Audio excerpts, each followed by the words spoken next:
At night one must light a lantern. When going out one must carry a gun. This is a mysterious and eerie otherworld. Contamination technology, potions, divination, evil spirits. Any terrible element you can imagine exists in this world. No matter what you encounter, staying calm is the first rule. If you are not calm, you will become a vessel of chaos and contamination. Harlan City 102, Ingben Avenue. The dim yellow street lamp flickered. A huge twisted figure appeared beneath the light. Is this the No. 7 experiment? Jun Xiao held a notebook in one hand, while the pen in his other hand began to dance, recording the monster's information. Contamination level assessment F rank. The body was severely decayed with parts poorly fused together. Rough estimate: its stomach was full of corpse fluid and maggots. IQ judged at 250. A certified trash experiment. The creature's limbs were extremely short, out of place next to its bloated body. As it moved, maggots bristling with tiny fangs dropped to the ground. It was less walking than a mass of rotting flesh crawling on the ground like a snail.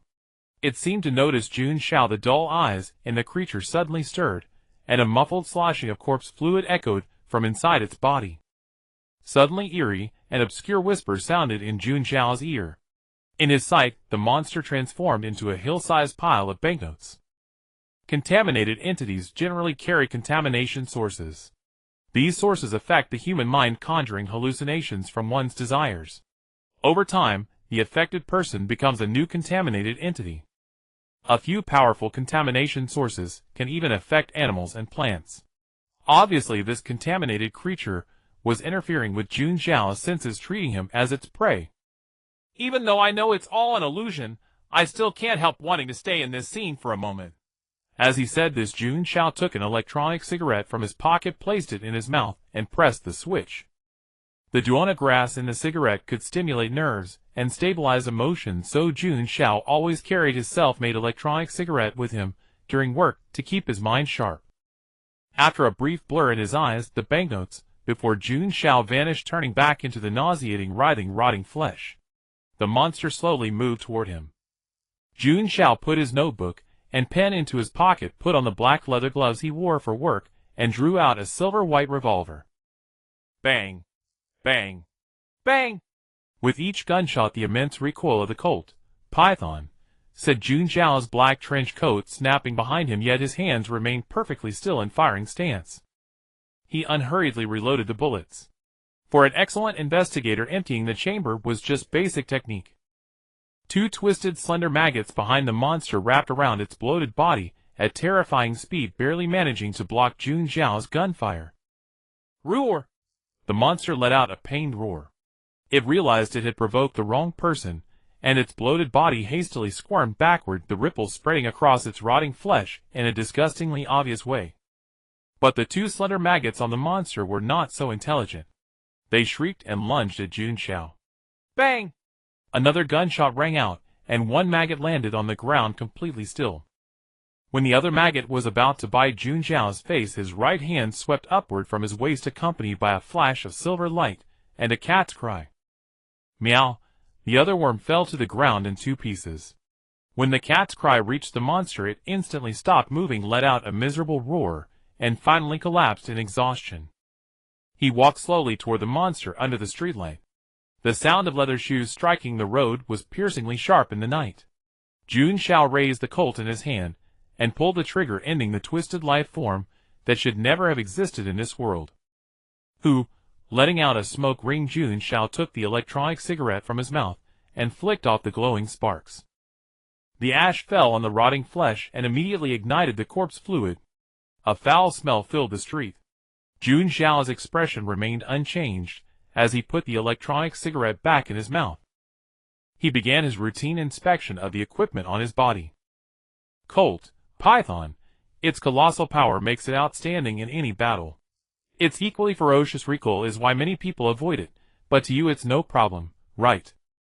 Black silver cat blade. A wandering cat soul has found its vessel. Though it is an investigator saber, the cat doesn't seem to mind.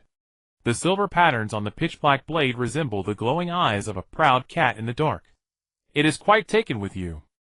Jun Xiao was not surprised by the information that appeared in his mind. He had originally been an ordinary university student in Huaxiao Blue Star. He accidentally fell asleep during an A.M. class, and when he woke up found himself transmigrated into this world. Coincidentally, his predecessor was a fresh graduate assigned to the Harlan City Investigation Bureau as a trainee. On the way to carry out a mission, his predecessor was scared to death by a contaminated creature. That was how Jun Xiao came into this world. Facing this other world full of crisis, Jun Xiao suddenly discovered that anything he perceived would reveal its information in his mind. It was by relying on this ability that Jun Xiao struggled and scrambled for 2.5 years, until he finally became a full investigator in the Harlan City Investigation Bureau. But this ability had a flaw: it always reflected his innermost thoughts, giving Jun Xiao a socially embarrassing feeling. Name: Jun Xiao. Race: human. Strength: 7 points. Far beyond ordinary explosive power, you can charge forward more fiercely than most. Constitution: 5 points. Endurance seems to be your weakness. Willpower: 10 points. Astonishing tenacity. You should be able to resist the temptation of a huge pile of cash, right? Agility: 7 points. You deserve the title of the fastest man. Charm: 8 points. Your beauty is captivating, perhaps not only to humans. What the heck was beauty? Though he grumbled inwardly, Jun Xiao had to admit that describing his predecessor's face as beautiful was not an exaggeration. 170 centimeters tall, waist length, silver white hair, long slender eyelashes, big azure blue eyes, and a delicate face that seemed like it could be pinched into water. But the protruding Adam's apple constantly emphasized the owner's gender. Harlan City Hospital Pollution Department. Morris was receiving a mildly contaminated fisherman, carefully cleaning the contamination sources off his body. Thank God. You truly are the best pollution doctor in Harlan City. Thank you so much. If you have time, you must visit our Ellesmere Harbor. I'll show you around. It's my duty, friend. I will. As a matter of fact, I was just thinking about where to go on vacation. Morris looked at the dark-skinned fisherman and gave a warm smile. He pressed the 800-mark banknote into Morris's hand. The fisherman adjusted his patched cap and warmly bid Morris farewell. As he stepped out, he collided with a figure. Seeing who it was, the fisherman bowed repeatedly in apology. My sincere apologies, fair miss. I was not watching where I was going. Please, no need to be so formal. It is I who should apologize. The pure and warm male voice startled the fisherman. This is a man. While he stood stunned, Jun Xiao slipped past into Morris's office and closed the door. Morris, experiment No. 7 has been retrieved and confirmed to be a failure. These are my notes. You may use them as reference. Looking at the kind man in the white coat seated before him, Jun Xiao handed over the notebook from his pocket. Oh, my friend, you are finally back.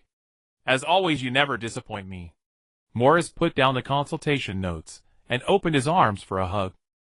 Name: Morris. Race: human. F level. Contaminated power. Your keeper partner is not as gentle as he appears. The madness in his bones often drives him to commit crazy acts. Having examined Morris's information, Jun Xiao found that his contamination level had deepened again. Skip the pleasantries, Morris. Your contamination level seems to have deepened. Facing Jun Xiao's blunt exposure, Morris showed a sincere smile and admitted without hesitation. I can't hide anything from your eyes, Jun Xiao. My experiment has made new progress, deepening my contamination to F level. Any unusual reactions? Not so bad.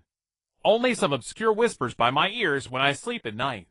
Seeing Morris's nonchalant attitude, Jun Xiao wore an expression of, I knew it. Remember to brew a cup of Dona herb tea before bed. I'm a doctor, buddy. Stop talking to me like I'm your patient. All right, buddy. Let's change the subject. How about this time's payment? Reaching into his sleeve, Morris took out an envelope and handed it to Jun Xiao. Don't worry, I've had it ready for a long time, you money grubber. Taking the envelope, Jun Xiao began counting the notes, his tone surprised. 2,000 marks. Morris waved his hand indifferently and began reading Jun Xiao's notes. The extra 500 is your hard-earned reward. Then I won't be polite. Saying this, Jun Xiao showed no trace of courtesy, swiftly putting the envelope into his pocket, as if afraid Morris would change his mind. By the way, I'm almost out of Dona herb. I need to take some from your office. Go ahead, it's where it always is. Skillfully opening the drawer of the medicine cabinet, Jun Xiao took out a small cowhide pouch and filled it to the brim with Dona herb. Not satisfied, he also took out his e-cigarette and packed it with Dona herb. Honestly, Jun Xiao, if you put your scientific research enthusiasm into my experimental project instead of these boring little gadgets, the two of us could create something that would shake the entire empire. Boring little gadgets. Morris, you have no idea what the invention of the e-cigarette means. It is a leap across eras. Traditional cigarettes are like the gap between a primitive man and you. Morris was choked by Jun Xiao's words. All right, let's say you're right. But while you study these things, you can also take time to help me perfect my artworks. Perhaps, Morris, but you should know I'm usually very busy with work. You are busy. Morris widened his eyes, clearly not believing Jun Xiao's nonsense. Stop lying to me. I'm the one who found your job. A university professor who can almost sit at home drinking coffee every day as cover for your investigator identity. I don't think so. If it weren't for the money, I'd rather be a university professor living an idle life, wouldn't I? Alas. Morris sighed. His partner's work efficiency was surprisingly high, but his personality was extremely lazy. Morris could hardly imagine whether Jun Xiao would continue to help him deal with the mess after paying off his mortgage. Speaking of money, Jun Xiao, how much mortgage do you still have to pay? 114514 marks. It's almost paid off. Yeah, I've been frugal and worked my ass off for 2.5 years. Ahem, this is today's intel on the latest pollution source in Harlan City sent by the Investigation Bureau. How about it? Any task that catches your eye? Rolling up the newspaper Morris had handed over, Jun Xiao didn't even look at it.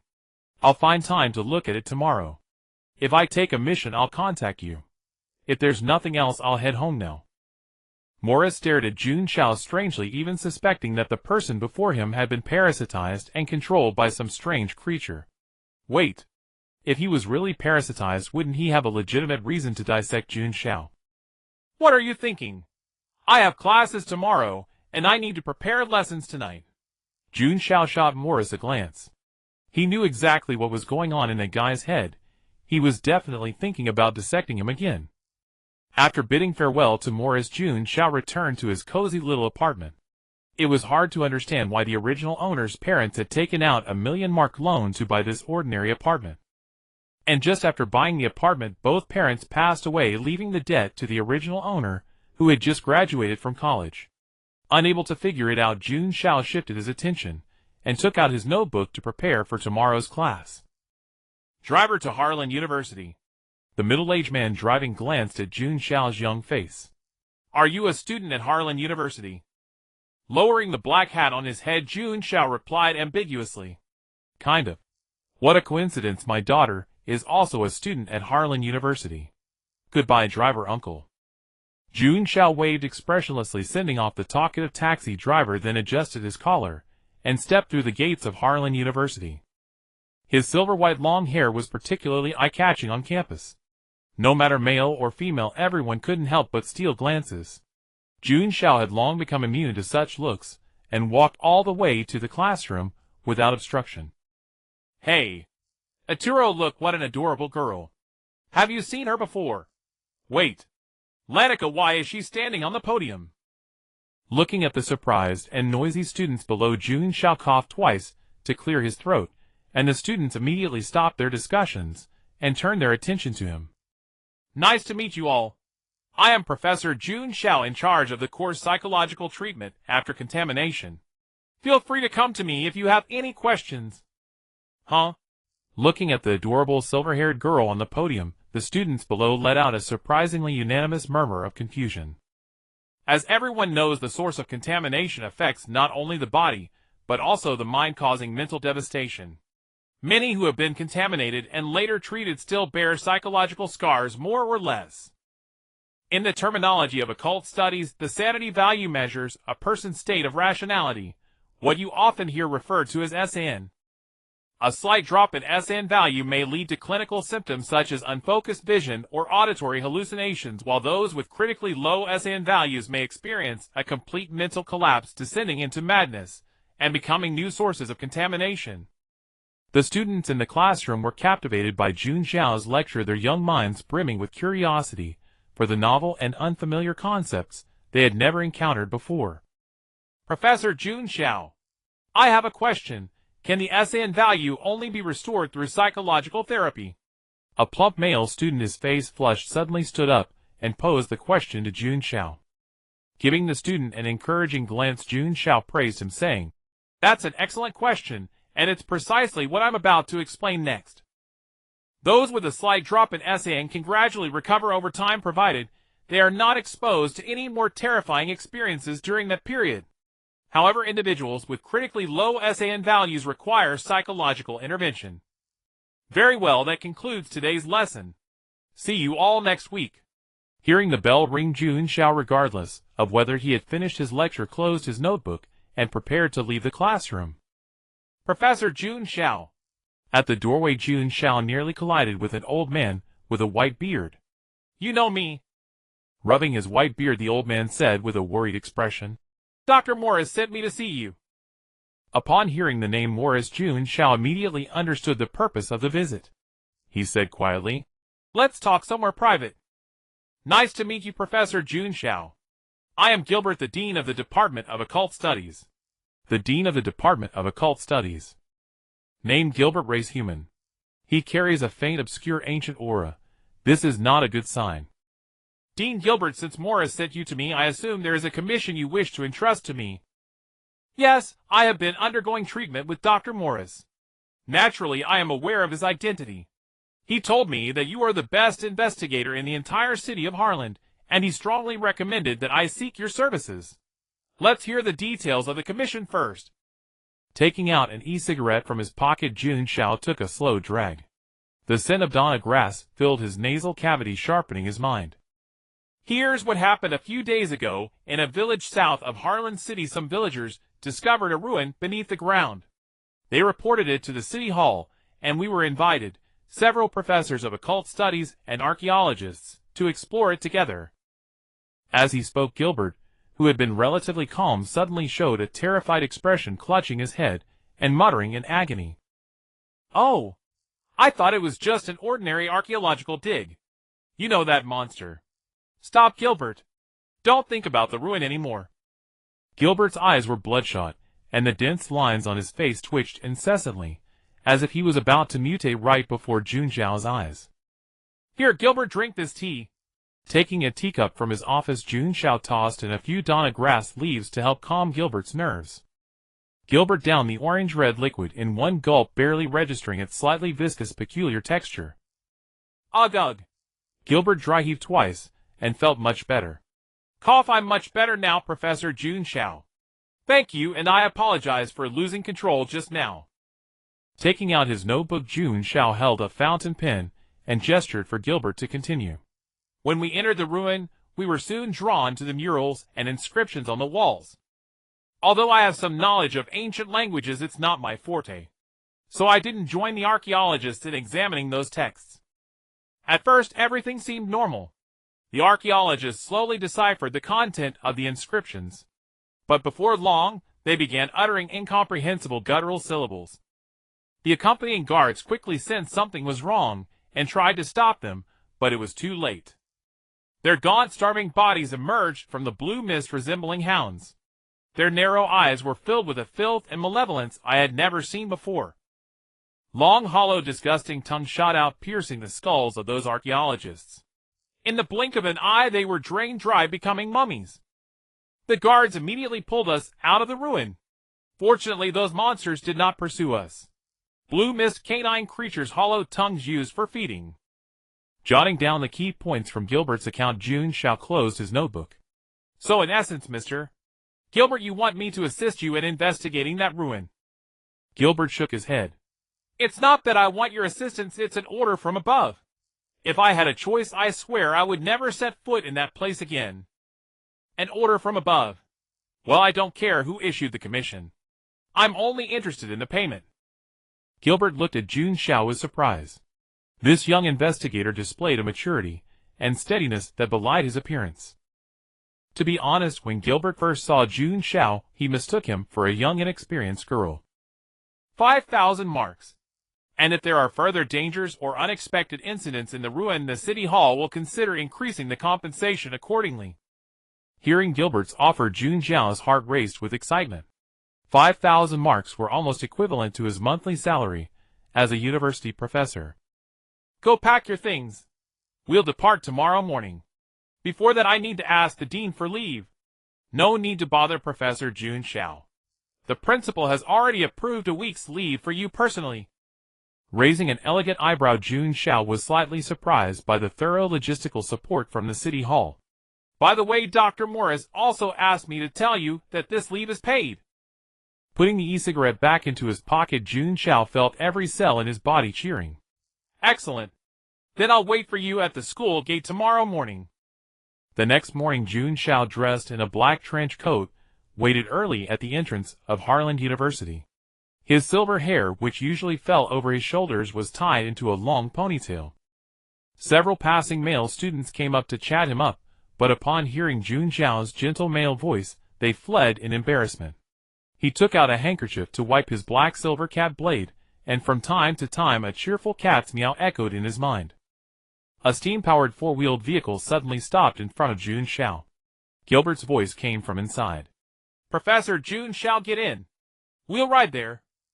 The motorcycle drove into a barren village, its roaring engine drawing the attention of many villagers who gathered to watch. They were filled with both curiosity and fear toward this steel monster they had never seen before, especially after Jun Xiao and Gilbert stepped out of the vehicle. Gasps of astonishment rose from the crowd. Make way!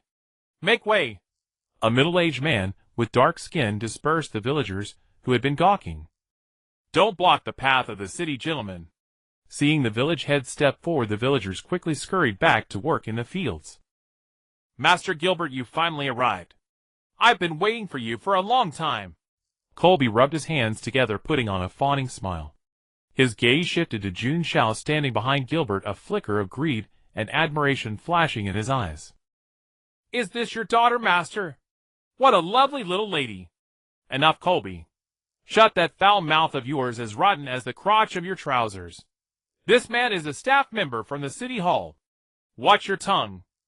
After berating Colby harshly, Gilbert glanced at Jun Xiao. Seeing no sign of anger on Jun Xiao's face, he breathed a sigh of relief. He was about to enter the ruins and needed Jun Xiao to protect his life. Name Colby. Race human. As Gilbert said, this man is a rotten scoundrel. Many children in the village have suffered his care. This utter scumbag does not deserve to live in this world. After checking Colby's information, Jun Xiao found it unremarkable. In his 2.5 years of work, he had encountered many people with all sorts of peculiar habits. And the more twisted and bizarre one's inclinations, the more normal their appearance and behavior seemed. Sorry, my eyes were mistaken. Please don't take offense, sir. Bowing slightly, Colby suppressed the evil thoughts in his heart and slapped himself hard several times, stopping only when Jun Xiao spoke. Stop wasting time. Lead the way to the ruins. Yes, yes. Following Colby's guidance, Jun Xiao and Gilbert arrived at the ruins not far from the village. Here we are, sirs. If there's nothing else, I'll be on my way. Colby looked at the magnificent and bizarre structure in the distance, shrank his neck, and dared not step closer. Seeing Colby's terrified expression, Jun Xiao suspected that the man knew something about the ruins. Stop! Tell me what you know about this place. Jun Xiao used a commanding tone to stop Colby, who was about to slip away, his eyes cold and sharp. Well? Seeing Colby hesitant, Jun Xiao began to tempt him with profit. Relax. Tell me what you know, and these 50 marks will be a reward from Gilbert. Gilbert? He touched his pocket and realized he had indeed lost 50 marks. Faced with the temptation of a large sum of money, Colby finally chose to compromise. It was just yesterday. 2 villagers sneaked in here, and then at dusk they came back in a daze. After they returned, they told everyone they had encountered a monster half a man tall like a hyena. They looked terrified, but the villagers didn't believe their nonsense, thinking they were just scared by a couple of wild dogs inside. Oh, judging by your expression, you don't think they were lying. Jun Xiao looked at Colby with interest. You flatter me, sir. I've been timid since childhood, so I was spooked by their lies. Colby rubbed his head with a sheepish grin, looking a bit uneasy. Come take me to the two who entered the ruins. I have questions for them. No problem, sir. The 50 marks. Lead the way, and you'll get them when we arrive. This is where they live. Jun Xiao frowned at the silent house before him. We're too late. Here, take it. Open the door and call them out. Tossing the 50-mark coin, Colby stumbled, and nearly fell, catching the falling coin with a greedy, fawning smile. Sure. Sure, sir, just a moment. Colby walked to the door and began pounding on it roughly. Weber. Lucian. Open up. The city gentlemen want to see you too. Bang. Thump. The sound of impact from inside startled Colby, who then yelled curses. Lucian. What the hell are you two up to? Open the door. Colby grabbed the door handle and pulled with all his might. Soon, with both sides' efforts, the door flew open, and the enthusiastic Weber immediately pounced on Colby, knocking him to the ground. Grr. Gilbert, terrified, hid behind Jun Xiao, watching as Colby was tackled by a naked, wrinkled, disgusting creature. Two sharp claws pierced Colby's shoulders, and a vicious bloody maw lunged wildly toward his neck. In a life-or-death surge, Colby grabbed Weber's neck with both hands, but the excruciating pain in his shoulders sapped his strength. Save me! Sir, I don't want to die. Hearing Colby's pleas, Jun Xiao leisurely lit the electronic cigarette in his mouth, pulled out his Colt Python from his pocket, and aimed at the monster on top of Colby. Name Weber. Race low-rank ghoul mutated from human. The poor fool paid for his recklessness. Bang! With a gunshot, the ghoul's head exploded. Colby, splattered with black, nauseating blood, gasped for breath in terror as his consciousness began to blur, and a sudden urge to thirst for blood surged within him. He scrambled up, lunged at Weber's corpse, and began tearing at it, with his teeth letting out bestial roars. Jun Xiao, what's wrong with him? Gilbert asked, his voice trembling with fear. He's mutating. His tone calm, Jun Xiao slowly squeezed the trigger, ending Colby's filthy life before the mutation could complete. Walking over to Colby's body, Jun Xiao bent down and retrieved a blood-stained coin from him. Here are your 50 marks. Return to you. Gilbert looked at the coin Jun Xiao held out. The smell of blood nearly made him vomit on the spot. Ugh. Thank you, please throw it away. Since you don't want it, I'll reluctantly keep it. Washing the coin clean with water from a cup, Jun Xiao treasured it and placed it into his pocket. Gilbert suddenly felt a chill of fear. The ruins were probably full of such monsters. If he went in with Jun Xiao, even if he wasn't harmed by the creatures, his mind would be shattered by the horror. Investigator Jun Xiao, I suddenly have a stomachache. How about we enter the ruins later? Glancing at Gilbert, who was bent over holding his stomach, Jun Xiao lightly flicked his index finger, shaking off the ash from his e-cigarette, and exhaled a smoke ring with an expression of enjoyment. No need, I'll go in myself. I have some knowledge of the occult, which is more than enough to handle exploring the ruins. As an ordinary person, with no resistance to contamination, it was only natural for Gilbert to be afraid. Moreover, if he went alone, Jun Xiao wouldn't need to spend energy taking care of Gilbert in the ruins. Time is mark. This was the truth Jun Xiao always kept in mind. Don't worry, the task assigned by the City Hall is only to explore the ruins. It doesn't require you to participate. Under Jun Xiao's persuasion and guidance, Gilbert successfully convinced himself. Then I'll leave it to you, Investigator Jun Xiao. Nodding under Gilbert's watchful gaze, Jun Xiao opened the gate to the ruins. Professor Jun Xiao is truly a kind-hearted person.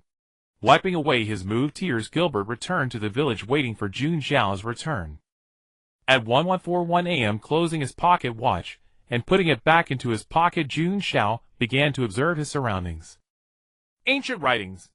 Murals. Looking at the dried bloodstains on the ground, Jun Xiao was almost certain that this was where Gilbert and the others had retreated earlier. According to Gilbert, attempting to read these writings might attract those monsters. Putting the e-cigarette into his mouth, Jun Xiao drew his beloved gun from his waist, the silver Colt Python. His other hand rested on the hilt of the knife at his waist, ready to draw at any moment. She is the star of the goddess of vengeance. The celestial sound will guide the stars back to the right path.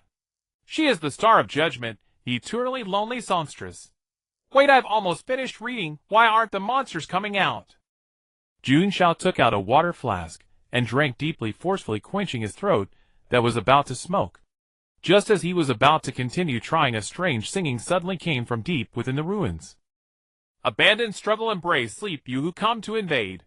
Why do I suddenly feel a strong urge to sleep? Stumbling, Jun Xiao's head hit the mural, and he saw a huge rusty red sphere on the mural resembling the appearance of a planet. The liquid iron ocean in the middle seemed like a giant eye striking directly at Jun Xiao's soul.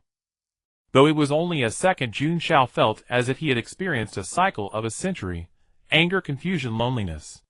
All kinds of negative emotions flooded his mind. Phew, that was close. My SAN almost dropped to 0. In Jun Xiao's vision, his left hand began to continuously twist and change shape, emitting a roar towards him. Although he knew clearly that this was just an illusion caused by the drop in SAN, if he hadn't awakened from the drowsiness just now, everything would have become reality. At that time, he would have mutated into a pollution without reason. Perhaps some rationality might remain. Jun Xiao couldn't help thinking, after all, his willpower stat was quite high. After waiting in place for a long time, seeing that the strange singing did not sound again, Jun Xiao decided to go deeper into the ruins to investigate. With his omniscient perception ability, Jun Xiao was confident that he could escape unharmed in case of emergencies.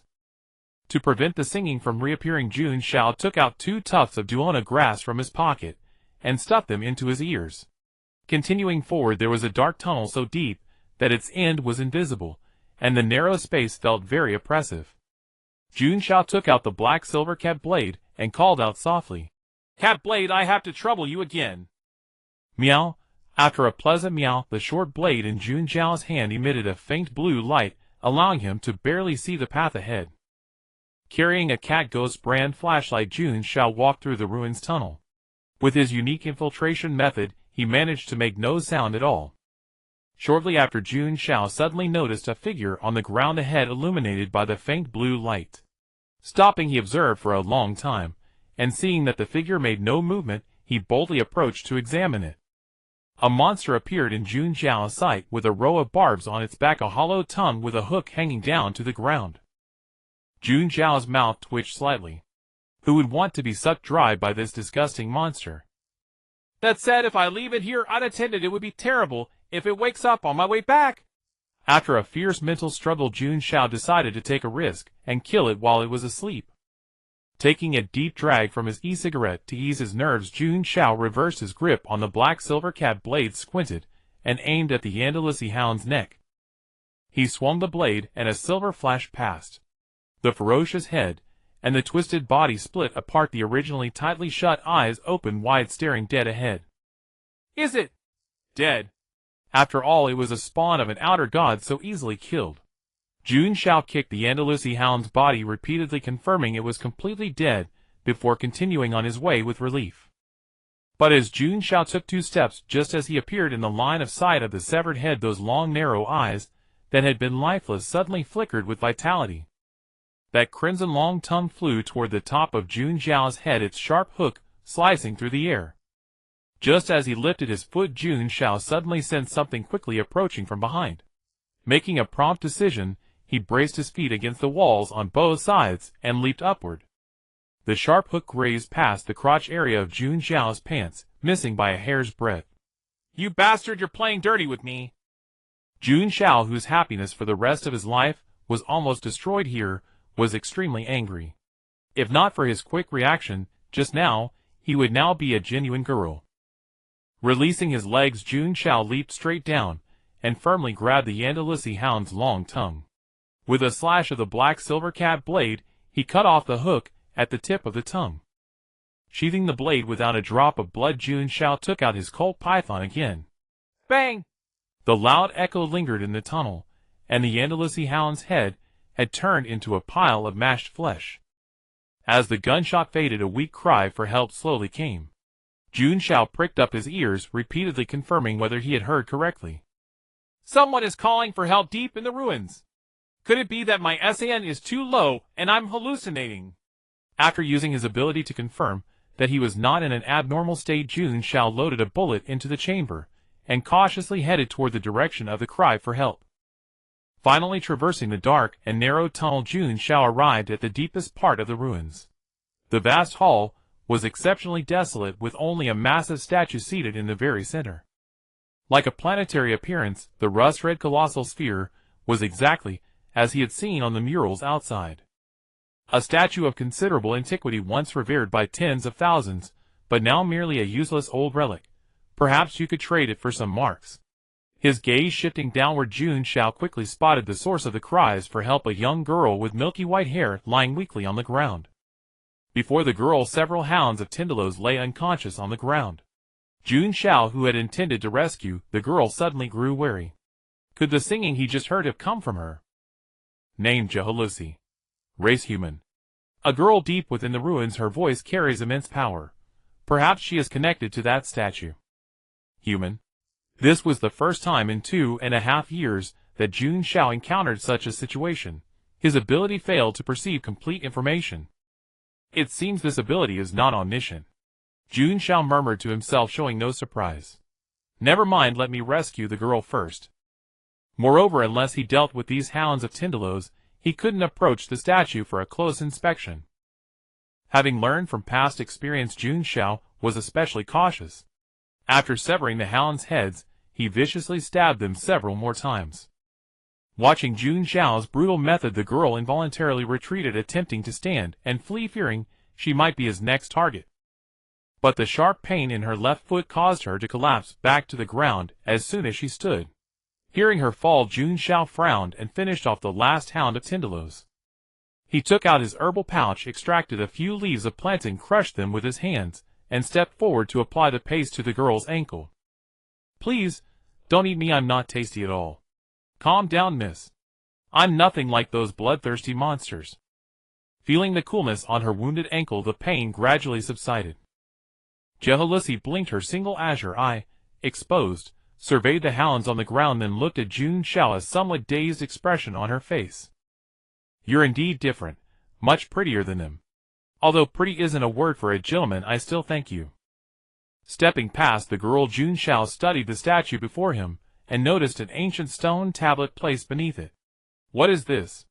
As he drew closer, the tablet's information instantly appeared in his consciousness. Sequence 9 Potion Recipe for Stargazer. You're quite fortunate. This formula is worth 1,000,000 marks, but I believe you won't sell it. Sequence Potion. Jun Xiao looked surprised. As an investigator, he had encountered some information about potions. The safest way for humans to gain access to the supernatural was through sequence potions. Although his own formidable physical prowess allowed him to eliminate some polluted entities and bizarre creatures, it was far from being as effortless as a Beyonder's. I'll take it first and decide later.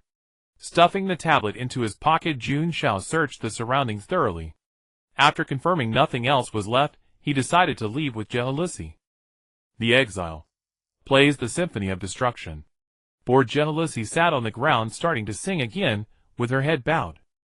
Strangely, this time Jun Xiao felt no abnormality.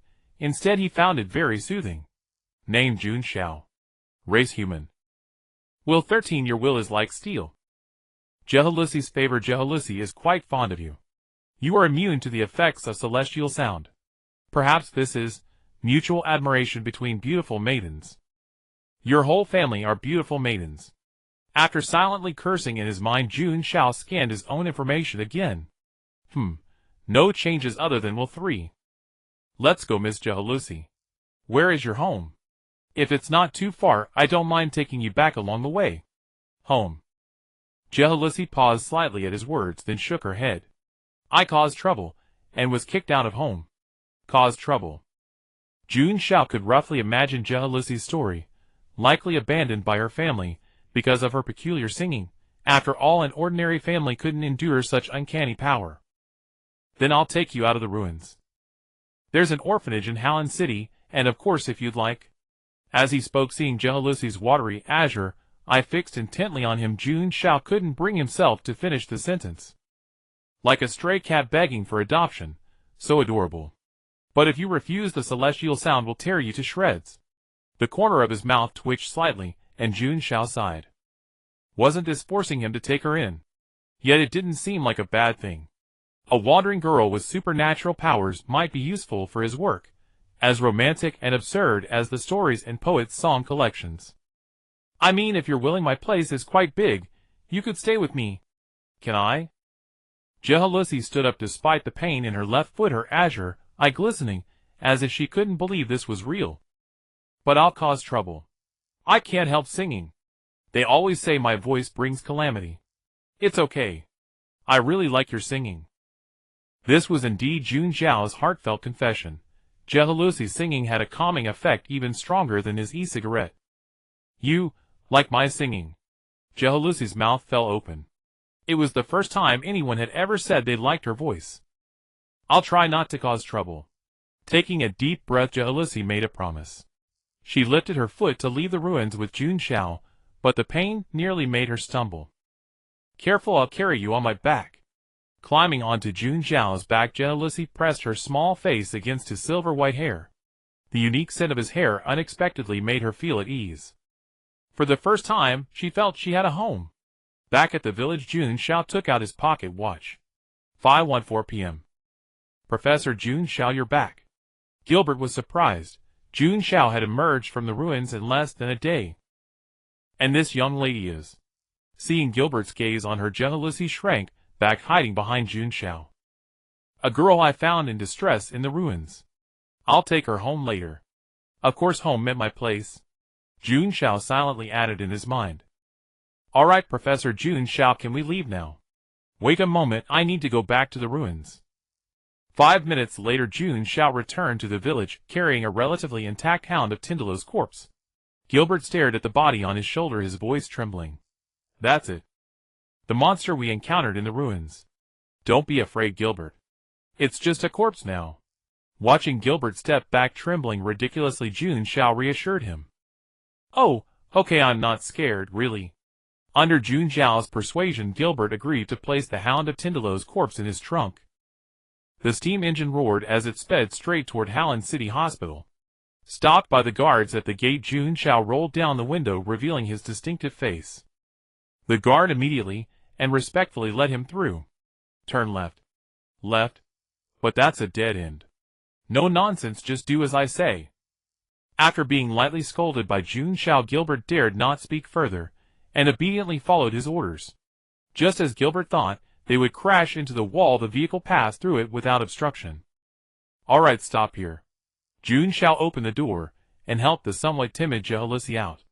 On the other side, on an operating table, Morris was dissecting a swollen, rotting corpse. Hearing someone enter, Morris paused his work, removed his gloves, and came to greet them. Jun Xiao, you've finished the ruins mission in less than a day. Not only that, Morris, I brought you another gift. You're going to love it. Another gift. Morris looked past Jun Xiao, saw Gilbert smiling shyly at him, and frowned.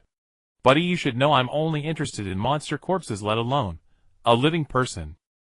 Though said in a joking tone, Gilbert inexplicably felt a chill, especially when he saw the strange bloodstains on Morris's white coat.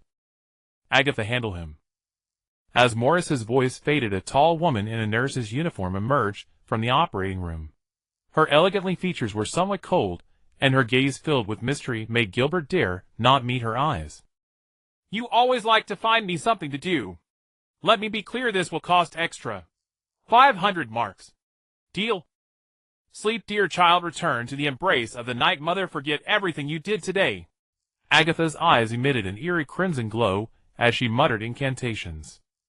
So sleepy, I think I should go home to my mother, she must miss me very much.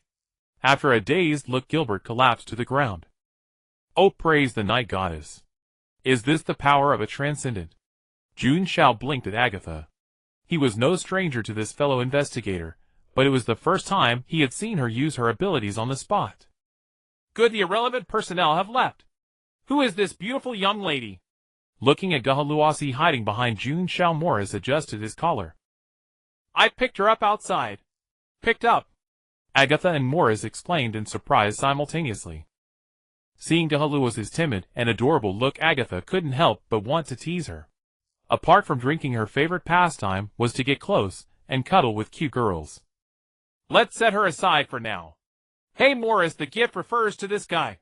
Jun Xiao opened the trunk of Gilbert's car and pulled out the corpse of the anomalies hound.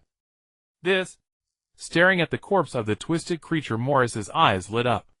He leaned in and carefully touched and observed it. Morris looked at the corpse, as if it were his beloved lover, his gentle movements fearing to cause any damage to it. Agatha, already accustomed to Morris's necrophilia, remained expressionless. She sneaked behind Jun Xiao, opened her arms, and pounced on him. Did little Jun Xiao miss me? Having sensed it in advance, Jun Xiao leaned slightly, making Agatha miss. Unfortunately, no, Miss Agatha. By the way, why are you in Morris's lab? So cold. I'm here to earn some money for wine. Morris needs the help of my hypnosis. You know, ordinary anesthetics have no effect on contaminated bodies. Drinking too much is not a good habit. Stop right there. With such a cute face, you talk as nagging as my mom. He took out an e-cigarette and put it in his mouth. Jun Xiao inhaled lightly, and the fatigue in his mind instantly vanished. What a waste! What a waste! Look at what you've done. Jun Xiao, you actually left a scratch on this beautiful head. By the night goddess, forgive this little muddle ignorant of science. Holding the head of the anomalies hound, Morris drew a crimson moon on his chest with his hand, silently confessing to the goddess. Enough, Morris.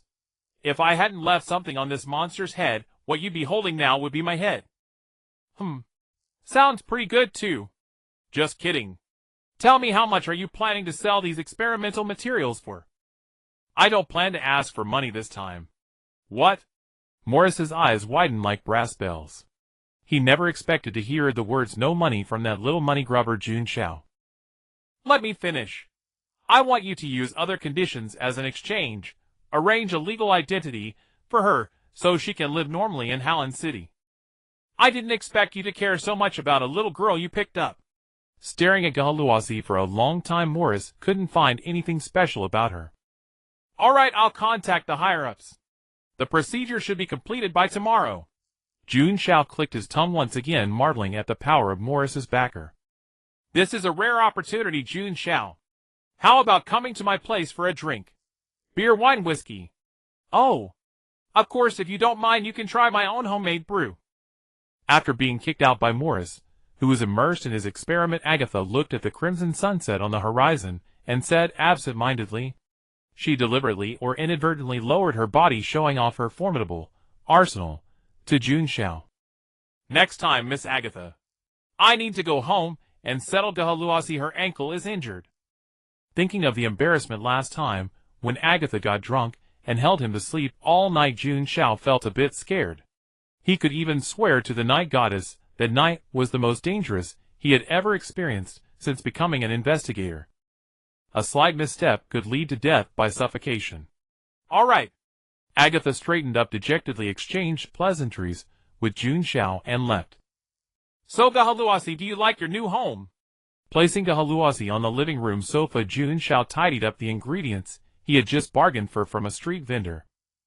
I like it very much. Sitting on the sofa, swinging her little feet, Gahaluasi was in a great mood and couldn't help but start singing again. Soon Jun Xiao brought the cooked potato stew to the living room and took out the freshly bought rye bread. I hope it suits your taste. There's also jam and cheese if you find the bread too plain. After dinner, Jun Xiao sat at his desk, lit a kerosene lamp, and routinely recorded his work. Gahaluasi watched Jun Xiao, a silhouette against the firelight, feeling so warm. Is this the feeling of home? Then Jun Xiao will be my family from now on. Lying on Jun Xiao's bed, Gahaluasi's little head was a mess. Taking out the stone tablet obtained from the ruins earlier, Jun Xiao began to translate the inscriptions on it. 1 gram of salt, 1 gram of sugar. Rubbing his eyes, Jun Xiao thought he was hallucinating from overwork. What the heck was this? A potion or a recipe? 2 corn silks, 3 rat tails, 1 dragon's blood herb. Finally, a gem of high quality. Not only the cost of the materials, but also the side effects of the potion worried Jun Xiao. Strange power is a double-edged sword. This was Jun Xiao's conclusion after 2.5 years here. Take Agatha, for example. He remembered that she had no alcohol addiction before taking the potion. But it was too early to consider these things now. He hadn't even gathered all the materials yet. Thinking of the materials, Jun Xiao took out his long-cherished cat-shaped piggy bank, opened it carefully, and poured out the banknotes inside. This was his private stash saved from thrifty living aside from his daily loan repayments, and now it finally came in handy. Jun Xiao took out the pollution source intelligence that Morris had given him earlier. To gather all the materials needed for the potion, his own savings would certainly not be enough. He would also need to take on commissions and tasks.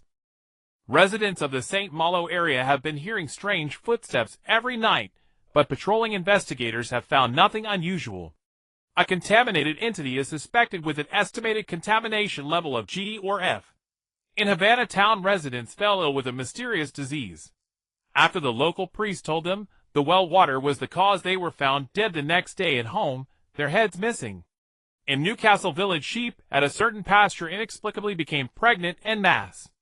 The ranch owner suspects some supernatural event and has promised an additional reward of 2000 marks for whoever solves the problem. This one it is. Jun Xiao glanced through them. This commission offered the highest reward, and it did not sound particularly dangerous.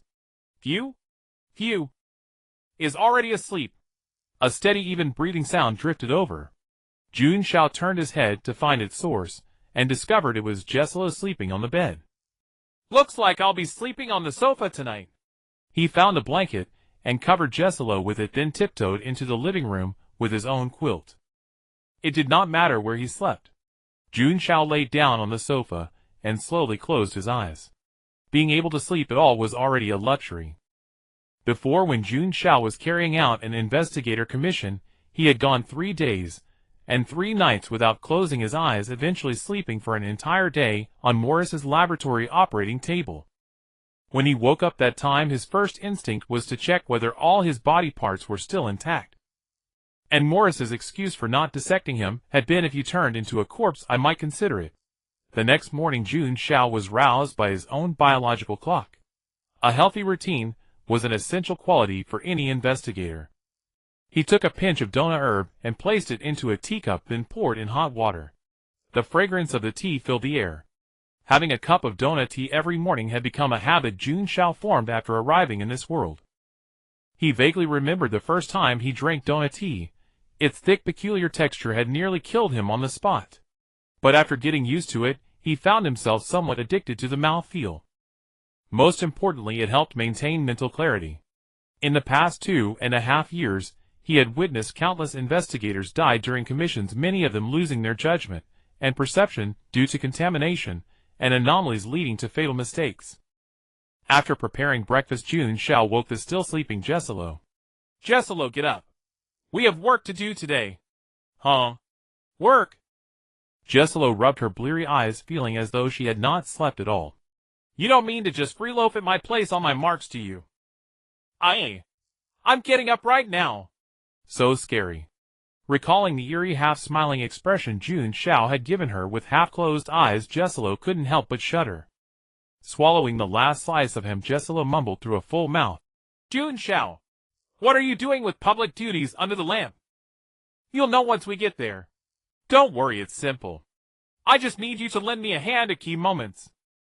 A faint smile crossed Jun Xiao's face. He suddenly felt that cultivating an assistant was not a bad idea after all. It could help him handle many troublesome trivialities during commissions.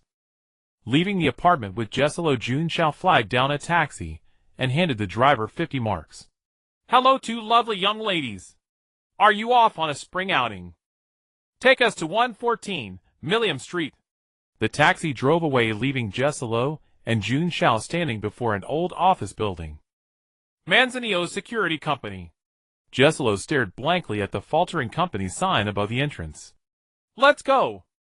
Taking Jesselo's cold little hand, Jun Xiao led her into the office building. The moment they entered, numerous scrutinizing gazes fell upon them. But upon recognizing Jun Xiao, those gazes quickly retreated. 2 young ladies from wealthy families. Could they be here to post a commission? Shoo! Keep your voice down, kid. You haven't been here long, you don't know yet. The one wearing the black trench coat is the most senior investigator in Harlan City. A receptionist at the front desk, a woman whose face looked remarkably well preserved for her age, noticed Jun Xiao's arrival. She closed the book she had been reading and greeted him with graceful elegance. Good morning, Investigator Jun Xiao. Is there anything I can do for you? Yes, Mrs. Catherine. I'd like to check whether the Newcastle Village, that pasture commission, is still available.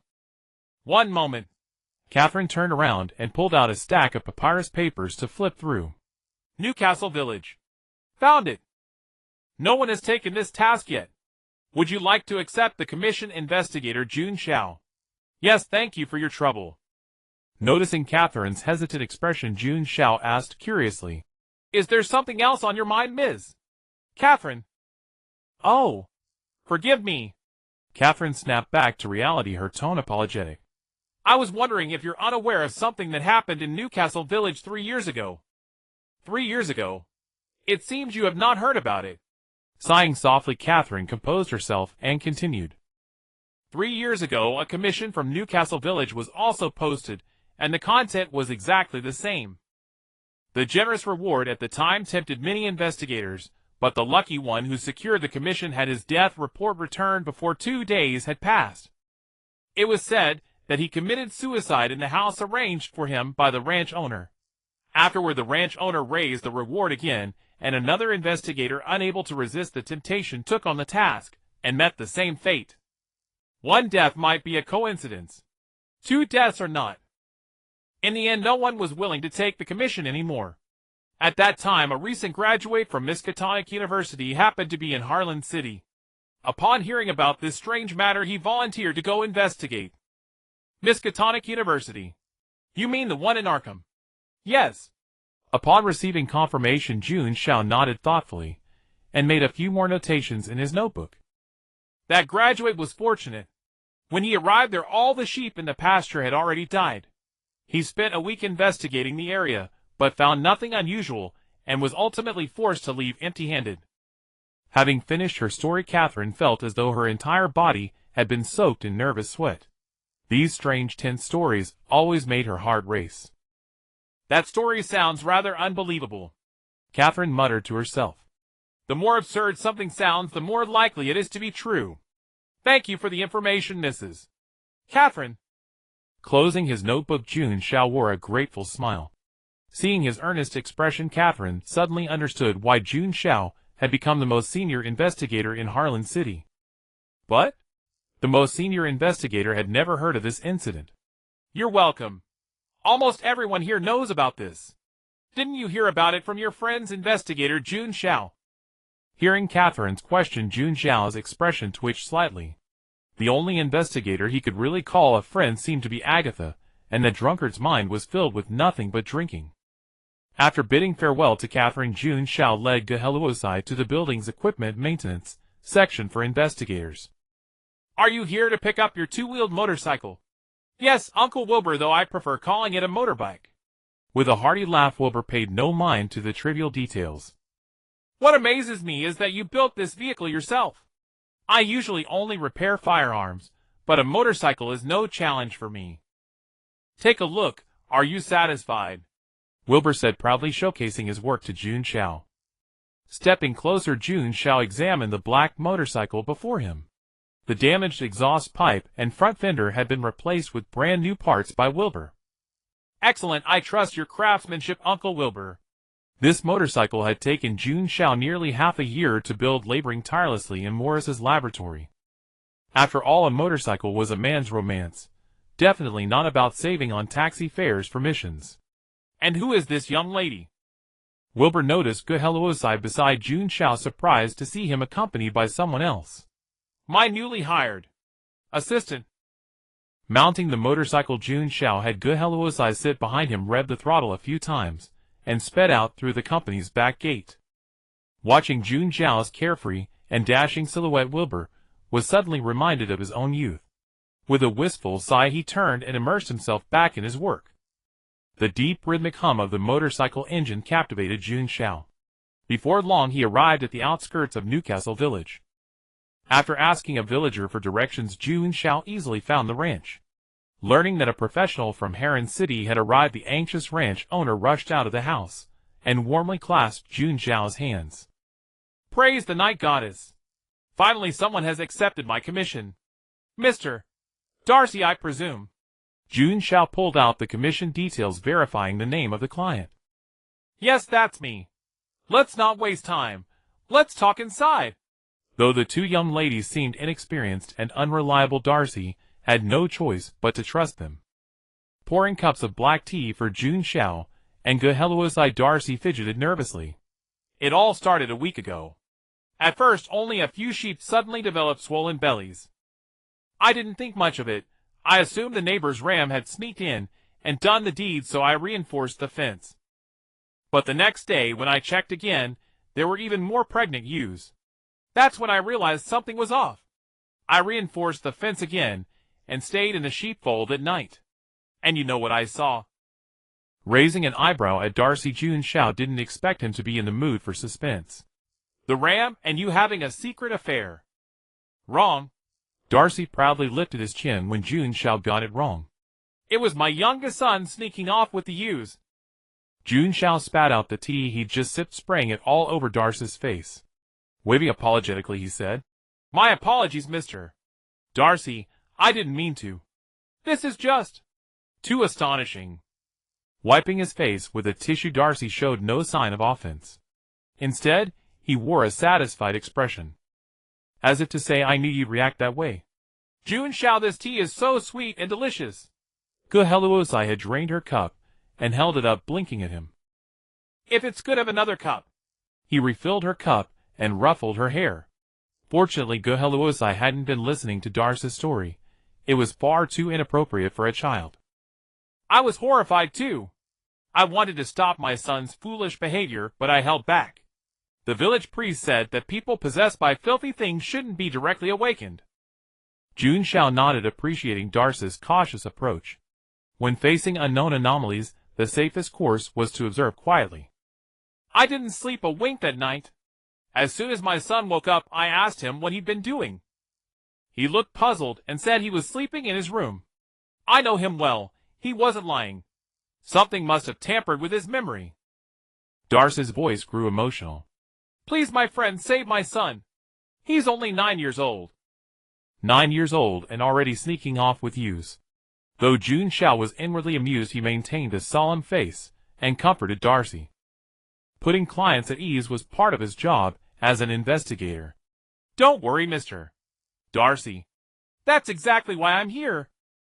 Tonight I'll stay with you in the sheepfold. But first, could you take me to see your son? Of course, my friend. This way. Darcy stood and walked toward the inner room. After instructing Geheluosai to stay put and enjoy her tea, Jun Xiao followed Darcy, taking the chance to inspect Darcy's information. Named Darcy, race human, he is anxious because he has a son who is accomplished at a young age. Well, it seemed Darcy was not the problem. Jun Xiao crossed Darcy's name off his notebook. Glenn. Where are you, Glenn? Entering his son's bedroom, Darcy called out as usual. Instead, he saw Glenn clumsily climbing up the window that led to the back pasture. Oh my goodness, Glenn, get down from that window. Hearing his father shout, Glenn panicked and fell from the window. Fortunately, Jun Xiao was quick. He rushed over and caught Glenn by the collar with one hand. Praise the goddess. Thank goodness you are here. You're welcome. Setting Glenn down, Jun Xiao observed him curiously. The boy looked pale, his eyes dazed and ringed with dark circles. Named Glenn, race human, a poor boy exploited by a demon. Sowing the seeds of desire will eventually come at a cost. Cost? Jun Xiao glanced at Glenn's frail appearance. Kidney deficiency from overindulgence was certainly a cost. Seeing Jun Xiao scrutinizing his son, Darcy grew anxious and ventured a question. What's wrong, sir? Is my son in trouble? He's a bit overindulged. What? Darcy stared at Jun Xiao, as if to say, you can't be serious. He's been bewitched by a demon, which has led to kidney deficiency. That's all. A demon. Then, what should we do? Imagining a terrifying, monstrous demon, Darcy paced anxiously. The most important thing now is Glenn's health. Glenn's health. Darcy paused, confused. Yes, he's kidney deficient. Why don't you cut some lamb kidneys to nourish him? Darcy. What about the demon? Don't worry about the demon. I'll deal with it tonight. Hands on his hips, Jun Xiao patted his chest with the other hand, flashing a confident smile. Well, if you say so, I'll leave it all to you. I'll go cut some ram kidneys right away. Though Darcy doubted Jun Xiao's ability given how casually he spoke, he gritted his teeth and forced himself to trust him. For dinner, Jun Xiao cooked himself, preparing his secret recipe grilled lamb kidneys for Glenn. Here, don't be shy, eat up. He shoved several kidneys into Glenn's hands and turned to roast meat for himself and Geheluosai. Here, Geheluosai, eat slowly, don't rush. Geheluosai's mouth was greasy as she nodded at Jun Xiao between bites. Glenn forced down one kidney despite the strong gamey smell. Watching Jun Xiao and Geheluosai feast, he complained to his father. Dad, I want some meat. No, brother, Jun Xiao said, you have to eat your fill of kidneys tonight. Darcy supervised Glenn's kidney consumption while hoping the demon would be dealt with that night. He couldn't have any appetite until the demon was gone. Taking a bite of the juicy grilled lamb kidney, Darcy's face filled with satisfaction. Jun Xiao's grilling was truly unmatched. This dinner inflicted immense trauma on Gulan's young heart. He swore to himself that he would never eat lamb kidneys again. Night fell quickly, and the village was exceptionally quiet. From the pasture came occasional sheep bleats. Dirksy, do you have a rope? Rope? Dirksy looked puzzled.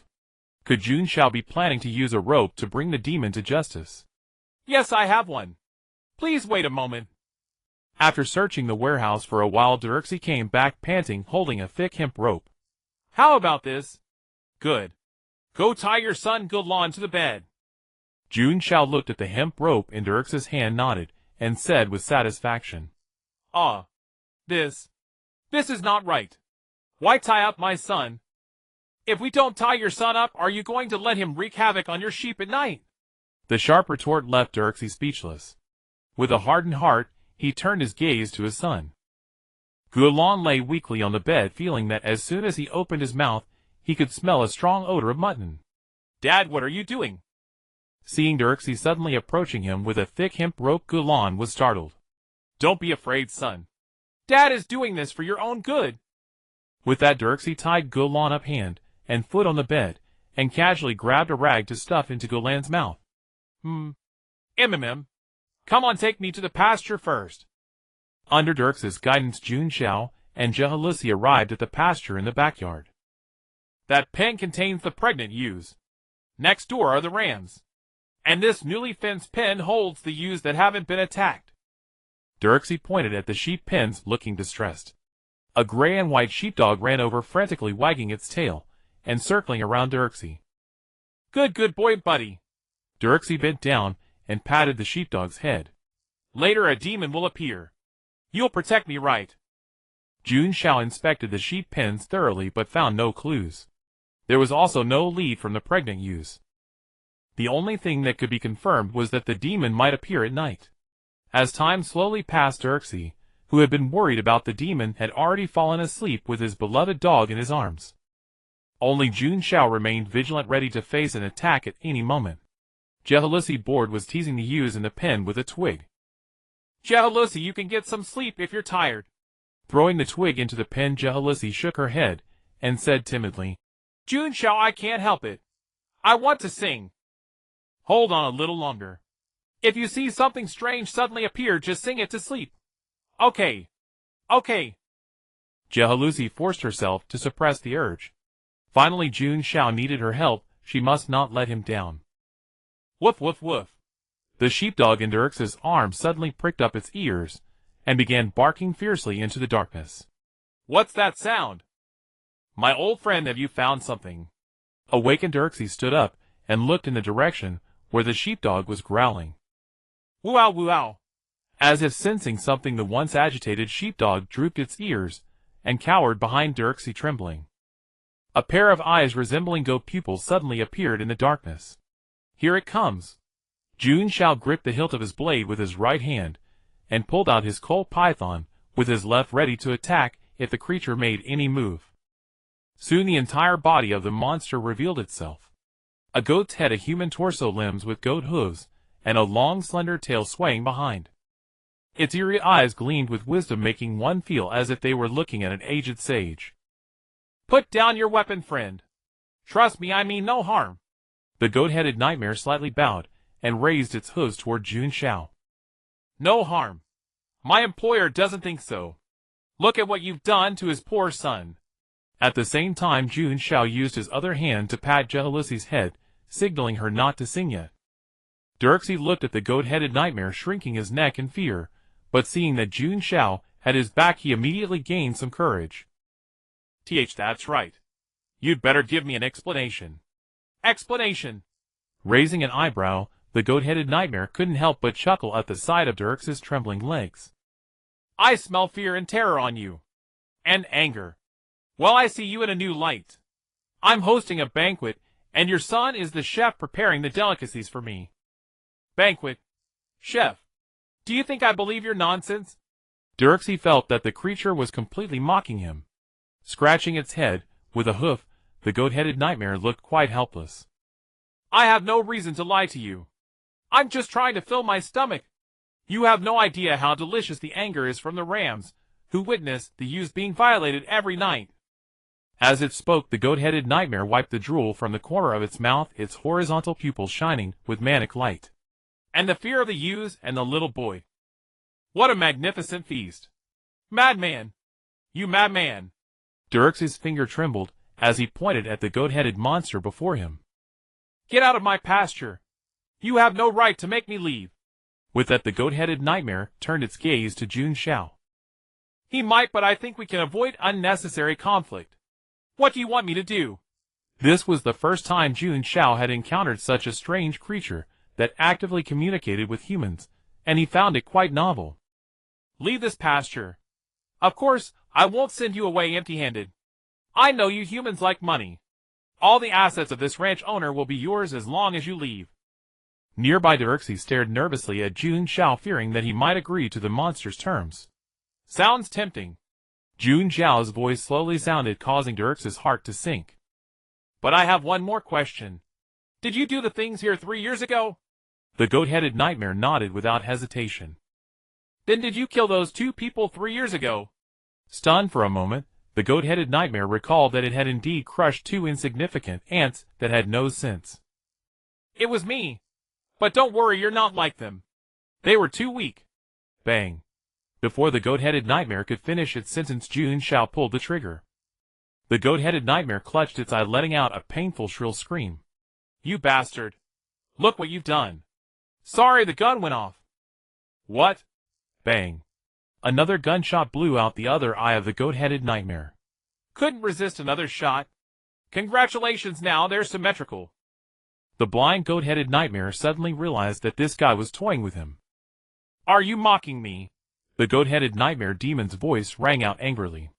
It had always been the one to deceive others, never expecting to be toyed with by a human. Bang.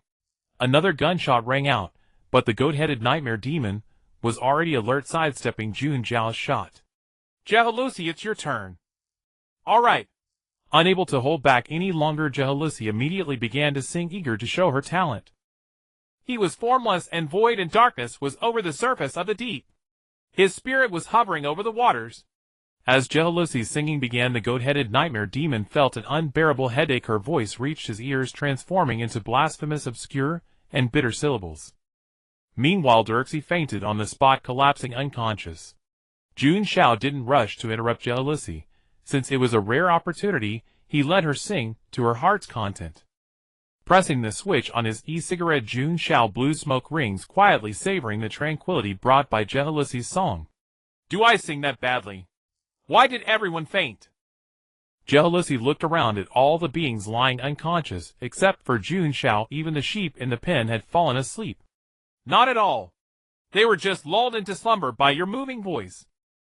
Patting Jehalusi's head, Jun Xiao comforted her. Look at these goats. You've helped them escape their miserable goat lives. Nameless goat, the song cured the curse on the goats. Coincidence? Is it a coincidence? You're asking me. Hell if I know. After silently complaining in his mind, Jun Xiao bent down to examine the goat-headed nightmare demon. Good, thoroughly unconscious. Returning to the room, Jun Xiao found Gulan bound to the bed, also sleeping soundly with his mouth open. He simply untied the rope from Gulan, then took it to the backyard to bind the goat-headed nightmare demon. Perfect. Tomorrow, I'll send him to Morris's lab. The thought of another large sum of marks soon entering his pockets made Jun Xiao grin from ear to ear. He spread a straw mat from the nearby pasture, sat cross-legged on it, and stared at the unconscious goat-headed nightmare demon. Although he longed to take it to Morris immediately for cash, Jun Xiao remained rational. Even with 10 times the courage, he wouldn't dare travel at night. In the city it might be fine, but in this desolate wilderness, who knows how many sinister things might emerge at night. Even he, the Harlan Superman, dared not wander around after dark. Ha-hoo! Jealousy rubbed her eyes and yawned. I'm tired, Jun Xiao. I want to sleep. Her innocent, pitiful eyes stared straight at him. Of course Jun Xiao had no intention of exploiting child labor, and jealousy had done well enough. Here, you can use my knee as a pillow. Taking out a hair tie from his pocket, Jun Xiao tied his hair into a ponytail to avoid disturbing jealousy's sleep. Jealousy hummed in agreement, laid down on the straw mat curled up against Jun Xiao's knee.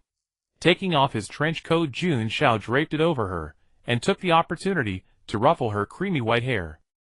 Like a little kitten, Jun Xiao felt great after petting jealousy. 2 great joys in life: petting cats and smoking e-cigarettes. Under the black trench coat, jealousy felt the lingering warmth, and sent her cheeks slightly flushed. A sense of security she had never experienced. And so, hugging her knees, a silly smile on her lips, she drifted into slumber. Jun Xiao meanwhile began his usual late-night work. In the middle of the night, the goat-headed nightmare demon, rubbing his aching head, crawled up from the ground. Huh? How did I faint? Slap. Soon Jun Xiao's palm flew over, knocking the goat-headed nightmare demon unconscious again. Good thing I was quick. Patting his hands, Jun Xiao blew a smoke ring. He couldn't let the money in hand escape. That night everyone had sweet dreams except for Jun Xiao and the goat-headed nightmare demon. The ashes of duona grass at Jun Xiao's feet had piled up into a small hill. Thanks to the effects of the duona grass, he remained fully alert. Demon! Where's the demon? Dirksy suddenly let out a strange cry, jumped up from the ground, and looked around frantically. Quiet down, buddy. The demon's right here. You don't want to wake it up, do you? Jun Xiao put a finger to his lips, signaling Dirksy to be silent.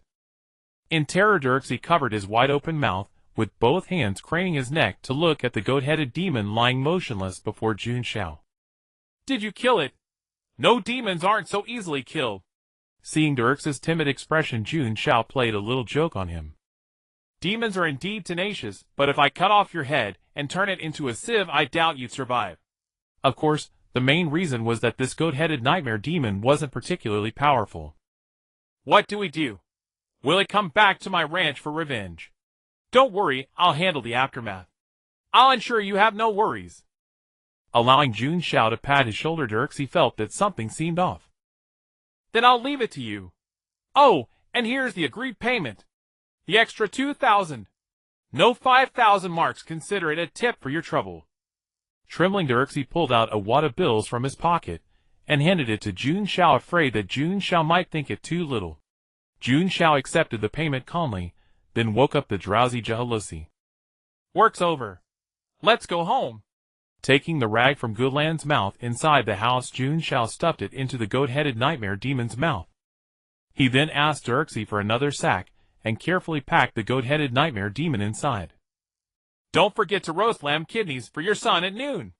Watching Jun Xiao's retreating figure, Dirksy wiped the tears of gratitude from his eyes. I'm so moved. Even before leaving, he still remembered to care about his son's health. On the road, Jun Xiao, who was already often stared at while riding his motorcycle, became even more suspicious with a sack behind him. A patrolman, alerted by a report from the public, even stopped Jun Xiao on the road. Seeing Jun Xiao's harmless and cute appearance, the patrolman's vigilance greatly diminished. This lovely young lady, can you tell Uncle what's in your sack? Jun Xiao stared at the patrolman with a look of sheer intelligence. Some local mutton from the countryside. Before he could finish, the thing in the sack began to squirm, emitting a chilling, eerie cry. How dare you mock a noble gourmet?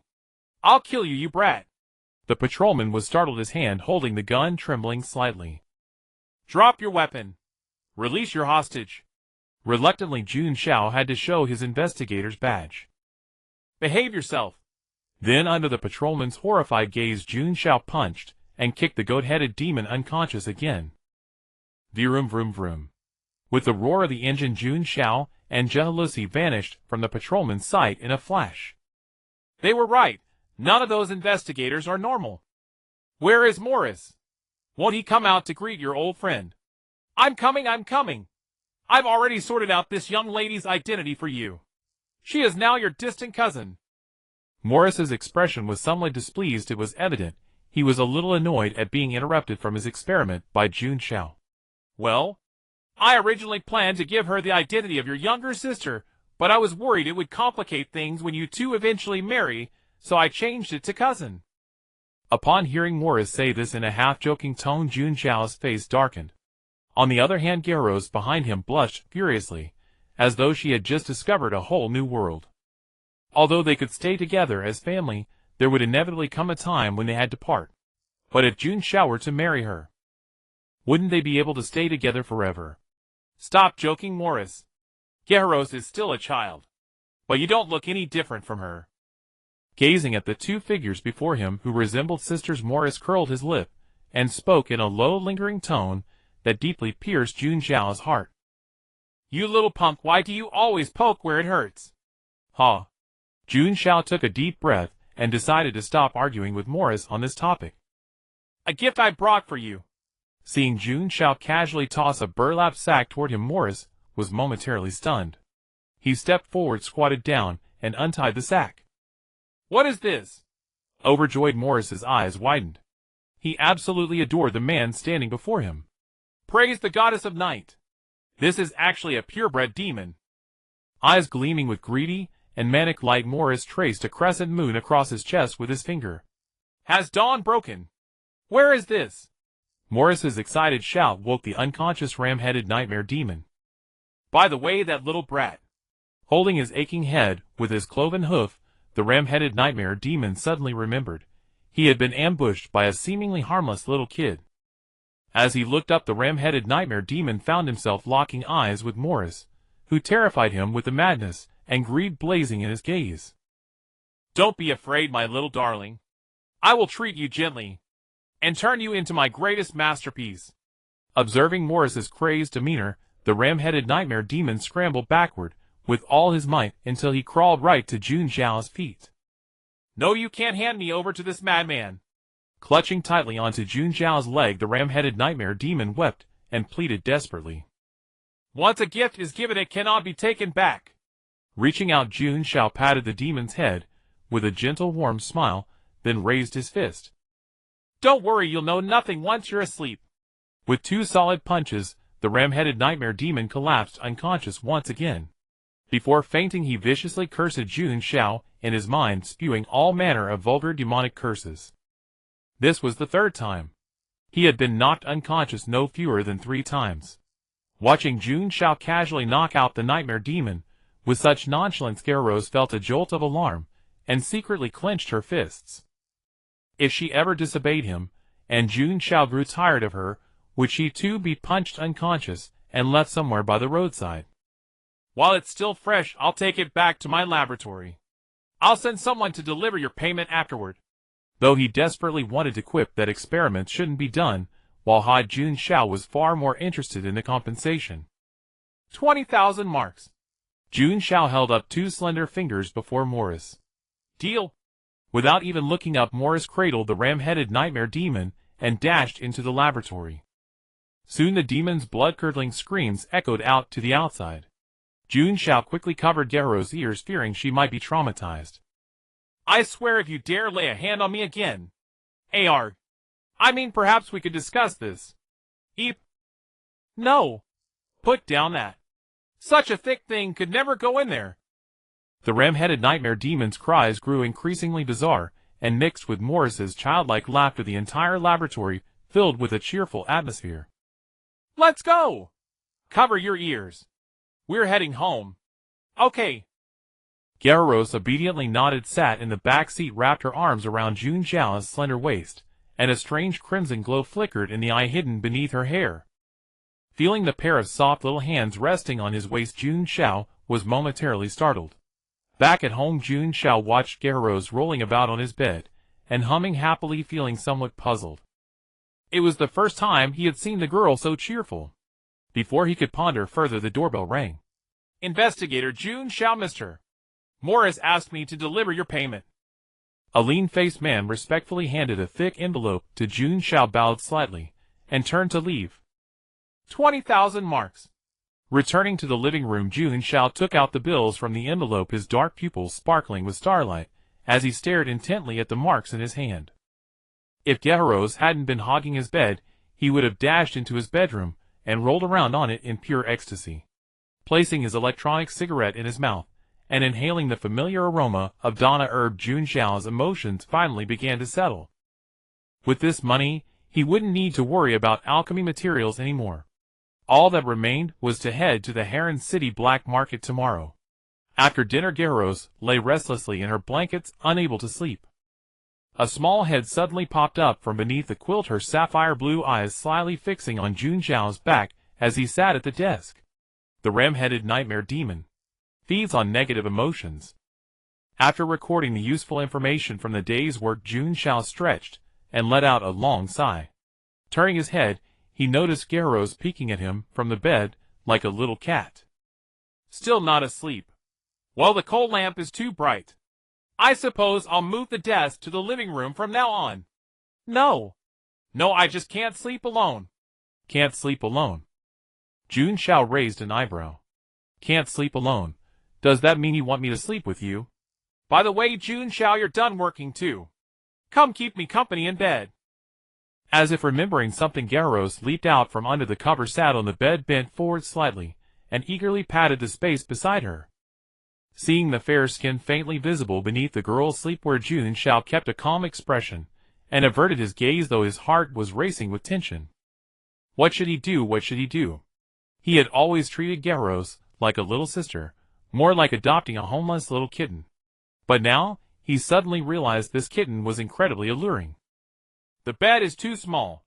I'll sleep on the sofa in the living room instead. With that, Jun Xiao reached for the door. You're not allowed to go. Jun Xiao, are you abandoning me? Are you going to dump me here? Garros' voice carried a slight grievous tone. No one noticed the sinister red glow flickering within her dim eye hidden beneath her hair. As Jehalusi's words fell, the door that Jun Xiao had half opened suddenly slammed shut with a bang. Seeing such a bizarre scene, Jun Xiao immediately sensed that something was wrong with Jehalusi's state. Could it be that she was frightened by the sheep-headed nightmare last night?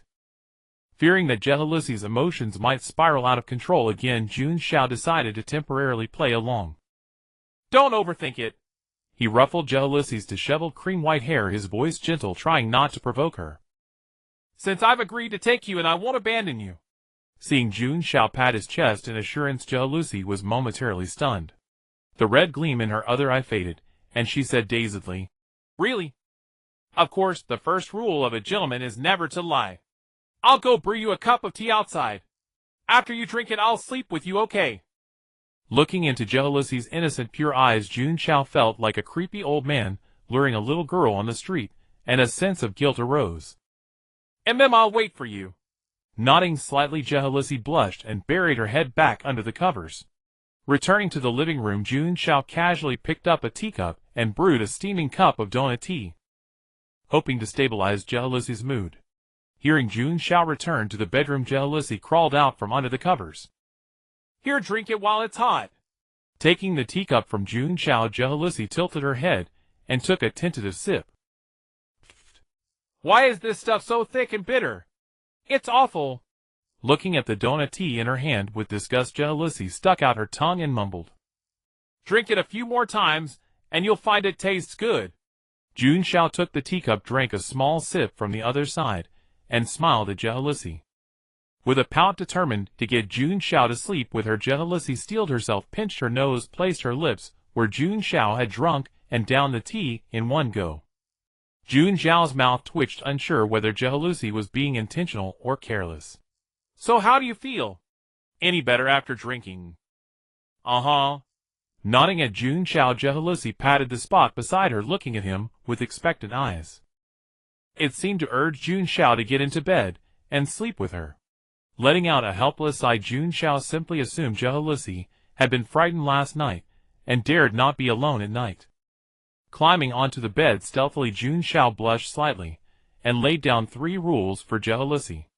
No moving around, no touching, just lie there and sleep. Seeing Jealousy nod obediently, Jun Xiao finally laid down in peace. But before he fell asleep, he felt something rubbing against him.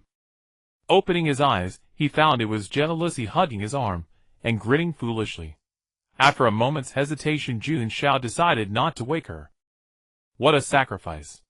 The night was long, stars twinkled. Jun Xiao recalled having a nightmare where he was like a helpless little girl crushed by a rust-red planet, unable to breathe. Huff! Huff! Suddenly opening his eyes, Jun Xiao gasped for air, marveling at how real the dream felt. The oppressive sensation on his chest still lingered. Wait, chest. Looking up, Jun Xiao saw a disheveled, adorable girl lying on top of him, fast asleep. With a sweet smile on her lips, Jealousy turned over and slapped Jun Xiao across the face. Irritably pushing Jealousy's hands away, Jun Xiao inadvertently touched the girl's slightly developed softness. Jealousy frowned slightly, then giggled foolishly, as if having a sweet dream. Blearily washing his face, Jun Xiao brushed back his silver-white hair and made a deliberately fierce expression at the mirror. As expected, it had no intimidating effect whatsoever. It might even excite certain perverted criminals. I'm really damn cute. Whether it was complaint or satisfaction, Jun Xiao muttered softly. Shaking his head, he laughed inwardly at his own foolishness.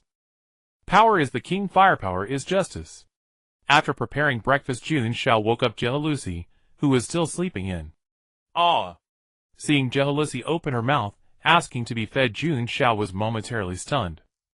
Just like a little kitten waiting to be fed. Picking up a slice of ham, Jun Xiao stuffed it into Jealousy's mouth. With her mouth full, Jealousy made a satisfied, happy sound. Jun Xiao felt that Jealousy seemed to be getting more and more clingy. Was this a good thing or a bad thing? Shaking his head, Jun Xiao stopped thinking and downed the full glass of milk in front of him. The clink of the empty glass hitting the table drew Jealousy's attention. Jealousy imitated Jun Xiao and downed her own glass of milk. A glass of milk a day secretly surpassed everyone in height. As if he had been drinking milk for 2.5 years and hadn't grown a single centimeter. Even that little girl Jealousy was as tall as him. Getting more and more irritated, Jun Xiao threw on his black trench coat, fastened his belt loaded with weapons and gear, and prepared to head to the black market. Just as he was about to open the door and leave, Jun Xiao felt his coat hem being gently tugged. Turning around, he saw Jealousy looking at him pitifully. Almost forgot about this girl. I have no work today, you can rest at home. I'll be back later. Jun Xiao stroked Jealousy's silky hair as he spoke slowly. Take me with you, okay? Unable to resist Jealousy's persistent coaxing, and also uneasy about leaving her alone at home, she might accidentally set the house on fire, Jun Xiao gave in. Along the way, Jealousy looked around curiously. Everything was new to her. Traijin Bar, a seemingly ordinary little bar, but Jun Xiao knew it was one of the entrances to the Harlan City black market. As soon as he entered the bar, Jun Xiao felt several aggressive gazes on him. Nothing he could do. He lacked intimidation, otherwise these guys wouldn't dare stare at him like that. He could only hope no one was foolish enough to mess with him. Beautiful lady, would you mind having a drink with me? A man in decent clothes, but with a haggard face, blocked Jun Xiao and Jealousy. The man's eyes roamed over Jun Xiao in front of him. Petite and delicate figure, fair and tender skin, innocent and cute face. Praise the night goddess, this lovely lady was just his type. Jealousy noticed the man's aggressive gaze fixed on Jun Xiao. A crimson glint flickered in her eyes as she parted her lips. Get lost. As Jealousy's words fell, the man suddenly felt an overwhelming force surging toward him, startling him so much that he collapsed onto the ground. What the hell, playing tricks? If you're looking for a bullet, I wouldn't mind sharing a drink with you. Jun Xiao drew her Colt, the silver-white muzzle aimed at the man's forehead, her eyes icy and fierce. Aye. The man broke out in a cold sweat, watching helplessly as Jun Xiao squeezed the trigger. A click. Contrary to the onlooker's expectation of an exploding head, the man remained unharmed on the ground. A smile that made everyone's heart flutter spread across Jun Xiao's face as she holstered the Colt. Blank round. Consider yourself lucky today. The man, now coming to his senses, felt the wetness in his crotch and flushed crimson, fleeing the bar in a hurry. Jun Xiao whistled as she approached the counter. The bartender silently polished a glass, as if the commotion had nothing to do with him. What would you like to drink, my two lovely ladies? The bartender asked politely, turning to Jun Xiao and Jehalusi. Tequila Sunrise. The previously calm bartender looked up in surprise, reassessing the seemingly harmless girl before him. Sorry, pal, the Tequila Sunrise is sold out today. Perhaps you'd like to try this Obsidian Rose cocktail. Then I'll have a Starflow Rye whiskey. Follow me. Setting down the polished glass, the bartender turned and gestured for Jun Xiao to follow. Taking Jehalusi's small hand, Jun Xiao followed the bartender into a basement. The bartender led Jun Xiao to a door in the basement and handed her 2 black hooded cloaks. You know the rules, right? Jun Xiao nodded. Then good luck, ladies. With a slight bow, the bartender left the basement. Jehalusi and Jun Xiao donned the black cloaks. Jun Xiao pulled the hood low and, holding Jehalusi's hand, entered the black market of Harlan City. The underground black market was exceptionally well organized. Without much effort, Jun Xiao gathered all the materials she needed except for the gem. But after making a full circuit of the black market with Jehalusi, she still couldn't find a gem that met her requirements. Just as Jun Xiao was frowning over what to do, she felt Jehalusi, who was holding her hand, suddenly stop. Turning her head, she saw a scrawny man squatting in front of a stall, a sapphire placed before him, his eyes fixed on the delicate face beneath Jehalusi's hood. He thought he had spotted easy prey. Interested in fortune-telling, miss? My stargazing skills are quite accurate. But Jehalusi seemed not to hear him at all. Her azure eyes were fixed on the sapphire gleaming. The gem gave Jehalusi a familiar feeling. Oh, you do fortune-telling? Seeing another fish take the bait, the man thumped his chest confidently. Of course. I once studied stargazing at that Miskatonic University. Very accurate. Then guess what I want right now? Named Dennis Ray's human, a complete fraud. This shoddy spiel can only fool naive girls like you and Jehalusi. Jun Xiao's face darkened. The information appearing in her mind was as reliable as ever. Although she had no interest in this swindler, the sapphire in front of him was exactly what she needed. A sapphire from the star of the vengeful goddess, but its holder seems to think it's just a glass ball. Dennis gave an awkward smile, looking nervous, afraid that Jun Xiao might question him. Fortune-telling needs clues, miss. Why not describe the item you're looking for? Screw your miss. I've lost my pocket watch. Do you know where it is? She had tossed the watch to Jehalusi before leaving, perfect for fooling this con artist. Far yet near, the thing you seek is right beside you. Dennis trotted out his usual ambiguous trick, hoping to bluff Jun Xiao. Right beside me. Wow, it really appeared before my eyes. Jun Xiao feigned surprise, taking the pocket watch from Jehalusi's arms. In her mind, she gave Dennis a perfect score for his cooperation. How could someone with such low intelligence dare to be a swindler? Jehalusi. I haven't even warmed it up yet. Why did you take it? Jun Xiao, the watch. Sure, I'll give it back to you later. Pressing close to Jehalusi's cheek, Jun Xiao was afraid she might slip up. Feeling the warmth of Jun Xiao's breath on her face, Jehalusi blushed, lowered her head, and softly murmured in agreement. Dennis was also baffled. Could it really be that coincidental? Jun Xiao blinked, trying to look as gullible as possible. Your fortune-telling is amazing. Can you teach me? Seeing Jun Xiao so eager, Dennis was overjoyed inside, but maintained a calm facade. Of course. This tome, 3001 Little Tricks for Fortune-Telling from Zero to Prophecy, is a forbidden book I borrowed from the Miskatonic University Library with great effort. 500 marks and it's yours. Jun Xiao's mouth dropped open in shock. Dennis's intelligence once again crushed her expectations. The title was way too sloppy, wasn't it? Chin in hand, pretending to think, Jun Xiao's black lively eyes darted around before finally locking onto the sapphire in front of Dennis. Putting on a pained expression, Jun Xiao pointed at the sapphire and gritted her teeth. Sell me that gem, 600 marks. Jim. What Jim? Dennis was confused for a moment, before realizing Jun Xiao meant the glass ball he used for his scams. As expected, girls are easy to fool. Deal. Handing over 600 marks, Jun Xiao grabbed the sapphire, took Jellic's hand and bolted.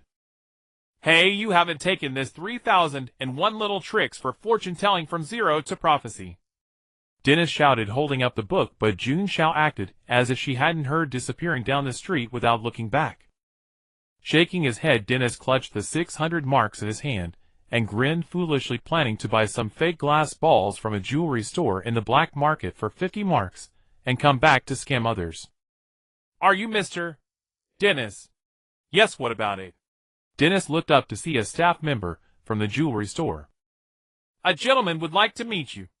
As he spoke, a hunched old man with a white beard stepped out from behind him. What old man here for a fortune? Let me warn you, my fee is at least 100 marks. Having just pulled off a scam, Dennis was brimming with confidence, starting at a hefty 100 marks. Sebastian's eyes gleamed with wisdom as he studied Dennis for a long moment, then sighed. I'm too late. Star of the vengeful goddess above, forgive your devout follower for failing to recover your sacred relic. Sebastian traced the shape of a planet over his chest, his voice reverent. Looking up, he inadvertently caught sight of the book in Dennis's hand. 3001 little tricks for fortune-telling from zero to prophecy. What a ridiculous name. Even an idiot wouldn't fall for that, right? Sebastian was so furious his beard flew up. Astrologers' reputations were ruined by charlatans like this. He had to teach this scoundrel a lesson. Lifting his cane, Sebastian spoke slowly. I request the knight to bear witness. With this staff as the vessel, infuse the power you have bestowed. Calamity shall cling to the enemy before me. I declare, you are cursed. With those words, Sebastian brought down the cane he held, striking Dennis hard on the head. Hiss! What are you doing, you damn old man? If you think my fees are too high, you can bargain. A satisfied smile graced Sebastian's face. Though he had not found the holy relic of the cult punishing a fraudulent fortune-teller who had been swindling people everywhere, was still a worthwhile journey. Leaning on his cane, Sebastian left the black market. Dennis watched the old man's retreating figure and cursed loudly, then carefully tucked the 600 marks into his pocket and began wandering the streets of the black market. Not long after, Dennis suddenly heard some commotion behind him. Turning his head, he saw a scarred-faced man look at him with excitement. It's him! This guy scammed me for 50 marks last time and cursed me, saying my wife was cheating on me. How dare he deceive my bro? Didn't his wife just spend a night at my place? What right does he have to slander my honor? Behind the scarred man, a burly man cracked his neck and grabbed Dennis in one swift motion. I'm wrong. I saw it with my own eyes. His wife really was unfaithful. Still talking nonsense. The burly man punched Dennis, sending him crashing to the ground, stripped him completely, and took the last 600 marks from his body. You poor bastard. Lying on the ground on the verge of tears, Dennis suddenly remembered what that old man had done before leaving. Did I actually encounter a real fortune-teller? Realizing this, a chill rose up Dennis's spine. Only one thought filled his mind: go home and hide. As long as I stay indoors, surely misfortune won't find me. Clutching at this thin hope, Dennis left the black market and ran for his life toward home. Is it already night? There was not a single person on the road, and the dim yellow streetlights made Dennis's heart grow cold. Almost home now. But as he turned a corner, Dennis failed to watch the path and felt himself collide with something soft and yielding. What the hell is blocking my way? The rotten stench filled Dennis's nostrils. Have I really run into a trash can? Dennis couldn't help but think. A eerie laughing sound rang out. Dennis finally saw clearly. Before him lay a mass of flesh nearly 2 meters high, with countless maggots emerging from within. Gurgle. Dennis felt his stomach churning. Vomit! Vomit, vomit! He emptied everything in his stomach and dragged his weakened body, trying to flee. Help! Goddess of night above! I'll never deceive again. But all that responded was the gurgling sound of the flesh mass rolling, just like the churning of his own stomach earlier. The stomach of this corrupt entity was also churning. It was starving. the fresh flesh and blood before it was so tempting this damned aroma. A disgusting worm emerged from the flesh. The worm twisted rapidly, and bit Dennis's leg to pieces in one bite. Dennis fell to the ground. Enduring the agonizing pain in his mangled leg, he dragged his body forward with his hands crawling away. But he crawled far too slowly. Splat slop! He could only watch helplessly, as the mass of rotting flesh squirmed forward in a disgusting manner, slowly climbing onto his body, and eventually enveloping him completely. Help! Help me! Dennis's weakened voice sounded, and then he vanished from this world forever. 1 gram of salt, 1 gram of sugar. In the kitchen, Jun Xiao carefully added ingredients to the teapot on the stove. 2 corn silk threads, 3 rat tails, 1 slice of dragon blood grass. Finally, this sapphire. Closing the teapot lid, Jun Xiao excitedly rubbed his hands, then propped his chin on his hand, and squatted on the stool staring at the teapot. Gareth was on the sofa playing with the pocket watch Jun Xiao had given her. Thinking that this was a gift from Jun Xiao, her mood instantly brightened, and she hummed a song along with the ticking of the pocket watch. According to the stone tablet, 2 minutes and a bit. After 2 minutes, the potion will be ready. Picking up the teapot, he poured exactly 1 full cup. The liquid inside was crystal clear, and Jun Xiao even suspected it might just be plain water.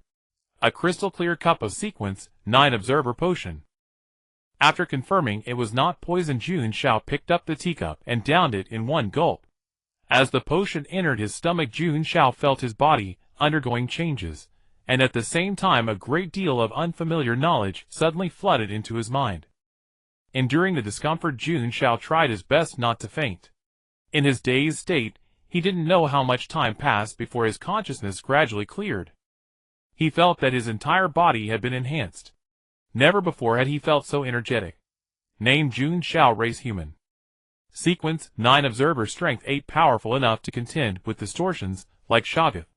Constitution 5, you really need to exercise. Willpower 14, indestructible. The whispers of corruption and blasphemy in your ears are as harmless as a children's nursery rhyme. Agility 8, fast as lightning. Charm 8, cuteness is justice.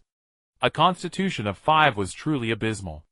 Rubbing his forehead, Jun Xiao felt that he indeed needed to arrange some daily exercise for himself. Moreover, the enhancements brought by the potion were not limited to these. As his understanding of the observer sequence deepened, the potion would be slowly digested. Currently, he had only learned some simple stargazing techniques, such as the ability to draw upon the power of celestial bodies. How to apply it specifically depended entirely on Jun Xiao himself. After drinking a cup of Dana tea, Jun Xiao slowly exhaled. For now, there was no need to deliberately rush the digestion of the potion. Taking it step by step was most important. More importantly, after paying off this month's mortgage, Jun Xiao would be broke again. Truly, making money was the most pressing matter at hand.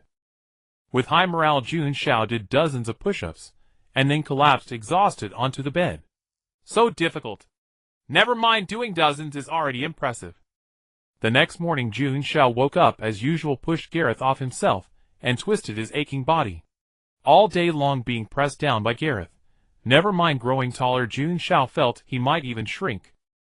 After having breakfast with Gareth, Jun Xiao read through the intelligence report that Richardson handed him, as usual, then downed a full cup of milk in 1 go.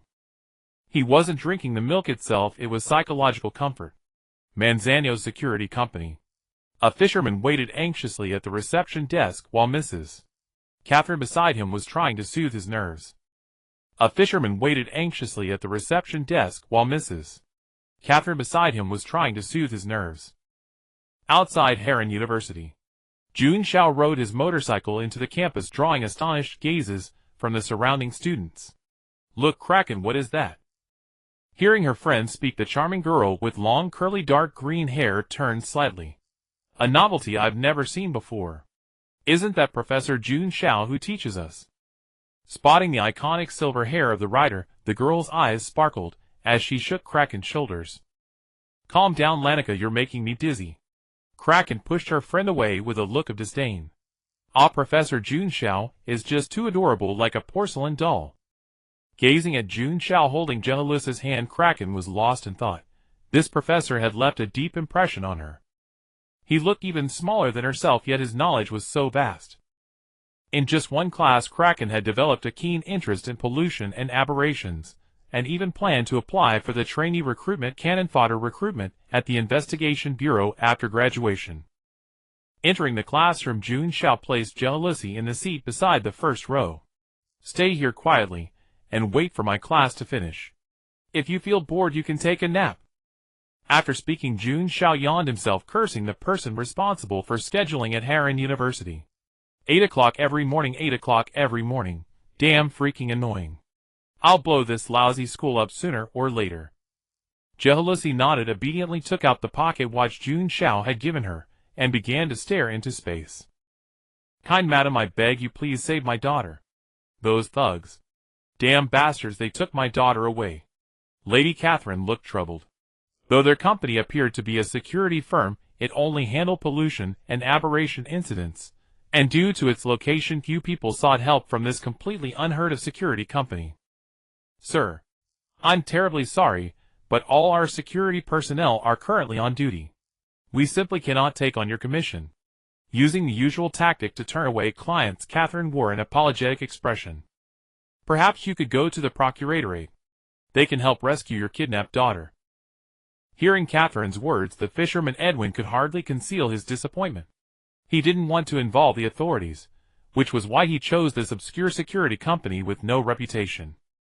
Otherwise, even if his daughter were rescued, they would face relentless pursuit. "Thank you, madam. Thank you for your advice." Dejected Edwin lit a cigarette, and dragged his heavy steps out of the building, which outwardly appeared to be a security company, but was actually an Investigation Bureau outpost. Once outside, Edwin saw a little girl playing by the roadside, and his daughter's image appeared in his mind. He exhaled a deep puff of smoke, seeming to make a decision, and walked toward the nearby Procuratorate. There are many ways to help patients maintain or improve their SAN values. Psychological counseling alone is not very effective. When necessary, we can use external aids. For example, incense that stabilizes the mind, tea, or other things. Kraken, sitting in the front row, stared intently at Jun Xiao on the podium, deeply captivated by the lecture. "Class dismissed. If you have any further questions, feel free to find me anytime. Of course, if you can find me," Jun Xiao added silently in his mind. He rarely spent much time in his office, preferring to take on commissions to earn money whenever possible. Seeing Jun Xiao wink at her, Jealousy stood up to follow him, but then noticed a girl with dark green curly hair blocking his path, so she paused. "Professor Jun Xiao, I have a question for you." Kraken twirled a lock of her hair, her eyes burning with a thirst for knowledge. Looking at the lively and spirited girl before him, Jun Xiao secretly compared their heights and clicked his tongue. She was actually a little taller than him. "Does encountering pollution and aberrations always lower your SAN? Not if your will is strong enough." Jun Xiao replied with an air of maturity, trying to compensate for his height disadvantage. "Teacher, have you ever seen a pollution entity? Are pollution entities male or female? How can we kill a pollution entity? Are pollution entities all disgusting and ugly?" As Kraken's questions grew increasingly absurd, Jun Xiao frowned and hurriedly stopped her. "This is beyond the scope of my course. Perhaps you should ask the teacher of pollution studies." Pursing her lips, Kraken looked disappointed, but then a clever idea struck her. Rumor had it that Professor Jun Xiao was extremely fond of money. Even coins dropped into the sewer couldn't escape his clutches.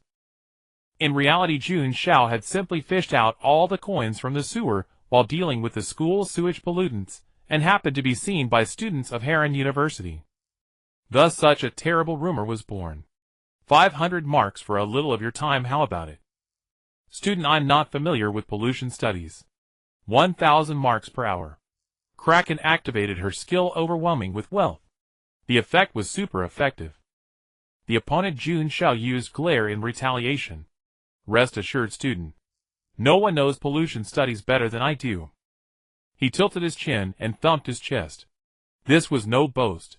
How could those professors who only knew theory compare to an investigator who practiced day in and day out? Watching Jun Xiao chatting and laughing with another girl, Jealousy's eyes went blank. An inexplicable irritation welled up inside her, and her gaze toward Kraken turned cold.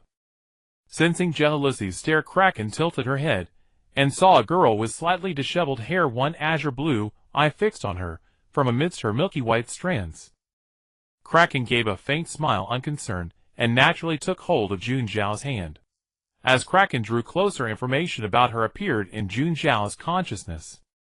Name: Kraken, race human.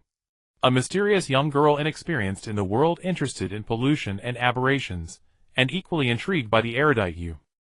It's too crowded here, Professor. Can we go somewhere else? Oh. Indeed, it was inconvenient here. Let's go to my office. By the way, where's Jealousy? Jun Xiao turned around and saw Jealousy still standing frozen, thinking she hadn't woken up yet. Hearing Jun Xiao speak to her, Jealousy snapped back to reality, and the eerie red glow in her other gray pupil vanished. See? Coming. Feeling as if she were facing a great enemy, Jealousy clenched her fists, determined not to let this person take Jun Xiao away from her. The trio arrived at Jun Xiao's office, where the considerate Jun Xiao poured a cup of black tea for Keela Kin, adhering to the principle that a paying customer is king. Faced with Keela Kin's myriad questions, Jun Xiao answered fluently, explaining with great patience. Jealousy was gnashing her teeth in fury, especially when she saw Keela Kin casually pull out a 1,000-mark note from her handbag. A sense of helplessness surged within her. But soon Jealousy leaned her head and fell asleep on the sofa, for Jun Xiao's lecture was incredibly soporific. An hour passed swiftly, yet Keela Kin was still eager for more. Before entering university, she had been forced to stay in her family's mansion, with only Uncle Dagong and Lady Haidella for company. In the end, it was only after much coaxing that Uncle Dagong allowed her to attend Harlan University. Jun Xiao's vivid accounts of the outside world captivated Keela Kin deeply. Though he was not even as tall as she, teacher Jun Xiao had traveled to so many places. Keela Kin marveled inwardly, her eyes sparkling with admiration as she gazed at him. Teacher Jun Xiao, will you be free tomorrow? Twirling a strand of hair around her finger, Keela Kin asked, a hint of nervousness in her voice. Of course I'll pay. Well? Jun Xiao looked troubled. He had no plans to come to school tomorrow. I don't have any classes tomorrow, so I probably won't be at school. That's fine, I can come to your place after school. That's not impossible. Stroking his chin, Jun Xiao said slowly. Teaching Keela Kin paid far better than working as an investigator. Risking his life, he earned a mere 3,000 to 4,000 marks a day through grueling work, but spending time with Keela Kin over tea and conversation, an hour, yielded 1,000 marks. Hiss. Jun Xiao drew in a sharp breath. He felt oddly like he was being kept by a wealthy woman. Shaking his head, he cast aside the thought. He was earning money through his own skills. How could that be called being kept? He gave Keela Kin his home address. Her eyes curved into crescent moons in a smile. After bidding Jun Xiao farewell, she skipped out of the school. At the school gate, a sleek black luxury motorcycle parked there drew numerous glances. A girl with dark green curly hair emerged from the campus with a smile. The door opened, and a tall, gray-haired, deep-eyed middle-aged man bowed slightly. Miss Keela Kin, you're finally out. Did something happen today that delayed dismissal? Keela Kin looked at Dagong, raising an eyebrow in displeasure. Uncle Dagong, didn't I say I wanted to walk home after school? I'm an adult now, not a child. Faced with Keela Kin's reproach, Dagong's expression remained unchanged. He spoke earnestly. Miss, you have little exposure to the outside world. You might easily encounter danger. I know. Making a face at Dagong, Keela Kin got into the vehicle with a huff. V-room. Dagong stepped on the accelerator, and the motorcycle drove off, leaving a few dazed students by the roadside. Oh, which noble lady is that? I don't recall such a person at Harlan University. That man seems to be from the Raya Seafood City. The Raya, whose seafood empire spans the entire empire. A male college student by the roadside gaped, regretting inwardly that he had missed a chance to get to know a wealthy woman. How is Miss Keela Kin doing at university? Miss, you really didn't need to attend this superfluous university. You are destined to inherit the entire Raya empire. Dagong drove, utterly baffled as to why Keela Kin was so determined to go to university. What do you mean? I'm not interested in managing Raya's businesses. A world full of unknowns and adventure suits me much better. Besides, teacher Jun Xiao told me so much today. I learned how many fascinating things are out there. Listening to Jun Xiao recount his experiences in various ruins, temples, and wildernesses, Keela Kin's heart surged with excitement. She wished she could go exploring with him. If Jun Xiao knew her thoughts, he would probably give her a sharp flick on the forehead. If not for the money, he would be lying in bed sleeping all day. Teacher. De Gong frowned. It was clear that Keela Kin was very fond of this teacher, but De Gong didn't believe that a university professor was worthy of being Keela Kin's mentor. Perhaps we can have a chat sometime. Achoo. Back home, Jun Xiao suddenly sneezed. Rubbing his nose, Jun Xiao chuckled mischievously, wondering which girl was secretly thinking of him. Gahaluasi sat on a chair, hands resting on her knees, her bare pink feet swinging under the table, her cheeks puffed out as she watched Jun Xiao set the dishes on the table. Jun Xiao, is that woman coming to our house tomorrow? Woman? Jun Xiao was momentarily puzzled before realizing Gahaluasi meant Keela Kin. Yes, Keela Kin is coming tomorrow. Upon confirmation, Gahaluasi's face immediately fell, her expression one of disappointment. Seeing Gahaluasi's adorable childlike pout, Jun Xiao couldn't help but ruffle her hair. It's not like she's coming to kick you out. What's the matter with you? But? Alright, let's eat. Feeling Jun Xiao's hand leave her head, Gahaluasi was a little dejected. But then she thought Jun Xiao seemed indifferent to Keela Kin, and Gahaluasi instantly felt relieved. As long as she guarded the house well, tomorrow nothing unexpected would happen. After dinner, Gahaluasi hummed happily, dreaming of a future life alone with Jun Xiao. Jun Xiao at his desk puffed on an e-cigarette and sipped donut tea, feeling a deep sense of tranquility. Days without rushing around for commissions were too comfortable, but Jun Xiao didn't dare to become too decadent.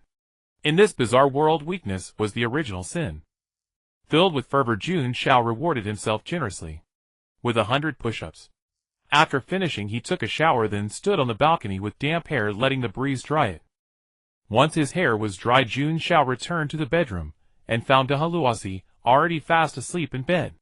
He nudged her, who was lying in the middle, to the side to make room for himself. But soon, he felt something soft pressing against him. Opening his eyes, he saw Gahaluasi clinging to him like a koala. He closed his eyes and went back to sleep. Over the past few days, he had grown accustomed to Gahaluasi's restless sleeping habits. Whenever he suggested sleeping on the sofa, she would look at him with pitiful eyes. Unable to withstand that pressure, Jun Xiao was forced to be a living pillow every night. The next morning, pushing away Jalousie, who had fallen fast asleep on top of him, Jun Xiao donned loose pajamas and rubbed his hazy, sleepy eyes. The door creaked open. Jun Xiao poked his head out and retrieved the intelligence report hidden beneath the doormat. As he prepared breakfast, Jun Xiao flipped through the daily intelligence report sent by Morris. After a quick scan, finding no simple yet lucrative commissions, he casually tossed it into the trash bin. Investigators also received a base salary. The sole requirement was to obey orders and assignments from above, essentially patrolling the city at night and similar duties. Of course, there were also special commissions. For instance, Jun Xiao's previous expedition to the ruins fell under tasks dispatched by the municipal council. The remaining commissions were optional, serving as side income. With no work today, Jun Xiao did not bother waking Jalousie. After finishing his breakfast, he headed to the desk to read. It was not until evening that Jalousie finally stirred awake, bleary-eyed. Jun Xiao found himself envious. How blissful it must be to slumber for over 10 hours each day. Awake at last, Jalousie clutched her rumbling stomach and tugged at Jun Xiao's arm. I'm hungry. He checked the time on his newly crafted black pocket watch. It's already evening. Taking off his gold-rimmed monocle from his left eye, Jun Xiao gently closed occult experiments from beginner to buried in 3 minutes. Ruffling Jalousie's tangled hair, Jun Xiao couldn't shake the feeling that the girl needed a bath. It seemed he had overlooked that detail since bringing her home. Be good. I'll make dinner, you go take a shower in the bathroom. The sound of running water echoed from the bathroom. After finishing his meal, Jun Xiao returned to his desk to read. Jun Xiao. The food's on the table. Help yourself. Not exactly. I forgot to bring clean clothes. Wear what you just took off. It got wet. With a soft sigh, Jun Xiao couldn't help but feel as though he were raising a daughter. Where was the work assistant he was supposed to cultivate? Wait. Jun Xiao opened the wardrobe and took out clothes he had purchased for Jalusi a few days prior, randomly selecting a white pajama set before walking to the bathroom door. Through the fog-translucent glass door, Jun Xiao could faintly discern the girl's slender figure, though it aroused no particular sentiment. Having spent every night with Jalusi clinging to him for sleep, Jun Xiao had already seen both the appropriate and inappropriate things. Moreover, he held absolutely no interest in a child's body, unless he wished to spend his days behind bars. A crack appeared in the door, and a damp little head peeked out. Jalusi's face was flushed as she extended her long pale arms, her tone deeply awkward. "Thank you." She snatched the clothes from Jun Xiao's hands and slammed the door shut. Just as he was about to return to his reading, the doorbell rang. Kalakin's saccharine voice drifted from outside. "Teacher Jun Xiao, are you home?" Jun Xiao opened the door to find Kalakin standing obediently at the threshold in a Lolita dress, her face radiating barely concealed joy upon seeing him. "Come in and sit." Kalakin curiously surveyed Jun Xiao's apartment. Well, such a cramped room. It feels as though the entire apartment is smaller than my own bedroom. "Wait for me in my bedroom for now." Entering Jun Xiao's bedroom, Kalakin reached for a book on the table, but her sharp eyes quickly spied several strands of creamy white long hair on the bed. Stepping forward to examine them, Kalakin looked utterly bewildered. "Isn't Teacher Jun Xiao's hair silver white? Could he have a roommate living here?" Before Kalakin could dwell on her confusion, a girl with damp hair walked into the room. "It's you." Upon clearly recognizing Jalusi's features, Kalakin realized, was this not the same girl who had been with her at Teacher Jun Xiao's office that day? Could it be she was also here for private tutoring with the teacher? Wait a moment, private tutoring in the bathroom? Glaring warily at Kalakin, Jalusi regarded her like a kitten fiercely defending its territory, her expression ferocious. "Why are you in my room with Jun Xiao? Your room with the teacher." The gloomy maiden before her revealing only one sapphire blue, "I actually cohabited with Teacher Jun Xiao." Hearing the commotion, Jun Xiao hurried over from the kitchen. "Kalakin, I forgot to introduce you. This is Jalusi, my cousin, who lives with me." "All right, Jalusi, stop your tantrum. Go to the balcony to dry your hair, then come eat." Witnessing Jun Xiao gently fondle Jalusi's damp hair, Kalakin felt an inexplicable pang of jealousy. She had to spend 1,000 marks merely to chat with Teacher Jun Xiao for an hour, and yet this girl actually lived under the same roof with him. Originally, Kalakin had been delighted simply at the prospect of visiting Teacher Jun Xiao's home, but without comparison, there could be no hurt. Noticing the disappointment in Kalakin's eyes, Jalusi's mood soared. Feeling she had successfully evened the odds, she skipped to the balcony, humming a tune in the evening breeze, utterly content. "Please sit. Feel free to ask me anything you do not understand, whether concerning the occult or otherwise." Steadying her emotions, Kalakin reassured herself inwardly. Today she could purchase 1 hour of Teacher Jun Xiao's time for 1,000 marks. Tomorrow she could buy 2 hours for 2,000. There were only 24 hours in a day, and before long. The notion took root the moment it surfaced in Kalakin's mind. After all, money was merely a numeral to her. The hour passed swiftly. In the interim, Jalusi sensibly refrained from disturbing Jun Xiao's earnings, and after finishing her meal, she obediently sprawled upon the living room sofa. "Goodbye, Teacher Jun Xiao. See you tomorrow." Accepting the stack of banknotes Kalakin handed over, Jun Xiao nodded and said with sincere concern, "Be safe on your way home." "If anything were to happen to you, where would I find another wealthy benefactress so generously open-handed?" Hearing Jun Xiao's caring words, Kalakin's cheeks flushed faintly. She mumbled an affirmative nod and hurried away. Hidden behind, Jalusi crossed her arms over her chest. A faint concealed red glint flashed in her eyes, as an impulse suddenly surged within her, to seize this opportunity and quietly eliminate Kalakin. "Jalusi." Hearing Jun Xiao address her, Jalusi snapped back to attention. "Huh? What had she been about to do just now? Never mind, whatever. That woman who attempted to entice Jun Xiao with money has already departed. If you are sleepy, you may go to sleep." Halfway through the sentence, Jun Xiao suddenly realized that Jalusi seemed to have woken barely 2 hours prior. "I shall brew you a cup of tea to perk you up instead." Why is someone so young beginning to exhibit the drowsy tendencies of an elder? Brewing a cup of donut tea for Jalusi, Jun Xiao was just about to clear the dishes on the table when the doorbell rang once more. Stepping outside, he found an Investigation Bureau officer who frequently assisted Morris in maintaining contact with him. Huff Investigator Jun Xiao. The man panted heavily, his tone respectful yet evidently hurried. Mr. Morris asked me to relay to you that an aberration has escaped and is roaming nearby. He hopes you will intervene and eliminate it. An aberration. Jun Xiao immediately thought of Kalakin, who had just departed from his home. Could it truly be such a coincidence? Jealousy, wait for me at home. I have to go out. Grabbing his trench coat and the belt with his weapons, Jun Xiao hurried out, slipping on the belt and coat as he ran. Miao Dao, I'm counting on you. Jun Xiao drew the black-silver Miao Dao from its sheath, and a faint blue ghost in the shape of a cat emerged from the blade. Meow. The cat affectionately rubbed against Jun Xiao's cheek, then dashed into the darkness. Jun Xiao quickly followed. On the street, Kraken walked along with a cheerful smile. The road was deserted, and the dim streetlights flickered faintly. A rat poked its head out of a sewer, its round eyes fixed on Kraken.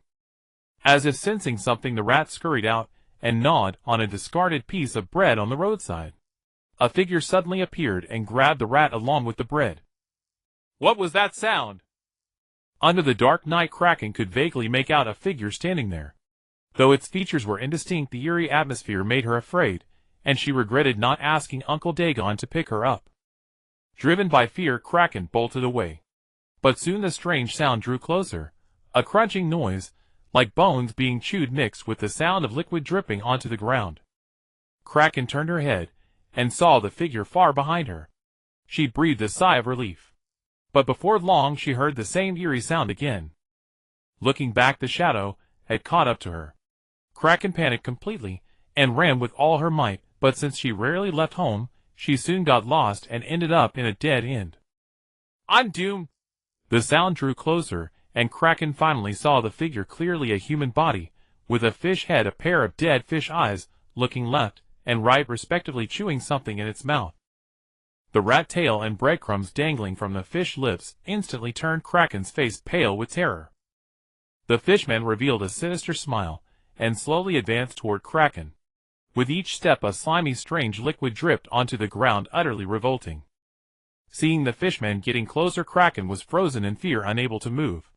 Yet inexplicably the image of Jun Xiao flashed through her mind, and she suddenly found courage. Grabbing a discarded wooden table leg nearby, Kraken gritted her teeth and swung it at the fishman's head. The nail on the table leg embedded itself into the fishman's skull, and a dark green, foul-smelling pus oozed from the wound. Feeling the pain in its skull, the fishman's dull eyes gained a flicker of life. Its eyes, which had been scanning left and right, rolled around and fixed on Kraken before it. With a shove it pushed Kraken away, and the table leg fell to the ground. The fishman picked up the wooden leg and struck its own skull several more times, causing the dark green pus to flow even more. Hee. Daw. Tur. The fishman let out a manic, gleeful laugh. Dropping the table leg, it slurped the rat tail into its mouth and swallowed. Kraken collapsed to the ground, her head strangely dizzy. Teacher Jun Xiao. Before she could finish, she slumped to the ground, and a wave of ancient arcane aura emanated from her, causing the fishman to freeze in its tracks. The fishman warily eyed Kraken. As a creature driven almost entirely by instinct, its survival instinct was immediately triggered. What? The fishman let out a strange cry, its legs splayed apart in a comical gait, trying to flee. Kraken lowered her head. Her dark green wavy hair turned from top to bottom into a fiery red, and the long hair transformed into crimson octopus tentacles that shot out like blades toward the fishman. The crimson tentacles coiled around the fishman, leaving only its fish head exposed. Eh. The fishman let out a terrified shriek, its dead fish eyes rolling upward as it struggled desperately. Kraken raised her head, her eyes devoid of their usual playfulness, filled instead with bloodlust and madness. Die! A crimson tentacle lashed out, directly smashing Edwin's head. Before he died, tears slowly fell from Edwin's dead fish eyes as he uttered his final words. Daw! Tur! The tentacles retracted, and Edwin's headless body fell to the ground. A petite figure aimed a gun at Kraken. Name Edwin.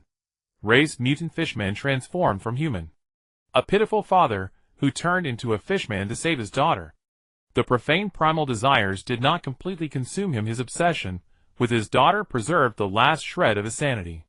Wasn't there supposed to be only one contaminated entity? Why are there two? Maurice really is unreliable. Silver hair shimmered brilliantly under the moonlight. Jun Xiao, with an e-cigarette dangling from his lips, warily eyed the monster before him. Too far away, I can't see its information. Hearing the familiar gentle voice, Kraken froze slightly, the madness and bloodlust in her eyes gradually fading. Teacher Jun Xiao. Jun Xiao, who had been on alert, immediately recognized the crimson-haired figure. Kraken. As Jun Xiao stood stunned, the crimson tentacles behind Kraken pierced the air, wrapping around him and pulling him in front of her. His cold dropped to the ground. Jun Xiao was lifted off his feet by Kraken's tentacles suspended at her eye level. Straining with all his might, he couldn't break free from Kraken's grip. Raising his head, Jun Xiao met Kraken's scarlet eyes. Her information appeared in his mind. Name: Kraken. Race: human, elder god. An avatar of a certain great elder god. Although her power has not fully awakened, you are as insignificant as an ant before her. Yet she seems more interested in you alive. Teacher Jun Xiao, come home with me, okay? Then you can give me lessons whenever you want. Lessons? What the hell kind of lessons am I supposed to give you when you're like this? Kraken, let me down first. Jun Xiao averted his gaze, locking eyes with her fervent stare made his heart uneasy. The tentacles slowly loosened and Jun Xiao's feet touched the ground. Huh? She let me go that easily. Time is short, she will wake up soon. But it doesn't matter, even if I don't keep you by my side. She will do so sooner or later. Kraken cast a deep glance at Jun Xiao, then fainted again, collapsing into his arms. She passed out just like that. Name: Kraken. Race: human. Meow meow meow. A light blue cat spirit leaped from Jun Xiao's waist, bristling at Kraken, as if warning him to stay away from this dangerous woman. It's okay, Meow Dao.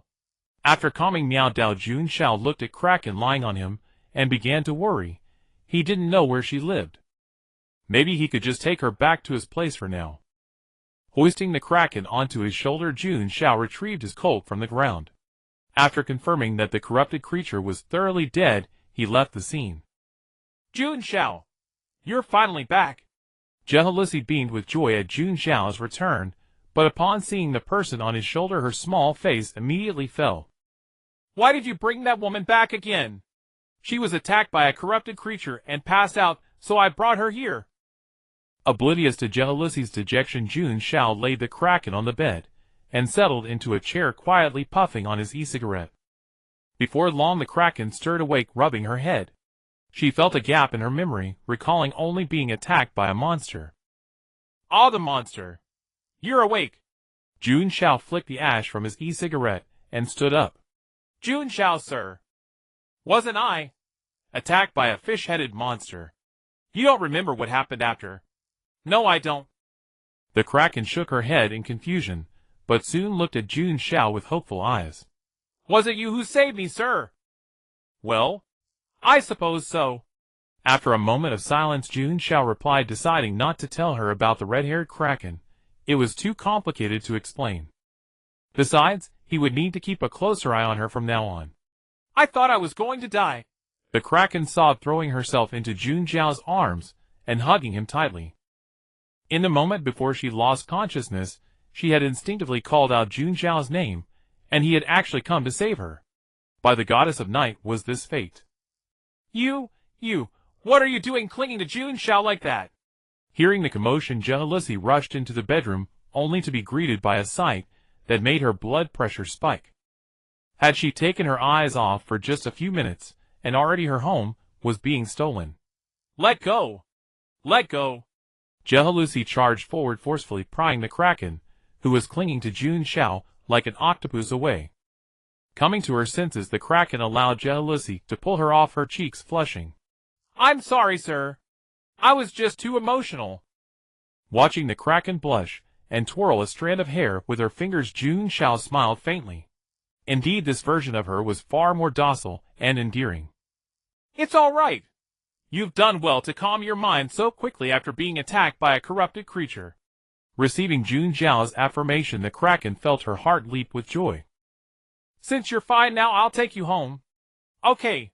The Kraken nodded obediently, still fearful of encountering danger on the road. Jealousy, you stay and watch the house. No. I want to go too. Jealousy looked at Jun Xiao with pitiful eyes, feeling that if she didn't tag along, that wicked woman might steal him away.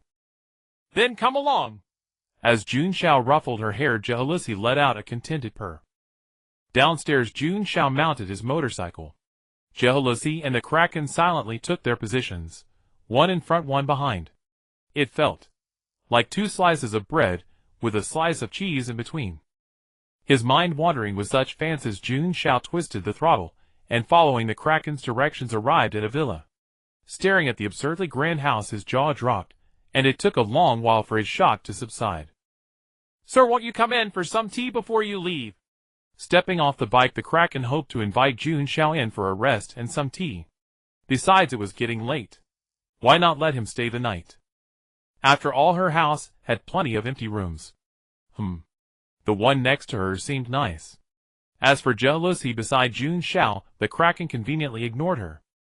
No, not this time. Maybe another chance. The Kraken's villa instinctively filled Jun Xiao with dread. It felt as though stepping inside would cost his wallet tens of thousands of marks. Miss Kraken, you're finally back. A middle-aged woman with light blue hair hurried out anxiously. Steward Dagon has been searching the whole city for you. I'm sorry, Lady Hydra, for worrying you. Seeing the concern on Hydra's face, the Kraken felt warmth in her heart, and also a pang of guilt. It's all right, as long as you're safe. Who is this? Hydra noticed the man behind the Kraken and regarded him with some caution. Oh, I almost forgot to introduce you. After telling Hydra that Jun Xiao was her teacher, and had saved her, Hydra's gaze softened slightly. Miss, please go inside first. I'd like a word alone with your teacher. Name Hydra, race Deep One, a mother goddess among the Deep Ones. She bears you no ill will for now. Jealousy, go inside with the Kraken and wait for a while. Be good. Leading Jun Xiao to the villa's back garden, Hydra suddenly spoke. You carry her scent. You must have seen it, the Kraken's true form. The Kraken's true form. You mean the red-haired one. What do you know? Jun Xiao halted, eyeing Hydra warily, ready to draw his blade at the slightest sign of trouble. Impressive bearing. Hydra regarded his alertness with approval. Rest assured, I mean you no harm. And since you survived seeing the Kraken's true form, that means she doesn't want you dead. Jun Xiao was utterly bewildered. So not only was the Kraken an aberrance, but this woman was one too. Yet aberrances weren't necessarily evil. He was broad-minded enough to accept that. So you called me here just to say this? Of course not. Hydra plucked a datura flower and held it before Jun Xiao. I'm only reminding you not to tell anyone about this, not even the Kraken herself. For both our sakes, can you do that? As Hydra blew the datura blossom into the air, Jun Xiao sensed a hint of threat in her gentle tone. With a soft sigh, he caught the falling flower. For the Kraken's sake, I won't say a word, provided she doesn't cause any destruction. The great Cthulhu has no interest in such trivial matters. Under Hydra's guidance, Jun Xiao entered the villa to find Jealousy playing chess with the Kraken. Having only recently learned the game, Jealousy was being utterly crushed. Picking up her queen, the Kraken swept it across the board, knocking Jealousy's king off the table. I win again, hee. Spotting Jun Xiao, crestfallen, Jealousy ran over and hugged him.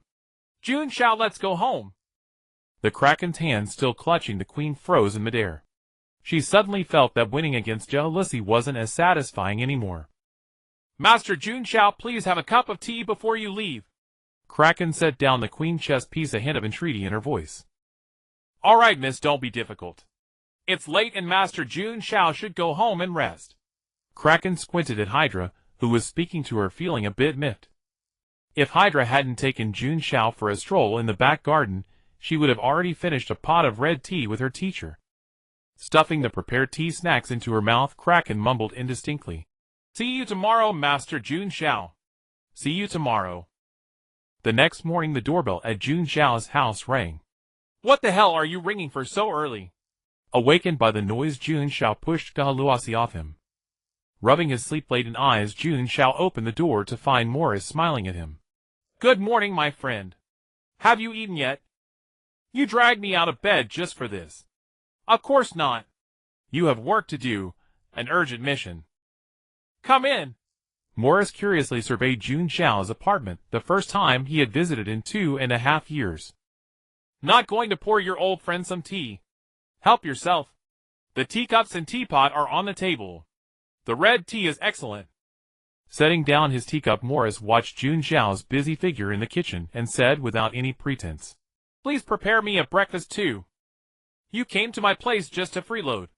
I can pay. It's not about the money. 200 marks. Seeing the 200-mark notes, Morris tossed on the table. Jun Xiao instantly deflated. You win, buddy. Before long, Jun Xiao set the prepared breakfast on the table. Morris picked up his fork and placed a slice of bacon into his mouth. By the way, what about the little one you adopted? Still sleeping. You only have one bedroom, don't you? Don't tell me you. Morris said with a knowing smirk, as if he understood everything. Don't pry into an investigator's affairs. Unfastening his cat-patterned apron, Jun Xiao walked to the bedroom and woke the sleeping Gehaluasi. Get up, Gehaluasi. Let me sleep 5 more minutes. There's your favorite bacon and eggs today. I'm up. After washing up, Gehaluasi came to the table and found a stranger. Actually, not a stranger. She suddenly remembered seeing this uncle before. Sitting beside Jun Xiao, Gehaluasi ate, while eavesdropping on the conversation between Jun Xiao and Morris. Here's the commission. The task is straightforward. Assist the Bureau of Inspection. The Bureau of Inspection. What's the specific content? Taking a sip of milk, Jun Xiao asked in confusion. He had assisted the inspectors many times before, and most tasks were quite simple. I don't know. You'll probably find out when you go. Morris casually pulled out a napkin to wipe his mouth. Jun Xiao's breakfast suited his taste. Thanks for the meal. I envy you, little miss, getting to eat Jun Xiao's breakfast every day. Seeing Morris smiling at her, Gehaluasi leaned closer to Jun Xiao, a little shy. If you gave me 200 marks a day, I wouldn't mind an extra person at breakfast. Sounds tempting, but I'll pass. My little darlings in the lab can't bear to part with me. With that, Morris wore a chrysanthemum-like smile. After breakfast, Morris returned to his lab, while Jun Xiao took Gehaluasi to the Harran City Bureau of Inspection. It's you. Following the voice, Jun Xiao recognized the inspector he had encountered when bringing back the goat-headed nightmare. We meet again. Brandon shrank his neck. Seeing Jun Xiao's smiling face, he recalled the fierceness with which he had beaten the thing in the sack. Hello, Investigator, sir. Here's the commission. Okay, please wait a moment. Taking the commission, Brandon breathed a sigh of relief. So this big shot was the investigator assisting their work. Soon Brandon came out fully armed with 2 other inspectors. Jun Xiao glanced at them. Their gear looked flashy, but the only lethal weapon was the small-caliber pistol at their waists. Let's go! At a seaside house in Ellesmere Port, yellow tape surrounded the seemingly ordinary house. Brandon lifted the tape and gestured for Jun Xiao and the others to enter. This is the scene of the crime. Jun Xiao nodded, surveying the house. On the way, Brandon had already told him the specific details. 2 days ago, a fisherman named Edwin came to the Bureau of Inspection claiming his daughter had been kidnapped. That day, 2 inspectors followed Edwin to rescue his daughter, but there was no news until the next day. The last place they were known to have visited was this house. Later, the Bureau sent 3 more inspectors into the house to investigate, but only one escaped. That person is now mentally deranged and currently undergoing treatment at Morris's place. That's when they requested assistance from the Investigation Bureau. By the way, the name Edwin sounded familiar. Racking his brain, Jun Xiao recalled that the contaminated entity Kraken had killed the other day seemed to be named Edwin. Let's go! You 3 wait outside. Jun Xiao drew his black-silver cat blade holding Gehaluasi's hand and said to Brandon and the others. The 3 naturally disagreed. If the fragile little girl beside Jun Xiao dared to enter, they had nothing to fear. Brandon placed more trust in Jun Xiao's strength, while the other 2 were simply ignorant and fearless. Especially after seeing Jun Xiao's 1.7-meter height and his harmless cute face, They couldn't help feeling that investigators weren't all that impressive. Then we'll go in together. Jun Xiao nodded without further warning. He had asked for their opinion. If they happened to die inside, it wouldn't be his fault. Opening the door, a foul odor assaulted their senses. Brandon and the other two covered their noses, but the stench was inescapable. Ah, Jun Xiao, it's unbearable. Bear with it. The smell in here is awful. Prepared. Jun Xiao folded 2 dona leaves and stuffed them into Gahaluas's nostrils. Rubbing Gahaluas's head, Jun Xiao remained expressionless, as if completely immune to the odor, and whispered, "Cat blade." Seeing the black-silver short sword in Jun Xiao's hand emit a pale blue glow, Brandon and the other two stared wide-eyed. "Follow me and don't get lost." Brandon and the others followed Jun Xiao cautiously, fearing some monster might leap out of the darkness. Searching the entire house, Jun Xiao finally found the source of the stench. Pushing aside the bed in the bedroom, an entrance to a basement was revealed before them. The wooden cellar door was stained with blood, exuding a strong smell of blood and rotting stench. Putting on black leather gloves, Jun Xiao opened the cellar, and a human-faced rat darted out, leaping onto Brandon's face. "Ah! What the hell? Get off!" Jun Xiao's eyes were cold and sharp. Holding a short blade in his left hand, a flash of cold light split the human-faced rat on Brandon's face in 2, blood gushing, staining Brandon's head like a tomato. "Hiss!" The 2 inspectors nearby gasped simultaneously, feeling relieved that the one attacked was not them.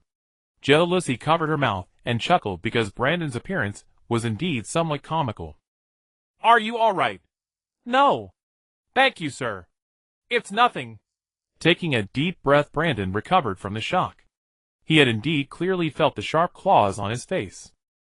That rat with a human face was screeching. If Investigator Jun Xiao had acted even 1 second later, he would most likely have died here.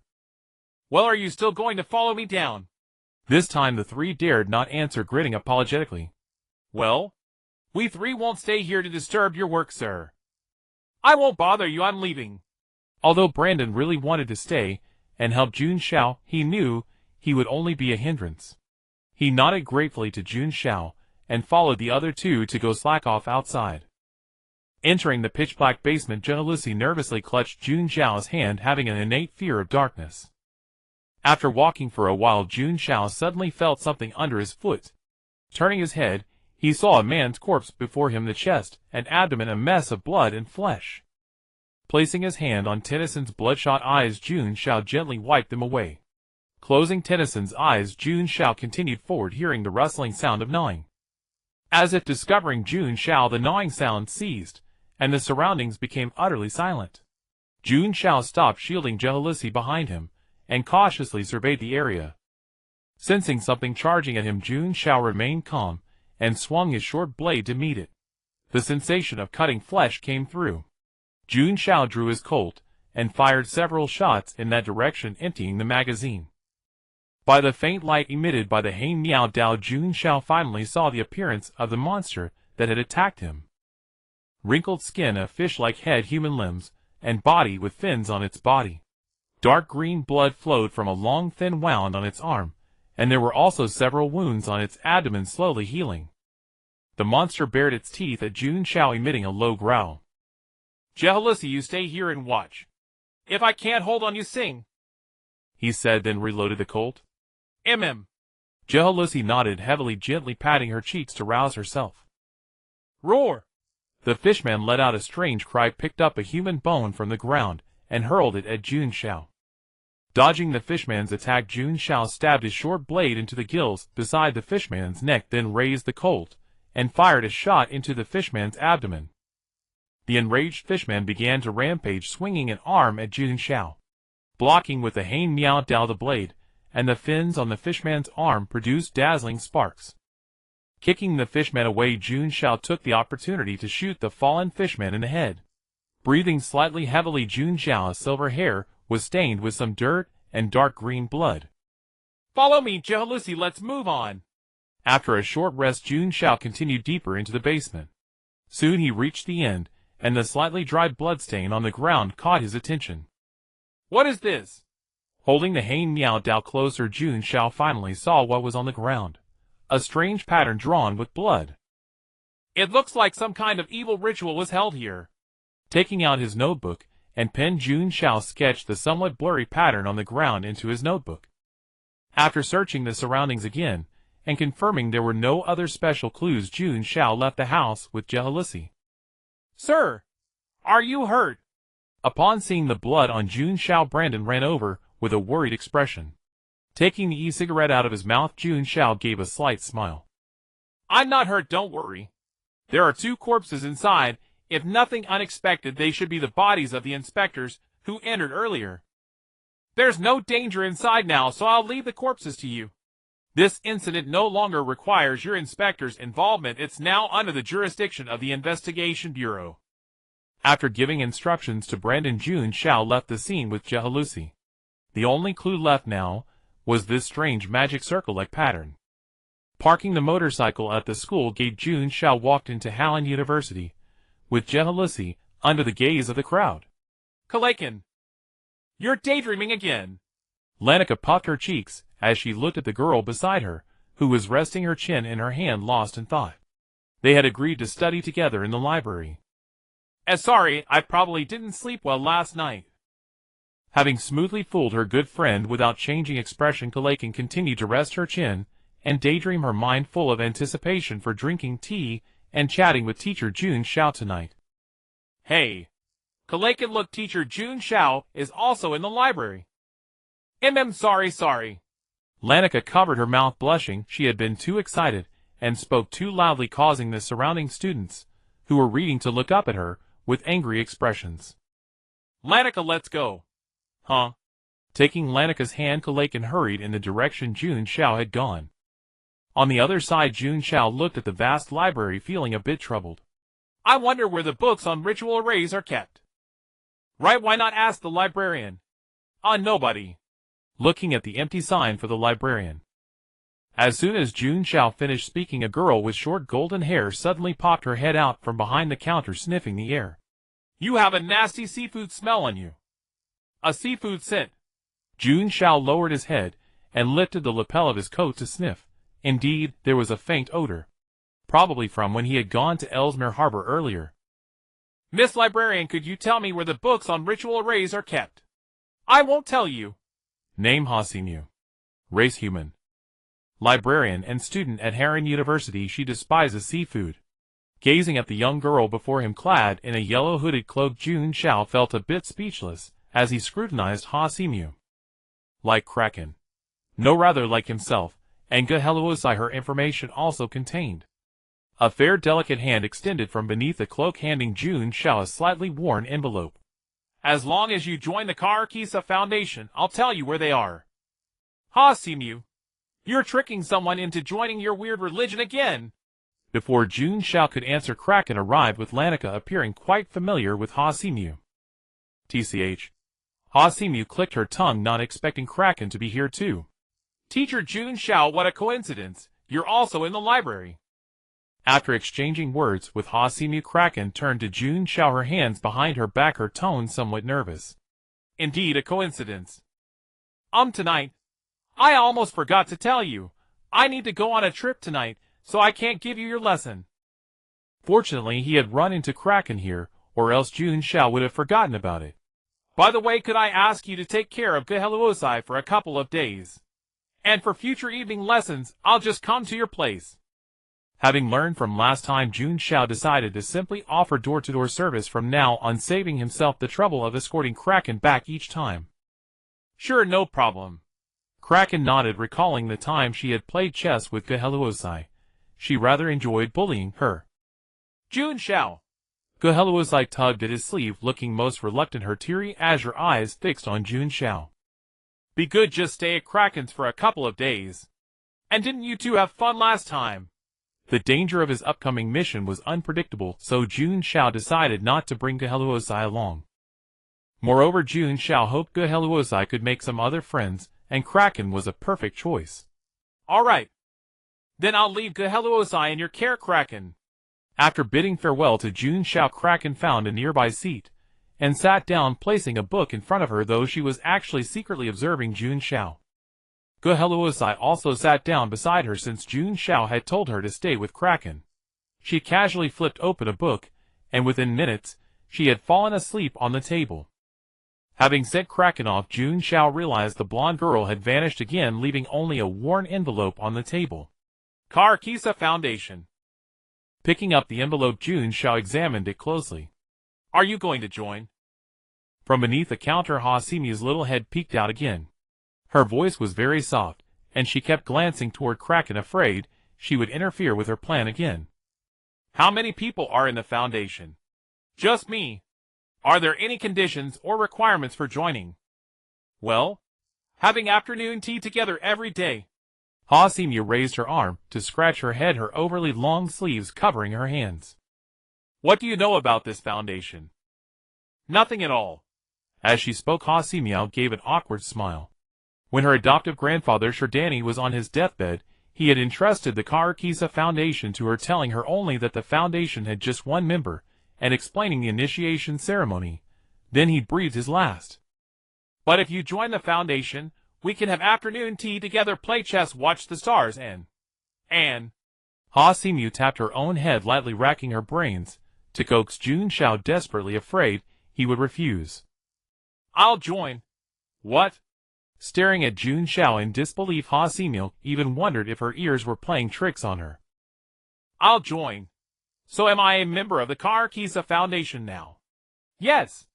You are? As if she had never expected Jun Xiao to agree, Hasimi was at a loss for words. Every day Hasimi would invite people in the library to join, but never once had anyone responded like Jun Xiao, not outright refusing but after careful inquiry choosing to join. Can you take me to the books on ritual arrays now? Wait. Just a moment. Hasimi snapped back to reality, looking a bit flustered. She fumbled for a seal, and handed it to Jun Xiao. This is the proof of initiation. Seal of the yellow robe. Trust me, it will bring you good luck. With a thoughtful nod, Jun Xiao accepted the seal from Hasimi. It was like a commemorative badge from a university club. Jun Xiao couldn't help but smile, completely regarding them. Karkisa Foundation. As some kind of interest group Hasimi had started herself. Come on, I'll take you. Following Hasimi's guidance, Jun Xiao arrived at a bookshelf. Here it is. If you're looking for ritual arrays, you can start with this book. As she spoke, Hasimi stood on tiptoe, reaching for a book on the upper shelf. She finally managed to grab it, but her hand slipped and the book fell. Hasita quickly shut her eyes, but instead of the expected pain of a book hitting her head, she opened her eyes to find Jun Xiao had caught the falling book. Thank you. Have you read this book? Of course, I've read almost every book in the library. Hasimi lifted her chin, brimming with pride. But the price of knowledge was that she only knew one person at school, Kraken, and their relationship wasn't exactly harmonious. Flipping through the book for a while, Jun Xiao soon found the magic array he had seen before. A sinister array that transforms humans into evil creatures. Many power-hungry madmen have used it to transform themselves. Closing the book, Jun Xiao placed it back on the shelf. Thank you for your help, Hasimi. I have other matters to attend to, so I'll take my leave. Okay. After hesitating for a long moment, Hasimi blushed slightly and added, Drop by the library sometime to hang out with me. Ahem, it's Foundation business, yes, official business. If I have time, I will. His mortgage would be paid off soon, and the thought of spending his days in the library reading and drinking tea sounded quite pleasant.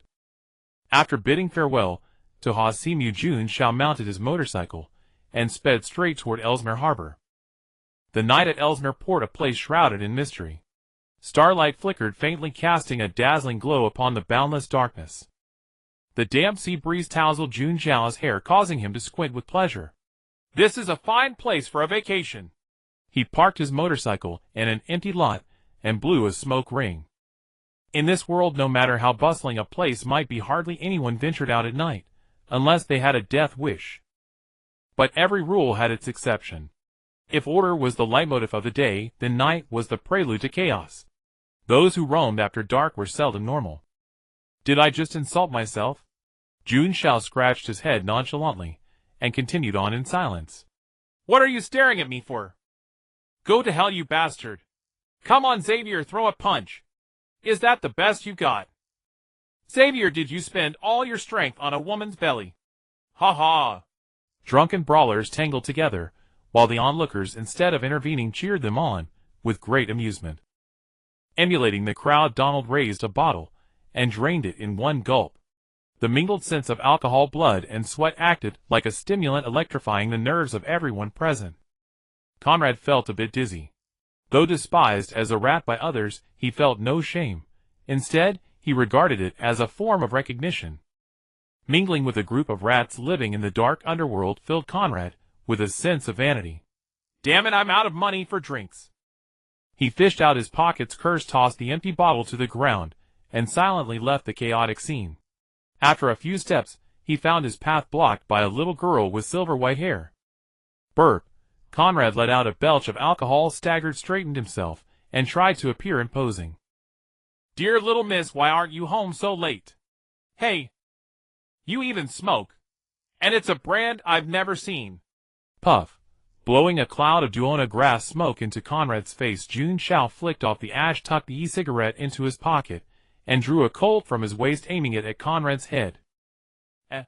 Feeling the cold metal against his temple, under the moonlight, the silver barrel gleamed with the same icy sheen as the young girl's long hair. Conrad sobered instantly. His legs gave way, and he collapsed to the ground, begging for mercy from Jun Xiao. My lady, I was blind to disturb your moon-gazing. I'll leave right now, far away. Shh, silence. Say nothing unnecessary. I'll ask you answer. If you don't know, just shake your head. He clamped his mouth shut, trembling, and nodded. He knew that to survive, he had to obey this man before him. What happened at the house on the east side of the port that's cordoned off by inspectors? The newspaper says it's a kidnapper's hideout. Before Conrad could finish, Jun Xiao shoved the Colt harder against his head, making him wince in pain.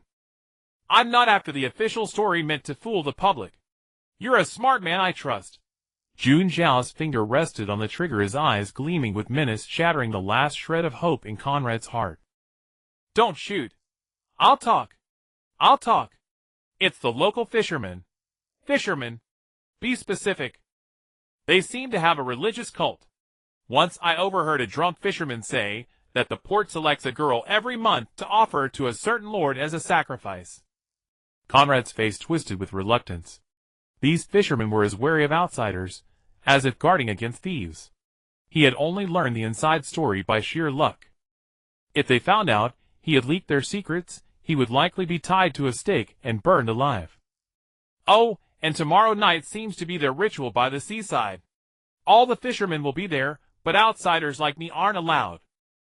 Having divulged everything he knew, Conrad begged Jun Xiao to let him go, while already plotting to flee Ellesmere Port by dawn. Good. Tomorrow you'll find a way to get me into their ritual. Ah. Sir, I have no idea how to sneak in either. Don't worry. You just need to lead the way. Crestfallen, Conrad bowed his head, and under the coercion of the large-caliber pistol, he had no choice but to agree. First, take me to find a place to stay. Conrad led Jun Xiao to the abandoned house, where he lived for the night, and any thought of escape was thoroughly abandoned. He woke 3 times during the night, each time seeing Jun Xiao asleep on the sofa. But whenever he tried to slip out opening the door, he was greeted by Jun Xiao's eerie smile in the moonlight. Conrad had dark circles under his eyes, having slept poorly all night. He looked at Jun Xiao as if he were a monster. There's still some time before nightfall. Take me to the fishermen's homes nearby to see if we can gather intelligence. Boss, those fishermen are tight-lipped. They won't tell you anything about the ritual. Rubbing his tired eyes, Conrad just wanted to sleep at home. You just lead the way. Leave the rest to me. Having witnessed Jun Xiao's capabilities, Conrad dared not talk back, and a strange sense of anticipation even stirred within him. What if he could actually get answers? Curiosity about the unknown, like a half-veiled seductive woman, stirred Conrad's sensitive nerves. With Conrad's guidance, Jun Xiao deliberately chose the most remote fisherman's dwelling. Knock knock. After a gentle rap, a pale, hunched old man cracked open the door. A pair of lifeless eyes peered out, scrutinizing Jun Xiao and Conrad. When the old man's gaze fell on Conrad, he couldn't help but shudder. For some reason, he felt a thick malice in the old man's stare. Hello, sir. I'm a professor from Harlan University here to study the local customs of Elsner Port. With a genial smile, Jun Xiao showed the old man his credentials. Having confirmed Jun Xiao's identity, Jeffrey's wariness slowly eased. A withered hand so thin the bones were visible reached out to open the creaking wooden door for them. Come in! Jeffrey flashed a sinister smile. But to Conrad that smile was utterly chilling, making him feel that the old man was not human, but some kind of monster wearing a human skin. The light of the coal lamp cast upon Jeffrey's face, making Conrad feel that he looked more lively and emboldened. I heard you hold a ritual here every month. Jun Xiao struck directly with a straightforward question. Jeffrey paused, then grinned, saying with a half-smile, Professor, you haven't had breakfast yet, have you? I'll make some fish soup, and we can talk while we eat. As if talking to himself, Jeffrey stood up and ducked into the kitchen. Watching Jeffrey's back, Jun Xiao sneezed, lost in thought. If you seek to uncover the secrets behind it, it will tear you apart without mercy. Jun Xiao looked at Jeffrey's retreating figure, thoughtful. Boss, this old man is so hospitable. Before these fishermen would spit at the sight of an outsider like me. Conrad looked at Jun Xiao with admiration. In his eyes, the fisherman's warmth was entirely due to Jun Xiao's status. A university professor, how dazzling and respected a profession. But would a university professor carry a pistol and come alone to a place like this at night? Thinking this, Conrad found Jun Xiao's identity even more blurred and mysterious. Ahaha, fish soup is here. After a strange laugh, Jeffrey set a large bowl of fish soup on the table and brought out a basket of black bread. It smells so good. Conrad couldn't help swallowing, reaching for the ladle, but his hand jerked back as if shocked, and he turned to look at Jun Xiao. How could he eat before the boss? Drink. At Jun Xiao's nod, Conrad quickly grabbed the ladle, took a sip of the soup, and the rich flavor exploded on his tongue. He grabbed a piece of black bread and wolfed it down. For a hooligan who spent his days drinking and fighting, a decent meal was a rare treat. Seeing Conrad's blissful expression, Jun Xiao silently mourned for him. He hoped that when Conrad realized what he had eaten, he wouldn't lose his mind entirely. The bowl was filled with a thick, repulsive liquid teeming with writhing black tentacles, and the bread was crawling with maggots, some even crawling up Conrad's arm and onto his face. Jeffrey let down his guard, completely revealing a satisfied smile. His wrinkled face twisted into an abstract expression. What? Why are you staring at me? Eat while it's hot. Thank you for your kindness, but I'm not hungry yet. Why don't you tell me about the harbor's ritual first? All right, I'll satisfy your curiosity first. Jeffrey now fully believed Jun Xiao was an ordinary man, unable to see the true nature of the food. If he could see it, would he let the fool beside him devour such things? Licking his lips, Jeffrey felt elated. Once he offered these two to the sea god, he would be granted greater power and longer life. Our Ellesmere Harbor worships a sea god. As long as we offer sacrifices devoutly, the sea god will bless our harbor with calm seas and grant us boundless wealth. There was a fisherman named Derek, ruined by drink and lust. He was hunchback, limping, and had lost all his teeth. Later he offered his daughter to the sea god, and he became young again, as if 20 years younger. You sacrifice humans. Jun Xiao stopped writing, feigning surprise, and looked up at Jeffrey. Being a sacrifice is an honor. The sea god said their souls would ascend to heaven. Jeffrey grinned darkly, revealing yellowed teeth. It's a pity you're so handsome but a man. Otherwise you could have been a sacrifice. Jun Xiao's mouth twitched. Who the hell wanted to be your damn sacrifice? That's enough. Conrad, stop eating. We're leaving. Huh? But I'm not full yet. Jun Xiao took a deep drag from his e-cigarette and blew the smoke into Conrad's face. Conrad coughed, feeling his mind clear a bit. Look at what you just ate. Looking down, he saw the maggots on the bread crawling toward his arm, the black tentacles writhing in the soup, and even an eyeball in the bowl. Where's the fish soup? The bread? Was I eating that disgusting stuff? Ugh. Covering his mouth, Conrad retched, trying to vomit everything. You noticed all along.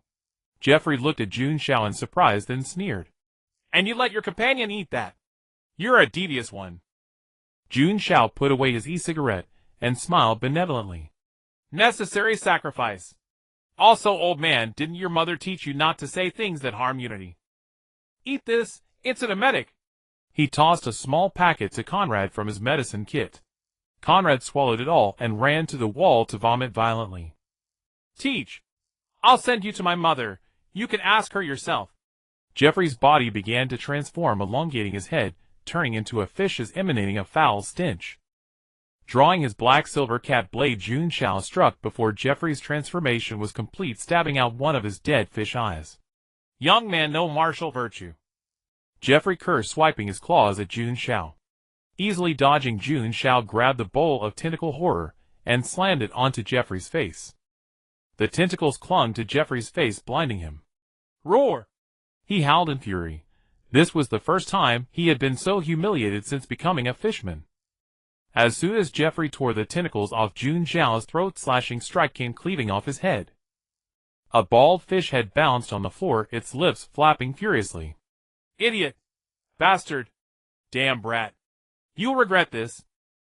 Before Jeffrey could finish his threat, Jun Xiao drove his blade into the fish head, ending its life.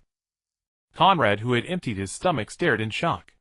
A living person had turned into a monster right before his eyes, though the monster was easily crushed by boss Jun Xiao. Seeing the supernatural up close, Conrad felt an inexplicable thrill.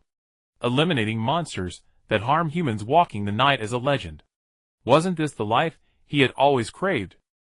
Kong Nada. Huh? Boss, I'm here. Hearing Jun Xiao call his name, Kong Nada snapped back to attention, straightening his posture, as if awaiting orders. Go dig a hole and bury this dead fish. Seeing no signs of mental contamination in Kong Nada, Jun Xiao blinked his left eye and gave him an approving glance. With Jun Xiao's approval, Kong Nada grew excited, picked up the old rusty shovel from Jeffrey's place, and dug a small pit outside.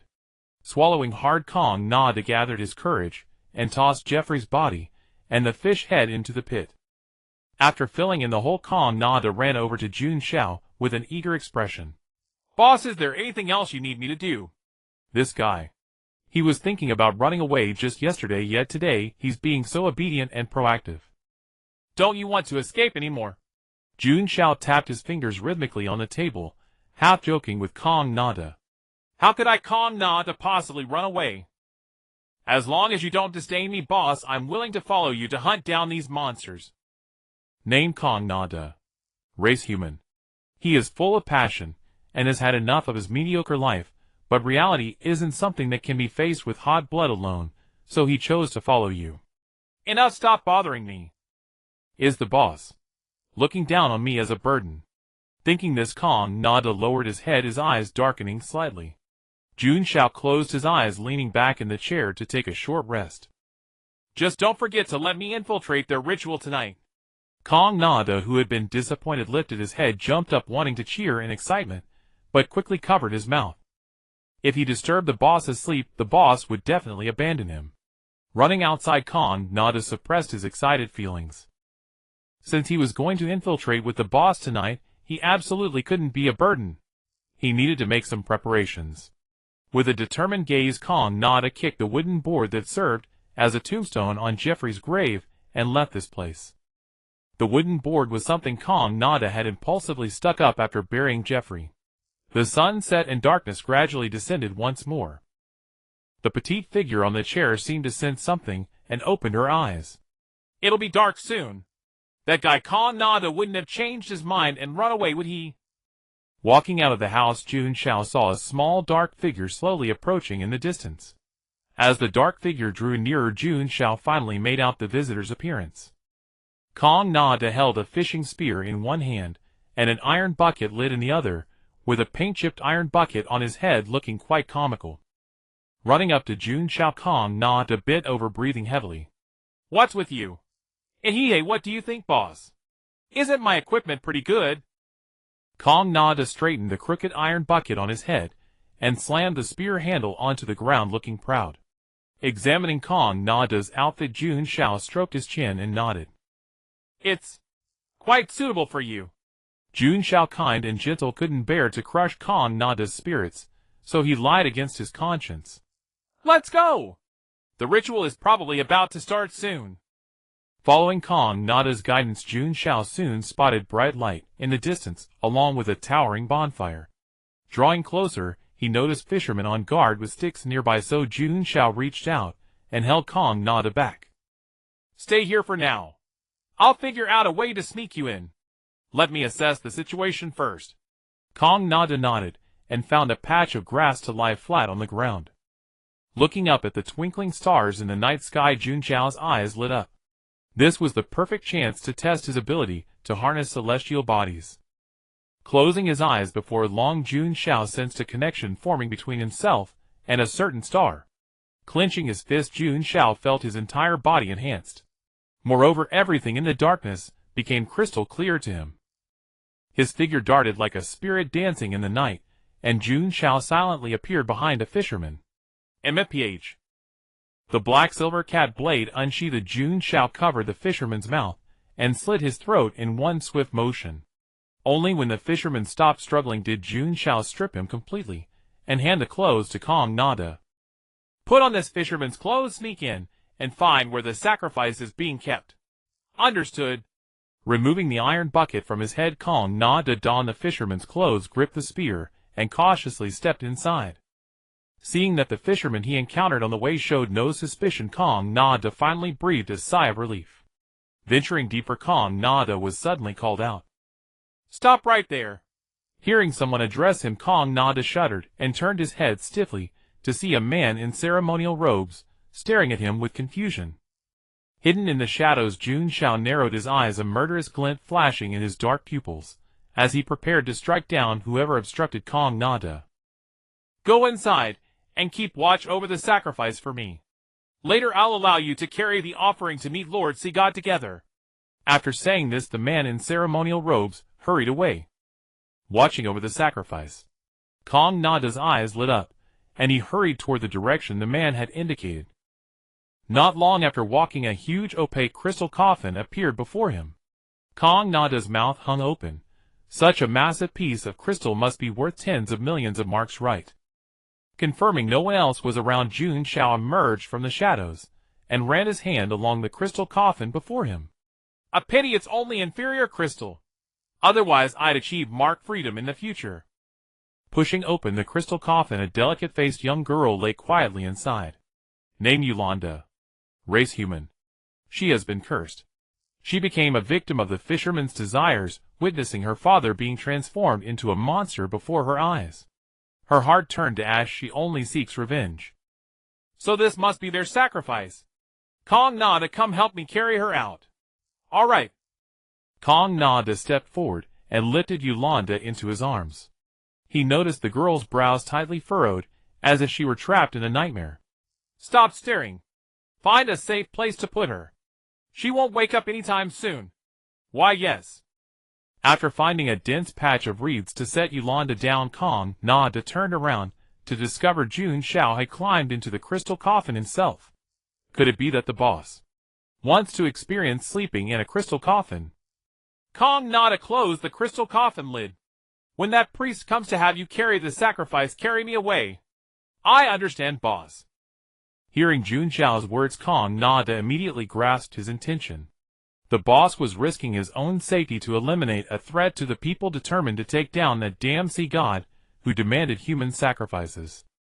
Seeing Kong Nada's somber expression, as if bidding him farewell, Jun Xiao restrained his urge to punch him and watched as he closed the coffin lid. Lying within the crystal coffin, eyes closed, Jun Xiao quietly awaited the sea god he had never met. If he could kill it, he could definitely pay off the remaining 114514 marks of his mortgage in one go, right? Hey, you fisherman with the harpoon, stop daydreaming. Kennedy tugged at his ceremonial robe. Hurry up and carry the offering, follow me. Calling over another fisherman, Kennedy had him and Conrad lift the crystal coffin, one at each end. All right. Okay. The distracted Conrad hoisted the rear of the coffin, but tripped over a small stone by the roadside, nearly dropping the crystal coffin. Because of Conrad's blunder, Jun Xiao inside the coffin slammed his forehead hard against the lid. I'll thing kill you, Conrad, you piece of shit. Suppressing his rage, Jun Xiao launched a torrent of curses at Conrad in his mind. Catching sight of Conrad's clumsy movements, Kennedy glared ferociously and scolded him and the other fisherman carrying the coffin. You two handle it gently, don't damage the sea god's offering. The sea god's temper is not as forgiving as you imagine. Lifting his gaze to the small hill ahead, Kennedy leaned on his wooden staff and walked along the slightly steep mountain path. And today some reckless woman actually broke into the sea god's palace trying to assassinate his majesty. Truly a bold and ignorant fool. Kennedy rambled on, utterly indifferent to whether Conrad or the other fisherman was listening. Arriving before a cave, seeing Kennedy stop, Conrad also halted. Feeling the motion cease, Jun Xiao guessed they were almost there. Soon, he would meet the sea god. Thanks to the chatterbox Kennedy along the way, Jun Xiao had gained some understanding of the unencountered sea god. Come follow me into the cave. Unless the sea god permits, make no sound. The coffin began to shift again. Jun Xiao closed his eyes, placing his hand on the weapon at his waist. The cave tunnel was vast, pitch black, and seemingly bottomless. Conrad and the fisherman ahead moved slowly, wary of tripping on the uneven pitted ground. If they fell, it didn't matter, but if the crystal coffin hit the ground, their lives were forfeit. Both Conrad and the fisherman thought the same, sweat beating on their foreheads. However, the former feared Jun Xiao inside the coffin, while the latter dreaded the sea god Kennedy spoke of. Kennedy hunched over, his sunken, clouded eyes glancing back at Conrad and the other man tiptoeing along. He murmured obscure words. Sea god, light the path for your faithful followers. As the words fell, the tip of Kennedy's staff emitted a faint green glow. Witnessing such a miraculous sight, the fisherman carrying the front of the coffin stopped, his mouth agape. This was nothing short of a divine miracle. Seeing the fisherman's naive, awestruck expression, Kennedy grinned with satisfaction, revealing his broken yellow teeth. Pick up the pace. Don't keep the sea god waiting. Conrad sneered inwardly. Having witnessed Jun Xiao's power, the old man's flashy tricks seemed utterly beneath him. At last they reached the end. On a crude throne built of piled stones sat a creature of towering stature, muscles bulging. Sensing someone enter the cave, Alex opened his deep brown eyelids. By the dim light, Conrad took in the full appearance of this sea god. Wrinkled, pallid skin, fin-like structures on his chin, and cheeks, sharp teeth protruding outward. This hideous thing was the so-called sea god. Conrad averted his gaze, daring not to act rashly. This was a monster that used living humans as offerings. Scanning the faint, barely visible wounds on Alex's body, Kennedy immediately knelt and whispered harshly to the two behind him. Set down the crystal coffin, both of you, and join me in worshipping the sea god. Sea god, this month's offering. Silently descending from the throne, Alex walked past Conrad and stopped before the crystal coffin. Keeping his head bowed, Conrad felt the overwhelming pressure emanating from the monster, his body trembling uncontrollably. Caressing the crystal coffin, Alex sensed the abundant life force within. Far better than the offerings brought before. Alex was pleased. Sacrificing this one would not only heal his recent injuries, but also elevate his power to another level. My high priest, you have done well. In a month, I shall grant you even greater power. Kennedy, kneeling, was also trembling, but with excitement. Great sea god above, I, Kennedy, am forever your most devout priest. Alex smirked, relishing the sight of these weak humans groveling before him. Turning his head, Alex fixed his gaze on Conrad, who was also kneeling. You? Conrad trembled even more violently, knowing the monster was addressing him. Had he been exposed? Go bring that woman over here as well. Yes, sea god. Controlling his shaking body, Conrad's legs were numb from kneeling. He staggered to his feet. Following the direction Alex had pointed, Conrad looked. A woman bound with ropes, covered in bloodstains, with red hair. Conrad stepped forward, intending to drag her by the rope. Given her severe injury, she must be dead. SSS. As he gave the rope a tug, Conrad heard a sound from the woman. Let go. I can walk on my own. A tremendous force yanked the rope from his hand. Conrad stared in amazement. What incredible strength. This woman was still alive. Watch her, let her come on her own. Alex's murky, mocking voice rang out. Conrad obediently followed alongside. Dragging her broken body, Agatha spat a mouthful of blood onto the ground, her eyes locked onto Alex's taunting dark green gaze. If he made a move against her, even if she died, she would bite off a piece of his flesh. A flicker of loss passed through her eyes as she recalled the figure that haunted her dreams. A small, framed, silver-white hair. Contrary to his appearance, he was always extraordinarily reliable. If she hadn't drunk so much that night, would she have already claimed Jun Xiao then? Or on the day they left Morris's lab, if she had pressed a little harder? Jun Xiao would surely have agreed, wouldn't he? Damn it, why am I suddenly getting sentimental? Shaking off her doubts, Agatha rallied herself. If she could survive this, she would find Jun Xiao without hesitation and take him right then and there. Seeing the hatred in the woman's eyes, Alex smiled with delight. Hatred, rage. These negative emotions were the finest nourishment for the unclean one, Abhoth, the progenitor of evil demons. You are fortunate. I will not devour you directly. You shall become an offering to that great existence. As he spoke, Alex placed his hand on the crystal coffin, intending to retrieve the other offering. Rua! Sensing something outside trying to open his coffin lid, Jun Xiao burst forth from the coffin, catching the damned sea god completely off guard. With a loud duong, the crystal coffin lid slammed hard into Alex's face. Hello, sea god, sir. Did you order an investigator's doorstep service? The silver-white muzzle pointed at Alex, a friendly smile on Jun Xiao's face. The coffin lid clattered to the ground as Jun Xiao's finger tightened on the trigger without a moment's hesitation. The muzzle flash blazed brilliantly within the cavern, its thunderous report reverberating through the stone chamber. Guard the divine lord. Guard him. An assassin strikes against Lord Sea God. Kennedy's voice pierced the air in a shrill cry, and urgent footsteps soon echoed through the adjoining tunnels that connected to the cavern. Cease your squawking, old fool. Jun Xiao pivoted the firearm and sent the last bullet from his magazine straight into Kennedy. Bang! Kennedy crumpled where he stood, his pupils spiraling into oblivion as regret flooded his mind. He should have kept his distance from the start. You dare slay my high priest? Alexander regarded Jun Xiao with an impassive expression. As the bullets dropped from his abdomen, the muscle fibers around the small cavities convulsing and knitting themselves back together. In moments, the cratered wounds sealed completely, leaving behind only faint silvery lines. Jun Xiao studied Alexander warily, and information about him materialized within his consciousness.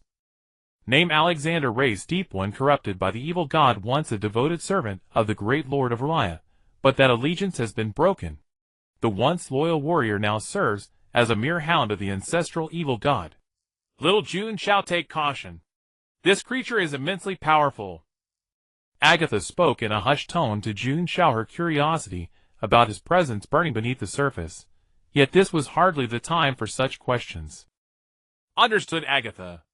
Withdraw for now. Agatha nodded and fell back silently to Jun Xiao's rear. Bold indeed. You dare disregard me, the sea god himself.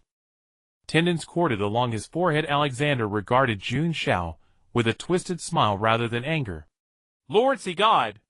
From every tunnel opening, 2 or 3 aberrant figures, half fish, half human, came sprinting forth, tridents gripped in their webbed hands. Their glassy, lifeless eyes burned with rage as they fixed upon Jun Xiao and his companions, presumptuous mortals who dared lay hands upon His Majesty the Sea God.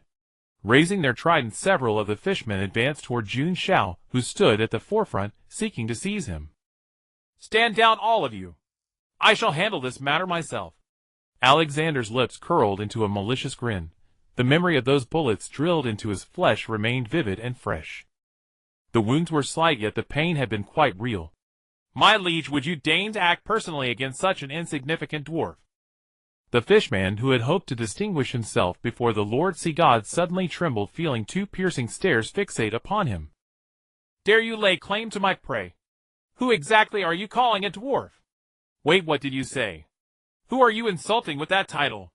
Your entire bloodline is nothing but dwarves.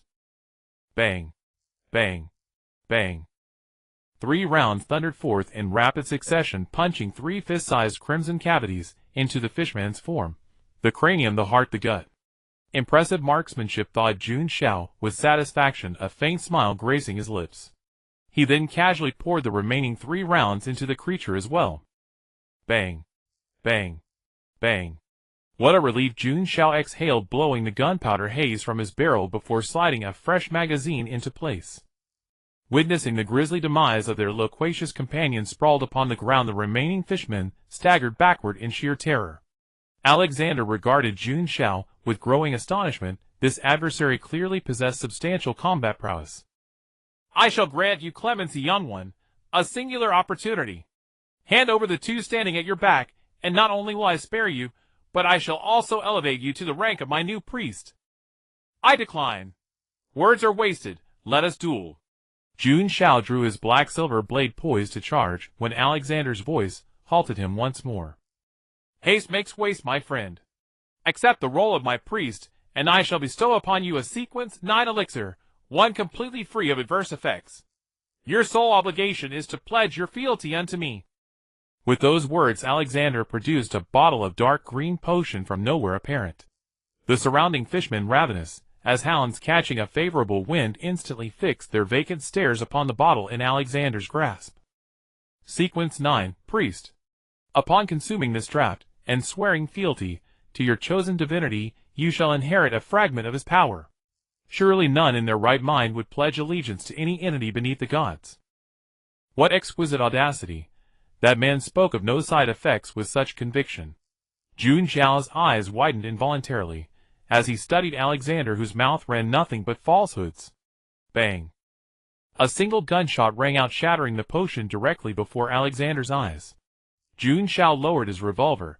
His answer had been delivered. O pitiful charlatan, who wears the garb of a deity, whilst drowning in deceit, I shall now recount your transgressions one by one. You shall rue this day. Jun Xiao's accusation, that he played at being a god, struck directly at Alexander's deepest insecurities, unleashing the paranoia and madness coiled within his psyche. Grasping the bone trident beside his throne, Alexander let loose a feral roar, and charged at Jun Xiao. Jun Xiao sidestepped the assault with fluid grace, unleashing an entire magazine's worth of lead upon his adversary. Alexander jerked his head to one side, evading the projectile aimed at his cranium, accepting the remaining 5 rounds into his torso, as he pressed forward, with trident leveled at Jun Xiao. Meeting the thrusting trident with his black silver blade, Jun Xiao parried with precise force, while holding back the eager spirit of his enchanted weapon. Not yet. The cat claw's resonance must be preserved for the decisive moment where its aid would prove most potent. With a powerful surge of his arm, Jun Xiao shoved the trident aside, and used the opening to back away, channeling the celestial energies once more. Simultaneously, in some distant reach of the starry firmament, a colossal rust-red sphere, long dormant, stirred for the first time, emitting a slender filament of energy across the void. Meanwhile, within the confines of Harran University's library, Geheluosai, engaged in a game of chess with Kraken, paused mid-thought, a flicker of uncanny crimson light dancing across her gray left eye, partially veiled by strands of hair. Ha! You've lost again, Geheluosai, he. Dark emerald curls danced through the air, as Kraken advanced his queen, delivering checkmate against Geheluosai's last remaining king. With a brief pause, Kraken casually flicked Geheluosai's monarch from the board. Hey, what's gotten into you, Geheluosai? I sense Jun Xiao summoning me. Pardon. Kraken retreated a half-step, his expression growing guarded. Was this some attempt to boast about his connection to Master Jun Xiao now that he'd lost at chess? Bah, you're simply still half asleep. Turning his gaze elsewhere, Kraken absently seized a tome on arcane studies from the nearby table and began paging through it. At a distance, Hisimio rested his cheek upon his palm, observing Kraken and Geheluosai's antics with quiet amusement. An entire day had slipped by. When would Jun Xiao grace her with his presence for afternoon tea? Enhanced to no small degree, Jun Xiao moved about Alexander with the lithe agility of a cat, darting and weaving around his foe. With every pass, he carved fresh wounds into Alexander's form, never fatal but never trivial either. Persistent as vermin, you set me irrevocably afire. Sensing the shift in Alexander's auras, Jun Xiao withdrew to the periphery and watched in silence. Crackling and grinding. The unmistakable sound of shifting bone and contracting flesh echoed as 2 additional arms sprouted from beneath Alexander's armpits. Seize that woman! I shall offer her as sacrifice to the ancestral evil god in full view of this wretch. Barking orders at his vigilant fishmen stationed at a distance, Alexander's grin turned vicious. Glancing about, Jun Xiao kicked the coffin lid at his feet toward Conrad, then tossed his Colt revolver and pouch of ammunition to Agatha. Conrad, wield that coffin lid as your shield and support Agatha. Huh? Conrad picked up the coffin lid beneath his feet, puzzled. Could this thing serve as a weapon? Agatha gripped the colt, feeling the lingering warmth of Jun Xiao's touch upon it, which somehow brought her a sense of calm. Bang! The massive recoil threw off Agatha's aim, and she only managed to hit the merfolk's shoulder. Watch out behind you! Out of the corner of her eye, Agatha spotted a fishman lunging toward Conrad with claws and teeth bared. Conrad instinctively raised the coffin lid to block the fishman's attack. Wah-wah-wah-wah! Enraged, the fishman let out a bizarre screech and swung its trident down hard, determined to shatter the coffin lid. Thwack! Splat! The lid remained unscathed, while the fishman's trident bent slightly. Seeing the fishman's frustrated and cowering expression, Conrad suddenly grew confident, and delivered a powerful Iron Mountain strike, sending it crashing to the ground. You are my most loyal servant, and the fishmen beside you are your enemies. Agatha's eyes gleamed with an eerie light as cryptic syllables rose from her lips. You don't honestly believe a few words will turn my good brother against me? Ha ha ha! Before the fishman could finish laughing, with its hand on its belly, a trident suddenly pierced its abdomen. In a similar turn of events, two more fishmen made the same motion, hurling their tridents at their former comrades. Well, they're turning on each other already. Conrad watched the fishmen slaughtering one another, utterly stunned. Don't just stand there. Take this chance to kill as many of these monsters as you can. Swapping out a fresh magazine, Agatha took aim at the nearest fishman. Roger that, boss. Raising the coffin lid, Conrad wore a serious expression, keeping watch for any fishmen that might approach. These idiots! Alexis, locked in combat with Jun Xiao, faltered upon seeing the gruesome fate of his merfolk subordinates. Seizing the opening, Jun Xiao drove his blade straight into the arm gripping the trident. You sneaky bastard, attacking me again! Alexis roared, attempting to grab Jun Xiao with his free hand. Meow blade! Meow meow meow. A soul-piercing cat cry echoed through the air, causing Alexis to freeze once more. With his feet unable to reach the ground, Jun Xiao swung forward and clamped his legs around Alexis's waist, using the momentum to spin the meow blade. Clang! A grotesque arm clutching a trident hit the ground, spraying dark green blood. Jun Xiao kicked Alexis away and executed a clean flip to land steadily on his feet. Brat, you deserve to die. Alexis had completely lost his mind. He couldn't believe a child half his size had just ripped off his arm. Wielding his remaining 3 arms, Alexis hammered toward Jun Xiao. Picking up the fallen trident, Jun Xiao dodged aside, and Alexis's fist left a massive crater in the ground. Sliding backward, Jun Xiao raised the trident, tensing the muscles in his right arm, and threw it toward Alexis with all his strength. Sensing the danger, Alexis attempted to dodge, but his massive frame made him too slow. It merely grazed his heart. The trident pierced through Alexis's chest, pinning him against the wall. Humph. Eh. Gritting through the agony, Alexis yanked the trident from his chest and dropped it to the ground, his body swaying unsteadily. Ready for your dying words. I might consider giving you 3 minutes to repent for your sinful life as a fishman, though 3 minutes might not be enough. Jun Xiao approached Alexis slowly, his nonchalant demeanor making Alexis grind his teeth in frustration. My only regret is not grabbing that woman earlier to use as leverage against you. The wound in his chest was already beginning to heal, covered by a thin layer of new flesh. Now I'm going to crush your skull. Alexis pushed himself up with his broken body and lunged at Jun Xiao once more. Without flinching, Jun Xiao leapt into the air and delivered a flying kick that sent Alexis tumbling back into the tunnel. Damn it. I kicked too hard, he flew too far. Entering the pitch-black tunnel, the black-silver meow blade in Jun Xiao's hand automatically emitted a pale blue glow. The sound of flesh being torn came to his ears. Jun Xiao narrowed his eyes warily and slowly approached the source of the noise. By the faint blue light, Jun Xiao saw a lean figure furiously swinging its claws upon the massive body of Alexis, tearing into his chest. Die! Die! Die! It's all your fault my father died. It's your fault I become this. I'm going to make you taste these claws that exist only because of you. Yolanda screamed and cursed. This was the first time she felt that becoming a monster was not entirely a bad thing. Though she had never met Alexis before, she could sense that the curse upon her body originated from this monster, the very being responsible for her father's death. But it appeared severely wounded. By the goddess of night. Was someone finally coming to punish this wicked creature? Yolanda quickly pushed the question aside. she only wanted to take revenge into her own hands. Name Yolanda Ray's human half-deep one, she feels exceptionally joyful, more so than ever before. Hey, it's already dead. If you can still understand me, stop. Don't ruin my prize. Yours. Yolanda's eyes glowed red as she turned to look at Jun Xiao, her face covered in blood. It's my prey. She was about to leap and attack Jun Xiao when she suddenly grabbed her head and shook it. No, stop. I can't repay kindness with hatred.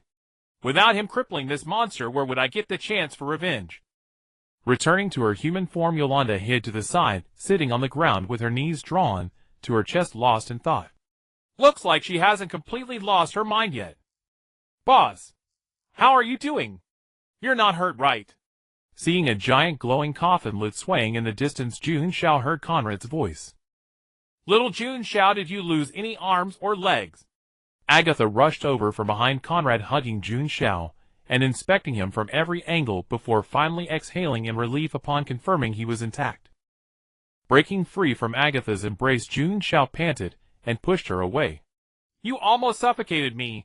Is this how you treat the person who saved your life? I'm sorry, I got carried away. Don't let it happen again. Jun Xiao turned his head away, a faint blush still lingering on his cheeks, making him look oddly endearing. Agatha covered her mouth and giggled, realizing for the first time that Jun Xiao seemed rather easy to get along with. Watching the boss and leader share such a playful moment, Conrad couldn't help but chuckle behind his hand as well. What are you laughing at? Go check on that girl. Yes, boss. Conrad sprinted over to Yolanda and discovered she had already fainted. She's unconscious. Carry her back to your place first. I'll find you shortly. Drawing the black-silver meow blade, Jun Xiao approached Alexis's corpse. This fellow likely had quite a few valuable materials on him. The black-silver meow blade plunged into Yalashi's corpse. Jun Xiao lowered his head, letting the dark green blood splatter onto himself. Fins, bones, fish, penis. That's about it, right? He took off his trench coat, placed the materials inside, and wrapped them up. By the way, Agatha, I haven't asked why you came here. Jun Xiao shouldered the bundle and turned to look at Agatha. It's all because of that guy Morris. He sent me to investigate the source of pollution at the Ellesmere port. Someone ate seafood from here and showed symptoms of contamination. So you tracked it all the way here. Walking out of the cave, Jun Xiao looked up at the distant flames. The fisherman's frenzied ritual was still ongoing, completely unaware that the sea god they worshipped had already been slain. That's right. The source of the pollution should be these mutated fishermen and that big guy you killed. So since you saved my life, isn't there anything you want me to do in return? Agatha stepped forward, bent down, and breathed hot air into Jun Xiao's ear. Since you put it that way, I won't be polite. Not be polite. Please, by all means, don't be polite. Agatha was extremely excited. Had little Jun Xiao finally noticed her charm? Give me half of the reward for this mission. Huh? You. Say that again. Is half too much? Then one third is my final bottom line. It's not about the money, hey. Leaping in front of Jun Xiao, Agatha was very agitated. Look at me, look at your big sister here. What do you want? All of your reward for this mission. He paused, then said a bit sheepishly. Since Agatha had said it wasn't about money, he wouldn't hold back. You? Agatha looked at Jun Xiao, grinding her teeth, filled with frustration. I'll give it to you, I'll give it all to you. Plus 5,000 marks. After we go back, can you have a drink with me? 5,000 marks. Jun Xiao's eyes glimmered, a bit tempted. Deal. Back at Kang Nade's home, Jun Xiao saw Yolanda sitting on the sofa, wiping her tears. Kang Nade was beside her, patting her shoulder to comfort her. Seeing the smug expression on his face, Jun Xiao knew that appearances could be deceiving. This kid was not simple, he was a master of flirting. My father was killed by them. Now I have no family left. It's okay, poor lady. You still have me by your side. Kang Nade took the opportunity to embrace Yolanda, letting her cry in his arms. It seemed neither of them had noticed his arrival. Jun Xiao crossed his arms and quietly watched Kang Nade's maneuvers. The kid's mouth was twisted so high it was almost reaching the sky. That kind benefactor helped me take revenge. The only thing I can do now is repay his kindness. Ahem, I am the boss's most loyal underling. If you follow me, you'll definitely have a chance to help the boss. Really? Thank you, Kangnade. Yolanda excitedly hugged Kangnade's waist, her face filled with joy. Whoa, whoa, whoa. Kangnade danced with joy. Such a beautiful lady actually threw herself into his arms. Praise be to Boss Jun Xiao. Little Jun Xiao, look at your subordinate. He's so good at making girls happy. Unlike you, who only has eyes for money, and doesn't know how to please a girl at all. After saying that, Agatha shot a resentful glance at Jun Xiao, adding in her heart, Ahem. Jun Xiao leaned against the wall and deliberately coughed. Boss, you're back. Thank you, sir. For avenging my father. You're welcome. It's my job. Kangnade, go outside for a while. I have something to discuss with Yolanda alone. Okay, boss. Without any hesitation, Kangnade left the house. Should I go out too?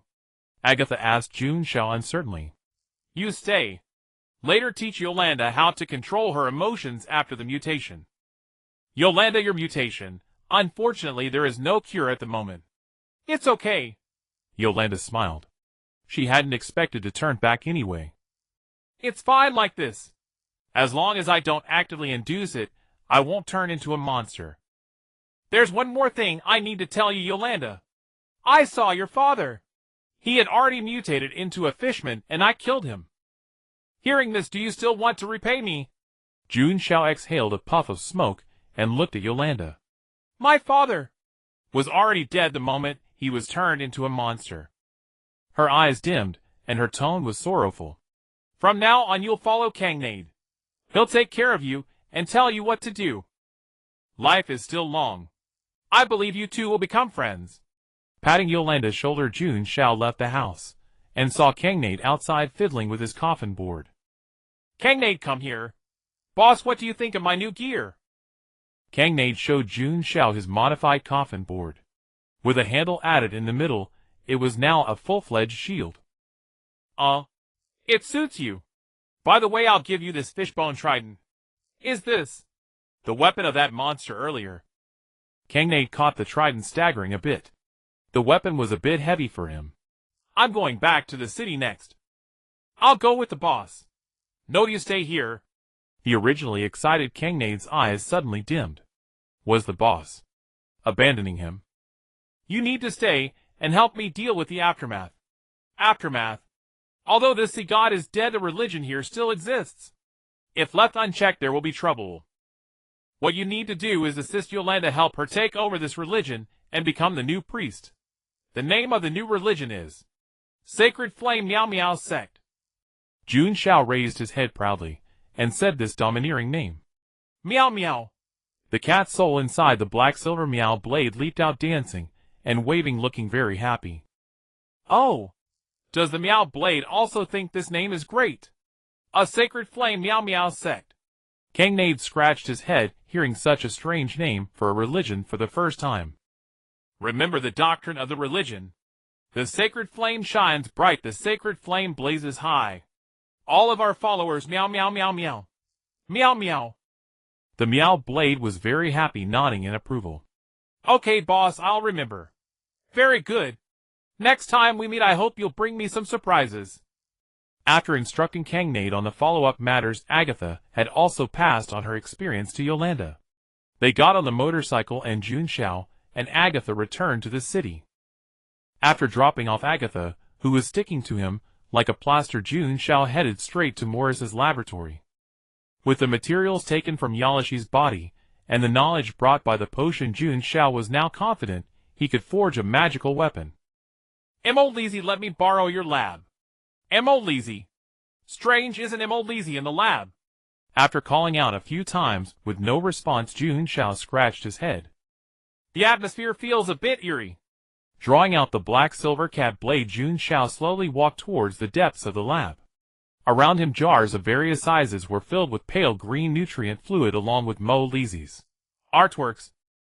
By the faint blue glow of the cat blade, Jun Xiao discovered an entrance to a basement. I've never heard Mo-Lizzy mention a basement here.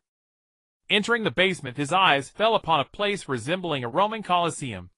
Anomalies stood in the arena commanding several white-coated staff members to pull up an iron cage containing a contaminated entity. Mr. Anomalies, are you sure you don't need us to station someone nearby? This contaminated entity's rating is close to E. A scarred-faced man in knight armor walked over looking somewhat worried that Anomalies might get hurt. Anomalies was Mayor Xian Pu Sen's most valued researcher. If he had an accident, his own head would roll.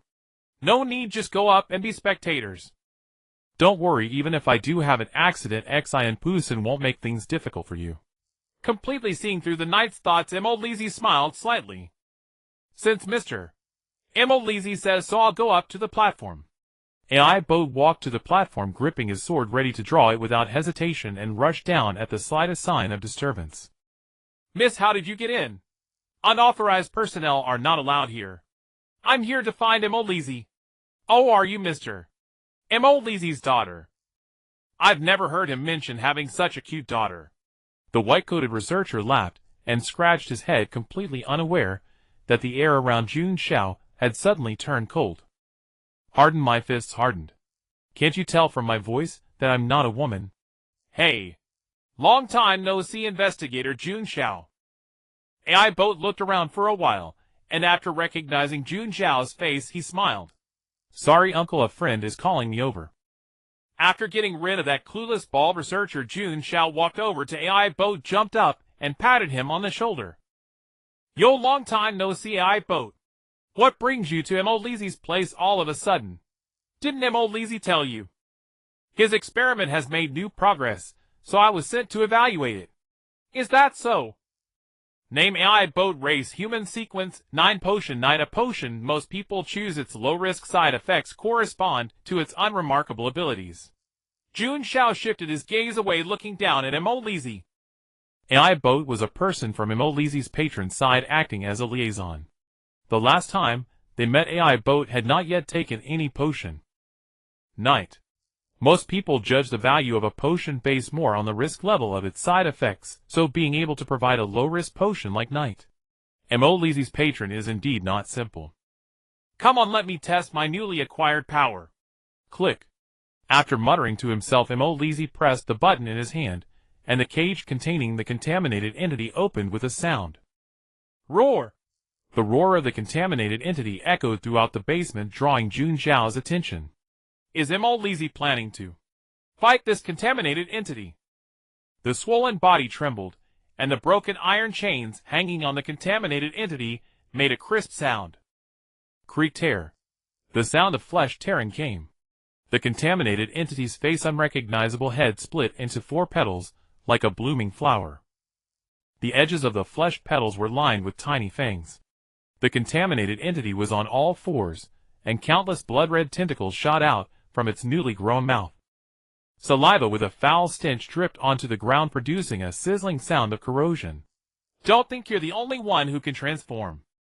Anomalies' skin grew scales, his body hunched slightly, and his hands and feet turned into lizard-like claws.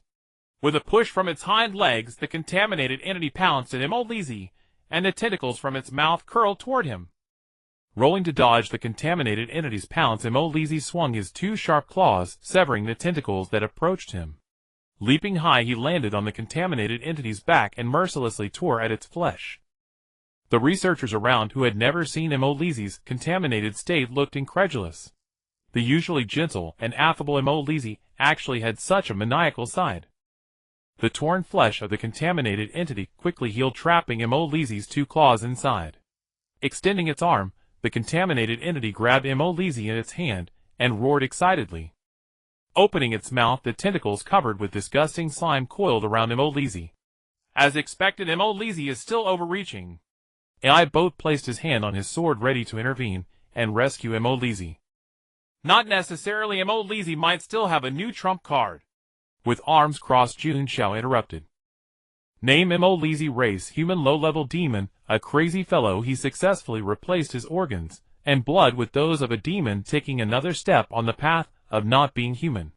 As soon as Jun Xiao's words fell, Anomalies' aura surged, his skin turned red, and a pair of tattered wings sprouted from his back. Hellfire! Flames ignited on Anomalies' body, spreading along the tentacles to the entire contaminated entity. Roar! The contaminated entity let out a pained roar, and its tentacles retracted as if electrocuted. Flapping his wings, anomalies hovered in the air, clenching his fists, feeling the unprecedented power within him. The muscles in his arms tensed. Anomalies shot through the air and punched the contaminated entity, flying. Like a broken kite, the contaminated entity embedded in a hole in the wall fell to the ground, dead beyond dead. So strong! AI Boat's voice rang out in surprise. As anomalies turned his head and met his gaze, AI Boat involuntarily tightened his grip on his sword hilt. Malice, madness, distortion. He sensed countless negative emotions in those eyes. His figure descended, and anomalies returned to his human form. His tattered and ragged clothes made him look somewhat disheveled. What a pity for my new clothes! Researcher Kai Air, bring me a new set of clothes. Oh. Okay. The clothes you wanted, Mr. Anomalies. Kai Air's arm trembled slightly as he handed over the clothes, but Anomalies didn't mind. Putting on the new white coat, Anomalies spread his arms and shouted proudly to AI Boat above. How about it, Night AI Boat? What do you think of my new achievement? Beyond my expectations. I will report it exactly as is to that person. If nothing unexpected happens, he will allocate another funding for you. Much obliged. With light and graceful movements, Anomalies placed his left hand on his chest and bowed slightly. If there is no other business, I shall take my leave. As you wish, Sir Knight. Albert gave Morris a slight nod, then turned his head, with a hint of embarrassment, toward Jun Xiao. I apologize, friend, but I am tied up with official duties. Let us speak properly another time. Good fortune to you. May the goddess of night forever watch over you. The same to you.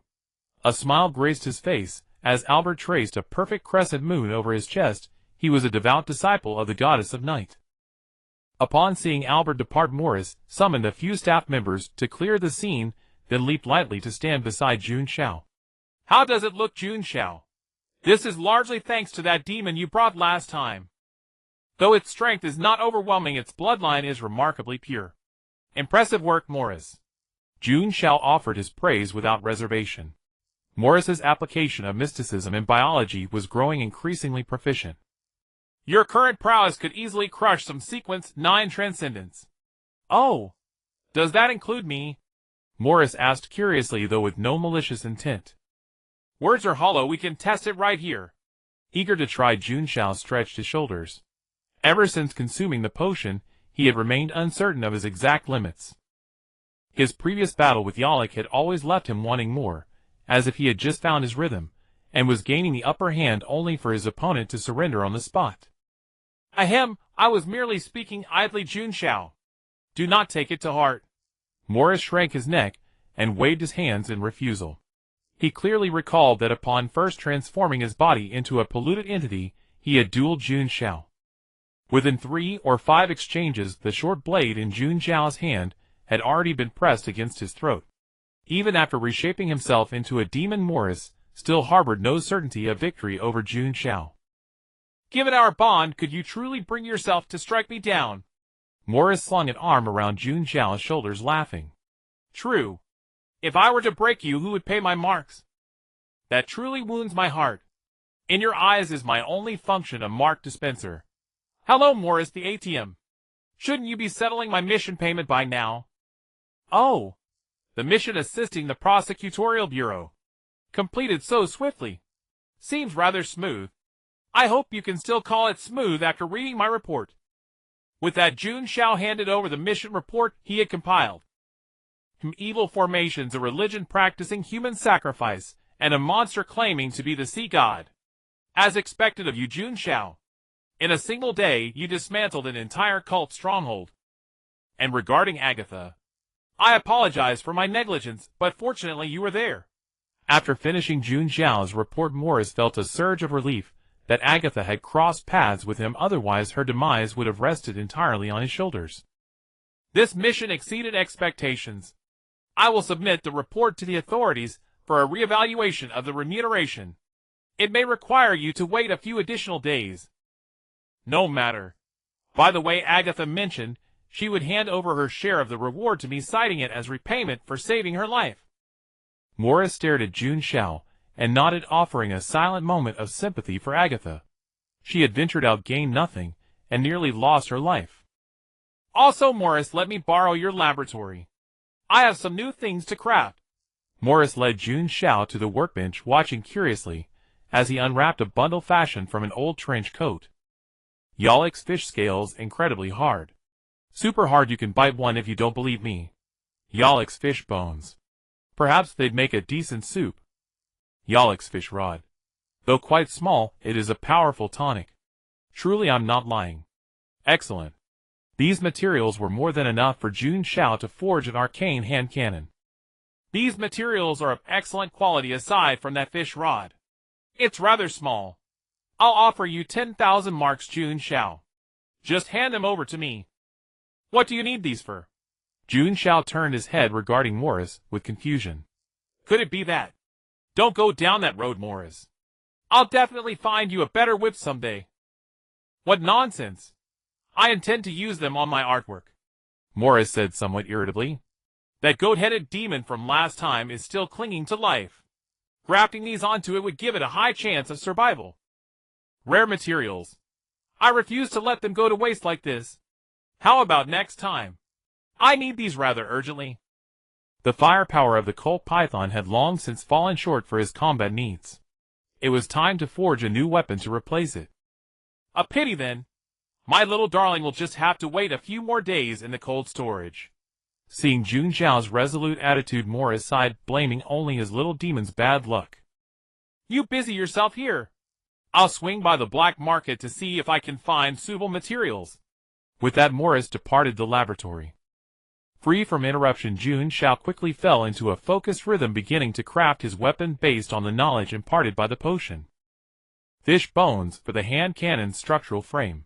Fish scales to further reinforce the interior of the cannon and barrel. Finally, the fish rod. After deep contemplation, Jun Xiao still couldn't fathom its purpose. Screw it, toss it in the trash. Even Morris wouldn't want this thing. After further polishing, Jun Xiao coated the hand cannon with a layer of silver, white, and black pigment. Once dried, a brand new arcane hand cannon emerged. Holding his freshly crafted equipment, its alternating silver and black hues resembled a masterpiece of craftsmanship. I need to give it a name. Very well, let's call it the Meteor Hand Cannon. Picking up the pigment again, Jun Xiao painted a celestial body on the side of the barrel, finally satisfied. For some reason, Jun Xiao couldn't help but replicate the celestial body he had seen on the mural within the ruins. A rust-red star. The Star of Judgment, perhaps. Quite beautiful. Achoo! Jehalusi sneezed violently, completely overturning the chessboard before her. Jehalusi. What have you done? Huh? I just sneezed. Tilting her head, Jehalusi looked bewildered, unable to understand why Kraken was angry. You did that on purpose. Kraken protested indignantly. Why sneeze now, of all times, right when he was about to capture Jehalusi's final piece? No, because Jun Xiao suddenly mentioned me just now. Jehalusi, why do you keep bringing up Jun Xiao, teacher? Kraken felt immense pressure. Jehalusi was a formidable opponent. Both of her claims of sovereignty had caught him completely off guard. But Jun Xiao truly did mention me. He said I'm very pretty. Heh heh heh. Watching Jehalusi's foolish grin, Kraken decided not to stoop to her level. Just don't come crying to me when teacher Jun Xiao is won over by my sincerity and my marks. Jun Xiao played with the meteorite hand cannon he had crafted for a while, suppressing the urge to fire a shot. He arrived at the arena where Emolisi had previously demonstrated his abilities. Several staff members had just finished cleaning the scene. He decided to have them bring another polluted creature for him to test his skills. Excuse me, could you please fetch another polluted creature? I want to try out my new weapon. Who are you? Where did this kid come from? Shoo shoo, get out of here. Who brought a child in? Pretty miss, where do you live? Let me take you home. A dark-skinned fat man rubbed his hands together with a disgusting grin. Jun Xiao, his little face stern, was very displeased with these shallow idiots. He pulled out his investigator's badge from his pocket and held it high. Investigator. Al Lieutenant. Sorry, I didn't know the rules. We're new here and haven't seen you before. Several staff members in white coats trembled in fear investigators were all lunatics after all. He had spoken so lightly just now. Would he end up having his ashes scattered? It's fine. Go fetch an F-class polluted creature for me. I want to test something. Is there a problem? Seeing the dark-skinned fat man's troubled expression, Jun Xiao raised an eyebrow. If he remembered correctly, this was the same guy who had offered to take him home, grinning lecherously. Ahem, those polluted creatures are Mr. Anomalies' precious darlings. Without his permission, we dare not move them. Is that all? Don't worry, Anomalies and I are on good terms. He won't mind. How about we wait for Mr. Anomalies to return? Otherwise, if he blames us. Baolit tried to negotiate with Jun Xiao. He had only just gained the initial trust of that old fox, the mayor of Harlan City. If anything unexpected happened, he would surely be suspected again. Black people were already discriminated against in the Empire. If you don't bring out the polluted creature now, you can take its place and spar with me. Saying this, Jun Xiao took out his meteorite hand cannon and pressed its muzzle against the man's forehead. Go. I'll go right now. Please wait a moment. Baolit trembled all over. The image of being held at gunpoint reminded him of the time he was arrested by an inspector for attempting to molest a young girl. I can't breathe. He was pinned to the ground by the inspector's knee, but the inspector showed no intention of letting him go. Let me give you a taste of what's coming, you disgusting molester. Especially when Jun Xiao looked at him with that dangerous gaze and cute face. It reminded him of the girl he had failed to molest, and the inspector who had pinned him down. The two merged in Jun Xiao. Go help me bring the polluted creature out of the cold storage. But aren't you afraid of Mr. Anomalies? If you don't go, you can stay and spar with it. After muttering a curse under his breath, Baolit turned to see Jun Xiao playing with his gun. He let out a sigh of relief, but clenched his fists. Since you want a polluted creature, I'll give you one. Don't just stand there. Investigators are all devils who eat people without spitting out bones. Before long, Baolit along with a few men appeared in the arena pulling an icy iron cage. After placing the cage, they hurriedly left the arena, leaving Jun Xiao alone on the field. Sir, are you ready? I'm ready. Open the cage. Get ready to go to hell. Baolit smirked sinisterly, but as he thought of Jun Xiao pressing the gun barrel against his skull, his body couldn't help trembling. Whether from excitement or fear, he pressed the button in his hand. Clang!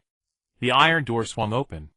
The polluted creature inside stood dazed for a long while before slowly stepping out of the cage, seemingly unaccustomed to the sudden freedom. Why does this polluted creature look so dim-witted? Jun Xiao couldn't help but complain as he watched the dazed creature. Roar! The polluted creature let out an excited cry at the sight of Jun Xiao. Fresh food the moment it was released from the cage. What luck! Jun Xiao's black trench coat fluttered in the wind. In his mind, information about this polluted creature appeared. A pitiful polluted creature tormented by Anomalies pollution level E. It is excited to have escaped Anomalies' clutches and wants to feast. He glanced at Baolit, who was secretly enjoying himself on the stands. It seemed this guy wanted to use the polluted creature to kill him. But would Jun Xiao be afraid of that? Even before taking the magic potion, Jun Xiao could easily slaughter an F-class polluted creature. Now he was confident he could kill this E-class one. This polluted creature still retained a trace of intelligence. Not seeing the panic and fear it had been expecting from Jun Xiao, it was very disappointed. Pouncing in front of Jun Xiao, the polluted creature swung its huge claws at him. Leaping upward, Jun Xiao dodged the attack and landed steadily on the spikes on the creature's back. The polluted creature only saw a blur of Jun Xiao's figure and looked around in confusion, not knowing where the little dwarf had escaped to. Baolit's blood pressure soared as he watched. How could this E-class polluted creature be as stupid as a pig? You idiot, he's on the spikes on your back. The surrounding staff all looked at Baolit, who was now boiling with rage. Why did it seem like Baolit was eager for the polluted creature to smash the investigator to death? Hearing someone shouting, the polluted creature's attention was drawn away, and its eyes lit up. This new prey looked much more delicious than that little dwarf. The spikes on its back contracted inward. Swoosh, swoosh, swoosh. Several spikes shot toward Baolit and the others on the stands, and one of them was exactly the spike Jun Xiao was standing on. Baldlit, you black bastard, if you want to die, don't drag us with you. You're the one who attracted the polluted creature. The men cursed Baldlit and scattered in panic. Standing on the spike, Jun Xiao leaped down from the air. The black-silver meow blade in his hand danced and twirled like a dancing spirit in the night sky, hopping between spikes and cutting them off. After being saved, the other staff looked gratefully at the petite figure in the air and realized something was wrong. The strength this polluted creature displayed was far beyond an F class. Thinking back to when they were selecting the polluted creature, Baldlit had been unusually proactive and eager, going to the cold storage to choose alone. This brainless black bastard Baldlit, he wants to die but drags us along. Jun Xiao turned his head to see the figure scurrying on the ground. He kicked off a broken spike head with his right foot, using the momentum to charge toward the polluted creature below the stage. The spike launched by the kick flew precisely toward Baldlit, piercing his chest. Blood splattered and Baldlit's eyes glazed over as he collapsed to the ground. The others gasped at Baldlit's tragic state. They understood this was Jun Xiao's revenge. No one would believe it was a coincidence.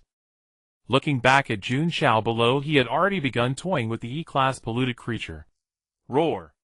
The polluted creature, being led around by the nose by Jun Xiao, roared in anger.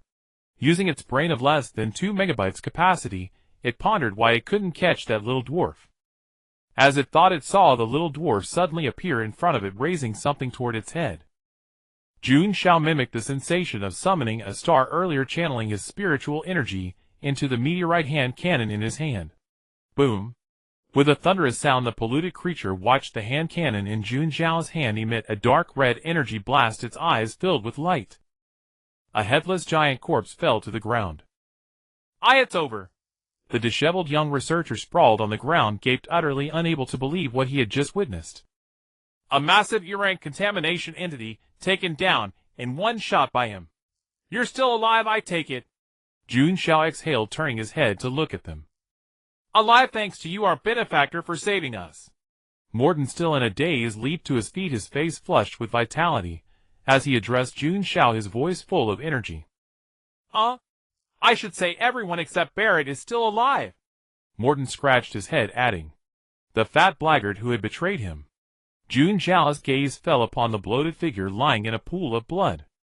It seemed there was still a breath left in him. If you're alive, don't just stand there. Here, clean up the mess. That's your job, isn't it? Pulling out an e-cigarette, Jun Xiao pressed the switch and put it to his lips. After a battle, a few puffs of Dona grass could effectively soothe his frayed nerves. Grabbing mops and buckets, the group set to work cleaning the area with gusto. Having just narrowly escaped death, even wielding a mop made them marvel at the beauty of life. Wouldn't it have been better if you just died? Why cling to that last breath? You're only causing me trouble. Jun Xiao crouched down beside Barrett, his tone regretful. Huff. Puff. I can still be saved. Let me first see if you're worth saving. Narrowing his eyes, Jun Xiao focused his attention, and Barrett's information appeared in his mind. Named Barrett, race human, a spy who smuggled from the Sanghi tribe into the Yi Empire, currently lying low beside the mayor of Harlan City. His hands are stained with sins, he deserves worse than death. Lying low beside the mayor of Harlan City. Then why was this fat blackguard at Morris's place? Could it be that Morris is the mayor of Harlan City? Come to think of it, the mayor of Harlan City had never appeared in public, and his name had never even appeared in any newspaper. A chilling thought, having worked together for a full 2.5 years, Morris had never once slipped up. But that guy was too inconsiderate. Could it be he was afraid I'd borrow money from him after finding out? As he pondered, Jun Xiao took a drag from his e-cigarette and unconsciously flicked off the ash. Aw! Barrett let out a pained cry, his obese body writhing on the ground like a maggot. Sorry, my hand slipped. Hey. You did that on purpose. Barrett's voice was as faint as a mosquito's wing beat. What you? I said my hand slipped, and it slipped. This time, though, it's intentional. A voice, like a devil's whisper, lingered in Barrett's ears, and soon the burning ash scorched the wound on his chest once more. Ay woo! The blood-curdling scream reached Morton's ears, causing his grip on the mop to tremble involuntarily. So terrifying. No wonder people say investigators are outright madmen. Ceasing his torment of buried Jun Xiao threw the unconscious man into the cage that had previously held the contamination entity. From the very first glance that Barrett had given him, Jun Xiao had already sentenced him to death. But now was not the time. This man was also a foreign spy, and alive, he would be far more useful.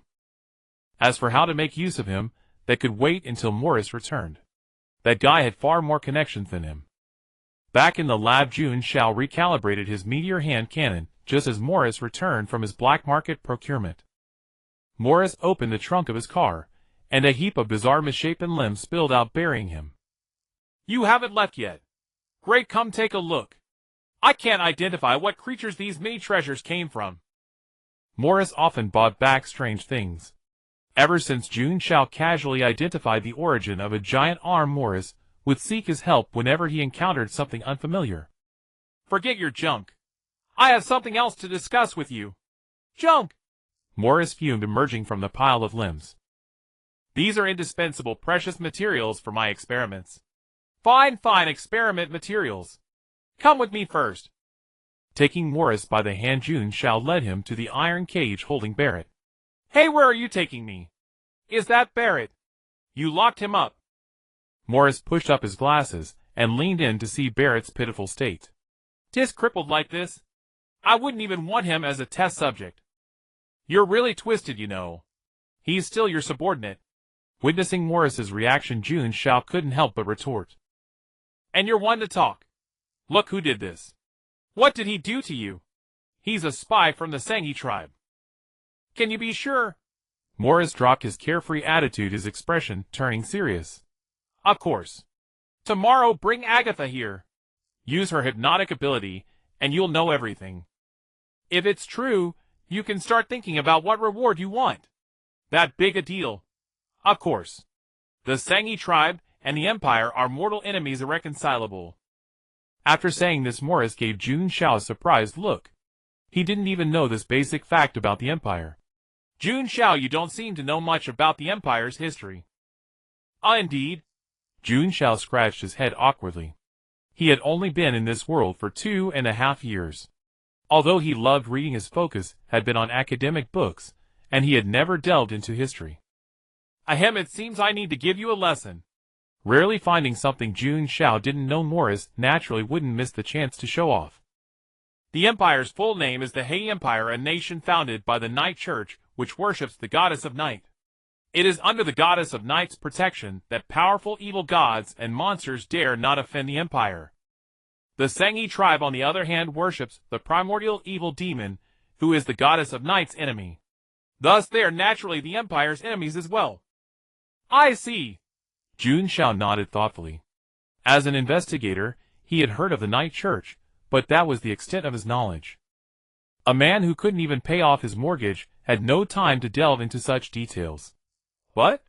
Did gods really exist? Jun Xiao couldn't help but think, recalling the entity that had once dwelled inside the Kraken, called something like an old one. He patted his own head and smiled in relief. He was overthinking it. Having seen all sorts of bizarre phenomena, wasn't it only natural that gods existed? After all, gods were merely powerful beings. After chatting with Morris for a while about the Night Church, Jun Xiao left Morris's laboratory. Although he wanted to go home and sleep soundly, jealousy was still with Kraken. Having not seen him all day, that kitten-like girl must miss him dearly, right? Standing outside Kraken's village, Jun Xiao couldn't help but swallow. Though it wasn't his first time seeing it, the place still exuded an inexplicable sense of oppression.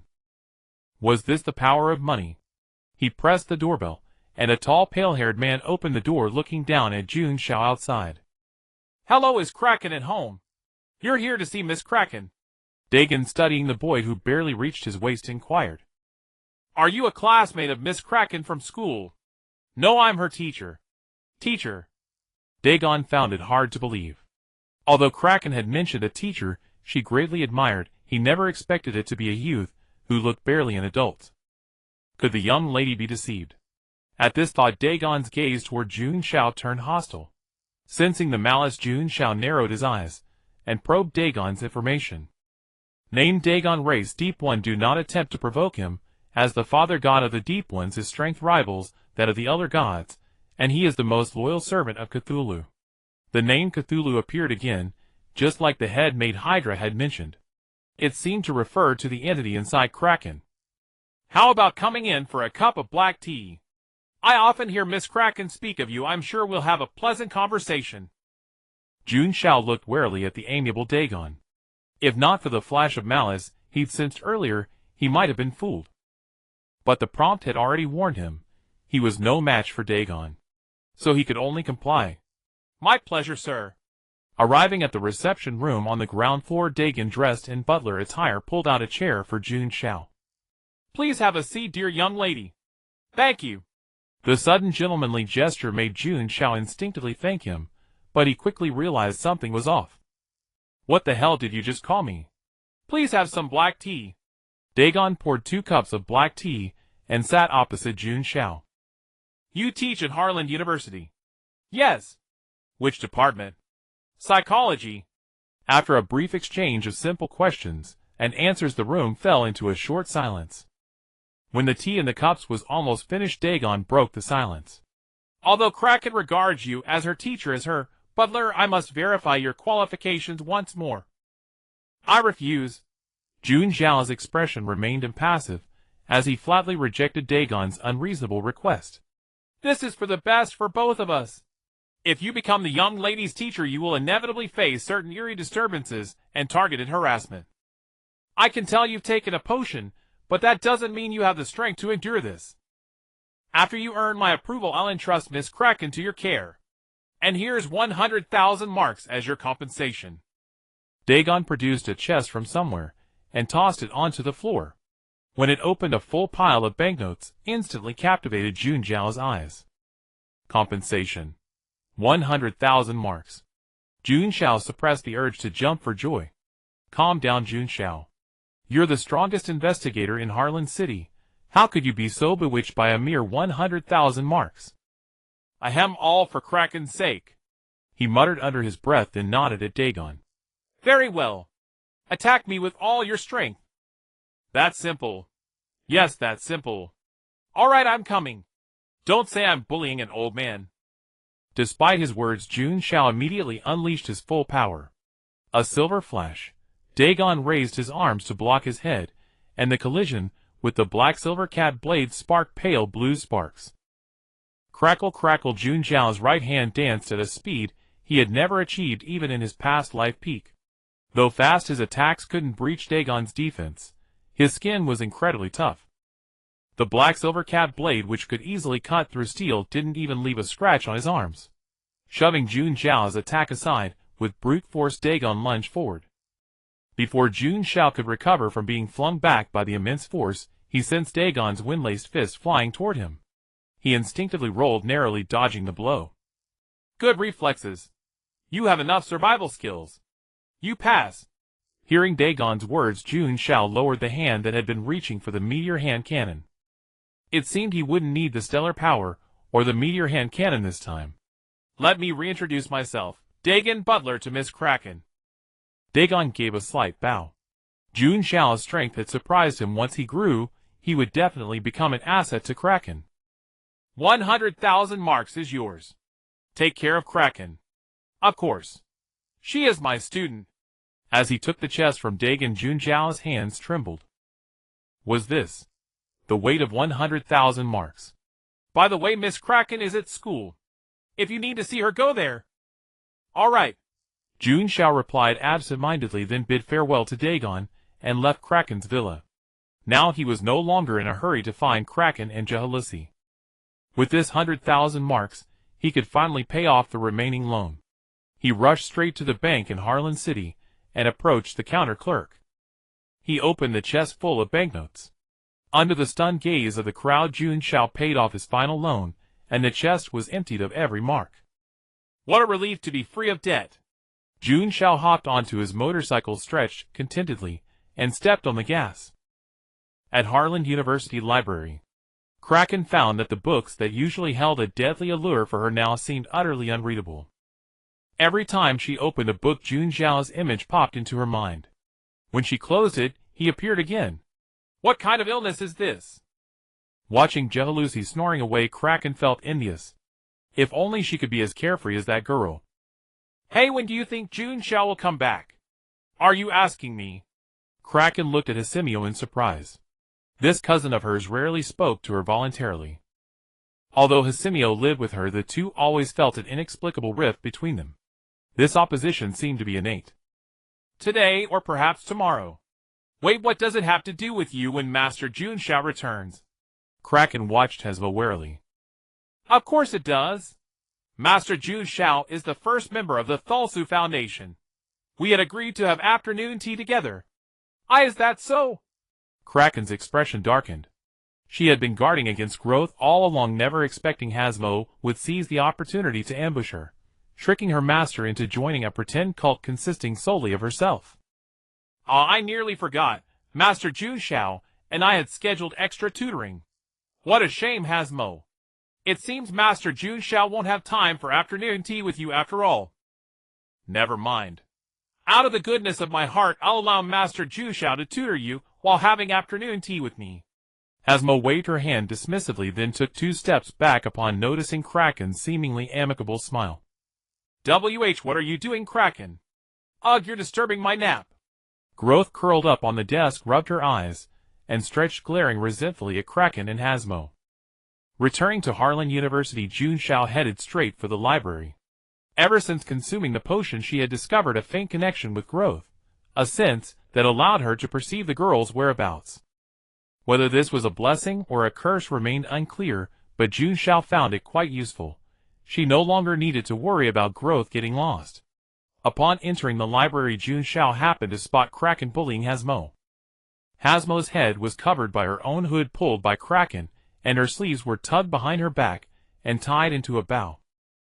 I'll tie you up and send you home so you won't disturb Master Jun Xiao and me. Woo woo woo. Her mouth was also stuffed with a paper ball, by Kraken, leaving Hesmo no choice but to make muffled sounds and seek help from Growth beside her.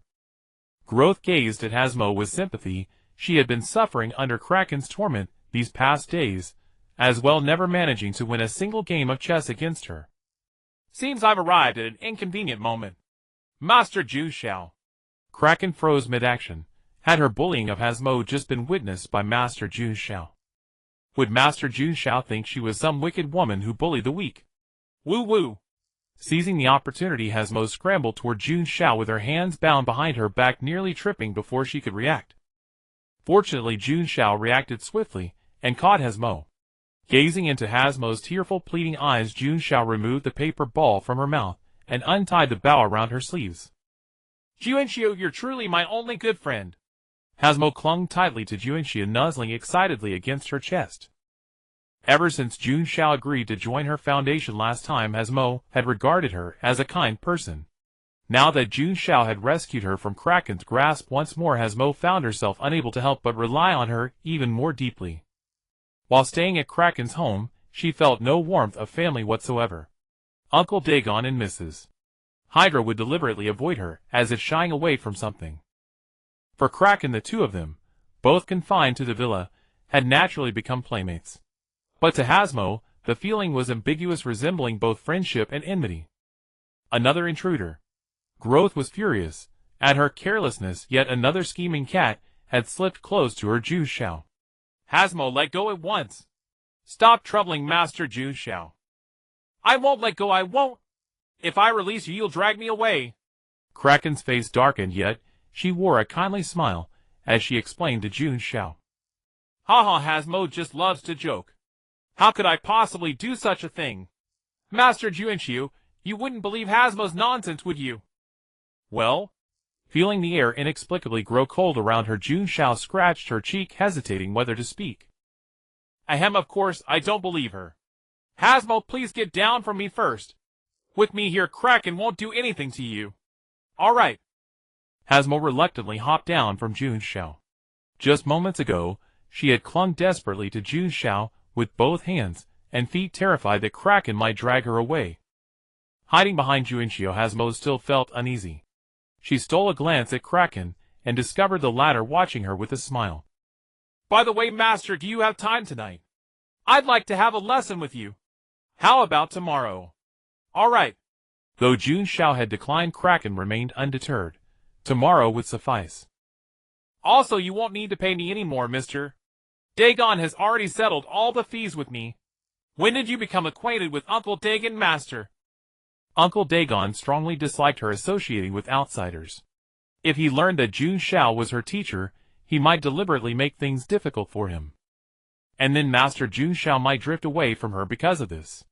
Just now, before coming to school, I paid a visit to your home. The butler Dagon was most gracious, hosting me warmly. The black tea was delightful. A satisfied smile graced Jun Xiao's face. With 100,000 marks involved, how could they not be hospitable? Phew, that's a relief. Before leaving, Dagon earnestly told me please take care of Miss Kraken from now on, and words to that effect. It seems Mr. Dagon cares for you deeply. Having accepted Dagon's money, Jun Xiao resolved to speak favorably of him before Kraken. From now on I entrust you to take care of me. Kraken's delicate face flushed slightly. Why did it sound as though Uncle Dagon was arranging for her to marry Master Jun Xiao? No. But it doesn't sound so bad actually. Marrying a teacher or something. Kraken began to lose herself in her fantasies. Before the church, Jun Xiao's silver-white hair shimmered with starlight as she knelt on one knee gazing at her with deep affection. Below, Mrs. Hydra wiped her tears with a handkerchief, reluctant to see Kraken marry. Dagon stood nearby offering comfort while watching Jun Xiao and Kraken on stage with satisfaction. Kraken waited in anticipation, hoping Jun Xiao would speak those words to her. By the way, tomorrow bring Hasmo to the library. I happen to have afternoon tea scheduled with her. I do. Huh? Jun Xiao blinked, realizing she and Kraken were clearly on different wavelengths. Then it's settled. If there's nothing else, I'll take Growth and head home now. See you tomorrow. Growth, let's go home. Coming. Growth joyfully ran to Jun Xiao's side, linking arms with her, wearing a foolish smile. Her adorable demeanor compelled Jun Xiao to pat Growth's head. Growth, being petted, emitted contented purring sounds. Witnessing this, Hasmo felt inexplicably envious. I wish I could experience having my head patted by Jun Xiao too. Turning to glance at Kraken, who remained dazed in place, Hasmo curiously poked her. Huh? Where is this? This is the library. Where is Master Jun Xiao? Took Growth and went home. Kraken gently slapped her own cheeks. Someday Master Jun Xiao will be hers. Noticing Kraken turning to look at her, Hasmo shivered, her voice trembling. Don't you dare do anything reckless. Master Jun Xiao is having tea with me tomorrow. Watch out or I'll tell on you. Getting bold, aren't you? Threatening me now. Kraken's gaze grew increasingly menacing as she seized the hood of Hasmo's back, who was attempting to flee. Don't come any closer. Screams echoed throughout the area. Lying in bed, Jun Xiao suddenly felt a bright future ahead. Now that his debts were cleared, he no longer needed to work as frantically as before. After working as an investigator for 2.5 years, couldn't he just enjoy himself and take a vacation? So that evening Jun Xiao went to Morris and protested, asking for a few days off. To Jun Xiao's surprise, Morris generously agreed to his proposal, and even invited him to a party hosted by a socialite the next day. Jun Xiao was puzzled. Morris would never casually invite him to some chaotic gathering for no reason. It was probably another assignment in disguise. No way, I'd rather die than go. Ahem, Jun Xiao, you have to trust me. It's really just a party. You just need to keep an eye on the order. Jun Xiao remained silent, staring at Morris with a blank expression. Do you think I'd believe that nonsense? I almost forgot, my old friend, this 5,000 marks is your vacation allowance. Paid leave plus a party with free food and drinks. By the goddess of the night, that sounds fantastic. What do you think? Still not tempted? Morris's exaggerated surprise was utterly ridiculous. Your clumsy, over-the-top acting like a clown couldn't even fool a child. Oh, silly me. This 5,000 marks is just my personal reward. The host will provide additional compensation. Not interested. With that, Jun Xiao turned to leave, refusing to bow to capital. What a pity. I heard the host's reward is a bottle of Sequence 9 potion. Though its effects are unknown, it must be worth a fortune. Hearing the word potion, Jun Xiao froze. Last time the recipe for the Stargazer potion on the stone tablet had failed when he tried to make another batch. He had brewed a poison that would have killed him instantly. Actually, it doesn't matter where I vacation, right, Morris? Morris grinned. If Count Jared hadn't specifically requested the strongest investigator in the area, he would have taken the mission himself. Potions were incredibly rare and always in high demand, but short supply. Acquiring one might aid his experiments. I knew you wouldn't refuse me. The day after tomorrow at Count Jared's estate there will be a party open to all invitees. Here's the invitation. You'd better change your outfit, that trench coat is too conspicuous there. Taking the invitation, Jun Xiao examined the Count's seal and nodded. As the only Count in Harlan City, Jun Xiao often heard rumors about him. A boastful old man who loved the limelight. Oh, and the party allows companions. You can bring your little girlfriend if you like. Before leaving, Morris gave Jun Xiao one last instruction, then shut the lab door tightly before Jun Xiao could argue. The next afternoon, Jun Xiao arrived at the library as promised. As a librarian, Hasmio had a small booth of her own in the library, perfect for the four of them to have afternoon tea. This way they wouldn't disturb the students' reading. Seeing Jun Xiao, Hasmio's face flushed, looking a bit nervous. I'll brew tea for you. Hasmio was clumsy, clearly a novice. Taking the cup, she offered. Jun Xiao took a sip. The flavor was weak, the tea leaves not fully steeped. Oh, let me do it. Rebrewing a pot, Jun Xiao lifted the lid, and a rich tea fragrance filled the air. No wonder Kraken brought such tea, ordinary leaves couldn't compare. Hasmio's eyes sparkled. Her friend truly had a masterful touch. Kraken also looked at Jun Xiao with admiration. Truly the teacher, perfect even in tea-making. Garros praised Jun Xiao with her sweet purr. Try my handiwork. Jun Xiao poured tea for Kraken, and Hasmio feeling immensely pleased. This peaceful, lazy life was what he truly yearned for. Biting into a dessert, Kraken brought, Jun Xiao's eyes widened. Sweets were always delicious. For some reason, Jun Xiao's behavior, so unlike his usual mature and composed self, made Kraken's heart race. Especially seeing his cute profile, her heartbeat quickened. She had never noticed before that teacher Jun Xiao was shorter than her, with a face as delicate as a girl's. So adorable. Jun Xiao stared in surprise at the open book before them, showing an illustration of a hideous rotting monster. Jun Xiao was speechless. He hadn't expected Kraken to have such peculiar tastes. The afternoon passed quickly as Jun Xiao explained the various questions Kraken had encountered while reading. No bizarre question stumped him. For instance, when Kraken pointed to a strange creature with a rat's head and a swan's body, asking its name. Rat me duck. Jun Xiao blurted without hesitation. Dreaming of becoming an investigator and adventuring with Jun Xiao, Kraken was full of drive. Hasmio also had her wish fulfilled, hosting an afternoon tea party with her close friend. The warm atmosphere made her feel lightheaded. But upon learning that Jun Xiao was going on vacation, both Hasmio and Kraken showed dismay. Don't worry, I'll be back in a few days. Before the sky darkened completely, Jun Xiao, carrying the just awakened Garros, walked to the busiest street in Harlan City and randomly chose a modest-looking clothing store. Sorry, sir, we don't have formal wear that fits your height. Maybe you could try the children's section next door. A smooth combo of words, and the clerk enraged Jun Xiao. Rip off. This is a rip-off. You have suits that fit someone 7 meters tall, why won't you sell them to me? But sir, you're only 1.65 meters. The clerk replied politely with an apologetic smile. Huh? A puzzled voice sounded. Had I shrunk by 5 centimeters? Not believing it, Jun Xiao grabbed the measuring tape from the clerk and stretched it in front of the mirror. Exactly 1.65 meters. Jun Xiao's heart stopped, his face ashen. He stumbled, nearly falling, but the clerk caught him in time. Why? Why in the world had I become shorter? Then it hit him. Every potion had unpredictable side effects. He hadn't experienced any side effects after taking Stargazer. Now it seemed this damned height reduction was the side effect. Jun Xiao collapsed on the floor, staring at the mirror at the frail, unfamiliar figure. He looked even younger, even more like a lowly. Huff, it's nothing, just a minor issue. Gaining power comes at a price. I've long been mentally prepared. It's just that I look a bit less imposing. Jun Xiao quietly consoled himself, quickly calming his emotions. Just give me the smallest suit here. Taking the clothes from the shop assistant, Jun Xiao had no intention of trying them on there. He planned to take them home and alter them later.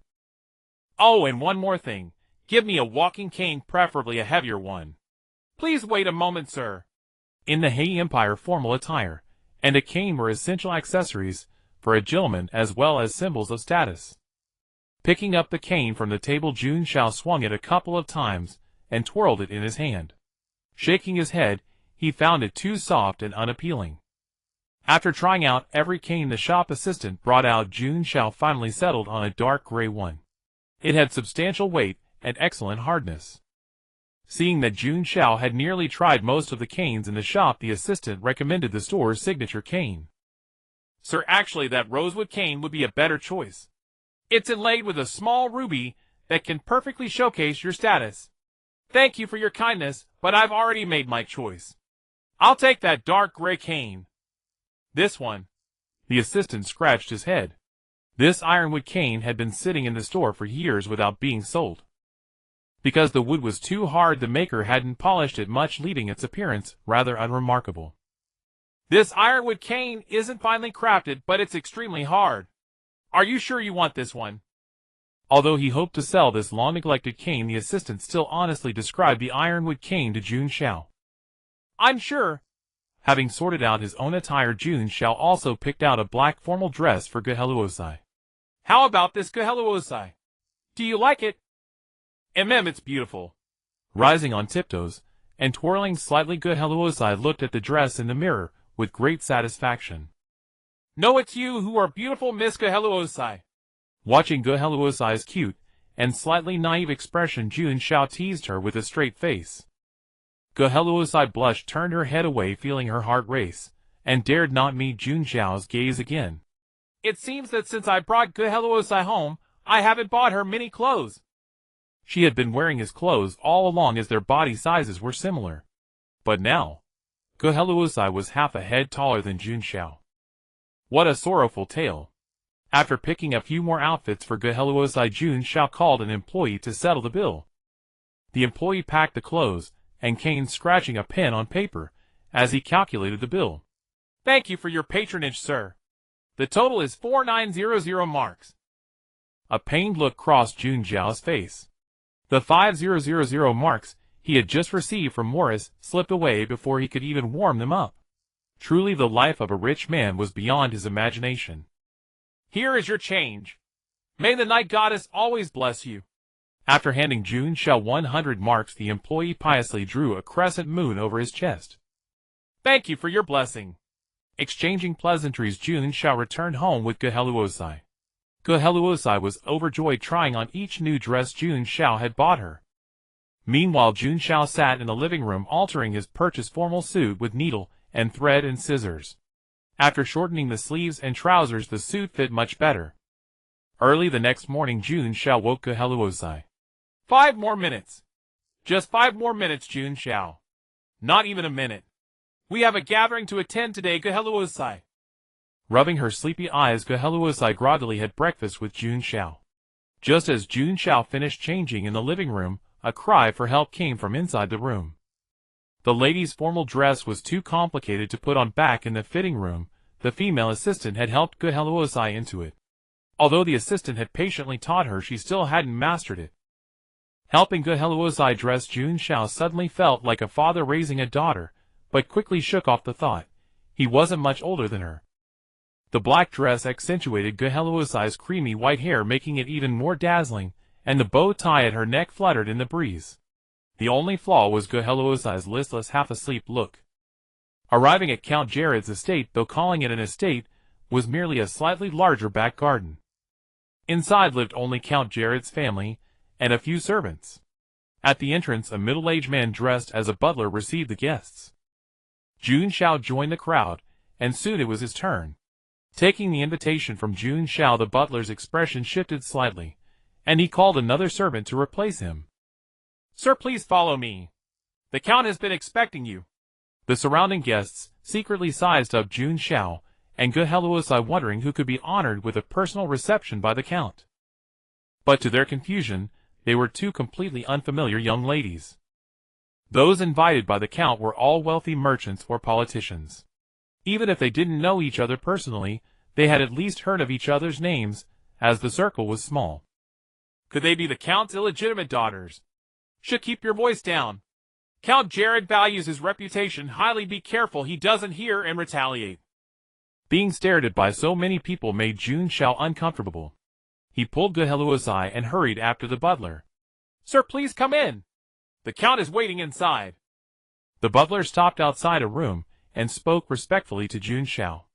I'll leave you here. I have other tasks assigned by his lordship. Jun Xiao nodded, instructing Geheluosai to wait outside for a moment. After knocking, he entered the room and saw a man with graying hair and luxurious attire seated there. But then Jun Xiao's attention was drawn by a black man standing beside the Count. Jun Xiao even wondered if he was hallucinating. Wasn't Count Jared the one who valued his reputation most? How could a black man discriminated against in the Empire appear in the Count's room? Investigator, you finally arrived. The Count and I have been waiting for you. Jun Xiao looked at the black man speaking to him, blinked, ignored him, and greeted the Count on the main seat. Good morning, Count. May I ask who this is by your side? Cough, cough. Count Jared coughed, bending forward and covering his mouth with a handkerchief. Raising his head, a trace of apology appeared on his visibly haggard face. This by my side is my daughter's fiancé, Balile. Please forgive me. As you can see, my health has been failing, so Balile will discuss matters with you from here on. His gaze shifted toward the black man standing beside the Count. The man revealed brilliant white teeth that stood in stark contrast to his dark skin, offering Jun Xiao a gesture of goodwill. He seemed entirely unbothered by having been ignored moments before. It's a pleasure to meet you, Investigator, sir. I'll get straight to the point. To be completely frank, I'm not entirely sure when it began, but I've found myself at odds with a group calling themselves the Yellow-Robed Monks.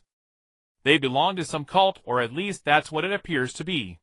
Those fanatical and unhinged individuals are hunting me down with the reckless desperation of mad dogs showing no regard for their own lives. Today marks the occasion when the Count publicly announces my engagement to his daughter. That is precisely why this gathering has been convened. Without a doubt, those individuals will definitely show up. And your task, oh, not your mission, is to ensure my protection. Balile gazed at Jun Xiao with an imploring expression, and it was clear he genuinely feared these yellow-robed monks. Tap, tap, tap, the dark gray cane rhythmically struck the floor as Jun Xiao pondered the information Balile had provided.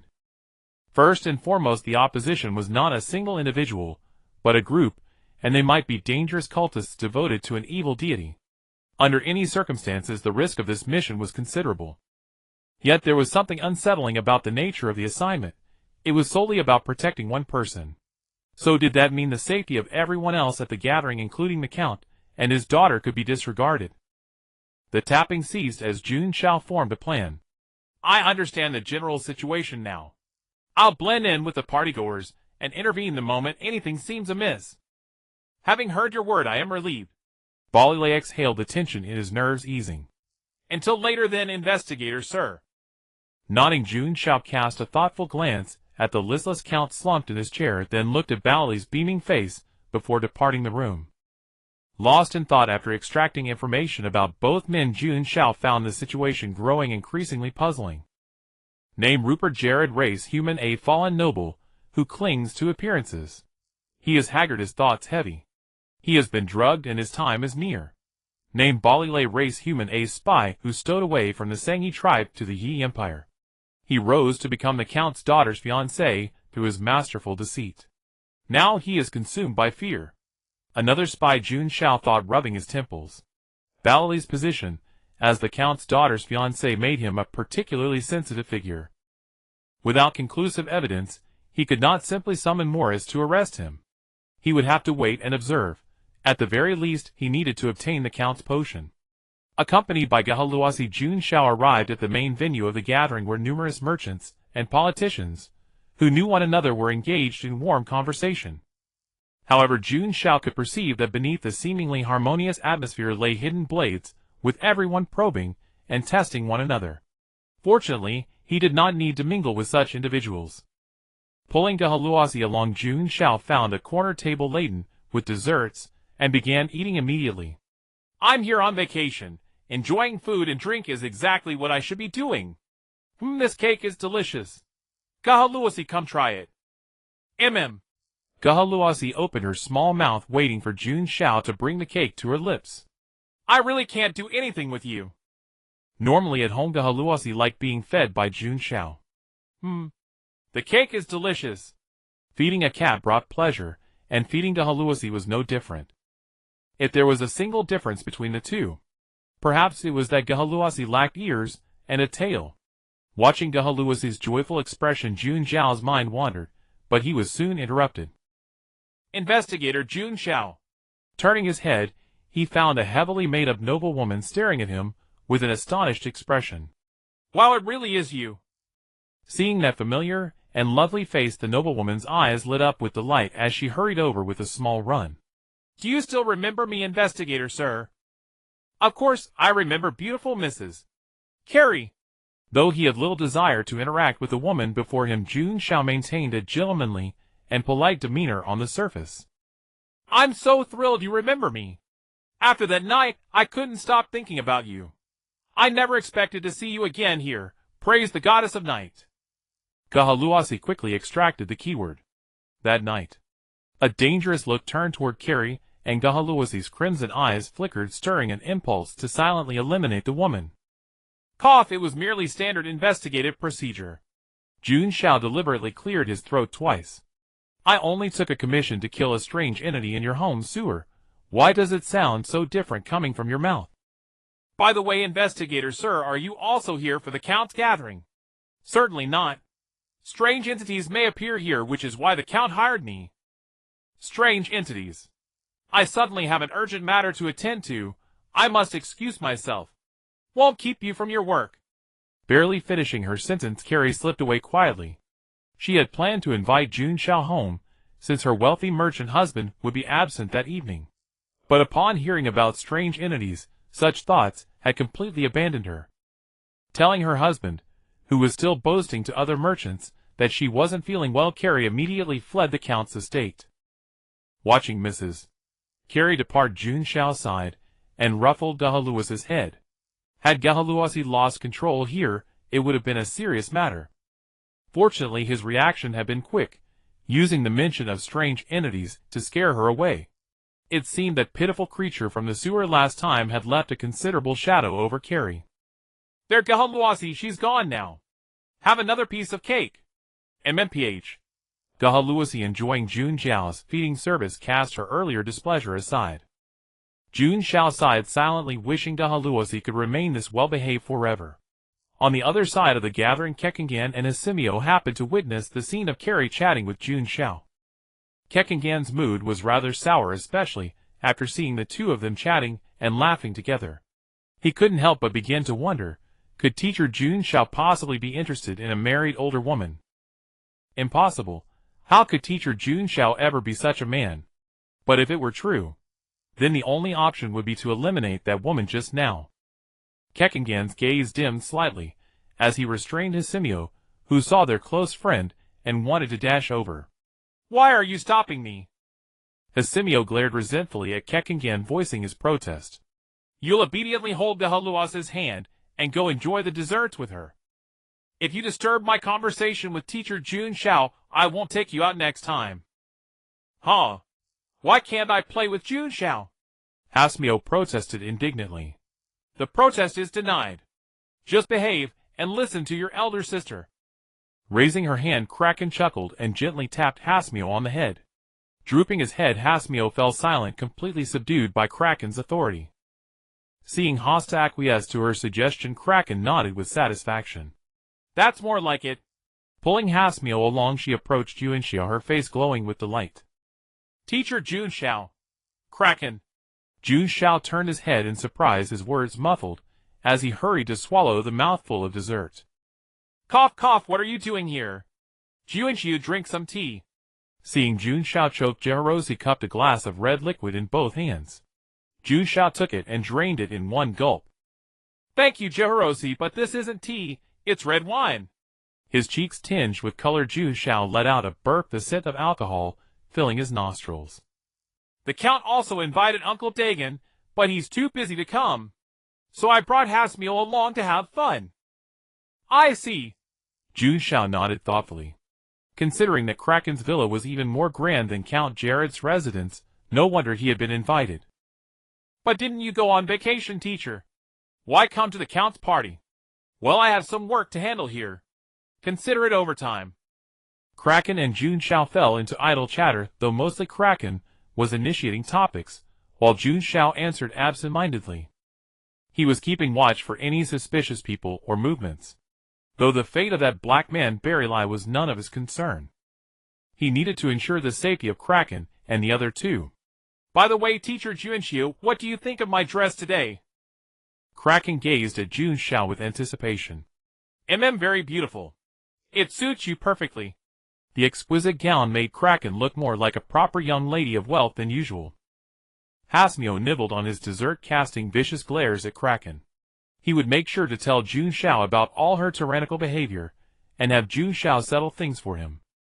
All right, ladies and gentlemen, before the party officially begins, please welcome our H-City's only nobleman, Count Jared, to say a few words. Hear, hear. Applause and cheers erupted from the crowd. Cough, cough.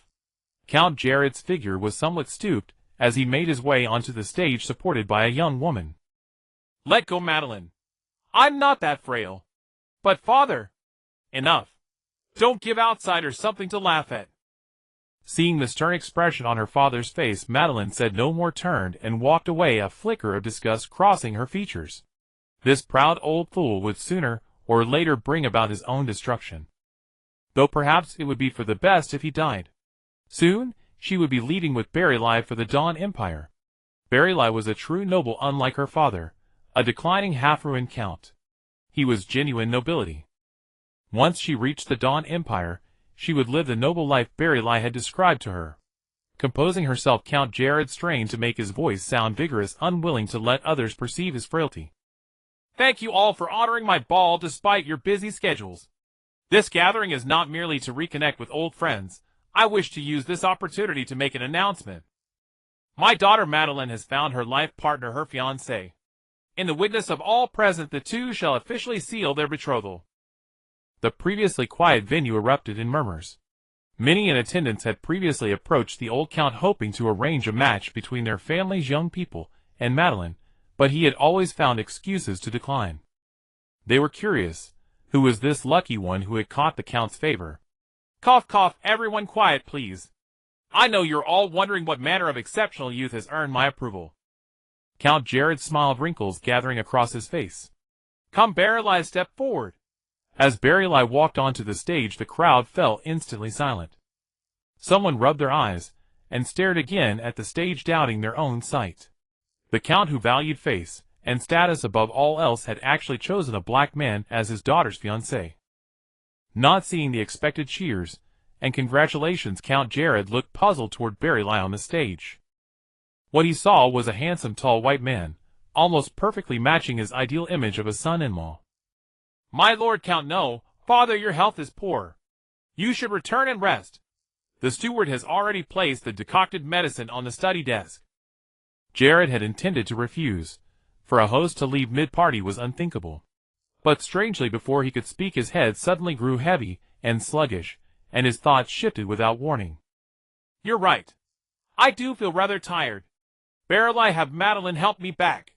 Rest assured, father. I am here. Everything will be fine. Madeline supported her father as they departed, her expression entirely unreadable despite the count's bizarre behavior. She had seen Berilai's covert moves clearly, and frankly, without Madeline's cooperation, Berilai would never have succeeded in drugging Count Jared. Very well, gentlemen. The count requires quiet rest, so I shall attend to you all in his stead. Cough, cough, thank you for your trouble, Mr. Berilai. After a moment of silence, a few people offered polite remarks with forced smiles. Most in attendance watched discreetly from the sidelines, waiting to see how others would act. Though Berilai was a black man, he seemed highly favored by the count, and forming an acquaintance with him could only prove advantageous. With such thoughts in mind, many began approaching Barry Light proactively. They may not have understood why the old Count had lost his mind, but this black man was undeniably the Count's daughter's betrothed. Bathed in unprecedented vanity and deference, Barry Light felt as though he might take flight. Yet he did not forget once he obtained the treasure in the Count's possession, he would leave the Hei Empire.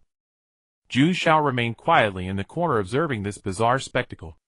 A despised race had become the center of attention at the gathering, all because of a Count's name. Finishing the last drops of red wine, Jun Xiao let out a sigh.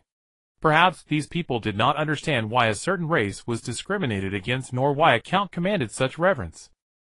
They had entirely forgotten the history of the Black Invasion of the Hei Empire, and forgotten that it was precisely those who had slain the most invaders during that war who were granted their noble titles. The bitter irony was that two entirely contradictory elements had now become linked, thrust into the spotlight as the center of attention at the gathering. Jun Xiao could only lament that even he, an outsider, had taken the time to learn the Empire's history, yet these people knew nothing at all. The party proceeded smoothly. Bali Lei was quite talkative, adept at dealing with those boastful merchants and politicians. Ha ha ha, mister. Bali Lei is truly knowledgeable and talented, worthy of being chosen by the old Count.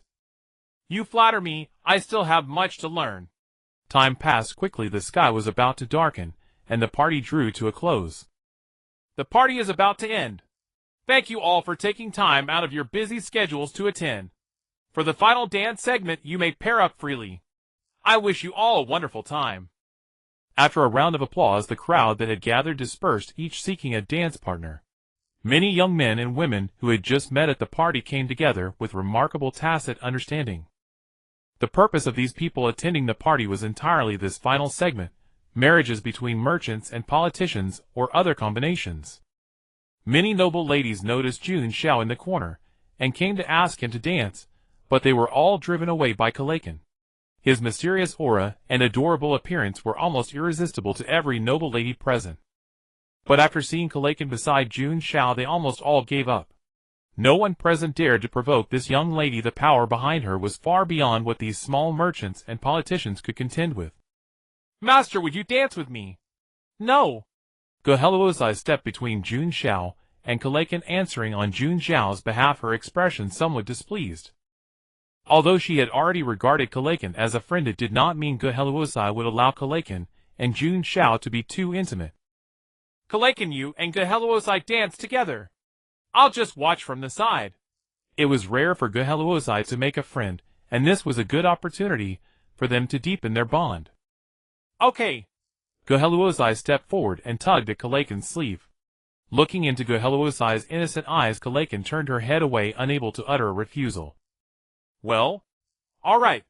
Ha Simu stuffed the dessert in his hand into his mouth, realizing that his opportunity had come. That villain Kalakin wouldn't allow him to talk to Jun Xiao. Once she went to dance with Geheluozai, he could play with Jun Xiao. Has everyone found their dance partner? Bali Lei stood at the center of the venue with Ma Dellen holding his arm. He turned around and instructed the butler in the distance. You may begin. Play the music. The distant butler did not move, standing like a scarecrow, as if he hadn't heard Bali Lei's order at all. Jun Xiao immediately noticed something amiss, but before he could react, the lights in the venue suddenly went out.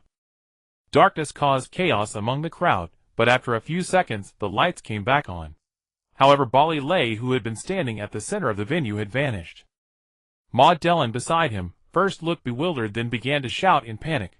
She couldn't believe that Bali Lei, who had been holding her arm just moments ago, had disappeared into thin air. Seeing that Kalakin and the others were safe, Jun Xiao breathed a sigh of relief. It seemed that those called yellow-robed monks had a decent style of doing things, not harming the innocent. Unlike some heretics, who would cause rivers of blood at the slightest provocation. Kalakin, keep an eye on Geheluozai and Ha Simu. I'll go check elsewhere. With that, Jun Xiao's figure vanished from the spot. His mastery of the magical potion was becoming increasingly adept. Using his mental power, Jun Xiao sensed a trace of residual unfamiliar mental energy at the spot where Bali Lei had disappeared. Following this clue, Jun Xiao tracked it all the way to the edge of the Count's territory, where the trace of mental energy finally vanished. Stopping, Jun Xiao looked around, said nothing, and silently raised his cane, pointing it in a certain direction. After a pause, two figures in yellow robes slowly emerged from the darkness. Their large hoods concealed their faces in shadow. Friends, the game of hide-and-seek is over. I won. Hand over the person, and the two of you may leave. The two were silent for a long time, as if their minds had stalled. He bears the mark of the yellow robe. Indeed, I sense it too. The two yellow-robed monks began to converse, completely ignoring Jun Xiao in front of them. After probing the two men's information, Jun Xiao instantly backed down, for he realized that their power was on an entirely different level from his. Named Daniel, race human, special sequence, yellow-robe monk. These ascetics of the Yellow-Robe Brotherhood are paranoid madmen. While he hasn't been angered by you, quickly run away, he can crush you like an ant. You two take your time. I suddenly realized I might have the wrong person. You are lying. Lying is not a virtue of a devout believer. Daniel's gaze pierced Jun Xiao's body like thorns. It seems you still need cultivation to be worthy of the Lord's favor upon you. Jun Xiao was baffled. When had he ever been favored by some messy lord? Suddenly Daniel extended his withered hand. Jun Xiao instinctively stepped back half a step, watching the other warily. After a fluctuation of mental energy, a pitch-black crack slowly opened and Bali Lei fell out from it. Bali Lei writhed on the ground in pain, occasionally uttering strange murmurs. Upon seeing Jun Xiao before him, Bali Lei froze for a moment, then snapped back to reality, as if seeing a glimmer of hope for survival. He tried to get up from the ground, but a thick tentacle emerging from the crack coiled around his legs, causing him to fall again. Bali Lei stretched out his hand with difficulty, barely touching Jun Xiao's shoe. Save me, sir, I don't want to die. You promised me. Without answering Bali Lei, Jun Xiao quietly gazed at the eerie being in the yellow robe before him. You want to save him? Do you know who he is? Daniel pushed back his yellow hood, revealing his gaunt face. He is the fiancé of Count Jared's daughter. No, let him tell you himself who he is.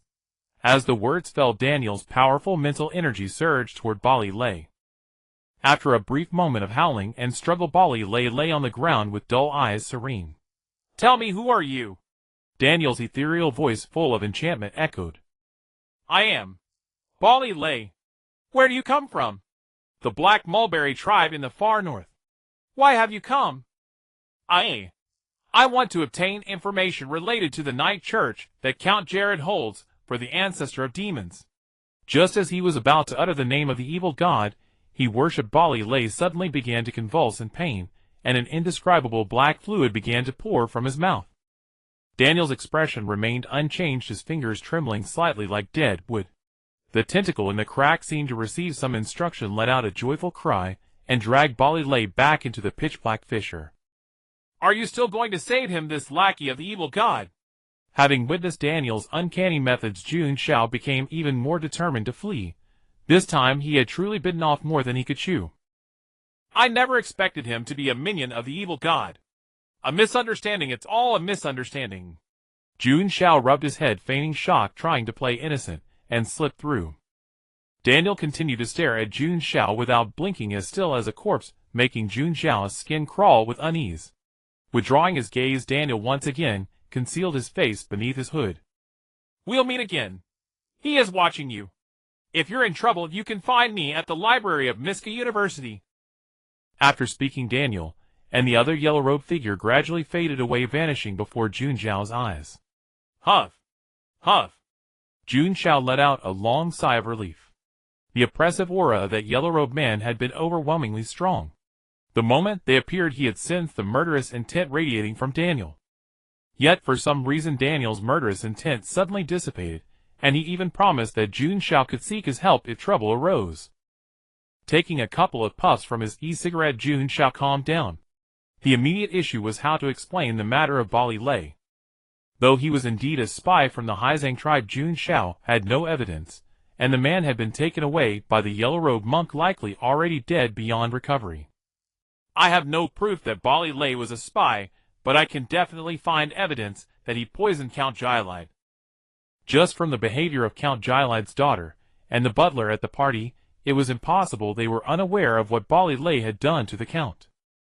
He could even infer that those two might have been accomplices. As for where Bali Lei went, Naturally, he fled after being exposed, fearing punishment. A perfect story. Jun Xiao ran his hand through his disheveled silver hair. He was truly a bloody genius of an investigator.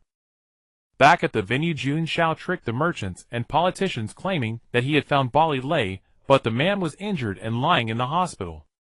Someone from the crowd voiced doubts about Jun Xiao, so he pulled out his investigator's badge. But some still weren't pacified, so he drew the hand cannon from his waist. Seeing the gleaming muzzle aimed at them, the noisy crowd instantly fell silent.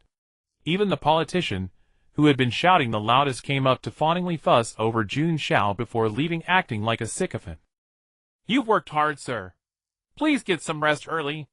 After the crowd dispersed, Madeline and the butler nervously approached. To Jun Xiao's surprise, a familiar figure remained. Mr. Modern, what are you doing here? Investigator, I never expected to meet again under these circumstances. Modern grimaced. He had been planning to take time to prepare a gift and visit Jun Xiao to thank him for saving his life. Seeing that her younger brother knew the investigator, Madeline didn't think much of it. She was only concerned about her fiancé's safety. Investigator, what exactly happened to my fiancé? Is his injury serious? Madeline's reaction made Jun Xiao witness the diversity of human nature. She had helped her fiancé drug her own father, yet she was so worried about him. And her fiancé was a black man, a spy, and a lackey of the evil god. It had to be said the buffs were stacked. Your fiancé. He should be enjoying himself right now. Jun Xiao meant it sincerely. If he was still alive, he must be getting along well with the tentacles in that rift, right? Saying he's hospitalized is just a cover. Now I need to ask you a few questions, and you better answer truthfully. Did you know your fiancé drugged the Count? Drug? Madeline trembled, her voice shaking. She realized that her fiancé's misdeeds had been discovered. I know nothing. I had no part in their plans. Hearing Madeline's reply, the butler trembled with rage. Wasn't that practically a confession without being asked? I see. So Miss Madeline has indeed answered truthfully. The butler slowly backed away, trying to escape, but after a few steps, he found Jun Xiao turning to look at him. And you, Mr. Butler? Aye. Staring into Jun Xiao's sharp blade-like eyes, the butler suddenly felt weary. Perhaps the moment he chose betrayal, the outcome was already sealed. I am guilty. Arrest me, investigator. Using the last of his strength, the butler felt that everything should finally come to a close. Butler. Madeline couldn't believe her ears. She had put on such a brilliant performance fooling the investigator. Why did he have to confess directly? The butler bowed his head, unable to understand how a count, who had lived a glorious life, could have fathered such a foolish daughter. You're not stupid. Come with me. No wonder everything made sense now. Ever since Madeline brought her fiancé to meet her father, the Count's health had declined day by day. It was Madeline. Modern watched Madeline's retreating figure with mixed emotions. Although their relationship was never harmonious, he had strongly opposed her black boyfriend from the start. He still found it hard to imagine that she would conspire with outsiders to harm her own father. After locking Madeline and the Count's butler in the prosecutor's office cells, Jun Xiao sent Jehalusi and the other two back to Kalukin's home. Sorry, Jehalusi, you'll have to stay at Kalukin's place tonight. Come pick me up tomorrow. Jehalusi pecked Jun Xiao on the cheek, then turned and ran into the villa, her face flushed. Teacher, I also. Kalukin stepped forward to hug Jun Xiao, but Dagong happened to walk out, forcing Kalukin to pull back. See you tomorrow. Woo. Hasmio jumped up waving, then pointed at himself. See you tomorrow, Kalukin Hasmio. Dagong watched Jun Xiao's retreating figure, realizing he had never understood this mysterious young man. Ever since he came into contact with them, the signs of awakening in Miss and Hasmio have become more frequent. And that girl beside him, I can't figure her out either. Closing the door, Dagong sighed, uncertain whether this was good or bad. All he could do was ensure Kalukin and Hasmio grew up safely. Riding his motorcycle, Jun Xiao arrived at Moliasai's doorstep and rang the doorbell. Jun Xiao, what brings you here so late? Moliasai was in his pajamas, apparently about to sleep. Count Jilite's commission ran into some trouble. On the way to the prosecutor's office, Jun Xiao roughly recounted to Morris the incident of Berry Ray poisoning the Earl, escaping with guilt and the collusion of Madeline and the butler. Morris was left speechless after listening. He had known Earl Jared for quite some time, otherwise his son wouldn't have come to him for assistance with the experiments. He never expected the old Earl's daughter to be such a person. Before they even entered the prosecutor's office, Jun Xiao and Morris heard Madeline's sharp, piercing screams. "You have no right to arrest me. My father is the Earl of Harlan City, and my fiancée is a noble of the Dawn Empire. You'd better release me now." Outside the iron cell, the prosecutor Brandon ignored Madeline, bowing his head to focus on his work documents. Hearing the footsteps of Morris and Jun Xiao, Brandon looked up and rose to greet them. "Thanks for your hard work, Brandon." Brandon blushed, scratching his head shyly. Since the last time he accompanied Jun Xiao to investigate the Ellesmere Harbor mansion, he had held Jun Xiao in high esteem. His reliable demeanor and formidable strength made Brandon involuntarily regard Jun Xiao as his idol. After exchanging pleasantries with Brandon, Jun Xiao opened the iron door and entered with Morris. Madeline, hearing the cell door open, thought someone was coming to release her. But when she saw Jun Xiao, she stepped back and fried, her eyes venomous as she glared at him. It was all because of this man that she had ruined her future noble life in the Dawn Empire. "The prosecutor found unidentified drugs in your and your fiancé's room. They've been sent to the hospital for analysis. Before the results come out, do you have anything else to say in your defense?" Jun Xiao looked at Madeline, a harmless smile playing on his face. Madeline collapsed to the ground on the verge of a breakdown. Once the drug analysis results came out, she would be unable to escape the charges. Would she have to spend the rest of her life in a damp, dark cell? No. She would never allow such a thing to happen. Lifting her head, a desperate will to survive kindled within her. "Could I see my father one last time?" The butler, slumped in the corner, also cast a flicker of light through his murky eyes, but said nothing.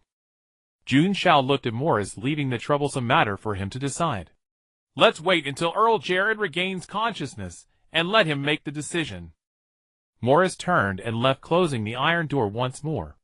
"Jun Xiao, I'll trouble you to take me to Earl Jared." Catching sight of the small medical kit Morris carried, Jun Xiao nodded. Earl Jared couldn't afford to have any mishap, otherwise who would settle the account for his potion? "Get in the car. Let's go." In the empty Earl's mansion, only the chaotic remnants of the previous party retained a trace of life. Opening the door to the Earl's room, a hunched, lonely figure appeared before Morris and Jun Xiao. "Ah, friends from the party. I'm sorry, I must have dozed off again. Perhaps I should have some coffee to wake up. The party has ended, my lord. I've brought Morris to see to your health." "Ended." Earl Jared lifted his head, paused for a moment, and upon seeing Jun Xiao and Morris found them familiar, but couldn't recall who they were. "No, I'm not sick. I'm only 24, and I'm in better shape than anyone. I've arranged to go jogging with a friend tomorrow and walk the dog. I should go to sleep now, buddy. I should go to sleep. Maria, right, where is Maria?" Earl Jared looked up in confusion, beginning to ramble incoherently. "Let him be alone for a while." Morris sighed, taking the unfinished medicinal soup on the table and leaving the room with Jun Xiao. "Maria was the Earl's wife. She passed away after giving birth to Morton." Picking up the medicinal soup, Morris licked it with his tongue, then opened his medical kit. "Poor old man," Morris muttered to himself as he prepared the antidote. Jun Xiao watched Morris's tedious procedures and grew drowsy, yawning. Before long, Morris carried the antidote and re-entered the room. Earl Jared sat blankly in his chair, muttering to himself. "I should name our child. Let's call him Morton.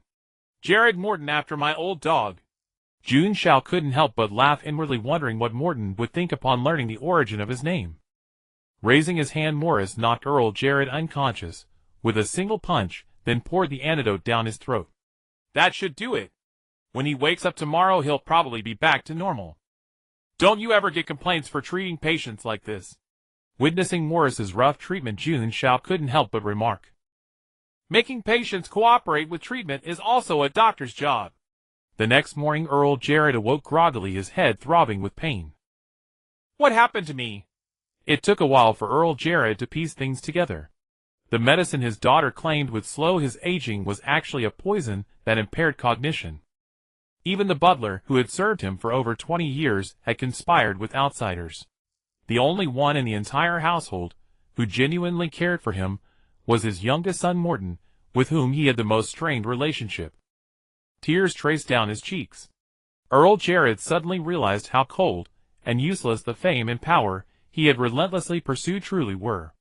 At the prosecutor's office, the old Earl, accompanied by Morton, arrived outside the cell, temporarily holding Madeline and the butler. "You may begin, sir. You have only 10 minutes to speak with him." "My daughter." He looked at the familiar yet stranger figure behind the iron bars, pausing. "Madeline, your father only wants to ask you, do you regret it?" Madeline gazed at the haggard old Earl, no ripple of emotion in her heart. "No regrets. You taught me this, father. I was pursuing power and status. Why should I regret it?" Morton clenched his fist and slammed it against the cell door. He was utterly disappointed in this woman. The old Earl smiled bitterly, showing no anger. "I don't blame you. It was my upbringing that made you this way. But when you do wrong, you must face the consequences. I'll see you in the next life, my daughter." The old Earl rose, turning to leave, but behind him came the butler's weak voice. "My lord, I have wronged you." The old Earl did not look back. Leaving the prosecutor's office, he saw Morton waiting outside, and suddenly felt that he had truly grown old. "Morton, from now on you are the new Earl Jared." Morton stood frozen, receiving his father's acknowledgement for the first and last time. After the Earl incident concluded, Jun Xiao quickly received the potion mailed by Count Jared, and then he took Jehalusi to IRCME Airport for a vacation. "This potion was originally intended for Kong Nade, but it's a bit different from what I imagined. Special sequence potion. Black Knight. A miraculous potion powered by faith and loyalty. Drink it, and swear allegiance to the being you are loyal to and believe in." The power gained depends on the strength of your loyalty, and the being you swear allegiance to. I am willing to abandon freedom, and follow your will forever. Kong Nade has diligently helped me with many things, so I should at least show some gratitude. Moreover, according to his letter, it seems he is already with Yulanla. If I remember correctly, Yulanla now has about half Deep Dweller bloodline. Kong Nade, an ordinary human, how can he withstand Yulanla's drainage? For this reason alone, Jun Xiao felt he must find a potion for Kong Nade to drink. "I'll ask for his opinion when I see him." Upon arriving at the port, Jun Xiao saw a vast crowd gathered at the village entrance, all wearing the same attire. Jun Xiao slowed down, wondering if Kong Nade happened to be holding some church activity. When he approached, Kong Nade jumped out from the crowd and shouted at the top of his lungs. "The boss arrives." After Kong Nade shouted, the surrounding fishermen cheered, looking at Jun Xiao with excitement and enthusiasm.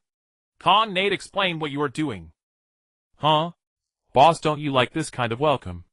Kong Nade scratched his head, puzzled. Was it that his celebration wasn't grand enough? Watching Kong Nade's constrained demeanor, Yulanla covered her mouth and laughed behind him. "Ouch!" Clenching his fist, Jun Xiao gave Kong Nade a punch on the head. "I'm here on vacation, not some leader on an inspection tour. Why did you call all the fishermen over? WL. That's right, huh?" Kong Nade held his head and quickly dispersed the fishermen around. "Ahem, you've all seen the bishop. Now go about your business, and don't disturb the bishop's vacation." As expected of the bishop of the Xinghua Miaomu sect. Yes, seeing the bishop's adorable figure makes me feel healed. Accompanied by similar murmurs, the fishermen scattered. Ahem, so boss, are you satisfied? Kong Nade stepped forward with a fawning expression, but then looked at Jun Xiao in surprise. Why did the boss seem shorter? Boss, why do you seem shorter than before? Jun Xiao couldn't help it anymore, and gave Kong Nade another punch on the head. Stop asking about investigator matters. After saying that, Jun Xiao turned his gaze to Yulanla, who was completely different from the helpless girl she once was. She now looks much more composed than Kong Nade. Except for a few fish scales on her cheeks, she looks no different from a normal human. It seems she has learned to control the Deep Dweller bloodline skillfully. By the way, Yulanla, why did those people call me bishop? Kong Nade told them you are the bishop of the Xinghua Miaomu sect, and said you were here today to inspect the followers' performance. I just did it on a whim, but I didn't expect Kong Nade and Yulanla to develop the sect so well. Ahem, no need for inspection. With Kong Nade and you here, I'm reassured. Woo-woo, I didn't expect the boss to trust me so much. Nade was so moved that he cried and tightly hugged Jun Xiao's leg. You don't wipe your snot on my clothes. After wiping his nose, Nade stood upright with a solemn and serious expression. Don't worry, boss. I will keep working hard. Then you must work hard. Jun Xiao patted Nade's shoulder and took out a small bottle filled with black liquid from his waist. You'll inevitably have to deal with some anomalies or supernatural beings. So I found a potion for you that can help you enter the supernatural realm and resist anomalies. But this potion is a bit special. After explaining the usage and effects of the Black Knight potion to Nade, Jun Xiao added, the choice is yours. Even if you don't drink this potion, I will find another one for you later. So you don't need to feel pressured. Without any hesitation, Nade took the potion from Jun Xiao, tilted his head back, and drank it all. I no longer want to live a muddled life like a sewer rat like before. I will follow Boss Jun Xiao and become a legend feared by others. Burp. Nade held his stomach and burped. He had drunk the potion a bit too hastily. How do you feel? Any discomfort? Yulanla looked at Nade with concern. No feeling at all.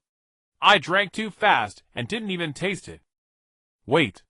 There seems to be something extra in my mind.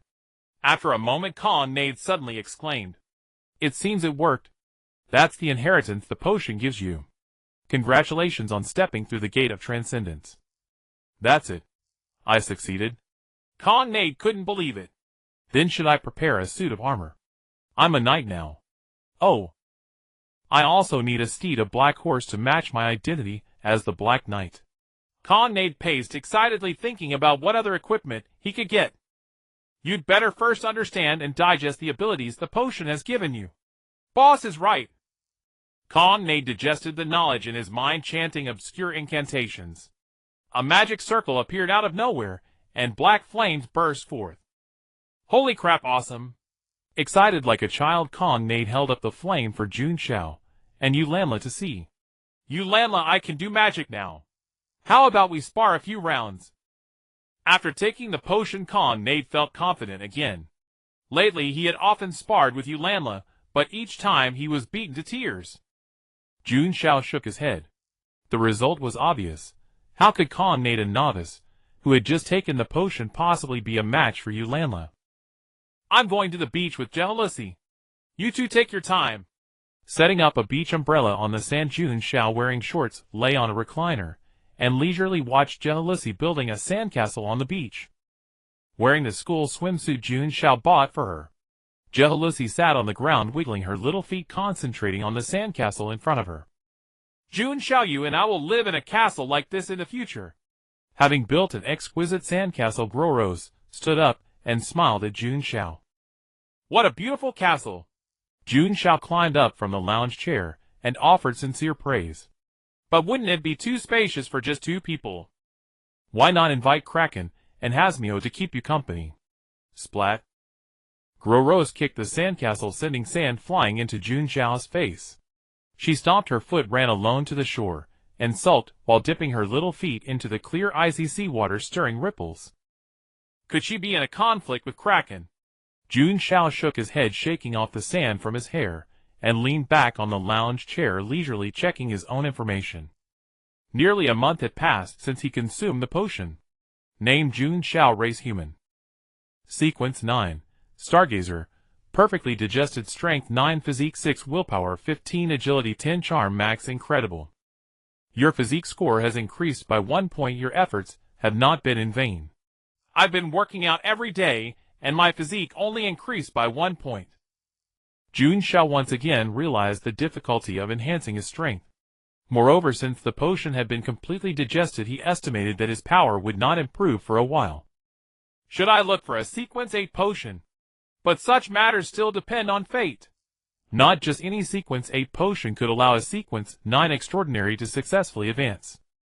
The likelihood of advancement largely depended on the compatibility of the potions, namely the degree of correlation between the characteristics and functions of the 2 potions. Compatibility also affected the digestion speed of the new potion. Moreover, based on some extraordinary information from the Stargazer potion, it also mentioned special sequences. The lower and upper limits of the abilities of special sequences were vast, so they could not be strictly distinguished by sequence rank. The yellow-robed monk he had encountered earlier, and the Black Knight potion Conrad had consumed both belonged to the category of special sequences. Searching through the chaotic information in his mind, Jun Xiao suddenly felt drowsy, his eyelids heavy, as Lead uncontrollably closed. The moment he closed his eyes, his figure instantly vanished from the lounge chair. Rubbing his bleary eyes, Jun Xiao felt he had dreamed a long dream, yet upon waking he had no recollection of it. What the hell, where am I? Looking at the unfamiliar surroundings, Jun Xiao rubbed his eyes again, seriously doubting he was still asleep. Dense jungle and damp ground. None of it matched any place Jun Xiao had ever been. Calm down, calm down. Maybe I've been hit by an enemy's illusion, or summoned here by some bizarre magical array. Jun Xiao scanned the area, finding no living creature besides himself. An investigator can't just sit back and wait. Since he didn't know what had happened, his first priority was to find a way out of this jungle. After walking for an unknown time, the jungle vegetation grew sparser, and the surrounding air became increasingly dry. Gradually, Jun Xiao realized he had walked into a desert. Just as he hesitated whether to change direction, he noticed several people carrying bundles ahead, dressed like merchants traveling on the road. Quickening his pace, Jun Xiao followed them, keeping a certain distance, hoping to find a place inhabited by following their lead. But before long, they suddenly stopped, seemingly aware of his tail. You've been following us for a while. What's your purpose? Jun Xiao did not answer. All along he had been using his spiritual power to guide the stars, and conceal his form. He gambled that they hadn't truly detected him, but were merely testing. When no one responded, a gaunt, stooped man flicked his wrist, sending several short knives flying precisely at Jun Xiao.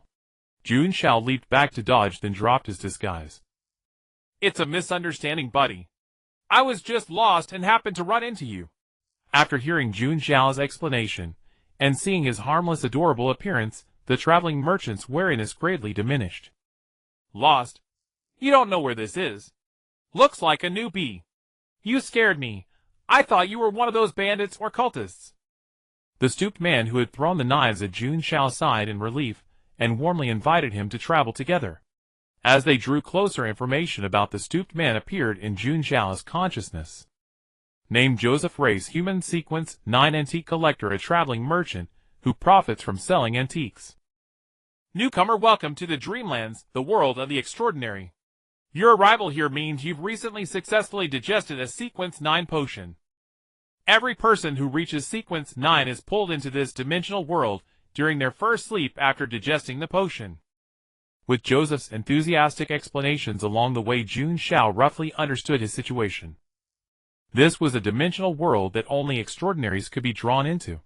After being pulled in for the first time, they could voluntarily exit or re-enter this world. Subsequent entries would always place them at the spot where they first landed in the Dreamlands. This is Ilanek. Many extraordinaries come here to trade, and over time it's become a sort of trade hub. We'll take you this far. Of course, if you're interested in antiques, feel free to check out my wares. After parting with Joseph, Jun Xiao initially planned to wander around. But then he thought of Groros. If she found he had vanished without a trace, she might fly into a rage. No, I need to get back. I'll explore the areas ahead another time. Using the method Joseph had taught him to leave the Dreamlands, Jun Xiao severed the subtle connection between his spiritual power and the Dreamlands. After a bout of dizziness, Jun Xiao returned to the beach of Ellesmere Port. The only difference was that his beloved lounge chair had been reduced to a pile of wood shavings, and the beach was a mess covered with signs of destruction. Boss, you're finally back. Jun Xiao followed the voice, and saw Conrad waving excitedly at him from a distance. But soon Conrad's expression turned panicked, and he gestured for Jun Xiao to run. Turning around, Jun Xiao saw Groros walking toward him, with her head lowered step by step. Groros approached, hugged Jun Xiao, with all her might, her voice choked with tears. Don't leave me alone, okay? Jun Xiao was momentarily stunned, feeling the warm liquid on his shoulder. I'm sorry, Groros. It won't happen again. His voice was gentle, filled with apology, as he slowly reached out and stroked Groros's disheveled hair. Only after Jelilos's emotions were soothed did the turbulent air and spiritual power surrounding her finally settled down. Conrad, hiding behind, watched with his heart in his throat. As expected of our boss subduing that female dragon in the blink of an eye. Just seconds earlier, Conrad, who had been conducting his routine inspection of the fisherman's work, had heard commotion on the beach. He had rushed over without delay, and found the lounge chair reduced to splinters by Gehalos's wrath, along with the beach littered with devastation in every direction. Conrad had searched everywhere for Jun Xiao, but couldn't find him just as he was about to approach and ask where his boss had gone when Jehalosa slowly raised her hand, and Conrad was sent flying backward, crashing hard against a nearby tree trunk. He had then seen Jun Xiao appear out of thin air, which led to what came next. Stop standing there gawking. Go clean up this beach. Yes, boss, on it. Grabbing a few tools from a nearby fisherman's house, Conrad scurried off to the beach to start digging holes. Jehalosa, don't go smashing things recklessly from now on. I won't. I'll change. Jehalosa nodded, obediently, fearful that Jun Xiao might grow angry. Looking into Jehalosa's eyes, Jun Xiao felt it necessary to teach her how to control her abilities. Pulling Jehalosa to the seaside, Jun Xiao ruffled her hair with gentle affection. On the shore, a seagull that had been caught in Jehalosa's turbulence dragged its injured wing limping back and forth across the sand. You need to learn to control your powers, Jehalosa. Otherwise today you injure a passing seagull, and tomorrow you might hurt someone else innocent, perhaps even your friends or me. Watching the seagull limp about in its somewhat comical plight, Jehalosa nodded with a half-understood expression. I'm sorry, Mr. Seagull, Jehalosa whispered softly, stepping forward to cradle the bird in her hands. Unlike before, her power was no longer filled with destructive aura. Soothing and healing celestial music echoed through the surrounding air. The seagull's broken wing mended itself completely. It fluttered its wings and soared into the sky, its cry full of joy as it flew away from the beach. Jehalosa stared blankly at the scene, discovering for the first time that her celestial music was not limited to destruction alone. Well done, Jehalosa. Jun Xiao felt the same warmth a father experiences when watching his daughter grow up, savoring the joy of nurturing. Oh! The seagull Jehalosa had healed flew back, carrying a steaming bag of French fries between its two claws. The seagull placed the fries into Jehalosa's hands, plucked one stick with its beak, then took flight and vanished into the horizon. At Conrad and Yolanda's residence, Yolanda emerged from the kitchen to discover a bag of her freshly fried potatoes was missing. Where did that little thief steal my fries? After spending the entire day by the seaside with Jehalosa, she appeared to be in excellent spirits. Moreover, Jun Xiao had made another trip to the Dreamland midday, and upon his return Jehalosa had not lost control again. Before leaving the port, Conrad insisted on giving Jun Xiao a tour of the church's facilities. First was the church, though no statue for worshippers to pray to stood within. Instead, a group of unwanted stray cats lived there, and the congregation's form of prayer was simply petting the cats. The moment Jun Xiao entered the church, he witnessed an extremely bizarre scene. A group of strangely dressed people surrounded several cats, muttering incantations. Holy fire shines bright, holy fire blazes clear. All we followers, meow meow meow meow. Lord, I offer you my most devout sacrifice. With those words, a plump, magnificent fish appeared before the cats. Meow, the cat called out happily. It didn't know why it was being surrounded by these strange humans, but it knew one thing: free food and lodging here. Meow meow meow meow. More fish. You humans are surprisingly kind. Oh my! The cats are simply too cute. Lord, please forgive my presumption. A follower of the Meow Meow Church extended a trembling hand, stroking the orange tabby that was busy devouring its fish. In the end, Jun Xiao declined the invitation to participate in the church ceremony. He had no desire to spend time among people who treated cat petting like a drug addiction. What do you think, boss? Our followers are very devout, aren't they? Conrad said proudly, for he had established the church entirely according to his boss's instructions. Cough cough cough, indeed very devout. Jun Xiao stroked a cat by the roadside and placed a small dried fish from his pocket into his palm. Shall we go see the church's dock? With Yolanda's help, the previously polluted waters have now returned to normal. The fishermen can now venture out to sea with peace of mind, and the monsters in the surrounding waters have all been driven away by Yolanda. Conrad walked ahead, eager to lead the way and show his boss the results of his efforts over the past month. I'll skip the doc. I have full confidence in your abilities. I'll leave the Holy Fire Meow Meow Church in your and Yolanda's hands. Returning to Harlan City, Jun Xiao decided to visit Morris first and ask about information regarding the Dreamland. That man as a secrets keeper surely knew far more than he did. But curiously, Jun Xiao discovered the city hospital was surrounded by investigators. Spotting a familiar figure in the crowd, Jun Xiao approached. Brandon. It's me. Investigator, sir. Brandon lifted the barrier tape and stepped out. What brings you here? I'm looking for Morris. Has something happened at the city hospital? Brandon glanced around and whispered cautiously. I'm not entirely sure either. We were only told to cooperate with the church's law enforcement personnel. If there's nothing else, you'd best leave this place. Glancing once at the city hospital, Jun Xiao departed, his suspicions already taking shape. The next morning, Jun Xiao picked up the newspaper delivered by the street newsboy. A 1-month subscription to the Harlan Daily cost only 50 marks. Opening the paper, 2 striking headlines immediately caught Jun Xiao's attention. Shocking. Harlan City's mayor accused of unauthorized human experiments involving eerie pollution, wanted by the night church.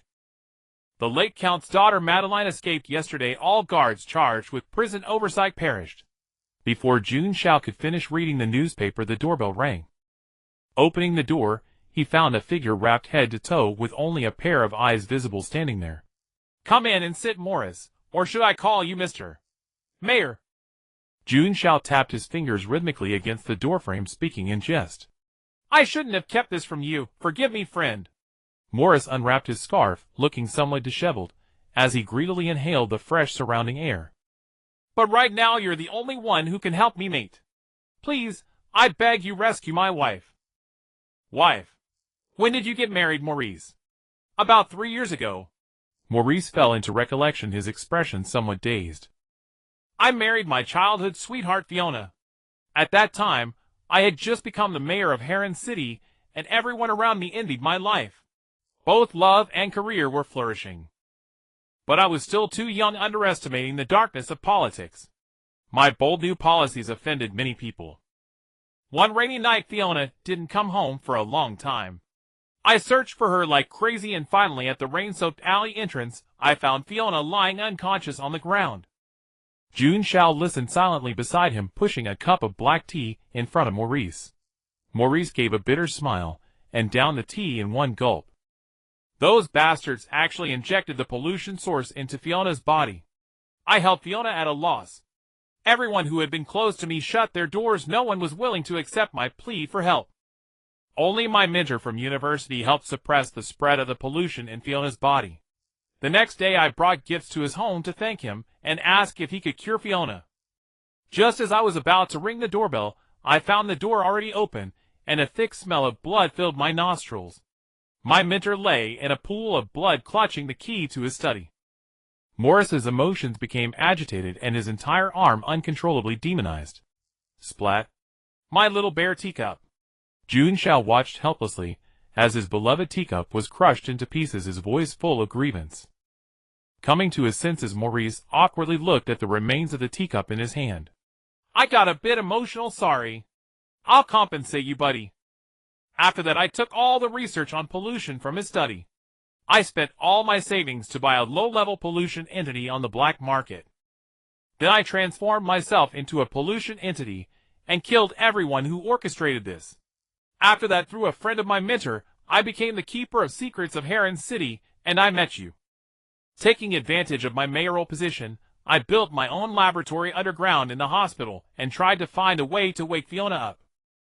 Although I tried my best to cover my tracks, the church still discovered that I had secretly transferred death row prisoners from Harlan City Prison. Following this lead, the Church of Night found my laboratory.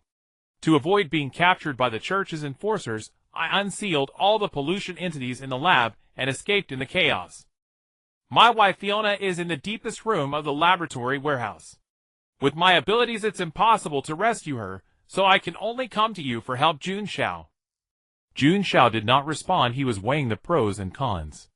He had known Maurice for a full 2.5 years, and especially When he first became an investigator, he had received a lot of care from Maurice. Maurice, you are my old friend. Your wife is my wife. Cough, cough, no, no. Your business is my business. In any case, Jun Xiao will definitely help you. Having said that, Jun Xiao tried to reach out and pat Maurice on the shoulder, but found himself too short to reach Maurice's shoulder. I won't say much about gratitude, Jun Xiao. Although I am no longer the mayor, just a hunted rat wanted by the church. But in the future, whenever you need my help, I will give it my all. Maurice knelt on one knee, and only then could Jun Xiao barely reach his shoulder. Cough, cough, Maurice, what are you doing? You are too polite. As it happens, I also have something to ask you for help. Have you heard of the Dreamlands? The Dreamlands? Helped up by Jun Xiao, Maurice raised an eyebrow. I've heard of it. I only know that only those who have formally entered the sequence can go there. Have you already been to the Dreamlands? Jun Xiao nodded, and casually pushed the teacup fragments on the table into the trash bin. What a pity. Do you remember the spy from the Black Sang tribe you caught earlier? The church extracted a lot of useful intelligence from him, so they decided to make an exception and let you join the church. You will receive a bottle of the Church of Night special potion, but you probably don't need it anymore. What's there to regret? Joining such a church would only feel restricted to me. Faced with Jun Xiao's reaction, Maurice was not surprised. Only a weird guy like Jun Xiao, who slacked off all day, would think that way. If anyone else knew they had this chance to join the Church of Night, they would probably be overjoyed. The danger level of wild potions is much higher than that of the potions in the church. Moreover, the latter mostly have a relatively stable promotion path. If Jun Xiao was considered an ordinary civil servant now, after joining the Church of Night, he would barely be in touch with the upper echelons of the Empire's power structure. You rest for a while. Tonight we'll move to the underground laboratory of the city hospital. Okay. After briefly treating his wounds, Maurice leaned back on the sofa and closed his eyes to rest. Jun Xiao was not idle either. This trip was very risky, so he had to settle jealousy first. Opening the bedroom door, Jun Xiao bumped right into jealousy. It seemed she had been hiding by the door, eavesdropping for a long time. You heard everything. Jealousy nodded, reached out, and tightly grabbed Jun Xiao's sleeve. Jun Xiao, I'll go with you. I can help you now. Afraid that Jun Xiao would disagree, jealousy raised her arm, and the celestial sound echoed, folding the messy blanket on the bed into a neat square. Jun Xiao was stunned. In a sense, this ability was indeed powerful. But faced with something he himself wasn't sure about, he would never let jealousy take risks. Be good, go stay with Cthulhu for 2 days, okay? Jealousy looked a bit dejected, said nothing but nodded obediently. Good, I'll come pick you up in a couple of days. After sending jealousy to Cthulhu's home, Jun Xiao went to the black market again. He bought a bandit mask and, resisting the urge to try it out at a roadside bank, turned around and went home. As darkness fell, Jun Xiao put on the mask and quietly approached the city hospital with Maurice. Jun Xiao, are you sure you want to sneak in wearing a mask like that? Of course. What if I run into someone from the Church of Night later and get recognized? Maurice was speechless. Your mask is useless even if you wear it. With your height and your signature waist-length silver-white hair, if they still can't recognize you, when they see you, they probably need to see an eye doctor. I'll lure away the church's guards outside. The other enforcers are trapped inside. Be careful and watch out for those pollution entities. Don't worry, Maurice. Just take care of yourself. His body gradually elongated, and the tattered wings on Maurice's back spread open, the chaotic demonic aura immediately catching the attention of the church's enforcers. Maurice, you dare to come back. This time you won't escape. Maurice flew into the air, silently flipped them off, then turned and fled. Watching their figures disappear into the distance, Jun Xiao tiptoed to a patch of ruins. The area was strewn with blood and strange limbs scattered on the ground. Pushing aside the pollution entity corpse blocking the entrance to the basement, Jun Xiao jumped down. Not long after, 3 familiar figures appeared before the basement entrance. Did Teacher Jun Xiao just jump down from here? Kraken peered into the pitch-black pit, eager to leap in without hesitation. Yes, Jun Xiao himself went to this place. There are many corrupted beings inside. It's very dangerous. Garrow stared with concern into the depths of the pit, wondering if Jun Xiao would encounter any peril. It's so dark inside. Why did Jun Xiao have to come here? Hasmio clung tightly to Garrow's sleeve, the darkness stirring fear within her. Let's go! We'll find teacher Jun Xiao inside. Kraken drew the dagger from his waist, his heart racing with excitement. The self-defense techniques Uncle Dagon taught him were finally about to be put to use. Him. Seeing Kraken jumping, Garrows followed without hesitation. Huh? You too. Wait for me. Hasmio's legs trembled, but thinking of Jun Xiao being inside, she mustered her courage and leaped in. See, catch me. Kraken silently sidestepped, afraid of being crushed by Hasmio. Garrows raised her arm. A soft celestial melody reverberated around them, and an invisible force caught Hasmio's body, gently lowering her to the ground. Kraken and Hasmio felt the rhythm, and inexplicably trembled, sensing something within them slowly awakening. Let's move. Kraken held his dagger, taking the lead. Garrows walked in the middle, ever vigilant of their surroundings. Hasmio clung to Garrow's back like a pendant. The Tacit trio embarked on their first epic adventure. This looks like an abandoned hospital ward. Know what hospital builds wards underground? This must be something like a morgue. With a splash, green blood spurted out as Jun Xiao flicked the blood off his blade. He disdainfully kicked the tottering corrupted being aside and observed the maze of corridors and rooms. How many is this? How many corrupted beings did Morris hide underground? A black cat spirit nuzzled affectionately against Jun Xiao's cheek, then jumped down, emitting a faint blue light to illuminate the way. I need to find the way to the next floor quickly. After Jun Xiao left, a stooped, emaciated figure suddenly appeared. Its vacant gaze turned lively upon seeing the corpse of the corrupted being. The sound of gnawing echoed around. A few minutes later, the stooped figure began to convulse and swell, letting out low, agonized roars. Hungry. Eat. The originally frail, hunched, corrupted being, as if injected with hormones, doubled in height, and no longer stumbled over its own feet. Staring in the direction Jun Xiao had gone, the corrupted being vanished into the darkness, leaving only a pool of blood. Finding the stairs downward, Jun Xiao entered the second floor, and heard a bizarre duck-like quacking. Quack, quack, quack. In the middle of the path, a duck was strolling leisurely. Unlike ordinary ducks, its neck was composed of rat heads, connected one after another. That duck is rather unique. Quack, quack. The bizarre duck also noticed Jun Xiao, but showed no hostility, continuing to quack incessantly.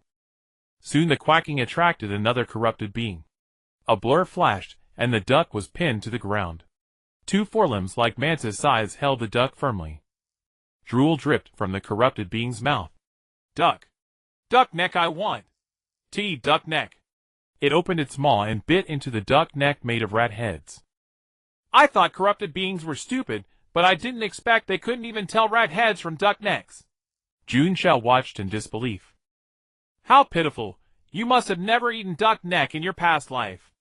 After swallowing all the rat heads, the corrupted being turned its gaze toward Jun Xiao. A head barely resembling a human faced Jun Xiao, with long needle-like teeth still stained with the duck's blood. Duck neck. Hee. Duck neck. Letting out a strange cackle, the corrupted being crouched and lunged at Jun Xiao. Its two sharp sides aimed directly at Jun Xiao's neck. Duck neck. My duck neck. Ignore. With a backflip, Jun Xiao dodged the corrupted being's scythe attack, then in midair drew the meteorite hand cannon from his waist. He poured his mental energy into it, and a black-red energy orb condensed at the muzzle. The orb shot out, colliding precisely with the corrupted being's scythe, exploding with a bang. A powerful shockwave radiated outward. Jun Xiao landed steadily, letting his coat billow behind him. He only looked up after the explosion subsided. A true man never watches an explosion. In the middle of the road remained only a crater filled with destructive energy, and a few scattered remains of the corrupted being. I fired one shot, finished it. What's there to say? Jun Xiao pretended to blow the non-existent smoke from the muzzle. Just as he was about to continue searching for the stairs to the next floor, he heard chaotic footsteps behind him. Turning around, he saw a man and a woman staring at him warily. Spotting the crescent-shaped badges on their chests, Jun Xiao immediately recognized them, enforcers of the night church. Peter, this corrupted being is strange. It's wearing a hood. The woman among the pair scrutinized Jun Xiao cautiously. Susan, don't be afraid. If it attacks, I'll tear its hood off. Peter stepped forward, shielding Susan, eyeing Jun Xiao with eager anticipation. Hey, don't get the wrong idea. I'm not a corrupted being, I'm human. Hiding the meteorite hand cannon back under his coat, Jun Xiao raised his hands innocently. He didn't want any conflict with the night church here. Human. Peter and Susan's vigilance didn't diminish. If anything, a stranger appearing in a place like this seemed even more dangerous. My companions are guarding above. How did you get into the hospital's underground? Before Jun Xiao could answer, a corrupted being suddenly burst out from the stairwell leading up, knocking Peter and Susan flying. After a dizzying pain in his head, Peter scrambled to his feet and saw the corrupted being slowly approaching Susan. Susan struggled to get up, but her foot was cut by debris on the ground. She limped up only to fall again, watching helplessly as the towering, twisted corrupted being drew near. Hungry. Eat. The corrupted being's eyes gleamed with delight, following that man had indeed led to delicious food. As the corrupted being's claws came closer to Susan, Peter screamed in anguish and charged at it, only to be swatted away like a fly. I just saved your life, you know. Don't repay kindness with enmity. A warm voice echoed around Peter. He opened his eyes to find himself caught midair by the hooded figure. After speaking, Jun Xiao dropped Peter to the ground, drew his black silver-capped blade and vanished. A flash of silver, and accompanied by the corrupted being's agonized roar, Susan saw the claw inches from her severed roar. The polluted creature stepped back 2 paces, its gaze filled with hatred and fear fixed on the Jun Xiao before it. Jun Xiao twirled the short knife in his hand. He had long noticed this polluted creature trailing him from a distance. But not wanting to waste time, Jun Xiao couldn't be bothered to turn back and deal with it. Unexpectedly, the creature had actually caught up. Little cutie, since you delivered yourself to my doorstep, I can't be blamed for this. Seeing the grin beneath the bandit mask, the polluted creature's body trembled. Instinct and intuition told it flee. It was definitely no match for the strange being before it. What? The polluted creature screamed, scrambling on all fours as it turned and fled. Humph. Offend me and want to run. With a leap, Jun Xiao launched a flying kick toward the polluted creature. One kick embedded the polluted creature into the wall of the adjacent morgue. Peter felt a chill in his heart, grateful that he hadn't directly confronted Jun Xiao earlier. If that kick had landed on him, he would likely have died on the spot. What? The polluted creature roared in agony, falling from the large crater in the wall to the ground, struggling to get up. But its bones had been shattered by Jun Xiao's kick. Just as it tried to stand, it stumbled and fell again, helplessly watching Jun Xiao step closer and closer. With a swift slash of the blade, the head of the polluted creature, its eyes wide with rage, was severed. From the smooth, clean-cut, blood slowly seeped out. Putting away his meow blade, Jun Xiao walked over to Susan, whose ankle was cut, and took out a small pinch of lychee grass from the medicine pouch at his waist. Here, take this. Lychee grass. Crush it and apply it to the wound to stop the bleeding. Susan hesitated, her gaze shifting to Peter in the distance. Take it, Susan. With his strength, killing us both would be effortless. There's no need to tamper with the herbs. Peter nodded at her, his voice calm. Taking the lychee grass from Jun Xiao, Susan crushed it and applied it to her wound, enduring the pain. Who exactly are you? Just a passing Kamen Rider. As he said this, Jun Xiao pointed to his own mask. Peter didn't reply, since the other party didn't want to answer honestly. He couldn't force him. After all, both he and Susan owed their lives to Jun Xiao. Kamen Rider, thank you for saving me and Susan. Don't mention it. Actually, that polluted creature was following me when it came to the 2nd floor. With that, Jun Xiao intended to continue forward, looking for the stairs to the 3rd floor. Wait, are you planning to go deeper to the 3rd floor? Yes, is there a problem? Jun Xiao's gaze sharpened as he looked at Peter, blocking his way. Sorry, Peter, means no harm. Struggling to stand up from the ground, Susan's ankle had stopped bleeding thanks to the lychee grass from Jun Xiao. There's a very powerful polluted creature on the 3rd floor.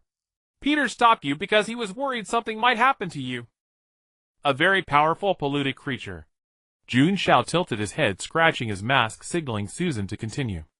Ahem, as you probably guessed, Peter and I are enforcers of the Night Church. Due to some accident, all the polluted creatures imprisoned here were released. These polluted creatures not only attack us but also devour each other. Among them, the polluted creature on the 3rd floor is the strongest. A mutated one emerged so powerful that it devoured all the other polluted creatures on the floor. If we let it continue to mutate, the entire city of Harlan will be in trouble. So we must nip it in the bud. Peter and I desperately managed to injure it, but we couldn't kill it. Seeing the expectation in Susan's eyes, Jun Xiao immediately understood their intention. So you want me to help you take down the polluted creature on the 3rd floor? Yes, friend. There are only a few of us Night Church enforcers in Harlan. To seek reinforcements we have to go to other cities, but there's no time. Susan nodded and smiled bitterly. But don't worry, we won't let you work for nothing. The church will provide you with compensation afterward. Jun Xiao didn't answer Susan immediately. He had to go to the secret room on the 3rd floor to rescue Morris's wife, and that polluted creature was unavoidable. Moreover, the two of them had fought that creature, and could probably provide some help. Seeing Jun Xiao still hesitating, Peter grabbed his shoulders. The haggard scars on his face were particularly conspicuous. Kamen Rider, you don't want to stand by and watch Harlan be destroyed by the polluted creature, do you?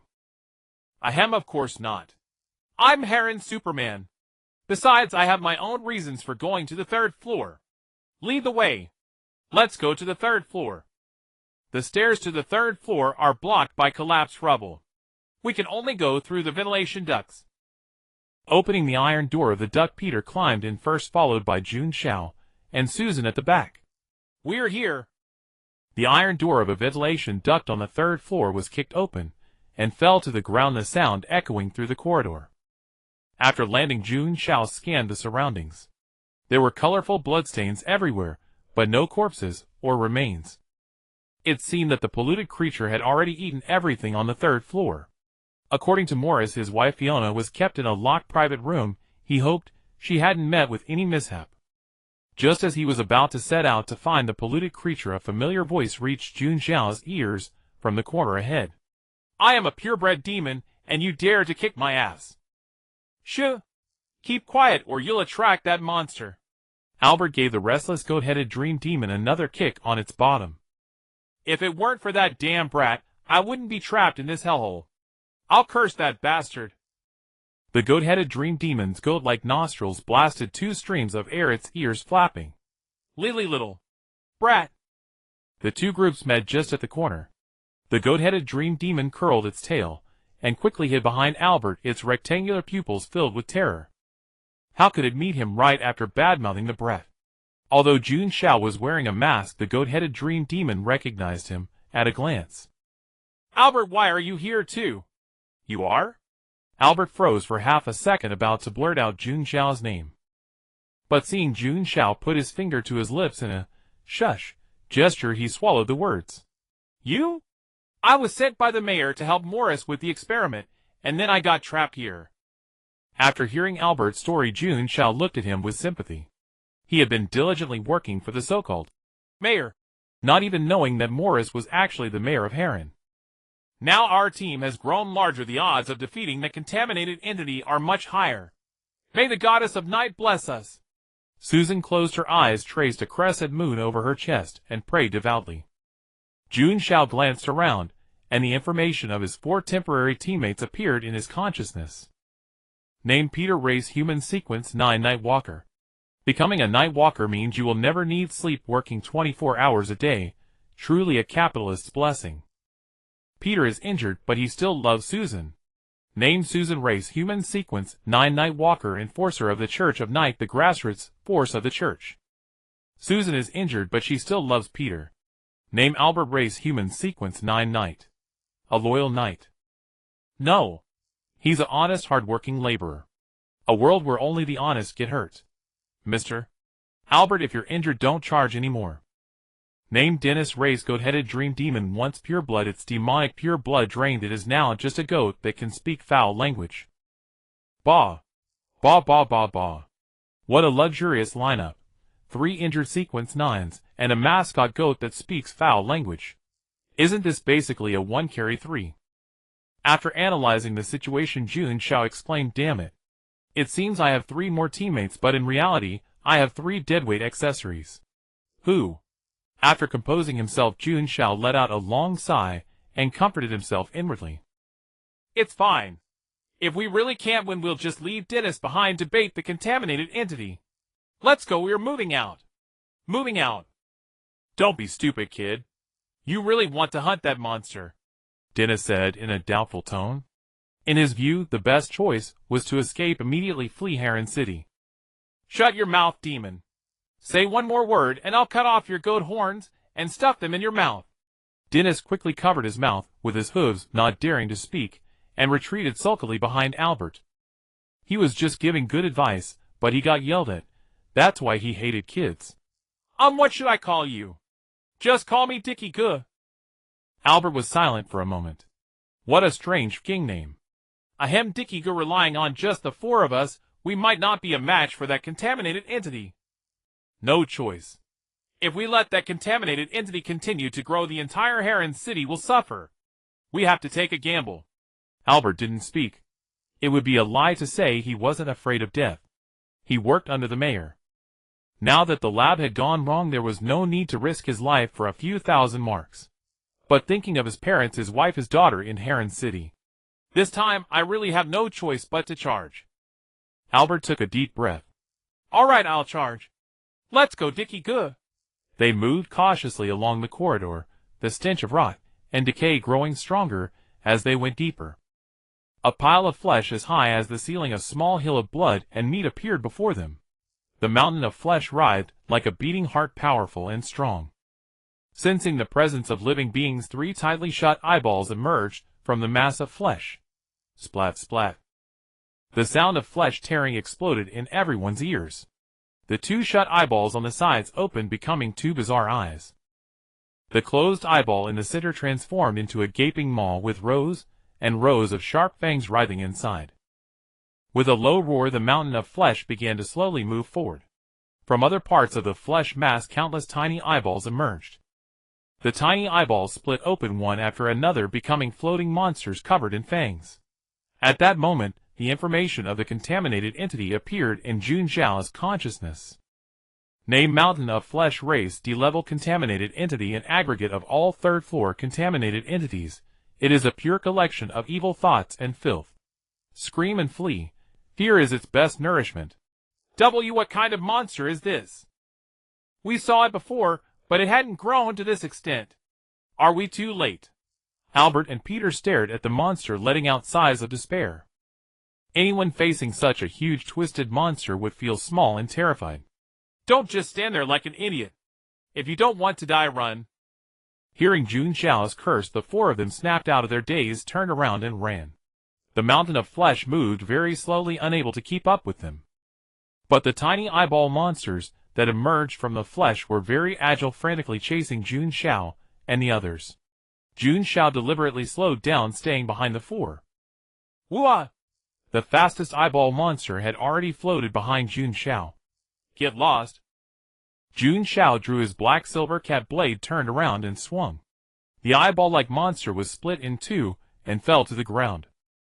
Name: Hungry Ghost. Race: F-level contaminated entity, servant of the mountain of flesh, moving in swarms, carrying out the will of the mountain of flesh. Mad dogs that bite anything. Best to stay far away. After one hungry ghost died, the rest followed like a swarm of locusts. Drawing the meteor hand cannon from his waist, Jun Xiao poured his spiritual energy into it, while his right hand wielded the cat blade, continuously reaping all the hungry ghosts that approached. Black-red light bullets shot out, exploding upon impact with the swarms of hungry ghosts. A few hungry ghosts caught up with Albert and the other 3 ahead. Peter and Susan drew their weapons and fought in sync. Despite their injuries, they managed to dispatch the hungry ghosts flying toward them without much danger. Go to hell! Albert gripped his sword and killed all the hungry ghosts near him. Help! Help! Dennis, defenseless, fled and was surrounded by several hungry ghosts. Hearing the cries for help, Albert rushed over and cut down the hungry ghosts around Dennis. Distracted, Albert didn't notice the one behind him. A hungry ghost ambushed him, biting fiercely into his calf. The steel armor was torn like paper, easily shattered by the hungry ghost's bite, its fangs piercing into Albert's flesh. Hiss! Albert endured the pain, grunted, and tore the hungry ghost off his calf along with a chunk of his own flesh, then cut it in half with his sword. Albert, you.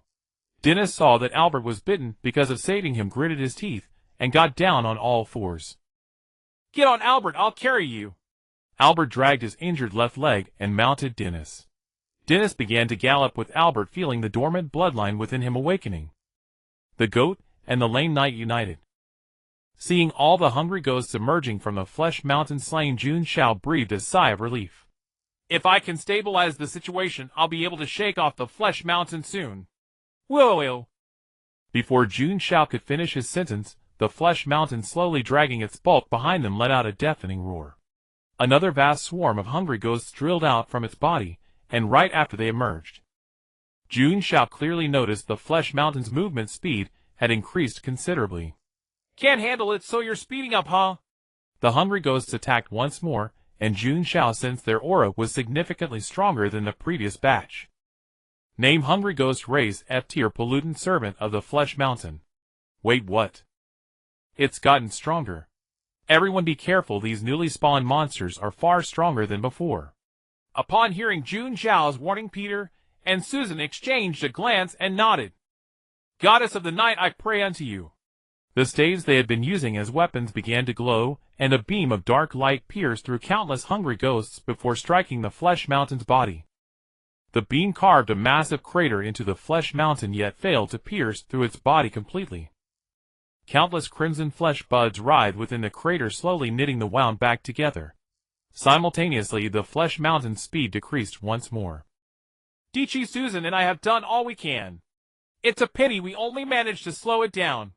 It's fine. Leave the rest to me. Just protect yourselves. Thanks to Peter and Susan's earlier support, the hungry ghosts surrounding Jun Xiao had suffered heavy casualties. Raising the meteor hand cannon, he picked them off one by one. Once the remaining ghosts were cleared, Jun Xiao took aim at the distant Flesh Mountain and began channeling his spiritual energy. A massive black-red energy projectile shot forth, flying straight into the Flesh Mountain's maw. After a muffled explosion, the Flesh Mountain's speed plummeted once again. Whoa, you! The Flesh Mountain opened its enormous crimson maw, and a dense swarm of blood-red worms were spewed from its mouth.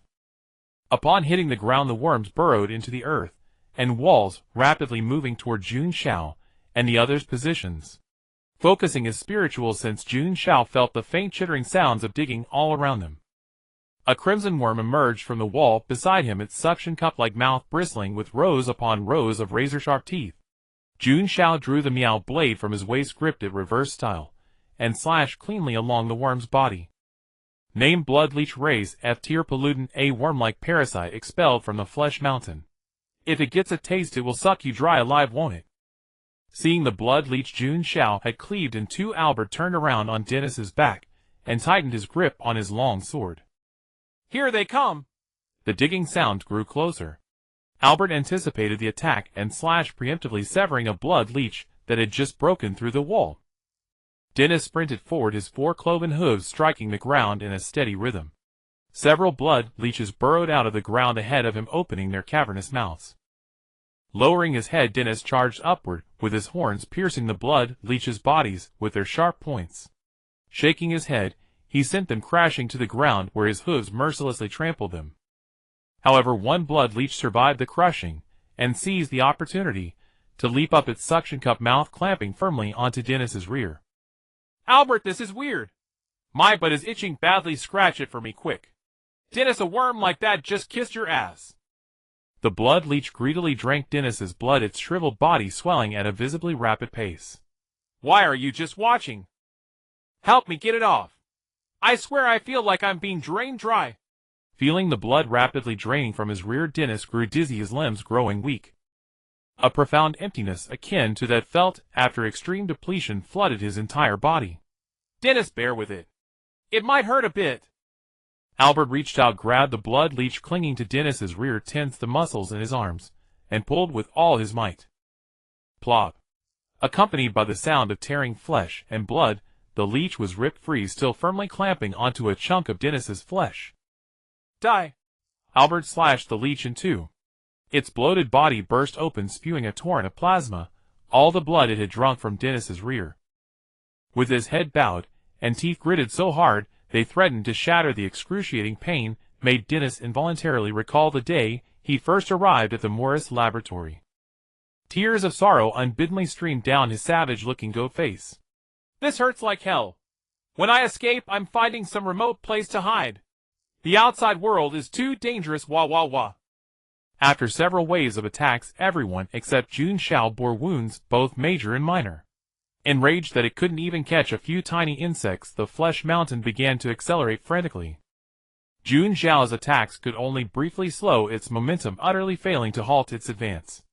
I refuse to believe this. One more shot. Exhausted, Jun Xiao raised the meteor hand cannon, attempting to condense his spiritual energy for another blast. But the black-red projectile had barely swelled to the size of a mung bean when it instantly fizzled out, entirely depleted. Jun Xiao's spiritual energy had been completely drained dry. Watching the distance between them and the flesh mountain shrink, it let out a joyous rumbling roar. As long as it reached that place, as long as it arrived there, it would swallow these pesky insects in one gulp and evolve to a higher tier of existence. Susan, being able to die by your side is enough for me. Peter, me too. Susan and Peter clasped each other's hands tightly, the fear of death instantly vanishing from their hearts. Ah, this is all your fault, you brat. If not for you, I wouldn't be trapped in this damn place. Yet despite his complaints, Dennis continued to sprint forward with all his might. Albert remained calm and silent atop Dennis, quietly praying that his family would have a chance to escape. Dennis, we're about to die, and you're still stressing out the team. Go ahead and scold me. I'm already this close to death. I don't fear your retaliation at all. Jun Xiao chuckled helplessly. Over the past 2.5 years, he had faced countless perils, each time believing his life was about to end. But wasn't he still standing here perfectly fine? His footsteps gradually slowed. Jun Xiao turned his head, watching the twisted mass of flesh draw closer and closer. Dichi, what are you doing? Run! Peter screamed over his shoulder. Even a sliver of hope for survival should not be abandoned. Who? Jun Xiao holstered the meteor hand cannon and slowly drew the meow blade from his waist. Placing his left hand above his head, he flipped off the bandit mask, letting his silvery white long hair dance in the air. A hero never flees from battle. Little rascal, I misjudged you. I never imagined you would sacrifice yourself to rescue us. I will carry on your will and live well. Dan Anisi was moved to tears, his 4 legs galloping faster. Bida opened his mouth, but said nothing, pulling Su Shan along and continuing to flee without looking back. Ai Bote clenched his fists, hating his own lack of strength and his cowardice in the face of death.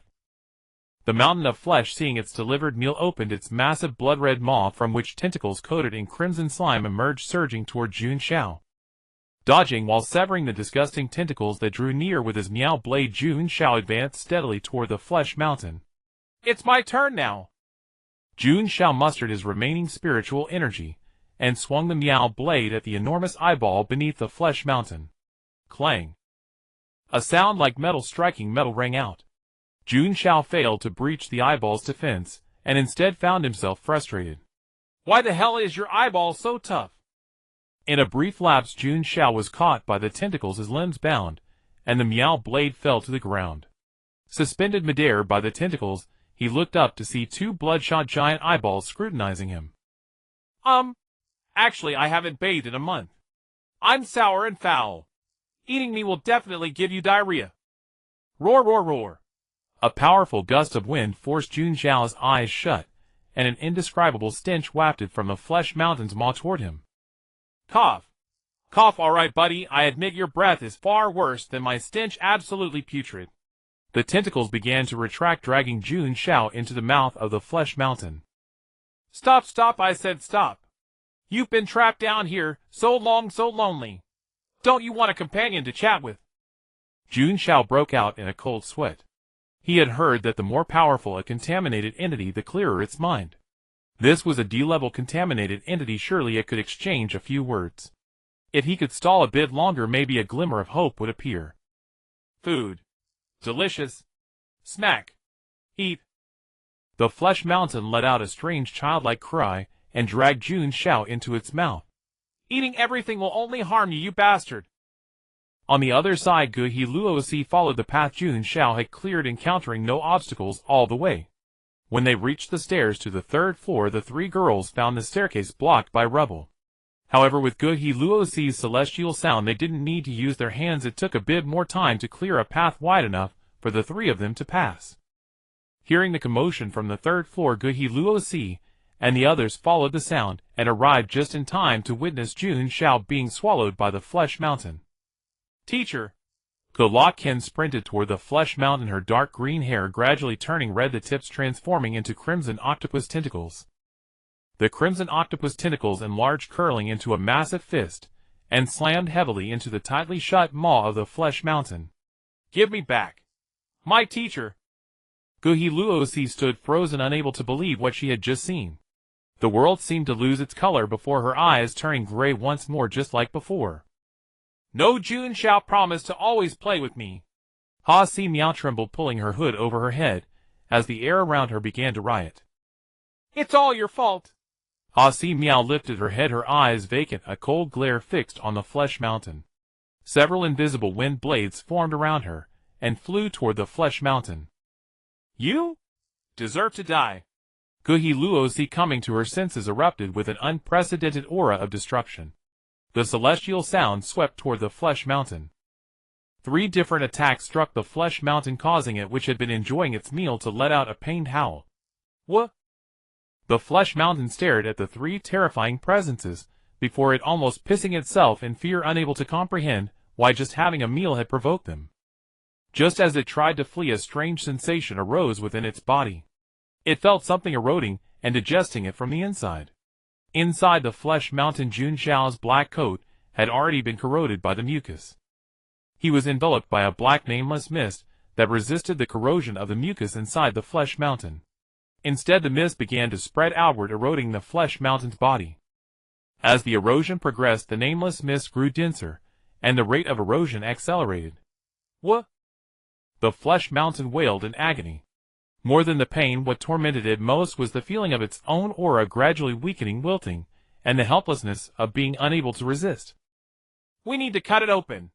Teacher Jun Xiao must still be alive." Kulaken paced anxiously, looking for a suitable tool to dissect the flesh mountain. "Kulaken, let me do it." Hearing that Jun Xiao might still be alive, hope flickered in Ha Si Miao's eyes. She stepped forward and condensed a massive wind blade. Controlling the wind blade, she carefully began to cut from the mouth of the flesh mountain, afraid of injuring Jun Xiao. Guhi Luosi clasped her hands tightly, focusing intently on Ha Si Miao's wind blade. Just as they cut a little, the 3 noticed the flesh mountain's body slowly dissolving. In no time, its body vanished completely, the entire mass consumed by the mist around Jun Xiao. The black mist condensed, then burrowed into Jun Xiao's body, leaving no trace. As the mist dissipated, Jun Xiao's figure emerged. Kulaken immediately pounced over, kneeling on the ground to check his condition. "He's breathing, his heart is still beating. Teacher is alive. Uncle De Gong taught me that in this situation I must perform mouth-to-mouth resuscitation to save the teacher." The red octopus tentacle tips behind her writhed with delight. Kulaken bent down, her lips about to press against his, when Jun Xiao suddenly sat up, his head colliding with hers. "Ouch! That hurts!" Both Jun Xiao and Kulaken clutched their heads. "Wasn't I swallowed by the flesh mountain?" Looking around in confusion, Jun Xiao found himself sitting naked on the ground. Instinctively, he pressed his legs together and covered his crotch. Ha Si Miao pulled her hood down to cover her eyes, pretending she hadn't seen anything, but her flushed cheeks betrayed her. Kulaken, coming to her senses, also realized that the teacher seemed to be naked. She quickly covered her eyes with her hands, sneaking peeks through her fingers at Jun Xiao. "Allah, I didn't see anything." Guhi Luosi wiped the tears from her eyes, not bothering to avert her gaze. Jun Xiao was alive, and that was enough for her. She took off her coat and handed it to Jun Xiao. Thank you, Guhi Luosi." Jun Xiao put on Guhi Luosi's coat. Because his height had shrunk, the coat was quite loose on him, perfectly covering his private parts. He tugged desperately at the hem of the coat, feeling the cool air on his delicate fair legs, a sensation that made him extremely uncomfortable. Looking around, Jun Xiao saw no trace of the flesh mountain, and found it somewhat unbelievable. Could it be that I was so disgustingly foul that it spat me out? Growth, did you all see that contamination monster as big as a small mountain? That creature. A massive black fog poured out from its body and devoured it completely, then vanished after finishing the meal. Black fog.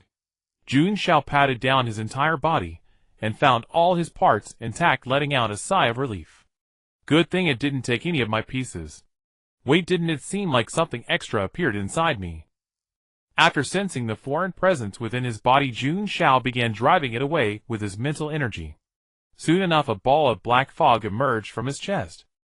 The black fog seemed utterly confused, not understanding why it had been expelled by Jun Xiao, and began circling around him with an aggrieved air. Name: Nameless Fog. Race: None. It was born because of you, and it feels deeply connected to you. Born because of me. Am I somehow becoming a father? Jun Xiao couldn't help but inner monologue at this. But since it was somehow connected to him, perhaps keeping it around wasn't such a bad idea.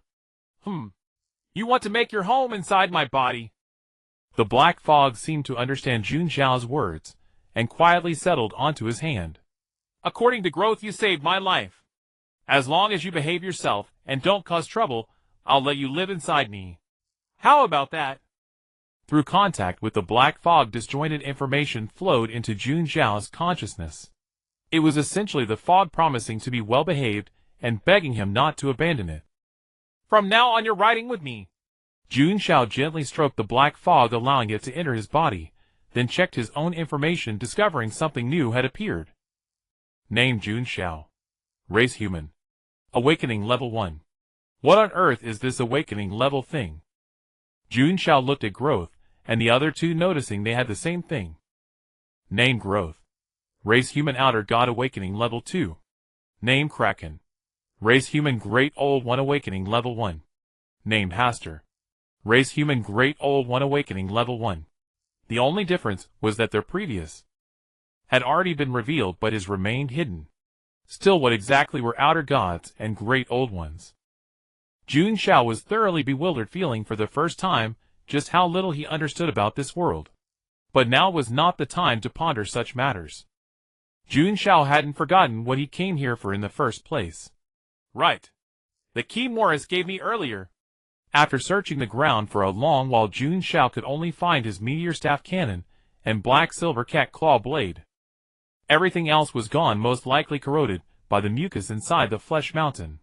Crap, how am I supposed to bring Morris's wife out now? Just as Jun Xiao was worrying, the black fog emerged beside him again, wrapping around the black silver cat claw blade and meteor staff cannon. Hey. This isn't food for you. Squeak, squeak, squeak. You want to help me store these things for now? Jun Xiao extended his hand, following the black fog's guidance, and reached into the mist. After silently chanting the name of the cat claw blade, Jun Xiao pulled the black silver cat claw blade from the black fog. Meow, meow, meow. The black cat's soul emerged from the blade, calling out in confusion, wondering where its newly made fog friend had gone. Jun Xiao chuckled, realizing that the black cat, who usually had no one to play with, seemed to get along quite well with the black fog. After placing the cat claw blade back into the black fog, Jun Xiao suddenly realized something. If the black fog could erode the flesh mountain, then opening a lock-safe door should be a piece of cake. Jun Xiao, how's your rest going? Let's leave this place. Almost forgot. We will. Jun Xiao reached out and gently flicked Growth on the forehead. Didn't I tell you to wait patiently for me to return? And you dragged Kraken and Haster into this as well. Growth held her forehead, utterly at a loss, thinking Jun Xiao was truly angry. Sigh. I'll forgive you just this once. Mind your manners next time. Leaning close, Jun Xiao gently rubbed Growth's head. Growth's cheeks flushed slightly as she turned her head, enjoying Jun Xiao's caress. What about me, Master?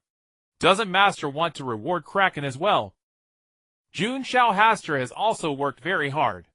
After searching all 3 floors, Jun Xiao finally located the secret chamber where Morris's wife was kept. Bloodstains still remained on the safe door, along with dents from contamination monsters colliding with it. Jun Xiao silently placed his hand on the lock. Black fog. The black fog enveloped Jun Xiao's palm, corroding the lock mechanism at a visible speed. Gently pushing the door open, he saw an exquisitely decorated large bed upon which lay a woman in a white dress resting peacefully. Half of the woman's exposed face was exquisite, but as Jun Xiao approached, the other half revealed a mass of twisted red flesh, with several bulging veins contracting and expanding, looking particularly grotesque. Name: Fiona. Race: human. Contamination monster. Morris's beloved, the forget-me-not by the bedside, symbolizing Morris's eternal and unchanging love. Fiona, please do not forget me. Jun Xiao, you came here just to find this woman. After seeing the peacefully sleeping woman on the bed, Growth directed her sharp gaze toward Jun Xiao. Yes. Jun Xiao nodded, suddenly feeling the air around him grow colder. His survival instincts compelled him to quickly add, "That's Fiona is Morris's wife, and he commissioned me to rescue her from the laboratory." Stare. Growth continued to regard Jun Xiao with a suspicious expression. She remembered that at last time's Count Jared's ball, Jun Xiao had been chatting merrily with a wealthy merchant's wife. "I'll carry her. You're not allowed to touch her, Jun Xiao." Growth extended her hand, and her gentle celestial voice slowly lifted Fiona from the bed. Kraken, whose hair had returned to dark green, silently gave Growth a thumbs up from behind. She too had suspected after last time's ball that Jun Xiao had an interest in married women with charm. Meanwhile, Albert and the others who had escaped outside had erected a crude stone grave marker at the basement entrance for Jun Xiao. The gravestone bore Dennis's crooked handwriting, "May heaven be free of flesh mountains. Remember the Dicky brat." Pinned before the grave marker, Dennis was sobbing uncontrollably. "Brett, I won't hold last time you tossed me to Morris against you. What's with that crying sound? It's like some damn funeral mourning." With the contamination monsters no longer hindering them, Jun Xiao and the others quickly returned to the basement entrance. Jun Xiao leaped up and accidentally knocked over the grave marker Dennis had set up for him. "Damn it! The brat's come back from the dead." Dennis was so frightened that he hid behind Albert, his lamb hooves trembling as he pointed at the just-arrived Jun Xiao. "I'm not a zombie, you idiot." This Dennis was definitely still holding a grudge over him selling him to Morris. He wished him dead. Suppressing the urge to punch him, Jun Xiao lightly kicked the tombstone at his feet away. Now, he was only wearing a jacket from jealousy, so he had to be careful not to expose himself. "Jun Xiao, you're alive, thank goodness." Albert rubbed his eyes, and when he realized it wasn't an illusion, he wept with joy, giving Dennis a hard kick on the butt with his lame leg, wincing in pain. "Stop crying, damn it. Dennis, Jun Xiao isn't dead." Dennis was kicked to the ground by Albert, sulking and holding his butt. "What does him not being dead have to do with you kicking my butt? Dennis, don't be so stingy. A couple of kicks won't kill you." Albert patted Dennis's goat head and laughed heartily. "Since Jun Xiao is alive, let's get moving. Peter and Susan have already gone to the Investigation Bureau to help evacuate the civilians. We also need to make some preparations before that monster comes out." "Ahem, Albert." Jun Xiao interrupted, pulling down the hem of his coat. "That monster was directly taken out by me." "Taken out?" Albert couldn't imagine that such a huge twisted creature, one that would drive a normal person mad just by looking at it, had been defeated. But hearing it from Jun Xiao, Albert felt it made perfect sense. If it was Jun Xiao, he could definitely do it right. I'll go find Peter and them. Tell them there's no need to evacuate the citizens of Harlan." Albert kicked Dennis, who was lying on the ground with his tongue out again. "Let's go, Dennis. Take me to the Investigation Bureau." "Wait, Albert. One more thing, my pants were eaten by that monster." How about lending me your pants?" "Well," Albert hesitated but quickly slapped himself mentally. "He's your lifesaver. Why are you reluctant to lend him a pair of pants?" "As a knight, there are some things I must face sooner or later. I should have been prepared for this. Take them." Albert waved his hand, tossed his pants to Jun Xiao, mounted Dennis, and rode off. Watching Albert in his bright red underwear disappear into the distance, Jun Xiao accepted the pants with tears in his eyes. "Albert, you're really a good guy, you know."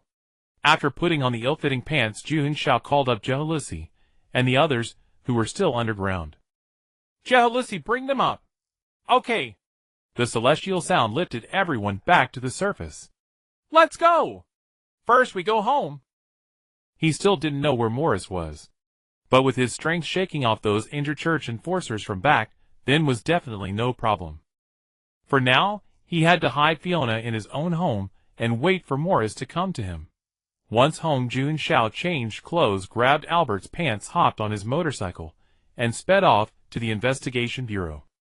At the entrance of the Investigation Bureau, a little girl passing by stared innocently at Albert, who was only in his underwear. "Mommy, isn't that uncle at the bureau entrance cold? Why is he only wearing red underwear?" The woman beside her followed her daughter's pointing finger and quickly covered her eyes. "Sweetie, don't look at him.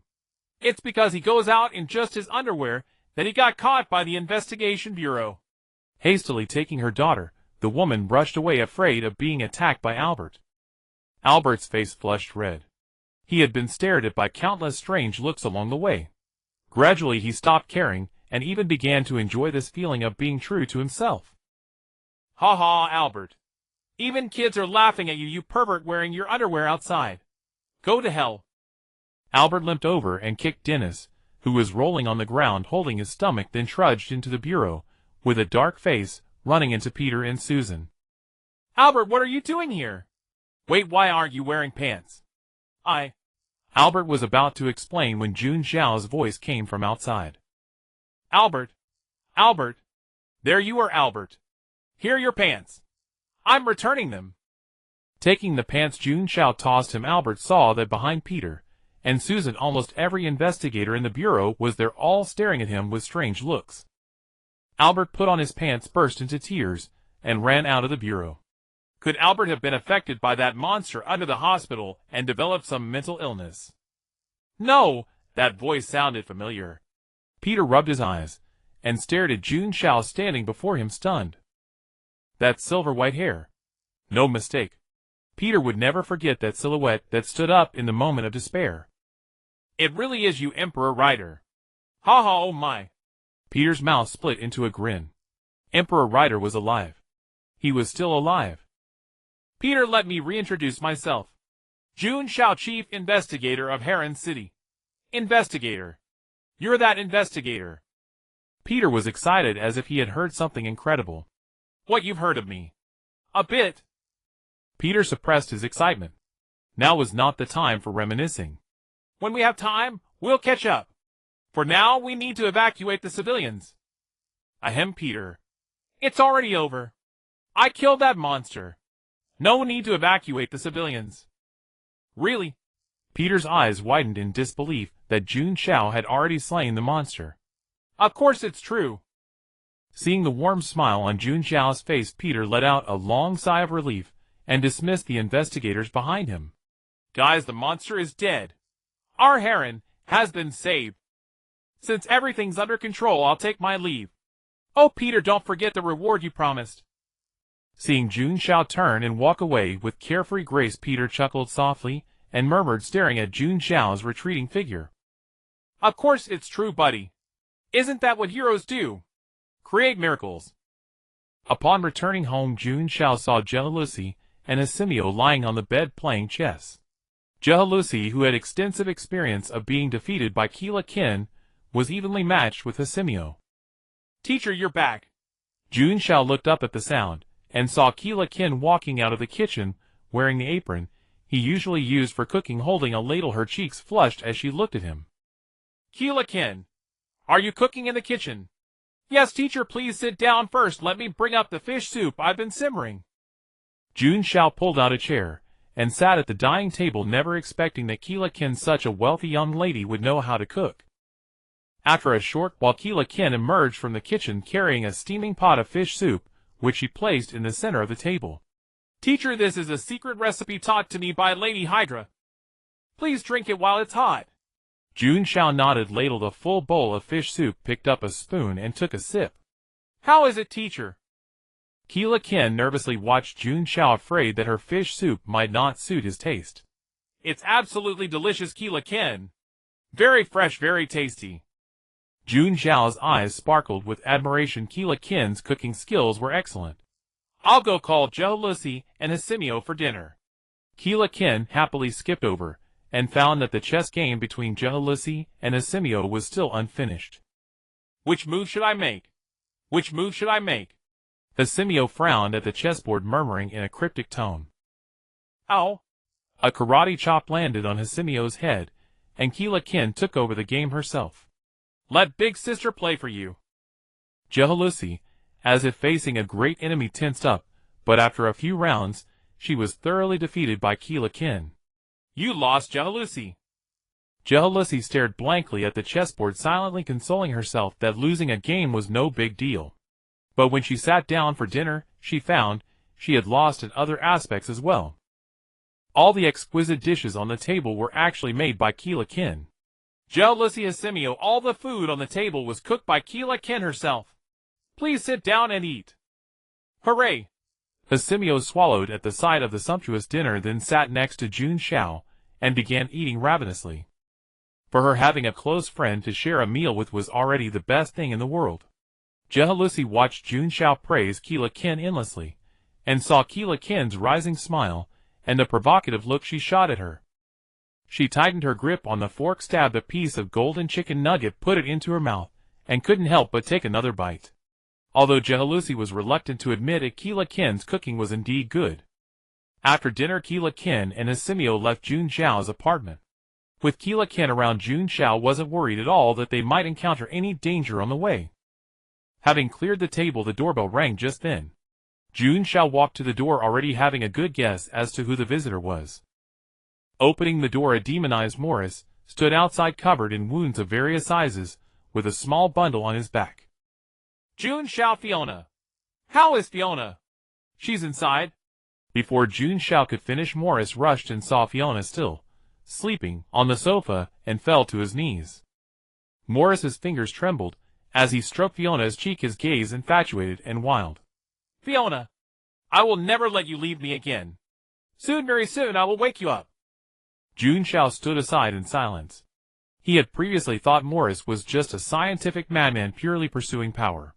But now it seemed he had to see Morris in a new light. Morris, what are your plans from now on? Plans? Morris stood up, letting the blood from his wounds flow, his gaze resolute. I will take Fiona and leave Harlan City, go to another place to continue my experiments until I find a way to awaken Fiona. Leaving Harlan. If Morris left Harlan alone, Jun Xiao wouldn't have much to worry about, but now he was carrying a comatose woman, and they would most likely both die on the road.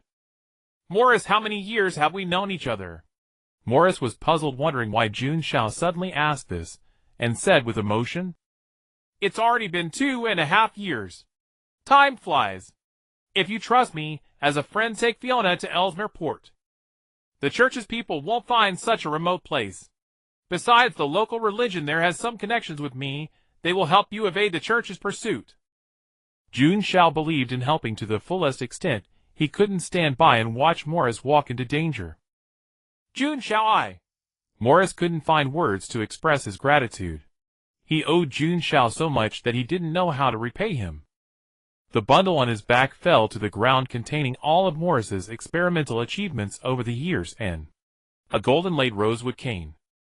This was the cane he had ordered at great expense after becoming mayor for attending various banquets.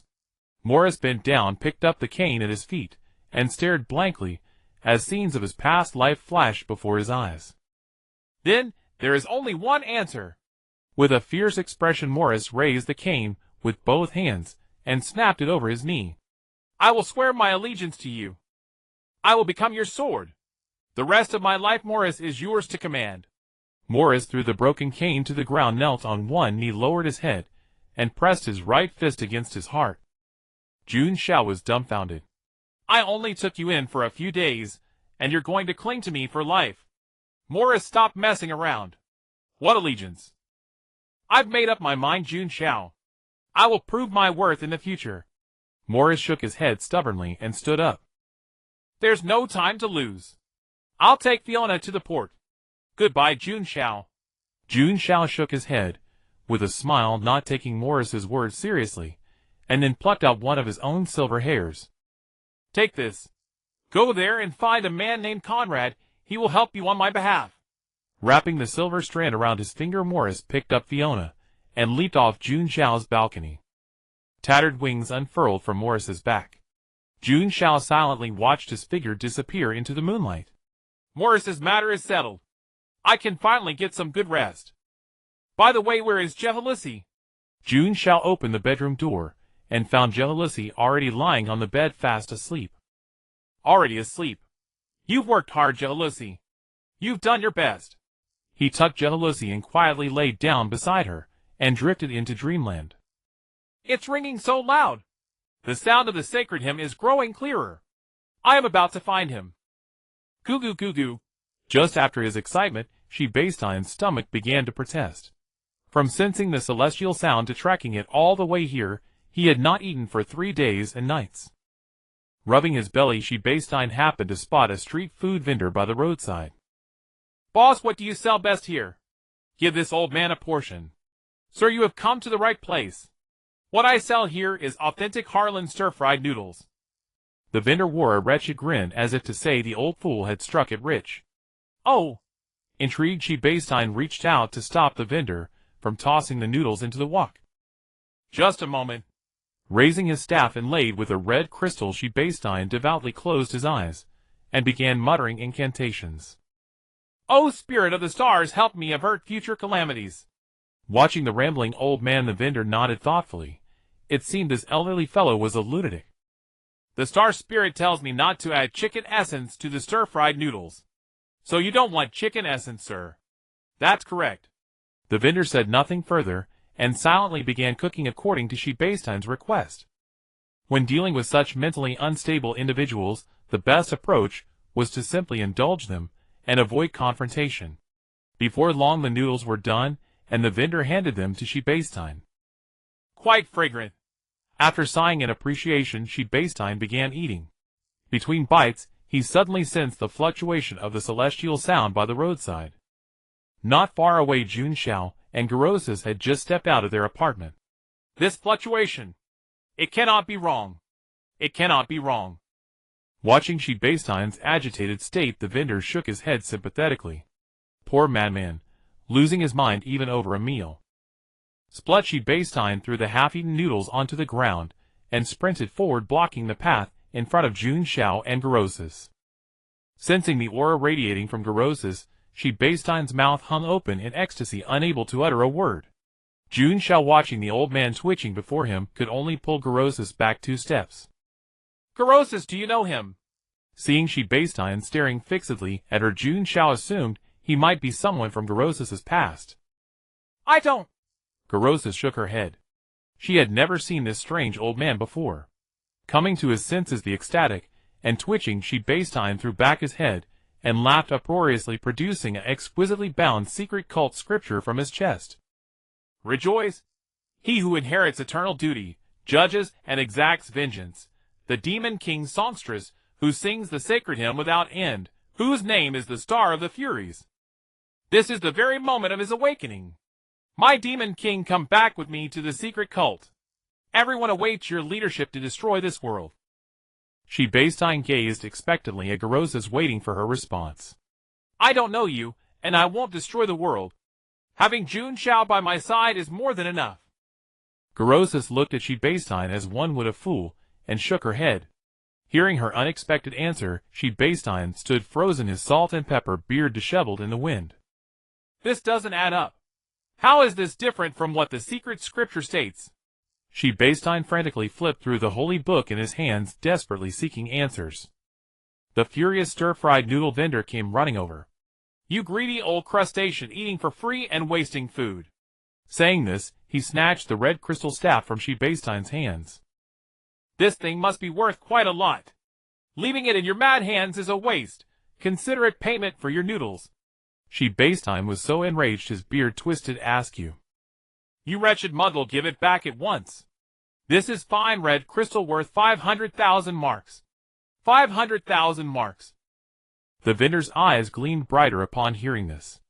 Though he had no idea whether the madman's words were true, he was certain this staff was definitely valuable. Glancing at Shibestein, still muttering curses, the vendor took off running, abandoning his noodle cart. Stop right there. 500,000 marks for noodles. Go ahead, rob me. Bent over, Shibestein burst forth, with speed no elderly man should possess, chasing after the vendor.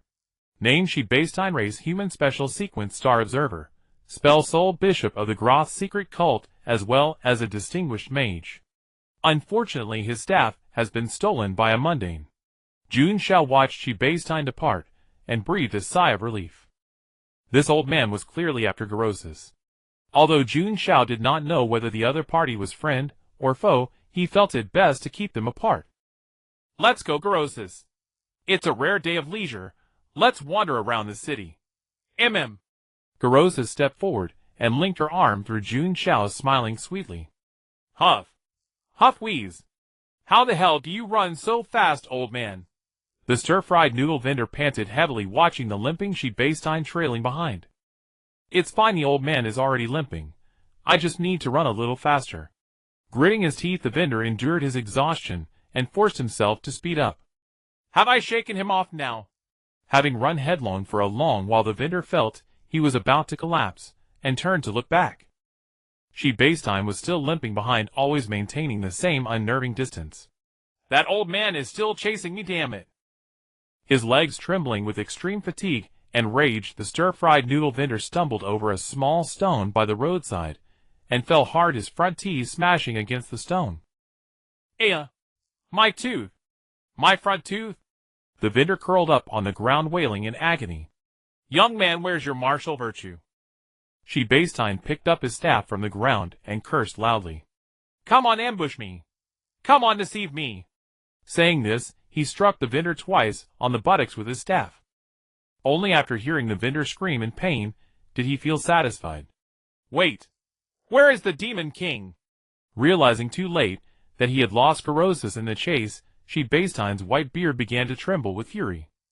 It's all your fault! All your fault! I told you to make the noodles! I told you to make the noodles! In his rage, Sebastian unleashed all his fury upon the vendor's backside. The stir-fried noodle vendor cried out pitifully. Old man, stop hitting! Sir, have mercy and let me go! Master, I was wrong, master, I'll never make noodles again. If I ever catch you selling Harlan fried noodles again, I'll beat you every time I see you. Sebastian struck the vendor's backside one last time with his cane before finally stopping. The sacred hymn hasn't faded yet. Leaving the unconscious vendor sprawled on the ground gasping for breath, Sebastian vanished into the street. Jun Xiao, I want that. A crepe. I'll go buy it. Excuse me, one crepe, please. Jun Xiao squeezed into the crowd, barely poking his head out to address the busy vendor. Sweet or savory? The vendor didn't look up, too engrossed in expertly flipping the crepe amidst the bustling business. Sweet. Jun Xiao answered without hesitation. Sweet crepes were the most authentic.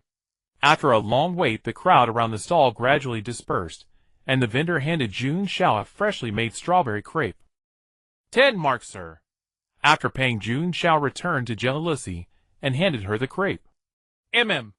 So sweet. Jun Xiao, didn't you buy one for yourself? I don't need to eat. Jealousy held out the crepe she had already bitten to Jun Xiao. Jun Xiao, open up. Ahem, Jealousy, really I don't need. Open up. Seeing her insistence, Jun Xiao closed his eyes and obediently opened his mouth. Jealousy smiled with satisfaction. That's more like it. She brought the crepe to Jun Xiao's lips. Rejoice! Sebastian suddenly appeared beside them, holding the sacred scripture of the cult and loudly proclaiming. Startled, Jealousy's hands slipped, and the crepe ended up smeared all over Jun Xiao's face. The other two fell silent, while Sebastian continued his proclamations. The Demon King who will destroy everything. You? Go to hell. Before Sebastian could finish, the celestial resonance around Jealousy erupted, hurling him away. After the blast, the resonance calmed, and Jealousy looked at Jun Xiao with an apologetic expression. Jun Xiao, I'm sorry. It's fine, I was startled by that old man popping up out of nowhere too. A black mist materialized beside him, from which he retrieved a napkin. Fortunately, he always carried tissues. Just as he was about to wipe the white cream from his face, a moist sensation suddenly touched him. Jealousy leaned in and cleaned his face before he could. Can't waste a crepe, Jun Xiao bought. With that, Jealousy licked the cream from her own lips with her small tongue. Never mind, wiping my face is the same as wiping my mouth. Afterwards, Jun Xiao and Jealousy continued their leisurely stroll and encountered the same eccentric old man again. While admiring flowers by the roadside, Sebastian suddenly emerged from the bushes. Rejoice! Bang! Before he could finish, Jealousy blasted him away again. By the pond, watching fish, Sebastian surfaced from under a lotus leaf, spitting out a goldfish. Rejoice! Bang! Holding Jealousy's hand, Jun Xiao ran, while scanning their surroundings. Huff! Huff, can we finally shake off that weird old man? Seeing no sign of him, Jun Xiao pulled Jealousy into a nearby cafe. Taking the menu from the waiter, Jun Xiao casually flipped through it. 2 cappuccinos, please. Right away, sir. The waiter withdrew with the menu. Soon 2 steaming cappuccinos were brought to the table. The sight of the rich foam instantly dispelled the gloom from being followed by the strange old man. Raising the mug, Jun Xiao took a sip of the coffee beneath the foam, the creamy aroma tingling his taste buds. Rejoice! Cough! Cough, cough, cough. The sudden noise startled Jun Xiao, almost choking him on the coffee he had just swallowed. Sebastian, disguised as a waiter, pretended to pass by, and then opened the cafe's menu to begin his proclamation. She is the one who embodies both destruction and eternal power. Old man, you talk too much. Jun Xiao snatched the menu from Sebastian's hand, cutting him off. Staring blankly at his stolen menu, Sebastian was momentarily at a loss as to how to continue. Here you go. Jun Xiao closed the menu and handed it back. Get out. Don't cause trouble in my cafe. The commotion Sebastian had stirred attracted the cafe owner. Furious, the owner kicked Jun Xiao and his companions out of the cafe. The 3 of them stood outside staring at each other. Jealousy clenched her fists, head bowed, as the celestial resonance around her began to stir again. Ahem, Jealousy, calm down. Jun Xiao soothed her, then turned his gaze to the hunchbacked old man with graying beard. Old sir, could you stop following us? No, I must assist the Demon King in destroying the world. Jealousy is so well behaved, how could she destroy the world? Hum. Jealousy nodded in agreement with Jun Xiao's words. Sebastian turned his gaze to Jun Xiao, clearly noticing how reliant the Demon King was on this fellow. You? Sebastian's mouth fell open in shock as he sensed within Jun Xiao the aura of a sacred artifact that had been lost. How could you possibly withstand the power of a sacred artifact? No, this is wrong. Sebastian began muttering to himself, possessed, and raised his cane to perform a divination on Jun Xiao. Old man, what are you babbling about now? The star spirit refused me. Sebastian's eyes widened. No wonder the Demon King said she wouldn't destroy the world. It must be because of this young man's influence. Jun Xiao called out to Sebastian several times, but the old man ignored him. Why does this old man just go crazy out of nowhere? Sebastian stood frozen. If the Demon King wasn't going to destroy the world, then his own purpose and that of the cult would be a mockery. His faith caught in conflict. Sebastian's internal power began to fluctuate erratically. No. With a grave expression, he pulled out the sacred scripture and frantically flipped to the last page. The will of the gross secret cult was to follow the star of the goddess of revenge. Since the Demon King wouldn't destroy the world, why not simply revise the scripture? Sebastian raised his cane, and the red crystal glowed.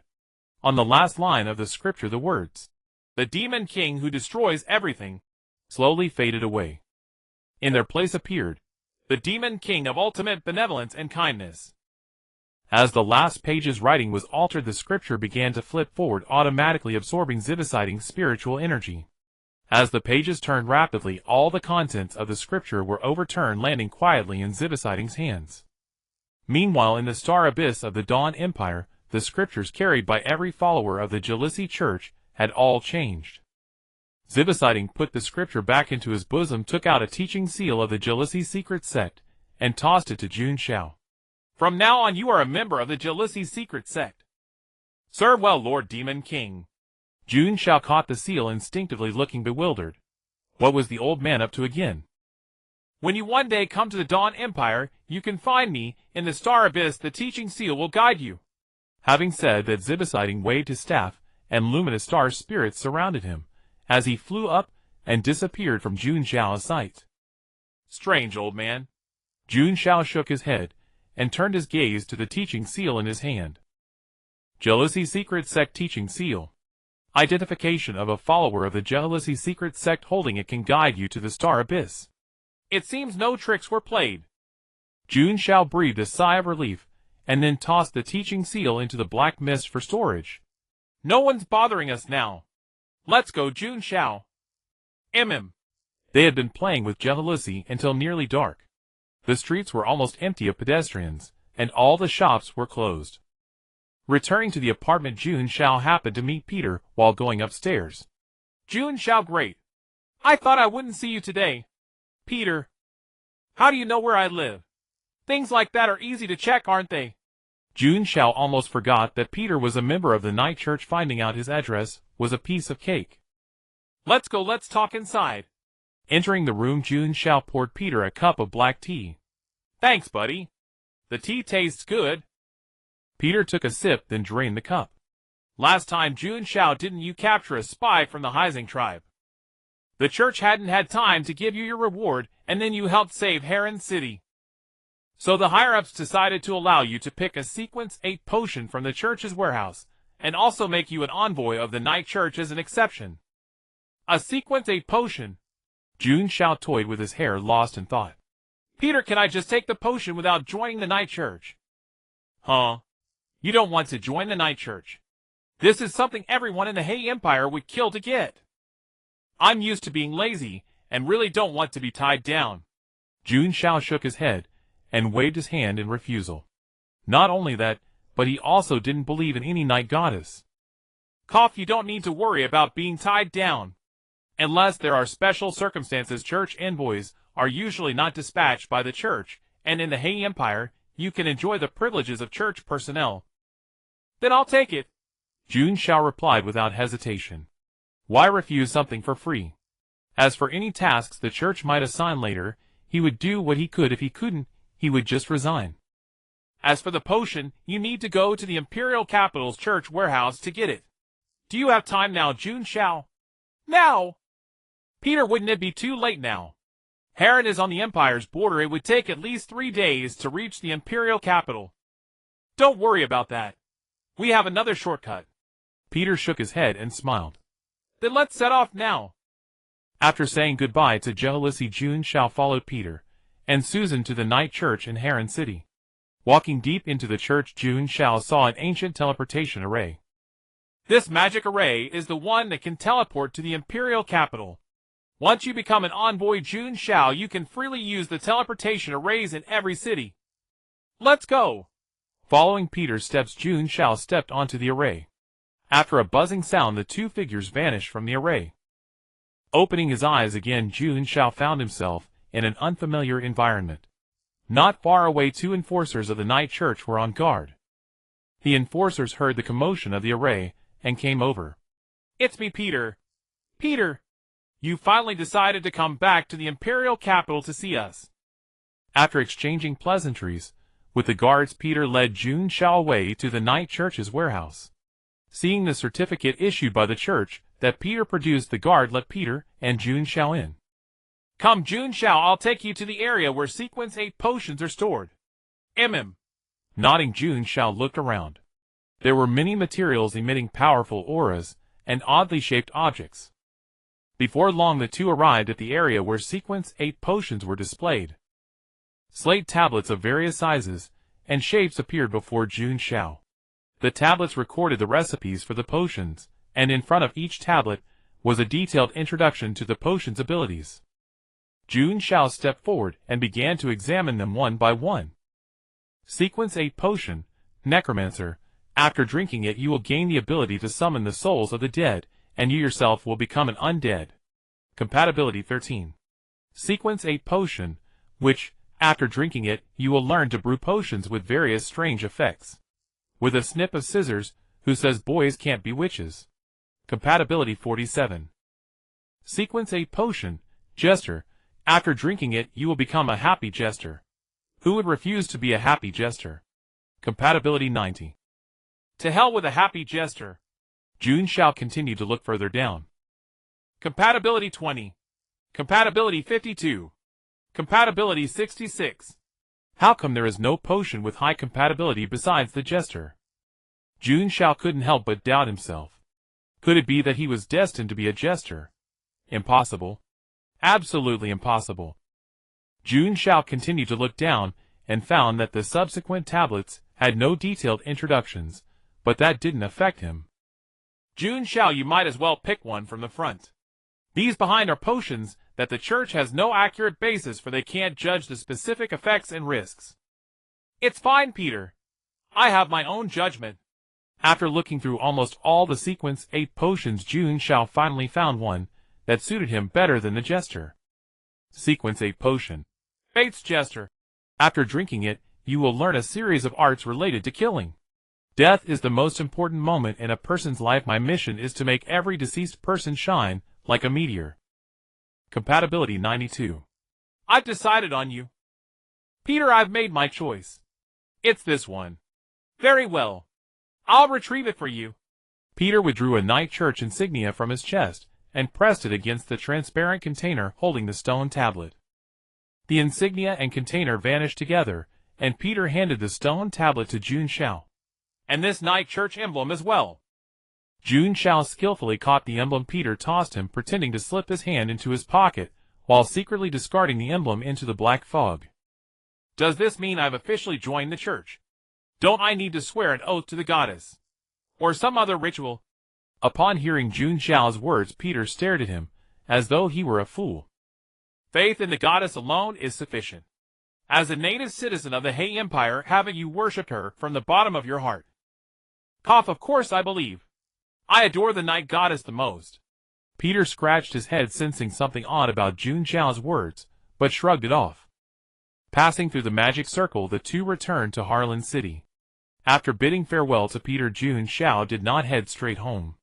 Instead, he made another trip to the black market to gather materials for the Fate Player potion. Water ghost hair ghoul teeth stones shed from gargoyles with fallen from tree spirits. Jun Xiao tallied the materials he had acquired during his wanderings through the black market. One last item missing. 3 tentacles from a wingless wonder egg. What exactly is that? After another sweep through the black market, Jun Xiao finally learned where this creature dwelled, and purchased a hand-drawn map for 50 marks. The wastelands west of Harlan City, then. Jun Xiao studied the hand-drawn map. At first glance, the little creature seemed peculiar, but the longer he looked, the cuter it appeared. Looks like I'll need to visit the wastelands tomorrow. Rise and shine, Geheluosai. Early the next morning, Jun Xiao awakened Geheluosai, who was fast asleep, pressing against him. Jun Xiao, let me sleep just a little longer. Geheluosai rolled over, releasing her grip on Jun Xiao, and pulled the blanket over her head with outstretched arms. Who was it last night crying and fussing about wanting to go out with me? No sleeping. Swish. Jun Xiao yanked the blanket away, revealing Geheluosai curled up in her pajamas. Forced out of bed, Geheluosai listlessly washed her face and sat at the dining table to eat. In the kitchen, Jun Xiao removed the fragrant pan-fried herring from the pot and assembled herring sandwiches for their wasteland provisions. The black fog whirled excitedly around Jun Xiao. Outside it had to stay concealed, but at home it could run wild. All right, stop spinning. I'm counting on you to guard the food. Placing a basket of herring sandwiches into the black fog, Jun Xiao nodded in satisfaction. Everything was prepared. They could set out now. Jun Xiao mounted his motorcycle with Geheluosai and rode out of Harlan City. The further west they traveled, the sparser the villages and people became, and the rougher the roads grew, until they encountered the first contaminated entity. Squelch. Green blood sprayed everywhere as the contaminated entity, starved for 2.5 years, finally ended its agonizing existence. Phew! Let's leave the bike here. The road ahead will only make it a burden. Pulling out the map purchased at the black market, Jun Xiao examined it from different angles to pinpoint their location. Let me see where the wingless wonder egg might appear. The nearest one is to the southwest. Grasping Geheluosai's small hand, Jun Xiao navigated the wasteland with his cat-claw blade in hand, heading southwest. Soon after Jun Xiao departed, a figure cloaked in black robes appeared at the spot he had just left. The robed figure lifted its head and greedily inhaled the surrounding air. That scent. That scent. There's no mistake. I will never forget the one responsible for ruining my life. It itches so itchy, so itchy. So itchy. Hee hee hee ha ha. The robed figure's body began convulsing uncontrollably. Those gaunt, withered hands emerged from beneath the robe's blackened fingers, scratching frantically across its skin. Scratching harder and harder until strips of twisted flesh tore free from its own body, the robed figure finally ceased with satisfaction. I'm coming for you, little investigator with white hair. Once the trembling subsided, the robed figure began slowly advancing toward where Jun Xiao had departed. The contaminated entities are multiplying. Jun Xiao wielded his cat-claw blade, casually severing the skull of an approaching contaminated entity before kicking it away. Though weak, these mindless contaminated entities showed no fear. The moment they caught Jun Xiao's scent, they foolishly charged to their deaths. Jun Xiao, let me handle this. Geheluosai stepped forward, closed her eyes, and silently raised one hand as celestial sounds began to ripple outward from her center. The contaminated entities, still limping toward Jun Xiao, developed small wounds across their bodies, blood seeping out as they collapsed to the ground. Attracted by the scent of blood, the contaminated entities began moving toward their fallen kin, scrambling over one another to devour their corpses. Before long, they shared the same fate as those before them. With Geheluosai's assistance, Jun Xiao's pace at least doubled. Soon the two arrived at the plain mentioned on the map, a potential habitat for the wingless wonder egg. After searching extensively, Jun Xiao found nothing, not even a single contaminated entity. Let's rest for a bit, then we'll try another location. Finding a relatively clean patch of grass, Jun Xiao retrieved 2 herring sandwiches from the black fog and handed one to Geheluosai. While eating lunch, Jun Xiao looked up at the ashen sky. It's better back in Harlan City. You can't even see the sun here. Lost in thought, Jun Xiao suddenly felt something on his leg. Looking down, he locked eyes with Geheluosai, resting her head on his lap. Geheluosai blinked, and Jun Xiao understood her meaning immediately. Reaching out, he stroked her head, while deliberately looking away.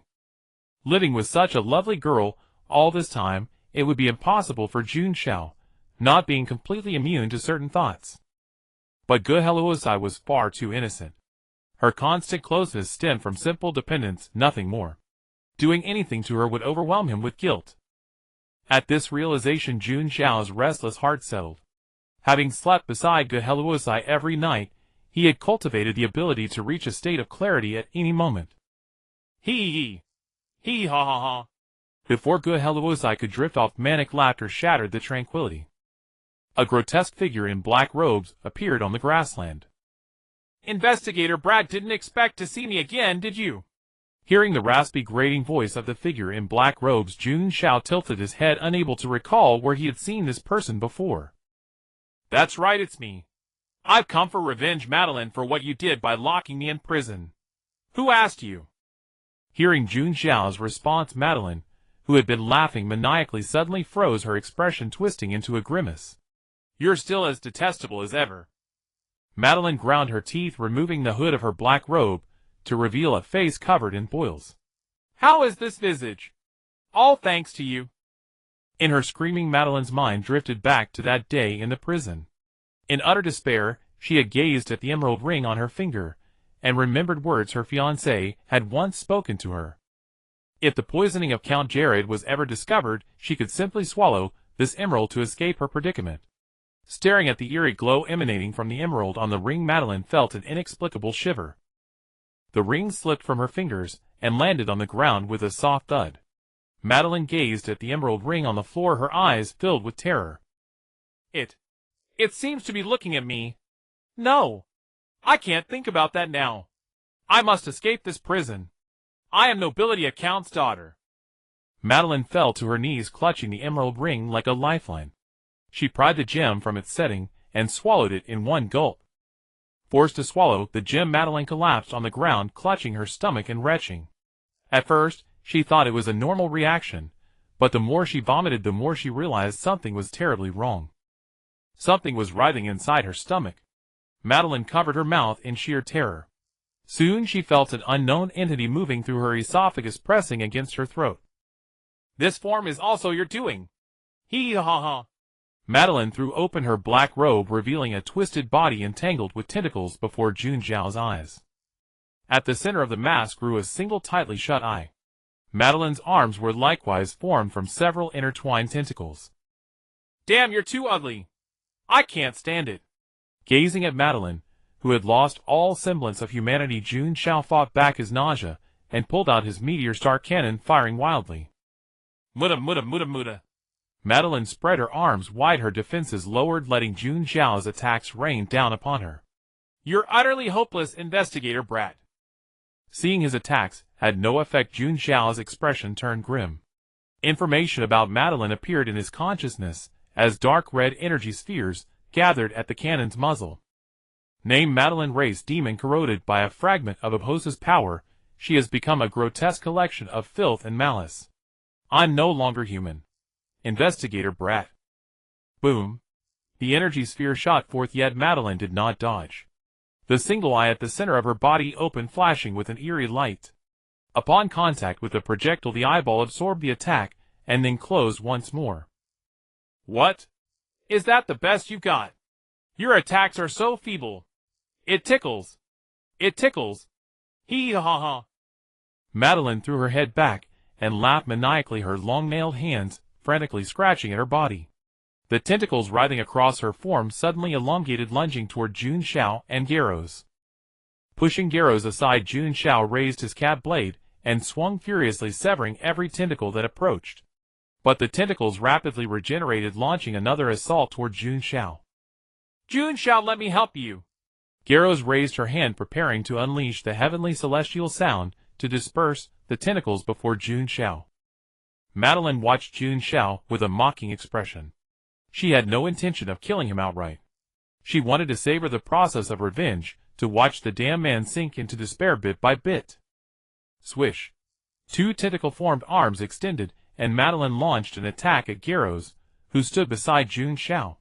Sensing the danger, Garros erected a barrier of heavenly celestial sound around herself. You grotesque pimple-covered monster. If you lay a finger on Garros, I'll punch the living daylights out of you. Seeing Madeline attack Garros, Jun Xiao's cat blade moved even faster. Ignoring the drain on his spiritual energy, he pulled out his meteor star cannon again and fired relentlessly at Madeline. Facing Jun Xiao's curses and attacks, Madeline neither dodged nor deflected. Her expression went slack before she erupted into wild laughter. Oh ho ho! I wanted to see this expression. This furious yet powerless expression, ha ha ha ha.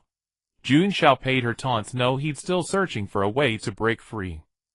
While Madeline was lost in her own manic revelry, Jun Xiao subtly signaled to Garros. Having lived alongside him, Garros immediately understood his intent. Sleep ye who would assail us! Garros closed her eyes, and the sound of the heavens swept toward Madeline.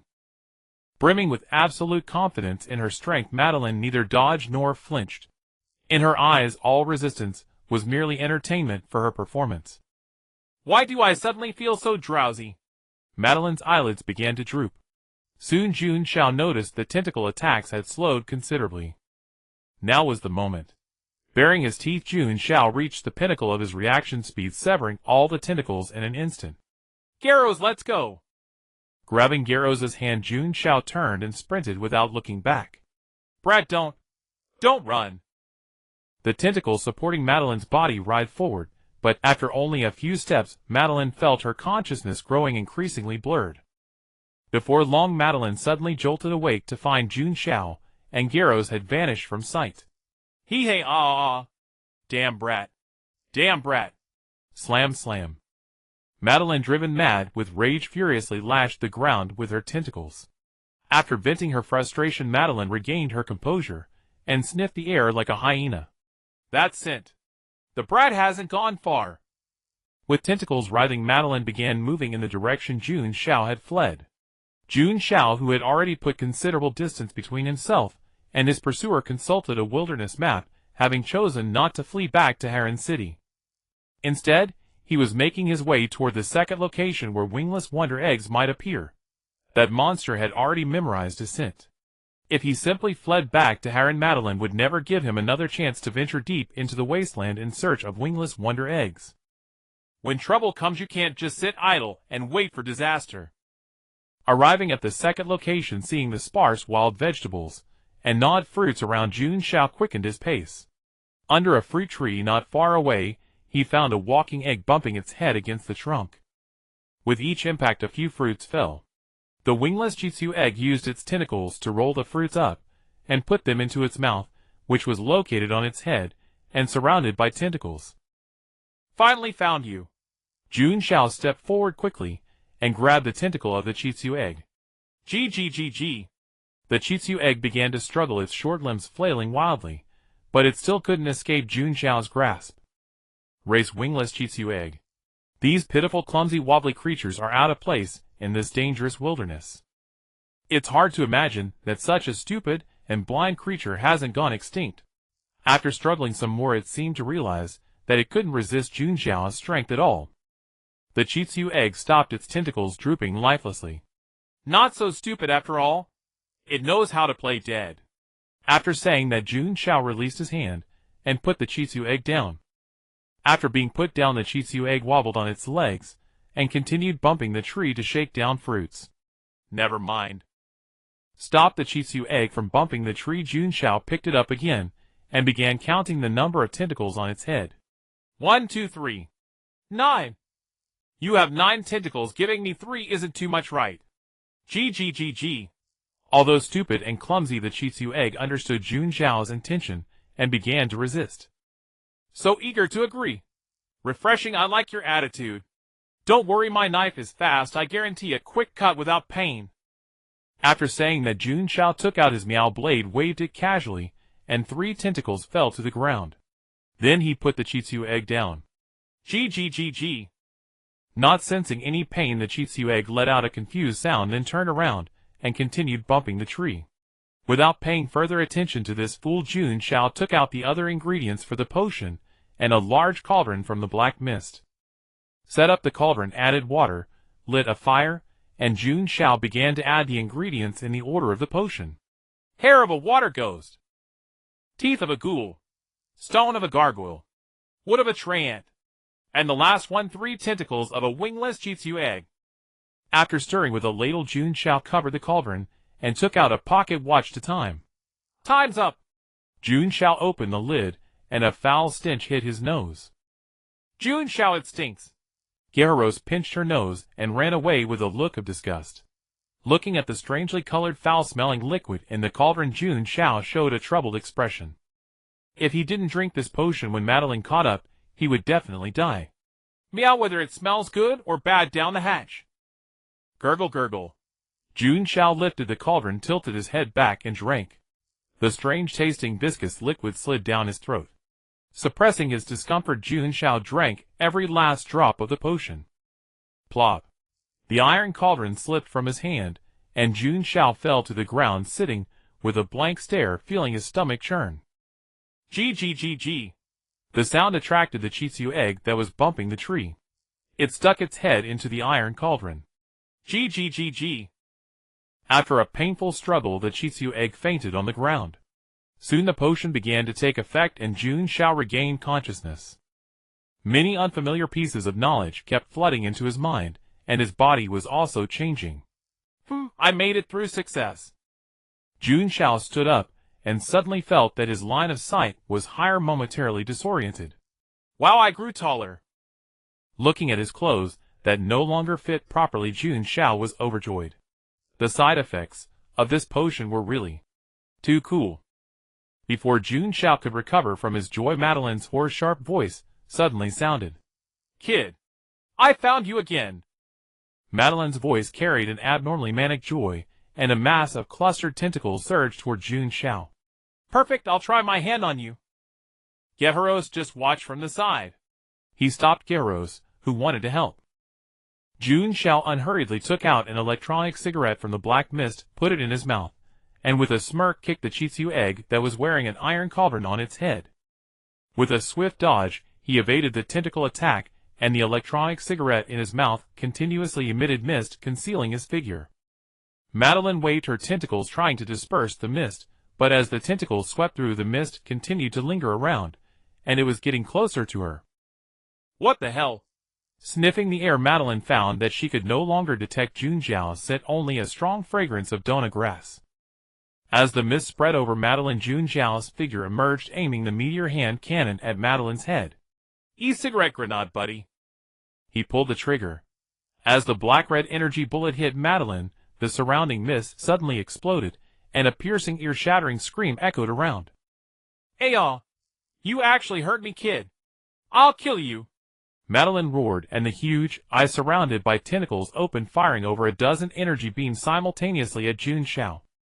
Stumbling and scrambling, Jun Xiao barely dodged Madeline's attack. Seems like I'm not used to my taller body. Why does it feel like my speed has slowed down a lot? The disheveled Jun Xiao got up from the ground, took out his Miao blade, and let the mist envelop him again. Seeing Jun Xiao disappear before her eyes, Madeline dared not act rashly, as the surrounding area was filled with the mist he released. With her nerves tense, Madeline could only remain vigilant against possible attacks from all directions. Every slash is my song. Come dance, ugly thing. Jun Xiao's voice echoed in Madeline's ears, like a demon's whisper. Slash. A wound suddenly appeared on Madeline, blood splattering. Kid, where are you? Where are you? The frenzied Madeline thrashed her tentacles wildly in all directions, but without any feedback of hitting something solid. Stop hiding, I see you. I see you. Slash. Slash. Several more consecutive slashes, and Madeline's injuries became more severe. No, I have to find a chance to escape. I can't die here. Since she couldn't block Jun Xiao's attacks, Madeline simply rushed out of the mist in one desperate dash. Seeing Madeline trying to escape, Jun Xiao exerted all his strength to deal maximum damage before she could leave the mist. Although he could expand the mist further to stop her, it would consume a lot of mental energy. If he did that, Jun Xiao would be drained dry before he could kill Madeline. As long as I can reach that place. After rushing through the last stretch, Madeline finally escaped the mist, but her body was already battered, covered with wounds and burn marks. Putting away the electronic cigarette, the mist gradually faded, and Jun Xiao's body reappeared before Madeline. Now count your sins. Sin? Heck, can you even count them all by now? With that said, Madeline charged toward Jun Xiao on her own accord. So you're willing to risk your life in a final stand? Jun Xiao tightened his grip on the cat blade and raised the meteor cannon in his right hand, aiming to fire.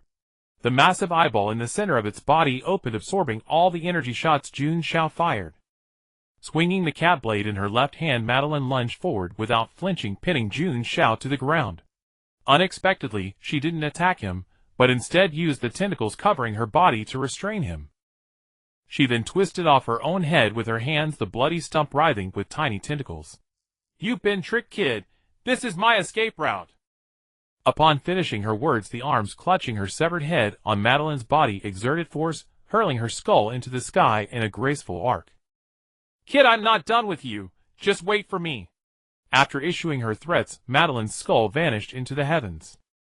Midway through, Jun Xiao desperately wanted to use his meteor cannon to blast her skull down, but he was tightly bound by the tentacles wrapping around Madeline's body. For a moment, he couldn't free his hands at all. Jiholosis attempted to intervene, but was unable to stop it in time.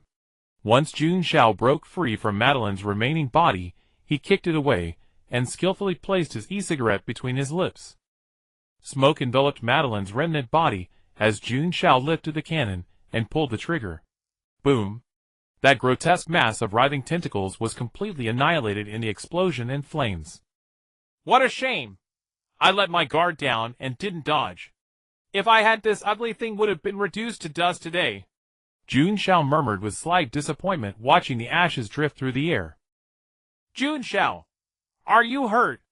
I'm sorry, I couldn't stop that head. Jiholosis approached with her head bowed, nervously fidgeting with her clothing, worried about being reprimanded. It's fine. I only asked you to keep watch and you did well. Jun Xiao reached out to ruffle Jiholosis's head in high spirits.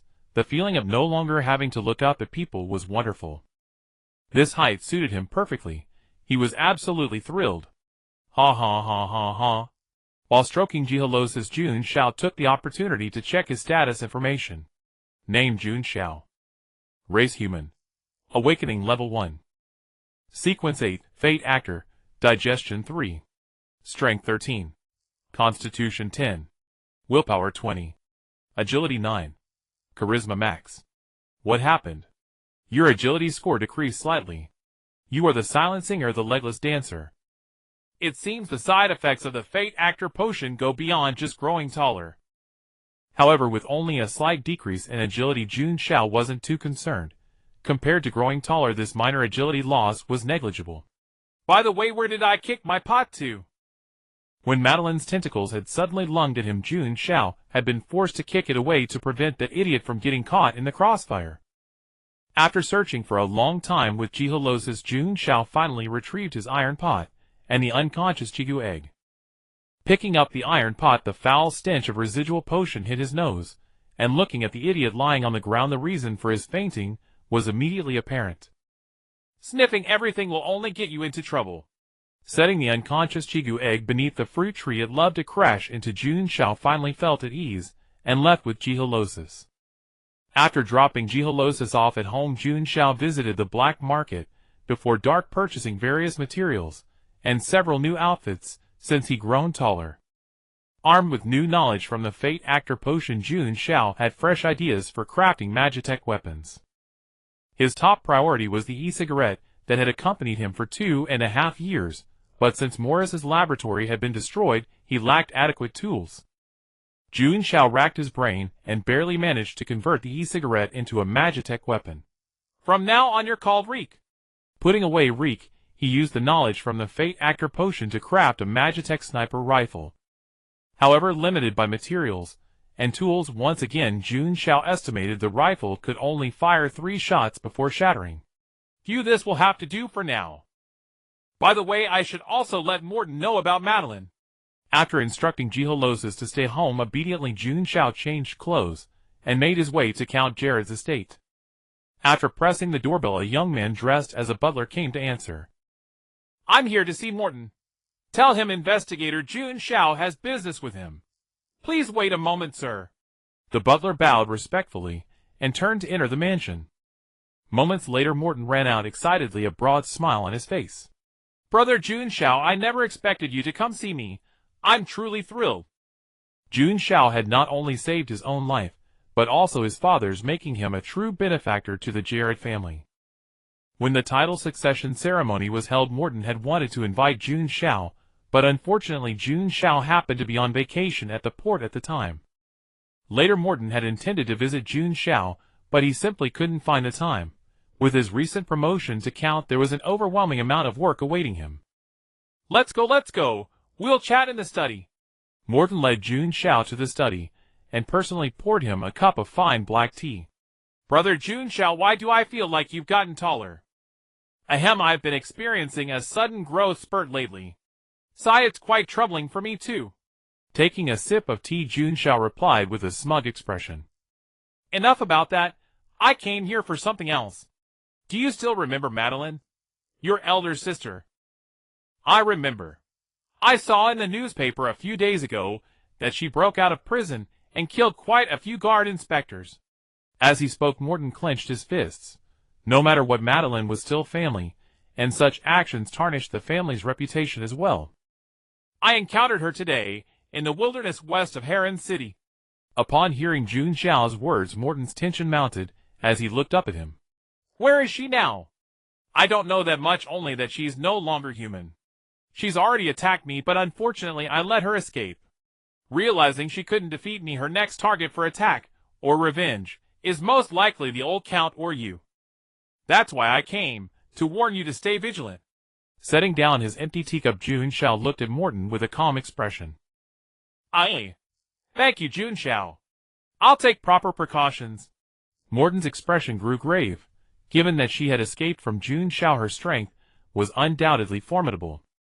Don't be too anxious. If she truly comes, remember to send someone for me. Next time we meet, I won't let her escape. With that said, Jun Xiao bid Morton farewell and departed from the Count's estate. Returning to the apartment, Jun Xiao discovered a familiar figure standing at his doorstep. Agatha, what are you doing here? Her wine-red hair was strikingly vivid, and for some reason Jun Xiao felt something was subtly different about her today. That red hair seemed even more vibrant than before, blazing like an inferno. Agatha! Jun Xiao called her name again, but she stood motionless as if she hadn't heard him at all. Suddenly Agatha's figure vanished before Jun Xiao's eyes. Before he could react, she appeared beside him, extending her tongue to lick his cheek. This taste. PRPRPR pay Lu. What exquisite spiritual energy. Agatha, what are you doing? Jun Xiao was startled by the sudden appearance, and stumbled back 2 steps, his entire body pressed against the door. Don't struggle. I expect you to cooperate with me. Once I've had my fill, I won't neglect you. Thud. Agatha pinned Jun Xiao against the door, her other hand gripping his chin as her towering figure pressed firmly against his chest. Inside the room, Jihul Roses, who was fast asleep, jolted awake, sat up on the bed, and then promptly collapsed back into slumber. I could have sworn I heard someone knocking. Must be my imagination. Z.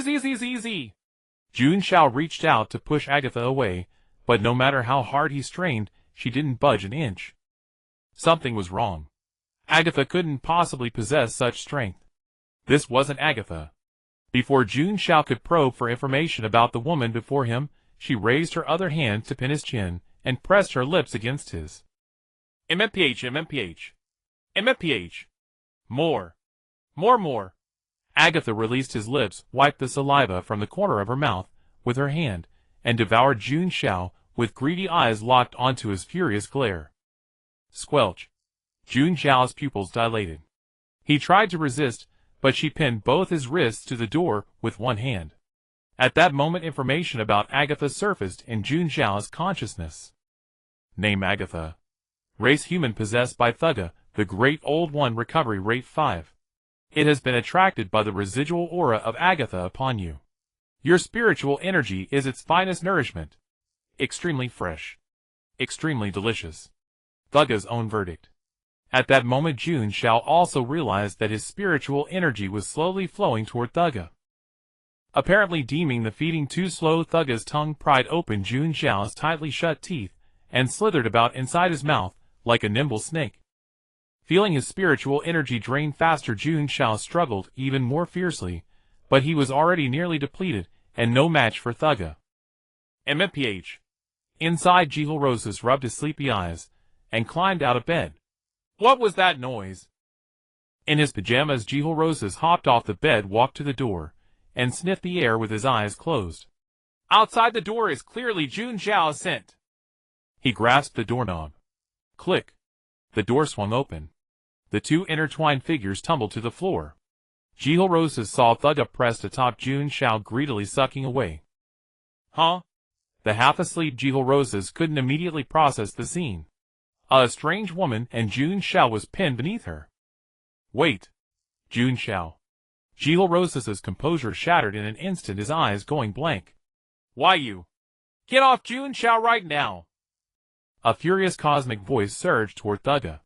Sensing Jihul Roses' attack, Thugga lifted its head, and elegantly wiped the drool from its lips.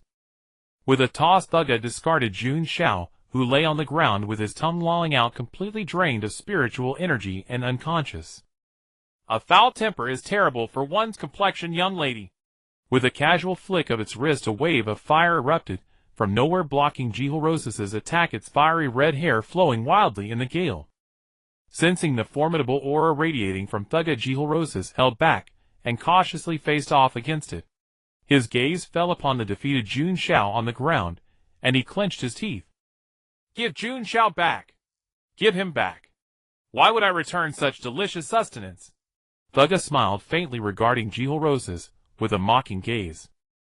Gripping his fist tightly, Jihul Roses glared ferociously at Thugga, ready to risk everything to rescue Jun Xiao. I won't harm him. You don't need to look at me with those eyes. You're lying. Jihul Roses stood righteous and pointed at the unconscious Jun Xiao on the ground. Jun Xiao has been tormented into unconsciousness by you. Cough, cough. Thugga averted its gaze, its expression somewhat embarrassed. Accident, purely an accident. I got a bit too carried away while feeding. Thugga, its thoughts somewhat scattered, ran both hands through its fiery red hair. Anyway, I definitely won't harm him. Having said that, Thugga picked up Jun Xiao, walked into the bedroom, and gently tossed him onto the bed. I'll wait here until he awakens, and explain everything to him myself. Watching Thugga sit unceremoniously at the desk flipping through Jun Xiao's books, and notes Jihil stamped his foot in frustration. No, this couldn't continue. He had to find a way to take down this wicked woman. Jihil paced anxiously across the living room, when suddenly an idea struck him. He couldn't face her alone. What if he summoned Kraken and Hasmo to help? Clang! Jihil burst out the door, and sprinted straight toward Kraken's residence. Hearing Jihil dash out, Thugga paid little mind, humming a cheerful tune in high spirits. Oof. Cradling his throbbing head, Jun Xiao pulled himself up from the bed, his memories fragmented. Why am I lying in bed? Didn't I get attacked by Agatha? You're awake. A warm yet enchanting voice, like a demon's whispered temptation, sent a shiver down Jun Xiao's spine. Why you? What the hell did you do? Clutching his pillow, Jun Xiao scrambled backward, until he retreated into the corner, terrified that Thugga might drain him unconscious again. Cough. I apologize for my earlier reckless behavior, Jun Xiao. I was simply too hungry just now. Let me reintroduce myself. I am Thugga, a great old one. Thugga gazed hopefully at Jun Xiao, hoping to leave a favorable impression. Jun Xiao fell silent for a moment, surprised that the other party so casually confessed their identity, and seemed quite reasonable. Wait. No. Shaking his head, he recalled the agonizing experience of being completely drained moments ago. This was clearly a ploy to lower his guard, so it could strike again. Kutuguya leaned forward, wanting to get closer to Jun Xiao. You. Don't come any closer, or I'll have to get rough. Black mist emerged, and Jun Xiao pulled out a cat blade from it. Cat blade, it's time for you to shine. Stop that woman. Meow. The black cat, sensing the aura from Kutuguya, instantly bristled and darted behind Jun Xiao. Meow, meow, meow, meow. Black mist, where are you? Help! At Jun Xiao's shout, the black mist emerged, slipped behind Jun Xiao, and began to comfort the frightened black cat. Is it possible? I meant save me. It seems your helpers aren't very reliable. But don't worry, I won't attack you suddenly again. As she spoke, Kutuguya slowly climbed onto the bed. How about we make a deal? You provide me with spiritual energy to help restore my strength. I'll protect your safety, be your bodyguard or enforcer. What do you think? I'm much more capable than that little girl just now in every sense. Kutuguya licked her lips, gradually tempting Jun Xiao. After a moment of silence, the calm Jun Xiao did not give her an answer. Where is Agatha? What did you do to Agatha? I didn't expect you to care so much about the owner of this body. Kutuguya glanced at Jun Xiao in surprise, reaching out to toy with his hair. Don't worry, she's fully conscious. From the beginning till now, she's been a spectator on the sidelines. Bang. Bang. Bang. Bang. Open the door. Teacher, are you in there? Don't be afraid, I'm coming to save you. Kraken's anxious voice came from outside the door. It's my fault, I forgot to bring the keys when I left. Kraken, Jihil, stand back. Let me split it. With a loud crash, Jun Xiao's iron door was cut in two, then kicked down by Kraken. Teacher, don't be afraid. Kraken is here to save you. Hearing the commotion, Kutuguya raised an eyebrow, displeased. She leaned forward, her forehead close to Jun Xiao's, staring into his eyes. Seems you're quite popular, worthy of being my chosen food. But that's perfect. Once I drive away these annoying pests, you'll be mine alone. With that, Kutuguya moved away from Jun Xiao, licked her lips, mockingly left the bedroom, and closed the door behind her. Seeing a strange red-haired woman emerge from Jun Xiao's bedroom, Jihil and the others were on high alert.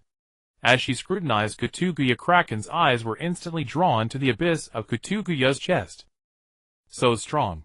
Such formidable power. Big-chested woman, where have you hidden teacher Jun Xiao? In the bedroom. Kutuguya showed no fear and began to lock eyes with Kraken. Move aside. Beat me and I'll move. If you lose, Jun Xiao becomes my private property. Bastard. What do you take teacher Jun Xiao for? Kraken gritted her teeth in anger, her hair turning crimson, and the tentacles at the ends of her hair attacked Kutuguya. With arms crossed, Kutuguya stood still, and a flame barrier materialized, blocking Kraken's attack. I admit my attitude is a bit forceful, but rest assured, I will take good care of him. Kraken's expression was grave. The earlier probe had already made her realize the gap in strength between herself and the woman before her. Kraken and Simio, let's attack together. Jeharosi stepped forward, restraining Kraken's restless figure. The three struck simultaneously. Celestial sounds, octopus tentacles, and invisible wind blades attacked Kutuguya from different angles. Well done! Kutuguya was fearless, having just eaten. She wanted to stretch her limbs. The loud sounds of battle soon angered the resident upstairs, who started cursing loudly. What's all that noise in the middle of the night? Coming downstairs, a 24-year-old student was instantly stunned by the sight of the iron door split in two. Kutuguya and the other three simultaneously stopped, their dangerous gazes fixed on the person outside the door. You saw everything, didn't you? No, I didn't see anything. Screaming in terror, the man ran back upstairs with a pained expression. Meanwhile, Jun Xiao's spiritual energy had mostly recovered. He anxiously pondered countermeasures. Judging from the commotion outside, Jeharosi and the others were losing ground.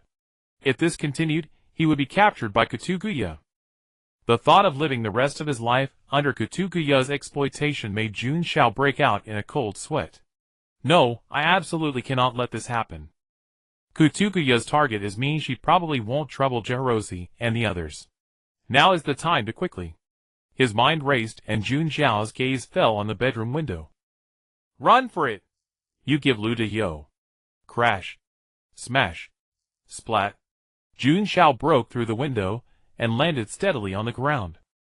Without a moment's hesitation, he mounted his motorcycle and sped straight to Elsmer Port. Meanwhile, in the midst of the fierce battle, Hisimio, who had been slacking off with the lowest presence, stealthily sneaked to the bedroom door. You guys take your time fighting. I'm going to take Jun Xiao far away, so he can always play with me. Opening the door, a breeze blew in. Hisimio stared at the shattered window and the empty bedroom, instantly stunned. Huh? Where is he? Kraken and Jeharosi saw that Hisimio had successfully slipped into the bedroom and were overjoyed. Hisimio, hurry! Save Jun Xiao, teacher! No way! Kutuguya reacted quickly, flashing into the bedroom, only to find that Jun Xiao was gone. Where is he? Looking around, Kutuguya turned and glared at Hisimio with a fierce gaze. I asked you, where is he? I don't know. Hisimio stepped back in fright, looking aggrieved, not understanding why she was being scolded for no reason. This sweet scent. Jun Xiao hasn't gone far. Ignoring Hisimio and the others, Kutuguya leaped from the window and quickly disappeared into the night. Seeing that both Kutuguya and Jun Xiao had vanished, Hisimio was at a loss, turning her gaze to Kraken. Jeharosi, what do we do? Jun Xiao is gone! Jeharosi closed her eyes, carefully sensing the faint connection between herself and Jun Xiao. This way, follow me. With that, Jeharosi also jumped from the window, and Kraken quickly followed. Wait for me, you two. Leaping out the window, Hisimio ran with her short legs, chasing after Kraken's retreating figure. A small rat living in the sewers of Harlan City poked its head out, foraging for food. From the darkness, a blood-stained tentacle emerged and snatched the rat away. The panicked creature struggled desperately, but soon fell silent, replaced by the sound of bones being chewed. A face covered in festering sores appeared in the moonlight, filtering through the sewer grate. I can smell the disgusting stench on you, little brat. How dare you leave Harlan City at night? Let me give you a little surprise. You never would have guessed that in less than half a day I restored my injuries. The eerie laughter echoed through the sewers as the tentacles writhed and Madeline's figure vanished once more. Faster! Go faster! Jun Xiao twisted the throttle frantically, glancing back in panic. Finding no pursuers, he still dared not lower his guard. Crack! An iron cover ahead was suddenly pushed aside, and countless grotesque tentacles burst forth. Ha ha ha! Inspector, little brat who knew I would return again. This time you won't escape so easily. Don't you dare block my path. Twisting the handlebars, Jun Xiao swerved at the last moment to narrowly dodge the suddenly appeared Madeline, then kicked her back into the sewer with one sharp strike of his foot. You damn brat! How dare you kick my face? I won't let this go. I will peel you alive, and watch you see me devour your flesh bit by bit. Climbing out of the foul sewage, Madeline cursed angrily as she watched Jun Xiao disappear into the distance. Turning her head, she spotted a red-haired woman running toward them. Hey, since I can't catch the little brat, I'll just make a meal out of this woman first. Rue. Madeline suddenly burst from the ground, hoping to see Katugya frozen in terror. You're this ugly, and still dare to come out scaring people. Katugya's expression remained cold. With a light leap, she stepped on Madeline's head and bounced right past her. What the hell? You dare step on my face? You're just as dead as that little brat. Wait, why did I suddenly smell the scent of roasting meat? No way, why am I catching fire?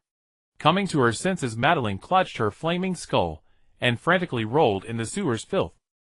What's going on? Why won't this flame go out?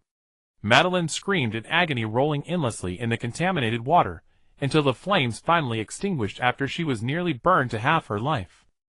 Floating motionless with hollow eyes atop the sewage, Madeline lost consciousness. Far from the city, the roads grew increasingly rough, yet Jun Xiao maintained full speed, terrified of being caught. Tense and on edge, Jun Xiao dared not look back, knowing that one careless moment could mean the end of both rider and machine. Caught you, Pu. Katugya's figure materialized like a phantom on Jun Xiao's rear seat. The warm breath against his ear sent him into immediate panic. Losing control, the motorcycle crashed straight into a roadside tree. By inertia, Jun Xiao was launched from the bike and landed clumsily on the ground. Damn it, I've had enough. I'll fight you to the death. Drawing his meteor cannon, Jun Xiao pulled the trigger and unleashed a barrage of fire at Katugya. Stop this pointless resistance and submit to me. I promise I won't treat you badly. Swatting away Jun Xiao's attack with a wave of flame, Katugya stepped forward, slowly regarding his injured form with a hint of regret. What if he got hurt, and it affected my ability to absorb spiritual energy in the future? Don't even think about it. Black Mist, if you don't put more effort in, I won't let Miao Dao play with you anymore. Jun Xiao waved his hand, and a wisp of black mist appeared, drifting toward Katugya. What is this? Stepping back hastily, Katugya instinctively sensed great danger from the dark substance. She summoned flames to meet the black mist, and hissing corrosion sounds filled the air. Gripping her teeth, Katugya intensified her assault. After a short while, the black mist ceased its corrosion and drifted back to Jun Xiao. He froze in shock and quickly pushed the mist forward, urging it to continue. Go on, attack! The black mist transmitted grievances directly into Jun Xiao's consciousness. This thing was actually too full to continue. Seeing the black mist give up, Katugya breathed a sigh of relief. If this dragged on much longer, she would be the one forced to surrender. Well, out of options now, aren't you? Jun Xiao, just submit to me willingly, and I promise I'll treat you well. Jun Xiao's gaze remained resolute. He absolutely would not be captured by Katugya. He refused to let someone else control his life and actions. I have no choice but to take the last resort. Closing his eyes, Jun Xiao opened his consciousness and felt the connection between himself and the Dreamlands. A flash of white light erupted, and Katugya watched in disbelief as Jun Xiao vanished before her very eyes. That aura! The Dreamlands! This is troublesome. If I go to the Dreamlands in this state, those great old ones will surround and pummel me. Katugya tugged at her fiery red hair, deeply troubled. Never mind. I'll just wait here. I don't believe Jun Xiao can outlast me. Katugya understood the nature of the Dreamlands well enough. Whenever Jun Xiao exited, he would reappear at the exact location where he had entered. Finding a clean patch of ground, Katugya sat down, propped her chin on her hand, and dozed off with half-closed eyes. Within the Dreamlands, Jun Xiao fell from the sky and reappeared in the jungle where he had first arrived. Guess that woman won't leave anytime soon. I'll explore the Dreamlands for now. Perhaps I can find something to strengthen myself so I can break free from that creature when I return. Holding on to this slender hope, Jun Xiao traveled through the jungle and reached Ilanik, the desert trading hub he had visited before. Strangely dressed vendors lined the streets, and after wandering for a while, Jun Xiao couldn't help but remark that this place far exceeded the scale of the Harlan city black market. But after browsing for some time, Jun Xiao discovered that most of the items, while appearing mysterious, held little practical value. No, this won't do. Since he found nothing useful in Ilanik, he had no choice but to continue onward. Leaving Ilanik behind, Jun Xiao headed north. After walking for an indeterminate amount of time, he spotted a peculiar caravan. The merchants he had seen before carried oddly shaped cargo, but this group was different. Their cargo consisted of living, breathing humans, row upon row of black individuals, all wearing shackles on their wrists and ankles. Observing from afar, Jun Xiao spotted the leader of the caravan, or rather the creature. Its enormous mouth and horned head were clear reminders that this was no human. The creatures in the distant caravan noticed Jun Xiao and made an advance invitation. "Hey, are you traveling alone, friend over there? If you don't mind, would you like to join our group?" In stark contrast to their fierce appearance, the stranger displayed an exceptionally kind demeanor. After confirming there was no threat, Jun Xiao stepped forward, approaching the caravan, and observing the one who had called out to him along with the various cargo behind him. "Brother, are you traveling alone to Dilaslin port?" As a slave of the moon beast, his mission was simple: capture more dark-skinned people, find more food, earn more gold coins. Jun Xiao observed the creature before him, a being with thick coarse hair, cloven hooves at the ends of its legs, horns protruding from its head, and a tail swaying behind it. Jun Xiao nodded silently, careful not to expose himself as an ignorant fool. Upon hearing Jun Xiao was traveling alone, Cleveland's face lit up with delight, and he immediately began pitching his merchandise. "Ahem, traveling alone can be inconvenient. Why not take a look at our fresh slaves, brother?" "Aye." Jun Xiao shook his head, intending to refuse, but before he could finish, Cleveland interrupted. "Brother, are you worried about the quality of our cargo? Rest assured, just ask anyone in the illusory realm about our cold steppe people's reputation. We are the most trustworthy and honest slave dealers in the entire illusory realm. And this batch was just captured from the far north, extremely fresh. If you're interested, I can give you a 20% discount." Cleveland rubbed his fingers together, grinning cunningly, as a gold tooth flashed in his mouth. "Actually, I understand. I understand. Brother, you're not interested in these men, are you? We also have women, children, and elderly people. All fresh, dark-skinned people, guaranteed to satisfy you. Moreover, we accept payment in various currencies: the marks of the Hay Empire, the Yars of the Dawn Empire, or the rubles of the far north. As long as it's money, I'll take it all. Actually, I don't want to buy slaves. That's all. I've said so much, and you're not the slightest bit tempted." Cleveland couldn't believe this guy wasn't moved by his eloquence. "What practical slaves these are!" "They serve as meat shields and battle subjects for testing alchemical potions, entertainment in arena spectacles, and even can be used as food." "No." Jun Xiao regarded the excited Cleveland with an expressionless face. "I don't like dark-skinned people. That explains it, that explains it." Cleveland suddenly understood. He didn't like dark-skinned people. There was nothing to be done. "Ahem, if you change your mind someday, be sure to come support my business." Upon reaching Dilaslin port, Cleveland waved goodbye to Jun Xiao and dragged his slaves away. Wandering around the port, Jun Xiao still found nothing of use. Everywhere were fleets preparing to set sail, along with pirates and explorers. Just as Jun Xiao was considering sneaking onto a ship to test his luck, nearby conversations caught his attention. "Have you heard, mate? Another death in Yacht." "Oh. How did they die?" "How else? Obviously they killed one of Yatha's cats. There are always some faithless fools who love doing stupid things."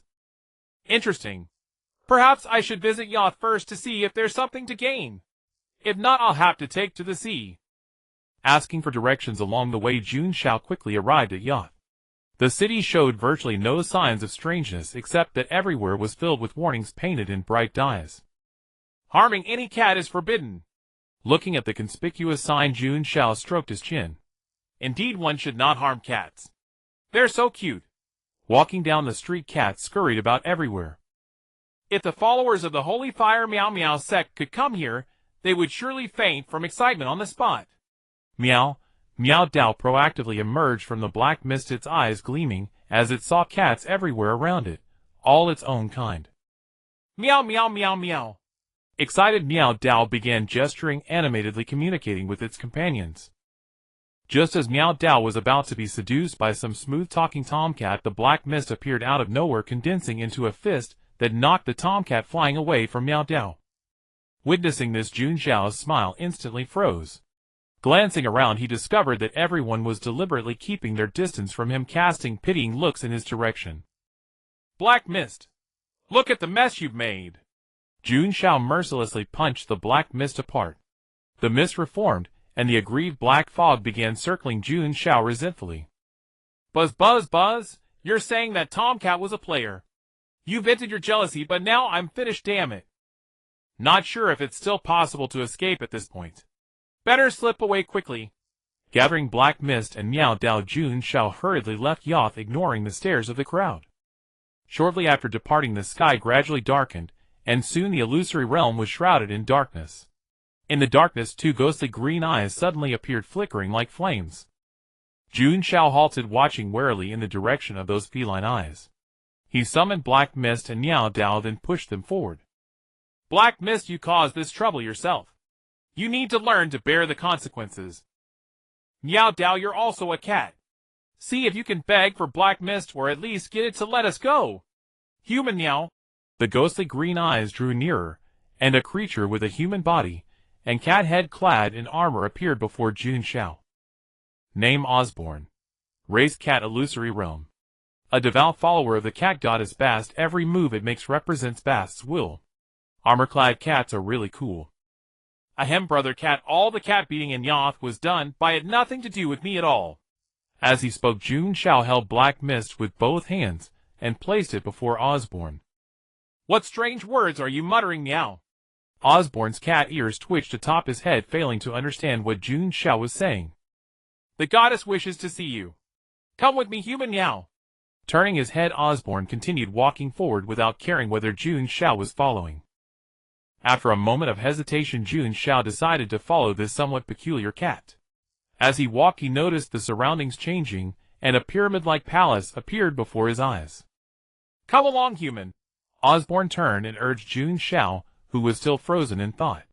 Oh, all right, cat brother. Passing through building after building, Jun Xiao drew ever closer to the pyramid palace.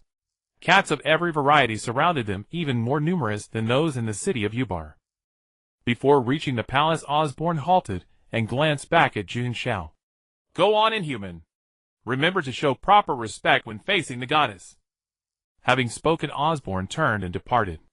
He's really leaving just like that. Aren't you afraid I might change my mind and escape? But I suppose I don't even know how to escape this place. Watching the magnificent pyramid palace before him, Jun Xiao swallowed hard. It was far more imposing than the Kraken family's villa. I can only take things one step at a time. Lifting his foot, Jun Xiao stepped onto the stairs and entered the pyramid.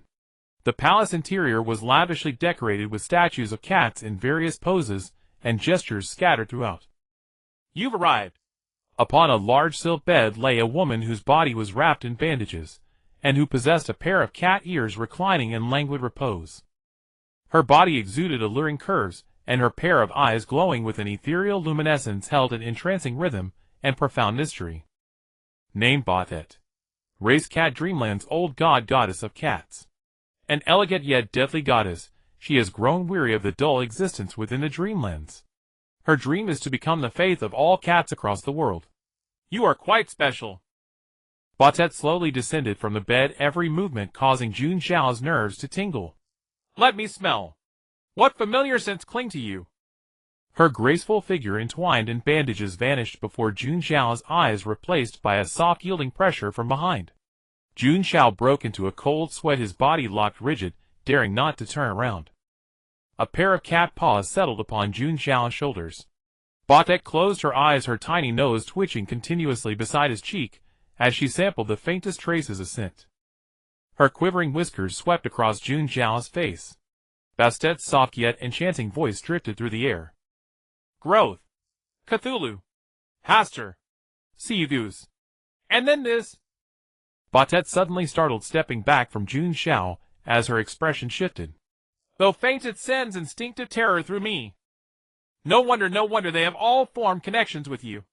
After her hushed exclamation, Bastet's form darted and reappeared before Jun Xiao. You must be dying to know why I summon you here. Jun Xiao nodded stiffly. Facing a deity he feared, one wrong word could see him torn to pieces by Bothet. There is no need for such tension, my dear. Bastet offered a bewitching smile, leaning toward Jun Xiao as her fluffy cattail swayed near his face. Shall we make a deal? I will help you escape this danger, and in return you must repay me. We can discuss the specifics later. How does that sound? Feeling Bastet's warm breath against his ear, and the soft furry touch upon his face, Jun Xiao felt profoundly uneasy. Danger? What danger? I know nothing of it. Jun Xiao averted his gaze and played dumb.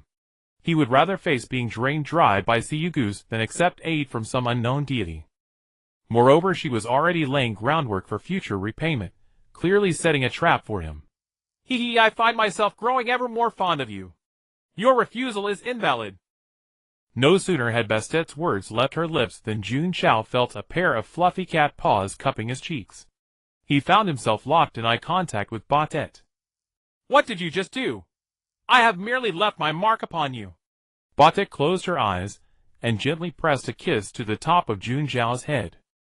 The contract is sealed. I shall await your repayment, my dear.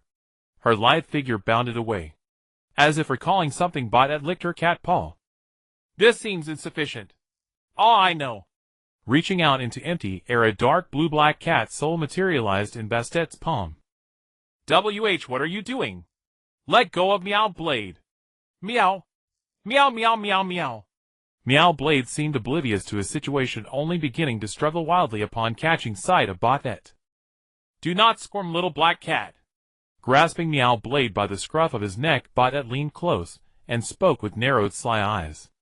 Buzz, buzz, buzz, buzz. A dark mist surged forth, attempting to rescue Meow Blade from Bastet's grip.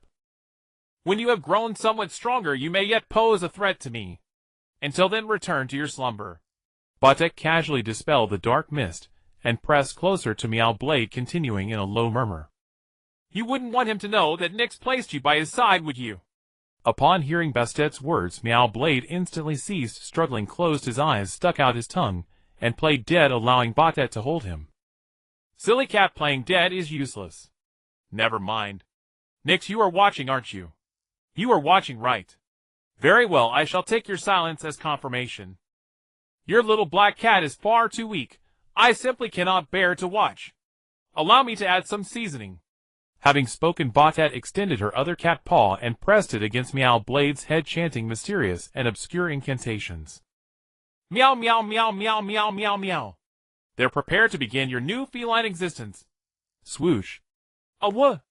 Meow Blade was launched through the air and landed squarely atop Jun Xiao's head. Jun Xiao lifted Meow Blade from his head and anxiously inspected his body. Meow Blade seems more solid than before. Meow. Meow Blade, still playing dead, opened his eyes and discovered that the power within him had indeed grown stronger. Well, I just helped you twice this time. If you still regard me as an enemy, I shall be most hurt. Bastet covered her face with her paw, deliberately feigning grievance, peering through the gaps to observe Jun Xiao's reaction. But she found Jun Xiao still staring at her with his usual emotionless expression. Ahem, what a willful little dear. Who is being willful? That would clearly be you. Perhaps, possibly, roughly. Well, I have completed what I came to do. You may leave the dreamlands without fear. Siyugus should no longer trouble you. Of course, if you have any other questions, this goddess can still reluctantly provide answers. Crawling back onto her bed, Bastet lazily narrowed her eyes, preparing to continue her slumber. I can ask anything at all, correct? Yes, Meow. Could you tell me what exactly are the great old ones, the outer gods, and the old gods? Gathering his thoughts, Jun Xiao continued. Oh, I did not expect you to know of such matters. These three can all be understood as beings of immense power. Most elder gods pursue order to resist the chaotic great old ones, whom you call the evil gods. However, I don't mean that all elder gods are good. Those who maintain order aren't necessarily righteous. Ahem, but don't worry, of course, I am a good cat. Bastet patted her chest, vowing confidently to Jun Xiao. Besides these, do you have any other questions? Not for now. Stroking his chin, Jun Xiao digested the information from Bastet's words, naturally filtering out the last line about good cat. So Kraken and the others are all evil gods. But it seems the evil gods aren't as terrifying as others claim, always talking about eating people and sacrificing. And the three of them are quite obedient and cute. Shaking his head, Jun Xiao stopped his wild thoughts. As long as it didn't affect his slacking off, he could tolerate any god, let alone evil gods. Since there are no more questions, I'll send you out of the Huanmingjing. From now on, your entry point to the Huanmingjing will be the city of Wusa. Remember to visit often, little cutie. Bata waved her cat paw at Jun Xiao. A flash of white light, and Jun Xiao's figure vanished from the palace. Holy crap! Appearing out of thin air in the outskirts of Harlan city, Jun Xiao saw Thugga staring at him, and scrambled backward in fright. Hee, you can't escape this time. Thugga pounced, tightly hugging Jun Xiao, her nose twitching slightly as she sniffed him. This damn sweetness, I can never get enough of it, you bastard. Why is there a strange smell mixed in? Frowning, Thugga suddenly remembered what that scent was. The Huanmingjing. That cheating cat, no wonder I knew it. Releasing her hold on Jun Xiao, Thugga collapsed to the ground in frustration. It seems tough approach won't work, I'll have to use soft tactics. Seeing that Thugga had no intention of forcibly draining his spiritual energy, Jun Xiao breathed a sigh of relief. Name: Jun Xiao. Race: human. Awakening level 1. Sequence 8, Fey Weaver. Digestion level 10. Strength 13. Constitution 10. Will 20. Agility 15. Charm max. Cat God Bastet set mark agility 6, increased affinity with feline creatures. Rise again. My cat Thunder. Didn't expect that cat girl to be quite reliable. Thugga, I'm sure you've noticed I've found a backer now, so forget about my spiritual energy. Bye-bye. Picking himself up from the ground, Jun Xiao walked to the tree he had crashed into earlier, only to find his beloved bike was wrecked. Ahem, Jun Xiao, what are you doing? Is there anything I can help with? Thugga approached Jun Xiao, who was repairing his bike, and asked with a smile. Jun Xiao didn't even lift his head, ignoring her completely. After being ignored, Thugga wasn't angry. Instead, she crouched beside Jun Xiao, grinning foolishly. Actually, I was just joking with you before. I promise I won't drain your spiritual energy anymore. Really? After fixing the bike, Jun Xiao stood up, looking at Thugga with suspicion. Of course it's true. I just want to find a place to live. So, can I live in your house? Thugga grabbed Jun Xiao's hand, her face full of hope, and blinked at him. No. No way. This ticking time bomb that could explode at any moment. Jun Xiao would never keep her by his side. I see. Releasing Jun Xiao's hand, Thugga lowered her head in disappointment, turning as if to leave. Then I guess I'll have to sleep on the streets alone. After saying that, Thugga glanced at Jun Xiao out of the corner of her eye. Jun Xiao, indifferent. JPG. Then I'll starve to death on the roadside, or be kidnapped by human traffickers, or captured by terrible cultists, and sacrificed to evil gods. I'm so pitiful, woo-woo. Aren't you yourself an evil god? Jun Xiao couldn't help but retort. But I really will starve to death. You don't want to see the owner of this body starve to death, do you? Thugga's words made Jun Xiao suddenly realize that Agatha's body was still occupied by this creature. Thugga, you. Hearing Jun Xiao call her name, Thugga immediately stopped crying and looked at him with eager expectation. Si, forget it, you can come home with me. But first promise me you won't fight with Jerosi and the others anymore. Don't worry, I'll get along with them. I'm so hungry. So hungry. So hungry. Please, Jun Xiao, let me have one more sip. I feel like ants are crawling all over me. On the back seat of the bike, Thugga hugged Jun Xiao tightly and began to wail. Didn't you say you wouldn't sip me anymore? Liar. But I'm really hungry. Shaken by Thugga, Jun Xiao almost crashed into a roadside tree again. One sip, just one sip. If you drain me dry again. Before Jun Xiao could finish his threat, Thugga suddenly appeared in the space in front of him and bit him. Feeling his spiritual energy slowly draining, Jun Xiao's body gradually went limp. Fortunately, Thugga was measured and removed her mouth just as he was about to collapse. Wow. So awesome. I feel like I'm full of power. I have the illusion that I can punch that cheating cat bot that away. Hey ha. Thugga jumped off Jun Xiao, excitedly swinging her fists in the air. Alright, let's go. Coming. I'm full and need to sleep. I'll reluctantly let the original owner of this body follow you home for me. As she spoke, the aura around Thugga changed, and her hair color dimmed significantly. I can control my own body. Agatha reached out and pinched Jun Xiao's cheek, her face full of surprise. She was aware of everything her body did while under Thugga's control, and she could feel it especially when biting Jun Xiao. This contradictory feeling of being both passive and active, unable to control herself, actually made Agatha somewhat excited. Agatha, do you feel any discomfort? Jun Xiao looked at Agatha with concern, afraid that Thugga might have harmed her body. No discomfort. And I seem to have become stronger. Agatha spread her fingers, and a flame rose in her hand. Though not as powerful as when Thugga controlled the body, it was still imposing. Just as he was about to take Agatha back to the city, Jealousy and the other two caught up, and upon seeing Jun Xiao and Agatha, they looked as if they were facing a great enemy. Let go of Jun Xiao, you wicked woman! Seeing Jun Xiao's pale and weak face, Kraken grew even angrier, convinced that her teacher must have suffered some inhuman torture. As she spoke, Kraken's octopus tentacles lashed out toward Agatha. Calm down, Kraken, it's all a misunderstanding, cough cough. Seeing Jun Xiao actually block in front of that wicked woman, Kraken's face was filled with disbelief. Why? Why do you stand in front of her? Has Master betrayed me? The aura around Kraken surged, showing signs of losing control. No, Kraken, let me explain. I understand. As long as I kill that woman, Master will surely come back to me, right? As the words fell, Kraken's body further mutated. A pair of tattered wings sprouted from her back, her hands turned into hideous claws, and thick octopus tentacles coiled tightly around Jun Xiao, lifting him into the air. Jun Xiao struggled with all his might against the tentacles, but having just been drained by Ketagea, he had no strength to resist Kraken. With a sharp sound, Kraken lunged at Agatha, her savage claws striking mercilessly. If it were the old Agatha, she would most likely have died at Kraken's hands, but with the enhancement Ketagea had given her, she could barely survive against the out-of-control Kraken. Agatha leaped gracefully, dodging Kraken's claw strike, and the flames bursting from her body severed the incoming octopus tentacles. Jun Xiao, wait for Big Sister to save you. Die.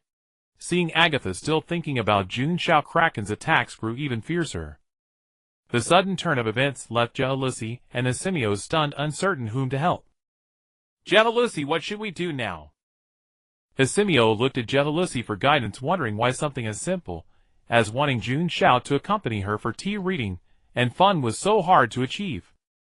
Unable to figure it out, Asimio decided to stop thinking and just follow Jealousy's lead.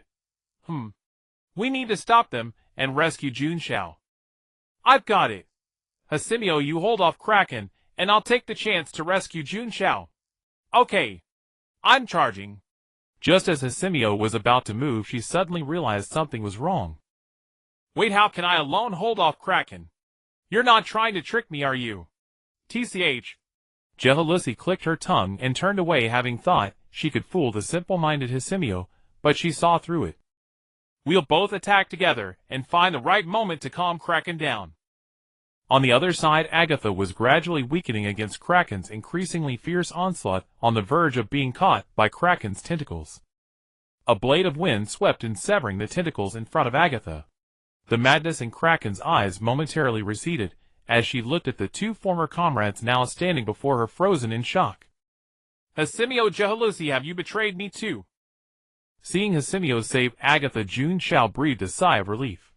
If he weren't tightly bound by Kraken, he would have given Asimio a thumbs up. Asimio, well done. Before Jun Xiao could finish, Kraken's tentacles sealed his mouth shut. Why do you stop me from killing that schemer after my teacher? Seeing Kraken about to lose control again, Jealousy's expression turned serious. Kraken, what you're doing now, how is it any different from that wicked woman? Infused with the power of celestial voice, Jealousy's words instantly sobered Kraken. She turned to look at Jun Xiao, whose mouth was gagged by her tentacles, and found he had already fainted. Her body reverted to its original form. Kraken stared at Jun Xiao lying on the ground with his tongue out, her mind in a daze. Let's go! We'll discuss the rest after Jun Xiao wakes up. Jealousy breathed a sigh of relief, glad she had pulled Kraken back, otherwise it would have been troublesome. The four of them exchanged complicated glances, then silently returned together to Jun Xiao's apartment. Sitting by the bed, they watched over the unconscious Jun Xiao, anxiously awaiting his awakening. Ah, my head hurts. Why am I unconscious again? Forcing his aching body, Jun Xiao climbed out of bed.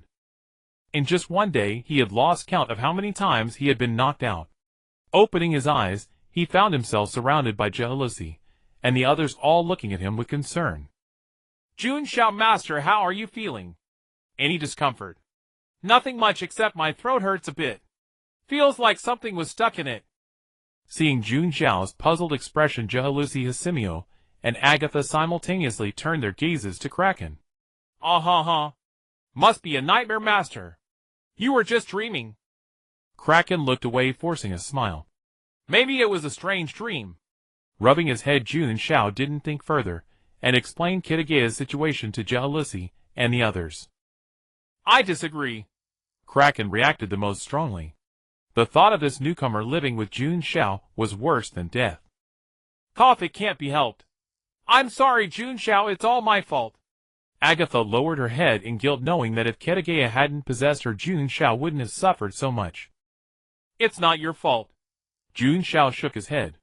After all, Kitagaya had been attracted to him. Though Kitagaya is a bit reckless, she should be easy to get along with. Let's brew some tea and talk over it. As he spoke, Jun Xiao opened the bedroom door and stared at the scene before him. A mess, walls with huge holes, a kitchen so clean it was unrecognizable, and a missing balcony. His expression froze. Ah-ha-ha. Is this my home? Did we come to the wrong door? Turning around, Jun Xiao wore a serene smile as he looked at jealousy and the others. Except for Hisimio, the other three remained silent, afraid a word might trigger Jun Xiao. We didn't get the wrong door. Look, here's your little bear teacup. Hisimio ran to the living room and dug out a dusty little bear teacup from the rubble. A soft breeze blew through the hole in the wall, and the cup in Hisimio's hand shattered into pieces on the floor. Well, it's broken. I just finished paying off my mortgage. Jun Xiao collapsed to the ground, unable to believe what he was seeing. After 2.5 years of hard work, everything had vanished overnight. Who the hell was it that told him life would get sweeter? Well, now, he was so sweet he'd passed out. Teacher, pull yourself together. Ken hurried forward and reached out to support Jun Xiao. The next morning, Jun Xiao and his group arrived at a seaside spot near the port of Irsamir. Ding ding ding. So, teacher, isn't this villa beautiful? Splat. Jun Xiao's mouth fell open, his expression frozen, and the luggage on his back dropped to the ground. Even more extravagant than the house he'd seen at Ken's place. No, wait. This was also Ken's villa, wasn't it? Click. The door is open, Nis. Dagong opened the villa's front door and put away the handful of keys he'd been holding. It was his own fault for neglecting them. He'd mixed up all the keys and had no choice but to try each one until he found the right one. Cough, cough, cough. The breeze from the door stirred up a cloud of dust, and Dagong coughed as he waved his hand to clear it. Miss, this place hasn't been lived in for a long time. Why don't I clean it up first before you and Mr. Jun Xiao move in? No need, Uncle Dagong. You go and rest, we'll take care of the cleaning. Miss you. Hearing Ken's concern, Dagong couldn't help the tears of gratitude that began to fall. He wiped his eyes with a handkerchief and suppressed his excitement. Sob, Ken had really grown up. And the signs of waking were even clearer. It was indeed a wise choice to let her follow Jun Xiao. Still, she wasn't quite there yet. Once Ken grew stronger, Dagong would consider taking her to inherit the true Raya. Mr. Jun Xiao, please take care of Ken. I'm truly grateful. Before leaving, Dagong approached Jun Xiao with a smile. Not at all, not at all. I should be the one thanking Ken for taking me in. Jun Xiao rubbed his eyes, confirming this wasn't an illusion. Reality was so surreal. Once, he had worked tirelessly to pay off his mortgage. Now, without any effort, he was living in a super luxurious mansion. Picking up his luggage, the five of them entered the villa and began cleaning with tools. Her hair transforming into tentacles, Ken grabbed various cleaning tools and started tidying up. So teacher, aren't I amazing? Keela Kin stood with hands on her hips, looking smugly at Jun Xiao. Oh, impressive, impressive. Jun Xiao, look at me. Gehaluosi extended a hand, and the scattered books on the floor levitated and neatly arranged themselves on the shelves. Oh, impressive, impressive. Look at me, look at me. I can do it too. Ha Si Miao summoned a gale blowing all the dust away. Hearing Ha Si Miao's excited voice, Jun Xiao turned around and got a face full of dust blown over by Ha Si Miao. Sorry. Jun Xiao. I'm usually really good, you know. This time was definitely an accident. Alright, Ha Si Miao, don't cause trouble for teacher Jun Xiao. One of Keela Kin's tentacles shot out and coiled around Ha Si Miao. Teacher, go upstairs to the second floor bathroom and take a bath. We'll handle things here. Thanks, Keela Kin. Covered in dust, Jun Xiao climbed to the second floor and entered the bathroom, only to be stunned once again. Exquisite decorations, a bath larger than his own apartment. Jun Xiao was completely numb. The apartment he had worked so hard to secure was inferior to Keela Kin's bathtub. He touched a finger to the side. No dust at all. The bathroom was spotless. It seemed they had already cleaned it. So this is the life of leisure. He filled the bath with hot water, stripped off, jumped and closed his eyes, and leaned against the edge of the tub, letting his mind go blank. Working. Not a chance. Never gonna work again. Tomorrow I'll resign from my professorship at Harlan University. As he soaked, Jun Xiao's consciousness gradually faded.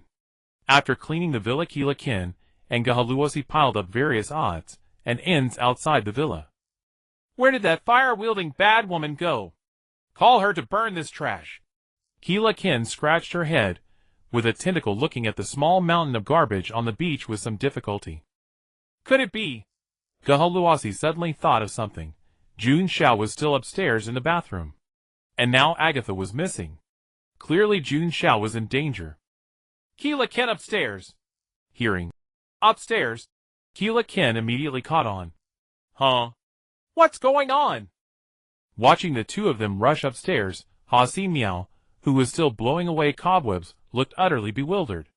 Little Jun Xiao, here I come, hee hee hee. Having woken up, Kutuguya took control of the body and tried to sneak into the bathroom. No, you can't go in. As if suffering from split personality, Kutuguya's expression changed, and she stumbled back a few steps. Oh, I didn't expect you to learn to fight me for control of the body in just one day. Not bad willpower. But do you think you can stop me? Soon Kutuguya's mocking expression shifted again, and she bit down on her own arm. Ow, ow, ow. What are you doing, you idiot? You'll feel the pain too. I'll bite you to death, bite you to death.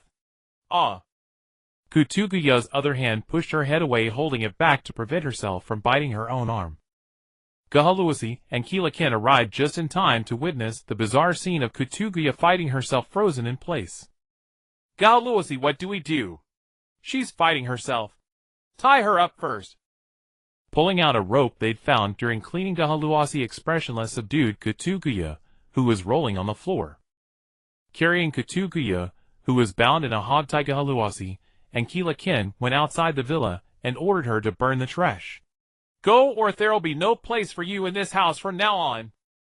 As the homeowner, Keela Kin was quite arrogant. She kicked Kutuguya's butt, sending her flying. Hey! We both got kicked in the butt and you're still fighting me. Fight, fight. I'm fighting you.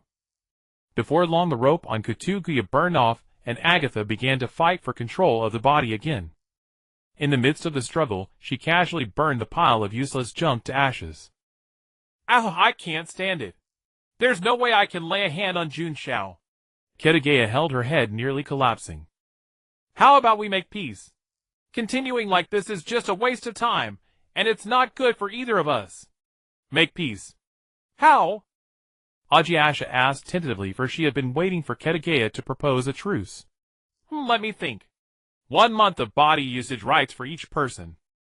I'll bite you to death, bite you to death. Oh, wah, wah, wah, wah. Stop, stop, stop. If you're not satisfied, we can change it. Quickly pressing her hand against her own head, Ketegea resumed negotiating with Ajiasha. 1 week per person. I'll bite you to death. 1 day per person. I'll bite you to death. 1 hour per person, that should be fine, right? No, this is clearly my body. You can only use it for 1 hour a day. 1 hour is too little. I want 3 hours. Deal. Seeing Ajiasha agree so readily, Ketagea felt she had been tricked. She should have raised the duration more. After agreeing on the body allocation, Ketagea immediately demanded to use her 3-hour privilege and rushed into the villa. Upon seeing that Jun Xiao had already come out of the bathroom, she was greatly disappointed. The new house has been cleaned. Thank you all for your hard work. Looking at the villa that had been completely renovated, Jun Xiao was in high spirits. On the first floor, besides the kitchen and living room, there was also a study and several storage rooms. So the 5 of them were to live on the second floor, and thus a central problem arose: room allocation. Ahem, since this is Kalakin's home, naturally Kalakin should choose first. No, my home is teacher's home. Teacher should choose first, and I'll choose second. Kalakin shook her head and tossed the problem back to Jun Xiao, looking at him with hopeful eyes. Oh, why do you get to choose second? Ketagea was very displeased, glaring angrily at Kalakin. Just because this is my home. Damn rich person. Ketagea stomped her feet in anger. Oh, then I'll choose this one. Jun Xiao casually pointed and chose the room at the farthest end. Then I'll take the room opposite teacher. Kalakin immediately reserved the room across the hall. TCH, then I want the one next to it. Ketagea quickly grabbed the room next to Jun Xiao's. I can live anywhere. As Miao scratched her head, she was already content to be living with Jun Xiao. Finally, everyone turned their gaze to Jehalusi, who had been silent throughout. What about Jehalusi? Kalakin looked at Jehalusi with a smile, thinking that she was now the one with the greatest advantage. Are you asking me? Jehalusi snapped out of her daze, her expression very cute. I'll share a room with Jun Xiao. What? Damn, I never thought of that. I was too careless. She had thought she was fully prepared, but the enemy's strength still exceeded Kalakin's imagination.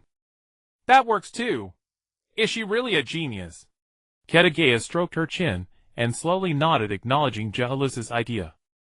Ahem, Jehalusi at home before it was because there was only one bedroom, but now there are so many rooms. Isn't it better to be alone? No, I'm used to sleeping with Jun Xiao. I can't sleep alone. Jehalusi turned to look at Jun Xiao, tears glistening in her eyes, as if she would cry on the spot if he refused. Liar! You can fall asleep standing up during the day. How can you not sleep alone at night? Kalakin pointed at Jehalusi, sternly denouncing her cheeky behavior. I see, I understand now. So if you get used to sleeping together, it's okay. Ketagea slowly nodded again, as if she had found a new key to unlock the treasure door. Jun Xiao, you won't refuse me, will you? As she spoke, a red gleam flashed in Jehalusi's eyes, hidden beneath her bangs. Jun Xiao shuddered, suddenly feeling a chill for no reason. Ahem, I really can't do anything about you, Jehalusi.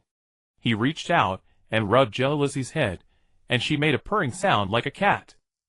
After the allocation, Jun Xiao began moving his luggage into the room. The bed in the room was huge. It could accommodate not just 2, but even 5 people without any problem. After tidying up, Jun Xiao decided to visit his old friend at the nearby Ellesmere port.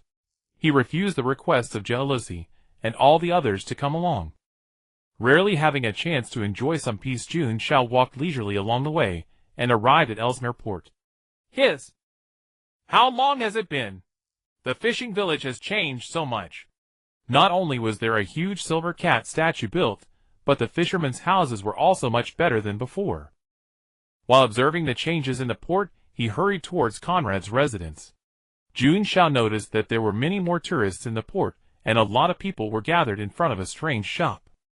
Stepping forward, Jun Xiao squinted at the content of the signboard in front of the shop. Shake hands with the cat, 10 marks each time. Serve the cat during meals, 30 marks each time. Food extra charge. Let the cat hear your confession and cleanse your soul, 50 marks per hour.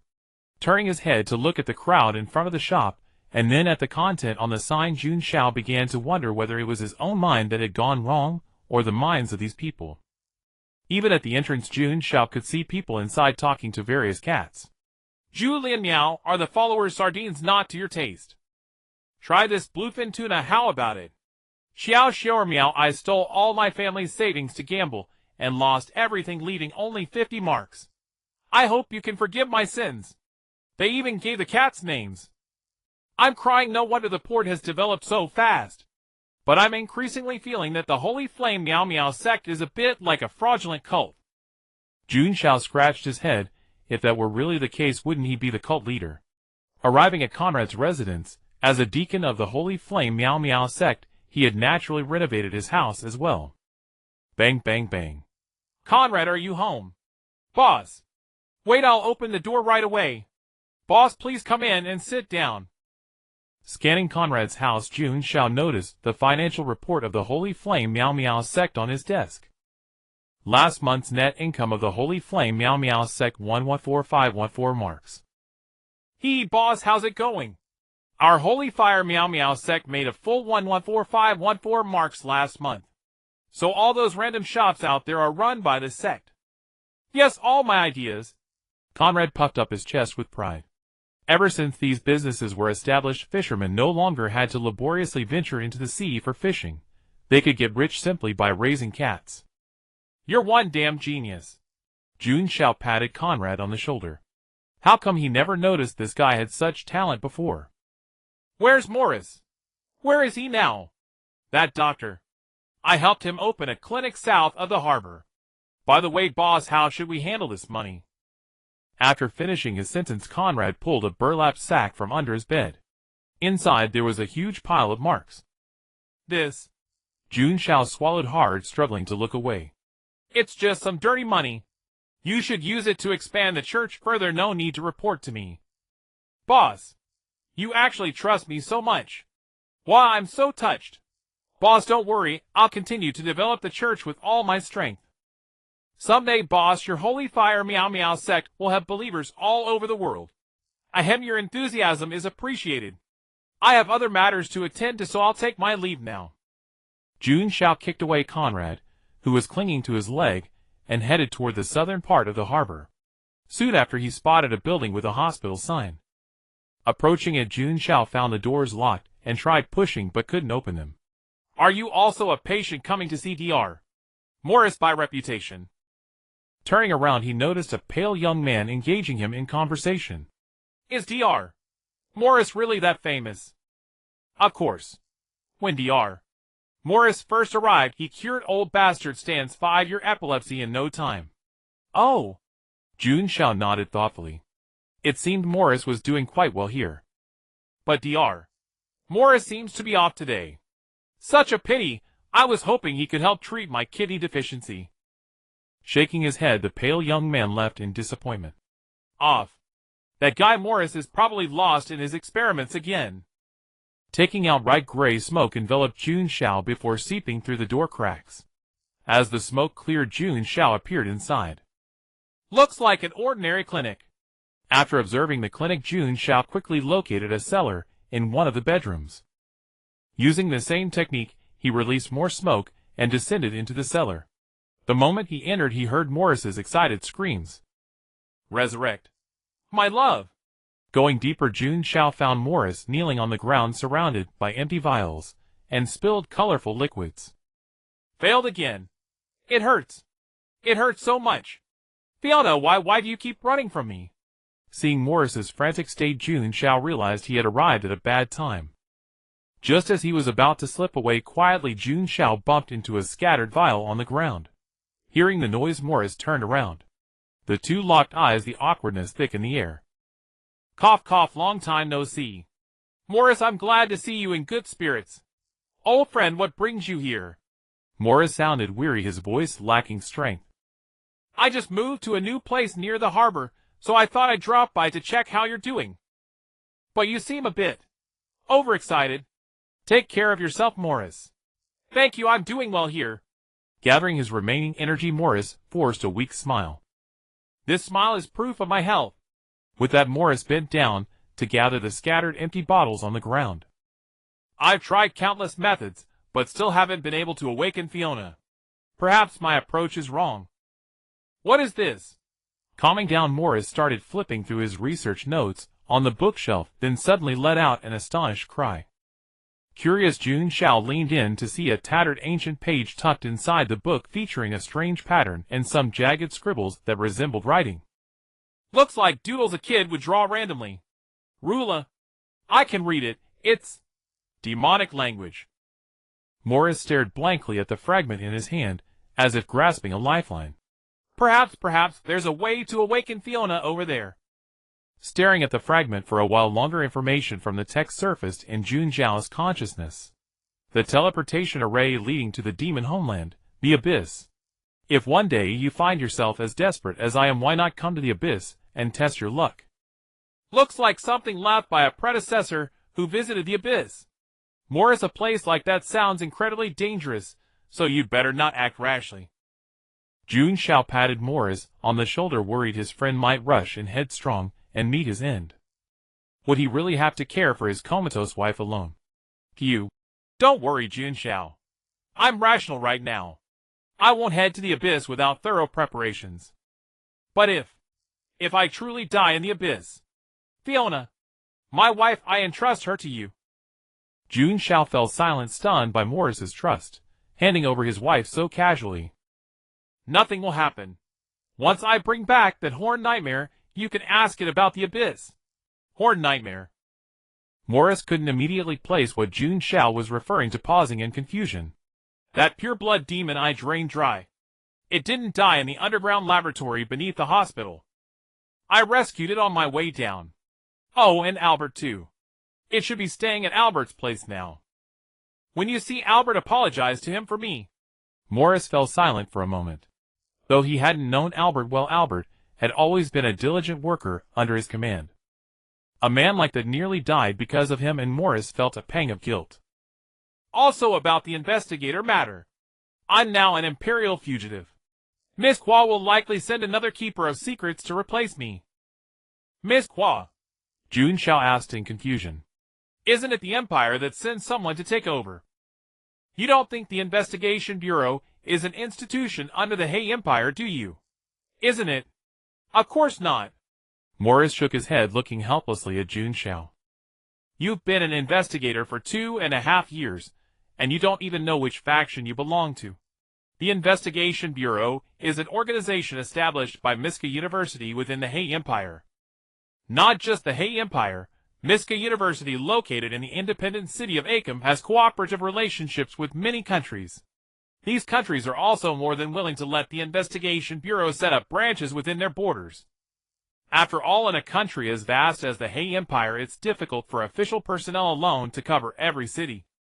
Take our Harlan city, for example.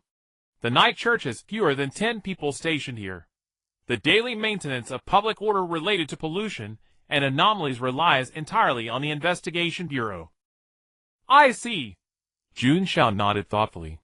He had thought he was a minor civil servant of the Empire, but now he had suddenly transformed into an employee of a foreign company. Of course, Miska University doesn't help the Empire for free. In return, the Empire needs to supply them with suitable talent to become investigators. With your strength, Jun Xiao, you'll definitely have the opportunity to study at Miska in the future. Maybe. Scratching his head, Jun Xiao didn't take Morris's words to heart. Rather than some strange study program, he preferred to stay at home. After visiting Morris, Jun Xiao returned home and received a letter addressed to him. Dear Investigator Jun Xiao, please report to the Manzanillo Security Company at 114 Millennium Street before 3:00 p.m. The new keeper will take over the Harlan City Investigation Bureau, Catherine. Just as Morris said. I wonder what kind of person the new boss will be. If he's a capitalist who exploits employees, I'll just quit immediately. If it had been before, Jun Xiao would never have dared to resign, but now he had Kraken, the little rich girl, by his side. No matter how high the salary, he would just quit. Going up to the second floor, he happened to see Agatha walking out of her bedroom, holding an envelope identical to Jun Xiao's. Jun Xiao, did you receive Lady Catherine's letter too? Yes. Where are Jahiro's and the others? They found it boring staying at home, so they asked Uncle Dagon to take them to the library at Harlan University. I see. Learning that only Agatha was home, Jun Xiao breathed a sigh of relief. Otherwise, if the others saw him and Agatha heading to the Investigation Bureau together, they would definitely start arguing again. Let's go then, just the two of us. Let's meet the new boss. Agatha spread a pair of wings formed from flames behind her, grabbed Jun Xiao's shoulders, and they flew into the sky above Harlan City. At the Manzanillo Security Company on 114 Millennium Street, the hall was filled with people all dressed in strange attire. Sir, please move aside. I'm only 24, and you call me sir. Looking for trouble, are you? Herman turned his head, and upon seeing Jun Xiao, the harsh words he had been about to say died in his throat. Ah, my lord, please come in. I'll make way for you right away. Seeing Herman step aside, Jun Xiao glanced at him without a word and led Agatha to a sparsely occupied table to sit down. Seeing Jun Xiao seated there, the others quickly stood up and left in tacit understanding. How terrifying! When that guy glared at me, I felt my heart stop beating. His aura is stronger than before. I can sense it.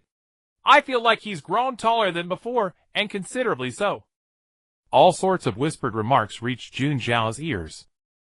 Most investigators worked in pairs, but Jun Xiao, the odd one out, had always been a lone wolf.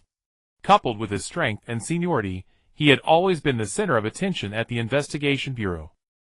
Ahem, it's a pleasure to meet you all for the first time. I am the new keeper of Harlan City, and your new boss, Armstrong. Jun Xiao looked over and saw a man with a pair of small mustaches wearing a white suit and a white top hat bowing to everyone present. Name Armstrong. Race human. Special sequence, moon worshipper, a gentleman who places great emphasis on appearance. He is not merely a keeper, he also seems to worship a certain deity of the moon.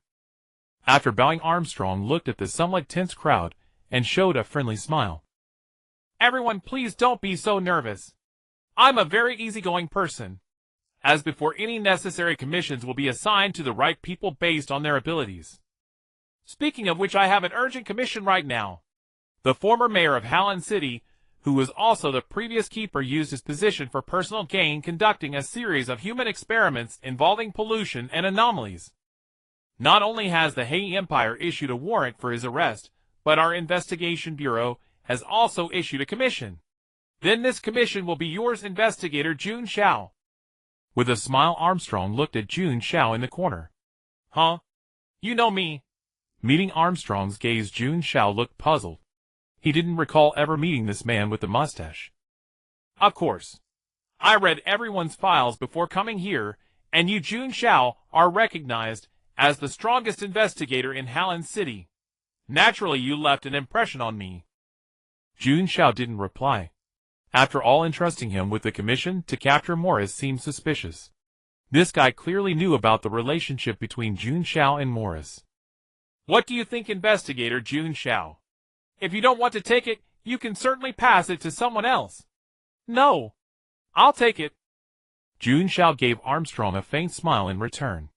Since the keeper has such faith in me, I naturally won't let you down. I knew I wasn't wrong about you, Investigator Jun Xiao. Hee. Ha ha ha. The two of them let out cheerful laughter in tacit understanding, leaving everyone else utterly bewildered. It seemed like the new keeper was quite familiar with the guy. That's all I have to say. If there's nothing else, you can all leave. Without waiting for anyone else to react, Jun Xiao grabbed Agatha and left the Manzanillo's security company. Hey Jun Xiao, where are we going? A quiet alley, a dark environment, and Jun Xiao tightly gripping her wrist. Could it be? Jun Xiao wanted to. Oh no no no. Agatha covered her eyes, her face flushed red. Come out. Just then Jun Xiao suddenly stopped and spoke to the empty space behind him. Huh? Agatha was completely confused. So you did find me. From the shadows, a man in a white suit stepped out, elegantly twisting his small mustache. Are you the guardian of secrets? What business do you have following us? Agatha eyed the newcomer warily. You flatter yourself, my lady. I am not following you. I am following him. He. Armstrong raised his diamond-encrusted cane, pointing it at Jun Xiao, his gaze lingering meaningfully. Why does his look feel so unsettling?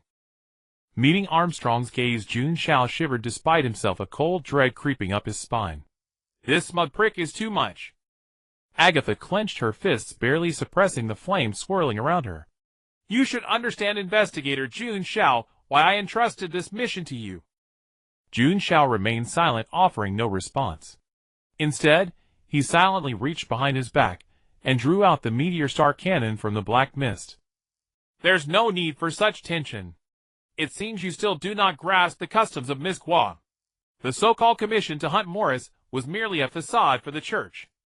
In fact, we may even assist Morris in evading the night church's pursuit, much like you.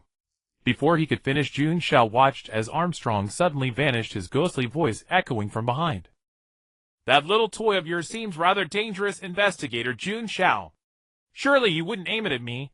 Armstrong extended his gloved hand and gently rested it against Jun Xiao's cheek. So fast. Bang. Jun Xiao's nerves snapped taut, and in an instant, he seized Armstrong's restless hand beside his face, executing a flawless shoulder throw that sent him crashing to the ground. How terribly rude. My clothes are now soiled. Lying flat on his back, Armstrong met Jun Xiao's gaze, his expression shifting subtly. You pervert. Stay away from Jun Xiao. Agatha swung her flaming fist, hurling it at the prone Armstrong. Bang bang. Staring at the crater she had obliterated, Agatha froze in disbelief. The man had dodged it all. A hot-tempered lady is hardly endearing. Do you agree, Jun Xiao? Sensing Armstrong suddenly appear beside him, Jun Xiao answered with a punch. Unsurprisingly, it missed once again. But this time Jun Xiao had caught the trajectory of his movement. Again! Black mist swirled and Jun Xiao drew out Miao Dao, launching another assault. A flash of blade light, and Armstrong's figure was gone once more, his attack falling harmlessly into nothingness. Such a primitive weapon. It seems I must reassess my impression of you. Armstrong's silhouette appeared in the distance, his gaze fixed thoughtfully upon the black-silver short blade in Jun Xiao's hand. Meow. Insulted by the bearded man's condescending remarks, Miao Dao sprouted from the short blade. A feline phantom. How unexpected, Investigator Jun Xiao. Meow meow meow meow. After a fierce roar, Miao Dao's form expanded until it resembled a large panther. With a graceful leap, Miao Dao landed behind Armstrong and slashed at his back with gleaming talons. Close call. You almost had me there, kitty. Facing Armstrong's calm smile, a blue lightsaber materialized in his hand, blocking Miao Dao's claws. Miao Dao. Let me help. Meow meow meow. Jun Xiao drew the meteor star cannon again and sent another slash toward Armstrong. Predictably, it missed once more. Raising the second meteor star cannon, Jun Xiao fired blindly without even looking. As if they had conspired, Armstrong happened to appear exactly where Jun Xiao was aiming. Armstrong drew a silver brief handle, pressed a switch, and another red lightsaber erupted forth. Dual-wielding both blades, he danced them through the air, severing every black energy bullet fired by Jun Xiao. Having finished, he flamboyantly twirled his swords, before tipping his white top hat with his left hand. Well, lunatic kid, isn't my lightsaber 100 times superior to that primitive weapon in your hands? Again! Annoyed beyond measure by the bearded man's mockery of his handcrafted armament, Jun Xiao prepared to press the assault. Bowing slightly, Jun Xiao unleashed his full speed, charging at Armstrong with ferocious intensity. Swirling flashes of blade light filled the air before his eyes. This time Armstrong chose not to evade, meeting the assault with both lightsabers raised. What speed! What remarkable dexterity! A bead of sweat rolled down Armstrong's cheek. He felt as though his arms wielding the lightsabers were nearly smoking. Even so, he could only barely parry Jun Xiao's single short blade. Watching their figures dart and flicker from the sidelines, Agatha's eyes grew dizzy. She wanted to intervene, but could not keep pace with either of them. Her wrists grew increasingly sore, and the speed of her swinging blade began to falter. Seeing Armstrong's attacks gradually suppress, Jun Xiao, Miao Dao, which had been lying in wait, gazed with piercing pupils alight. Meow! Seizing the moment, it let out a cry, and catching Armstrong off guard, raked a claw across his back from behind. Witnessing this, Jun Xiao raised the meteor star cannon in his other hand, and unleashed a furious barrage at close range against Armstrong. Black-red energy bolts flew toward Armstrong's face. His pupils contracted as he swung his lightsaber, deflecting the projectiles in a narrow escape. However, subsequent shots overwhelmed his defense, several striking his chest. I was right not to doubt you. That firearm of yours is truly a masterpiece of exquisite craftsmanship. Tossing aside his tattered upper garment, Armstrong flipped his top hat lightly, revealing his upper body, a sleek exoskeleton brimming with technological prowess. Arms forged from translucent unknown metal, and a mechanical torso glowing blue. Miao Dao's claws and Jun Xiao's energy shots had left only faint scratches upon him. Continue your performance for me. Let us see what further surprises you have in store. As he spoke, white vapor erupted from Armstrong's torso, and Jun Xiao sensed an overwhelming surge of spiritual pressure radiating from him. Watching Armstrong's figure vanish from his position, Jun Xiao suddenly felt impending danger and rolled aside, just in time to barely dodge Armstrong's lightsaber strike. Come then.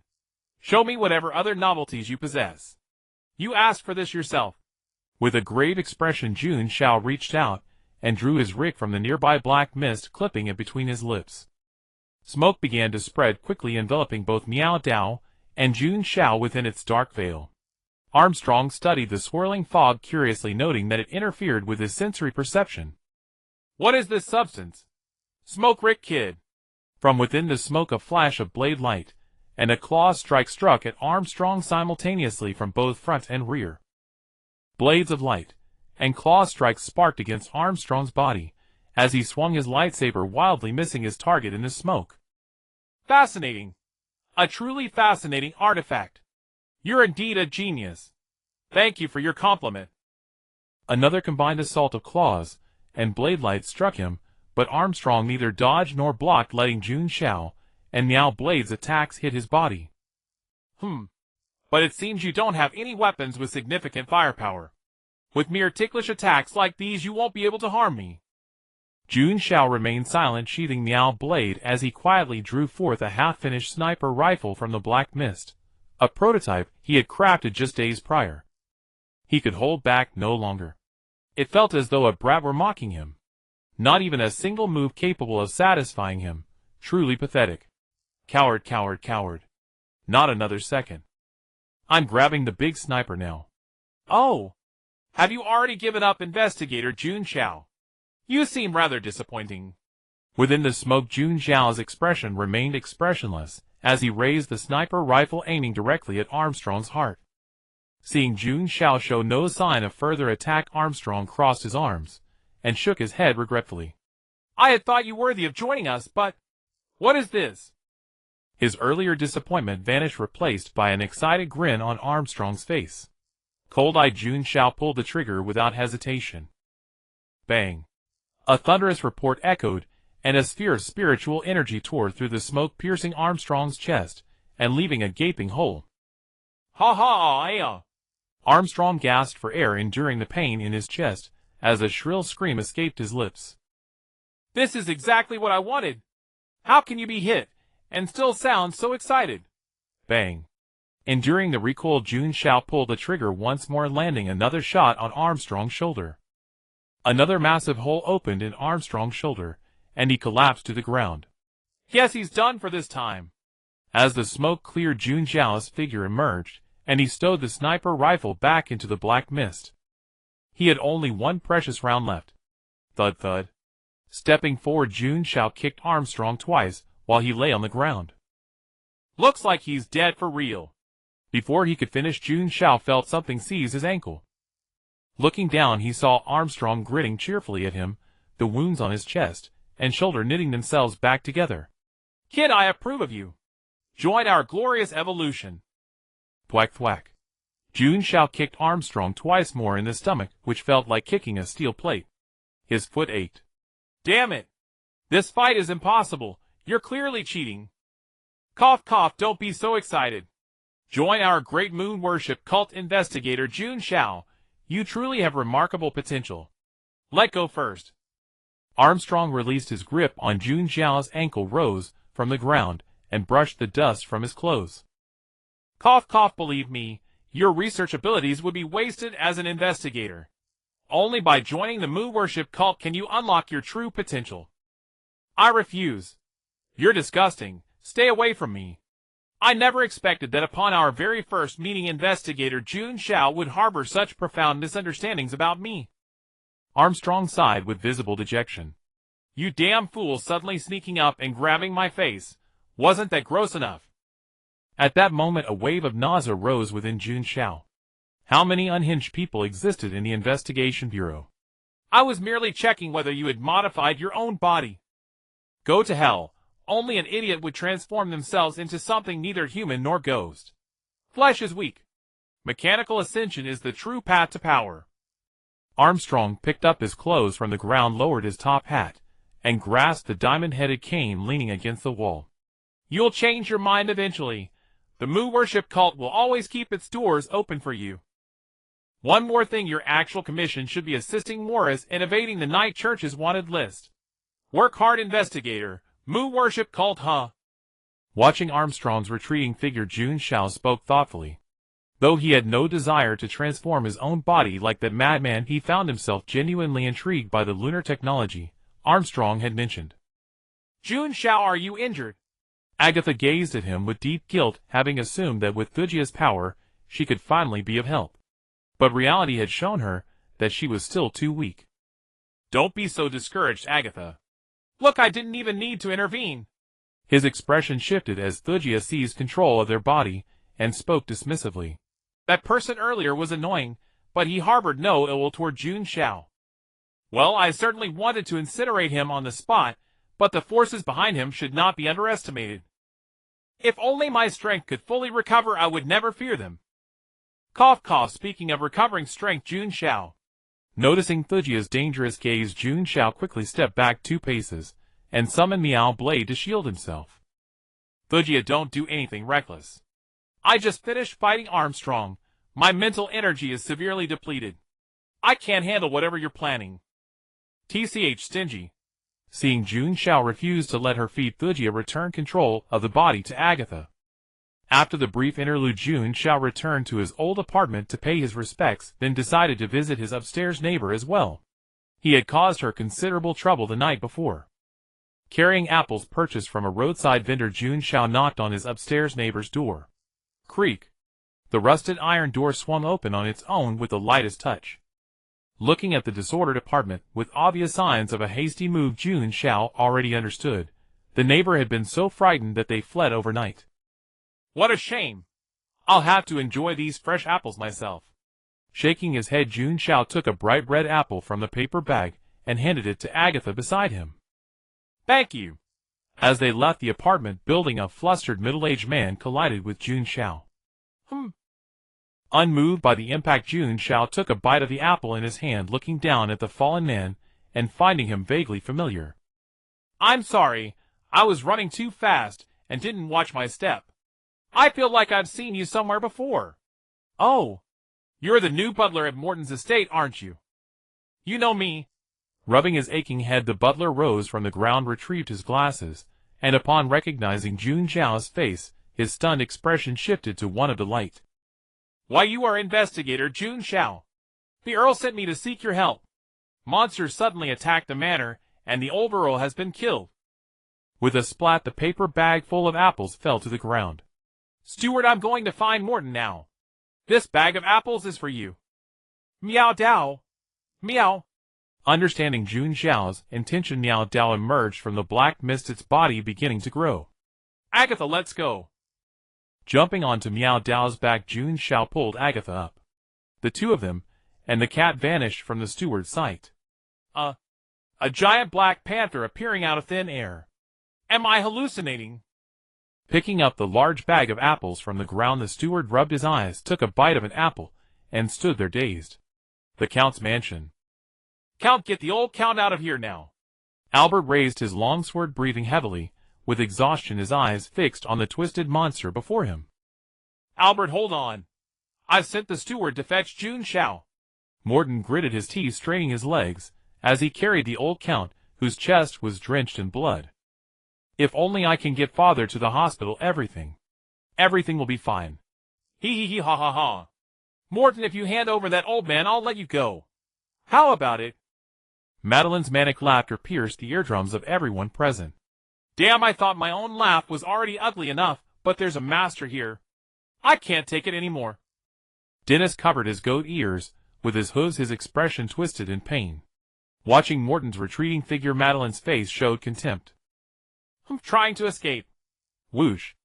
As her words fell, dozens of tentacles from Madeline's body shot through the air, lashing toward the direction Morton had fled. Over my dead body. Albert raised his long sword, charged in front of Madeline, and sliced her tentacles in one stroke. Dennis! Coming! Seizing the moment of Madeline's distraction, Dennis delivered a flying hoof strike, knocking her to the ground. So eager to die.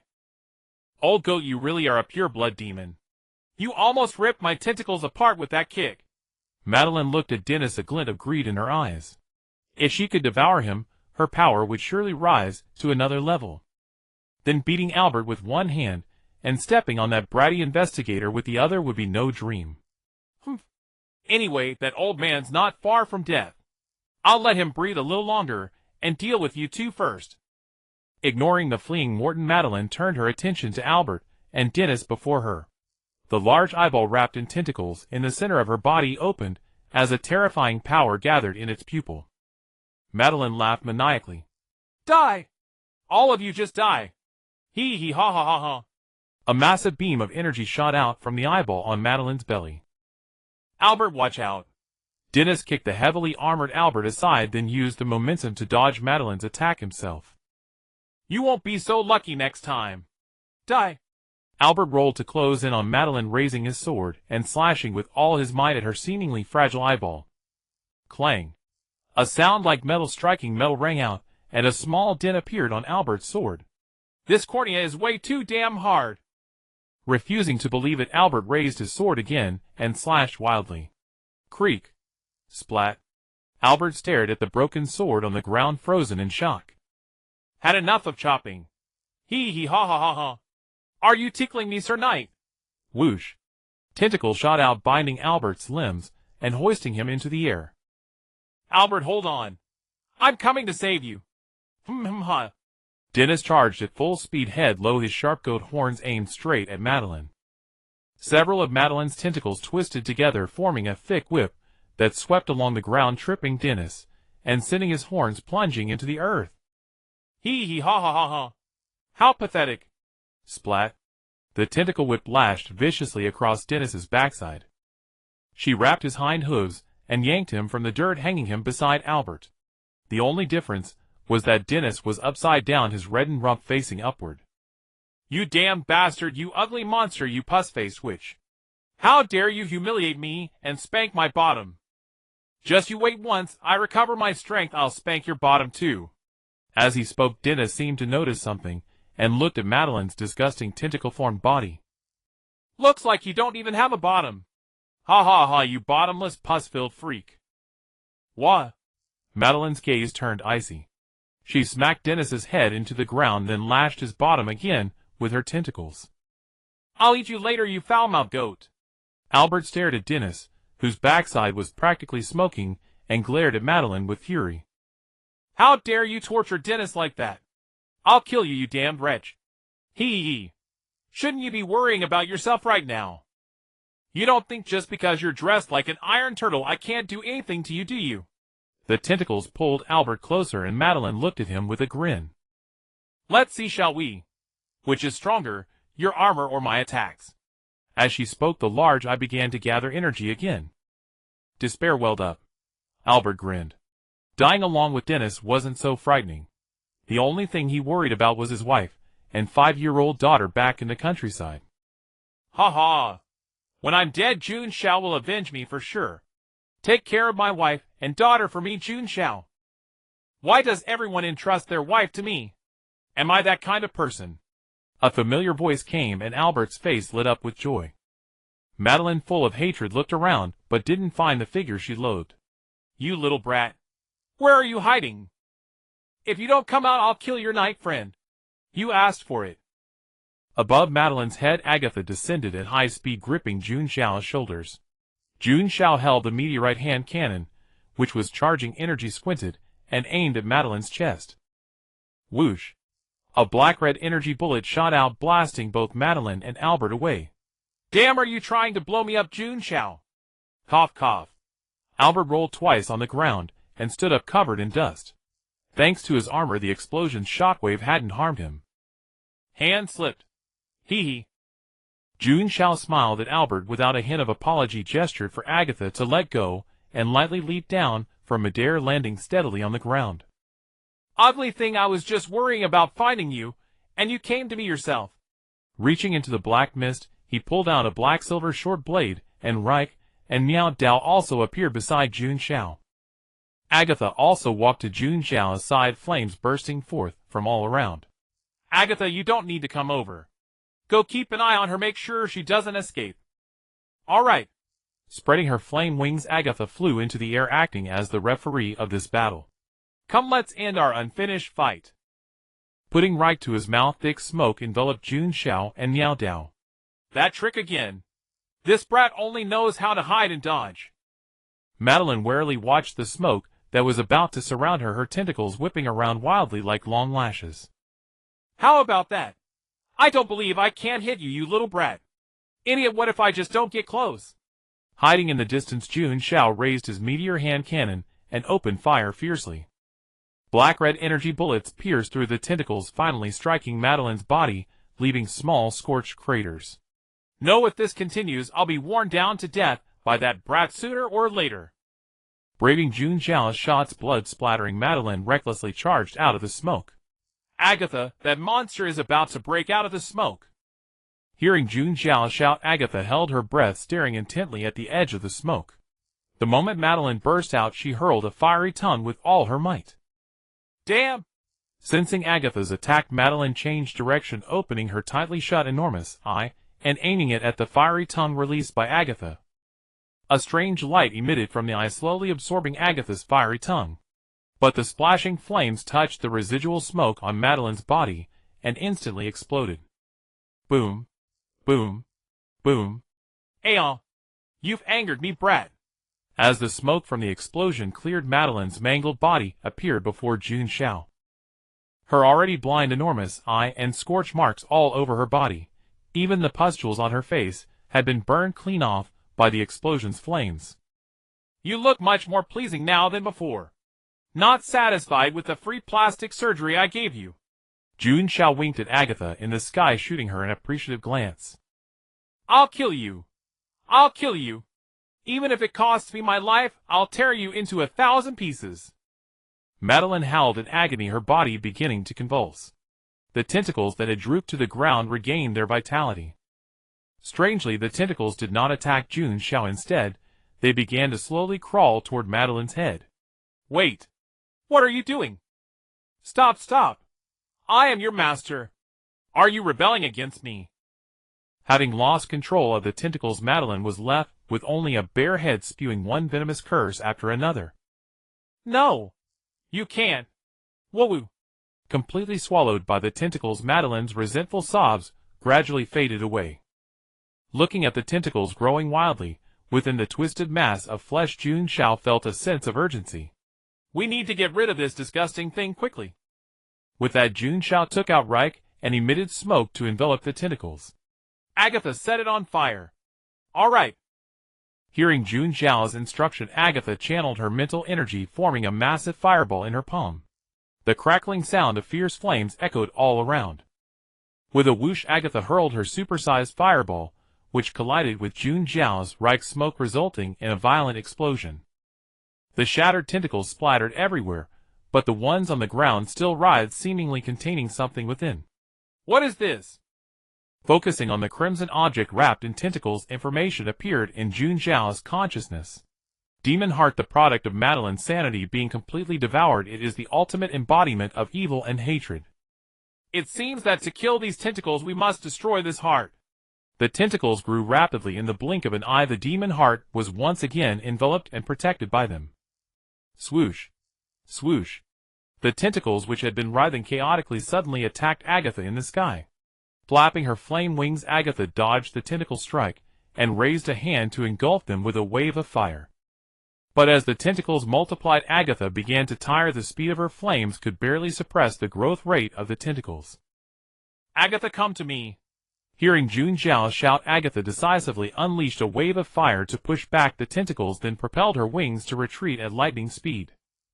Jun Xiao raised his charged meteor hand cannon, and the moment he saw Agatha leave, he pulled the trigger, firing at the regathered mass of tentacles behind her. Boom! The black energy bullet collided with the tentacles, unleashing a blast of destructive energy that consumed a large swath of tentacles in the air. With no target in the air, the slender tentacles retracted and began indiscriminately attacking everything around the demon heart. What? Dennis, who had been watching the commotion, got his buttocks fiercely whipped by a lengthened tentacle. He quickly scurried away, covering his rear with his hooves. Damn it, why are they all aiming for my fine ass? Kid, give it a good lesson. I'm so mad.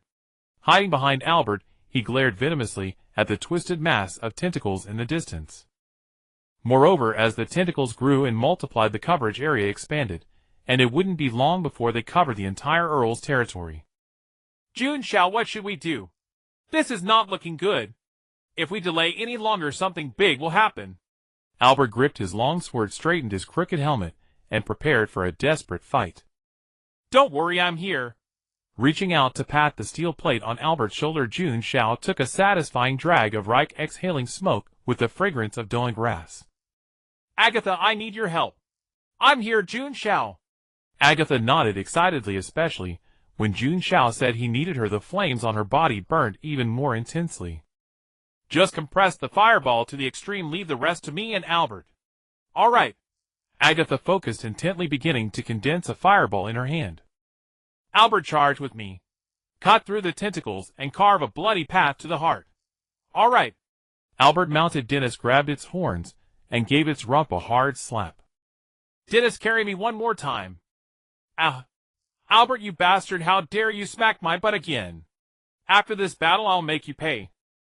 Dennis felt the fiery sting on his rear, spread his hooves, and sprinted at full speed toward the mass of tentacles.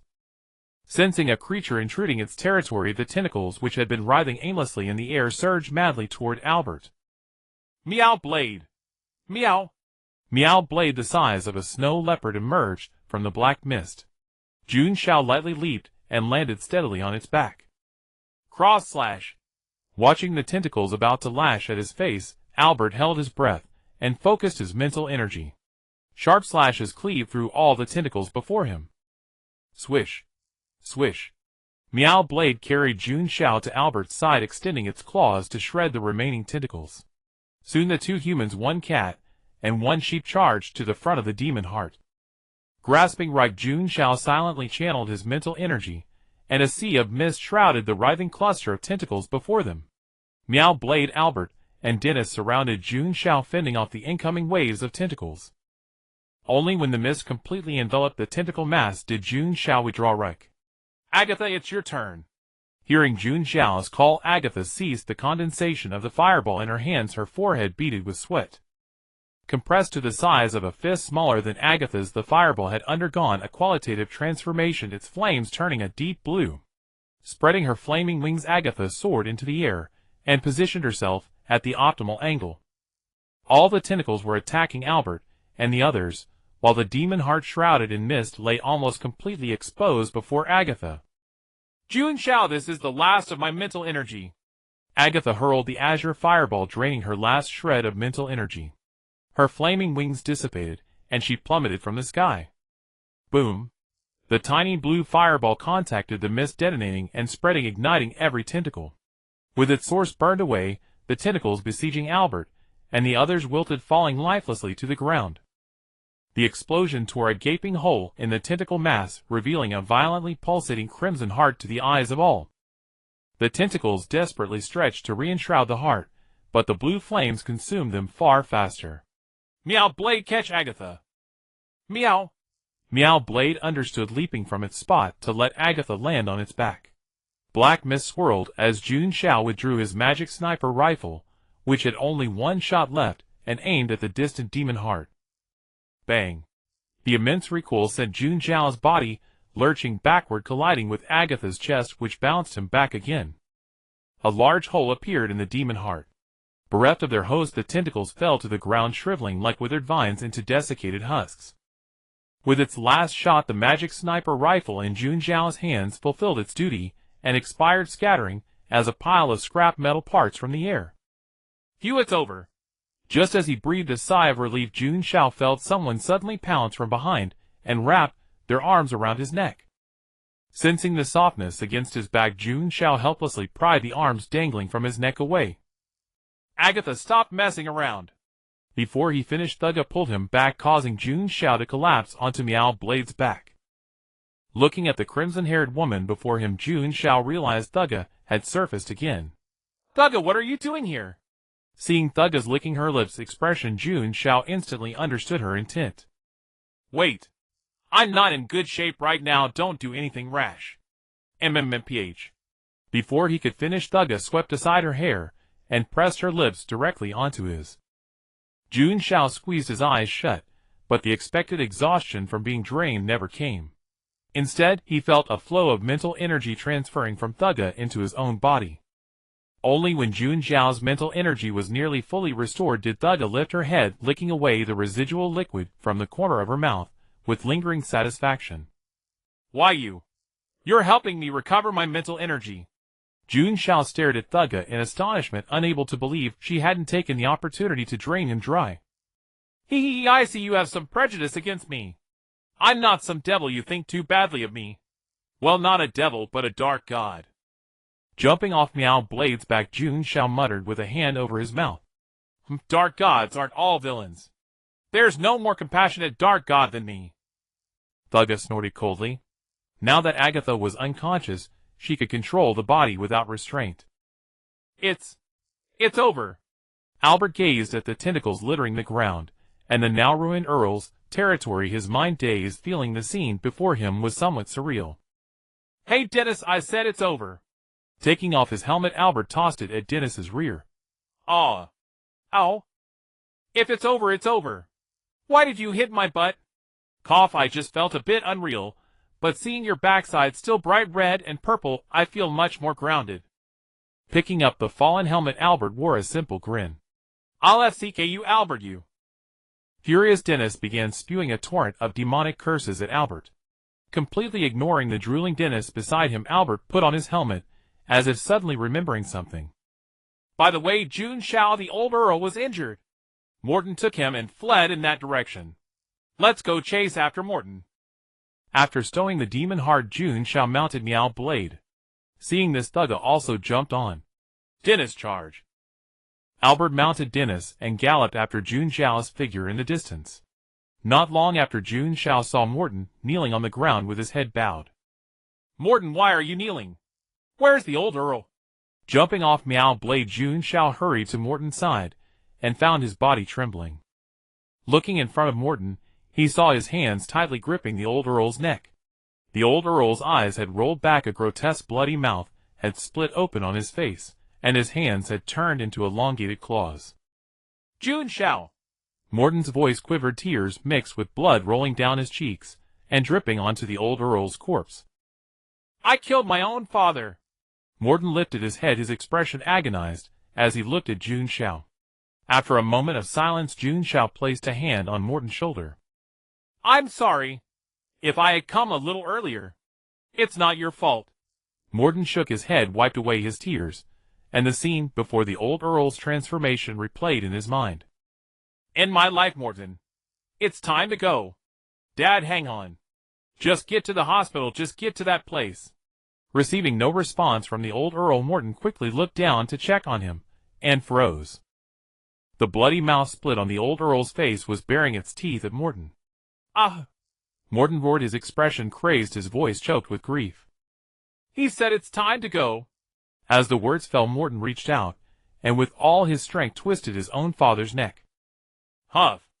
Jun Xiao, do me a favor. I want to take my father's body back and let him rest alongside the Earls of the past. Jun Xiao and Albert exchanged a knowing glance.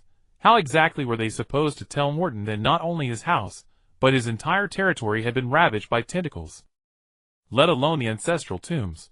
Even the ashes had been scattered by your sister. Morton, there are some things you'll have to face sooner or later. You need to be strong. Thank you, Jun Xiao. I feel much better now. With you and Albert by my side, I'm sure I can emerge from the shadow of my father's death. Looking at Jun Xiao and Albert before him, Morton smiled gratefully. Thud. Before the Earl Jared's territory, Morton stood dumbfounded, the old Earl's body slipping from his grasp and hitting the ground. This? What is this? What place is this? Ahem, this is your territory, but it's been reduced to this by your deceased sister. Jun Xiao stepped forward and kindly answered Morton's confusion. Look on the bright side, Morton. With me and Jun Xiao here, you'll surely overcome the double blow of the ruined territory and the old Earl's passing. Albert walked over to Morton's side and comforted the shaken man. Aye. Morton turned to look at Albert, momentarily at a loss for words. Thank you very much. Finding a relatively clean spot, Morton used Albert's iron sword to dig a 2-meter-deep pit and tossed his father in. After settling the old Earl, Morton pulled himself together. All right, let's rebuild the territory. Mr. Morton Dennis's rear end is badly injured. I need to take him to see a doctor. With that, Albert picked up his soiled iron sword, mounted Dennis, and gave his rump a hard slap. Dennis, charge. Damn! Dennis cursed as he kicked his hooves and swiftly disappeared from Jun Xiao and Morton's sight. Ahem, Morton, you know me. The citizens of Harlan City are still in dire straits waiting for me to save them. Work hard, Morton. Days will get sweeter. Mounting Meow Blade, Jun Xiao rode off, with Kutuguya leaving Morton no chance to plead for them to stay. This isn't right, is it? Amid the ruins, Morton stood alone, dazed. Jun Xiao, where are we off to next? Walking down the street, Kutuguya curiously observed her surroundings. This was her first time wandering around a human city like this. To Harlan University. I'm going to resign, and then I can drop by Goodhee Luoc and the others on the way. Originally, his plan was to meet the new keeper before heading to Harlan University to quit his job. But he hadn't expected so many things to happen along the way, not only fighting Armstrong, but also clashing with Madeline. It seemed as if some mysterious force was trying to prevent him from quitting his job as a working man. Oh! Kutuguya answered absent-mindedly, her attention already drawn to the various novelties by the roadside. At the entrance of Harlan University, Jun Xiao tugged at Kutuguya's sleeve. I need to go to the principal's office. You go to the library and find Goodhee Luoc and the others. I'll be there soon. Okay. Kutuguya nodded. With a Jiaxa's memories, she didn't have to worry about getting lost. After parting ways with Kutuguya, Jun Xiao followed the signposts and successfully located the principal's office. Knock, knock, knock. After knocking once with no response, Jun Xiao tried turning the doorknob. Click. The door is open, but it seems no one is at the desk. Wait. Seeing the nameplate on the desk, Jun Xiao found it oddly familiar. Principal of Harlan University MOLC. Just how many identities is this MOLC hiding from me? Principal MOLC. Is that Principal MOLC back? G.R. Bote, hearing the commotion in the office, excitedly opened the door. Who are you? Why are you in the principal's office? G.R. Bote eyed Jun Xiao warily, thinking he might be a thief. Wait, you look familiar somehow. G.R. Bote, it hasn't been that long. Don't you recognize me? G.R. Bote previously appeared in Chapter 3 as the Dean of the Department of Mysticism at Harlan University. Hearing Jun Xiao's voice both unfamiliar and familiar, G.R. Bote finally recognized him. Oh! It's you, Professor Jun Xiao. Sorry I didn't recognize you at first. You seem a bit different. G.R. Bote squinted at Jun Xiao, pondering. Oh! Professor Jun Xiao, you've grown taller. Ahem, I've hit a growth spurt recently. Let's not dwell on it. Jun Xiao waved his hand humbly at G.R. Bote, but couldn't suppress the smile creeping onto his lips. Professor Jun Xiao, are you here to see Principal MOLC? Yes, indeed. But G.R. Bote, that's not very fair of you. You never told me that MOLC is the principal of Harlan University. Picking up the nameplate from the desk, Jun Xiao narrowed his eyes at G.R. Bote. I thought you knew Professor Jun Xiao. By the way, Principal MOLC has been missing for a long time. Do you know where he went, Professor Jun Xiao? Who knows? Jun Xiao pursed his lips, deciding that when he got back he would definitely interrogate MOLC thoroughly. He had actually been his double boss all along, though he should have figured it out sooner. Someone who could easily secure him a professorship at Harlan University was definitely suspicious. I have other matters to attend to, so I won't keep you. Farewell. Bidding farewell to G.R. Bote, Jun Xiao headed to the Harlan University library. When he spotted Gu Luosi and the others, he was about to greet them, but then he noticed a familiar figure in the corner. Catching sight of Jun Xiao's arrival, Dagong rose to his feet and waved at him. You've come at the right time, Mr. Jun Xiao. Let me introduce you. This is Dan and He. No need, we've met. Dan and I stood up, pushing back his yellow hood to reveal a face as gaunt as withered wood. We meet again, fortunate young believer. Greetings.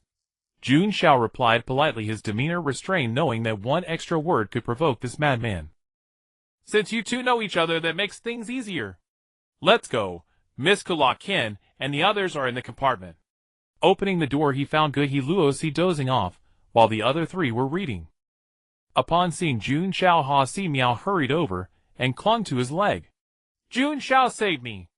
That strange old man wants to take me away. As she spoke, Ha Si Miao pointed at Dan and I. Me. Dan and I looked around in bewilderment, only to realize that she was indeed pointing at him. What are you saying, Lady Ha Si Miao? I am your most devout follower. I am here to take you back to inherit your assets. I won't go. I'm not going anywhere. I'll stay wherever Jun Xiao is. Ha Si Miao shook her head, tearfully tightening her grip on Jun Xiao's leg. All right, Ha Si Miao, don't cry.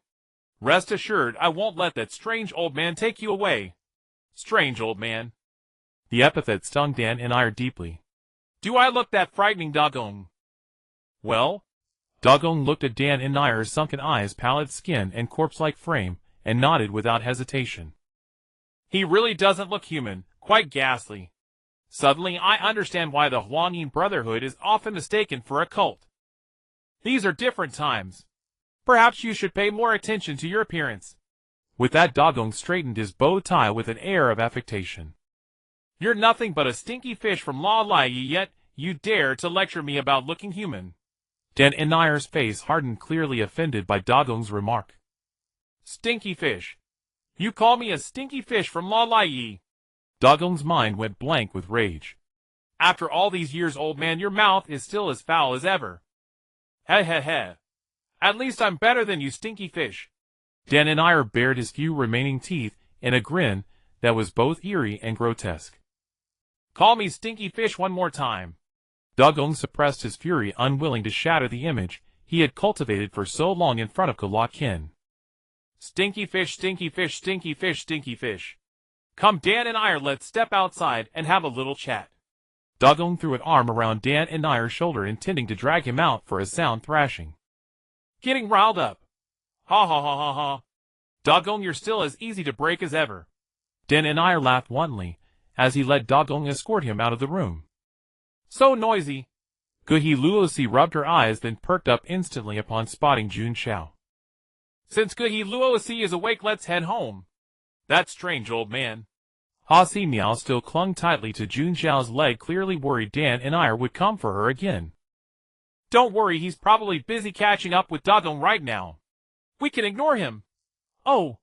Ha Si Miao nodded vaguely, having indeed seen how familiar Dagong and the old man were. On the outskirts of Harlan City, Dagong and Dan and I simultaneously stopped with perfect synchronization. This spot will do, Dan and I. The scenery is quite pleasant. He, Dagong, you dragged me out here just to admire the view. Of course not. I'm afraid that after I beat you to the ground, you'll be bored, so you can lie there and enjoy the sights of Harlan. As he spoke, Dagong shed his tailcoat, untied his bow tie, and slowly unbuttoned his shirt. He tossed the garments onto the grass, revealing his robust, bulging muscles. Then his frame began to elongate, his muscles swelling even larger, and fin-like organs sprouted from his body. How about that, you withered old root that would topple in a gust of wind? This sturdy physique is something you'll never achieve in a lifetime. Throwing back his hood, Dan and I met Dagong's salted fish eyes without flinching. An hour later, Dan and I and Dagong were still locked in a staring contest, beads of sweat dripping from both their faces. Dan and I wiped the sweat from his chin with a bony hand. Dan and I, is that all you got? Already giving up? Bullshit. You think I'm afraid of you? 2 hours later, Dogong's legs began to tremble as their clash of auras intensified. Ha ha ha ha ha. Dogong, look at your legs shaking. You're a limp shrimp. Dan and I. You useless waste, you're already on your knees, and you still have the nerve to talk. So what?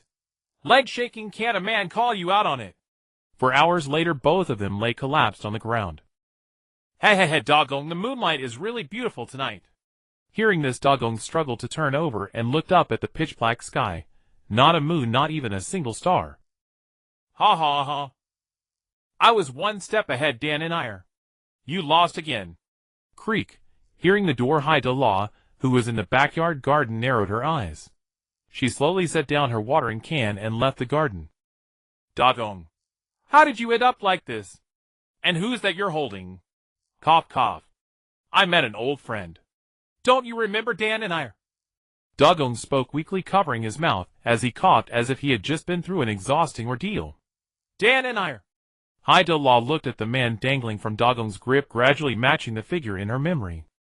That poor old fellow has become as thin as a bamboo pole now. Since Dan and I has come looking for us, he must be here to take Ha Si Meow away, right? Yes. Dogong carelessly dropped the yellow-robed man onto the ground. But once he learns the reason for Ha Si Meow's early awakening, he'll probably change his mind about taking her away. That works out perfectly. We can have Dan and I stay and join us on our trip to La Lai. Hasimeo, don't be a picky eater. But I don't like eating fish. If you won't eat it, give it to me. Thugya quickly snatched the fish from Hasimeo's bowl with her fork. After finishing her meal, Thugya extended her fork toward the last cheese shrimp ball on the plate. Clang! Kraken's fork collided exactly with Thugya's. The two raised their heads and locked eyes, officially igniting an invisible war without smoke. Hee, are you competing with me for food? Have you forgotten whose territory this is? It's clearly you who's competing with me. I spotted that shrimp ball first. Oh, if that's the case, I already claimed it the moment this plate of shrimp balls was served. Kraken watched Thugya with fire practically erupting from her head and smiled playfully. Hee, I had already made plans to devour it before Jun Xiao even finished cooking it. You ridiculous woman, you're clearly talking nonsense. Humph. Unable to tolerate their constant bickering any longer, Jerorosis extended her fork, dislodged their clashing utensils, and claimed the final shrimp ball. Hasimeo, would you like some? Thank you. Jerorosis, but I'm allergic to seafood. Hasimeo scratched his head and blushed as he politely declined Jerorosis's kindness. What a pity, ao. Jerorosis swallowed the shrimp ball in one bite, sighing with visible regret. There now, neither of you has any reason to argue, right? Humph. Kraken pouted and turned away. She simply disliked Thugya and didn't actually care about the shrimp ball. This seems like there really is no reason to argue anymore. Thugya stood frozen at the dining table. She and Kraken were only arguing because she wanted the shrimp ball. But now that the shrimp ball was gone, there really didn't seem to be any need to argue. Jerorosis, you're truly a genius. Coming back to her senses from her daze, Thugya sincerely expressed her gratitude and gave Jerorosis a thumbs up. All right, the last dish is here. Freshly made fragrant chicken wing rice. Finally, not seafood. Hasimeo gazed at the chicken wings in the pot and wiped the drool from the corner of his mouth. It smells so good, really fragrant. I can't wait, serve it up quickly. Thugya's eyes gleamed as she tapped her fork against her plate, urging Jun Xiao to hurry. Just a moment. After serving rice for everyone and pouring the curry chicken wings over it, the delicious fragrant chicken wing rice was ready. Phew, that feels so refreshing. Wiping her wet hair with a towel, Jun Xiao emerged from the bathroom in pajamas with light, carefree steps. Taking a bath really is the best remedy for fatigue, as expected. Opening the bedroom door, Jun Xiao heard Jerorosis already snoring. Perfect, what a wonderful day. Just as she laid down with her eyes closed, there was a gentle knock at the door. Opening the door, Hasimeo stood there clutching his orange-yellow quilt, his face buried inside, with only his eyes visible, as he looked at Jun Xiao. Jun Xiao, can I sleep with you tonight? Well, all right, the bed is pretty big anyway. Jun Xiao was about to refuse, but upon seeing Hasimeo's teary eyes, she instantly felt unable to reject him. Hisimio must have been frightened by that strange old man from earlier, so let her sleep here just once. Jun Xiao persuaded herself this way. Good night, Hisimio.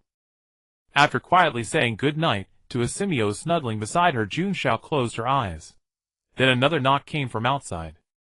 Opening the door, Kraken stood there clutching a green quilt. When she saw Jun Xiao open the door, she blushed and unconsciously squeezed the quilt tighter. Can I sleep in teacher's room tonight?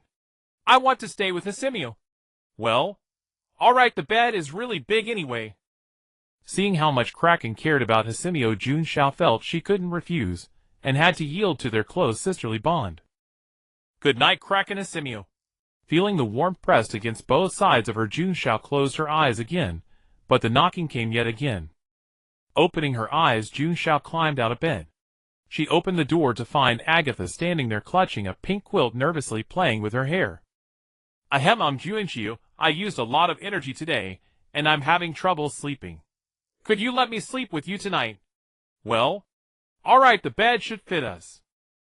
Agatha had fainted from overusing her mental energy to help herself earlier that day. How could she refuse such a small request? Great! Seeing Jun Xiao agree, Agatha's face lit up with joy as she entered the bedroom. Huh? Upon seeing the three figures on Jun Xiao's bed, Agatha's expression instantly froze. The four of them looked at each other in silence, with only Jeharos's snoring echoing in the room. You're just in time, Agatha. You can sleep in the spot between Kraken and Hisimio. Ayo. Agatha stiffly nodded her head, not knowing what else to do in this situation. I'll just sleep on the very edge of the bed. Seeing Jun Xiao lie down beside her, Kraken's face lit up with happiness. Perfect, let's sleep. Snuggling against the edge of the bed, Jun Xiao closed her eyes, and finally drifted off to sleep. That night, Jun Xiao had a nightmare, dreaming she was lying in bed covered all over by slippery tentacles. Hoo-hoo. This nightmare is too realistic. Jun Xiao woke with a start, and reached out to wipe the cold sweat from her forehead. Why is there so much sweat?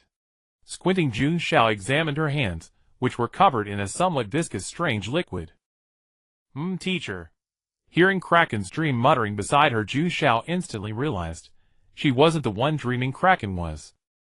After struggling free from Kraken's tentacle-like hair adorned with suction cups, Jun Xiao ran outside and breathed a sigh of relief. Looks like I need to take another shower. Extending her hand, Jun Xiao clenched her fist, and the sticky liquid made a squishing sound. Driven by curiosity, Jun Xiao leaned in close, twitching her nose and inhaling slightly. It smells like Kraken's fragrance. Then maybe I don't need a shower. But the thought was immediately dismissed by Jun Xiao. Being all sticky and slippery was far too uncomfortable. After showering, Jun Xiao didn't dare return to her own room to sleep. She ran to the study downstairs and spent the rest of the night safely there. So stuffy. Hisimio subconsciously reached out to push away the thing covering her head. So soft. How could there be something so soft on Jun Xiao's bed? Waking up, Hisimio rubbed her eyes and fell into deep thought as she looked at Agatha beside her, who was sprawled out with drool at the corner of her mouth. Wasn't I sleeping in Jun Xiao's room last night? Sensing that the thing she had been holding in her arms was gone, Agatha frowned and rolled over, reaching out to pull Hisimio closer. Thump! Hisimio instinctively dodged backward, avoiding Agatha's arm, and just happened to touch Kraken's slimy tentacle. Is it morning already? Kraken rubbed her eyes, yawned drowsily, and stretched her body. So sticky. What is this? Sensing something strange, Kraken instantly woke up and realized it was her own tentacles doing. What did I even do last night? I actually made the teacher's bed this dirty. No, I must help the teacher wash the sheets first. Wrapping the sheets around her tentacle, Kraken yanked hard and rushed out the door without looking back. Garros was thrown directly onto the floor by Kraken. She touched her head and got up. What happened? Was it an earthquake? Arriving at the bathroom, Kraken saw Jun Xiao's changed pajamas, which were also stained with the same liquid as the sheets. Even the teacher's clothes. How embarrassing, so embarrassing.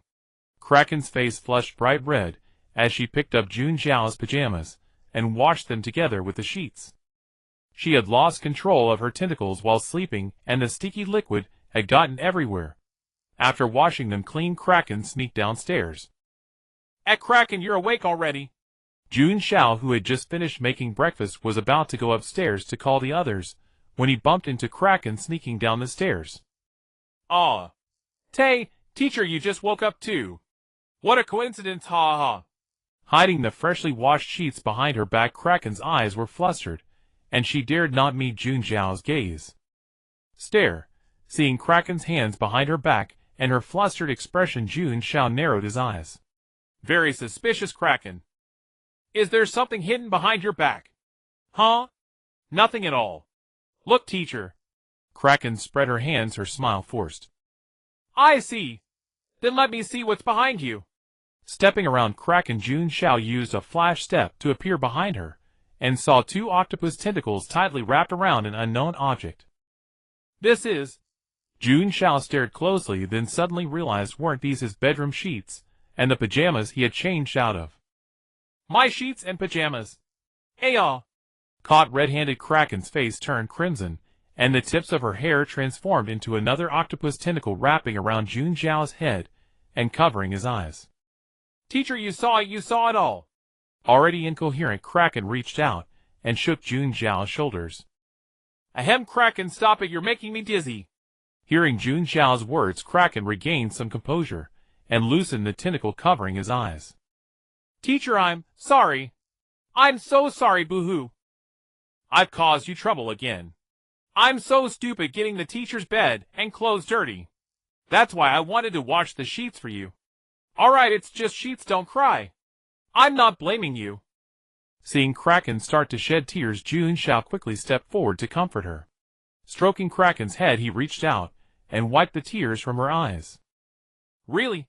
Of course, really. Yay. Kraken instantly stopped crying, her face beaming with a radiant smile as she ran out.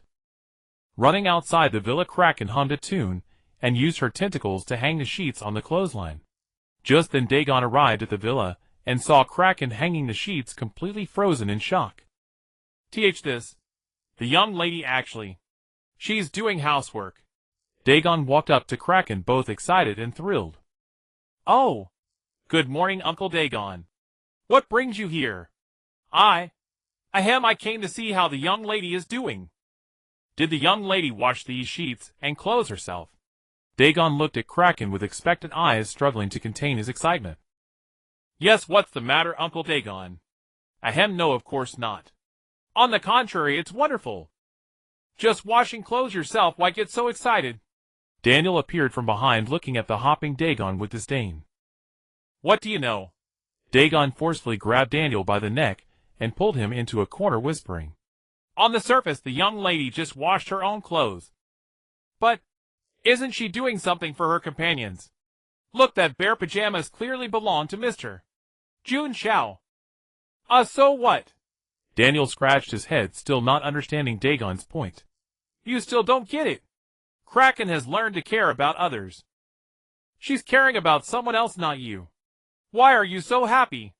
Daniel broke free from Dagon's grip and pushed him away in disgust. This guy was embarrassing enough, even though he was also a servant of the evil god.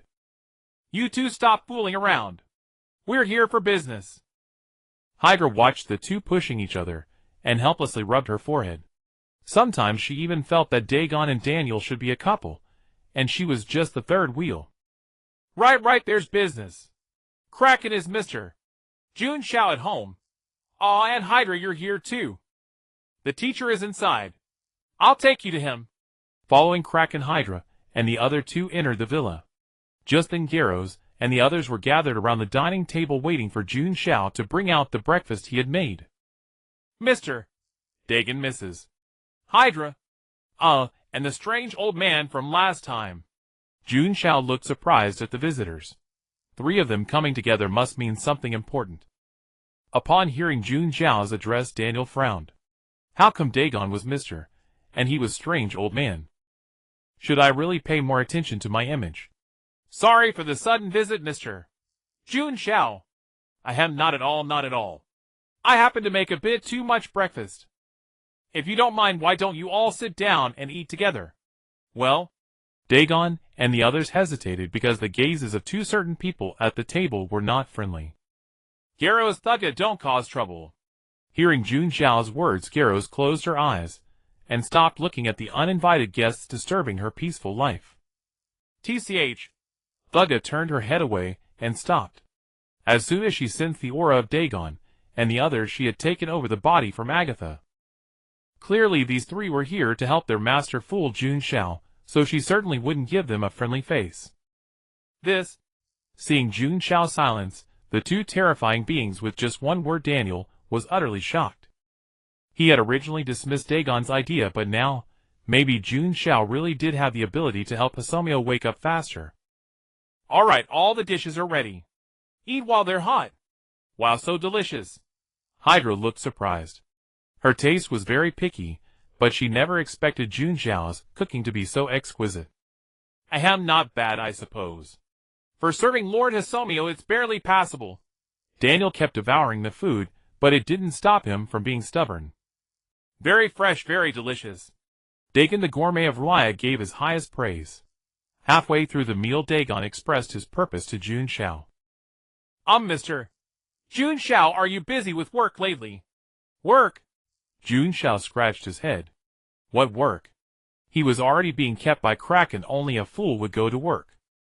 If he had to call it work, being a babysitter for the four of them was indeed work. Well, it's okay, pretty easy. I see. Hearing Jun Xiao say it was easy, Dagon relaxed. Then could I ask Mr. Jun Xiao for a favor? Of course. Jun Xiao agreed without hesitation. After all, he was eating and living for free, so helping with a small favor was only right. Then please take Kraken out for some training, Mr. Jun Xiao. Take Kraken for training. That's right. You must be well aware of Kraken's situation, Mr. Jun Xiao. She woke up too quickly, so I was hoping you could help Kraken adapt to her body after such a rapid awakening. I see. Jun Xiao nodded thoughtfully. Dagon's words were reasonable. The incident the previous night could serve as evidence that Kraken was struggling to adapt to her body. Just look.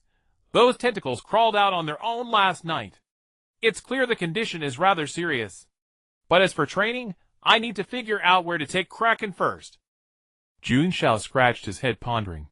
Since the goal was to help Kraken adapt, fighting contaminated entities or other monsters would undoubtedly be the most effective approach. Growth and Thugga narrowed their eyes, wary. What did he mean by where to take Kraken? Don't trouble yourself with that, Mr. Jun Xiao. I've already arranged everything. Just say the word and we can depart with the young lady at any time. Wait. Old man, don't tell me you're planning to let Jun Xiao go alone with her. Thugga's expression turned fierce, his oppressive aura pressing down on Dagon. Don't you dare be mean to Uncle Dagon. Stepping in front of Dagon, Kraken met Thugga's gaze without the slightest fear. My young lady. Woo, I'm so touched. Seeing Kraken shield him, tears of gratitude welled up in Dagon's eyes. Though Thugga was no match for him in terms of raw power, the gap between them couldn't be measured solely by strength. This disparity existed on a fundamentally different plane of life itself. No matter how much stronger Dagon might be, he lacked the ability to truly kill Thugga. Training. Daniel from the side chimed in as well. Please be sure to take Lord Haziao with us. Oh. Can I join you? Haziao's timid expression carried a hint of excitement. There's no reason we can't. Right, Dagon. Suppressing the urge to punch him, Dagon pushed aside the provoking Daniel. Whether others accompany us should be Mr. Jun Xiao's decision to make. As long as Mr. Jun Xiao can look after the young lady, that's sufficient. I'll come pick you up tomorrow morning, Mr. Jun Xiao. This time we'll need to sail out to sea so Mr. Jun Xiao can prepare in advance. Jun Xiao nodded. Since Dagon had handed the decision over to him, the answer was clear. He would definitely take all four of them along. Otherwise there would be chaos. Thank you for your hospitality, Mr. Jun Xiao.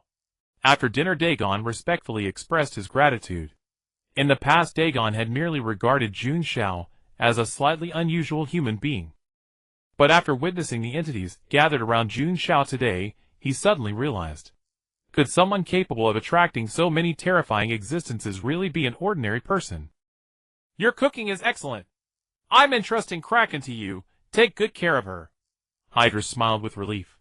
She had previously worried that Jun Xiao might interfere with Kraken's growth, but the reality was exactly the opposite.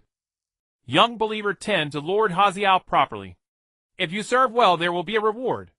If you don't, there will be punishment. A sinister smile spread across Daniel's emaciated yellowed face, as he spoke to Jun Xiao with deliberate significance. Haziao nearly brought to tears by fright hid behind Jun Xiao. Daniel's smile was genuinely more terrifying than any cry. Oh, you wish to punish Jun Xiao?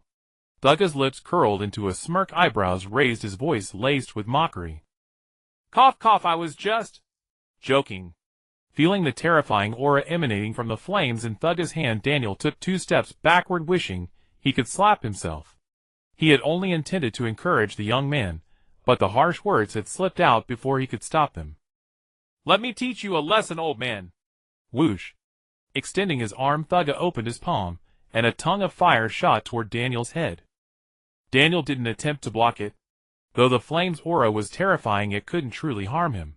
When the fire dissipated, Daniel's already thinning hair was completely burned away. Huh? Sensing the cold discomfort on his scalp, Daniel dared not stay. Clutching his graying beard with both hands, he fled the villa in pursuit of Dagon's direction. The hair was gone, but at least his carefully cultivated beard remained safe. Watch me drive away that threatening old man for you, Jun Xiao. Thank you.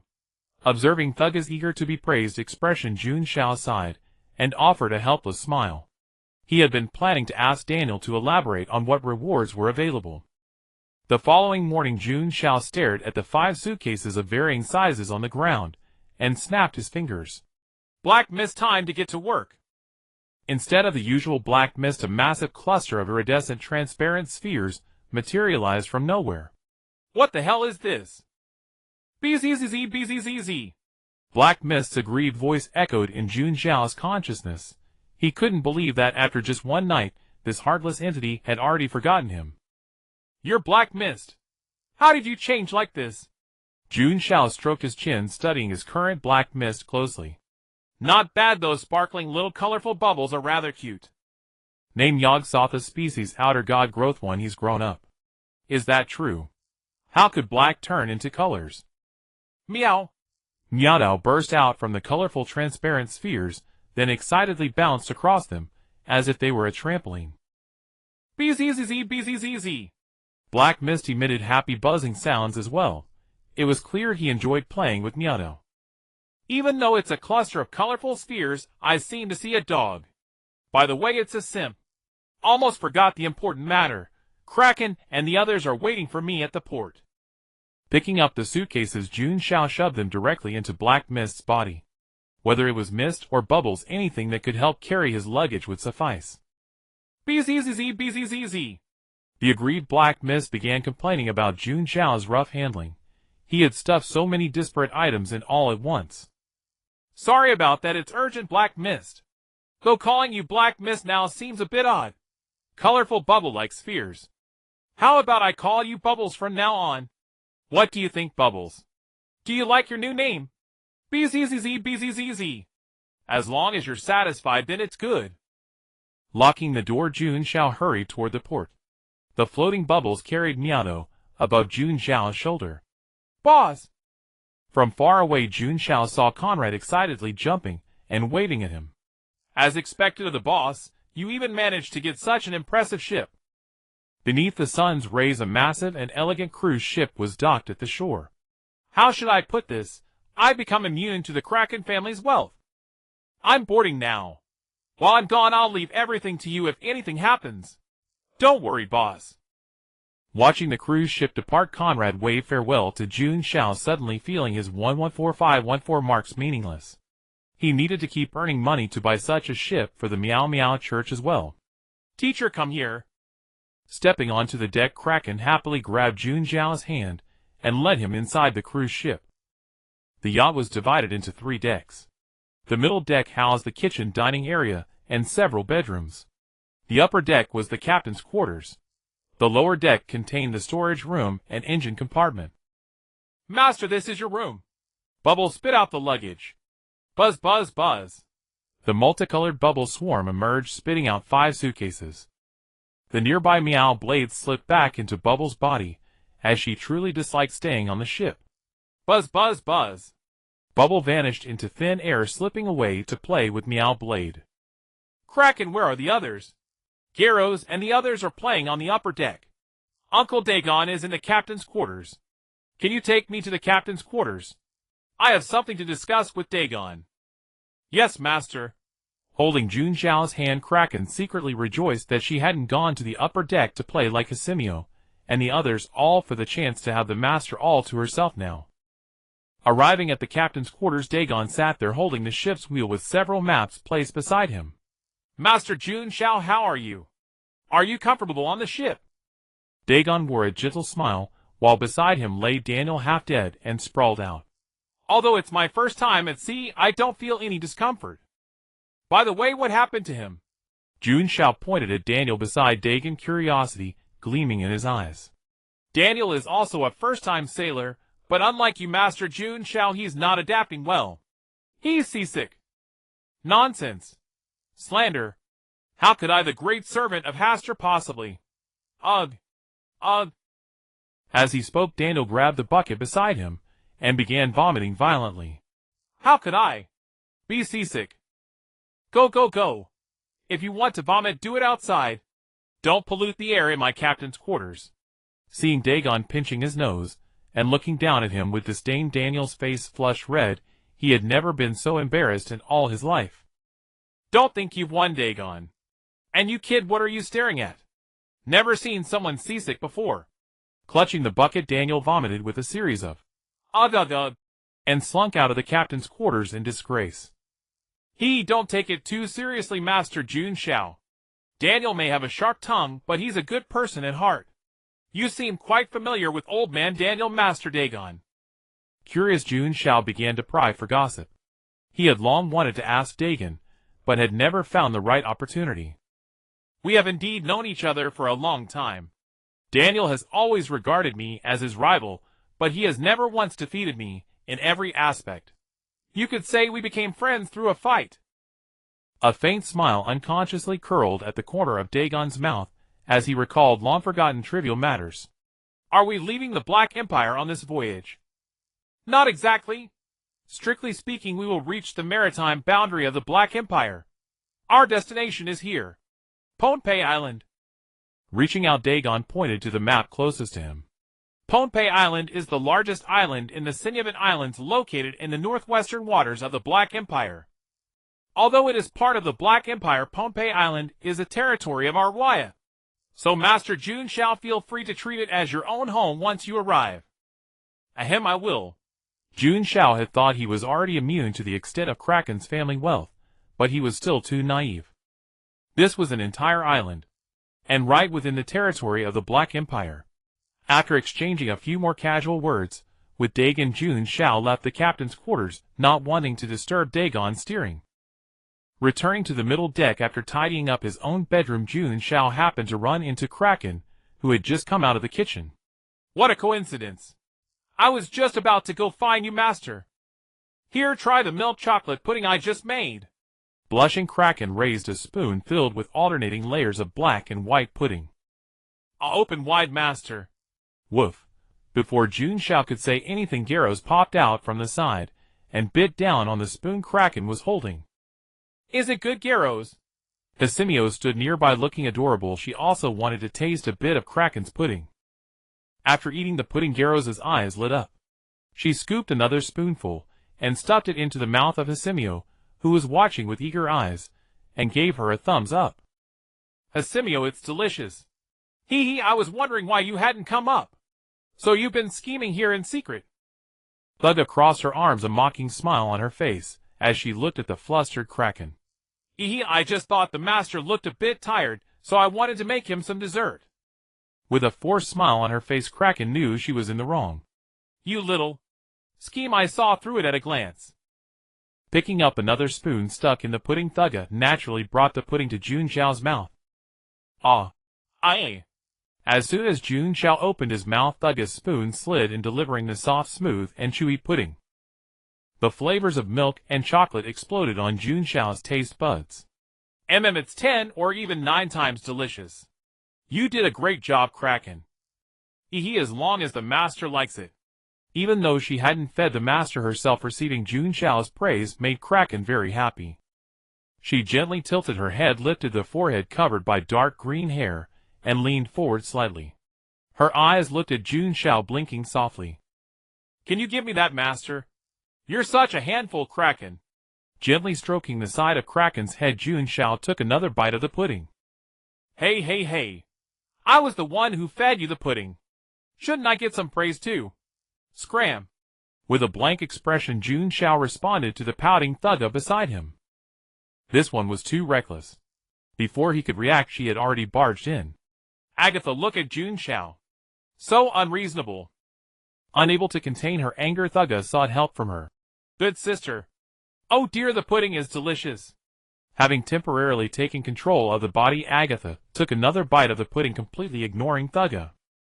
By the time Kraken snapped out of the joy of being patted on the head, the pudding had already been finished by the 4 of them. I haven't even had a single bite. Don't be so stingy.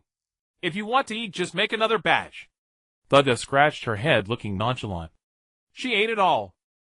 Gyros pointed at Thugga beside her, directly shifting the blame. Sorry, Kraken.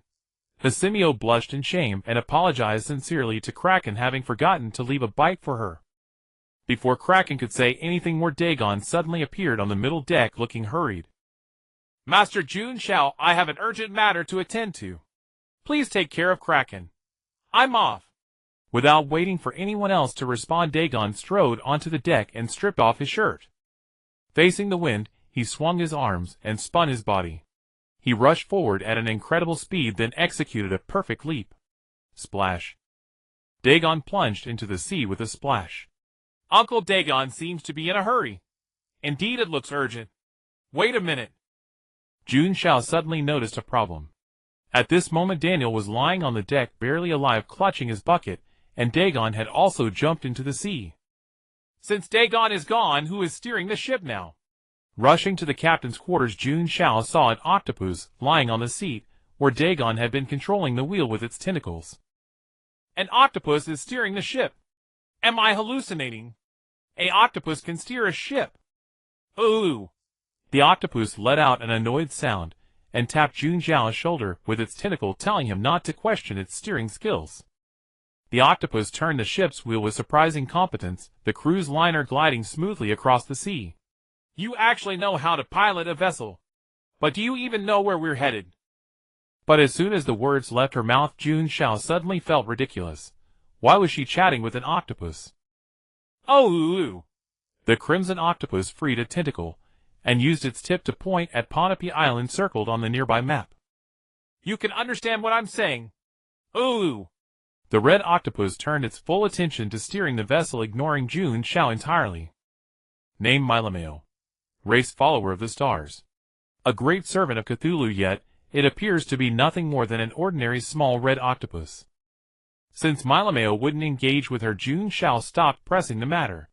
It seemed Dagon had left it behind to handle navigation. Returning to the middle deck, she noticed Geheluosai and the others playing on the deck, so she didn't disturb them. Seizing the rare moment of free time, Jun Xiao went to her bedroom, opened the suitcase, and retrieved a box. Inside were all manner of strangely shaped tools he'd taken from Morris before. Bubble! She reached into the cluster of bubbles beside her, rummaged for a moment, and pulled out a pulsating crimson heart. Demon heart, Madeline's heart.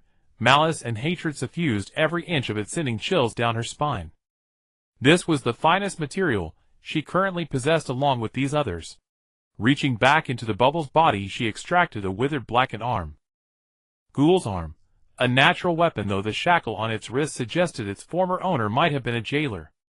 Why does Morris's place have nothing but this junk? Worried about lacking materials for weapon crafting, Jun Xiao hadn't just stolen his tools. She'd also carried off over half his material supply. Bubble! Jun Xiao reached out to stroke it gently.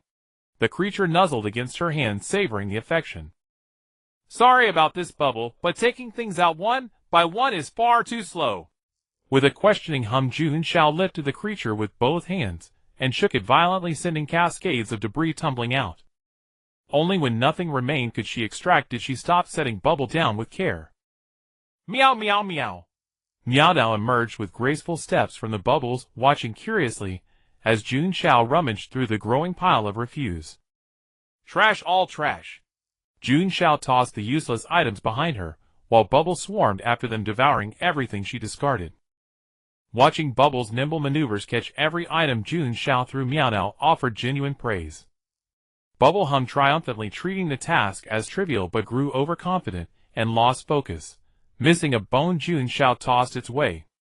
As Meowdow wasn't looking, Bubble casually flung the bone over the balcony into the sea. After sorting through the debris, Jun Xiao finally selected a handful of decent materials. Juggernaut bone. A fine bone makes for a fine broth, but you must ensure no other juggernauts witness its disposal. Demonic ore. A small stone brimming with malevolent magical energy. Magic must be vanquished by magic.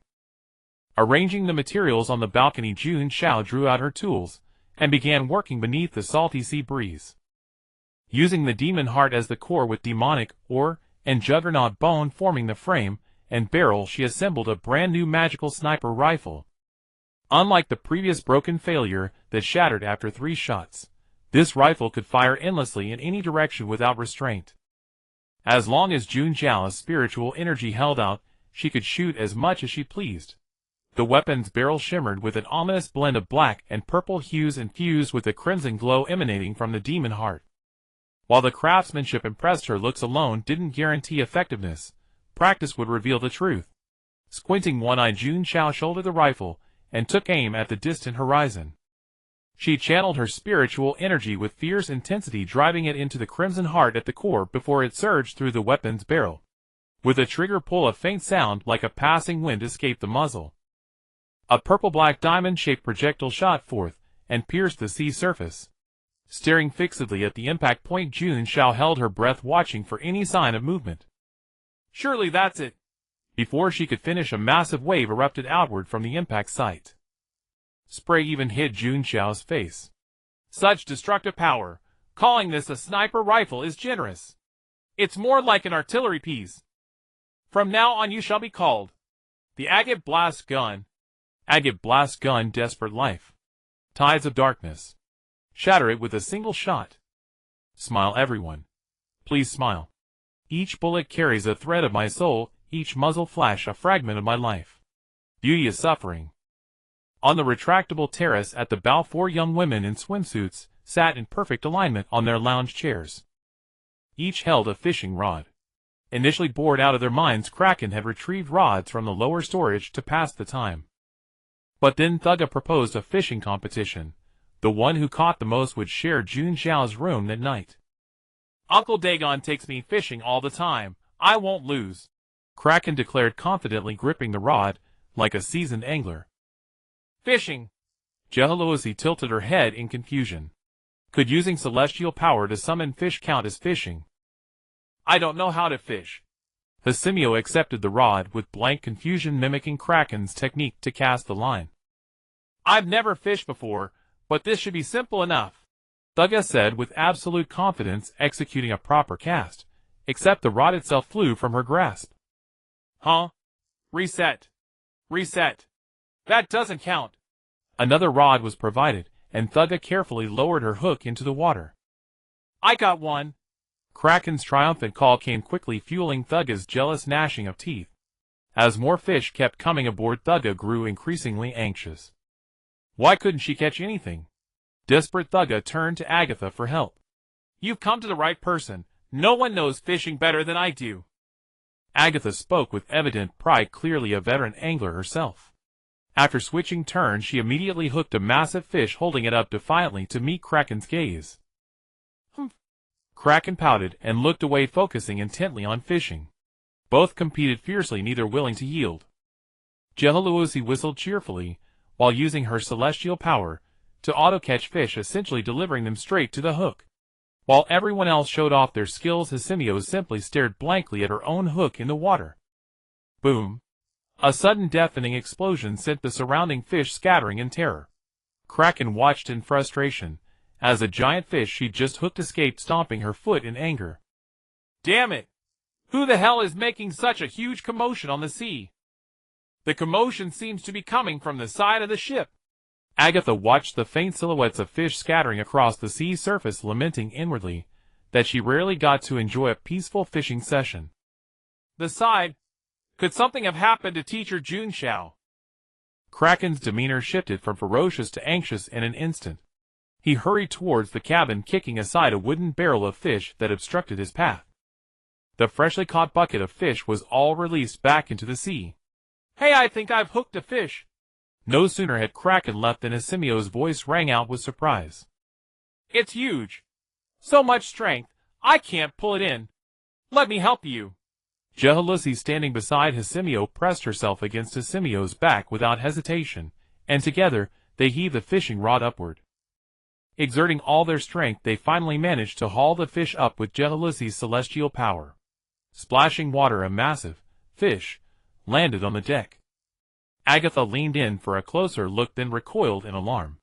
It was less a fish and more a bizarre twisted monster that Hasimio had dredged up. A dark gray barrel-shaped torso, with 5 ridges, each ridge ending in a right-angle protrusion, with a cluster of bifurcated pale gray soft limbs or tentacles at the center. Between the ridges were folded wing-like membranes that could expand like a fan. Above the barrel-shaped torso was a bulbous neck with gills, and atop that a 5-pointed star-shaped head covered in cilia. At the center was a breathing orifice, and the tips extended into soft tubes encasing round crystalline eyes. From the inner angles extended long slender mouths ending in protruding bell-shaped openings lined with tentacle-like teeth. Below, even thicker 5-pointed star-shaped limbs emerged with webbed endings and similar soft tubes extending from the inner angles. In short, it looked like a fleshy barrel with 5 wing-like membranes, a starfish-like head and feet and tentacles. So cute. Where's my big fish? After dropping the fishing rod, Hasimio dashed excitedly to the main deck and spotted the strange creature. Wow, a fish! Such a big fish! With stars in her eyes, Hasimio began fantasizing about her perfect time alone with Jun Xiao. With this fish alone, she had already outdone Kraken and the other two. Hasimio, it doesn't seem to be a fish. Jehalusi followed and stared at the thing on the deck, deep in thought. Pant, pant. On the other side of the deck, Daniel clutched a wooden barrel, struggling to lift his head.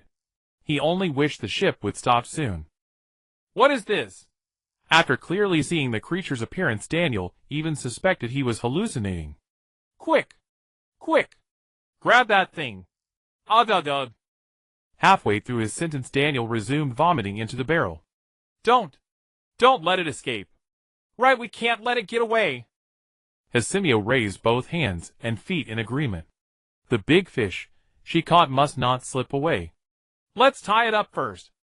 Although she didn't know why Daniel was so agitated, Jehalusi complied, deciding to bind it first and let Jun Xiao deal with it. I'll help too. Though startled at first glance, Agatha quickly adapted after a second look. She had seen far too many strange things over the years. Using materials at hand, while the strange creature was still unconscious, Hasimio and the others tied it up with fishing line. Sorry, Kraken, I was testing a new weapon just now. Hope I didn't disturb your fishing you. No problem, teacher. I was getting bored of fishing anyway. With Kraken clinging to his arm, with a silly grin, Jun Xiao stepped out of the cabin, an apologetic look on his face. Let go. Seeing Kraken making another move, Jehalusi narrowed her eyes and activated her celestial power, pulling Kraken away from Jun Xiao. Nice try, you sneaky little thing. Kategeya appeared and locked Kraken's neck in an arm hold, pressing him against her chest, unleashing a suffocating attack. Wah. Kategeya, don't bully Krakenu. You're still defending him. Kategeya fumed and angrily knocked Kraken on the head twice more. I haven't settled the score with you yet. You disturbed this evil god sea fishing. Come to my room tonight, and I'll forgive you. I decline. Jun Xiao refused Kategeya's ransom without hesitation. Fine, then I'll go to your room. Scram. Ignoring Kategeya completely, Jun Xiao noticed the strange bound creature behind them and went over to inspect it. Why is this freak on the ship? Me. This is the big fish I just caught. Hasimio rushed to Jun Xiao and answered eagerly. This. Seeing that Hisimio's face practically screamed, Praise me! Jun Xiao was momentarily at a loss for words. I don't want to discourage you, but Hisimio it's not a fish. Name Dialek. Race Ancient One. Due to overuse of technology, this race degenerated into flying ultimate lazy dogs. But do not underestimate them. They once rivaled the Deep Ones with their technology and bioengineering. The true Kamen Rider 555, 5 wings, 5 eyes, 5 pseudopodia. And they can equip transform Shavit bioarmor. What happened? How did I pass out? Dialek the unconscious one woke up. Originally he was on routine patrol today when he discovered humans fishing in the territory of the Ancient Ones. On a whim, Dialek decided to toy with these humans. He thought he'd bite the hook himself, then drag the humans into the sea. Their terrified expressions would be delicious. But once he bit the hook, Dialek regretted it. How could this fisherman be so strong? He couldn't even pull the line. In a moment of inattention, Dialek was yanked out of the sea, flew through the air, and landed on the deck, knocked out cold. Humans. Seeing Jun Xiao standing before him, Dialek was startled, then grew annoyed. He had been scared by a puny human. Damn it, I'll release my Shoggoth and teach these rude bastards a lesson. Huh? Why am I tied up? Bound in a turtle shell knot, Dialek struggled desperately, but his severely degenerated body couldn't break free from Kraken's fishing line. You can talk. Hisimio was amazed, and even more delighted. She had caught a talking fish. Jun Xiao. Look, I caught a talking fish. Fish. Dialek grew angrier. He was being mistaken for a mindless, eating-only lower life form of the ocean. I am a great ancient one. And you call me a fish. Are you not a fish, sir? Of course not. How can this be fake? Hearing Dialek's answer, Hisimio's pupils shook. It looked exactly like a fish. Unfortunately, it truly is not a fish. So, Sir Ancient One, have you come to our ship as a guest? Aye. He had instinctively wanted to hurl some threats, but the moment the words left his mouth, Dialek deflated. Indeed, I've come as a guest, ha ha ha. Dialek grinned sycophantically, his 5 round bulbous crystalline eyes fixating shrewdly on Jun Xiao. Could you untie me? Also, I'm somewhat parched. I wonder if your ship has any beverages. Please bring me a cup of black tea. You wish for black tea, do you? Witnessing the dangerous smile on Jun Xiao's face, Dialek felt an inexplicable shiver, but still forced himself to nod. Indeed, I do very much so. Just wait here. Returning to the cabin, Jun Xiao speedily came back, now holding a wooden barrel and a funnel. Wait, what are you doing? I'm serving you black tea. I wonder if a whole barrel will suffice. Before Dialek could react, Jun Xiao directly jammed the funnel into Dialek's mouth. MMPH. Dialek struggled desperately, but it was futile. Bound by the fishing line, he was now as helpless as a lamb awaiting slaughter. Drink. You must consume it all or else. Pouring the black tea from the barrel into the funnel, the dark red liquid flowed through into Dialek's mouth. As more tea was poured, Dialek's struggles grew weaker. Splash. Dialek fainted and collapsed, the funnel slipping from his mouth and falling to the ground, surrounded by splattered red liquid. Can't even finish it. Pathetic. Picking up the remaining tea along with the barrel, Jun Xiao simply placed it over Dialek's head. Satisfied, he patted his hands and turned around to find Kraken and the others standing far away from him. Why are you all standing so far away? I'm not some devil. Jun Xiao, you look terrifying. Compared to just now, Guhi Luozi still preferred the gentle Jun Xiao she was accustomed to. I never expected my teacher to have such a brutal side, though I suppose I can accept it. Kraken said shyly, her face flushing red. 2.5 years and Jun Xiao, you finally lost your mind. Agatha's expression was one of grief indeed. No investigator remained sane. However, Thugga within her body was quite pleased. Jun Xiao's behavior had perfectly matched her tastes. If I don't eat properly, will Jun Xiao also stuff strange things down my throat like he just did? Aussie Meow hid behind Guhi Luozi, trembling with fear. She truly disliked eating seafood. All 4 of you. Jun Xiao pressed his forehead, utterly exasperated. What on earth were they thinking about all day? The ship's speed is slowing down. The half-dead Daniel suddenly sat up. The ship's deceleration had alleviated his seasickness considerably. Look ahead. We can already see the outline of the island. Ha-Si Miao jumped up excitedly. She had grown thoroughly bored of being on the ship. We've reached the area of the Xian Island chain. Pohnpei Island, our destination, lies at the center of this region. The revived Daniel said from the side. Captain Mei Li Mao was fully focused on steering the vessel through these small islands. Any slight mistake could lead to disaster. Before long, the cruise ship finally arrived at the center of the archipelago, Pohnpei Island. Slowly reducing speed, the ship came to a stop at the deeper waters near the shore. Small wings sprouted from Mei Li Mao's back as he flew out of the captain's cabin, dropped the anchor to secure the ship's position, and only then signaled everyone to disembark. Oh, it says we should follow it off the ship. Kraken instinctively began translating. Can you understand what it's saying, Kraken? Can't you understand it? We can't. Jun Xiao stroked his chin thoughtfully. Since Kraken could understand the little octopus that made things easier, he'd ask it later where Dagon had gone. Otherwise Jun Xiao and the others wouldn't know what to do after arriving on the island. Finally off the ship. The feeling of solid ground beneath my feet is wonderful. Daniel inhaled deeply the fresh island air, his expression one of pure enjoyment. Hey, old man, do you know where Dagon ran off to? How would I possibly know where he went? That bastard Dagon is utterly unreliable. He tricked us into coming to this remote island and then slipped away on his own. Daniel kicked at the sand, cursing. If you ask me, kid, you should take Lady Ha-Si and return to the deep-sea Star Ocean with me instead. Wouldn't that be 100 times better than following that old bastard Dagon? Oh! Jun Xiao's eyebrow arched, his scrutinizing gaze turning toward Daniel. Do you have a super ocean view villa? No, we don't. Daniel shook his head awkwardly. Those cultivators were content merely to have a place to live. Where would they get a villa? Then do you have a super luxurious cruise ship? Apparently not either. Daniel's gaze grew vacant, a strange sense of powerlessness rising in his heart. That feeling of helplessness when facing absolute capital. Can you pay me an expense fee of 100,000 marks? That also isn't available.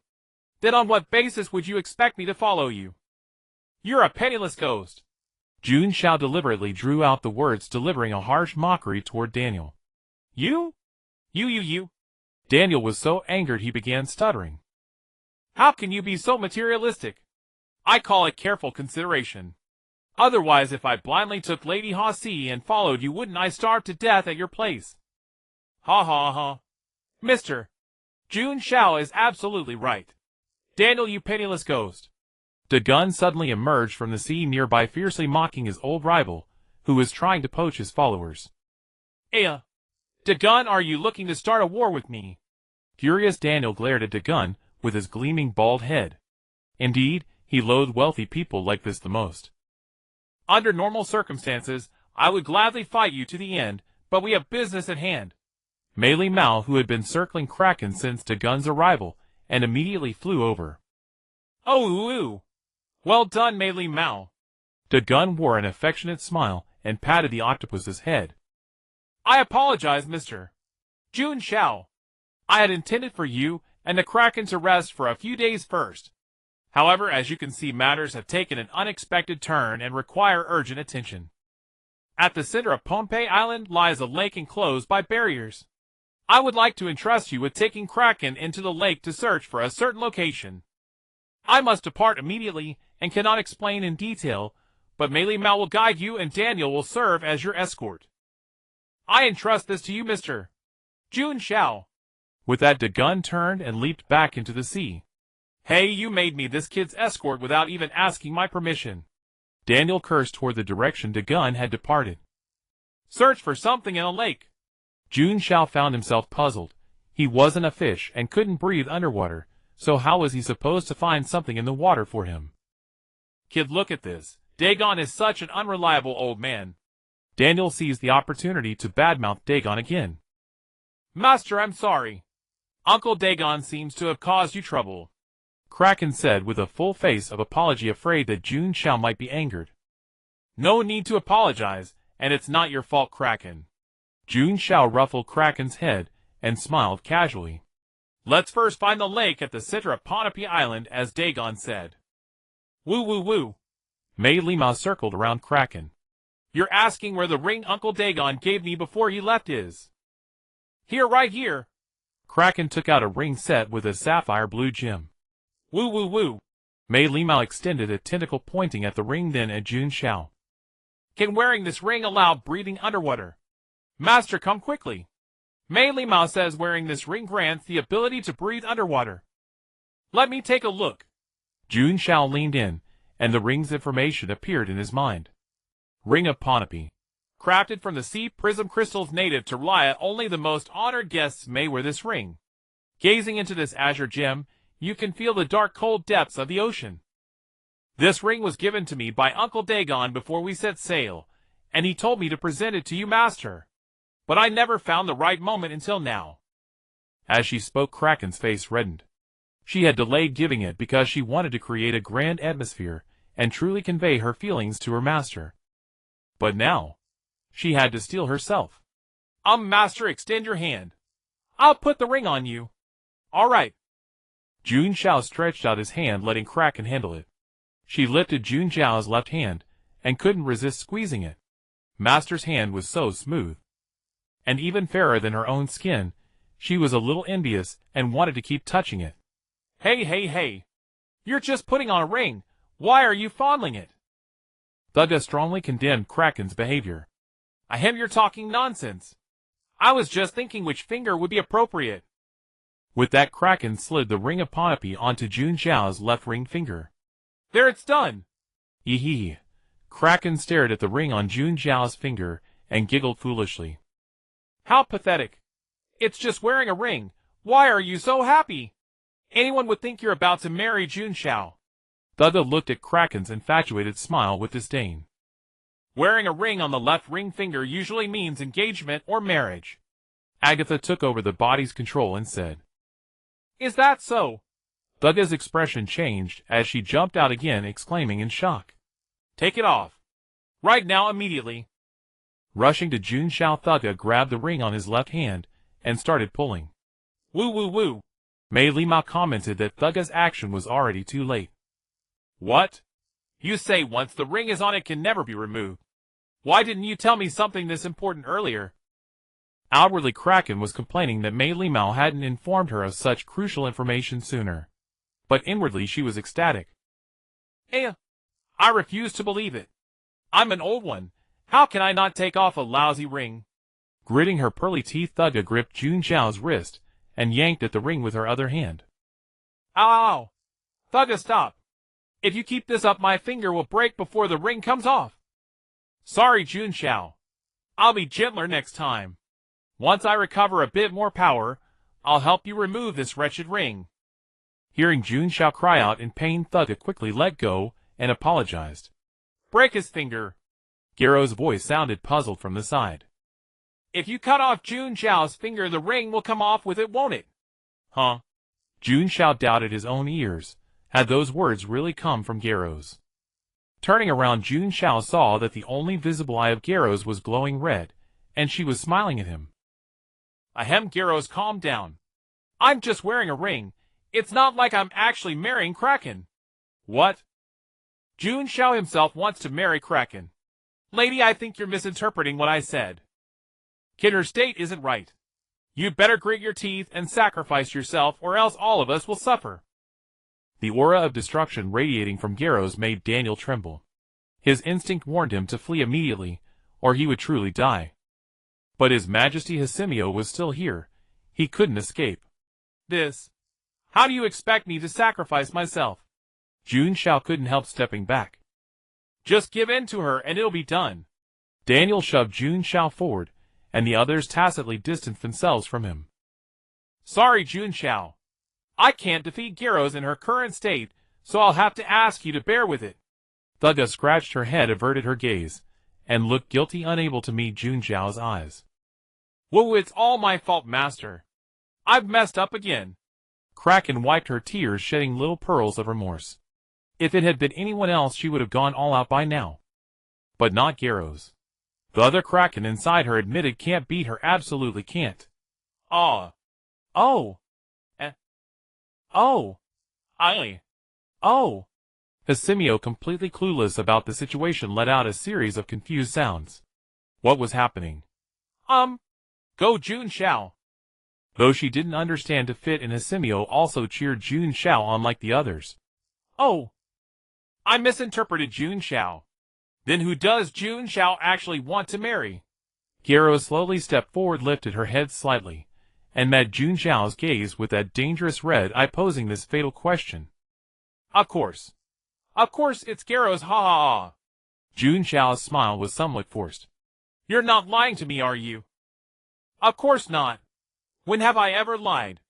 I don't believe you. Gyaro ruthlessly cut him off. Unless you come over and give me a kiss.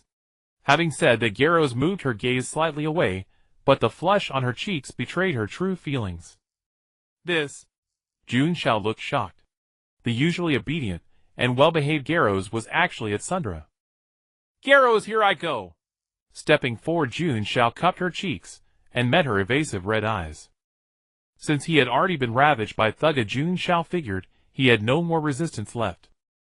To bring Gyaro back to normal, this was the only way. With a muah. Like a little bird pecking at grain, Jun Xiao lightly tapped Geheluosai's lips before swiftly pulling away. How was it? Satisfied now? Geheluosai's expression darkened. This was far too perfunctory. Not satisfied at all. Jun Xiao exhaled in relief, having noticed the red glow in Geheluosai's eyes had completely faded. Yet even so, Jun Xiao remained watchful. Today the darkness had claimed his ring finger. He dared not contemplate what it might take next time. Perhaps he truly needed to strengthen Geheluosai's mental discipline. Geheluosai, ahem. We still have matters to attend to. Exactly, we must hurry to find that lake Uncle Dadong mentioned. Kraken said through gritted teeth, already so envious her lips were nearly bitten raw. This time I'll let it pass. Geheluosai turned her head away, pouting with discontent. Ahem, Jun Xiao, don't worry. Once my strength recovers somewhat, I'll crush this white-haired monster with a single hand. Thugga, who had been lurking in the distance, now approached Jun Xiao and spoke in a whisper. Jun Xiao's eyes narrowed slightly. Why did Thugga's words sound like an insult directed at him? What's with that look?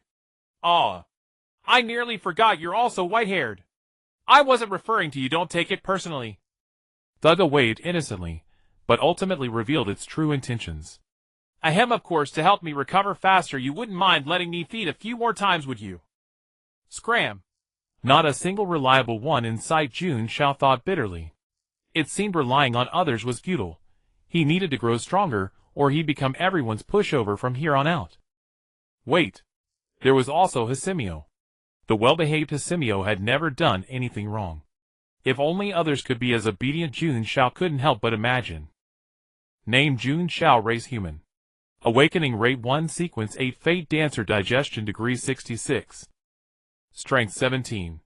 Constitution 15. Willpower 23. Agility 20. Charisma max. After reviewing his information, Jun Xiao was reasonably satisfied with the pace of potion digestion. He estimated that after helping with Dadong's matters, he should consider seeking the potion for the next sequence. Before long, the group arrived at the lake in the center of Pohnpei Island. Daniel walked at the rear holding the fishing line, with Derek dragged behind him bound. Will! As Daniel dragged him, the unconscious Derek was scraped by a sharp stone on the ground, causing him to grimace in pain and cry out. Hiss! Derek's 5 eyes, supported by cartilage, frantically scanned the surroundings. This is... Writhing desperately on the ground, Derek attempted to break free from the fishing line and escape. Be still and stop squirming. Daniel kicked Derek twice. Already displeased about being forced to serve as labor by Jun Xiao. Young people these days have no concept of respecting the elderly. You old geezer, untie me right now. If you idiots want to die, don't drag me into it. With his life in danger, Derek finally stood up for himself, cursing loudly for the old fool to untie him immediately. Today I will teach you what it means to respect the elderly. Daniel was furious. Extremely furious. He had endured being bullied by Jun Xiao because Lord Hisimio was very attached to him, and he needed to ask Jun Xiao for help to take Lord Hisimio back. He had endured being bullied by that old geezer Dogong, because Daniel truly couldn't defeat him. There was nothing to say about inferior skill. But to be cursed by this ancient being that was caught on a fishhook. Damn it. He couldn't endure it for even a second. Fight. My little cutie should be nearly starved to death by now. Heh heh heh. Time to eat my dear Eminu.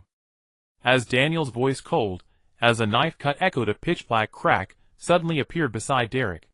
A bare-headed bird-like creature's head emerged, its densely packed eyes immediately locking onto Derek. What is this thing? Derek writhed desperately, trying to escape. But how could the starved Eminu possibly let him go? Its crimson beak-shaped mouth covered in sharp teeth opened wide. Black tentacles surged from within, sweeping toward Derek. Stop, stop! That white-haired human, don't you want to know what dangers lie in this lake? If I die, there won't be anyone else to tell you. In desperation, Derek used his wits, and called out to Jun Xiao, who was watching nearby. Old man, stop. Let him speak. Damn kid is ruining my good deed again. Though thinking this, Daniel complied, and ordered his little pet to stop. Eminu, stop, retreat. Hearing Daniel's command, Eminu, though extremely unwilling, gathered its tentacles, and obediently closed its mouth. Enduring its hunger, it remembered its last meal was still its last meal, a black-skinned, filthy human. After that meal, it had even suffered from diarrhea for 3 consecutive days. Name Eminu. Race Bayaki. A blood-sucking monster with super-fast flight speed, making it the transportation tool for most interstellar travelers. After the journey ends, a hungry Bayaki usually devours its passengers. It is also a servant of Hastur. What? This isn't a vulture. It's a Bayaki, an essential artifact for interstellar travel and business trips. Put that bird head away, it's ugly. Jun Xiao looked at the densely packed eyes on Eminu's head pressed together, and even his trypophobia was triggered. Oh! Eminu called out innocently twice. Captured here without being given food and now being attacked personally. How unjust. I'll treat you to a big meal another day. Be good, go back to sleep. The crack disappeared and Eminu returned to its hungry slumber. Daniel has already put away his bird. Shouldn't you tell me what's in the lake? You? Derek breathed a sigh of relief. His life had temporarily been saved. This lake. Our Ancient One race also attempted to explore it. But we didn't explore very deep before giving up. It's full of creatures without reason that cannot communicate. The moment they see living beings, they swarm upon them recklessly. Not just in the lake, these creatures sometimes crawl out as well. Before they discover us, it's still timely to flee. Derek earnestly advised Jun Xiao. These people going to their deaths was one thing, but dragging him along too. Are you referring to a creature with rotting skin ahead, like a catfish, appearing dull and foolish, making ABA sounds while bubbling? Yes. That's exactly what I'm talking about.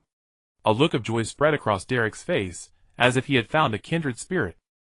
You clearly have seen those creatures before, why make me say it again? Don't wrongly accuse me, I just saw them too. Jun Xiao pointed toward the lakeside, his expression entirely innocent.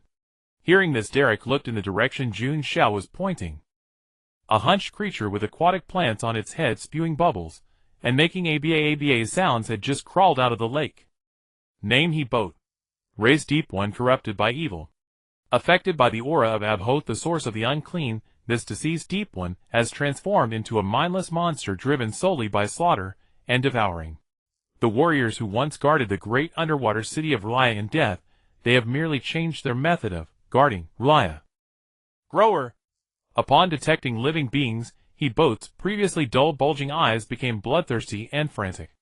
Roaring, he scrambled and crawled toward the group. What are you standing there for? Run! If you're not going to run, at least untie me so I can run. Woo-woo. Dailika felt he had never been so aggrieved in his entire life. You're far too timid. Just one weakling like this, barely able to walk without stumbling, has you this frightened. Jun Xiao held his forehead and sighed helplessly. He had expected the elder things to be formidable, but in the end, they were a great disappointment. He extended his arm to the side, and a cluster of iridescent bubbles enveloped his palm. When the bubbles vanished, the meteor hand cannon appeared in Jun Xiao's hand.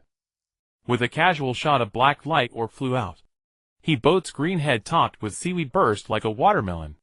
The only difference was that the juice within this watermelon was a foul-smelling green liquid. You killed it! Dailiku was so terrified that the 5 eyeballs on his proboscis nearly fell to the ground. It's over, it's all over. One such monster is nothing. But their bodily fluids will attract more of their kind here. If we don't flee now, it'll be too late. After he both fell, ripples stirred on the lake surface, and dozens of heads topped with seaweed emerged. Their bulging bloodshot eyes scanned left and right, completely disregarding Jun Xiao.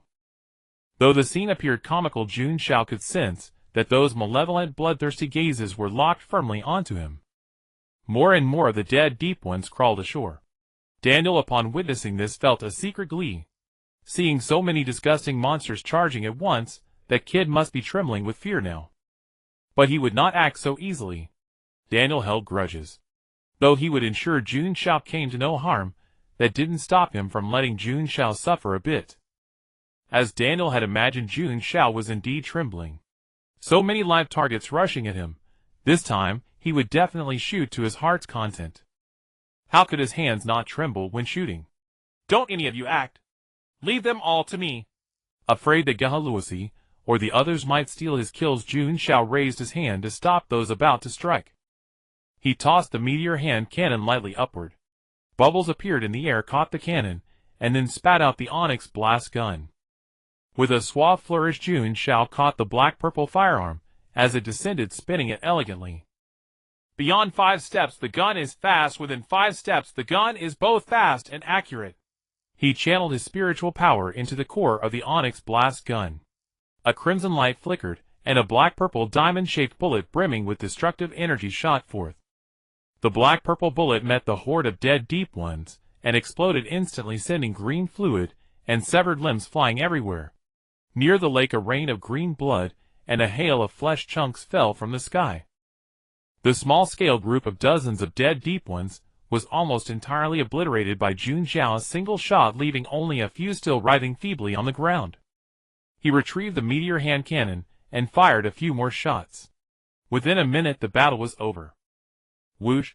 Blowing gently at the muzzle, Jun Xiao felt unsatisfied. These minnows were far too fragile. He hadn't even gotten his fill of shooting. So formidable. Dailiku bound, and lying on the ground was stunned. He hadn't expected this seemingly powerless human to be so ferocious. No wonder he was the leader of this group. His strength must be the greatest among them. Dailiku's 5 eyeballs furtively observed the others. The most obviously easy target was the shortest golden-haired girl, Ha Si Miao, who was also the culprit who had fished him up. Next was that emaciated old man whose face looked thoroughly debauched, almost nothing but bones. If he wanted to escape, his breakthrough would lie with these two. Dailiku was mentally devising what he believed to be a flawless genius escape plan, but in reality Jun Xiao was the weakest in combat among the group. Jun Xiao is amazing. Ha Si Miao's eyes sparkled with stars. As expected of her dear friend, he always gave her a sense of security. TCH, that brat's strength is mediocre, but he sure knows how to show off. Daniel was in a foul mood, having not seen Jun Xiao suffer, as he had anticipated. He was also startled by Jun Xiao's rapid growth. How long had it been since they last met? His strength had surged this quickly. Was he even human? Not bad, but still a tad behind me. Kutuguya hooked her arm around Jun Xiao's shoulder, pressing her ample chest tightly against his arm, grinning widely. She used 2 fingers of her other hand to indicate a tiny length, seemingly mocking Jun Xiao. Was that really all he had? But Jun Xiao paid her no mind, extricating himself from Kutuguya's arm and the abyss of her bosom. Don't get too close to me. It's affecting my shooting speed. Kutuguya's smile froze instantly. Is shooting more fun than being with me? Of course. Jun Xiao answered without hesitation, blowing the dust off his gun and focusing on maintaining his onyx blast gun. You're infuriating me. I've decided to punish you by not talking to you for a whole day. What? Such a blessing. Jun Xiao, engrossed in gun maintenance, exclaimed upon hearing Kutuguya's declaration. I'm so mad. I'm going to sleep and ignore you. Kutuguya was so furious that her flames flickered wildly. Then she retreated back into her body, allowing a Jia Xiao to take over. Hee ha ha. That's so like you, Jun Xiao. A Jia Xiao doubled over with laughter. In the past it was she who had been driven mad by Jun Xiao's antics. Even asking him to join her for a drink required bribing him with money. Now at last someone else shared her plight. The master's serious expression is so alluring. Kula Kin was swooning in the background, having completely forgotten the purpose of their visit to this place. Let's go! The monsters are cleared. We'll enter the lake now. Okay. Guhi Luozi quickly stepped forward, silently drawing close to Jun Xiao. Ahem, you're too close, Guhi Luozi.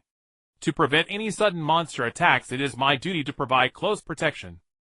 Guhi Luozi said expressionlessly, then wrapped both arms around Jun Xiao's arm, her cheeks flushing slightly. Hey, if you're going to take me into the water, could you at least untie me first? Dailika's helpless voice sounded from behind.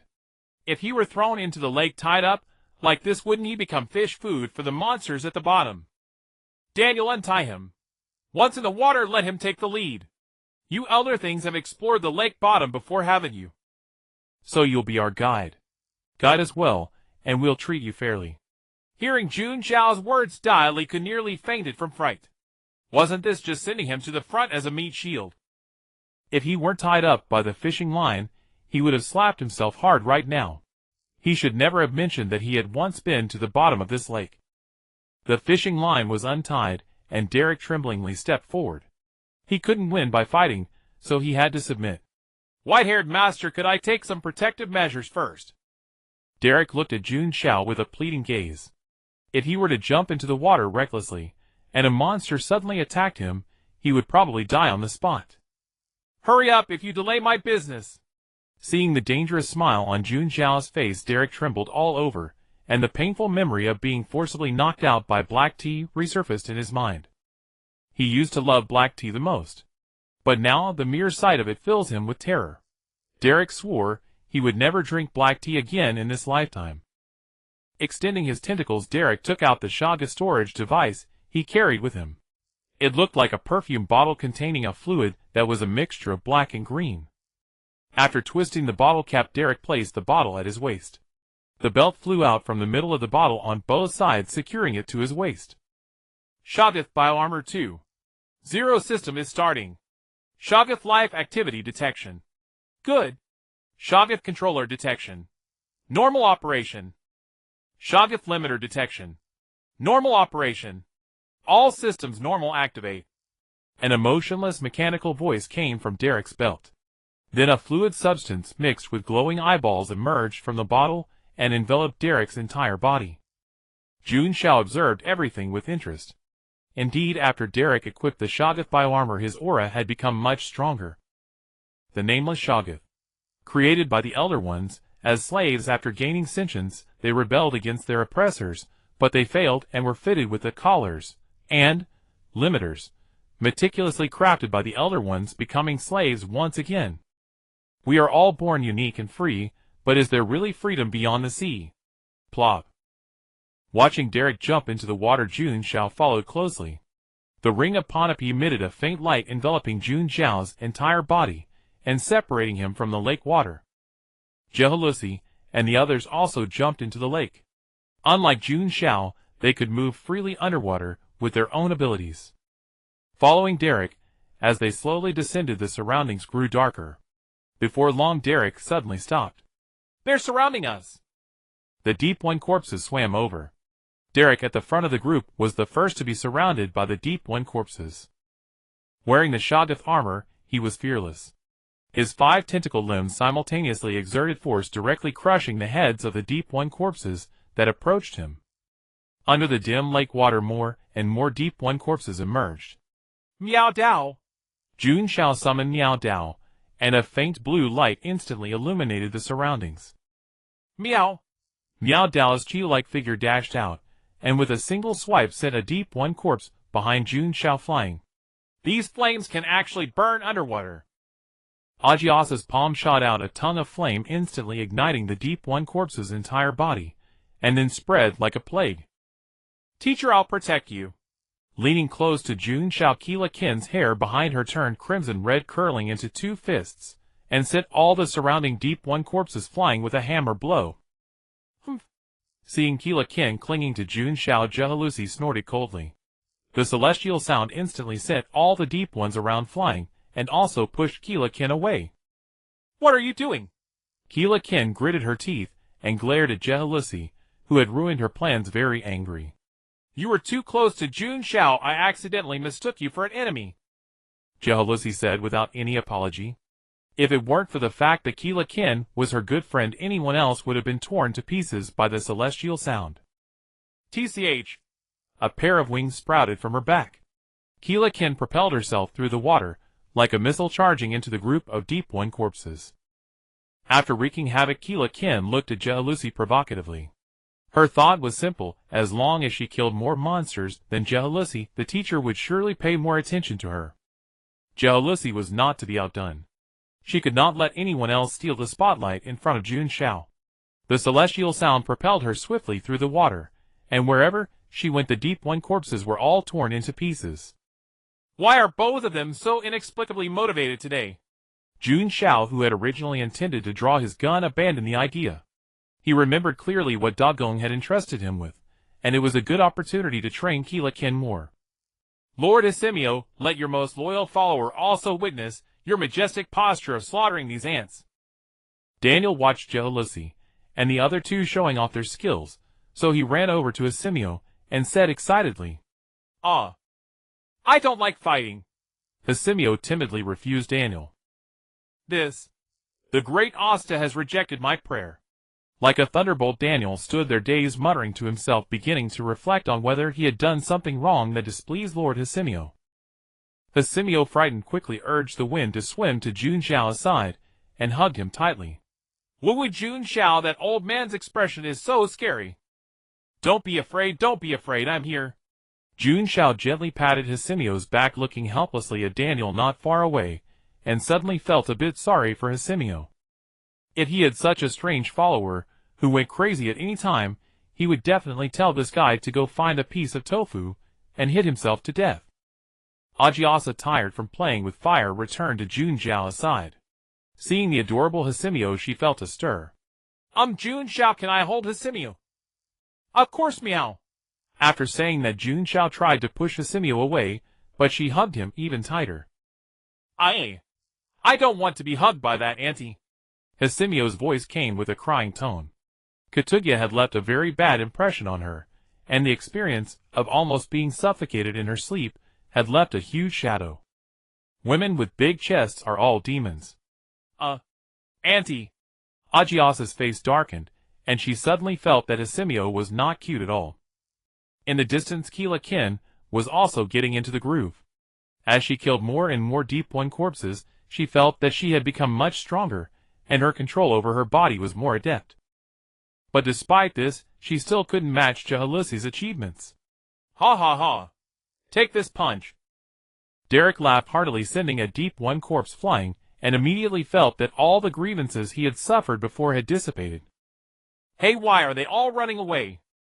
It must be my formidable strength that scared off these brainless monsters. But when he looked around, he was instantly stunned.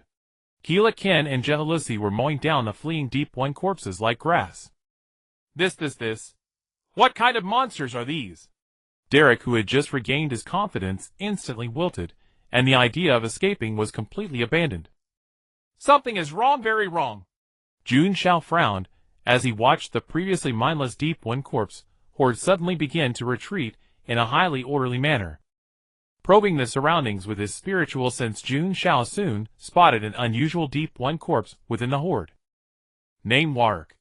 Race: Deep One, demonic modification. Traitor of Lele, the one manipulating the Deep One corpse horde from behind the scenes. Realizing he had been discovered by Jun Xiao, Warwick began to flee at lightning speed. Trying to escape. Jun Xiao shook his head with a faint smile. The moment he had spotted the Deep One, he had already marked it with his spiritual sense. I have marked a location. Garrow's Kraken, keep an eye on that monster marked by my spiritual sense. Don't let it escape. All right. Leave it to me, teacher. Garrows and Kraken responded simultaneously, instantly locking onto the target in the horde that bore Jun Xiao's spiritual mark. Kraken, being the closest, seized the initiative first, weaving through the horde and accurately locating the deep one. Got you. Teacher will surely praise me. Sensing the aura emanating from Kraken, Wark trembled in terror, his face filled with disbelief. In the nick of time, he manipulated the surrounding deep one corpses to hurl themselves at Kraken, while he seized the opportunity to sever one of his own arms and escape Kraken's clutches. It is actually him. Wark was both excited and nervous. That Great One had been searching for Cthulhu's whereabouts. If he could report that Cthulhu had appeared here to that Great One, he would certainly be able to leave this damned place, no longer having to accompany a bunch of corpses every day, and perhaps even gain even greater power. Before he could flee far, an invisible force suddenly bound him. Then Garros swam over and brought him back to Jun Xiao's side. Seeing his prey snatched away by Garros, Kraken nearly fainted from anger. After smashing away the annoying mindless corpses around him, he chased after Garros and returned to Jun Xiao's side. Well done, Garros. This feeling of being a commander was incredibly satisfying. He only needed to move his lips, and his teammates would handle everything for him. Approaching Jun Xiao, Garros tilted her head, her meaning clear without words. Ahem, you really leave me no choice. Reaching out to stroke the girl's milky white hair, Garros let out a purr like a contented cat. Kraken, who arrived late, witnessed this scene and his face darkened. This was clearly the treatment that should have been his. But who would have thought that the prey seemingly within easy reach would escape by severing its own arm? Teacher, Seeing Kraken standing there dumbfounded, clutching a severed limb, Jun Xiao gave a helpless smile. Kraken, this child was far too eager to compete with Garros. Alright, Kraken, you did a good job too, don't just stand there. Dazed Kraken heard Jun Xiao calling him, and his face flushed slightly. He quickly retracted his ferocious wings and claws, reverting to his previous harmless-looking appearance. After Wark was captured, the horde that had been fleeing suddenly went berserk, charging madly towards Jun Xiao's position, as if they had nothing to lose. Stop playing dead. Jun Xiao kicked Wark, who was feigning death, with his tongue out, then pulled out the meteor hand cannon and pressed it against his head. Honestly, this guy's acting was far too unconvincing. I know you're different from those mindless monsters, and you can understand me. Make these monsters stop, or else I'll tear your head off and use it as a basketball. Wark opened his eyes, looked at the terrifying man before him, and couldn't help but shiver. Even though they had never met before, he felt as if he had been stripped bare like a little girl in front of this man. All his secrets had been seen through. Don't kill me, I'll do as you say. Feeling the icy cold gun barrel against his head, Wark immediately caved.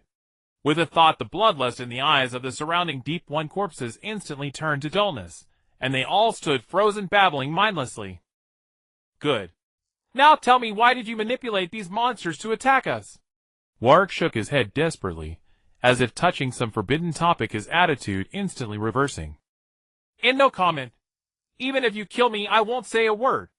Great, the more you resist, the more excited I get.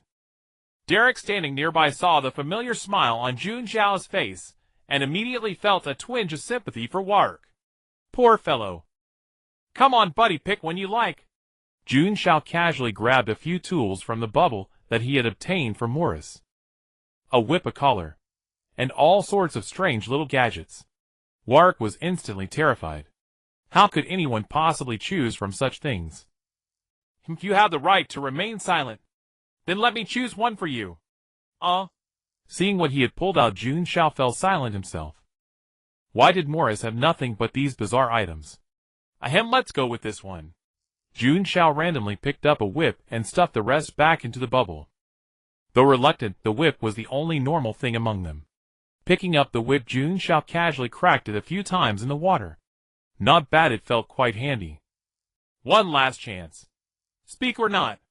Wark trembled in terror. Although Jun Xiao might not have noticed from the victim's perspective, he could see clearly. The whip was covered in tiny dense spikes. If that were to land on his body, he dared not think further. Sir, have mercy. Sir, I really can't speak. If I say it, I'll definitely die. Wark wept, his survival instinct fully activated. Bloop, bloop, bloop. Mei Limao bubbled beside him, his 8 octopus tentacles waving excitedly. Mei Limao says we can spare his life, have him lead the way, divert those monsters, and take us to the depths of the lake. That works. Jun Xiao nodded. Warwick didn't seem to be lying. Killing him would be less useful than keeping him alive to clear the path. Seeing Jun Xiao put away the whip, Derek sighed, inwardly disappointed. He had wanted to watch this demon torment someone else. Get a move on. Lead us to the lake bottom and divert these blocking monsters. Gee, got it. I'll do it right away. Realizing he wouldn't be whipped, Warwick felt a huge relief. He became very eager to lead the way, flattering Jun Xiao and trying to ingratiate himself. Sir, how did you manage to spot me among such a huge horde? Warwick asked, curiously eager to know what mistake he had made that gave him away. Simple. Look at the other monsters. Each one has its eyes positioned asymmetrically to keep watch. But you, with both eyes perfectly symmetrical, who else would I catch if not you? After hearing Jun Xiao's answer, Warwick was left speechless. Just because his eyes were symmetrical, he had almost been whipped to death with a spiked whip. On the road, Warwick, who had been constantly looking for a chance to escape, suddenly detected a familiar aura from the meteor hand cannon in Jun Xiao's hand. After a long pause, Warwick suddenly realized what that familiar aura was. It was his long-lost colleague Alex, who had once spent days with him having parties among the corpses here. At this thought, a wave of sorrow rose in Warwick's heart. He had always envied Alex for being transferred away by that great one with a bright future ahead. But he never expected to meet again in such a manner. Poor Alex, even his fish bones had been pulled out and made into a weapon. Feeling sympathy for a fellow sufferer, Warwick could already envision his own miserable fate. With Vok leading the way obediently, Jun Xiao's party moved unimpeded along the path. In the abnormally dark lakebed, the team with Meow Blade serving as a lighting tool appeared particularly conspicuous. There's a faint light below. Daniel rushed to the front of the team with great eagerness. Now he desperately wanted to prove his worth in front of Hasmio, and prove that he was his most loyal follower. Soon we'll reach the deepest part of the lake. Vok's voice sounded unnatural. His mission was to prevent others from entering the building at the bottom of the lake. Now he was personally bringing outsiders in. But to survive. Lord Yeb, you must forgive me. There was another colleague of his guarding the lake bottom. Vok now placed his hopes on him, planning to seize the opportunity to escape amid the chaos. Continuing to dive, a large area of grotesque buildings appeared before everyone's eyes. Woo woo woo. Milameo, acting as the guide for Dagon's mission, started its work again. Teacher Milameo says we need to find something. I can feel it. There's a faint energy inside calling to me. Kraken pointed at the buildings below. She could sense something down there attracting her, making her eager to find it. Master, I've led the way. Can you let me go? Vok looked at Jun Xiao with a fawning expression. You can't leave. Jun Xiao ruthlessly rejected Vok's request. The path isn't finished yet. Why are you so eager? Could it be you're trying some trick? Ha ha ha, how could that be? Guilty Vok dared not meet Jun Xiao's eyes. He turned away with a laugh. Master, you do like to joke. I'm just a guide. How could I have such intentions? I'll lead. Stepping on the sand of the lakebed, Vok was forced to walk at the front of the team, heading toward the direction of the buildings he had seen earlier. Halt, intruder! Just as Vok was about to step into the outermost broken stone gate, a harpoon propelled by the water current embedded itself in front of him. Damn! Which bastard dares to ambush me? Vok, startled, quickly retreated several steps, his heart still pounding, and looked around angrily. That harpoon was only 2 centimeters away from me. If it had been a little further, I would have been dead on the spot. Intruder, leave now, and I'll still spare you. Otherwise, Jia. A sinister laugh came, and Vok immediately recognized the identity of the harpoon thrower, his colleague Arnold.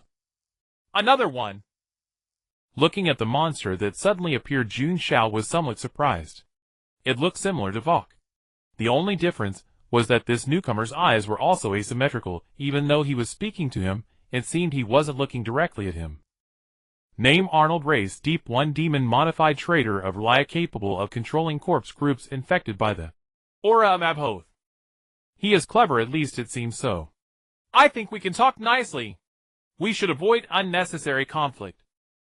Jun Xiao stepped forward, pulled up the bone harpoon from the ground, twirled it, and toyed with it. You don't want your companion to get hurt, do you? Saying so, Jun Xiao raised the harpoon and pressed it against Vok's fish head. This isn't right. Didn't we agree you'd let me go after I guided the way?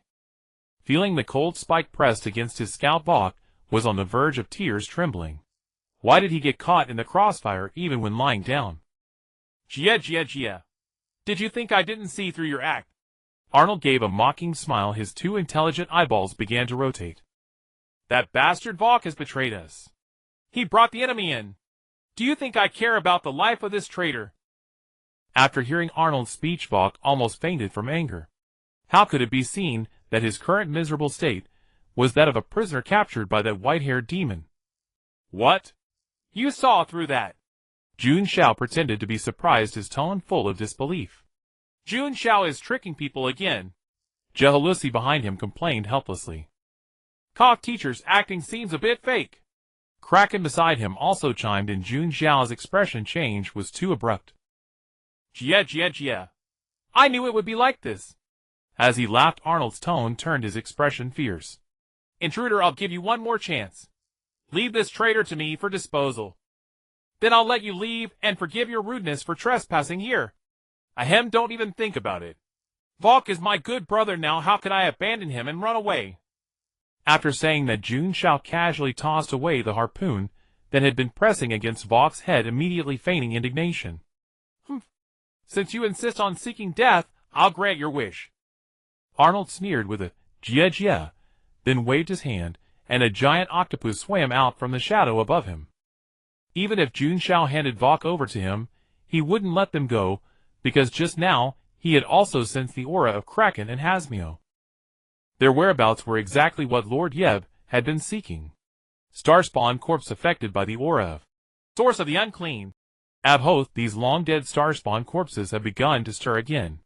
It looked like an enlarged version of Mylameo, but Mylameo was still better. Small and young ones are cuter. How about it, intruder? Do you have the courage to fight a Starspawn? Jia. It's just a slightly bigger octopus, isn't it? Nothing impressive. Jun Xiao sneered, took out the agate blaster from his bubble, and prepared to charge forward. Woo. Mylameo signaled its spiritual support for Jun Xiao to take down the villain controlling its kin's corpse. Don't be impatient, boy. Daniel quickly stopped Jun Xiao. This monster was his chance to show off in front of Lord Hasmio. He must not have his kill stolen. This Starspawn corpse is not weak. If you act rashly, you'll definitely suffer. Oh, then how do you suggest we attack? Jun Xiao looked at Daniel in surprise. This strange old man who had always been slacking off, why was he so proactive today? What's the matter, intruder? Go on. Like your human gladiators. Dying at a duel at this lake bottom is also glorious. Hee! Arnold could not stop grinning, thinking about how he was about to complete the plan assigned by Lord Yabu. All right. We're going to follow the plan and capture Cthulhu. Ha. The sharp-witted Jun Xiao quickly caught the key word in Arnold's words. Cthulhu obviously referred to Kraken. So someone was planning to capture Kraken. Thinking this, Jun Xiao felt he needed to extract more information from the monster in front of him. What is the plan to capture Cthulhu? Jun Xiao asked in a doubtful tone, testing and tending to slowly coax some intelligence out of it. Werka couldn't help but sneer.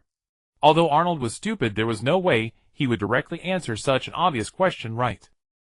I can tell you. The plan to capture Cthulhu was set by Lord Yabu.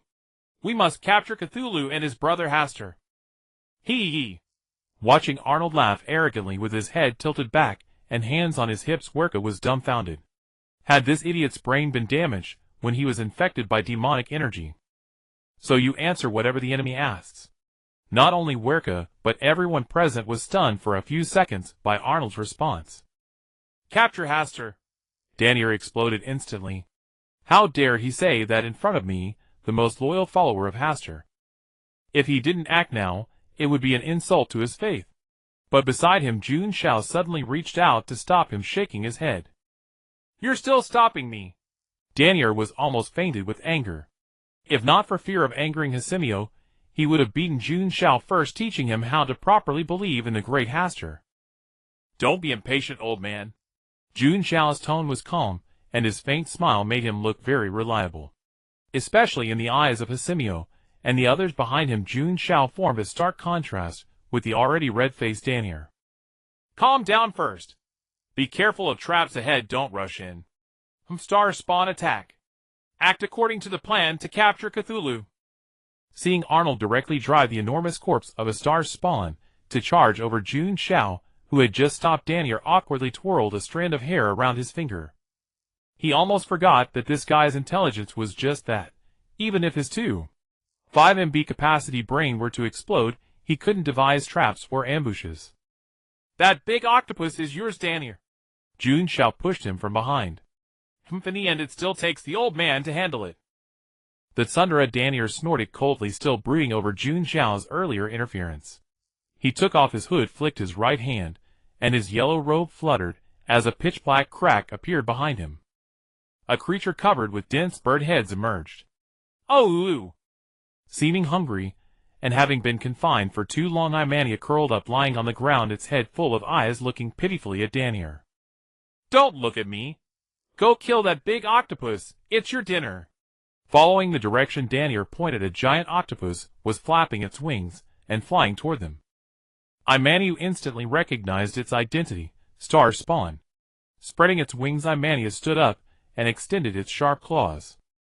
Although their sizes differed by nearly double, Imania showed no fear, using its wings to propel through the water and grappling with the Star Spawn corpse. I didn't expect you to have some strength. Arnold's tone was surprised. In his eyes, this seemingly fragile invading team was nothing before his Star Spawn. You all attack too. With Arnold's command, the surrounding Deep One corpses surrounded them. Arnold, with his talent, perfectly blended into the corpse horde, making it difficult for Jun Xiao and the others to distinguish which one was Arnold. A mere trifle. Danier dismissed it disdainfully. There was no need to distinguish, just kill all the monsters in front of them. Die. Pure and powerful spiritual energy burst out from Danier. Without any magic or magical weapons, Danier used the most violent method of spiritual energy manipulation. Like waves, the Deep One corpses were torn into pieces in large swaths. Seeing this, Arnold was so frightened that his soul nearly scattered, and he turned to run. As he fled, his position was exposed. Old man, leave one alive, I still need him.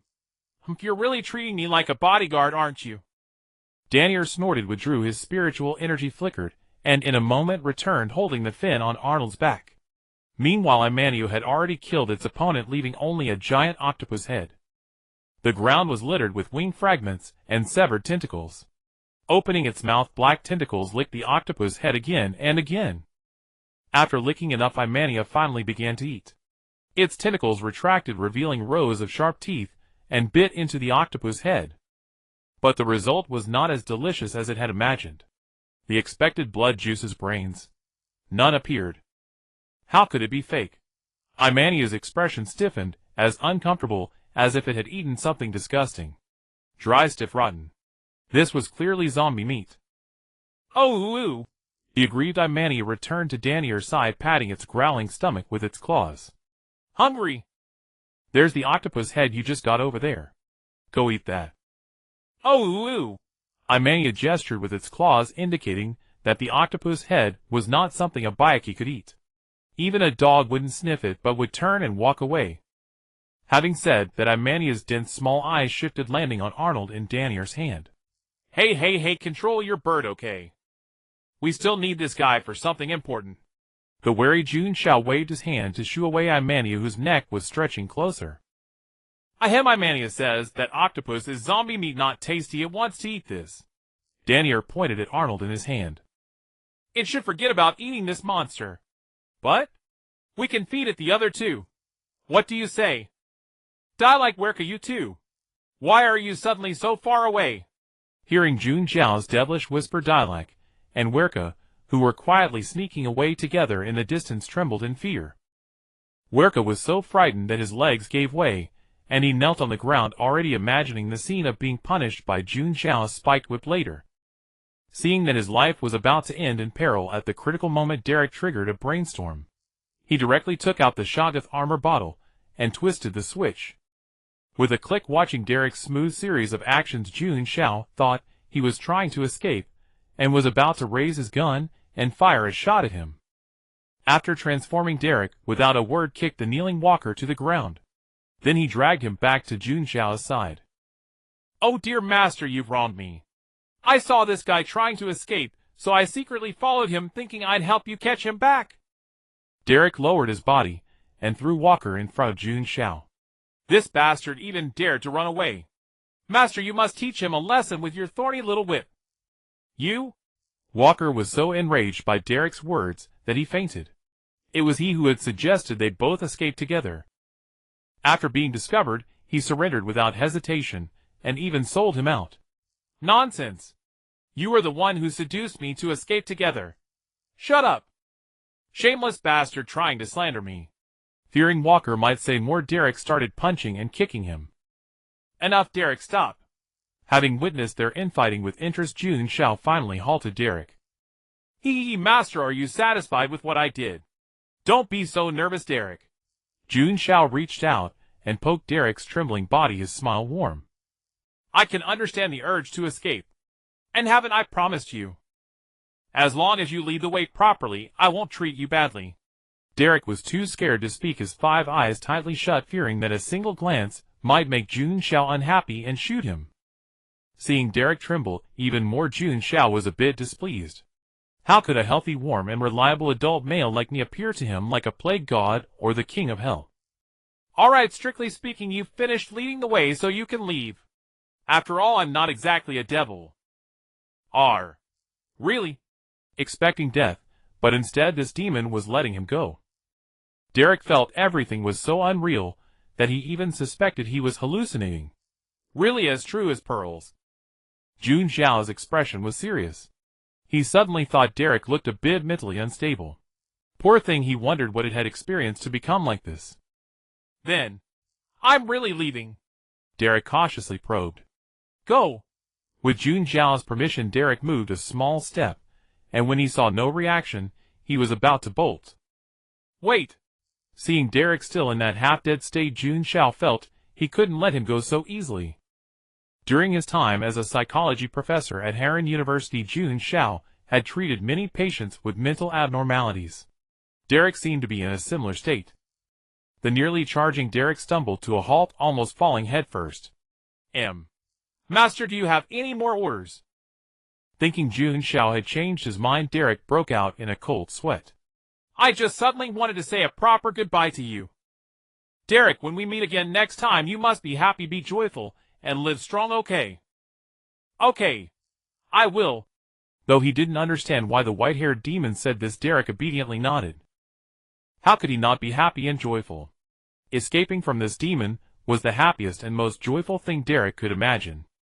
"All right, you go now. From now on your world will be without me. That's fine, you must find your own happiness." Although their time together was short, when it came to parting, Jun Xiao found that he actually quite liked this ancient one. Freedom. Hearing Jun Xiao say he could leave again, Derek didn't hesitate this time, fearing Jun Xiao would find another excuse to keep him. Watching Derek's retreating figure, Jun Xiao sighed deeply. "I didn't expect you to actually let him go. Aren't you afraid he'll go back and call for reinforcements to retaliate?" Daniel's tone was surprised. If it were him, after draining Derek's value, he would have sacrificed him on the spot to Lord Hastur. "What are you talking about? Even though our time together was short, and he wasn't exactly friendly to me at first, but I've already reformed him with my actions. Look how kind he was to me just now." Jun Xiao retorted to Daniel with great dissatisfaction. Daniel's mouth twitched. This was the first time he had seen such a shameless person. But according to Jun Xiao's logic, he had indeed reformed him thoroughly. "What about these two? How do you plan to deal with them? Call your bird over. Inio, come here." Hearing Daniel call him Inio, who had been reluctantly eating an old octopus head because of hunger, trudged over unwillingly. Seeing Inio's reluctance, Daniel was a bit angry. "Walking so slowly, haven't you eaten?" With a smack, he gave Inio a heavy slap on the back of the neck. After hitting him, Daniel suddenly realized that Inio truly hadn't eaten. "Oh!" Inio sobbed in protest. Having to work and not getting good food, was this something a human would do? Even a capitalist would cry. "Ahem. Knowing he was in the wrong, Daniel coughed awkwardly, but his mouth was stubborn. If others saw he couldn't even train his pet, he would lose face. What, you don't agree? Daniel, you're too much. Look how you've bullied my bird brother. Jun Xiao couldn't stand by any more. Inio was truly too miserable. Come, bird brother, I'll treat you to a feast.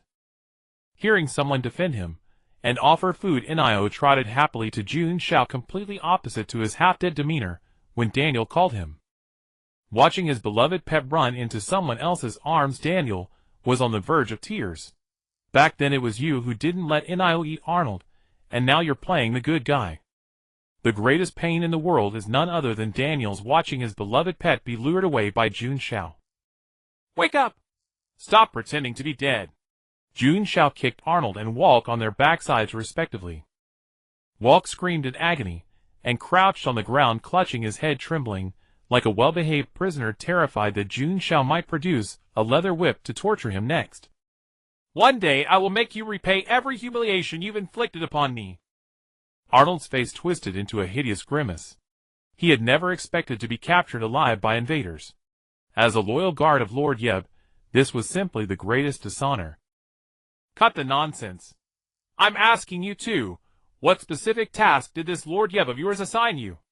Whoever can't answer my bird brother over there will swallow him whole. You'd better hurry. My bird brother hasn't eaten in 3 whole months. He's far less patient than I am. Jun Xiao stood with his arms folded, looking down at the two monsters on the ground. Oh! Animan, ever diligent, opened his cavernous maw and let out a fearsome roar aimed at the arrogant Arnold. Aye! Walk's expression twisted in anguish. If he spoke, he would surely die. If he stayed silent, the monsters before him would devour him. Either choice meant death. He simply wanted to survive. Why was this so impossible? I truly cannot speak. There is a curse placed upon me by Lord Yeb. If I reveal even a fragment of the plan, I will die. And then you'll gain neither the intelligence you seek nor risk attracting Lord Yeb himself. Name Walk raised deep. When corrupted, nothing comes without cost. Along with the power bestowed upon him came a curse. Trigger it, and his body will explode. A glance confirmed the truth. That was an absolute taboo. After examining Walk's information, Jun Xiao confirmed he was not lying. It seemed unless the curse was somehow resolved, he would never extract the intelligence he needed. Daniel, come check him out. See if you can help lift his curse. Curse! Daniel, who had been sulking over his pet being mocked, suddenly perked up with interest. Curses and various sacrificial dark magic were among his favorite subjects of study. There actually is one. This scent. Quite interesting. Let this old man examine it thoroughly. Daniel chuckled sinisterly, tossing his yellow robe backward and rolling up his sleeves as he slowly approached Walk. Why, you? Don't come any closer. Walk crossed his arms over his chest, his face frozen in terror, as Daniel took each deliberate step toward him. Be good, it'll be over soon, hee hee hee. As Daniel sensed the curse's presence growing clearer on Walk, he couldn't help but laugh with delight. But in Walk's eyes, that grin was utterly depraved. Had he guarded his chastity for centuries only to lose it now to some decrepit old man? This was worse than being killed. Yet here Walk lay before Daniel, helpless as a delicate young maiden forced to lie on the ground, nose running and submitting without resistance.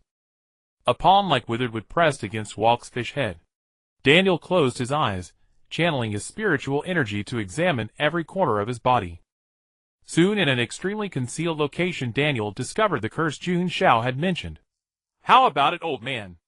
Did you find the curse? Seeing Daniel's eyes snap open, Jun Xiao asked with eager anticipation. Found it. Well hidden, but fortunately I am a master in this field. Now take off your pants. Daniel commanded Walk ruthlessly. Please have mercy on me, sir. Look at me. I'm so ugly, covered in wrinkles and fish scales, my skin is gray and vile. You're truly not worth the effort.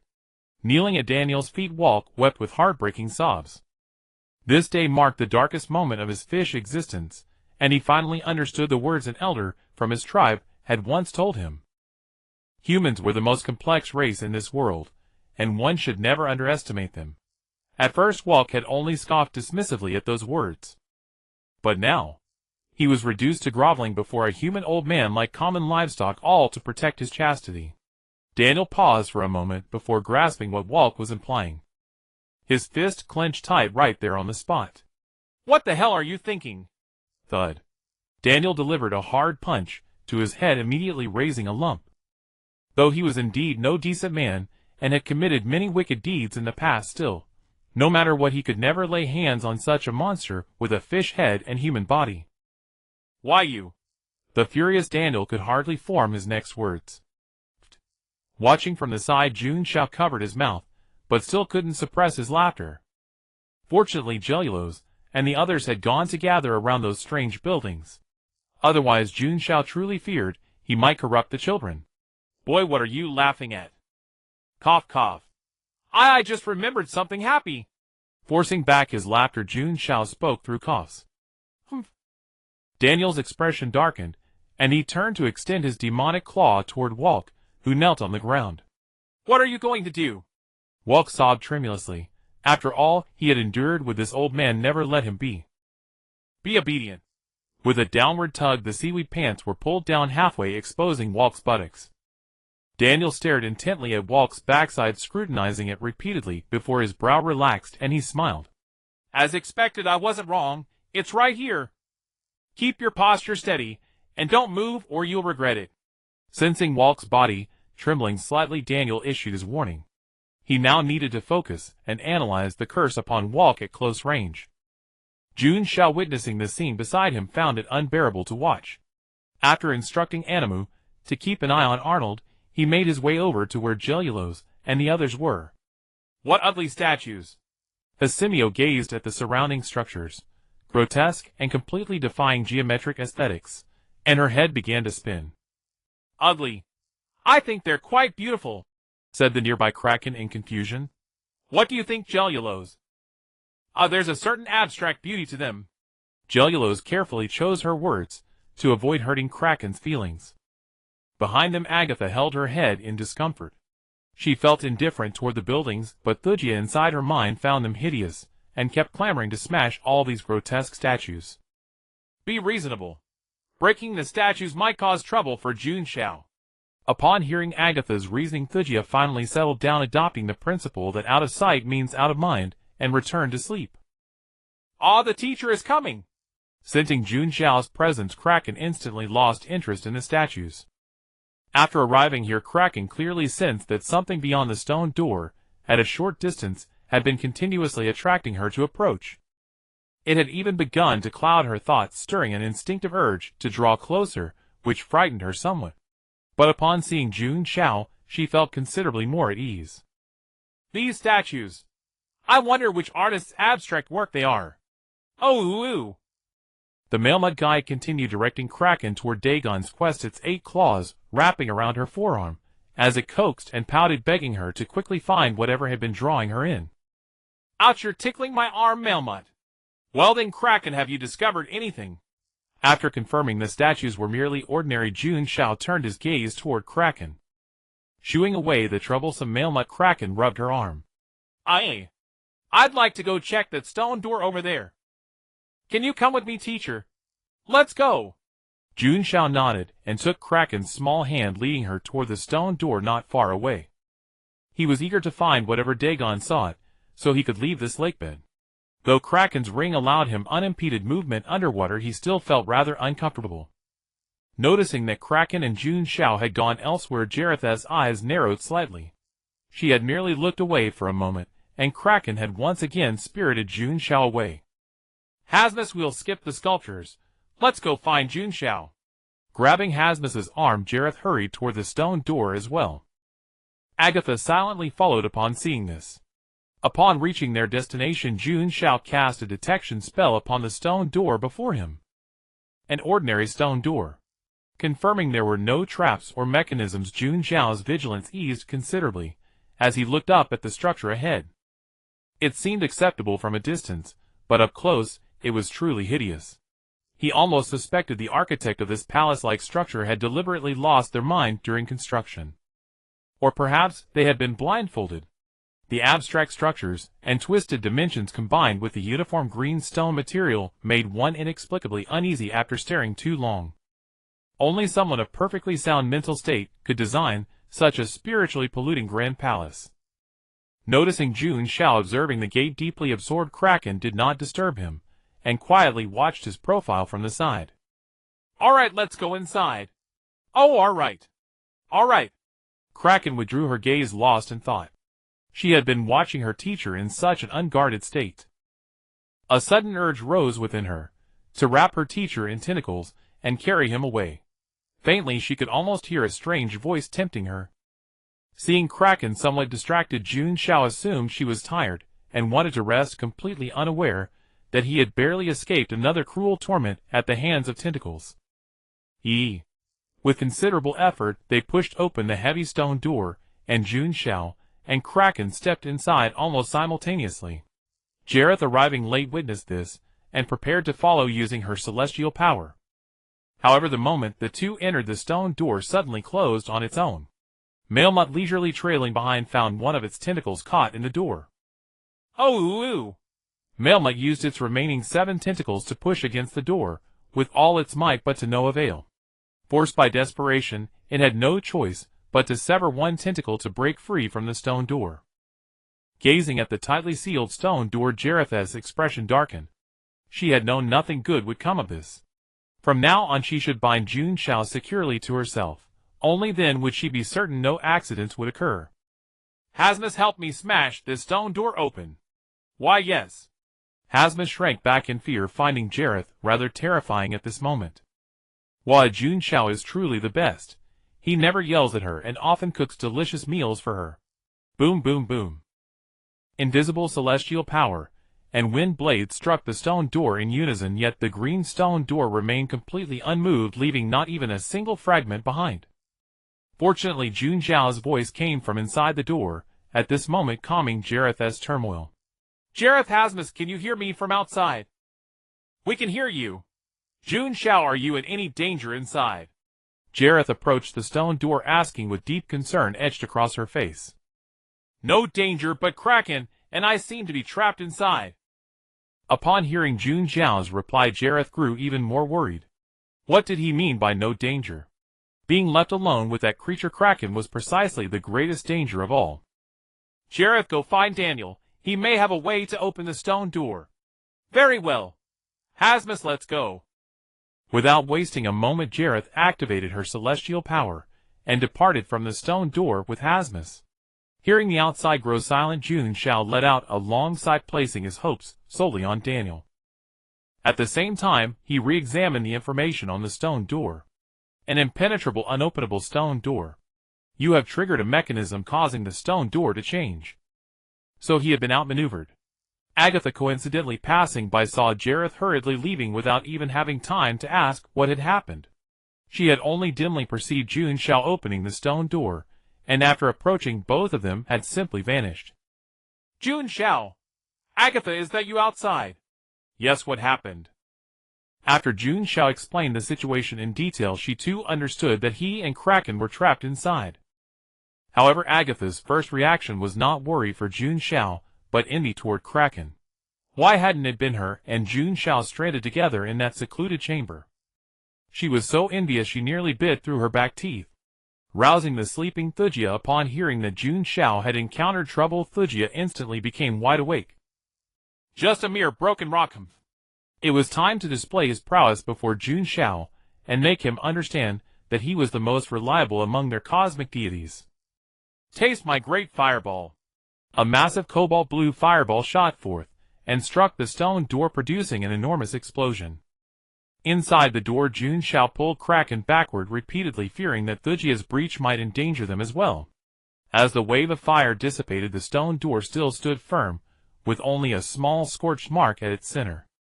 How is this wretched stone so incredibly hard? Furious, Thujia contemplated launching several more fireballs, but Jun Xiao called a halt. Otherwise, before the door was broken, he and Kraken would already be roasted alive. After a long wait, Daniel, whom Jun Xiao had come to regard as their last hope, finally arrived. Carrying Arnold in one hand and Valk in the other, Daniel paused before the stone door, and stared at it for quite some time before finally offering Jun Xiao some advice. We're done for. You might as well consider spending the rest of your life in there. Hey Daniel, you old bastard, you're not planning to leave me in here, are you? Jun Xiao pounded his fist against the stone door, seriously suspecting that Daniel, that sly old fox, was deliberately keeping him trapped. Do I really seem that wicked? The curse on this stone door is beyond my ability to break. If you truly want to get out, search around inside for any other mechanisms. Maybe you can open it. After pondering for a long time, Jun Xiao decided he couldn't act recklessly anymore. If he stumbled into another trap or suffered another mishap, he would be done for. Have you broken the curse on Vok? It's dealt with. Took some time, but it was safe in the end. The more Daniel dissected the curse, the more he felt the terror of the being that had cast it. Fortunately, the curse was merely a casual imposition, allowing Daniel to exploit a loophole. Good. Bring Vok here. I need to ask him some questions. Daniel gave Vok, who was playing dead on the ground, a kick. Didn't you hear? Get up. Answer whatever the man inside asks. Fine. Fine, I'll confess everything, just spare my backside. Vok staggered to his feet, trembling. Tell me, do you know how to open this stone door? I truly don't know. Lord Yeb only ordered us to guard this place. We were never allowed inside.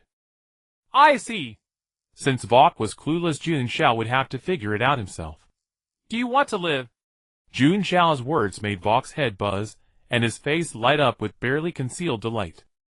Yes, very much. Hadn't everything he'd done all along been for survival? Betraying Lord Cthulhu was for survival.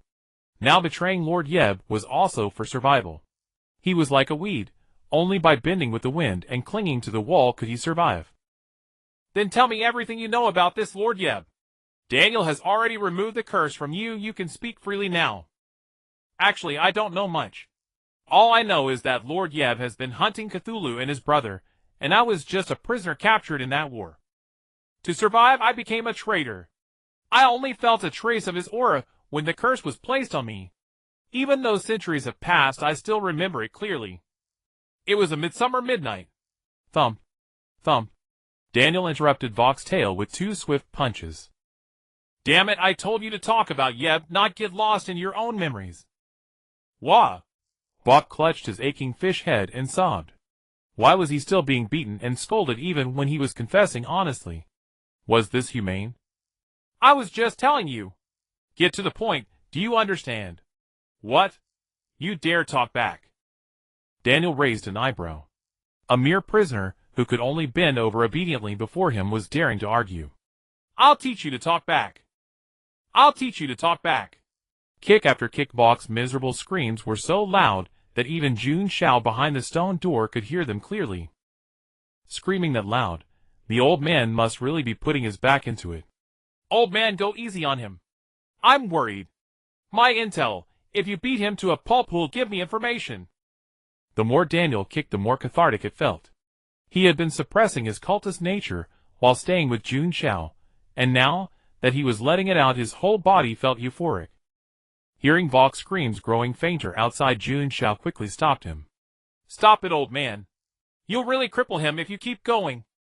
Poor Hasmiao witnessed this violent scene from behind, leaving a deep shock on her young mind. Fortunately, Garros closed her eyes in time, and even kindly covered her ears. Looking down at the golden cowlick on Hasmiao's head, Garros stood frozen, lost in memories.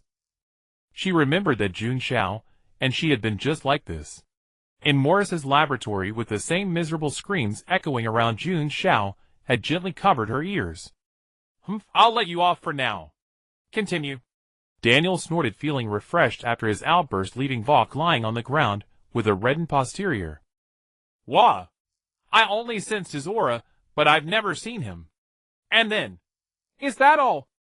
I really don't know anything else. Seeing Daniel's expression grow increasingly fierce and sinister, Vok burst into tears. He racked his brain trying to squeeze out any useful information. Wait! Don't hit me yet! I do remember something else. Then spill it. Decades ago I heard from a colleague that he was appreciated by a big shot and would no longer have to be Lord Yev's dog. That big shot seemed to be called Abhoth. And you, sir, definitely know that colleague of mine His name is Alex. Afraid that Jun Xiao might think he had fabricated a story, Vok added hastily. Alex. Hearing this familiar yet unfamiliar name, Jun Xiao frowned. He hadn't expected that the man whose bones he had extracted to make a magical weapon had once been Vok's comrade. His mind raced as he tried to piece everything together. Alex at the docks, the old count's daughter Madeline, and her black husband Madeline, who escaped prison to seek revenge. And now Vok and Lord Yeb, all of them were directly or indirectly connected to Abhoth. Not bad. Your intelligence is valuable. Jun Xiao's evaluation was quite approving. I might consider letting you off. Vok was ecstatic. Happiness came too suddenly, making his mind go blank before he remembered something else. Following the principle of thoroughly cooperating with the Imperial Army, he intended to continue confessing. Also, Alex once mentioned that this lake water is very special. Just as Daniel and Jun Xiao were listening intently, afraid to miss a single word, Arnold, who had been lying on the ground playing dead and utterly unnoticed, suddenly sprang up, his entire right arm piercing through Vok's chest. Splat! The beating heart clutched in his gruesome claw was crushed in a single squeeze. Green blood instantly spread through the lake water. With a soft squelch as Arnold withdrew his right arm, Vok's pupils began to dilate, his consciousness fading. He had been so close to survival, to true freedom. Though brief, Vok had already planned out the rest of his fishy life. To find a peaceful seabed without other creatures and live quietly. But before his good days could even begin, he was dead beyond all hope. Ha ha! I killed the traitor. Lord Yeb, my mission is complete. Arnold laughed maniacally, unrestrained, then his expression shifted, and blood gushed from his mouth. Like Vok, he rolled his dead fish eyes, and collapsed to the ground lifeless. He triggered the curse himself. Sensing the curse's aura on Arnold, Daniel's expression darkened. He shared some responsibility for allowing Arnold to find the chance to kill Vok. What the hell? Inside the stone door, Jun Xiao was furious at the imbecilic Arnold. If you're so brainless, you could have offed yourself alone, but you had to drag Vok along. And the worst part, you picked the most critical moment of my interrogation. It was like lying in bed, a little lowly, pressing down on Jun Xiao, seducing him madly, just about to go all the way, when the door burst open, and the FBI cuffed him and dragged him away. What a pity, sighed Jun Xiao from within the stone gate, though fortunately there was still some gain. It's my fault for being careless, and not keeping watch over that other monster. Daniel, outside the door, slapped his bald, gleaming forehead in frustration. But there is still a way to make amends. While this monster's corpse is still warm, let me try using necromancy to awaken its lingering spirit. Without delay, Daniel began murmuring obscure syllables, his mental power slowly enveloping Vok's corpse. Damn it, his residual spiritual energy has been drained dry by something. Not a single drop remains, Daniel said with a grim expression. It's fine. I'm going to explore inside now. If I don't return for a long time, leave the lake bottom and find Dagon. He might have a way to open the stone gate. After comforting Giluosi and the others once more, Jun Xiao finally set off with peace of mind. Phew! Let's go, Kraken. From here on, we two have to save each other. But rest assured, Master will definitely protect you. Facing such peril, Jun Xiao acted first, activating his encouraged skill to relieve his companion's pressure. Otherwise, if they went mad later, he would be the one suffering. Kraken! Turning his head, Jun Xiao was stunned. There was no Kraken in sight, only himself foolishly talking to empty air before the stone gate. Where is she? I'm asking where she is. Where is my student? He had intended to search for a way to open the stone gate, but unexpectedly triggered a side quest. The priority now was to find the missing Kraken. He advanced slowly, carefully observing his surroundings, terrified of missing even the smallest clue. Inside this palace-like structure, many sculptures were also displayed. However, these were far more detailed. Jun Xiao could barely make out what they represented. They look somewhat similar to those two monsters that just died. Carved lifelike, just like the real thing. Approaching for a closer look, despite the different species, he could still feel the reverence and loyalty in the sculpture's expressions. Jun Xiao suddenly shivered, feeling as though someone were staring at him. He whipped around, but all he saw were the same statues as before, only their poses differed slightly, and their gazes still weren't directed at him. This is utterly bizarre. Could he be too neurotic? But soon, he felt that cold gaze upon his back once more. What are you looking at, you damn cat? Turning around, the statue remained unchanged, its gaze still fixed to the side. Damn it, if only he could split his eyes, like Arnold, and watch both directions at once. In the moment Jun Xiao failed to notice, the panoply ring on his left hand flickered faintly with light, then quickly returned to calm. I want to see exactly what kind of half-human, half-demon thing you are. Unable to outwit it, Jun Xiao decisively activated his trump card, casting Detect directly at it. Calm and friendly statue, you're right. But what bad intentions could a statue possibly have? Meow. You better be on our side. After much consideration, Jun Xiao decided he could no longer waste time entangling himself with these bizarre statues. With decisive steps, he quickened his pace and pressed deeper forward.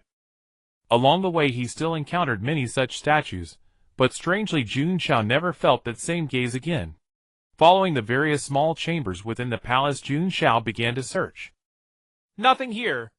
Nothing here either. Kraken, are you in here? After asking, Jun Xiao pulled his head out of a large vase nearby. After searching for a long time, all he found were jewels or oddly shaped weapons. This place was very strange. Jun Xiao's spiritual sense was extremely restricted, otherwise he wouldn't need to stick his head into vases to find someone. Only one place remains unsearched. Not bothering to rest, Jun Xiao continued charging forward, arriving before the final chamber. This room, nearly at the deepest point, had door carvings far more opulent than the others. Pushing open the door, Jun Xiao immediately noticed Kraken with her back to him, slowly moving deeper into the room. Kraken! Rushing forward, Jun Xiao blocked in front of Kraken, anxiously checking her condition. She looked as though asleep. Kraken's eyes were vacant, merely continuing to move forward aimlessly. Grabbing Kraken's shoulders, Jun Xiao shook her vigorously, trying to wake her. Is this an earthquake? Why is it suddenly shaking? Ah, it's Master. Coming to her senses, Kraken gazed around the unfamiliar environment, tilting her head with a confused expression. How did I end up here? Don't you remember, Kraken? You ran here all by yourself. Jun Xiao looked at Kraken with deep worry. He had cast a detect spell on her earlier and found nothing abnormal. But considering Kraken's behavior just now, everything seemed even more eerie. By myself. Kraken shook her head, feeling a headache forming. She only remembered the strange old man outside the stone gate, Dagon's friend, interrogating a villain, and then the tempting voice in her heart grew ever clearer. Strangely enough, she couldn't recall what exactly that voice had said. After her vision went black, the next thing she saw upon waking was this very scene. I'm sorry, Master. I seem to have some memory loss. Don't force yourself, Kraken. Seeing Kraken's pained expression, as she struggled to remember, Jun Xiao's heart ached. If you can't remember, then don't. To prevent you from getting lost again. Come hold my hand tightly. No matter what happens, do not let go. Okay. Kraken's face flushed. Master's words just now sounded as if he were confessing to her.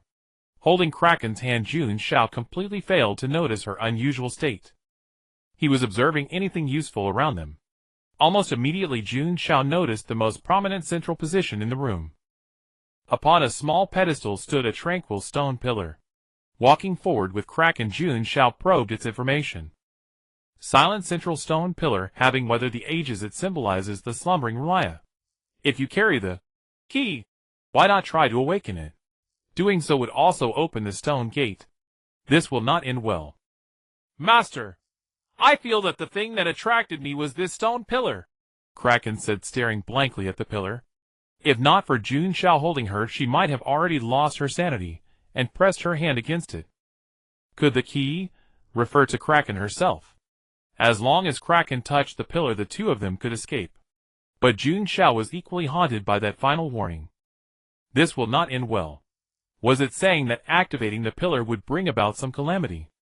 Jun Xiao fell into deep thought. The key to activating the stone pillar was Kraken, and whatever terrible thing might happen was also likely connected to Kraken. Kraken did the thing that attracted you before. Is this stone pillar? Yes, Master. According to Marimeo's description, what Uncle Dagon asked us to find is also it. Kraken nodded, her grip on Jun Xiao's hand tightening.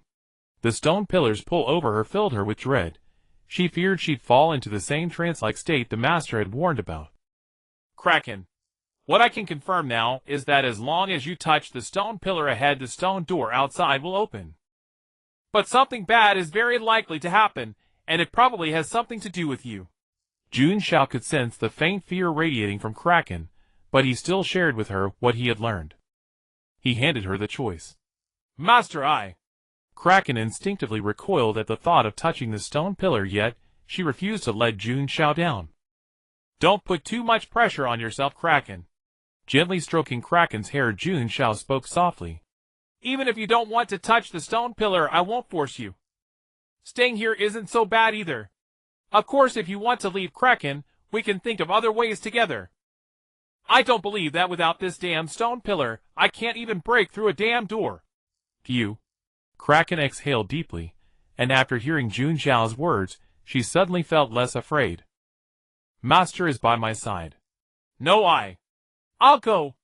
It's not just for Master, it's to get out of here. It's also for Uncle Dagon. I don't want to disappoint him. I want him to understand that I'm no longer that little girl who needed him and Aunt Hydra to take care of me all the time. Kraken's eyes were resolute, though there was something she didn't say, a strange conviction stirring within her.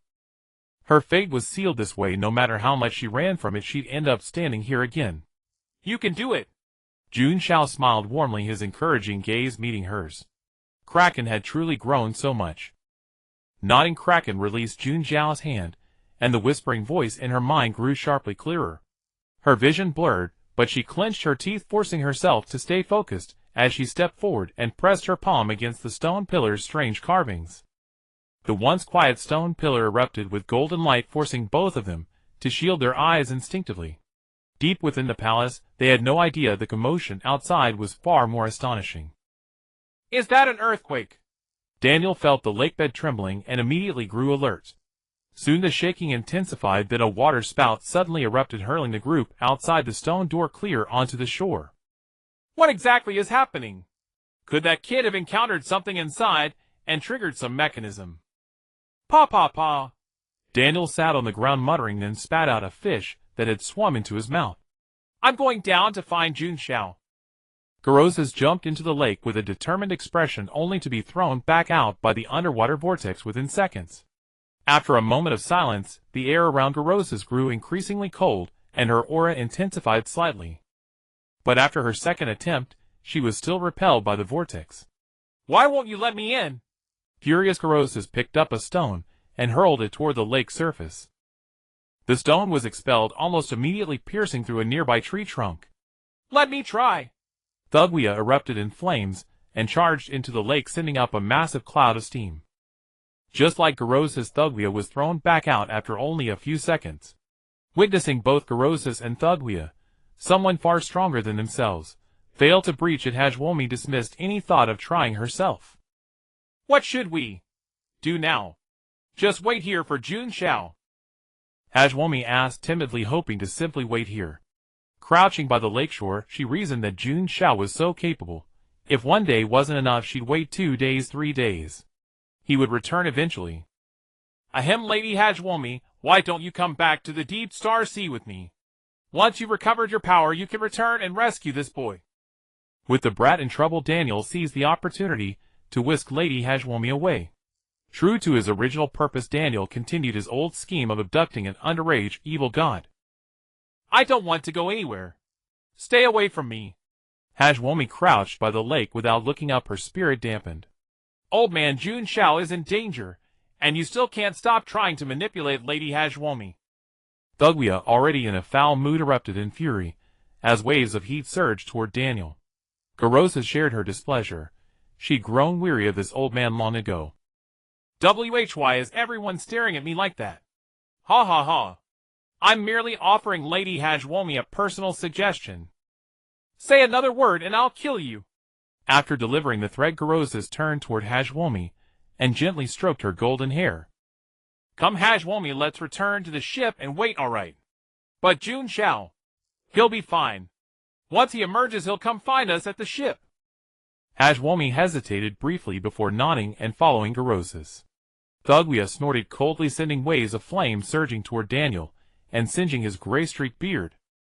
My beard is burning. After considerable effort, Daniel finally extinguished the flames, but his beard was completely charred away. Though the fire couldn't harm him, losing his beard felt worse than death itself. It was his most prized possession. Now wasn't the time to mourn his beard. He clearly angered those two terrifying beings. Sai, I only want to bring Lady Hajwomi back to where she belongs. Why is this so difficult? Despite his complaints, Daniel remained persistent and covertly followed Hajwomi and the others. The pillar's blinding light forced Jun Xiao to keep his eyes shut. After the radiance faded, he lay there for quite some time before finally opening his eyes and regaining his vision. Where is this place? Still lying on the ground, Jun Xiao opened his eyes to find himself surrounded by a field of purple mandrake flowers. This feels familiar. Frowning, Jun Xiao had the strange sense he'd been here before. After studying the mandrake flowers for a while, the memory surfaced. When he first visited Kraken's home, Hydra had taken him to her garden and plucked one of these purple mandrake flowers.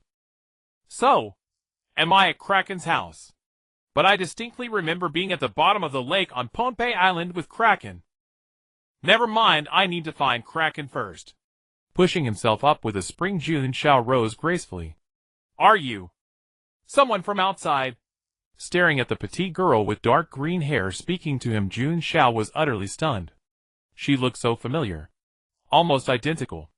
Wait, no. This was clearly a younger version of Kraken. Her chubby cheeks held eyes that flickered between hope and wariness, yet unlike the lively Kraken he knew, Jun Xiao sensed a heavy melancholy radiating from her. Name Keela Kin. Race human, great old one, awakening 5. Young Keela Kin, you are trapped in a terrible place. This is where Keela Kin is. No, this was where Keela Kin once. No, one day this will be where Keela Kin. Wait, where is here, and what time is it? Indeed, I haven't mistaken. This is the young Keela Kin. Ahem, I suppose you could call me someone from outside. Jun Xiao replied ambiguously. Judging by little Keela Kin's reaction, she didn't seem to recognize him. Miss Keela Kin, is that you in the back garden? Quick, hide. Keela Kin's face flushed with panic. She reached out to push Jun Xiao's head down, but in her haste, she tripped over a stone and fell directly onto him. Soon footsteps approached. The two pressed tightly together, stared at each other. Shh. Keela Kin's face was rosy as she made a silencing gesture to Jun Xiao, then scrambled to her feet. Ah, Miss Keela Kin, you gave me such a fright. Haida Law walked over with a worried expression. She had just finished cleaning when she realized that Keela Kin, who had been in the study, had suddenly vanished. Next time you come to the back garden, or go anywhere else, please let me know, all right? I will next time at Haida Law. Sitting on Jun Xiao's stomach, Keela Kin replied absent-mindedly, then subtly shifted her little bottom. But Jun Xiao, pinned beneath her, was having a hard time. Though Keela Kin was very light, her movements made him terribly ticklish. Haida Law seemed to notice something amiss, and stepped forward to take Keela Kin out of the flower field. By the way, I thought I heard Miss Keela Kin talking to someone. Has a guest come to our home? As she spoke, the latter half Haida La's voice turned icy, and her expression twisted unnaturally, as if a dangerous switch had been triggered. No, it's just me here. I was just talking to the flowers in the garden. After hearing Keela Kin's explanation, the chill in Haida Law dissipated, and the terrifying expression on her face vanished. I see. Then let's go back to the study. While cleaning, I found that book you lost, the one you've been wanting to read. No, and Haida Law, I still want to. I want to play here a little longer. Keela Kin made an excuse to refuse. She didn't want to go back to the study. She wanted to play with the person from outside and ask him about the world beyond. She even thought of having him take her away from here. But the thought lasted only a moment before she dismissed it herself. Uncle Dagong and Aunt Haida Law would never allow her to leave home. All right then. Dinner will be ready soon, Miss Keela Kin. Don't play too late. And remember, never go beyond the house. Okay, and Haida Law. And Haida Law is gone. Sorry for suddenly knocking you over. Keela Kin got off. Jun Xiao crouched down and looked at him apologetically. It's all right. Jun Xiao, lying on the ground, quickly turned his head away. From that angle, he had a perfect view under Keela Kin's skirt. Even though he turned away in time, his eyes had faithfully recorded the scene. The image that lingered in his mind was Keela Kin's light green and white striped panties. And Hai De La and Uncle De Gong never let outsiders into the house. If Aunt Hai De La had seen you just now, she'd have been furious and kicked you out. Thank you for helping me hide from Hai De La. Jun Xiao sat up, scratching his cheek awkwardly. Looking at the kind and adorable little Keela Kin, a wave of guilt washed over him. He was such a beast. Are you really from outside? From outside this house? Strictly speaking, yes. It was then that Jun Xiao finally realized that by outside, little Keela Kin meant outside the villa. Then can you tell me what's out there? Like fun things, beautiful things. And Hai De La and Uncle De Gong always tell me that everyone outside is bad and dangerous, and they never let me leave here. Keela Kin's eyes sparkled with anticipation. At first, she had obediently followed De Gong and Hai De La's instructions. But as time passed, she couldn't help but wonder, were De Gong and Hai De La lying to her? Thus the seeds of curiosity and longing for freedom were planted. And she felt that the person from outside she had met today was definitely not a bad person. He gave her a feeling of warmth and familiarity. The outside world. Jun Xiao was slightly dazed. The little Keela Kin before him began to overlap with his memories. It was the first time he had met that lively girl with dark green curly hair, a wealthy girl who had spent 1,000 marks to buy an hour of his time. Then, as he recounted his various adventures as an investigator, she wore the exact same expression. Exactly the same endearing, heartbreaking look. The outside world. Jun Xiao's voice was gentle. He silently crouched down, reached out, and stroked Keela Kin's little head. Time passed quickly. In the garden, Jun Xiao recounted the stories and experiences he had shared with the grown Keela Kin in their first meeting once again to little Keela Kin. All right, that's about all the interesting stuff. Seeing Keela Kin still lost in thought, Jun Xiao couldn't help but laugh and patted her head. It's completely different from what Uncle De Gong said. No, there are some similarities. The outside world is indeed very dangerous. Keela Kin's tone shifted, her little face turning serious. Person from outside. I have a name, you know. Jun Xiao. Jun Xiao. Keela Kin nodded, committing the name to memory. It was the first time she had learned the name of anyone other than De Gong and Hai De La. I should go inside for dinner. If I'm any later, Aunt Hai De La will come looking for me. The cheerful mood that had enveloped Keela Kin instantly deflated. Will we meet again, Jun Xiao? Will you come back to see me? Summoning her courage, Keela Kin's eyes glistened with tears as she spoke reluctantly. Of course. Whenever you need me, I'll be here. Jun Xiao reached out and wiped away the tears at the corners of Keela Kin's eyes. Seeing the little girl shed tears like pearls broke his heart. Thank you. Little Keela Kin blushed, planted a peck on Jun Xiao's lips, then ran off, with her face still red. How adorable. Jun Xiao, still crouching, shook his head with a smile, then suddenly slapped his own head. Wait, what? What have I done? I haven't even figured out where this place is, and I've already spent nearly an entire afternoon chatting with little Keela Kin. But come to think of it, little Keela Kin is really adorable. Slap. Jun Xiao gave himself a slap on the face. This is no time to be thinking about cuteness or not. He had to find a way to figure out where this place really was. After pondering for a long while, Jun Xiao concluded that the key to breaking the situation lay with little Keela Kin. She seemed to be the only normal person in this place. When Hai De La had come earlier, he had been sneaking glances.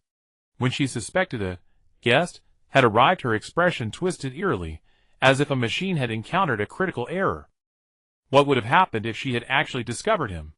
Shaking his head, Jun Xiao stopped his wild thoughts, and decided to go to Keela Kin's room after nightfall, and take her outside the villa. If he fulfilled Keela Kin's wish, perhaps he could leave this place. As for little Kraken's wish, it was clear that she longed to see the world beyond the villa. Jun Xiao had a rough plan in mind. When night fell, he would evade Hydra and Dagon and secretly take Kraken out. For now all he needed to do was wait patiently. Having been to Kraken's home before, Jun Xiao was somewhat familiar with the villa's layout. I've got it. Tiptoeing stealthily closer, Jun Xiao crouched by the back window of Kraken's dining room, listening intently to the sounds within. What's wrong, Miss Kraken? Does today's meal not suit your taste? No. And Hydra's cooking is delicious. It's just that I'm a bit full. Daydreaming little Kraken snapped back to reality. She had been thinking about Jun Xiao. From knowing nothing about the outside world to gaining a hazy understanding through Jun Xiao's words, her yearning for the world beyond had only grown stronger. By the way, where's Uncle Dagon? Dagon is upstairs. He'll be down for dinner soon. Thump, thump, thump. As Hydra finished speaking, the sound of footsteps descending from upstairs reached them. Dressed in a butler's uniform, Dagon's gray-white short hair was slightly disheveled, and he looked weary. Good evening. Greeting them, Dagon found an empty seat and sat down. Perceptive Kraken noticed Dagon's exhaustion, and being well-behaved refrained from disturbing him. Usually when Dagon returned home in the evening, Kraken would pester him with endless questions about what he had experienced outside. Did someone come again today? Hydra noticed several streaks of blood on Dagon's clothes, and asked with a troubled expression. Indeed. Lifting his glass, Dagon downed the wheat beer in one gulp, feeling the fatigue of the day wash away. But luckily this is the Hay Empire. Those who manage to slip in are nothing but weaklings. It's still because the Hay Empire's security is lax, otherwise how could those riffraff get in? Hydra refilled Dagon's glass with a large beer, her tone somewhat reproachful. You can't blame them, the Hay Empire's territory is too vast. Besides, if it hadn't taken us, and we'd still be fleeing in all directions. Dagon shook his head with a smile. Those people were as annoying as flies, but they couldn't harm him. Kraken sat quietly beside them, listening intently to their conversation. Though she couldn't understand a word, she was utterly captivated. Every bit of information about the outside world held an irresistible allure for her. Uncle Dagon, when will you take me out to play? When you're a bit older. As Kraken had expected, Dagon always gave the same answer to her request to go outside. She had heard that phrase ever since she could remember. Older. How much older did she need to be? I'm going back to my room. Disheartened, Kraken silently returned to her own room. Jun Xiao, eavesdropping from outside the window, held his breath the moment he heard Dagon mention the Hay Empire. The Hay Empire took them in. Jun Xiao had a rough guess. Combining the words of the two monsters at the lake's bottom, someone was trying to capture Kraken, and the Night Empire, that is the Night Goddess, had taken in Kraken and her family. He didn't dwell on those thoughts. Hearing that Kraken had returned to her room, Jun Xiao realized his opportunity had come. For the time being, both Dagon and Hydra were on the ground floor. Now was the chance to take, or rather sneak, little Kraken out. Hurrying away, Jun Xiao failed to notice that after Kraken left, Dagon and Hydra did not utter another word. An eerie silence filled the room. If Jun Xiao had peeked through the window at that moment, he would have seen Hydra and Dagon frozen stiff in place, their mouths stretched into identical grotesque smiles, their eyes fixed unblinkingly on the window. After Jun Xiao left, Dagon finally spoke. A guest has arrived. Hee hee ha ha ha ha. The same voice, but from the nearby Hydra emitted an sickeningly eerie laugh. Heave ho. Jun Xiao struggled for a long time to climb up to a second-floor window. Sitting on the floor panting heavily, he wondered when he had become so weak. He really needed to find something to replenish his strength. After a short rest, Jun Xiao dared not delay any longer. He had to find Kraken quickly. Not knowing which room was Kraken's, Jun Xiao had to check one by one. As soon as he opened a door, he heard footsteps ascending the stairs. Could this be any more coincidental? With no time to think, Jun Xiao braced himself, closed the door, and hid inside the room. The Dagon, who had come upstairs, looked left and right, finally locking onto the room Jun Xiao was in. Little mouse, I'm coming in. Knocking 3 times with utmost politeness, Dagon pushed open the door. Creak, the door opened. Dagon stared at the tidy empty room, paused for a moment, then grinned again. Seems it's not here. Creak. Hearing the door close again, Jun Xiao, hidden in the closet, breathed a sigh of relief. But the next second the closet door was violently yanked open. As if caught in the act of sleeping with another man's wife, Jun Xiao froze in place. How did this, Dagon, have X-ray vision? Hello there, Mr. Dagon. Die. Without any explanation, Dagon's left arm instantly turned pitch black and thick. A sharp claw shot toward Jun Xiao. Let's talk this out. I'm actually good friends with Crack and I'm on your side. Ducking down, Jun Xiao narrowly dodged Dagon's heart claw attack. The closet was smashed to pieces by Dagon. Jun Xiao seized the chance to leap out, tossing a detection spell at Dagon. As he did, a Dagon performed by demonic energy, its script drawn from Kraken's memories. What a shoddy imitation. Punch this fake awake with your fists. Hey huh? So you're a monster in disguise. Watching Dagon punch a massive hole through the wall, Jun Xiao gasped. If he had been a second slower, his head would have been crushed like a watermelon. I'll shoot you to pieces. Reaching to his side, Jun Xiao grabbed a handful of air. Huh? Bubble. Meow blade. No matter how Jun Xiao called bubble and meow blade did not appear, not even a response. Die, little mouse. Pulling his arm free from the wall, Dagon fixed his murderous gaze on Jun Xiao. By now it bore no resemblance to Dagon at all. Its entire body had transformed into pitch-black energy, with two pale white eyes locked onto Jun Xiao. Damn it, I'll still smash you even without a weapon. Meeting Dagon's. This, Jun Xiao threw a punch of his own. The moment he threw the punch, Jun Xiao's expression twisted in shock. He realized he could no longer sense any spiritual energy within him. Without any resistance, Jun Xiao was punched through the wall by Dagon, his head lodged in the wall, and his body dangling. He died on the spot. Jun Xiao! Wake up, open your eyes! I'm Keela Ken. Enduring a headache, Jun Xiao opened his eyes, and found himself lying on Keela Ken's lap. Keela Ken! You've grown up. No, you've reverted. But I remember I was killed by Dagon with a single punch to the head. Jun Xiao was stunned. Everything he experienced felt like a dream, but this dream was incredibly real. The feeling of having his head blown off was not pleasant. Shh!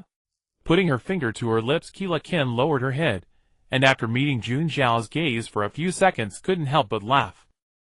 Don't rush, I'll answer your questions. But before that, shouldn't I greet you? First meeting. No, it should be long time no see. Snapping back to reality, Jun Xiao quickly realized that the person who looked exactly like Keela Ken was not the Keela Ken he knew. He abruptly stood up, quickly distancing himself from her, staring at her warily. You're not Keela Ken, who are you? Although it was foolish, Jun Xiao couldn't help asking again, and then secretly probed her information. Name Keela Ken Kessalu. Race old one not fully recovered. Long buried memories. The one sleeping in the body is awakened. I was going to catch up with you, but you're so boring. Keela Ken pouted, displeased with Jun Xiao's reaction. Catch up? I don't remember meeting you anywhere. If I knew you, a heartbreaker would have forgotten me. Let me help you remember. That night, I went to the teacher's house for the first time and then encountered a monster attack. How about it? Remember now. After hearing Keela Ken's words, Jun Xiao was stunned for a moment, then roughly recalled. That day, Keela Ken went home alone and encountered a corrupt creature's attack. But by the time he arrived, Keela Ken had already killed the monster. And not only that, she even used her octopus tentacles to hang him upside down. So the one who used tentacles to hang me up and was about to kidnap me was you. Seems like it. No. Keela Ken looked stunned and quickly began to explain. At that time, I looked a bit scary, and I was afraid you would run away, so I hung you up. Let's skip this question for now. I confirm that we've met before. Where is Keela Ken? Where did you hide her? I am Keela Ken. Keela Ken hopped over to Jun Xiao and blinked. Our relationship is a bit complicated, but if I have to explain, she is the current me, and I am the past her. I am her past memories, just temporarily separated from her. Strictly speaking, we are the same person. Then let me ask you, what is Keela Ken's favorite food? Jun Xiao's face was full of disbelief. To verify if she was telling the truth, he thought it necessary to test her first. I know this. It's the giant phage worm covered in delicious cheese. Silence for a moment. Jun Xiao decisively labeled this woman a liar. What the hell is a giant phage worm covered in cheese? Wrong answer. Keela Kin's favorite is the golden shrimp balls I make. Ah. How could I possibly answer that correctly? How would I know what she likes to eat? Didn't you say you and Keela Kin are the same person? Although we are the same person, I have been in deep sleep for the past decade or so I have no idea what she specifically experienced. That time I woke up because Keela Kin, that is, I was in danger, and when I smelled your scent my drowsiness inexplicably lightened. I'll trust you for now. Although Jun Xiao still found her suspicious in this situation, the only way to understand the current situation was from this. Keela Kin. Also you said that Dagong punched your head off. As she said that Keela Kin even made a show of punching the air. These all happened in the illusionary realm. Illusionary realm. Then am I still in it? Jun Xiao looked around. He was still in Keela Kin's backyard. No, when you were smashed by Dagong you were already expelled from the illusionary realm. Haven't you been asking me where the current Keela Kin is? She is now trapped in the illusionary realm. It's all that bitch Abu Hussi's fault. She secretly ambushed me and hid a trace of her demonic energy on me. Then when I activated the stone pillar I was careless, didn't dodge, and that trace of demonic energy took advantage. That's how the current me got trapped. Keela Kin spoke with great emotion, showing her deep hatred for Abu Hussi. When I recover my strength I'll slap her face. Ahem, getting off track. Realizing she was a bit emotional, Keela Kin coughed while covering her mouth. In short, I want you to enter the illusionary realm again and rescue the current Keela Kin, that is me. Okay, but before I go, I have a few more questions for you. Jun Xiao agreed without hesitation, but this time he must not recklessly walk in and get himself killed. He didn't want to experience being punched to death by Dagong a second time. What do I need to do to rescue Keela Kin from the illusionary realm? Well, Keela Kin awkwardly scratched her cheek because she seemed to have no idea either. I can only tell you that the essence of the illusionary realm is the current Keela Kin's memories. Perhaps the demonic energy in the illusion can easily kill you, but it is no match for Keela Kin. My power is limited. After sending you into the illusion, I can barely keep you from being detected by the demonic energy. But if you get killed by the demonic energy again, it might also affect the real you. Toward the end, Keela Kin became unusually serious. If you're afraid, you can also choose not to go. Keela Kin might be able to break free on her own, though the probability is almost negligible. Then what are you waiting for? Let me in. The Keela Kin in the illusion is foolish. She can't escape on her own. Keela Kin stood there dumbfounded, feeling like she had been insulted, but then she thought foolish refers to the current me, not the past me, right? Pass through this crack, and you will enter the illusion again. With a thought, Keela Kin's hair behind her transformed into tentacles, tearing open a pitch-black crack out of thin air. Jun Xiao nodded without any hesitation, stepped into the crack. Little Keela Kin, your master is here to save you. The crack closed, and Keela Kin watched the spot where Jun Xiao had disappeared, smiling with relief. As expected of the person the current me has taken a liking to. I've only met him twice, yet even I feel a bit infatuated. The past Keela Kin sat down in the field of spider lilies, propping her chin on her hand, lost in thought. I wonder what he and the current me have been through together. Where did Jun Xiao go? In the back garden, the little Keela Kin sat under the window, propping her chin in her hands, gazing at the monotonous azure sky. Since morning, she had been waiting for Jun Xiao in the back garden, but after waiting an entire morning, nothing came. After stepping into the rift, Jun Xiao's vision went black. When he woke up, he found himself once again in the back garden of the Keela Kin residence, exactly in the same spot as last time. I'm alive again. Lying on the ground, Jun Xiao looked up at the sky, where a few sparrows chirped and flew past. If not for the presence of another Keela Kin, he would never have known this was an illusion, even to his death. Even though I've died once. Without hurrying to get up, Jun Xiao lay amidst the flower fields, closed his eyes, and first examined his own status. Name: Jun Xiao. Race: human. Strength 3, Constitution 3, Willpower 23, Agility 3, Charisma max. Your body in the illusion is restricted but fortunately, your will remains as steadfast and tough as ever, enough to withstand the pain and terror of having your head blown off with a single punch. Any weaker, and I'd be done for. No wonder climbing a window is such a struggle.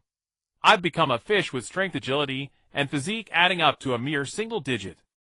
Just like last time in the illusion, his physical stats were pathetically low, and he couldn't use his spiritual power. Jun Xiao had fantasized that this time he could crush Dagon in the illusion and avenge his death. Just as he was thinking about how to find Keela Kin, he heard hurried footsteps and held his breath. Could he be so unlucky as to die right at the start of his second run? Wow, it really is you, Jun Xiao. Seeing the little head suddenly pop up before him, Jun Xiao let out a sigh of relief.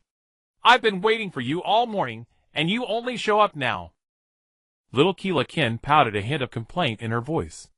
Since she met Jun Xiao yesterday, she couldn't even concentrate on her favorite books. Compared to the stories in books, the things Jun Xiao talked about were much more interesting. Sorry, a little accident happened. A little accident. Did you encounter some danger outside?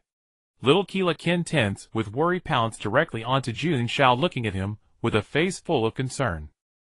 Cough, no, just a small issue. It's all right now. It's just that your Uncle Dagon blew my head off with a punch. No big deal for me. Jun Xiao silently grumbled in his mind. Phew, that's good. Keela Kin breathed a sigh of relief. What should we do now? Where should we go? But I can't leave here, it seems we can only play in the garden. Her voice trailed off, and the cheerful mood she had felt upon seeing Jun Xiao dissipated. Is this going so smoothly? Jun Xiao couldn't stop grinning. Wasn't she hinting for him to take her outside? He had originally planned how to coax Keela Kin into leaving, but now she had come to him on her own. His second run was incredibly lucky, a perfect start with little Keela Kin willingly throwing herself into his arms. Cough, Keela Kin, do you want to go outside? Of course I do. Keela Kin answered without hesitation after hearing Jun Xiao's tempting words.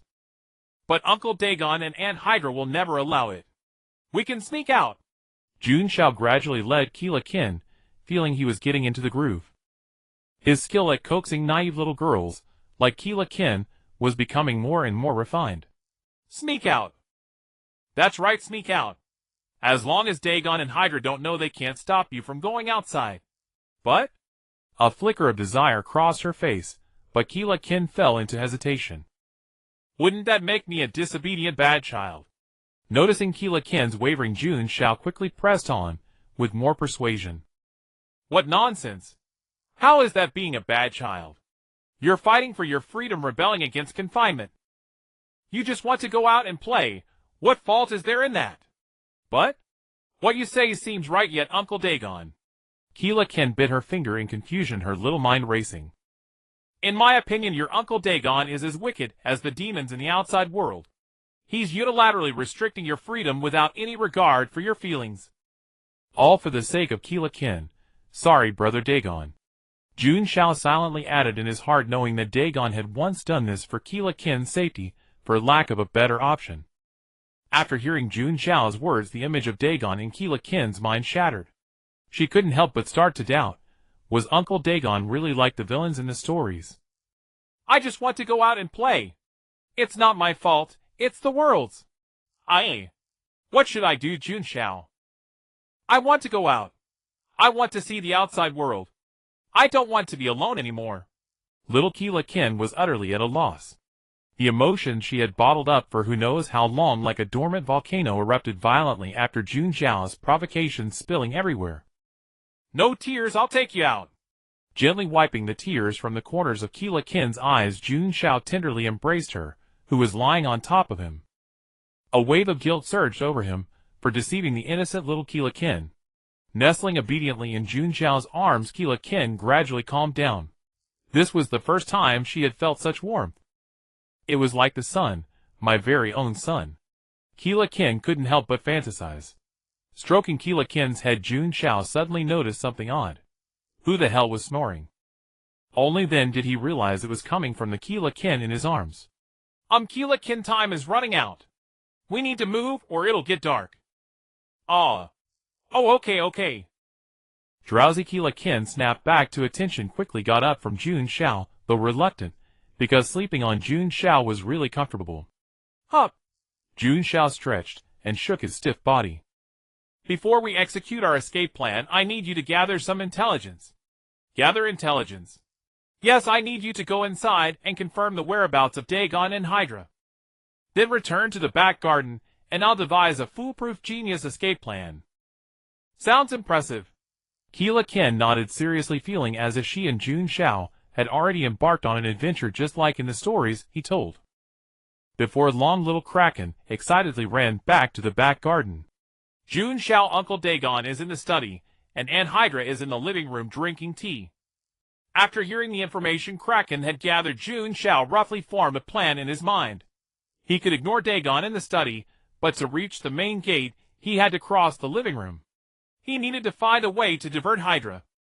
If only his strength weren't sealed, he could simply take Kraken over the roof or climb over the wall without all this elaborate scheming. What now, Jun Xiao? What should we do next? Kraken asked softly, seeing Jun Xiao frozen in place for a long time without speaking. Do you have any way to distract Hydra for a short while, preferably without arousing her suspicion? I could try asking Aunt Hydra to go to the kitchen and make me some desserts. And I've done it several times before, so Aunt Hydra shouldn't be suspicious. That sounds plausible.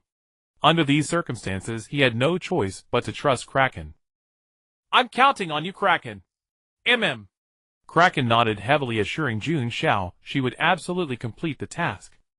Arriving at the living room, the immensely nervous Kraken patted her cheeks, telling herself to keep her expression natural and not let any flaw be detected. Oh, Aunt Hydra, I feel like eating your cream puffs. Please wait a moment, Miss Kraken. I'll go to the kitchen and make them now. The Hydra, disguised by demonic energy, harbored no suspicion, because according to the script of its actions, based on Kraken's memories, this fell within reasonable bounds. Thus, in order to keep Kraken trapped in the illusion, it now had to immediately go make a plate of cream puffs. Seeing Hydra head to the kitchen without a moment's hesitation, little Kraken breathed a sigh of relief and quickly ran back to the back garden to find Jun Xiao. Jun Xiao and Hydra has gone to the kitchen. No time to lose, let's take this chance to escape through the living room. Seeing Kraken's short legs move too slowly, Jun Xiao directly scooped her up, and making as little noise as possible quickly crossed the living room. Slowly pushing open a crack in the door, Jun Xiao and Kraken successfully made it into the courtyard not far from the iron gate. Unexpectedly smooth, Kraken. Soon I'll be able to take you out of here. Kraken didn't reply, gazing blankly beyond the iron gate. This wasn't the first time she had looked out from the gate, but this time she was finally going to cross this prison-like iron gate. Miss Kraken, the cream puffs you asked for are ready. At that moment, Hydra, in the kitchen, emerged carrying a plate full of puffs. Where is she? After a brief pause, Hydra immediately realized that the intruder who had entered the illusion yesterday must have returned. But what puzzled it was that this time it couldn't sense the intruder's presence at all. You can't escape. Without rushing to find Kraken, Hydra and Dagon in the study both grinned with cracked smiles. This seems too easy. In the courtyard, Jun Xiao looked at the unlocked gate and fell into thought. The hand that was about to touch the gate froze in midair. Had the enemy set no obstacles at the exit? Or perhaps the gate wasn't the exit of the illusion at all? Jun Xiao, why aren't you moving? It's nothing. Let's go. He had no more time to overthink. Even if he chose wrong, he could just start over. Pushing aside his doubts, Jun Xiao pushed open the gate. Unlike the scenery he had just seen outside, beyond the gate was utter darkness, empty of everything. Not only was Jun Xiao stunned, but little Kraken was also dumbfounded. Where was the promised blue sky, white clouds, and wonderful life? I must have opened it wrong. Jun Xiao closed the gate again. Through the iron bars, the view outside reverted to its previous appearance. Green grass, a few scattered farmhouses, and cottages, even the blades of grass swaying in the breeze. Open it again. With the nervous anticipation of opening a blind box or drawing a card, Jun Xiao once again pushed open the iron gate. The good news was that this time, there was no longer just pitch darkness outside. The bad news was that this time he had opened the door straight to Hydra. Miss Kraken, your cream puffs are ready. Hydra tilted her head, squinting with a stiff and eerie smile. Slap. Jun Xiao fiercely slammed the door shut, and the view beyond the iron gate reverted to the original landscape. Phew. That scared the hell out of me. What do we do, Jun Xiao? And Hydra has found us. Little Kraken tightly clutched Jun Xiao's clothes, hiding fearfully behind him. Don't be afraid, Kraken. I said I would take you out, and I mean it. Patting Little Kraken's head, Jun Xiao picked her up.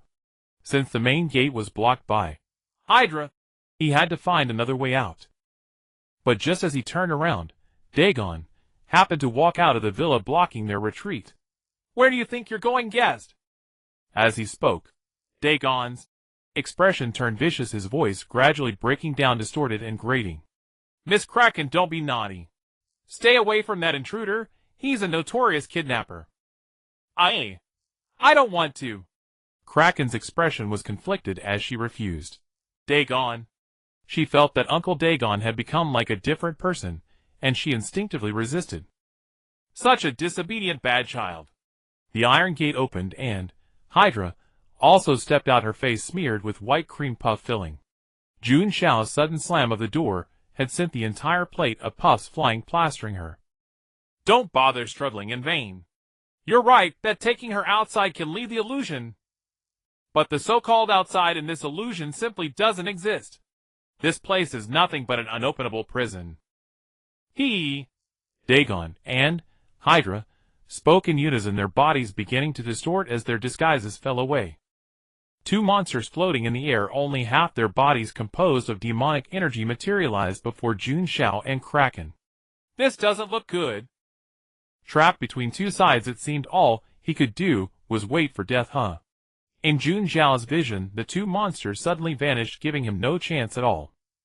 Hydra appeared behind Jun Xiao, and tendrils of demonic energy bound his limbs, suspending him in the air. This time we won't let you die so easily. Dagon's piercing laughter made Jun Xiao wince in pain. The black tendrils writhed, transforming into sharp spikes one after another. Dagon raised a tendril, whispering like a demon. The first one. The slender spike pierced Jun Xiao's shoulder. Ayo! Jun Xiao clenched his teeth, forcing himself not to cry out again. You damn thing. If you've got the guts, just kill me. The second one. Completely ignoring Jun Xiao's taunt, Dagon thrust the second spike deep. Before inserting it, it increased the pain sensation in the illusion by tenfold. HN and GHAL. Struggling with all his might, Jun Xiao still let out a pained groan. The third one. Inserting the third black needle, Dagon still didn't hear the anguished moans it wanted. Passed out. How pathetic. Hydra, who was binding Jun Xiao with her tendrils, also laughed darkly. The cream from her body dripped onto Jun Xiao's cheek. Little Kraken's eyes lost their light, and she helplessly reached out toward Jun Xiao, who was drenched in blood, head tilted back, unconscious. Jun Xiao. Receiving no response, Jun Xiao, suspended in midair, tilted his head back as blood dripped down his clothes. Look, Kraken. This is all your fault. If you hadn't insisted on going outside, your good friend wouldn't have ended up like this. The two monsters spoke in unison, seducing Little Kraken. Is it all my fault? Little Kraken clutched her head, falling into self-doubt, collapsing to the ground, as tears streamed down her cheeks. Jun Xiao, who had been hanging limp and unconscious, suddenly spat a mouthful of bloody spittle at the Dagon before him, then licked the cream mixed with blood from his cheek. His silver-white hair stained with fresh red, Jun Xiao slowly raised his head, his voice incredibly weak. Stop crying, Kraken. And by the way, the cream is really sweet. Hey, let's go eat cream puffs together tonight, Kraken. Go to hell and devour cream puffs. Dagon and Hydra spoke in unison. The black tentacles suddenly tightened with crushing force. Crack! And Jun Xiao felt 4 bones snap in an instant. Dagon's limbs began to twist and morph, ultimately reshaping into a thick, elongated spear. Last time you had your skull smashed by my fist. This time let me show you something different. This thick and massive thing, just the sight of it chills one to the bone, don't you agree, little mouse? Dagon raised its arm, now transformed into a spear, and waved it back and forth, before Jun Xiao's eyes, eager to witness the terror and dismay contorting his face.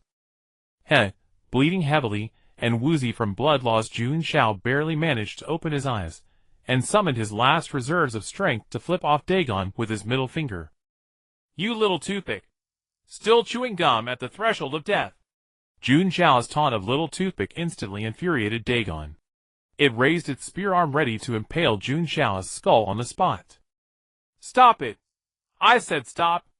With a thunderous roar from the little kraken, Dagon abruptly froze the spear's tip, halting a mere centimeter from Jun Xiao's skull.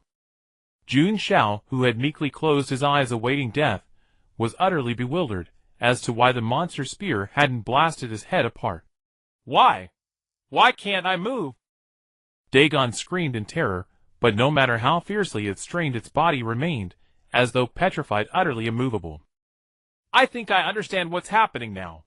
On the verge of death, Jun Xiao suddenly grasped the truth. He recalled the words the Kraken had spoken to him before entering the illusion.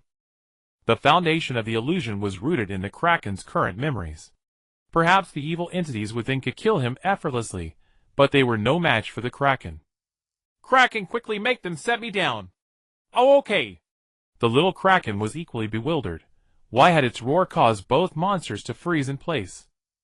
Give Jun Xiao back to me! The black tentacles relaxed, and Jun Xiao, drenched in blood, plummeted from midair. Jun Xiao! The little Kraken dashed over in panic, desperate to catch him. But her strength was far too feeble. She was crushed beneath Jun Xiao's weight. What a sorry state I've become! I'm sorry, Kraken. I can't move right now. Jun Xiao said with a weak, self-deprecating laugh. The bones in his forearms and shins had been pulverized into powder by Hydra. After struggling free from beneath Jun Xiao, the little Kraken beheld his grievous condition, and her sorrow gradually transmuted into blazing fury. The fault lay not with her. It belonged to those two monsters.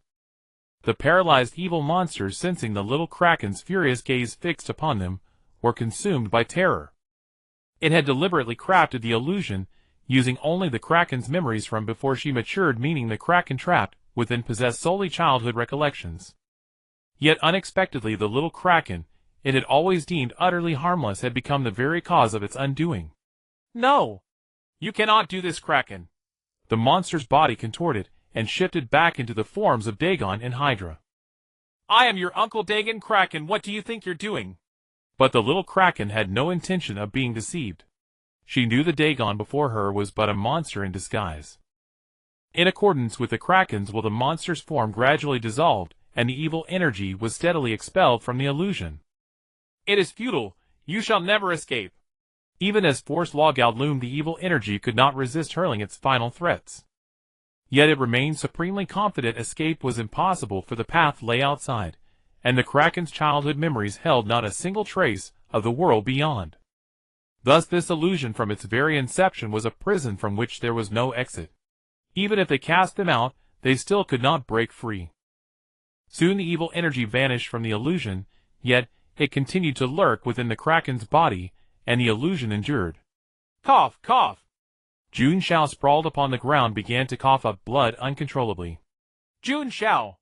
The little Kraken, still dazed and fixated on the spot where Dagon and Hydra had disappeared, snapped back to reality, and threw herself beside Jun Xiao, hastily turning him over. Jun Xiao, I don't want you to die. Blood continued to stream from Jun Xiao's wounds.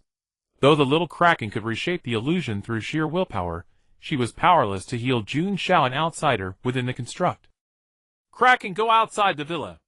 Don't mind me. Summoning his final breath, having nearly succeeded, Jun Xiao refused to fall here. There's nothing out there, you big liar, Jun Xiao. Please don't die, okay? Cough, cough. Kraken, do you remember what I told you? The ocean, the grasslands, the cities, the villages, and all manner of wondrous, ever-shifting landscapes. As long as you fervently believe in their existence, they will surely manifest. Do this for me, won't you? Go push open the gates of this cage. Lying upon the ground, Jun Xiao offered a serene, healthy smile, and extended 2 fingers, gently touching the little Kraken's forehead, leaving 2 crimson marks, before peacefully departing this life. Jun Xiao! The little kraken grasped Jun Xiao's limp fingers, but no matter how urgently she called out, he offered no response, that peaceful smile unmoving upon his face. She wept until she no longer knew how long, until her tightly clenched fingers had grown cold, and the little kraken could draw forth not a single tear. Releasing Jun Xiao's stiff fingers, the little kraken walked step by step toward the gate, every scene from that afternoon in the backyard replaying before her inner eye. The Jun Xiao, now drowned in blood, was almost identical to him lying in the field of spider lilies that day, surrounded on every side by that vivid crimson red. She would now use her own eyes to bear witness to the world Jun Xiao had spoken of. Pushing open the iron gate, instead of darkness, she found exactly as Jun Xiao and she had described. Everywhere were sights and scenes she had never before beheld. Ow, it hurts like hell! After wailing in pain, Jun Xiao looked around. The familiar field of spider lilies. Had he failed once more, forcing a third playthrough? You're awake! Hearing a voice entirely different from before, Jun Xiao finally exhaled, the stone of anxiety in his heart finally settling. What's wrong? Are you truly that displeased to see me? The past kraken was thoroughly unsatisfied with Jun Xiao's reaction upon seeing her. I am happy. Seeing you means I've successfully led the kraken out of the illusion, correct? That's right. Congratulations, truly a joyous and triumphant ending indeed. Kraken crouched down, gazing at the exhausted Jun Xiao within the flower field, and prodded his cheek with her finger. As expected of me, to have cleared such a hellish instance in a single life. Wait. Am I too fatigued? Why does your form appear translucent? Jun Xiao rubbed his eyes vigorously, confirming it was no trick of his vision. Though it pains me, it is time we parted ways. Wait. Kraken pressed Jun Xiao beneath her index finger gently resting against his lips. Next time we meet, if you fail to recognize me once more, I shall truly be furious. With that, Kraken swept aside her hair, lowered her head, closed her eyes tightly, and pressed her lips to his. Jun Xiao widened his eyes, but before he could fully savor that soft and warm sensation, Kraken had already vanished. The surrounding field of spider lilies disappeared along with it. Everything went dark, and Jun Xiao jolted awake. He found himself lying beside the stone pillar from before. Near him, Miaodao and Pao Pao were anxiously circling around him. Meow, meow, meow. Seeing Jun Xiao awaken, Miaodao immediately pounced forward, affectionately nuzzling against his left cheek repeatedly. All right, Miaodao, it tickles.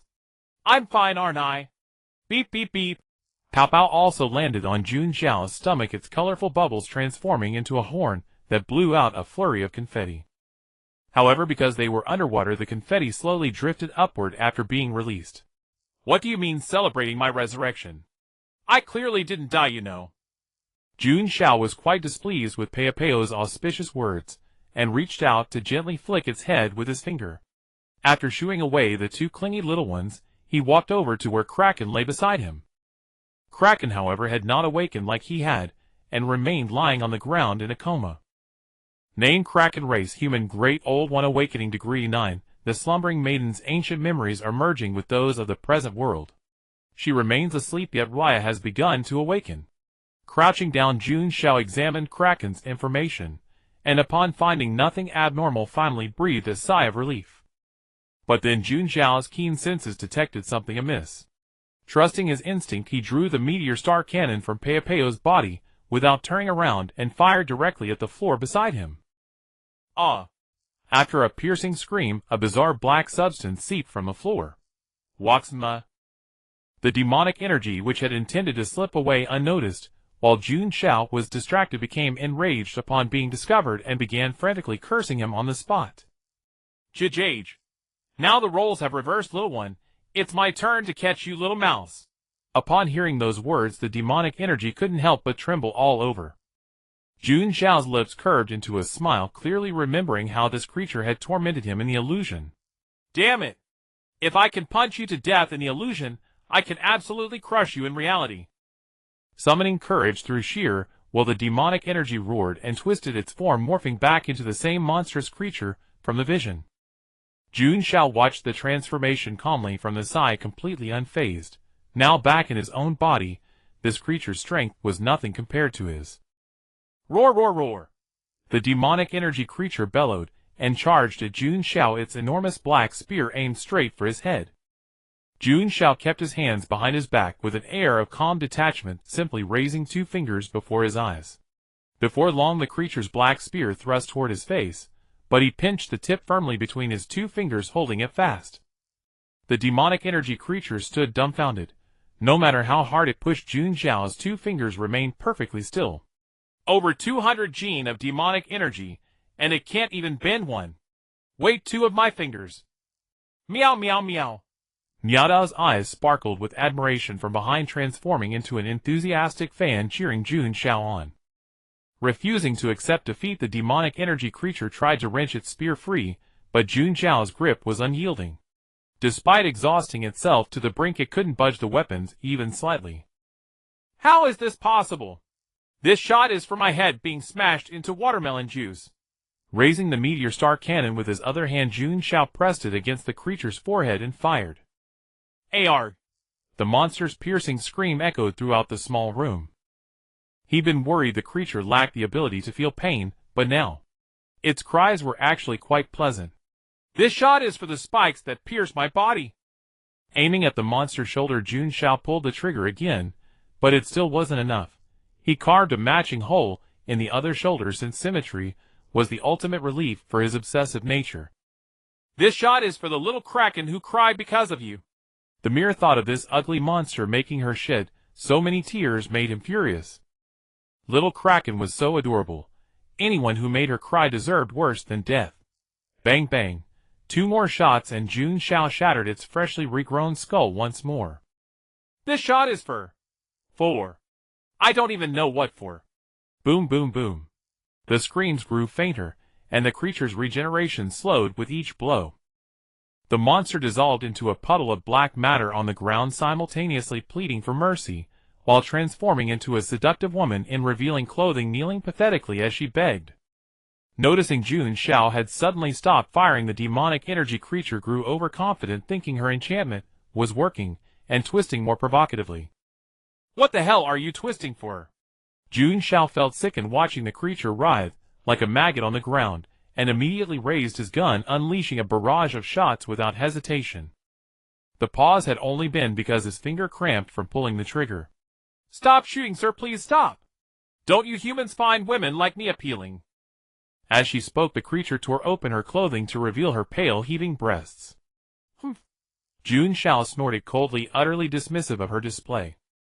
Save your breath. It won't work because I'm a lullicon. The demon creature froze, furiously cursing Jun Xiao internally for hiding such a preference.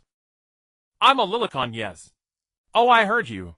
The young master, you should have mentioned you liked this kind earlier. I can transform for you right now. As long as you spare my life, I'll do anything. Too late. Die. Before the creature could twist into a little Lolita, Jun Xiao drew his agate blast gun and reduced it to a pile of mud in one shot. Let me live, I'll turn into a little Lolita for you. Peo, handle it. Jun Xiao quietly holstered his gun, completely unfazed by its pleas. Buzz, buzz, buzz. Pow Pow flew over with joyful chirping, its colorful bubble cluster expanding to swallow the demonic energy whole. Without so much as a scream, the creature was completely devoured. Meanwhile, in the far northern reaches of the continent, a woman wrapped in demonic energy suddenly opened her eyes. Cthulhu. As she spoke, everyone in the frozen north shuddered inexplicably. Only the powerful monsters and high-ranking members of the Sanghi tribes understood. That was their deity Lord Abhoth whispering. Relia. Finally back. Somewhere in the deep sea, Dagon murmured absent-mindedly, feeling the tremors of the ocean floor. Die. Suddenly an elder thing clad in Shoggoth armor lunged from the side. With a casual grab, Dagon caught the elder thing in his hand like a fish. With a slight squeeze, the elder thing in his hand turned into a mist of blood dispersing into the seawater. Don't waste time with these elder things. We need to retreat quickly. Dagon roared upward, then vanished, carving a bloody path through the encirclement of elder things. His original plan was to find the stone pillar that would awaken Relia with Kraken. But en route, Dagon suddenly sensed the presence of his own kind. He had thought all deep ones except him and Hydra were already in slumber, yet unexpectedly there were others still active. So Dagon leaped directly from the deck. Diving into the deep sea following the faint aura, he discovered his kin besieged by elder things. Rage ignited within him, and he turned into a merciless reaper of elder things. But fast as he killed, reinforcements of elder things came endlessly, and the besieged deep ones kept suffering casualties. Helpless, this situation unfolded. Quick! Follow Lord Dagon. A dozen battered deep ones gritted their teeth, enduring their wounds, swimming toward the gap Dagon had torn in the encirclement. Fill the gap! Don't let them escape! Not far away, an elder thing shouted anxiously. His Shoggoth armor differed from the others, suggesting he held a command role. Hearing his order, the other elder things all charged toward Dagon's position. Humph. I thought I was catching a petty thief, but I stirred up the hornet's nest.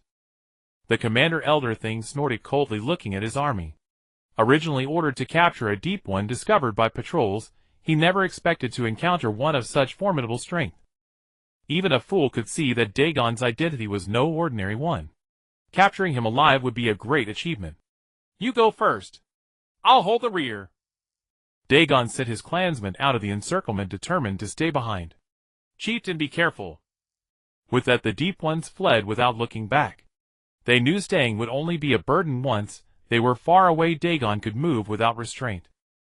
Don't let them get away. Whoever captures a live deep one prisoner shall be richly rewarded.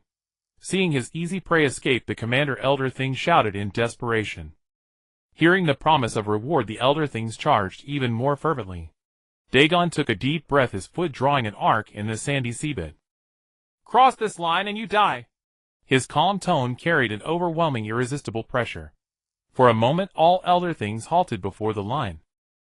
None dared to be the first to cross. By then, the other deep ones had already vanished far away. Seeing this, Dagon did not linger. He flickered and disappeared. Infuriating. Incompetence. All of you are useless. The commander elder thing's head felt like it would explode from rage, his 5 tentacles twitching wildly. You didn't dare to charge, either hiding behind. Hearing someone mutter about him, the commander flew into a fury. How dare you? Who said that? How dare you gossip about your superior? Just then Derek, who had just escaped from Jun Xiao, happened to pass by humming a tune. Isn't that Uncle Wujing? Hearing his name, Wujing's 5 eyes turned to see his nephew Derek. What's up, Uncle? Such a big commotion. Did the chief assign you a new mission? None of your business. Already furious, Wujing vented his anger on his worthless nephew. He slammed a tentacle down on Derek's head. With so many officials in the family, this guy was still just a patrol soldier wasting his days. Derek rubbed his aching head, too angry to speak back. He just passed by to greet you. What did he do to deserve this? Fearing being used as a punching bag again, Derek slunk away. Wait! Derek, I haven't seen you in days. Where have you been playing? Wujing suddenly realized he hadn't seen Derek on his patrol routes recently. Ahem, I've been unwell, so I took some time off. Go.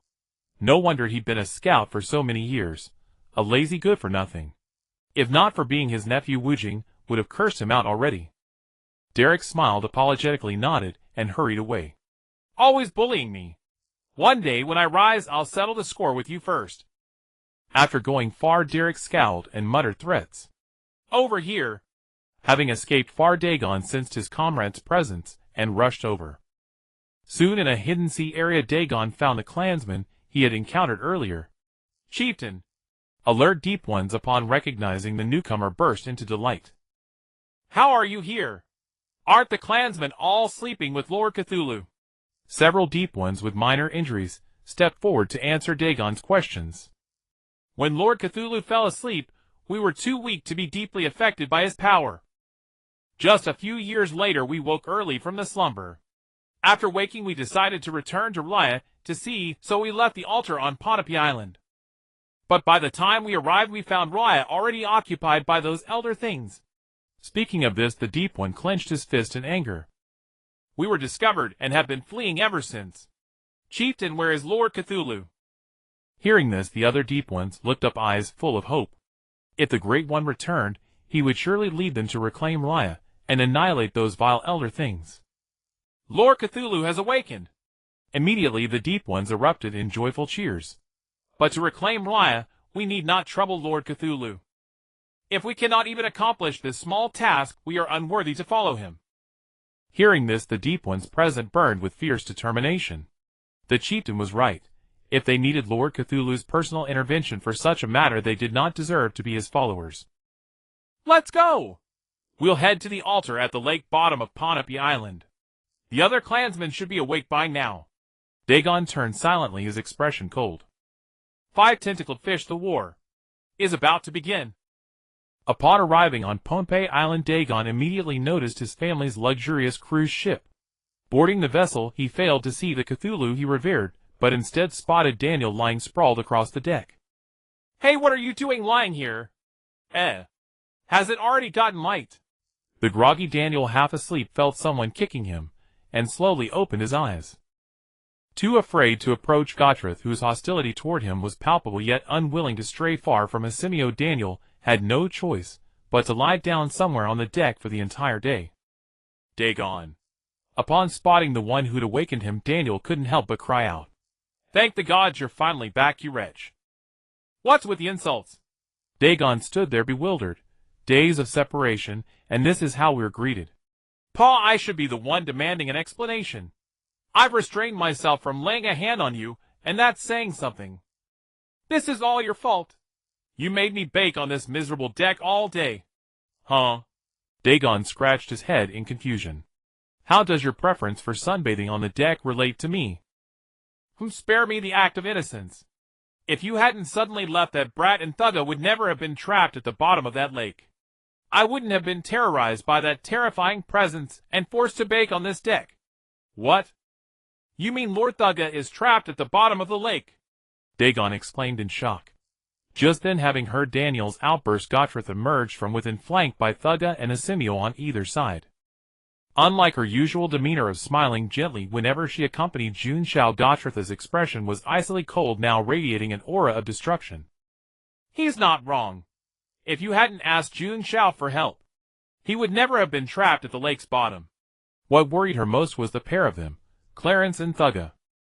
Gottreth added viciously to herself, "Why you? Please be more reasonable, let me explain."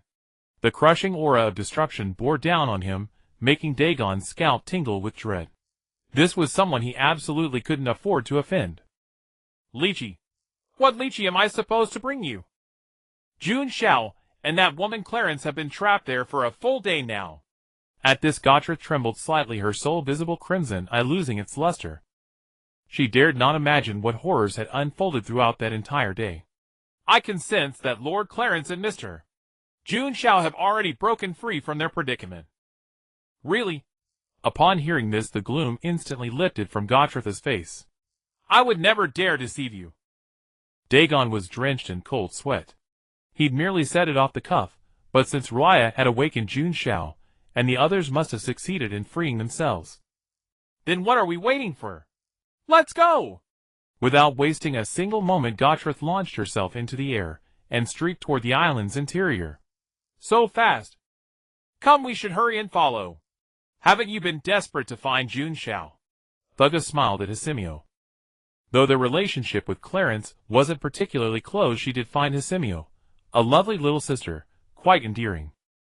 "My lord Hasimio, you." Spotting Daniel, who had been tanned until he resembled a dark-skinned man, suddenly approaching, Hasimio instinctively stepped back, taking shelter behind Thugga. "Old fool, why are you still here? Scram!" Thugga pinched her nose in disgust and kicked Daniel, who had suddenly crawled over, to the ground, then sprouted a pair of flame wings from her back, scooped up Hasimio, and flew after Gottreth's departing trail. "Ha ha!" Once Thugga had flown out of earshot, Dagon pointed at Daniel on the ground and unleashed his mockery. "You throw dirt at me the moment we meet, and now you're reaping what you sowed. You have the nerve to laugh at me." Daniel rose unsteadily from the ground, casting a contemptuous smile at Dagon. "Why don't you reflect on how you looked just now, trembling so badly you couldn't catch your breath? I think you're asking for another beating." Dagon's face darkened. His people were watching from below the vessel, and Daniel dared to humiliate him like this. How dare he? "Now I've got you rattled. Ha ha!" Seeing Dagon lose his composure, the very sight Daniel cherished most, He clapped his hands in delight, his laughter pure and childlike. Without hesitation, Dagon transformed into his Deep One form and lunged at Daniel. But Daniel had anticipated this, summoning a black shield spell to block the attack. The Deep Ones beneath the ship exchanged glances, and after a while a braver one darted out to remind Dagon that they still had important matters to attend to.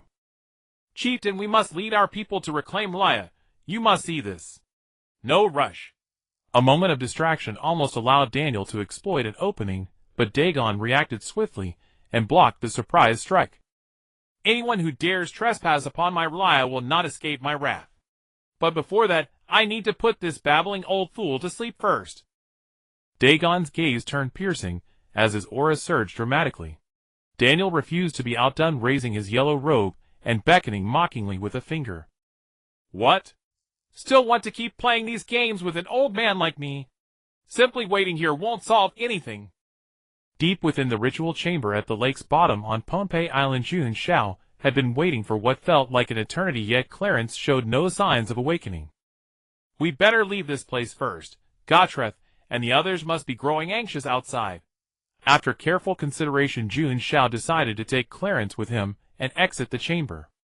He gently hoisted the sleeping Clarence onto his shoulder and pushed open the door.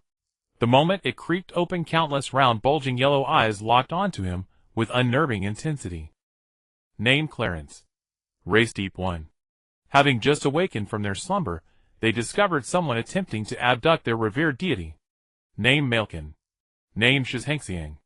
All robust Deep Ones through and through. After an eerie silence, Jun Xiao broke it first. Kaffa, what are all of you staring at? Ha. I won't disturb you any longer. I'm taking my leave. Speaking, Jun Xiao wiped away cold sweat and forced himself to remain composed as he navigated through the throng of Deep Ones. Hulk human, where do you intend to take Lord Cthulhu? Shizhengxiang, withdraw. Your rudeness is unacceptable. He is an honored guest of Laya. Clarence reprimanded in a low voice. Observing that most Deep Ones were fixated on the ring adorning his left ring finger, Jun Xiao exhaled in relief, nearly forgetting about the Pohnpei ring Clarence had gifted him. Since you're aware of my status, make way and let me pass. I'm afraid we cannot permit that unless you leave Lord Cthulhu upon your shoulder. Even with the Pohnpei ring as proof, the Deep Ones could not simply allow an unknown stranger to carry away their slumbering deity. Jun Xiao naturally understood their position, but he could hardly consent to leaving Clarence behind alone while he departed. Just as he hesitated, the door burst open with a crash. Gottreth and her companions, who had come seeking Jun Xiao, found him encircled by a horde of burly monstrous creatures with fierce visages, and immediately assumed he was under attack. Jun Xiao, fear not. I shall rescue you at once. Upon witnessing the scene, Gottreth advancing toward them radiated an even more formidable aura. Calm down, Gahaluosi, they are allies. After Jun Xiao's explanation, Gahaluosi and her companions finally understood that these Deep Ones were not enemies. Keep Keela Ken, I'm taking Jun Xiao.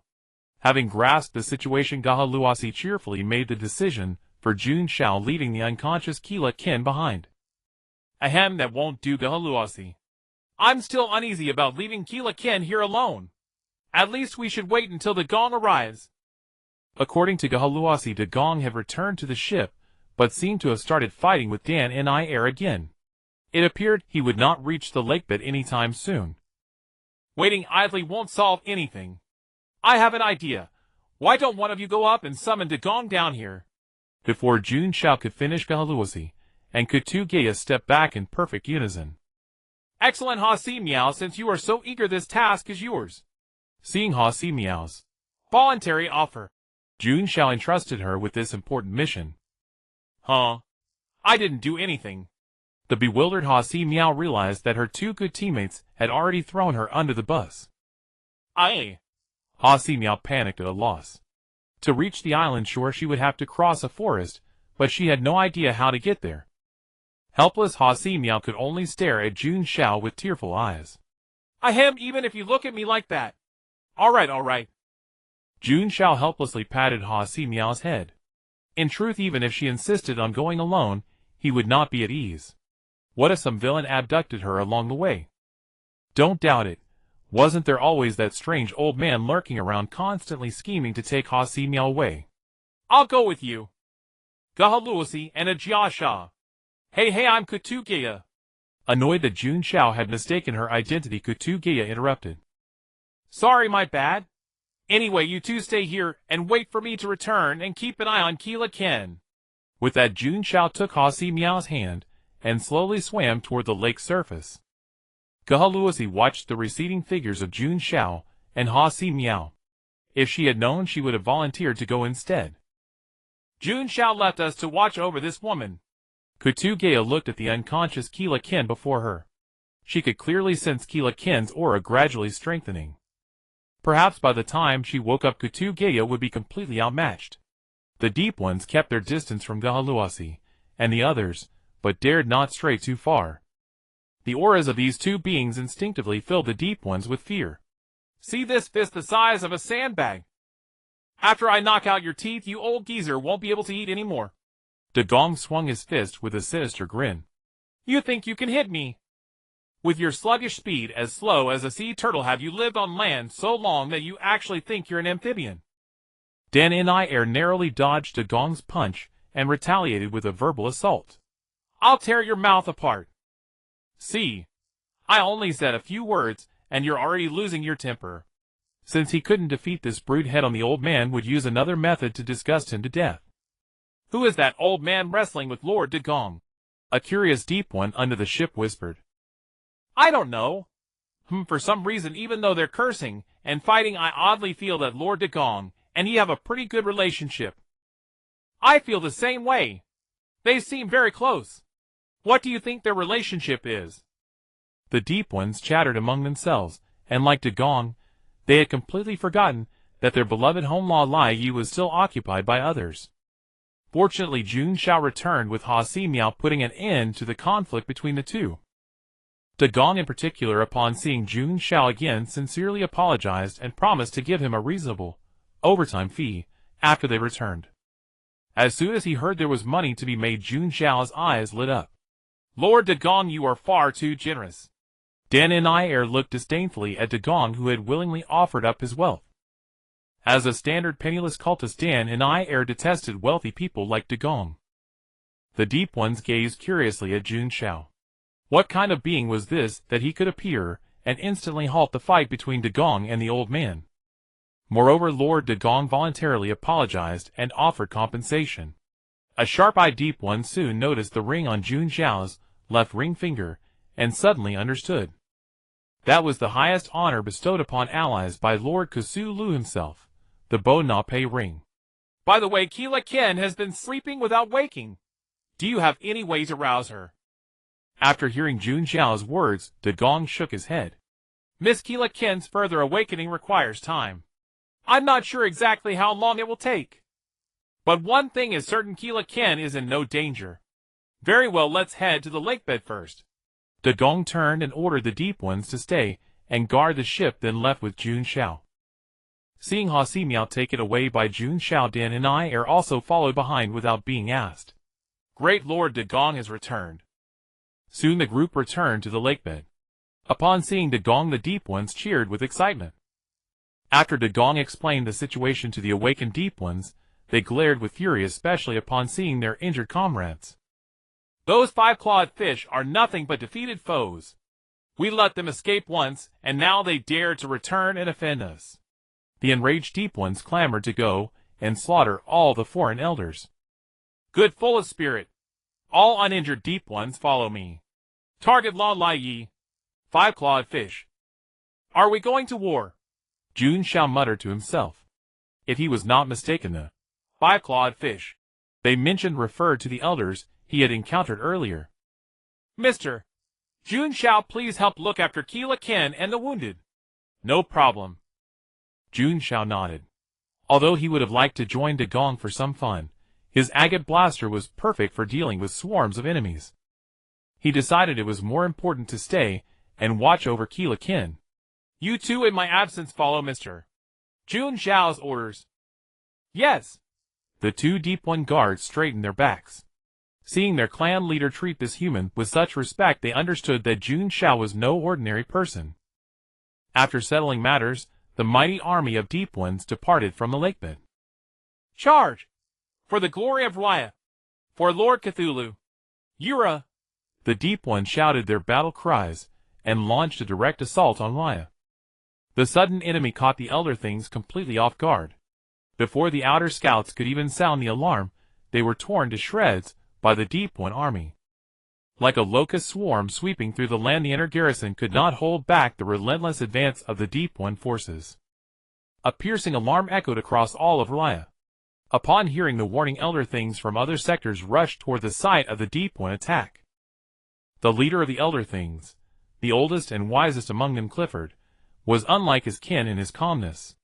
He did not panic. My lord, invaders have breached our outer perimeter and reached the inner ring.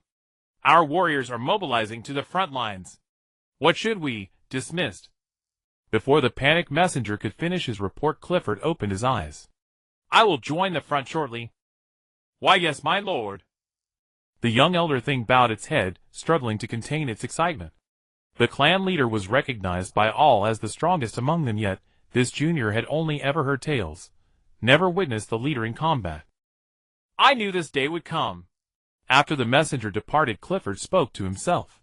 When that honored one tasked him with guarding this sector, he had been forewarned.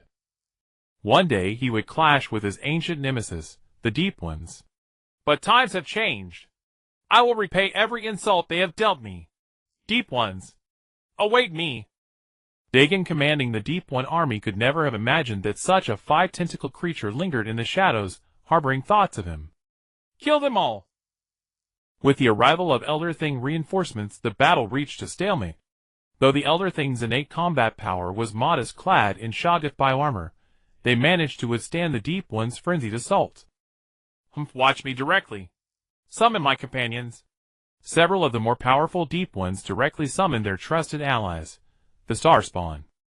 The enormous octopus-like creatures immediately used their tentacles to seize nearby Elder Things, swallowing them whole, like snacks, into their bottomless pitch-black maws. Fortunately, not every Deep One possessed a Star Spawn companion. The panicked Elder Things quickly stabilized the situation. It seems the moment for my entrance has arrived. Dagon had held back, waiting precisely for this stalemate, ready to act as the plunger that would clear the blockage. Just as he prepared to move, a commotion among the Elder Things caught his attention. The chief. It's the chief himself coming to the front lines. Cheering erupted among the Elder Things, boosting their morale. Despicable invaders, you will pay for your actions. Clifford looked down upon the Deep One army from above, his powerful energy beginning to surge. Go to hell and repent. As his words fell, Clifford's 5 fishfin-like wings unleashed a storm of razor-sharp spines. Dagon's heart tightened. He hadn't anticipated such power among the Elder Things. Without time to think further, Dagon leapt skyward and barely managed to conjure a magical barrier. As a massive muscle-bound fighter who preferred hand-to-hand combat, this rudimentary spell represented his absolute limit. Hold. Veins bulging on Dagon's body, he poured more energy into his barrier, relying purely on brute strength to withstand Clifford's ferocious assault with a single simple spell. Gazing at the colossal figure below, Clifford touched the scars on his body and fell into thought. Back then, he had been a young member of the clan. When the Elder Things first arrived in these waters and clashed with the Deep Ones, they suffered a crushing defeat. Those scars on his body were earned during that desperate retreat. The enemy he once believed unbeatable now found himself bested by a single strike. Remembering this, the corner of Clifford's mouth, that peculiar growth atop his head, curled upward, and he couldn't help but laugh. 30 years east of the river, 30 years west, fate changes. Dagon, I imagine you never expected this day, did you? Who are you? Dagon, surprised by the Elder Thing above initiating conversation, asked in confusion. He had no recollection of knowing this particular Elder Thing. It doesn't matter if you don't remember me. I remember you well enough. When you hunted our clan, how glorious you seemed. But now you're nothing more than a stray dog. Hey, you 5-tentacled fish who stole another's nest, did you truly believe yourselves masters of this place? Dagon sneered, showing no fear. You'll see whether I'm the master soon enough. No longer inclined to trade words with Dagon, Clifford intended to teach him what real power meant. Blessed with strength bestowed by that honored one, he would never lose. The fish fins flared once more. Clifford spun like a top, and an uncountable barrage of spines pierced through the seawater, raining down upon the Deep One army locked in fierce combat below. The same technique as before. Dagon erected another magical barrier, but this time the spines carried far deadlier power. The barrier was pierced almost instantly upon contact. Ah! My arm! My leg! It's broken! Screams of agony rose from below as many Deep Ones were severely wounded on the spot. Witnessing this carnage, Dagon's face darkened. This was merely the aftermath after his barrier had already weakened the attack. If this continued while he might endure, his clan simply could not hold out. Take the wounded and retreat. Upon Dagon's command, despite the Deep One's fearless determination, they obeyed and withdrew. Each Deep One moved swiftly, gathering the injured and falling back. Chief, they're about to flee. We should pursue and press our advantage. No need to pursue. Let them go. What? That elder thing seemed unwilling to let the enemy escape so easily, and wished to continue arguing. There are no buts. Issue the order. Everyone is to regroup and rest. From now on, strengthen patrols and vigilance. Pursuing now might eliminate more than half the enemy, but their own clan would suffer devastating losses. The elder things, having over-relied on technology over the centuries, had suffered severe degeneration. Their reproductive capacity had declined to near extinction. For an entire clan, only a handful of newborns were born each year. Under normal circumstances with near-infinite lifespans, this wasn't a pressing issue. But now the stakes were entirely different, as clan leader Clifford had to eliminate the Deep Ones with minimal casualties. Elders, they didn't pursue us. A Deep One, panting heavily, swam back to report to Dagon. Good. Maintain this formation and retreat. Let's first settle the wounded at the lake bottom. Yes, Chief. Sigh. Watching his subordinates depart, Dagon sighed helplessly. The only solution he could think of was to return and seek Jun Xiao's help. Perhaps Jun Xiao's personal strength alone wouldn't shift the tide significantly, but did that even matter? If Jun Xiao agreed, the other two beside him would definitely join the fight. Especially that girl with milky white hair. With her assistance, reclaiming Relia would be effortless. As he walked and thought, Dagon had already figured out how to beg, and perhaps bamboozle Jun Xiao into helping them. Outside the Deep One altar at the bottom of the lake, Jun Xiao squatted on the ground playing with Miao Dao using a homemade cat teaser. Ha! The bored Thugga yawned. Jun Xiao, let me borrow that thing you're holding. There you go. Yay! Thugga took the cat teaser and cheered excitedly. She had been coveting Jun Xiao's adorable cat for quite some time. Eagerly raising the cat teaser, Thugga waved it back and forth in front of Miao Dao. Meow! Glancing at Thugga while lying on the ground, Miao Dao promptly closed his eyes again. Seeing this, Thugga intensified her waving frequency to the point where the cat teaser spinning above Miao Dao's head had already left after images in the eyes of the distant Deep Ones. Why isn't she paying attention to me? Perhaps Miao Dao is just tired from playing. Jun Xiao took the cat teaser from Thugga and gave it a casual shake in front of Miao Dao. Meow, meow, meow. The moment Jun Xiao took the cat teaser, Miao Dao immediately sprang to his feet. Grasping the teaser, he leaped toward Jun Xiao and rubbed against his hand. Thugga beside them was utterly dumbfounded, suddenly feeling that Miao Dao was not cute at all in her eyes now. Embarrassed, Jun Xiao did not know how to comfort the hurt Thugga. Speaking of which, do cats nowadays learn to show favoritism? Hearing the commotion from Jun Xiao's side, the distant Deep Ones stole a glance before hastily averting their eyes, fearful that looking any longer might cause an explosion. After all, that was a VIP figure whom even Lord Dagon treated with utmost respect. To ensure no offense was caused to Jun Xiao and his companions, the station Deep Ones had deliberately kept their distance. Jun Xiao, I want to pet her too. Hazes looked at Jun Xiao with pleading big eyes. I suppose so, but it depends on whether Miao Dao is willing. Meow. Before finishing his words, Miao Dao voluntarily slid from Jun Xiao's side and jumped onto Hazes' shoulder, licking her face.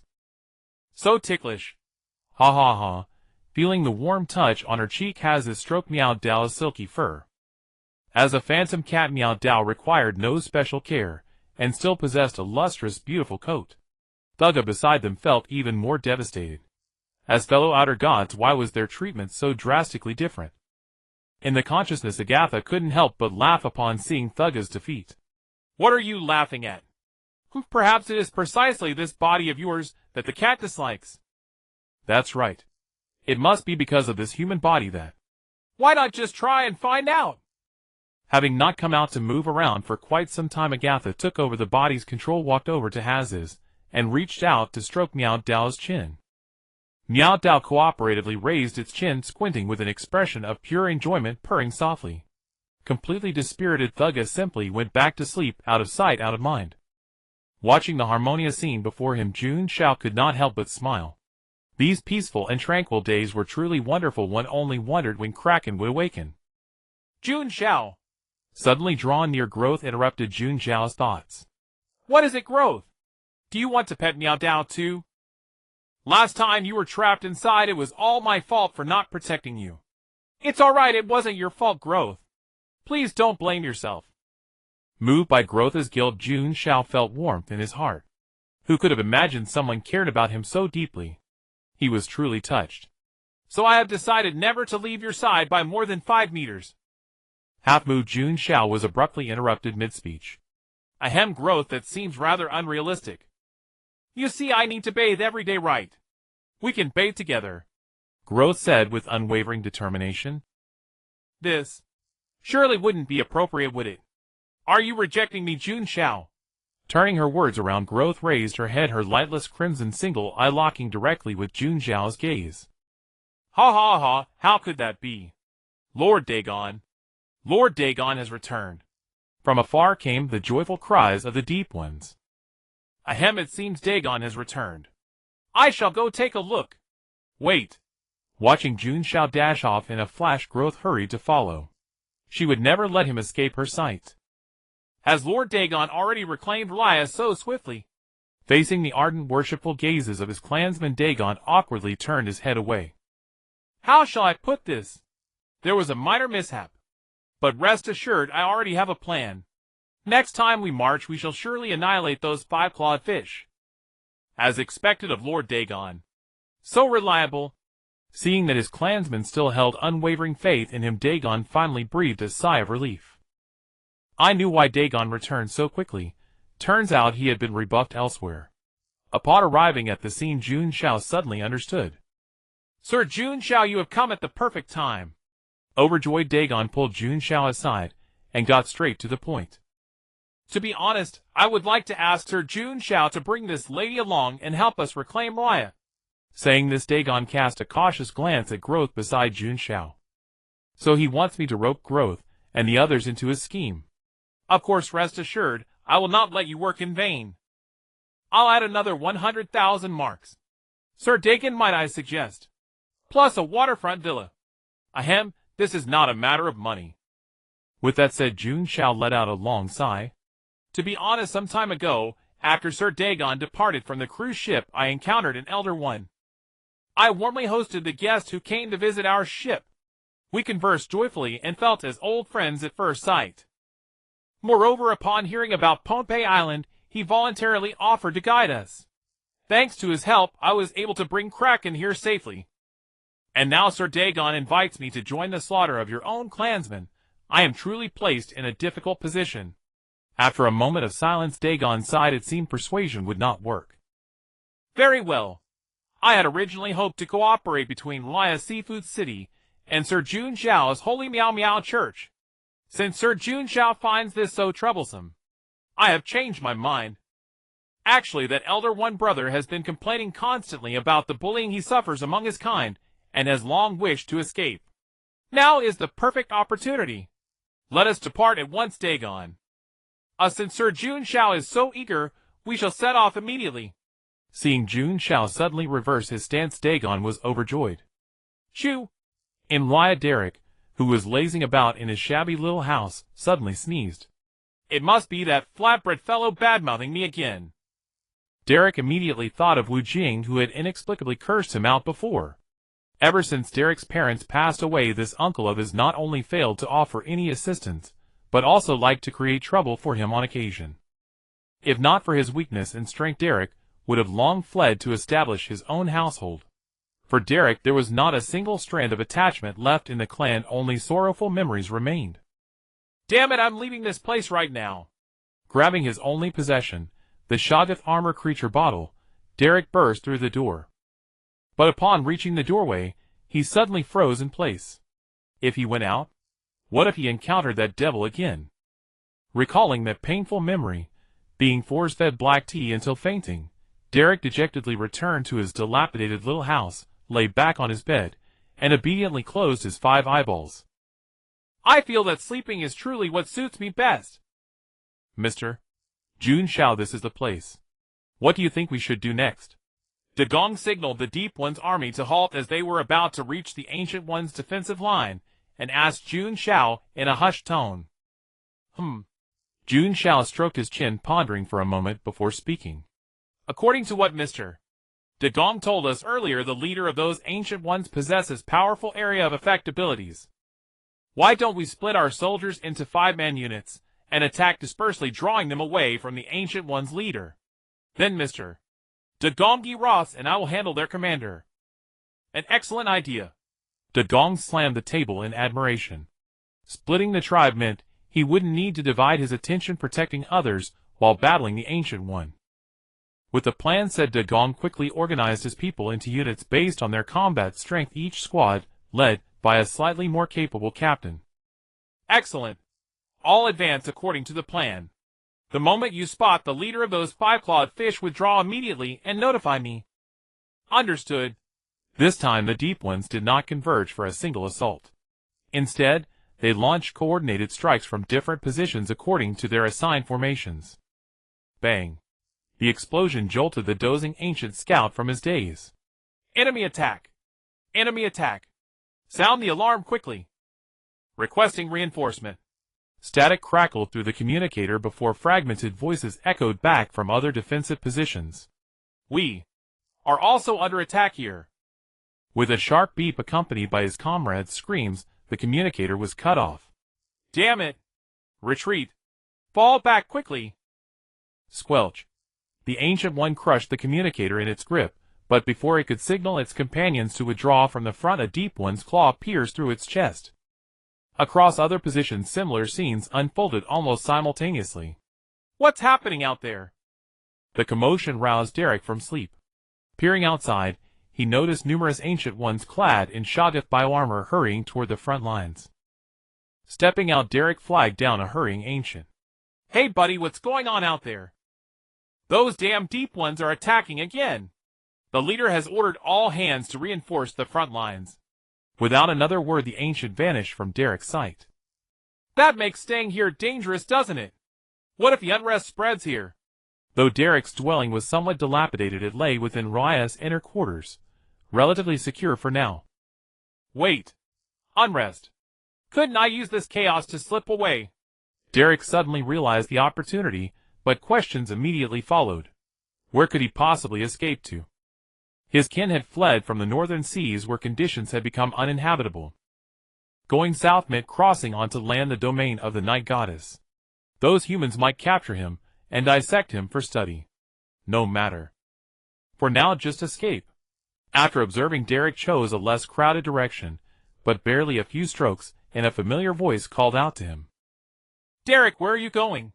Derek turned to see his uncle leading several personal guards heading toward the front lines. What a coincidence, Uncle, ha. I heard about the invaders, and planned to reinforce the front lines. To the front lines. Wu Jing felt puzzled, sensing something was being concealed. The invaders are in that direction. Aren't you going the wrong way?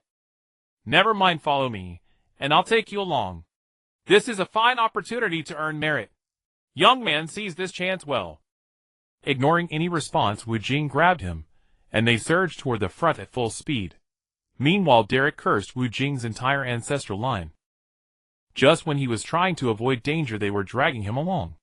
And at that moment, Clifford grew increasingly anxious as his subordinates reported mounting casualties.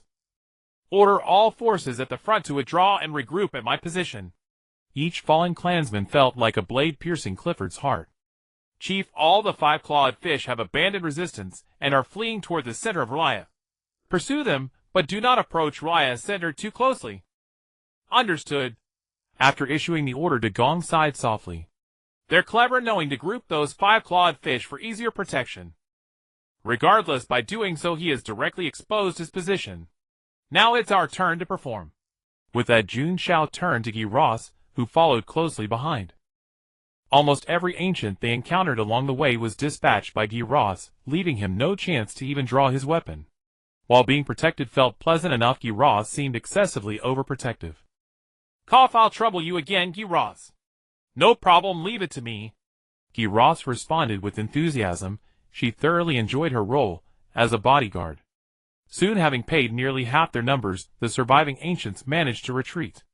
Dagong reassembled his tribe and surveyed the casualties, nodding with satisfaction. You stay here and await my orders. Dagong and Jun Xiao exchanged a glance, understanding passing between them without words. The three rose and hurried toward the center.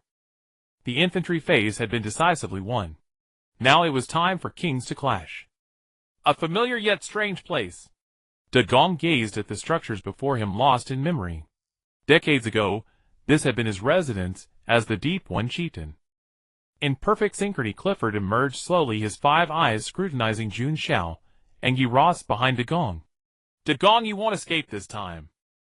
I'll sacrifice your blood to honor my fallen clansmen. Who's running isn't certain yet. Dagong smiled dismissively. He had brought help this time. Jia. Dagong, who gave you such bold confidence? Those 2 humans behind you. Clifford let his guard down. In his eyes, Jun Xiao and Guy Ross were merely 2 ordinary humans, showing no signs of threat whatsoever. Enough talk. 5-clawed fish, prepare to die. This time everything that belongs to me I will reclaim in full. Dagong's figure flickered as he closed the distance, in an instant, his hammer-like fist smashing toward Clifford. Clifford showed no panic at Dagong's close proximity, remaining unmoved as his 5 tentacles braced to block the probing strike. Jun Xiao, who was about to intervene, noticed a flaw. If he recalled correctly, hadn't the Ancient Ones devolved into flight due to over-reliance on technology? How could this individual stand firm and directly block Dagong's attack? Moving closer, Jun Xiao managed to discern information about this aberrant Ancient One before him. Name: Clifford. Race: Ancient One, empowered by demonic energy. The leader of the Ancient One clan, an old fossil, whose foot was already in the grave yet somehow returned to life. Do not underestimate him. 30 years east of the river, 30 years west, never scorn the elderly poor. Demonic energy once again. Jun Xiao narrowed his eyes. It seemed that Abhoth had not only left something inside the Kraken, but also prepared a contingency here. Ha, is this all you got? You dare come roaring here? Clifford immediately countered, pressing his advantage over Dagong, as his 5 slender tentacles leapt after images in the seawater. Dagong clenched his teeth, silently enduring Clifford's mockery, while focusing entirely on defending against the ferocious assault. Whoosh! Taking advantage of Dagong's distraction, Clifford's fan-shaped wing membranes unfolded, launching razor-sharp spikes. Dagong's pupils contracted as he twisted his body to barely dodge vital areas, but a spike still pierced his thigh. Seeing Dagong wounded, Jun Xiao knew he could no longer delay. Regardless of whatever connection this Ancient One had with Abhoth, he had to capture it first. Growth, let's go help. Mom. Growth nodded obediently, then locked onto Clifford above and unleashed her celestial sound in a pinpoint bombardment. Sensing danger, Clifford hastily retreated, but was still struck by Growth's celestial sound, spitting a mouthful of fresh blood. Giving Clifford no chance to recover, Jun Xiao drew forth the agate blast gun from his bubble body and fired a purple-black projectile. Still wounded, Clifford could barely evade in time. The purple-black projectile detonated upon impact, splitting into numerous smaller projectiles that riddled his entire body. He's wounded. Dagong cried out in elation, pulling the spike from his leg as the wound began healing before their very eyes. Raising the extracted spike, Dagong appeared before Clifford, poised to deliver the final blow. Clifford glared viciously at Dagong, his nimble tentacles producing a bottle filled with black-green fluid from somewhere. After twisting the cap, Clifford affixed the bottle to his waist. Shoggoth bioarmor 2.0. Activate. Following a resonant mechanical voice, a Shoggoth bioarmor enveloped Clifford's entire body. Dagong's spike struck through the Shoggoth, and countless glowing eerie eyeballs turned toward him. I am truly going to be angry now. Clifford's voice brimmed with fury, while also raising his guard against Jun Xiao and growth below. He never expected two humans he had always looked down upon to possess such formidable power. But now he was serious. With the high-quality Shoggoth armor equipped, his strength had at least doubled. Chage. Dagong strained to drive the spike deeper, but the Shoggoth clamped down with an iron grip. Dagong, move quickly. Hearing Jun Xiao shout, Dagong released the spike and kicked the Clifford covered in eyeballs, using the force to create distance, and narrowly dodging several spikes fired by Clifford. Growth, give him another big one. All right. Growth nodded, her expression turning serious as she quietly closed her eyes. Sensing something amiss, Clifford had originally intended to eliminate Dagong first. But now it seemed he had to deal with the two troublesome humans below first. Clifford's figure flashed, wings spread, he dominated from above, and began raking them with spiked barrages. Not a chance. Seeing Clifford targeting Jun Xiao and Growth, Dagong rushed forward to intercept, unleashing a magical barrier to withstand the barrage. Dagong, do you really think such feeble magic can stop my attack? Clifford sneered, his spikes reinforced by the Shoggoth bioorganic tissue, their killing power far exceeding anything before. Damn it, I can't hold much longer. Dagong gritted his teeth. The spikes weren't particularly damaging to him. With his nearly overpowered healing ability, he could endure. But Jun Xiao and Growth behind him were in a different situation entirely. Jun Xiao, I'll destroy these spikes. Growth opened her eyes and raised her hand, preparing to use celestial sound on the spikes in the seawater above. Jun Xiao quickly grabbed Growth's hand to stop her. No need. Save your attacks for the monster above. I'll handle these spikes. MMH. Growth's small face flushed slightly, as Jun Xiao was still gripping her hand tightly. I am sorry, I was just anxious. Letting go quickly, Jun Xiao worried he might have hurt Growth's hand. No. No need to let go. Growth quickly leaned toward Jun Xiao and wrapped her arms around his.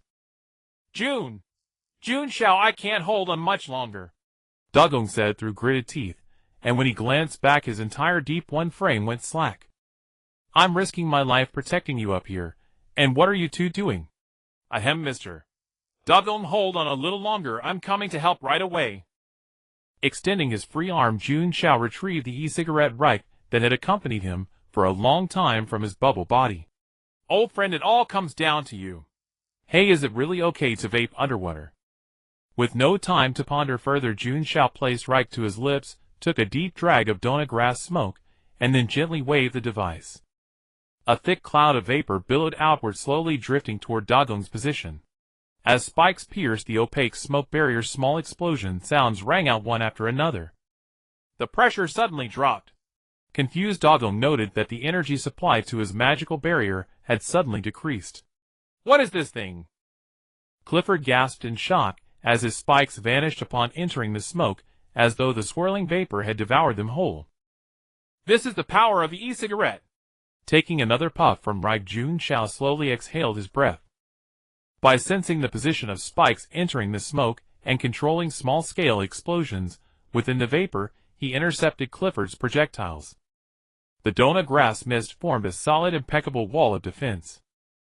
Jehalusi, it's your turn. Understood. Jehalusi extended her hand, her expression cold, as she gazed at Clifford in the distance. Her palm closed, and the intangible celestial sound pressed down on Clifford from all directions without a single blind spot. The eyes on the Shoggoth armor, unable to bear the strain, began to swell from the pressure. With a pop accompanied by the Shoggoth's agonized cries, the swollen eyes on Clifford's body began to burst one after another, like a string of firecrackers.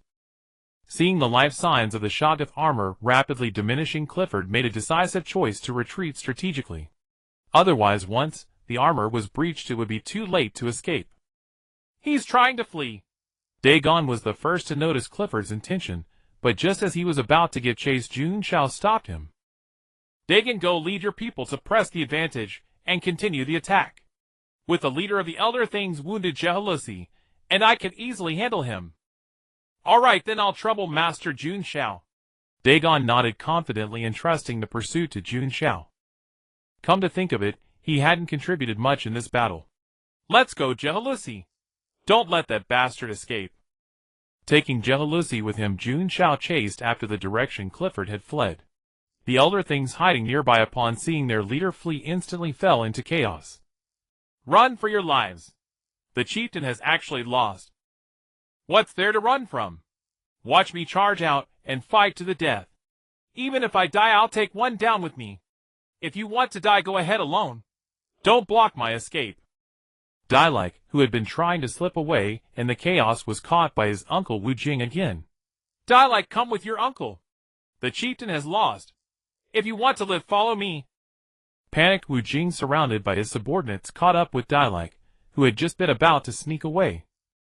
He had dragged Dailike to the front line to serve as cannon fodder, and now that the chieftain had lost, he hadn't abandoned Dailike. With Dailike around, if the enemy caught up, he could just sacrifice him as a scapegoat. How convenient. Of course Dailike wasn't foolish, he too sensed Wu Jing's malicious intent. As expected, not long after they fled, a squad of Deep Ones caught up with them. Seeing the Deep Ones closing in, Wu Jing's expression turned vicious, and he finally couldn't resist attacking Dailike. But Dailike was prepared. The moment Wu Jing struck, he equipped his Shoggoth armor, blocking the attack. So you've been guarding against me all along. Outnumbered, Dailike fought desperately, but was still subdued, as Wu Jing still had his guards by his side. The pursuing Deep Ones noticed the slowed pace ahead, and the internal conflict. Before we even made a move, these five-fingered fish started fighting among themselves. A Deep One couldn't help but laugh. Wu Jing! Injured Dailike roared, suddenly bursting forth to knock back several of his own kind nearby. You've been bullying me every single day, and now you want me to die for you. Picking on the weak, huh? I'll take you down with me. Dailike's sudden outburst stunned the surrounding elder things. They had often joined Wu Jing in bullying Dailike, but never seen him this defiant. Seizing the opportunity, Dailike lunged at Wu Jing, clinging to him with all his limbs, refusing to let him get up. Let go! Let go, you damn cur! No matter how Wu Jing struck him, Dailike refused to release his grip, holding on tightly. Don't just stand there. Help! Wu Jing's subordinates, seeing him pinned to the ground, turned to find the Deep Ones nearly upon them. The Deep Ones are almost here. Wu Jing, you're on your own. With someone leading the way, Wu Jing's men scattered in panic. Sir, don't attack. I'm an ally. As the Deep Ones approached, Dailike immediately switched sides, putting on a delighted expression. I captured this elder thing for you, sir. He's a commander in their army, and must have plenty of useful information. Wu Jing was dumbfounded. Of all things, he never imagined Dailike would be a traitor and a mole. But on second thought, Dailike had indeed been suspicious. He had disappeared for a few days, likely to collude with the enemy. Dailike, you ungrateful cur. Just you wait, the chieftain won't let a traitor like you off. Dailike ignored Wu Jing, calmly observing the Deep One's reaction. If these Deep Ones didn't intend to spare him, he would have no choice but to fight to the death. A pang of bitterness rose in his heart. All he wanted was to survive, and lie low, so why was it so difficult? This five-fingered fish is quite interesting.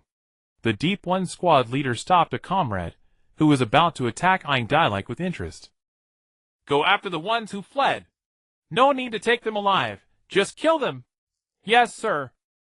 The other four Deep Ones raised no objections, heading off in the direction Wu Jing's men had fled. You said you're an ally.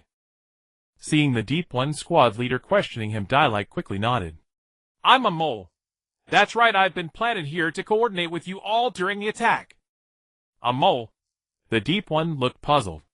He hadn't heard of the chieftain arranging such a tactic. Just then Jun Xiao, who was pursuing Clifford, passed by and sensed a familiar aura. Stop, jealousy. I think I've run into an old friend. Jun Xiao scanned the area and noticed Dailike being held by the Deep Ones below. Jealousy, wait for me. I'll go down and take a look. Who's there? Sensing someone approaching, the Deep One squad leader turned abruptly, then stood in awe upon recognizing Jun Xiao. Master Jun Xiao, what brings you here? This human was not only a distinguished guest of Raya appointed by Cthulhu himself, but also helped them fight against these five-fingered fish, earning respect from nearly every Deep One. I was passing by and decided to take a look. Who is this elder thing? Dailike's eyes widened in shock upon recognizing the newcomer, Wasn't this the demonic human from before? Why was he here, and the Deep Ones seemed to hold him in high regard? It's like this, sir. While I was pursuing the enemy, they suddenly started fighting among themselves. As you can see, this five-fingered fish claims to be our mole. I see. Jun Xiao nodded, roughly understanding the situation. Keep an eye on him for now. He's a mole I planted. We'll arrange his affairs after the battle. Yes, sir. The Deep One squad leader believed Jun Xiao without question, his respect for the human deepening even more. He hadn't expected this human master to have planted a mole for an inside-out attack. How prudent indeed. Dai shot Jun Xiao a grateful glance. Thanks to this demonic human, he had managed to keep his life. Wait, no. He should be called an angel. After the brief interlude, Jun Xiao continued pursuing Clifford alongside Geheluosai, encountering many ancients along the way who, much like Dai, were being hunted by the Shinkians. Clifford's aura. This way. The surrounding buildings grew increasingly sparse, and before long Jun Xiao stopped before a grim-looking structure.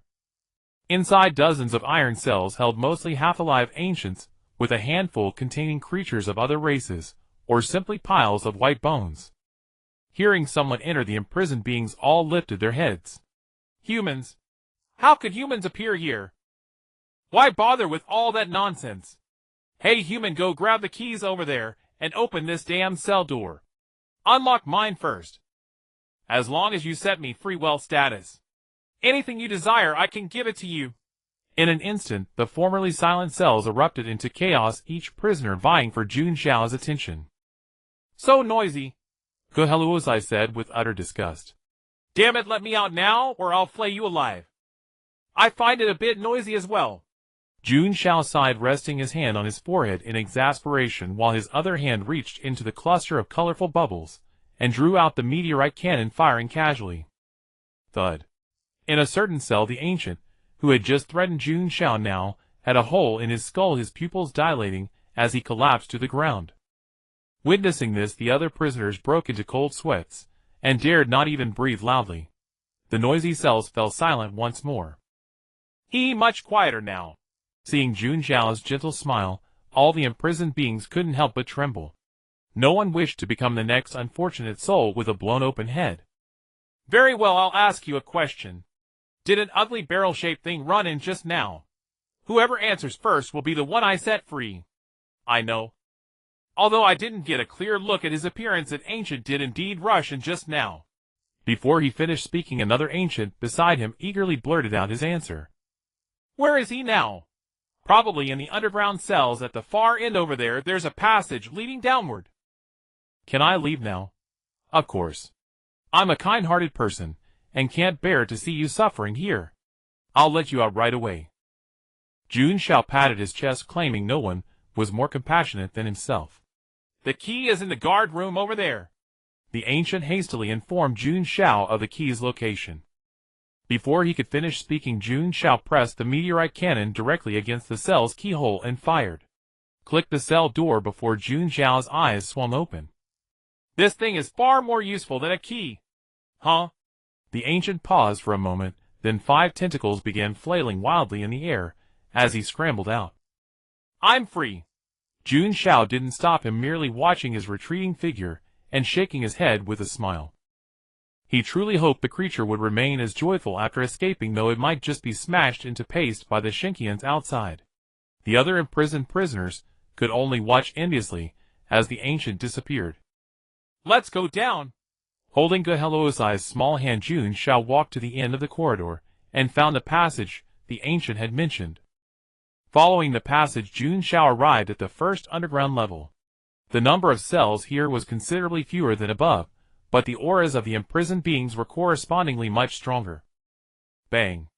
Again, under Jun Xiao's enthusiastic brain-opening service, the nearly frenzied prisoners finally learned to keep quiet.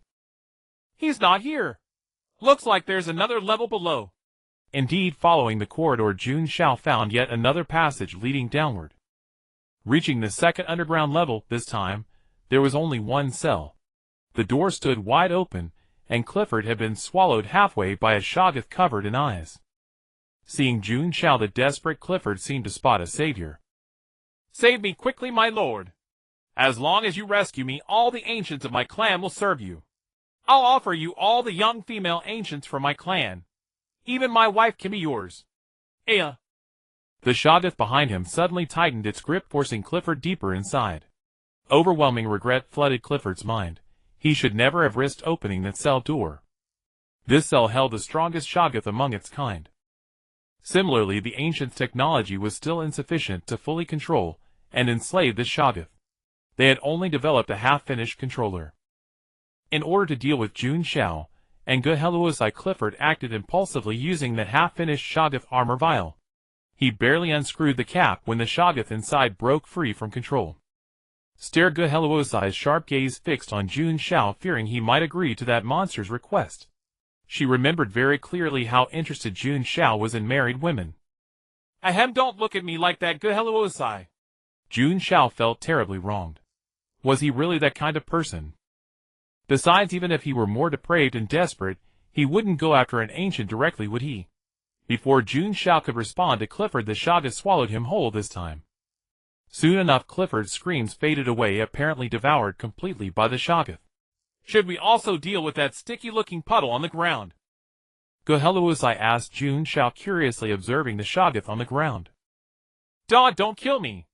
The Shoggoth on the ground emitted a weak, trembling voice, especially when Geheluosai mentioned eliminating her, nearly causing it to faint on the spot. Can it speak? Jun Xiao's expression showed great surprise. This was his first encounter with a Shoggoth capable of communication. Name Luanyuonio raised Shoggoth hard to imagine that within such a foolish species, an exceptional individual with intact intelligence was born. Soon Luanyuonio's form on the ground began writhing like slime, gradually reshaping itself into a human-like figure. A completely naked young girl appeared before Jun Xiao, her face bearing a striking 7/10 resemblance to Geheluosai. The most obvious difference between the two was that Geheluosai's hair covered her right eye while Luanyuonio's covered her left. Don't look! Geheluosai's face flushed red, and she quickly leaped up to cover Jun Xiao's eyes from behind. You didn't see anything, did you, Jun Xiao? Like a cat having its tail stepped on, Jun Xiao shivered all over and hurriedly promised that he hadn't seen a thing at all. Geheluosai tilted her head, observing Luanyuonio. Looking at the full figure on her chest, then down at her own flat chest, her pupils instantly dilated. Murderous intent surged toward Luanyuonio. Will it please listen to my explanation? I'm a good Shoggoth. Luanyuonio was terrified by Geheluosai's intimidation and sat down on the ground. Hold your fire, Geheluosi. I don't believe she's our enemy. At Jun Xiao's intervention, Geheluosi reluctantly released the pressure she had been exerting on Luanyuonio. Say, could you transform into some clothes to wear? I can. Luanyuonio replied in haste, and a garment identical to Geheluosi's appeared on her body, thoughtfully enlarged and broadened at the chest. Geheluosi narrowed her eyes. She had a strong feeling that this creature was deliberately provoking her. If not for Jun Xiao holding her back, she would have already charged forward and beaten Luanyuonio to a pulp. Are you done yet? Can you let go of my eyes now, Geheluosi? A pair of cold little hands moved away from his eyes, and Jun Xiao breathed a sigh of relief before turning his gaze to examine Luanyuonio before him. First tell me who you are and why you're here. Stared at by Jun Xiao, Luanyuonio nervously shrank her neck and recounted everything to him. Are you saying you were imprisoned here by Clifford shortly after your birth? Yes. Luanyuonio nodded, her expression clouding over as those painful memories resurfaced. Those hideous creatures wanted to enslave me, but I refused to yield, so they locked me here. Are there other Shoggoths like you that can speak? Only myself. A trace of loneliness appeared on Luanyuonio's face. Her fellow Shoggoths were all dull and simple-minded. Whenever she tried to convey slightly more complex information to them, their minds would short-circuit like broken machines, leaving them frozen in place. Last question, can you also transform into other people's appearances? Jun Xiao asked curiously. Of course, it's one of my abilities. Watch. Luanyuonio popped her chest proudly, her body twisting and shifting before it took on Jun Xiao's form. Jun Xiao stared at the transformed Luanyuonio, still sporting two snow-capped peaks upon her chest, and fell silent. You'd better change into something else. Obediently, Lunonio transformed once more, this time into Gahaluasi's appearance. It seemed she had a particular fondness for that form. Alright, since Clifford is dead, let's go Gahaluasi. Seeing Jun Xiao and Gahaluasi turn to leave, Lunonio hurriedly called out to them. Wait, could you help me rescue my companions as well? All you need to do is destroy a thing called the control hub created by those ugly monsters. After devouring the injured Clifford, Lunonio had absorbed fragments of his recent memories, and she knew exactly how to free her kin. However, on her own she stood almost no chance, for according to Clifford's memories, a formidable monster guarded that location. Please! Clasping her hands against her chest, Lunonio gazed at Jun Xiao with large tearful eyes full of pleading. She knew the two humans before her were incredibly powerful, and if they agreed to help her, she could surely liberate her kind. Very well, do you know where their control hub is located? The cleanup work on Dagon's side wouldn't be completed anytime soon, so he might as well do her a favor along the way.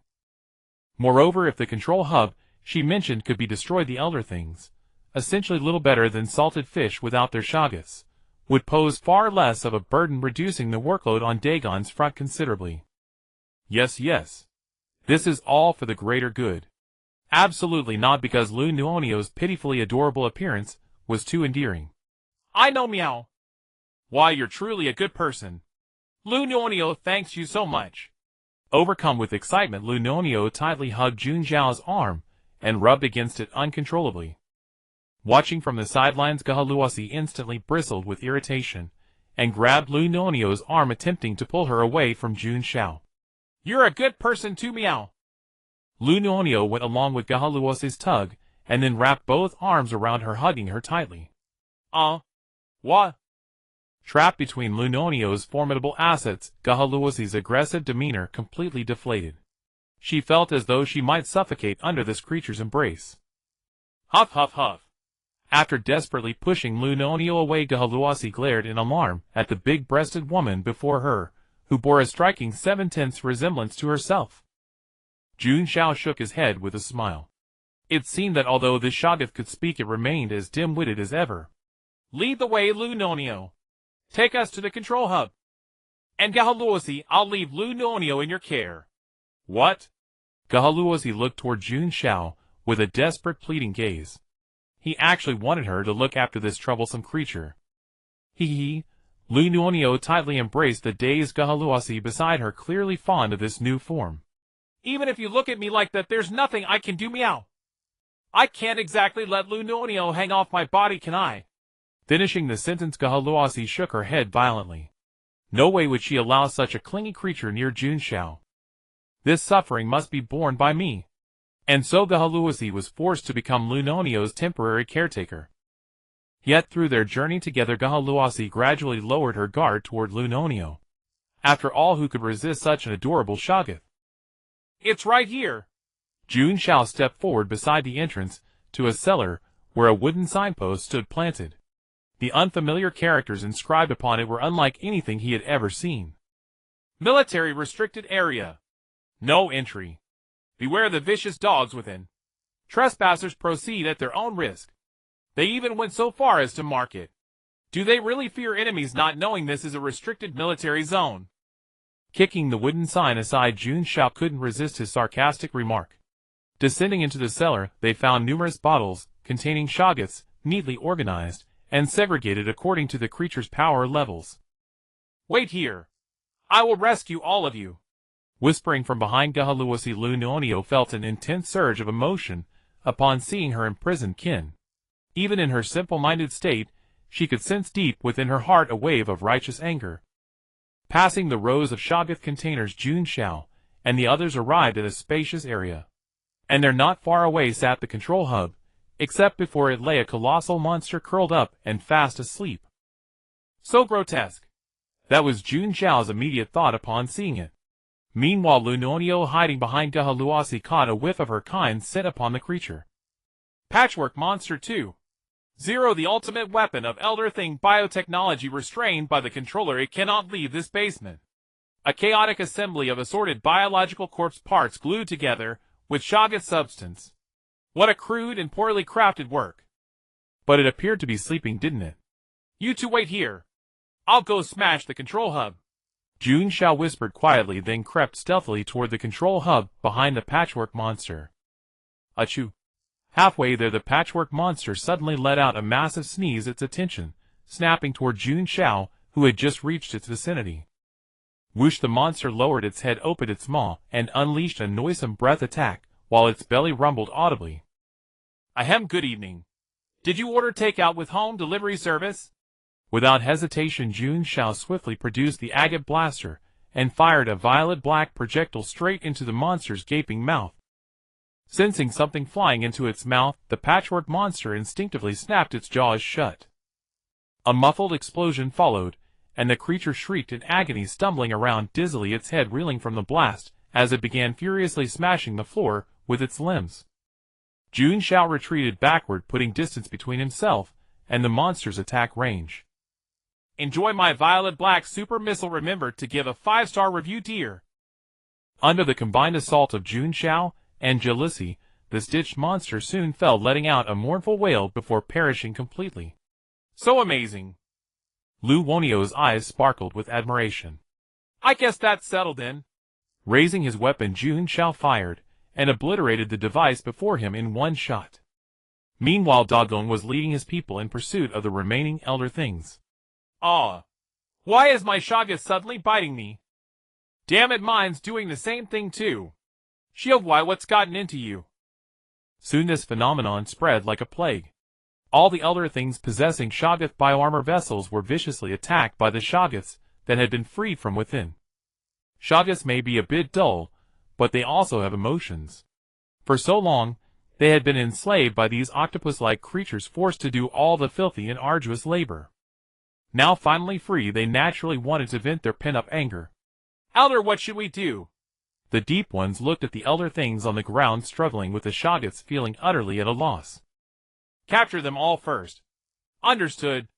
The strange sight before him naturally led Dagon to think of Jun Xiao aside. It seemed that Mr. Jun Xiao had already dealt with that elder thing.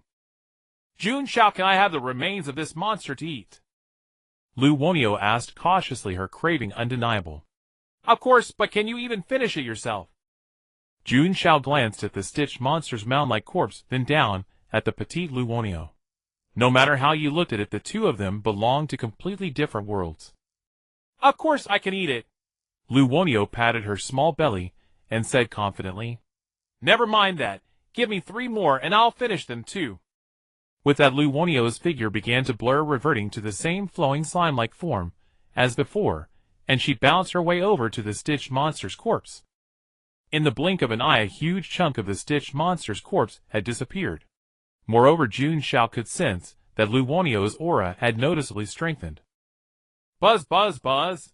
Pow Pow suddenly appeared beside Jun Xiao, launching a fierce protest. Cleaning up corpses, enjoying delicacies, had always been his privilege.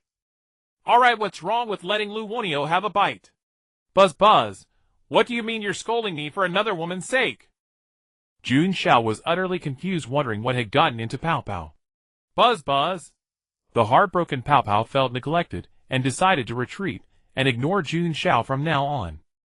When Lu Wonio had swallowed slightly less than half, Jun Xiao sensed her surging aura becoming unstable and quickly stopped her. Lu Wonio was very obedient, and upon hearing Jun Xiao tell her not to eat any more, she immediately stopped and reverted to her original harmless, endearing girl appearance. Jun Xiao could almost clearly see that Lu Wonio's little belly had grown considerably. How long has it been since you've had a proper meal? Rubbing Lu Wonio's head, Jun Xiao smiled helplessly and shook his head. Then again, during her imprisonment, she probably hadn't eaten a single thing, had she? And the first meal after her release was a seafood feast from the Elder Thing's leader. Perhaps adding some wasabi would make it more appetizing. Thinking of this, Jun Xiao chuckled to himself, suddenly recalling someone who would surely delight in such a delicacy, that one who loved cream worms, the Kraken. Shaking off his thoughts, Jun Xiao looked at the remaining half of the corpse on the ground and decided to call Pow Pow out. Hey Peo, come out and eat. Pow Pow! Jun Xiao scratched his head, and with a thought reached beside him and retrieved the meteor hand cannon from the cluster of colorful bubbles. But the moment Jun Xiao finished retrieving his weapon, Pow Pow vanished instantly, unwilling to linger for even a second. Just like a jealous child throwing a tantrum. Ordinary children typically exhibit the same behavior as Pow Pow now, when they see their parents showing care and attention to other young ones their age. Pow Pow was surprisingly quite cute. However, Jun Xiao didn't mind too much. Based on his experience, this kind of petty grudge would resolve itself within 2 days at most. It's a pity to leave the rest of the stitched monster corpses. After Jun Xiao reunited with Dagong asked him how to deal with the remaining elder things. I'll leave it entirely to your judgment, no need to hold back. Although I'm somewhat acquainted with one of the elder things, I won't plead for the others. Let me think about it, Mr. Jun Xiao. No problem, I'll go explore elsewhere for a bit. Turning to leave, Jalusi and Lu Wonio followed closely, flanking Jun Xiao on either side. On one side lay the flat expanse of a runway, on the other the towering snow-capped peaks, but Jun Xiao had no mood to appreciate any of it right now. He'd slipped out specifically to enjoy some private time, for heaven's sake. Jun Xiao, do you prefer girls with bigger breasts? Hearing Jalusi's unexpected question, Jun Xiao nearly tripped over his own foot. Ahem, what's going on? Jalusi, why are you suddenly asking these things? It's just, I want to know what Jun Xiao thinks. Though she said that, Jun Xiao keenly noticed Jalusi's subtle gestures, a glance toward Lu Wonio's mountainous curves, then her hand drifting to her own flat chest. Oh! Lu Wonio noticed both of them staring at her, her face full of confusion. Ahem. Swaying nervously, Jun Xiao carefully weighed how to answer Jalusi's question. If he said he preferred larger ones, Jun Xiao shook his head in terror. He could already imagine Jalusi's icy glare as she reduced him to ashes right there on the spot. But if he said he preferred smaller ones, then Lu Wonio would definitely. Wait, Lu Wonio isn't bright enough to feel hurt anyway. Oh! Jun Xiao could even picture Lu Wonio's reaction. Shaking off the chaotic thoughts in his head, Jun Xiao spoke slowly. Jalusi, would you hate me if I suddenly became shorter or taller? Of course not. Jun Xiao is Jun Xiao. No matter what form he takes, I'll still like him, and Tiny is also cute. The last part was entirely unnecessary. Jun Xiao's expression darkened, feeling personally offended. Just as Jalusi said, it's not about breast size. What matters is that Jalusi is Jalusi. Jun Xiao. I understand. So Jun Xiao likes me too. Jalusi thought, her heart racing. Overcome with excitement, she lunged forward and tightly embraced Jun Xiao. Oh! Following Jalusi's example, Lu Wonio also jumped in. Though she hadn't understood a word, it didn't stop her from wanting to cuddle with Jun Xiao. Having perfectly sidestepped a lethal question, Jun Xiao breathed a sigh of relief. His skill at coaxing night girls was getting better and better by the day. Before long, Dagon had also considered how to handle the remaining batch of ancients. The remaining ancients are all old, weak, sick, and disabled, nearly devoid of any combat effectiveness. And after the previous battle, Raya has also suffered varying degrees of damage. So I think simply killing them would be too merciful. How about casting enslavement spells on them, then having them carry out the repair and reconstruction of Raya, and simply let them serve as slaves for our people in the future? I think that's quite good. Jun Xiao said from the bottom of his heart. He could find no fault with Dagon's plan. Even if he were to think of it himself, he probably couldn't come up with a decision that maximizes the true benefits from the captives. Admittedly, Dagon truly deserves to be called a mature and excellent capitalist. However, their numbers are not small, so I plan to select a leader among them, or rather a spokesperson, to help us keep an eye on them. Jun Xiao naturally understood the implication in Dagon's words. He was seeking his opinion. Or rather, he wanted Jun Xiao's old acquaintance Derek to become this so-called puppet leader. Win over a part, isolate a part. A simple operation that would make it utterly impossible for the remaining ancients to unite and rebel against them again. Using internal division to extinguish any potential sparks of rebellion among the ancients. Sure, I happen to have a suitable candidate. The two hit it off and exchanged a knowing smile, though in the eyes of those around them, they grinned like a large and a small fox. Looking around, Jun Xiao spotted Derek among the ancients, and walked up to greet him. Derek, I didn't expect we'd meet again so soon. My lord, I never expected to see you here either. What a coincidence. Derek gave an awkward smile, not only that his very life had been saved by Jun Xiao. I won't beat around the bush either. To be honest, I have something I'd like your help with. What? After hearing what Jun Xiao asked him to do, Derek exclaimed, his 5 eyeballs bulging like brass bells. Impossible, absolutely impossible. You're asking me to become a traitor despised by my own people, aren't you? Even if I starve to death, or jump into an ocean trench, I will never agree to such a request. Let me finish, Derek. As long as you become this leader, you won't have to work, you just need to supervise the others while slacking off. Stop. Master, my lord, say no more. For the sake of the race's survival, what does it matter if I'm cursed by my people? Upon hearing that he wouldn't have to work and could slack off, Derek's attitude made a 180-degree turn. Ahem. Derek, I'm glad you have such awareness. I'm sorry for putting you through this, it's all for the greater good. All for the greater good. Derek yelled in response, and Jun Xiao noticed a sparkle in his eyes. Afterwards, Luonio once again displayed her queenly pressure, summoning all the Shoggoths that had been clinging tightly to the ancients. However, these Shoggoths were not very intelligent. When gathered together, they only chirped, "Shuji, Shuji." In the end, Luonio decided to simply leave the Shoggoths here to serve as helpers for the Deep Ones. With Luonio's orders, and the Shoggoths' intelligence being roughly comparable to that of adult dogs, as long as the Deep Ones didn't abuse them like the ancients did, the Shoggoths remained quite docile. Of course, as a queen, Luonio also secured benefits for her kin.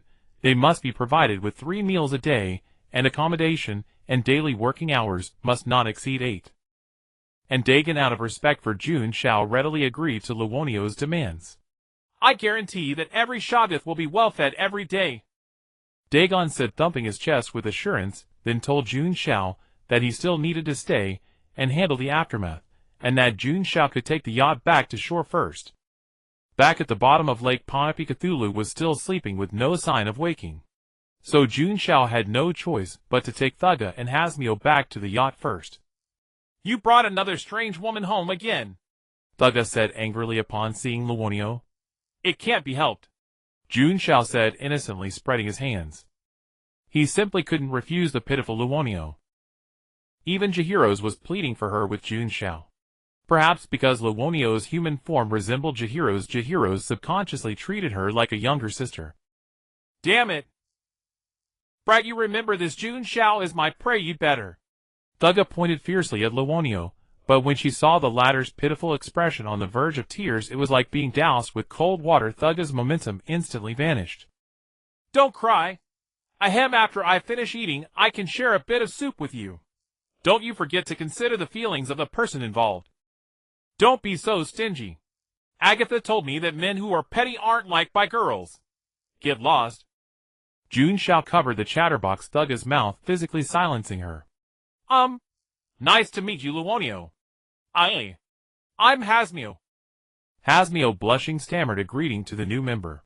Because Luonio looked very much like Jahiro's, Hasmio felt an inexplicable fondness for her. Oh, my Hasmio, hello. Luonio directly opened her arms and gave Hasmio a hug, the abyss of her chest swallowing Hasmio whole. Hasmio struggled for a long while before escaping from the abyss. Watching the girls frolic and play on the yacht, Jun Xiao smiled with contentment. Such peaceful moments always make one want to indulge in them. But we should set off now. Milameo set sail. Hoo-hoo. Milameo sent by Dagon to serve as captain responded with great enthusiasm, while using a tentacle to adjust the pirate captain's hat on his head that he had picked up from somewhere. I feel like I've forgotten something. Jun Xiao rested his chin on his hand and thought for a while, but couldn't figure out what was wrong. Never mind, let's go, Milameo. As the yacht sailed away, a ragged old man suddenly ran out on the shore of the island. Wait, I haven't boarded yet. Daniel, panting, bent over and looked up to find the yacht already out of sight. We can already see the port. Is this a welcoming party? But something feels off about the atmosphere. Hearing Agatha's voice faintly, Jun Xiao sat up from his recliner, removed his eye mask, and stretched. He could not remember when he had last slept so soundly. Perhaps the sea breeze aided sleep. Have we arrived so soon? Gazing toward the dock from afar, Jun Xiao could faintly make out numerous figures. Marimeo, drop anchor. Everyone prepare to disembark. Stay alert, there may be danger ahead. Drawing closer, Jun Xiao finally saw clearly people on the shore were engaged in fierce combat with a swarm of monsters. Judging by their attire, they were followers of the Holy Fire Meow Meow cult. Help! Leading the charge, Jun Xiao bounded onto the shore and unleashed his meteorite cannon in rapid succession. Name none. Race inferior demon. These hideous creatures are every bit as vile as goblins, given to destruction, slaughter, and a deep-rooted brutality. Name none. Race lesser inferior demon. A mutated variant among inferior demons, they lack the robust physique of their kind, but possess a pair of tattered, wind-leaking little wings. God may have closed one door, but he opened a window. It's the boss. The boss is finally back. From the crowd, Conrad shouted excitedly, hoisting his trident and sweeping it across to knock down dozens of fiends blocking their path. Hold firm. The bishop has come to reinforce us. Yulanla turned to bolster her fellow cultists' morale. Joining Jun Xiao, Gerlos and the others entered the fray, and the battle's tide shifted instantly. Flame! Agatha opened her palm, following Thugga's guidance from within her mind, and hurled a bloom of fire toward the massive swarm of lesser fiends hovering in the distance. The bloom detonated midair, splitting into countless fireballs that rained down upon the ground. A vast horde of fiends and lesser fiends perished in the sea of flames. Gerlos, refusing to be outdone, moved like the Grim Reaper herself, leaving corpses strewn across her path. Damn, the reinforcements the bishop summoned are absolutely ruthless. Brothers, charge. Counterattack alongside the bishop. Wait, the two young women who accompanied the bishop are in danger. Gaga. Several fiends spotted Lunonia and Ha Simu unprotected nearby, and immediately closed in on them. Lone humans scream in terror. So many flying snacks. The lesser fiend. Lunonia's mouth tore open at the corners, her massive maw expanding, as she devoured more than half the fiends surrounding her in one gulp. The remaining fiends, froze in shock, let out a shrill cry and scattered, dropping their weapons.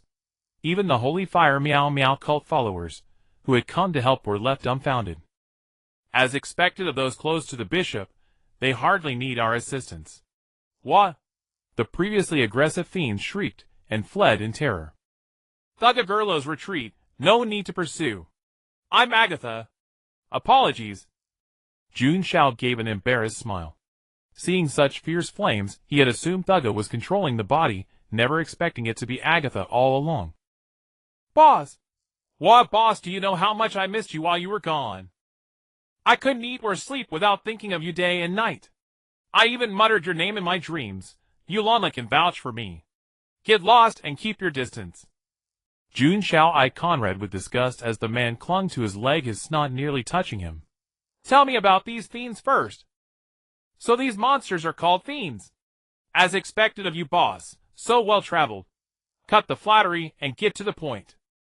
Jun Xiao lightly punched Conrad on the head and urged him forward.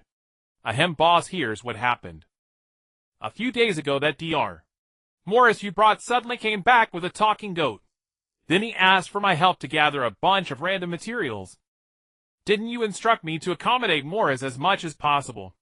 So I had the disciples collect all the materials he needed and handed them over. But within days, these monsters suddenly appeared. According to the disciples' observations, the monsters emerged centered around Dr. Morris's clinic. Conrad did not continue, but it was clear he believed Morris was somehow connected to the monster outbreak. After hearing Conrad's account, Jun Xiao immediately understood Morris must have opened a portal to the abyss here. He had warned Morris to be cautious, but it seemed he had underestimated Morris's desire to resurrect his late wife. Ahem, strictly speaking, this matter is related to me. After all, he had indeed instructed Conrad to accommodate Morris's requests as much as possible. But do not worry. Since I am back, leave it to me. Let us go. Jun Xiao turned and left with Gerlos and the others close behind. As expected of our boss, he is so reliable. Watching Jun Xiao disappear into the distance, Conrad sighed. Stop staring. He is already far gone. Yulanla said resentfully. If Conrad had not proposed to her recently, she would have questioned his sexuality. Sleeping beside her at night yet muttering, Boss, boss. in his dreams. Last one taken care of. Sheathing the meteorite cannon, Jun Xiao watched as a massive fiend before him collapsed suddenly. With guerrillas present, Jun Xiao's group took a shortcut and silently eliminated the fiends along the path, arriving before Morris's clinic. From Jun Xiao, if I had been allowed to act, a single fireball would have blown all these things away. Thugga was still fuming over being forbidden from fighting before they set out. This is a stealth mission, not an invitation to lure every fiend toward us. There is no end to killing these fiends one by one. We need to find a solution at the source. Jun Xiao sighed helplessly. This was not the first time Thugga had complained. I do not care. You must make it up to me tonight. Ignoring the raving Thugga, Jun Xiao stepped forward, parted the bushes, and saw a colossal creature guarding Morris's clinic. Looks like we are in the right place. These monsters should be coming from here. Name Franklin. Raised 6-armed serpent demon. A high-ranking demon from the abyss possessing astonishing arm strength and keen intelligence, typically serving as a commander in demon armies. It may be hard to tell, but this is indeed a female 6-armed serpent demon. A 6-armed serpent demon. Through the gap in the bushes, Jun Xiao surveyed the information of the colossal creature before him. To enter Morris's clinic, they had to eliminate this 6-armed serpent demon first. The bushes rustled slightly, revealing 2 more pairs of eyes. Is this thing an enemy? Finally, something worth fighting. Katujia whispered excitedly. Surely Jun Xiao wouldn't stop her from taking action this time, right? Jealousy silently observed the distant behemoth, pondering where its weakness might lie. Jun Xiao had initially thought of testing the patience of this 6-armed serpent demon. Surely it couldn't stay here forever, could it? But as time passed, Jun Xiao realized his mistake. Not only did the 6-armed serpent demon not move an inch, it didn't even blink, standing there like a stone statue. The bushes rustled softly. Jun Xiao withdrew his gaze and found the 4 girls behind him staring at him with boredom. Ahem, can you help me hold off that monster for a while? Just hold her back, and I'll slip into the house behind her. Once I'm inside, you can retreat temporarily. No problem. Jealousy nodded seriously. As long as it was Jun Xiao's request. A mere thing of this caliber. Katujia curled her lips, eager to try. Her flames could no longer be restrained. I'll work hard too. Hisimio said timidly, not wanting to disappoint Jun Xiao even though she had no combat experience. I want to go inside and play with you, Leunio pleaded. In her view, she preferred to follow Jun Xiao rather than stay outside. All right. After weighing the pros and cons, Jun Xiao agreed to Leunio's request. Her devouring ability was not very effective against the massive 6-armed serpent demon, but it could be lethal to any other monsters that might be inside the house. Oh, Jun Xiao is indeed a good person, Ao. Leunio rubbed affectionately against Jun Xiao's arm. Having spent most of her time in an iron cage, Jun Xiao was the kindest creature she had ever encountered. If there are no other objections, let's begin, Ao. After exchanging nods, Jealousy charged out first. A human. The 6-armed serpent demon sensed Jealousy's presence and spoke in confusion. The area was swarming with their imps. How did this human get here?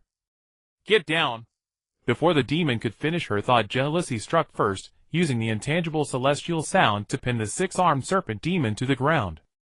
Though it was nothing to the thick-skinned 6-armed serpent demon, Jealousy's goal was achieved. Briefly suppressing it to buy time for Jun Xiao was enough. This isn't enough. Jun Xiao murmured to himself quietly, taking out Reich and taking a small puff. Then black smoke began to spread, soon enveloping the entire area around the 6-armed serpent demon. This smoke could obstruct the demon's vision and slightly interfere with its perception, an essential tool for fishing in troubled waters and committing mischief. Leunio, hold on tight. We're moving. Oh! Leunio wrapped her limbs around Jun Xiao's front like an octopus. Lowering his head to meet Leunio's awkward gaze, for a few seconds Jun Xiao looked away. Leunio blinked, smiled, and rubbed against Jun Xiao's chest. Having such a Shadith body armor might not be a bad thing, Ao. What is this? It can interfere with my perception. The sudden eerie smoke made the 6-armed serpent demon alert. But before she could think further, shouts came from outside. Here comes the big one. Katujia laughed wantonly, her face flushed expression, ecstatic, holding an oversized azure fireball in both hands. The fireball left her hands and landed steadily on the six-armed serpent demon's head. Boom, boom, boom. The explosion of the fireball and Jun Xiao's right smoke triggered a chain reaction, crackling like firecrackers. Now's the chance. Dashing at full speed into the smoke, Jun Xiao ran desperately toward the clinic without looking back. Damn humans, all you all!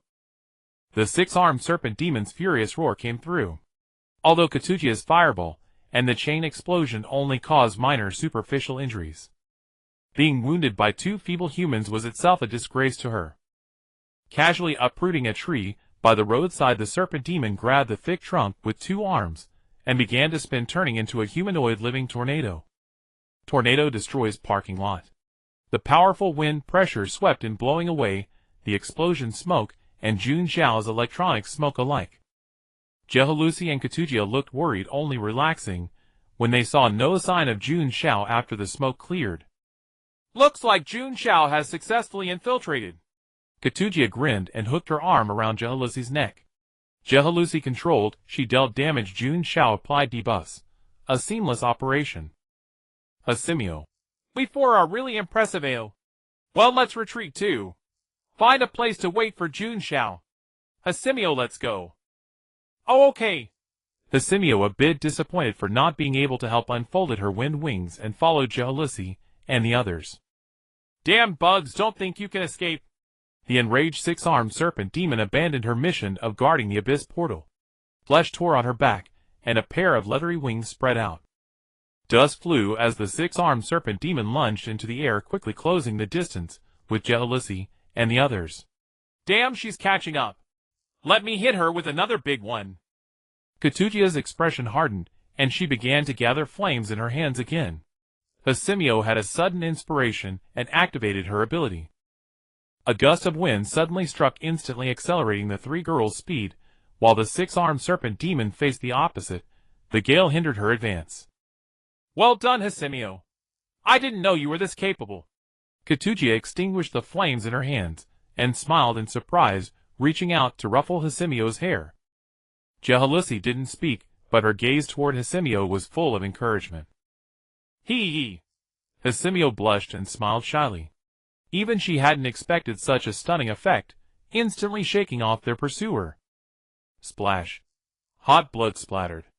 An imp before Jun Xiao fell heavily to the ground, blood gushing from the wound on its neck. I haven't used a blade in a long time, I'm a bit rusty. Jun Xiao cautiously stabbed the imp's head a few more times, then muttered to himself. Lu Wonio, have you dealt with all of them over there? All done, AO. Lu Wonio burped, walked over with her swollen belly, chewing something in her mouth. Lu Wonio spat out a bone, which embedded itself into the wall nearby. Following his somewhat hazy memories, Jun Xiao searched for the entrance to Morris's underground laboratory. Lu Wonio, do you hear any strange sounds? Jun Xiao suddenly stopped and asked Lu Wonio, who had climbed back onto him. There is AO sounds like muffled cries. Let's go to where the sound is coming from. Lu Wonio extended her little hand to guide Jun Xiao. Soon they arrived at the entrance of Morris's medicine storage warehouse. Is the sound coming from here? Jun Xiao heightened his alertness, holding a knife in his left hand, and gently pushed open the creaking wooden door of the warehouse. Woo-woo. Miao Dao light up. At his soft call, Miao Dao appeared out of thin air, and a dim blue light instantly illuminated the dark warehouse. In the corner, two humans bound tightly looked at him in terror. Bide. Susan. After recognizing their faces, Jun Xiao exclaimed. After using his detection ability to confirm they were not monsters in disguise, he went forward to untie them and remove the cloth from their mouths. It really is you, Jun Xiao. Susan looked relieved. She had already resigned herself to dying here with Bide, but she never expected a miracle would actually happen. Praise the night goddess. To meet you here, Jun Xiao. I didn't expect to see you two here either. Jun Xiao said with a smile, equally surprised in his heart. According to Connor's account, the monsters had only appeared half a day ago, and the night church had managed to send people in such a short time. It seemed that although Ellesmere Port was remote, the church's intelligence here was still very well informed. Last time Suzhan and I wanted to invite you to our wedding, but we found that you no longer lived at your previous address, Bide said with emotion. He had been bothered by Jun Xiao's absence from their wedding for a long time, and even now thinking about it, he felt it was such a pity. By the way, did the Investigation Bureau send you here? Because of Jun Xiao's identity, Bide naturally made that connection. Yes, it is indeed a mission from the Investigation Bureau. They asked me to investigate this place. Do you know what exactly happened here? Jun Xiao lied without batting an eye. He had been worried about how to explain the reason for his arrival, but he didn't expect Bide to inadvertently provide an excuse for him. It turned out his rescue was not in vain. Curiously glancing at Lu Wonio, who was clinging to Jun Xiao like an octopus, Bide then looked away, assuming she was a victim Jun Xiao had saved on the way. Countless people had lost their lives at the hands of those monsters. This is what happened. Our church's informant at Ellesmere Port suddenly sent an urgent report saying that an abyssal portal had appeared here. So after reporting the matter to the church, Suzhan and I were tasked with sealing the portal here. We thought it was just an ordinary portal, but we never expected to encounter a demon like the six-armed serpent demon. Later, after being captured alive, Suzhan and I were imprisoned here. Mr. Jun Xiao, both Suzhan and I are seriously injured. Could we entrust you with the task of closing the abyssal portal? Bide looked at Jun Xiao with a pleading gaze, while a hint of guilt rose in his heart. This was originally a duty for church enforcers like them, but now they had to place this heavy burden on Jun Xiao's shoulders alone. Rest assured, leave it to me. As an investigator of Harran City, protecting Harran is my responsibility. The task of closing the abyssal portal, I ask. No, I beg of you, Mr. Bide, to entrust it to me. Jun Xiao found Bide more and more agreeable. He had been thinking about how to extract the method of closing the portal from him, but unexpectedly the lad offered it himself. Mr. Jun Xiao, your figure is so magnificent. Bide's eyes moistened. He couldn't believe that Jun Xiao had agreed to his request without hesitation. This task was so dangerous, yet Mr. Jun Xiao didn't even consider his own safety first. Rest assured, as long as you return alive, I will summon all the journalists in Harran to confer upon you the title of Harran Superhero. No, even if you die in battle, I will hold a press conference with your urn. Bide shook his head, his gaze resolute. He could already envision himself weeping bitterly before the reporters while holding Jun Xiao's urn. I must tell the people of all Harran about Mr. Jun Xiao's heroic deeds. And we must also give Mr. Jun Xiao a commemorative banner. Suzhan added. That's right, we must award Mr. Jun Xiao a banner, no two banners. After a long silence, all the countless complaints in Jun Xiao's heart finally condensed into one sentence. You are very thoughtful. This is a magic scroll inscribed with a spell that can close the abyssal portal. It can be used by injecting spiritual energy, but you must note that this scroll can only be used once. He took out an ancient rolled parchment, advised earnestly, and then handed it to Jun Xiao. Jun Xiao put the scroll into his bosom and nodded. Once was enough.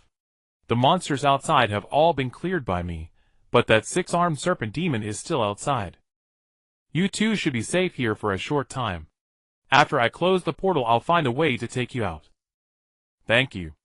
Bide leaned against the wall, peacefully relieved, and smiled. As long as the mission is accomplished, my life means nothing. Moreover, dying together with my beloved, I have no regrets. Suzhan. Turning his head, Bide gazed at Suzhan with deep affection. Bide. Suzhan gazed back just as warmly. Suddenly, I'm not so eager to save you too. Having been deeply flaunted, Jun Xiao silently left. The next scene of their kiss was a bit too adult, at least not for Lu Wonio to see. Having secured the scroll given by Bide, Jun Xiao entered the underground laboratory. He had already searched all the rooms on the surface, confirming that the abyssal portal was located underground. Be careful, Lu Wonio, enemies are coming. As soon as he jumped into the cellar, Jun Xiao sensed several hostile auras. By the light of Miao Dao, he saw a nearby lemur opening its huge mouth wide and letting out a low growl. The miserable screams of the imps and the splattering blood stimulated every cell of Jun Xiao's body. With his left hand gripping the Miao blade in reverse and his right hand holding the meteorite hand cannon. Jun Xiao agilely wove through the imps, leaving a trail of their corpses wherever he passed. Lu Wonio, hurry up and follow me. Wait a moment. Hearing Jun Xiao's urging, Lu Wonio with puffed cheeks quickly caught up, not forgetting to casually break off and imp him, and eat while running. The path was almost unimpeded. The imps could not stop Jun Xiao and Lu Wonio's advance. Soon the two arrived before the teleportation gate. The ground was littered with gnawed materials and books. The bookshelf that usually held Mo-Lizi's experimental results was broken in two and lying on the floor. Stepping forward, Jun Xiao observed the deep purple teleportation gate before him, which radiated a profound abyssal aura. Abyssal teleportation gate, stably expanding, a common passage between the abyss and the outside world through which demons invade other realms. It grows slowly like an infant. Once it becomes larger, it might summon even more powerful demons. Right. Fortunately, I haven't arrived too late. Seeing that the gate was still in the process of expanding, Jun Xiao breathed a sigh of relief. A single six-armed snake demon was already more than he could handle. If an even stronger creature showed up, it would truly be the end. Taking out a piece of parchment, Jun Xiao followed the method Bai De had told him, and injected his spiritual energy into it, continuing until not a single strand more could be forced, and then he stopped. The scroll, fully infused with spiritual energy, left Jun Xiao's fingers and floated in midair, emitting a dazzling radiance. After the light faded, the teleportation gate before Jun Xiao let out a wretched scream, and then, like a mirror, cracks appeared one after another on its surface. Crack. After the gate shattered, the fragments turned into a pool of blood, which then reformed in the air into a gate extremely similar to the previous one. However, their functions were exactly opposite. This newly formed gate was for sending demons back to their origin in the reverse direction. A powerful suction force burst from the gate, but it only affected those demons that had once come into contact with the original gate. When I catch you, I'll tear you all into pieces. The six-armed snake demon was nearly mad with rage. Every time she distanced herself from those humans, they would throw a huge fireball at her head. But whenever she tried to approach, a gust of wind would blow her away. Having been toyed with for 4 or 5 rounds, like this, the six-armed snake demon had never felt so humiliated in her life. Ketagea, prepare a fireball, Jehalusi reminded from the side. The situation on Jun Xiao's side was still unknown. They had to hold back this monster as much as possible, preferably preventing her from returning. Watch me. The dark blue fireball was thrown by Ketagea. Just as it was about to hit the six-armed snake demon's head, an unexpected turn occurred. As if disturbed by some force, the six-armed snake demon was pulled back, like an iron block attracted by a magnet flying backward. Hisimio, you released your wind too early. My fireball almost hit her. Ketagea sighed in regret just a tiny distance away. It's not my fault. I haven't released any wind yet. With wide eyes, the equally bewildered Hisimio said innocently. It wasn't Hisimio who released the wind. Jehalusi's heart skipped a beat, suddenly feeling a bad premonition. Let's go find Jun Xiao. Without a moment's delay, Jehalusi used the celestial sound to carry Hisimio and Ketagea as they flew in the direction the six-armed snake demon had left. Is this considered a success? Jun Xiao looked at the newly emerged blood-colored gate, and information appeared in his mind. Reverse abyssal teleportation gate. It will suck all beings tainted by the gate's aura back into the abyss. A vortex that inhales all smuggled demons. Looks like it should be fine. Lu Wonio, we should retreat. Before Jun Xiao could finish, a huge noise came from outside. Mo-Lizi's clinic, like a straw in the wind, was directly smashed into pieces by the six-armed snake demon falling from the sky. The ground also began to collapse due to the impact. Wait, could it be? Recalling the information about the newly formed gate, Jun Xiao's pupils dilated. Boom! The ground above instantly broke open a large hole, and the six-armed snake demon fell down from above. Bai De! After blurting out a standard investigator's curse, Jun Xiao picked up the bewildered Lu Wonio and began to sprint.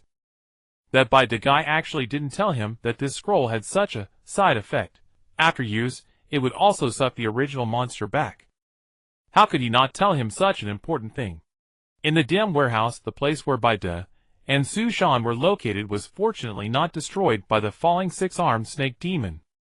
But the loud noise also interrupted the two, who were being intimate. Bida stopped his hand that was about to take off his pants, his expression stunned, as if suddenly remembering something, and he slapped his forehead. Damn it! I forgot to tell Mr. Jun Xiao about the other effects of that magic scroll. Doesn't that mean Mr. Jun Xiao is in danger now?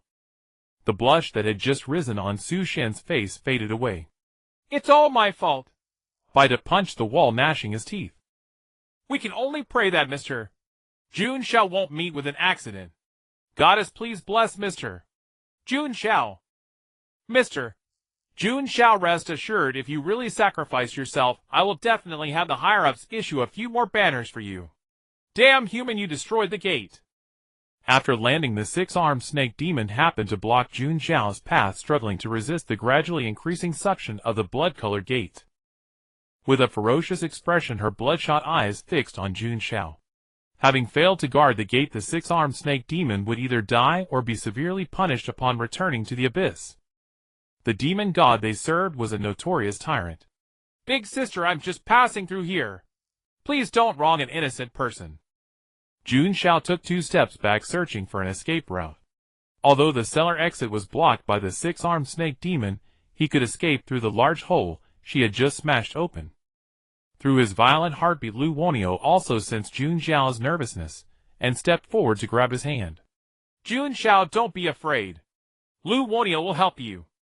Starting from the hand holding Jun Xiao, Lu Wonio's body transformed back into a slime-like fluid, slowly attaching itself to Jun Xiao. With Lu Wonio's attachment, Jun Xiao felt his body greatly enhanced. Even if I'm thrown into boiling magma upon returning, I'll drag you to hell with me. The six-armed snake demon let out a furious roar. She now only wanted to drag this human, who had ruined her mission, into the abyss with her. Riding the gravitational pull of the crimson portal, the six-armed serpent demons moved with devastating speed. Even with Lu Wonio's empowerment, Jun Xiao was utterly unable to break free. 6 arms locked firmly around Jun Xiao as the six-armed serpent demon dragged both him and Lu Wonio straight into the portal. Jihelyu and the others who had just arrived witnessed in horror as Jun Xiao was pulled into the abyss. Jun Xiao! Jihelyu abandoned Thugga and Asimio, charging toward the portal that was dispatching the remaining infernal demons. Demon Lord, you cannot enter! An elderly man with a graying beard suddenly appeared, blocking Jihelyu's path. Move! Feeling the destructive aura radiating from Jihelyu, she Bastin steelied himself and stepped forward. Demon Lord, the landing point of this abyssal portal is entirely random. Even if you enter now, you will never find that youth. Jihelyu, the old man, speaks truth. That portal's fluctuations are highly unstable, too dangerous. Thujia caught up and urged her, for she too desired to enter the portal and seek Jun Xiao in the abyss. Yet reason warned her against it. The abyss also housed an evil god, and unlike herself, a half-restored demigod, that newly ascended deity of the abyss was in the prime of his power. Without knowing whether the entity was friend or foe, rushing blindly into the abyss would be nothing short of suicide. Jihelyu fell silent, lost in deep thought. Demon Lord, if you return to the starry abyss with me, and wait until your strength recovers, finding someone in the abyss will be effortless. I will go with you. But if you dare deceive me, I will kill you. Jihelyu spoke coldly, her gaze towards Bastin radiating hostility. If the Demon Lord desires my death, I shall not flinch. Please be assured I harbor no deception. As he spoke, Bastin gripped his red crystal wand, and a magical portal materialized out of thin air. Let us depart, Demon Lord. Others will arrive shortly. To avoid unnecessary trouble, it is best we do not encounter him. Jihelyu. Thujia reached out, but before she could finish her words, Jihelyu stepped into Bastin's portal without looking back. Seeing that the Demon Lord had been successfully escorted back to the cult's headquarters, Bastin realized there was no longer any purpose in staying within the Black Demon Empire, so he followed through the portal as well. Light flickered, the portal sealed shut, leaving Thujia and Asimio staring blankly at each other. That Jihelyu! We were comrades who fought side by side, and she won't even say goodbye before leaving. Everyone! Asimio's expression grew desolate. Of their once mighty contingent, only Thujia and Agatha remained. Don't be so downhearted, Asimio. Once my strength recovers, I'll take you to find Jun Xiao. Before she could finish, Thugia suddenly paused, then swiftly picked up Hisimio and flew off into the distance. The moment they departed, a black-haired woman with dark circles beneath her eyes appeared out of nowhere. As though by some unspoken agreement, a girl with dark green curly hair materialized at the same spot. The two regarded each other in silence for a long moment. Why did you not stop him? With your power, you could have easily done so. Kraken broke the silence, confronting the black-haired woman with accusation in her voice. The woman yawned, her languid demeanor suggesting she found no interest in anything. Why would I stop him? Interfering too much in his affairs will only hinder the pace of his growth. Heh? Kraken sneered. Had she not known that the woman had planted spies around Jun Xiao, she might almost have believed the excuse.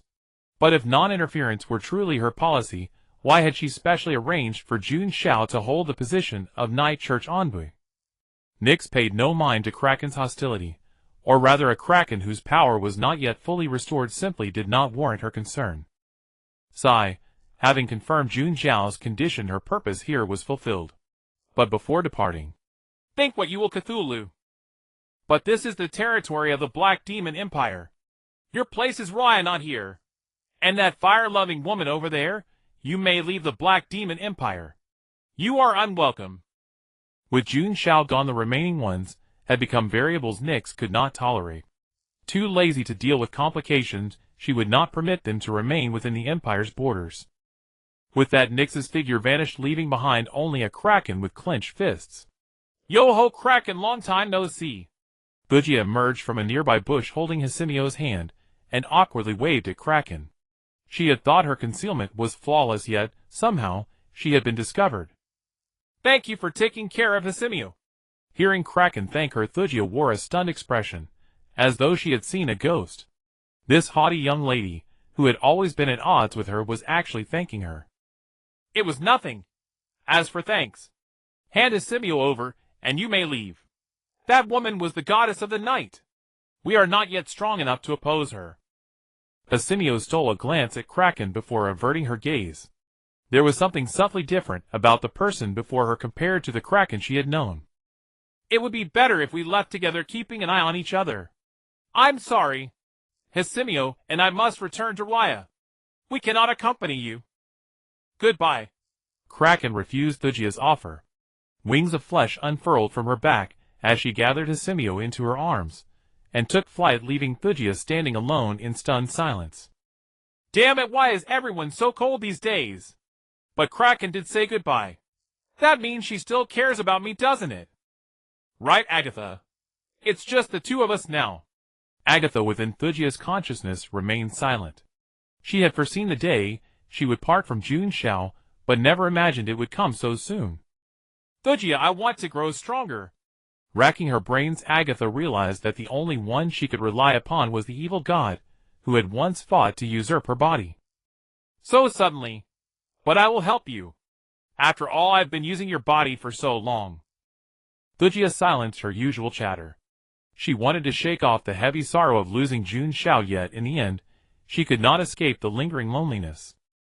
We leave tomorrow for the southern continent. Jun Xiao, you are mine.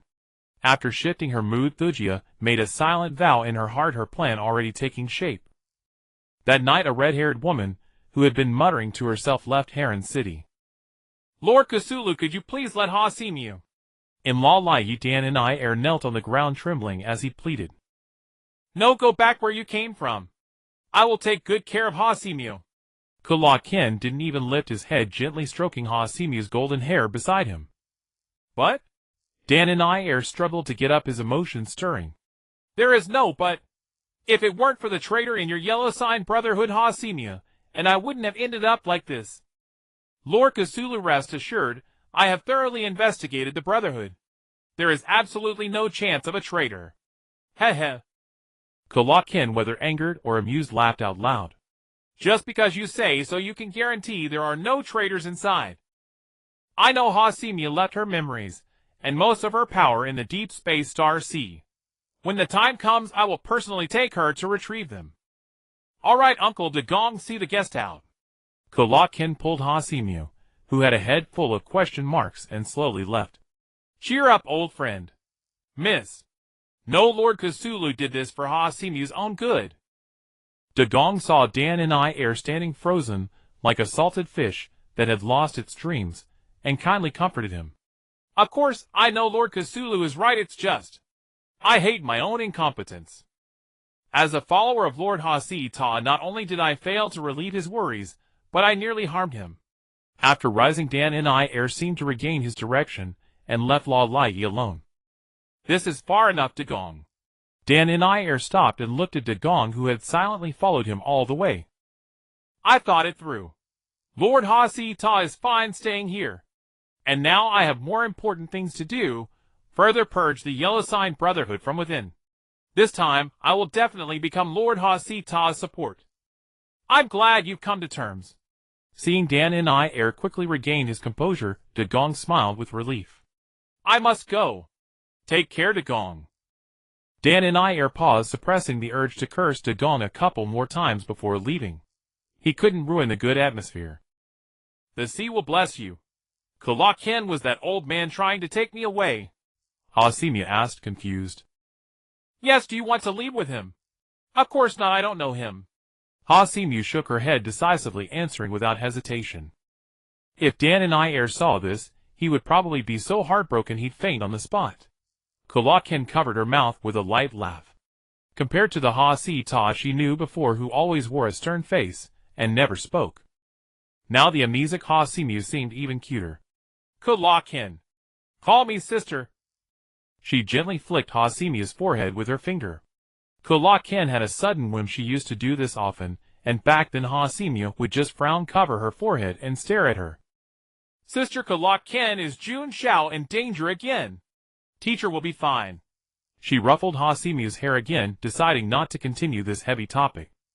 By the way, Hasimu, if you had to choose between me and Jun Xiao to be with, who would you pick? Kulaken, I guess. Hasimu answered hesitantly. Although her true answer was Jun Xiao, she knew that would make Kulaken angry. So you can't even lie properly. Kulaken smiled helplessly, looking at Hasimu with affection. And remember to call me sister from now on. Somewhere in the abyss, a scavenger was happily going about his daily routine. Every day all sorts of strange things fell nearby. Luo Jiesi had heard from the big shots that these were things that fell from the main world. Since most were useless trash, only scavengers like Luo Jiesi would come to this place. What is that? Suddenly a loud crash caught Luo Jiesi's attention. He climbed up a small hill of trash and hurried toward the source of the sound. A human. Luo Jiesi was not surprised. Unlucky souls often visited the abyss this way, but most were already cold corpses when they arrived. Let's see if he has anything valuable. He pulled the unconscious Jun Xiao out of the trash. Bad luck, he's a poor bastard. He searched all the pockets of Jun Xiao's clothes, found nothing, and was greatly disappointed. Finally his eyes suddenly fell on Jun Xiao's crotch. Maybe there's something good hidden there. Without further ado, Luo Jiesi was no stranger to stripping the dead. This was a skill every scavenger possessed. Such corpses were jokingly called treasure chests in the trash heap. Just as he was about to start, a leopard-sized ethereal blue cat spirit suddenly appeared, scaring Luo Jiesi so much that he fell to the ground trembling as he grabbed an abandoned iron rod from the floor. Did I draw the worst lot? Luo Jiesi felt like crying. Just as he thought, he was about to be eaten by the monster. The dead man suddenly coughed. Where the hell have I been brought this time? He remembered being caught by a six-armed snake demon and entering the abyss portal together. Jun Xiao rubbed his eyes and found himself lying on the ground surrounded by messy trash, while Miao Dao beside him was glaring at a gray-haired old man. Miao Dao, be good. After calming Miao Dao, Jun Xiao turned his gaze to the fallen old man. Luo Jiesi stared in fear at the man who had suddenly revived. That fierce black leopard was as docile as a kitten before him. It was obvious that this man was no ordinary person. Was it you who dragged me here? Jun Xiao asked Luo Jiesi. Yes, yes. That's right, that leopard by your side must have seen it. I'm practically your half-savior. Luo Jiesi nodded hastily, emphasizing that he had just helped Jun Xiao. Jun Xiao smiled slightly. Although he had been dragged out, Miao Dao's reaction showed that it was definitely not out of kindness. But that didn't matter, this guy's strength posed no threat. Since I'm unfamiliar with this place, you can be my guide. Due to the influence of the portal, the unconscious Luonyo had transformed into a black belt tightly bound around Jun Xiao's waist. No matter how Jun Xiao called out to her, Luonyo showed no response, and the green eyeball at the center of the belt had grown dull and lifeless. After using his divination to confirm that Luonyo was unharmed, Jun Xiao finally breathed a sigh of relief. After some thought, he decided to have Rogers guide him to a nearby city. According to Rogers, he usually resided on the outskirts of that frontier city.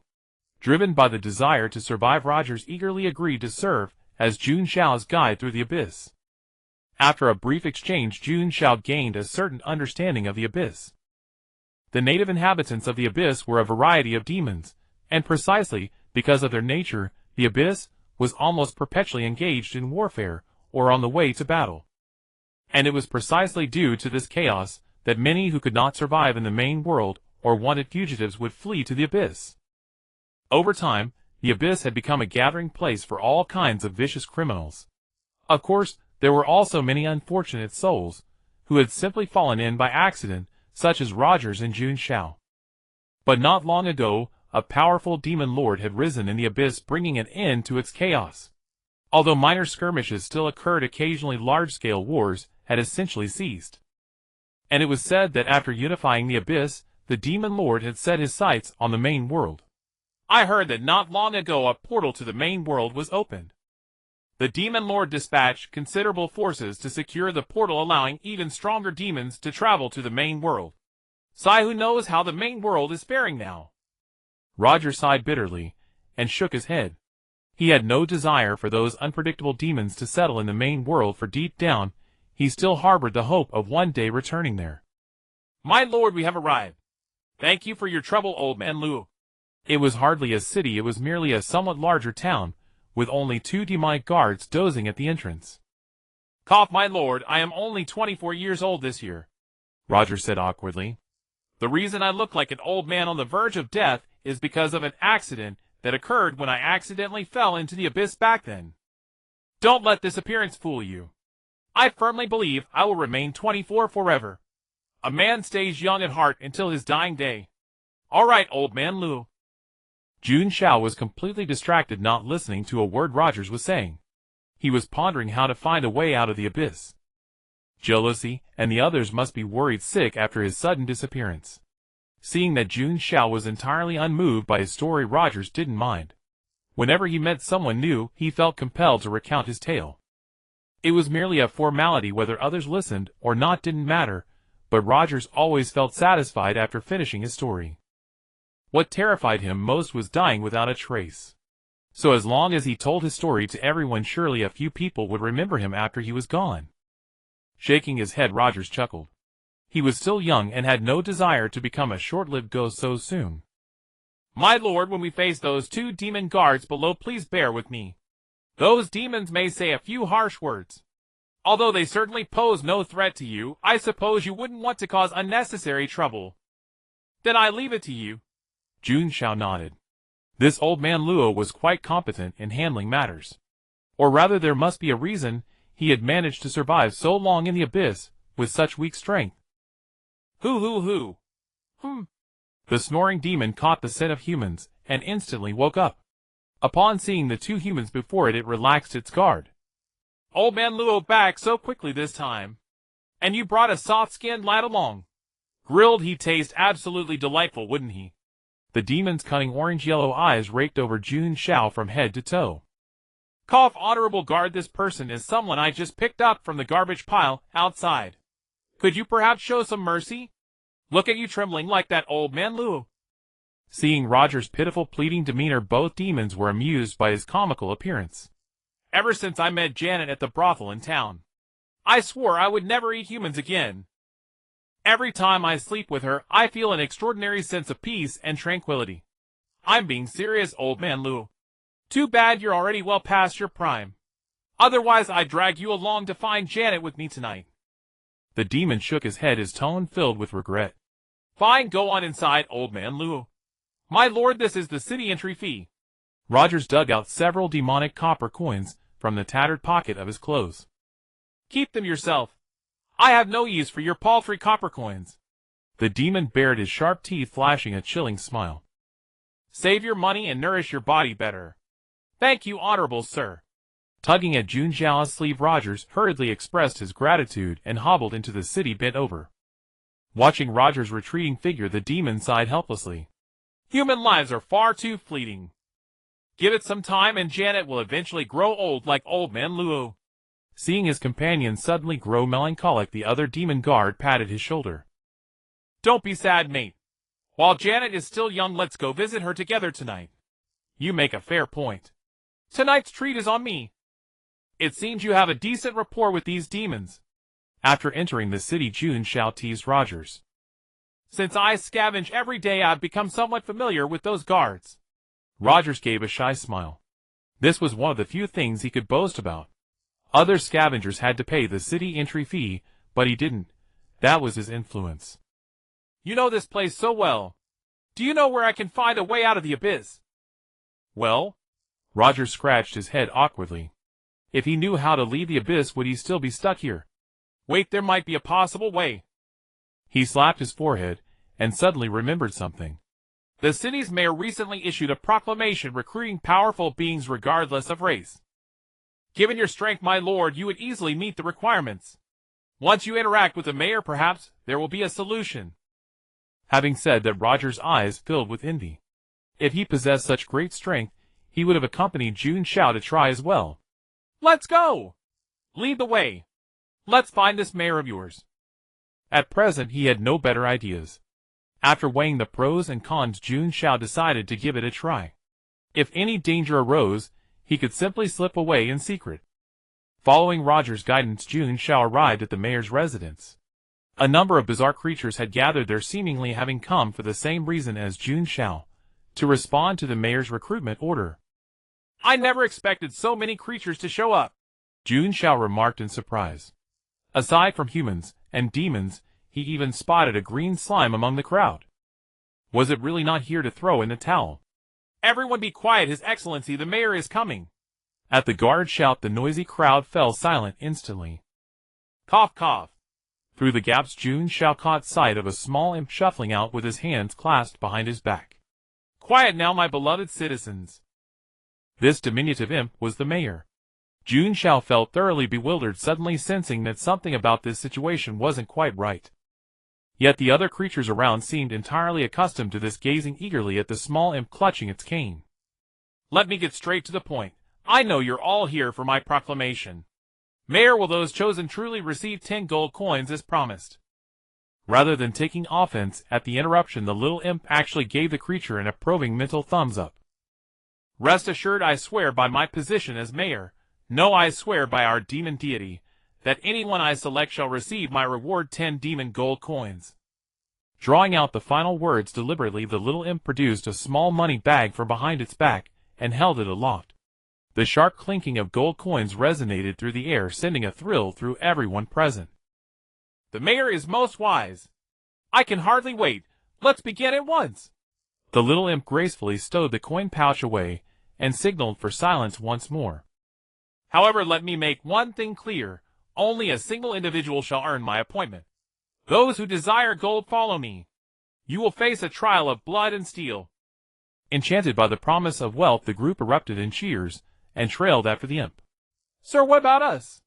Roger asked cautiously when Jun Xiao showed no sign of moving. It's fine, let's go.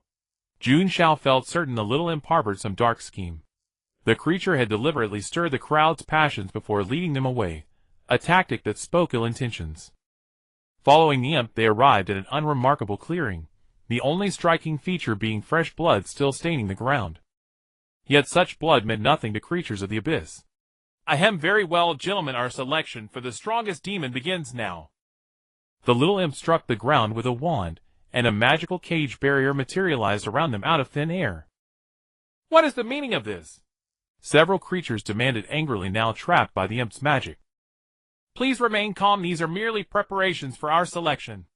Now I shall explain the rules of this game. The rules are simple. Among those within this barrier, the last one standing will receive my 10 gold coins. The imp's malicious grating laugh grated against every ear. This is absurd. No one mentioned such terms beforehand. Let me out. I'll report this corrupt mayor. Several weaker creatures, who had hoped to exploit the chaos, erupted in curses, some in terror, others in fury. But unlike them, some creatures immediately began killing. Ha ha ha, I never imagined these 10 coins would come so easily. A one-armed jackalman, having crushed the demon before him into paste with his club, laughed with wild excitement. Similarly, for creatures accustomed to slaughtering and bathing in blood throughout the abyss, the imp's rules suited them perfectly. Chaos erupted instantly. In this moment, every creature nearby became an enemy regardless of whether they had been friend or stranger. Master Wee! Roger trembled with fear, never expecting that simply guiding someone would lead to such misfortune. Seeing Jun Xiao turn and look at him, Roger instinctively took 2 steps back, fearing Jun Xiao would follow the game's rules and kill him first. If you wish to live, follow me. Let's find a secluded corner. Why, yes. Relieved that Jun Xiao showed no intention of harming him, Roger quickly followed, knowing his only chance of survival lay in relying on Jun Xiao's protection. The slaughter continued, and the original number of creatures dwindled by nearly half in no time. Naturally, the quick deaths were mostly those with weaker abilities. Mayor, look at that human, said the demon guard beside the little imp, leaning down and pointing toward Jun Xiao in the corner of the barrier. That human seems unwilling to follow your game rules, instead hoping to slip through the cracks. Ignore him, just petty cunning. The little imp showed no concern whatsoever. It didn't need to intervene. The bloodthirsty creatures inside the barrier would never tolerate letting a human profit from their chaos. Indeed, the one-armed jackalman, having already killed 5 competitors, soon spotted Jun Xiao in the corner. It bared its teeth, stained with unidentifiable flesh, and raised its blood-soaked club, aiming it at Jun Xiao. Everyone look here, a human hiding and watching our spectacle. At the jackalman's sarcastic taunt, many creatures ceased their fighting, their hostile gazes fixing on Jun Xiao. Cutting human! A Cyclops troll glared furiously at Jun Xiao, despising humans who relied on tricks, bearing equal resentment toward every creature smarter than itself. I'll devour you!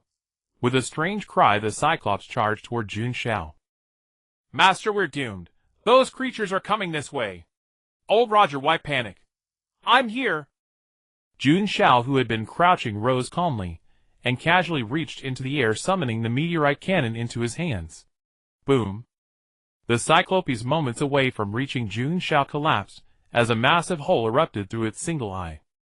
Sweat broke out on every face, as each feared becoming Jun Xiao's next target. Damn it, I've had it with you. A werewolf lunged at the nearby green slime. The slime retaliated fiercely, grappling with the werewolf. Following the werewolf's lead, the remaining creatures turned their aggression inward, abandoning their earlier intimidation toward Jun Xiao. Damned! The jackalman that had provoked the chaos saw Jun Xiao's power and slunk away, but Jun Xiao had been watching it all along. I'm trying to flee. A smirk crossed Jun Xiao's lips as he pulled the trigger. The jackalman's skull shattered, and it collapsed to the ground. After witnessing the fate of the war-beast, other creatures dared not provoke Jun Xiao any further. Within moments, a 50-meter radius around Jun Xiao had essentially become a forbidden zone for all living beings, who instinctively kept their distance. Mid-battle, a skeleton inadvertently stumbled into this forbidden zone. It and its opponent immediately ceased their clash, stumbled to their feet, retreated 100 meters from Jun Xiao, and then resumed their fight. I never expected to find a human with such formidable strength. The lesser demon cackled. This human would surely achieve an excellent ranking in the Demon City's combat trials, and as the sponsor, he himself would reap substantial rewards. The slaughter continued until only 3 remained standing, Jun Xiao, Rogers, and a wounded war-beast. Jun Xiao raised an eyebrow, recognizing the creature as the one who had just been battling the slime.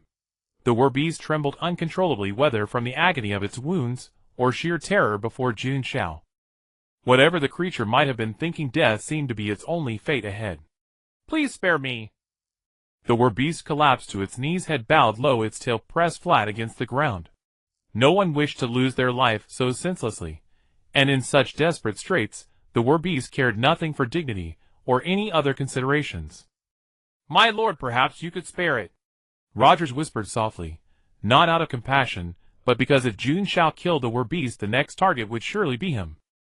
A sinking heart echoes the fate of another, for according to the lesser demon's words, only one would survive in the end. Human, what are you still hesitating for?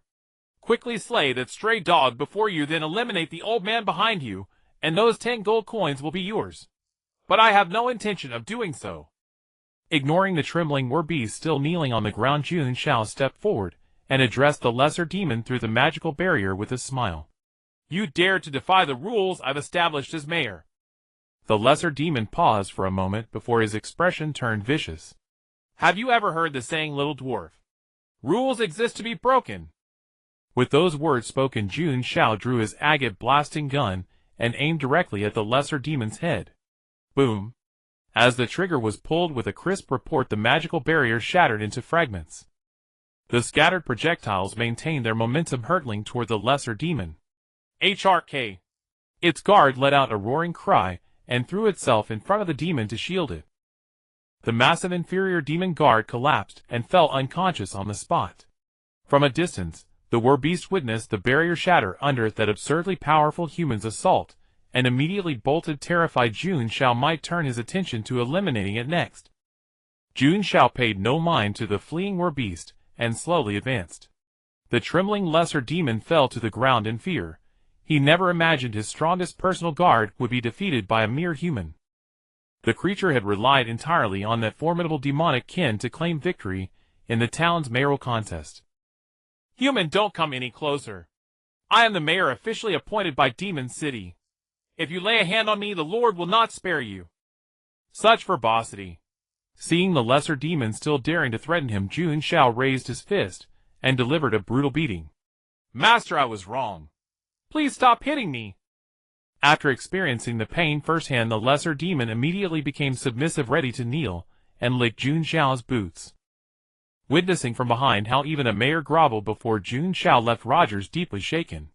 He had always known his master was formidable, but this level of power surpassed his expectations. In that moment, Rogers felt a sudden fire ignite within him, a resolve to follow Jun Xiao. He had grown weary of perpetually bowing and scraping as a scavenger. If you don't want to be beaten again, spill everything. What's your purpose in recruiting the strong? Under Jun Xiao's intimidation, the lesser demon confessed without hesitation. It turned out that the newly ascended demon lord, the master of the abyss, had sent out a proclamation across the entire abyss seeking an heir. To streamline the selection process, each town within the abyss received invitation letters proportional to its strength.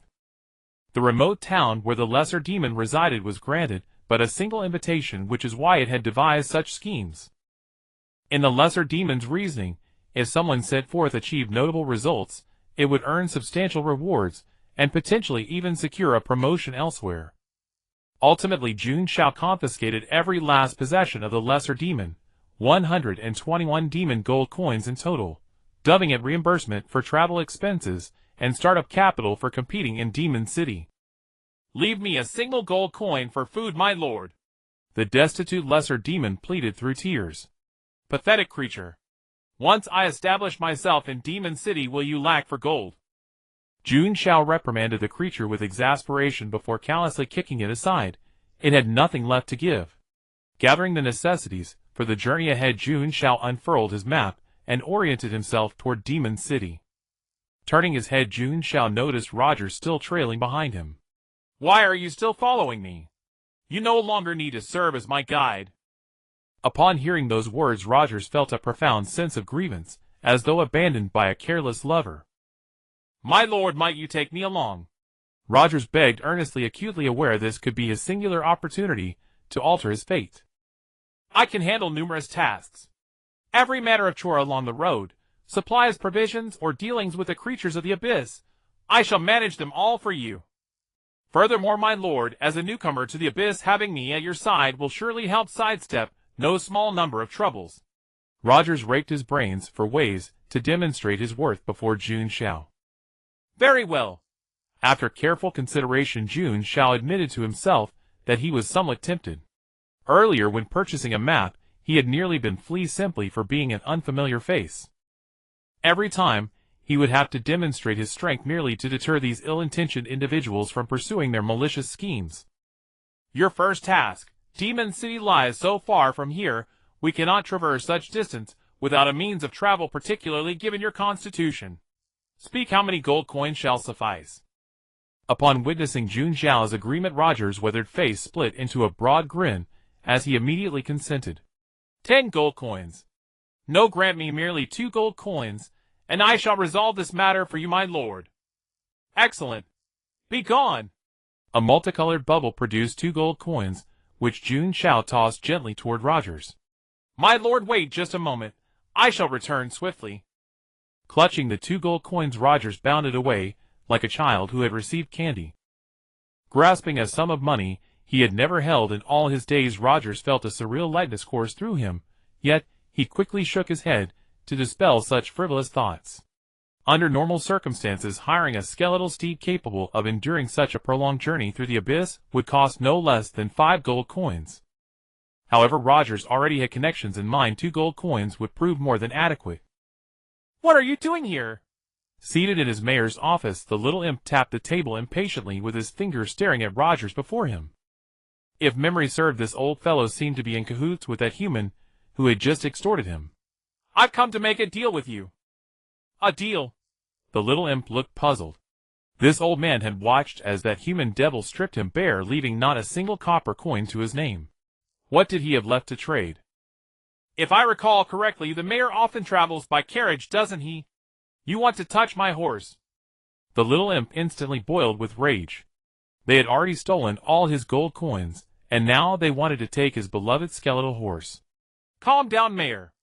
I'm just acting on orders reluctantly. Hearing the word master from Rogers, the little imp shuddered, his fiery anger doused by a bucket of cold water. Tell me, how do you want to make this deal? 1 gold coin for both your skeletal horses. Impossible.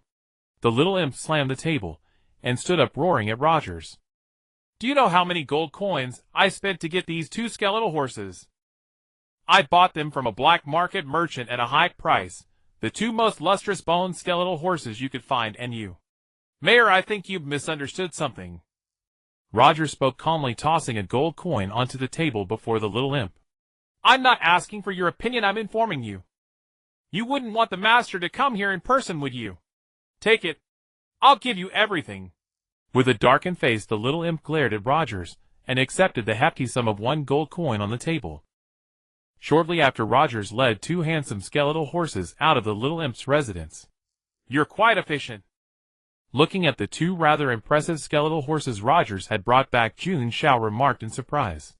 Master, here's the remaining gold coin. Keep it. You say to yourself it's yours. Jun Xiao waved his hand indifferently. Ever since Kalakan had taken care of him, he had become less concerned about wealth. Moreover, once he left the abyss, the demon gold coins in his hands would be useless. It was better to reward Rogers, ensuring he would serve him well during this time. The master has rewarded me. Clutching the heavy gold coin, Rogers was overjoyed, further strengthening his resolve to follow Jun Xiao. All right, put the coin away. There will be plenty more rewards for you in the future. We need to get moving. With Rogers by his side, Jun Xiao saved himself a lot of trouble. Spending just a few gold coins, he reached Demon City without any obstacles. Stop. Both of you strip off your clothes for a search. It wasn't that the guards were targeting them, it was the city's rule. Everyone entering must strip naked and be searched. Even a succubus waiting in line ahead of them didn't escape the same fate. It was worth noting that when Rogers saw the succubus stripped naked, he trembled so violently that if Jun Xiao hadn't slapped him hard, he might have died of excitement on the spot. Brother guard, we're here for the Lord's tournament, and we're in a hurry. Could you make an exception? Jun Xiao handed over the invitation while secretly slipping 2 gold coins into the guard's hand. Thanks to his experience along the way, Jun Xiao had become quite adept at this. Only 2. Feeling only 2 small round objects in his hand, the guard's expression turned displeased. But when he picked up the invitation and saw 2 gold coins underneath, his eyes lit up. So you're the honored guest for the Lord's tournament. Please come in. Thank you, brother. Taking the invitation back, Jun Xiao smiled kindly and led Rogers into Demon City. Since it was inconvenient to bring the 2 skeletal horses, Jun Xiao released them just outside the city gate. You stop. I have an invitation too. After Jun Xiao left, a female minotaur, who had been stopped, quickly pulled out her invitation. Strip and submit to inspection. Why? That human just showed his invitation and got in. Why? Because I'm the guard and my rules are the rules. I see you don't get it at all. The guard leered at the minotaur, who was half a head taller than him, drool nearly spilling from his mouth. Nice figure, pretty sturdy. Let me check if you're developing properly. Then, with a shriek from the female minotaur, the guard, who had accepted Jun Xiao's bribe, was kicked away by her hoof, collapsing to the ground, foaming at the mouth and unconscious. This. The other guard nearby swallowed hard, thankful it wasn't him. Ahem, you can go. No need for a search. After the minor incident with the female minotaur, the entry procedure continued smoothly. Impressive strength. It seems the participants in the tournament shouldn't be underestimated. Watching the female minotaur run away with a red face after knocking the guard away, Jun Xiao mused thoughtfully. What master did you take a liking to that female minotaur? Hell no. You're the one who's got a crush on her. Jun Xiao was exasperated by Rogers's twisted logic. As expected of the master, sharp-eyed. I must admit I'm a bit drawn to her. Rogers scratched his head, sheepishly afraid Jun Xiao would mock him, and added an explanation. Of course, I was just thinking she's incredibly strong with such a muscular build, and she sent that imposing guard flying with one punch. From a certain perspective, it seemed Rogers was simply lusting after her body. Sensing that Rogers's words were growing increasingly dubious, Jun Xiao quietly distanced himself.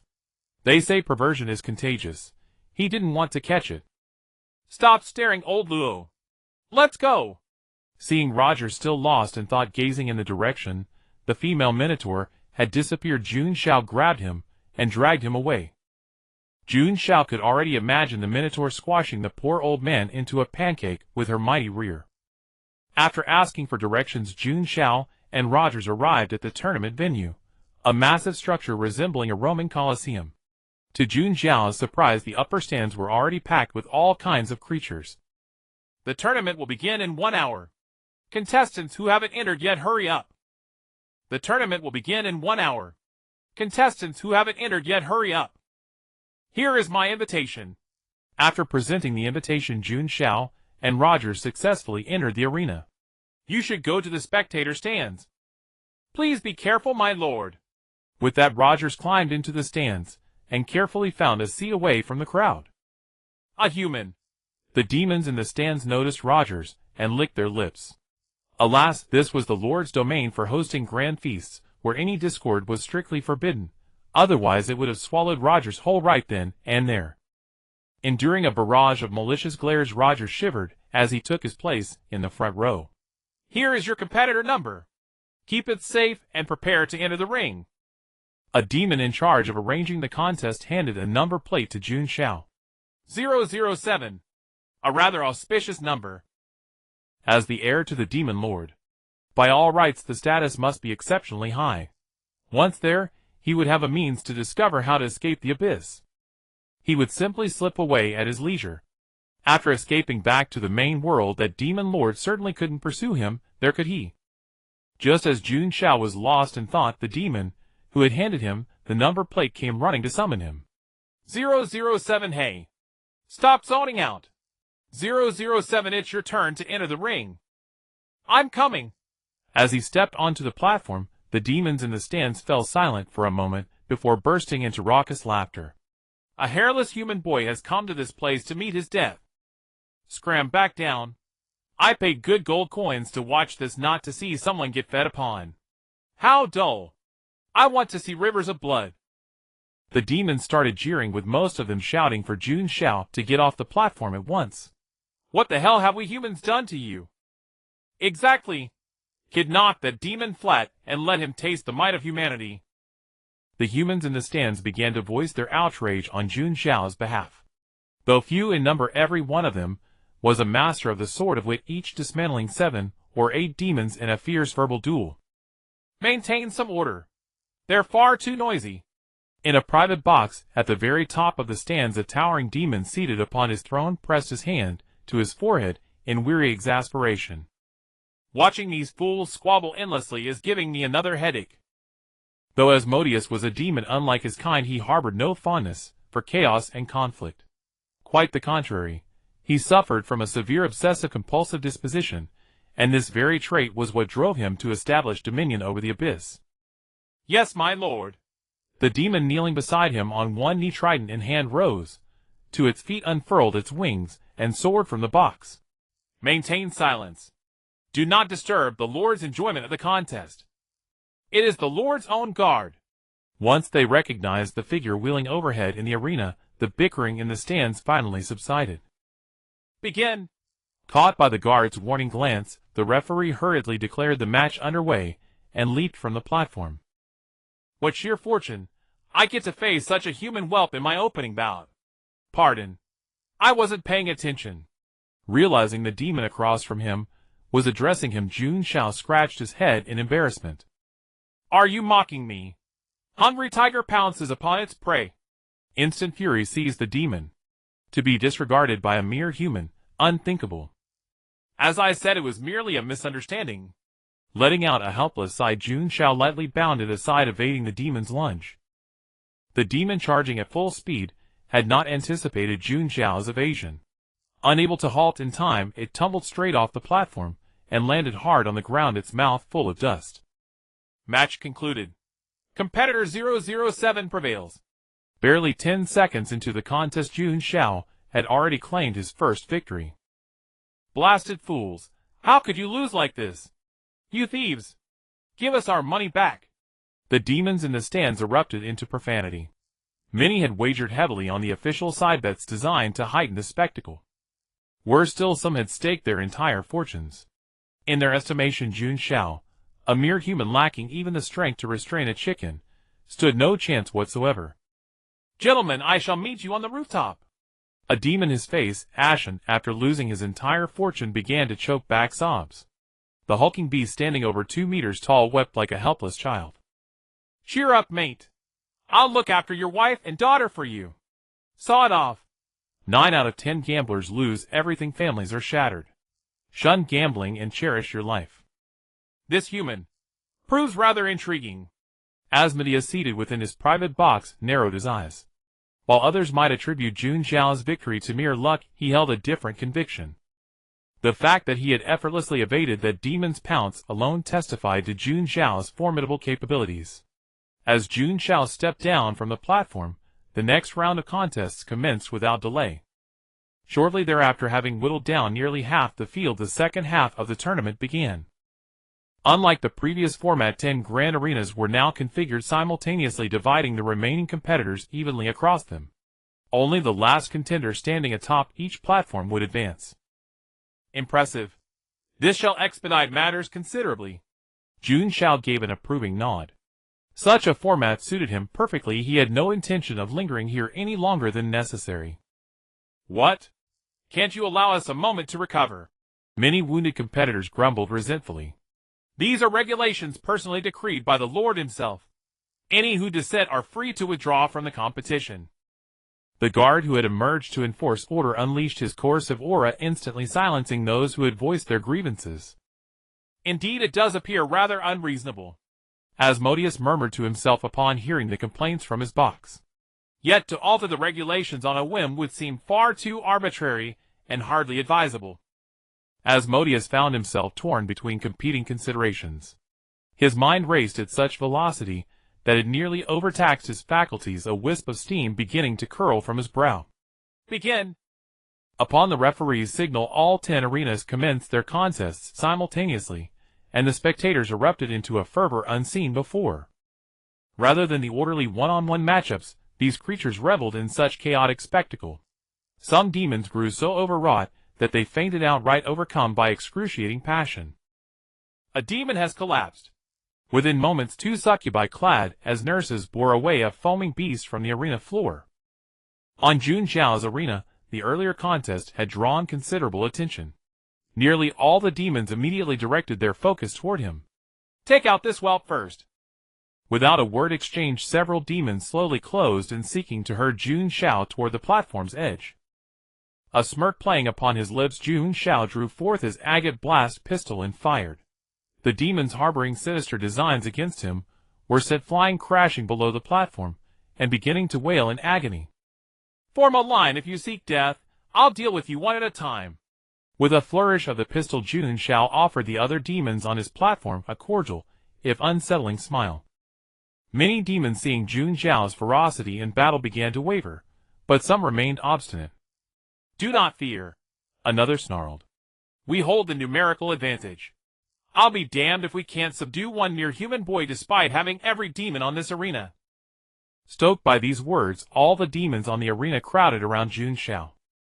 The other handful of human and non-human contestants instinctively retreated to the opposite corner of the arena, shivering in fear that the demons might take them out as well. Watching the demons close in, Jun Xiao silently drew his meteor star hand cannons. With dual weapons in hand, his confidence surged. Charge! As the demons roared forward, Jun Xiao opened fire without hesitation. His agate blast cannon blew a hole through their encirclement, and he sprinted into the smoke, his meteor star hand cannons dispatching any stragglers that slipped through. The arena was vast, and once out of the encirclement, Jun Xiao immediately engaged the demons in guerrilla tactics. The once boastful demons fell silent. An eerie silence descended upon the arena as every spectator leaned forward, riveted to the match. That damn kid moves like a damn loach, one snarled. A massive fire demon lunged to grab Jun Xiao, but missed entirely, and ended up scalding two of his own allies in the process. Eat this, big one! Jun Xiao slid beneath the fire demon's legs, raising his fully charged agate blast cannon and aiming straight for its groin. Click! The trigger pulled. The fire demon's agonized scream pierced the heavens, moving even the toughest spectators to tears. Every male in attendance instinctively clamped their thighs together. Crash! The unconscious fire demon's colossal body crashed down, pitting several demons flat against the ground. Kid, get down here! A tongue-lashing demon suddenly materialized beside Jun Xiao, its crimson tongue lashing out like a whip. Jun Xiao used his agate blast cannon as a shield, blocking the demon's strike, then pierced its body clean through with his meteor star hand cannon. As the battle raged on, the number of demons dwindled. Many were blasted off the arena outright, while others collapsed on the platform, rendered combat ineffective. Two succubus nurses in medical attire frantically carried stretchers, attending to the contestants below, their wings nearly worn to stumps from exhaustion. Mama, I don't want to play anymore. I want to go home. Why? As Jun Xiao shifted from defense to offense, the remaining demon stragglers nearly pissed themselves in terror. The devil. He's actually the devil. Driven by sheer terror, many demons chose to neutralize themselves, bludgeoning themselves unconscious with their weapons, or simply rolling off the arena to play dead. Before Jun Xiao could even begin cleaning up, the sensible demons had already done it for him. Boring. Jun Xiao, who had initially been energized by the fight, found himself dampened. These demons lacked backbone entirely. Just moments ago, they'd been so fierce. With a graceful turn, Jun Xiao's gaze landed on the remaining contestants huddled in the corner. He wanted to greet them amicably. You? Oh God, we're rolling now. Yeah, we're good kids. We'll roll off the arena ourselves. The human contestant dropped to the ground and promptly rolled off the arena. Spotting Jun Xiao's attention shifting their way, the cornered participants shook like bullied hamsters. Following suit, the rest dropped flat and shamelessly presented their rears before tumbling down the arena en masse. Huh? Jun Xiao's outstretched hand froze midair, his lip twitching. He just wanted to say hello. Was he really that terrifying? They hadn't even attacked him. He had no intention of harming them. Was he really that frightening? The winner, contestant 007. After a stunned pause, the referee finally roared Jun Xiao's victory. Damn, that's awesome. Anyone who says humans are weak is fighting me now. 007, I want to be your dog. The demons in the stands, completely reversing their earlier hostility, began cheering wildly for the victorious Jun Xiao. These demons worshipped strength above all, might made right. Soon the remaining 9 arenas also reached their conclusions. But after witnessing Jun Xiao's violent aesthetic of single-handedly annihilating an entire group, the audience's enthusiasm for other matches waned considerably. Some even nodded off. The 10 selected finalists were redrawn for one-on-one matchups. Ultimately, Jun Xiao faced another contestant in the final bout. Amid thunderous cheers, Jun Xiao leapt onto the arena. To his surprise, his final opponent was none other than the female minotaur he'd encountered upon entering the city. "Human, you are strong, but I will never surrender," the female minotaur rumbled, hoisting her massive axe over her shoulder. Below, Roger saw Jun Xiao's opponent and began stomping his foot in anxiety. "Master, please go easy on her. I'll be heartbroken." Upon hearing Roger's cry from the stands, Jun Xiao nearly tripped over his own right foot as he slowly approached. "I don't know him, I don't know him." After silently repeating this to himself several times, Jun Xiao walked calmly to the referee's side without a hint of discomfort. "Are both fighters ready?" Jun Xiao and the female minotaur nodded simultaneously. "Very well, begin." Immediately after announcing the start, the referee leapt off the arena. The female minotaur's nostrils flared, expelling twin plumes of mist as her muscles swelled.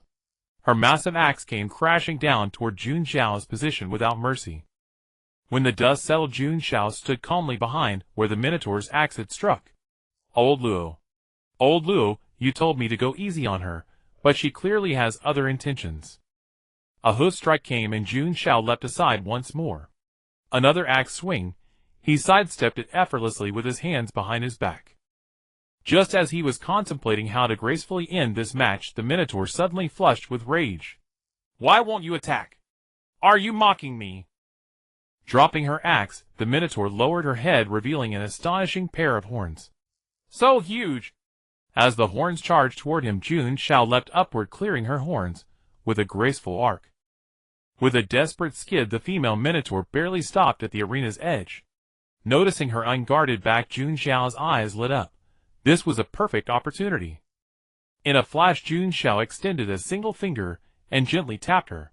The minotaur lost her balance instantly and toppled off the arena.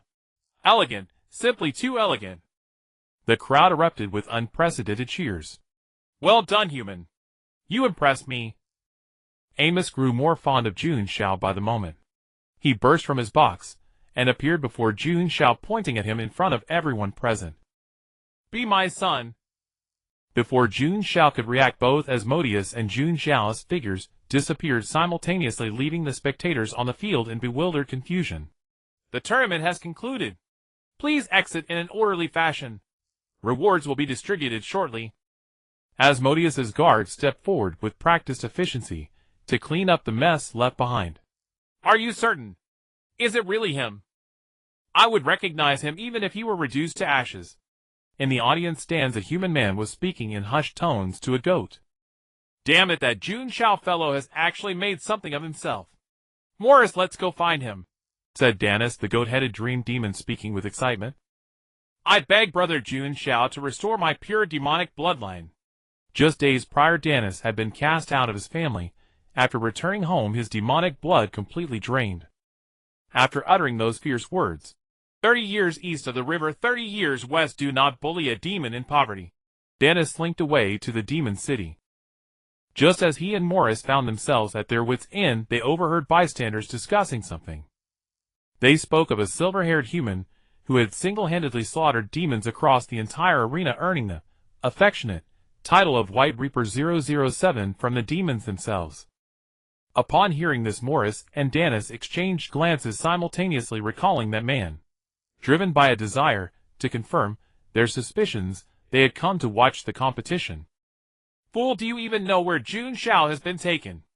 And you want to go find him?" Morris struck the goat's head, speaking with exasperation. Despite spending so much time together, how could this foolish goat's intelligence remain so lamentable? "Let us leave here first. Once we have gathered information about Jun Xiao's whereabouts in the demon city, we shall figure out how to find him." Pulling on Danis's goat horns, Morris departed the stands after donning his cloak's hood. Similarly, Roger, who had come to the demon city with Jun Xiao, shared the same thoughts. Within the demon city castle, Asmodeus regarded Jun Xiao with a smile. The more he observed, the more pleasing Jun Xiao became to him. Truly a son worthy of my approval. Meanwhile, Jun Xiao wore a thoroughly bewildered expression. Moments ago, everything had gone dark, and upon regaining his senses, he discovered the surroundings had completely changed. Glancing toward the distant throne, Jun Xiao roughly understood where he was. "Human, I find you most agreeable. Become my son and you shall receive abundant benefits. Noticing Jun Xiao's somewhat bewildered expression, Asmodeus continued patiently. Ahem, you are the demon lord, correct? I recall you are seeking an heir. As for being your son and such. Sensing Asmodeus was drawing too close, Jun Xiao took a step back and replied with great courtesy. Observing Jun Xiao's retreat, Asmodeus felt somewhat displeased. After all, he had been so courteous and amiable. Was this defensive backward step really necessary? It amounts to the same thing. Is not an heir simply one who serves as my son? Asmodeus said with nonchalant indifference, then continued his temptations. Rest assured I shall raise you as my own flesh and blood. Treasures to enhance your power, divine weapons, and formidable armaments, all shall be yours. But first allow me to examine whether your development is normal. Human capabilities have their limits. Why not let me replace you with pure demonic bloodline? In a flash of teleportation, Asmodeus appeared before Jun Xiao, extending sharp claws to seize his wrist and begin examining his body. So swift. Jun Xiao had no time to react before Asmodeus caught him. Struggling with all his might to break free, he found Asmodeus's claws, like iron pincers, gripping his wrist mercilessly. Son, do not struggle. Let father properly. Mid-sentence, Asmodeus's expression suddenly shifted. A powerful aura suddenly erupted from Jun Xiao's body, sending him flying backward. Like a severed kite, Asmodeus spat a stream of blood in midair, then crashed down from above, shattering his own throne into fragments. As the party directly involved, Jun Xiao wore a thoroughly bewildered expression. How could he have been suddenly repelled without provocation? Could someone have placed some kind of mechanism on his body earlier? Just as he was lost in perplexity, the smoke cleared. Asmodeus climbed forth from the rubble of his throne, miserably wiping blood from the corners of his mouth. Impossible, absolutely impossible. What is this? He had actually sensed an unprecedented power emanating from Jun Xiao's body. Even the previous generation's demon, evil god from the abyss, possessed no energy so deeply chilling as that radiating from this human. His pupils suddenly dilated as Asmodeus recalled that legend. Even the ancient evil gods would be nothing more than slightly stronger ants before such a presence.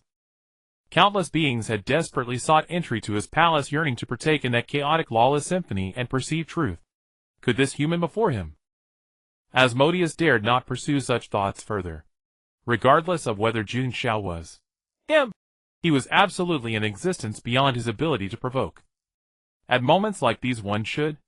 With quick wit and extremity, Asmodeus endured his pain, executing a dramatic sliding kneel to stop before Jun Xiao.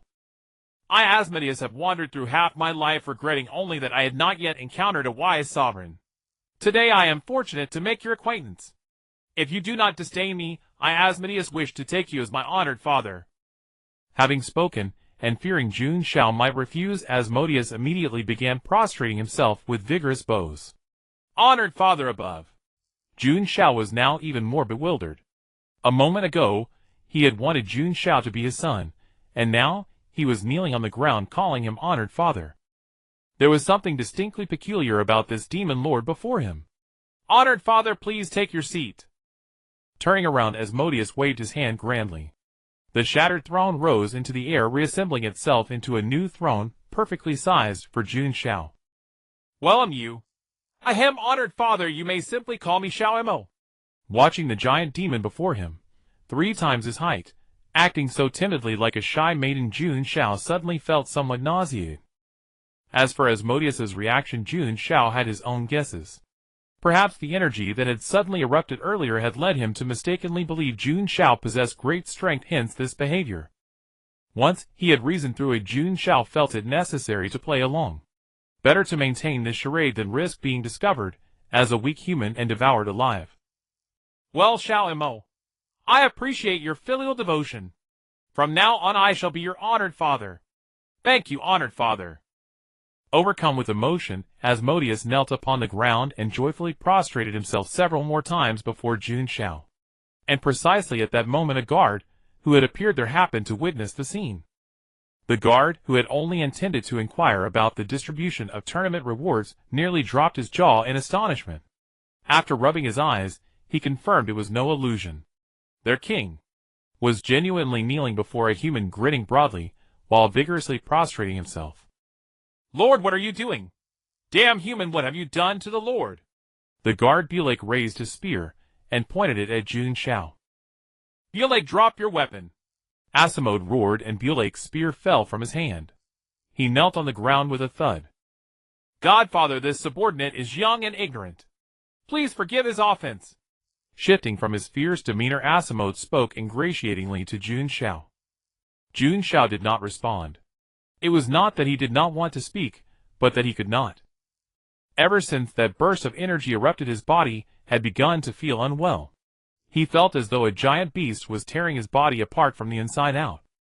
Godfather. Asimode looked at Jun Xiao with suspicion. Could it be that the imposing aura just now was merely a bluff put on by this human? Jun Xiao snorted coldly, fell from the throne to the ground, gritted his teeth to stay conscious, and cast a detection spell on himself. Name: Jun Xiao. Race: human. Awakening degree 5. Sequence 8. Joker, fully digested. Strength 29. Physique 24. Willpower 35. Agility 30. Charm max. Due to external stimulation, awakening degree is forcibly increasing. After reviewing his information, Jun Xiao roughly understood the situation. It turned out that when Asimode tried to probe his body just now, it stimulated the awakening of the dormant entity within him. God damn it, do you have to torment me like this just to wake up? Even as he said this, Jun Xiao was actually quite excited, because he could feel that the power was not only tearing his body apart, but also helping to gradually rebuild the torn tissues, and the reconstructed body was slowly becoming stronger. Godfather, are you injured? Shall I help you rest? A dangerous gleam flickered in Asimode's eyes. He had reached his current position by knowing when to compromise, and when to strike. Over the years, he had acknowledged countless godfathers, and he had also stabbed just as many to death. Don't touch me. Jun Xiao staggered to his feet, pushed away Asimode's hand that was reaching out to help, and then fell to the ground again. The tearing pain inside his body had eased considerably. Jun Xiao felt as if he had just taken a bath, his entire body soaked with sweat. Seeing Jun Xiao so weak, Asimode's smile grew even brighter. Although he did not know what had happened, this was a perfect opportunity to kill Jun Xiao. Seeing my godfather in such pain, I cannot bear to watch you suffer. Let me send you on your way. With that, Asimode picked up the spear the guard had dropped and walked step by step toward Jun Xiao. Damn it, just now you were calling me godfather, and now you're trying to stab me in the back. He barely dodged Asimode's spear and stumbled to the ground again. Although Jun Xiao had dodged, Asimode laughed even more happily. He had guessed correctly. This human was indeed in a very weak state. A true man stands between heaven and earth. How could he forever remain subservient? Godfather, this is my filial piety, a heartfelt offering. With a ruthless expression, Asimode threw the spear. Unlike the previous probing attack, this time he struck with full force. Jun Xiao's pupils dilated. As the spear was about to reach him, a figure suddenly appeared before him and blocked the attack. Luonio, I didn't expect you had a guard. Asimode clenched his hand, and the spear emitted waves of black lightning. Luonio let out a mournful cry, then reverted to the form of Xiaojisai, collapsing to the ground like a pile of mud. Luonio's consciousness began to fade. Having just awakened, she found Jun Xiao under attack, and instinctively came out to block it, only to be knocked unconscious again after a single blow. I'm so hungry. After uttering these last words, Luonio fell completely unconscious. Pathetic. You're next, boy. Asimode sneered, and the spear on the ground flew back into his hand. I will kill you. Jun Xiao growled through clenched teeth. Awakening degree enhancement complete. Temporarily acquired all abilities of. Remaining time 3 seconds. Unprecedented power surged through Jun Xiao's body. He spent 1 second crushing Asimode to death, 1 second picking up Luonio, and in the final second, he tore through the void. Jun Xiao and Luonio vanished from the void. In just 3 seconds, the guard Bulek was stunned. The Lord had been instantly killed by this human. But after Jun Xiao left, Asimode's corpse suddenly stirred. It hurts so much. My godfather is truly ruthless. Asimode looked weakened, his orange-yellow eyes filled with venomous hatred. You can't escape. Once I recover, I will kill you and tear you into 1,000 pieces. He had left a mark on Jun Xiao. He was certain that the other must have used some secret technique to temporarily boost his power, otherwise, why would he have fled the abyss immediately after killing him? My lord, behind you. Behind me. Seeing his guard Belake pointing behind him in terror, Asimode immediately struck out with a palm behind him. Do you know what you have just done? A silver-haired girl in a black dress was staring intently at Belake. Her appearance bore a striking resemblance to Jun Xiao. You are that guy just now. No. You? Asimode's expression turned terrified as if he had guessed the girl's identity. I worked so hard to slow down his awakening, and you ruined it. The girl's antenna-like hair mirroring her mood twisted into an X shape. I'm sorry, I didn't know the rules. As he was about to beg for mercy, the girl picked up the crowbar, the holy sword of physics, and assumed a menacing stance. Repent with your life. With that, the crowbar swung out, striking Asimode's vital point. Asimode's body contorted. He clutched his groin, crossed his legs, rolled his eyes back, and then his massive body collapsed to the ground. Clean this up. The crowbar in her hand vanished. A rift opened beside Asimode, and a monster resembling a giant wolf emerged from it, swallowing Asimode in one gulp. If Jun Xiao were here, he would surely recognize it. Wasn't this a giant version of the Andalusi hound? After eating, the giant wolf walked over to the girl and let out a whining sound, as if begging for affection, even rolling on the ground. Let's go, Xiaomu. With this change, I need to adjust my plans. The girl sighed, and the antenna on her head changed shape again, like a compass pointing in a certain direction. Watching the girl and the giant wolf disappear, the guard Belake was mentally disturbed. The lord who had just come back to life had been instantly killed again. The maiden, accompanied by a giant wolf, appeared somewhere in the Dawn Empire. At that moment, a woman with an eye patch suddenly felt her spiritual energy fluctuate. The goddess has manifested. Within the Dawn Goddess Temple, a group of clergy saw the statue of Eos, the Dawn Goddess, suddenly emit a holy radiance, startling them into kneeling hurriedly. Closest to the statue, a luxuriously dressed maiden knelt, and slowly raised her head. Goddess, your most devout follower humbly awaits your teachings. Goddess, your most faithful follower extols your doctrines. Goddess, please bestow your holy light to guide us. As she finished, a golden beam descended, bathing her in its glow. The people below, feeling the blinding light, lowered their heads even further, wishing they could bury themselves to show reverence for the goddess. But they could not do so, for this was the temple, and damaging its floor would be a great disrespect to the goddess. Holy maiden, may I ask what the goddess has decreed? Lift the warrant against the Grossmile cult. The holy maiden turned, eyes closed, as if the holy light had harmed her vision, and spoke without joy or sorrow. What? How could the goddess possibly issue such a command? The Grossmile cult is a heretical sect hidden within the Dawn Empire, ready to strike at any moment. Could it be that the goddess has colluded with that cult?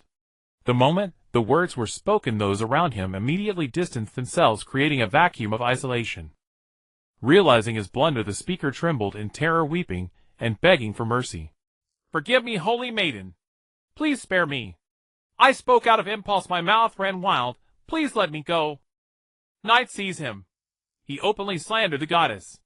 You know the punishment without further instruction.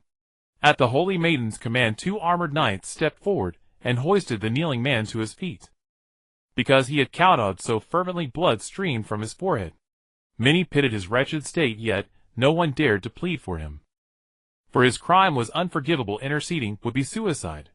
Holy maiden, show mercy. My wife is bedridden, my daughter only 9 years old. If I die, what will become of them? Goddess, you are the most compassionate, spare this humble one. Faced with his pleas, the holy maiden remained impassive. Was the sinner who enraged the goddess beneath her wrath? Or could his pitiful appearance not stir her compassion? No one knew. All understood that the holy maiden had always worn that expression, unchanged. The goddess is merciful. The temple will provide for your wife and daughter. After your death, we shall care for them. Go in peace. With the holy maiden's decree, the 2 knights nodded and dragged the man to the nearby execution ground. The onlookers watched him being hauled away, like a dead pig instinctively shrinking back. Does anyone else have objections? The holy maiden closed her eyes, as if unwilling to see the blood on the floor. The goddess is wise and profound. Her intentions are beyond our comprehension. How dare we object? No objections. Those around quickly shook their heads to distance themselves. After the holy maiden nodded, they scrambled out of the temple, fearing they might be next on the execution ground. In moments the vast goddess temple was left with only the holy maiden. See, that scheming girl resolved it quickly. One decree and your gross-mile cult is off the heretic list. From the shadow of a temple pillar the silver-haired girl smiled at Garros beside her. Where is Jun Xiao? Garros asked urgently. He's fine. He's already left the abyss. Where is he? I must go to him. Upon hearing that Jun Xiao had left the abyss, Garros seized the girl's shoulders in agitation. Calm down. Nyarko, you promised that if I sealed part of my power, you would help me stay by Jun Xiao's side. Seeing Garros's reddened eyes, Nyarko was startled.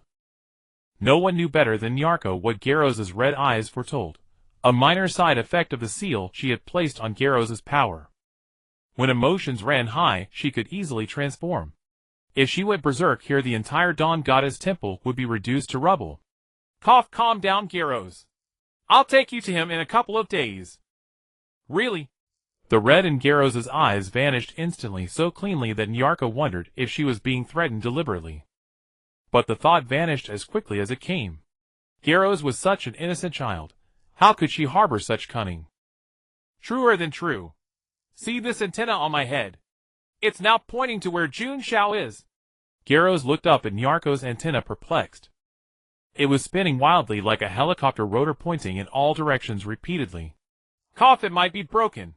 Let me fix it, then I'll take you to him. Nyarko chuckled awkwardly, quickly deactivating the fine Jun Xiao function on her antenna, which finally stopped. Fine, I trust you. Garros nodded. The distance was too great, she could no longer sense Jun Xiao's aura, and had to rely on Nyarko. The holy maiden stood nearby with eyes closed until their conversation ended, then stepped forward. The master has been waiting. Please follow me. The two stepped forward. The holy maiden opened her eyes, cast a spell, and the three vanished from the temple. Strangely, the bloodstains left by the man who had kowtowed were also gone. Master, the guests have arrived. In a room, a woman with an eye patch lounged on a throne. Sonia, how many times must I tell you? Call me mother. As you command, master. Seeing the holy maiden's stubbornness, the woman on the throne sighed resignedly. After all, she was flesh of her flesh. Was calling her mother so difficult? You may leave now. Relieved, the holy maiden exited the room. Look how you frightened her, you scheming woman. After the holy maiden left, Nyarko burst into laughter, clutching her stomach. Enough, let's get down to business. Business? Nyarko raised an eyebrow, a playful glint in her eyes.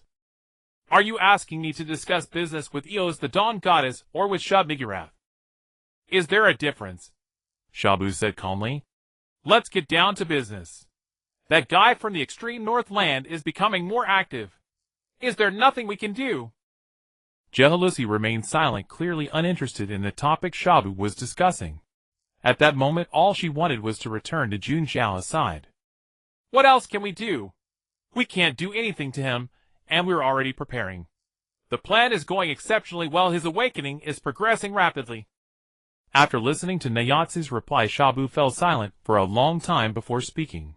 Will his awakening cause even more unimaginable disasters?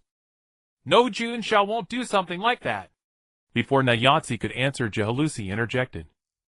Relax, Shabu-chan. Just like Jehalusi said, he has developed his own consciousness, and he's a really good person, you know. I hope so. Shabu Sai closed her eyes and fell silent. Jehalusi and I are going to the Starry Abyss. I'll have to rely on you for the rest. The Hei Empire and the extreme north land. Before Nyatsi could finish, Shabu nodded in agreement. Nyatsi shrugged, then smiled, and took Jehalusi's arm. With that, their figures vanished. Louise, prepare yourself. Go to the Hei Empire. As Shabu's words fell, a figure emerged from the darkness. It was the previous saint. The Hei Empire has been testing our stance all along. Try to delay the time when they go to war with the extreme north land. Of course, if we can permanently improve their relationship, that would be even better. Understood, master. Meanwhile, Nayatsi and Jehalusi had already arrived at the starry abyss. All around were various stars, some near and some far, a breathtaking scene that would make anyone lose themselves in it. However, the two young ladies had no intention of admiring it. Hey, old man, come out and greet your guests. With Nayatsi's shout, her aura erupted. Soon an old man with a white beard walked out of the building and knelt on one knee before the two. Demon Lord and... Zibisiding looked at Nayatsi, unsure how to address her. It wasn't that he didn't know her identity precisely, because he knew he was so cautious. If he made a mistake in addressing her, he might be slapped into oblivion. He wouldn't even have time to cry. But Zibisiding was also unlucky. He had intended to bring the Demon Lord home, but unexpectedly Nayatsi intercepted him halfway. Just call me Lord Messenger. Hey, why are you trembling? Don't worry, Jehalusi and I are good sisters. Her subordinates are naturally my subordinates too. You flatter me, Lord Messenger. I'm old and my body doesn't obey as it used to. Hearing Nayatsi say she meant no harm, Zibisiding finally relaxed. He looked up at the expressionless Jehalusi, his eyes full of admiration. As expected of the Demon Lord to actually know such an important figure. Following Zibisiding's guidance, Nayatsi and Jehalusi entered the stronghold of the Jehalusi secret cult. Upon seeing Jehalusi, many people wore fanatical expressions and knelt directly on the ground. Is this all the people? Nayatsi raised an eyebrow, somewhat surprised. Although she herself had few followers, Jehalusi was different from her. Most of them have gone out to carry out the Demon Lord's will. Jehalusi's will. Nayatsi became interested upon hearing this. Zibisiding cooperatively took out his newly revised Holy Scripture. Help an old lady cross the road, merit 1. Act bravely for a just cause, merit 10. After flipping through a couple of pages, Nayatsi closed the scripture with little interest. How come it's all these things? You're a cult, you know. Right, Jehalusi? Jehalusi said nothing, took the scripture from Nayatsi and flipped through a few pages. Cold sweat broke out on Zibisiding's forehead. He thought the Demon Lord was dissatisfied with his newly revised scripture. But when he saw Jehalusi nod and return the scripture to him, Zibisiding's heart blossomed with joy. The Demon Lord approved of him. Take me to the place where the holy relics are stored. Hey, Jehalusi, you're so cold. Ignored, Nayatsi pouted and acted coy, then seized the chance to hug Jehalusi from behind, rubbing her cheek against Jehalusi's. Jehalusi looked somewhat helpless. Lead the way. Soon the two followed Zibisiding to a heavily guarded storage room. After dispelling all the magic outside the storage room, Zibisiding finally opened the door. Jehalusi let Nayatsi hang on her as she walked into the storage room. On the display stands inside were gems of various sizes, all formed from meteorites that had fallen from Jehalusi's true body. Nayatsi needed to use the energy from them to stimulate the further loosening of the seal on Jehalusi's body. Without caring whether Zibisiding agreed, Jehalusi took the largest red gem. She had intended to leave after taking it, but seeing Zibisiding's pitiful expression, she felt it was a bit rude. I'll take this. Goodbye. With that, Nayatsi and Jehalusi vanished from Zibisiding's sight. Even though it was just a simple sentence, it was enough to make Zibisiding's blood boil. Coupled with Jehalusi's earlier reaction when she flipped through the scripture, Zibisiding felt that he had received the Demon Lord's approval. I must work even harder to carry out the Demon Lord's will, Zibisiding thought to himself.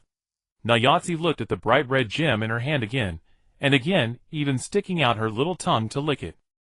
It really does have Jehalusi's scent. Jehalusi silently watched Nayatsi's strange behavior from the side. Can we start now? Of course. Nayatsi chuckled and placed the gem in front of Jehalusi's chest. With a flash of green light, the gem merged into Jehalusi's body. How do you feel? Jehalusi opened her eyes, and a red light flashed in them, startling Nayatsi, who jumped back like a cat whose tail had been stepped on. The power is back. I now have the ability to protect Jun Xiao. Seeing that Jehalusi was acting relatively normal, Nayatsi breathed a sigh of relief, afraid that she would fall into another red-eyed state. Jun Xiao, Nayatsi muttered to herself, and the antenna on her head reacted. Finally, it's working. Let me see. Jun Xiao is currently in the extreme north land. Achu. Jun Xiao sneezed, waking up groggily, his heavy head feeling as if struck by a sledgehammer. Why do I feel like I blacked out? Let me think. As he tried to sit up, Jun Xiao felt something pressing down on him. What's this? He reached out and touched a small soft object about the size of a steamed bun. Lu Wonio. After seeing the naked girl lying on top of him, Jun Xiao exclaimed in surprise. Buzz, how long are you going to keep touching? Bubble suddenly appeared from the side, accusing Jun Xiao of taking advantage of the situation. Sorry. Jun Xiao's face flushed with embarrassment, and he quickly withdrew his hand. But as soon as he moved his palm away, Lu Wonio, still sleeping, frowned and reached out to grab his arm. It was her own doing. Feeling Bubble's gaze, Jun Xiao said innocently. Buzz. If Jun Xiao likes this kind of thing, I can too. Stop. Seeing the situation turning weird, Jun Xiao quickly stopped Bubble. Ahem, now is not the time to discuss such things.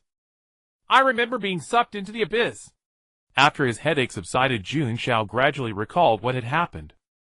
He strayed into the abyss, caught the attention of the abyssal demon Asmodeus, and then he awakened something extraordinary, crushed Asmodeus with one hand, and escaped the abyss.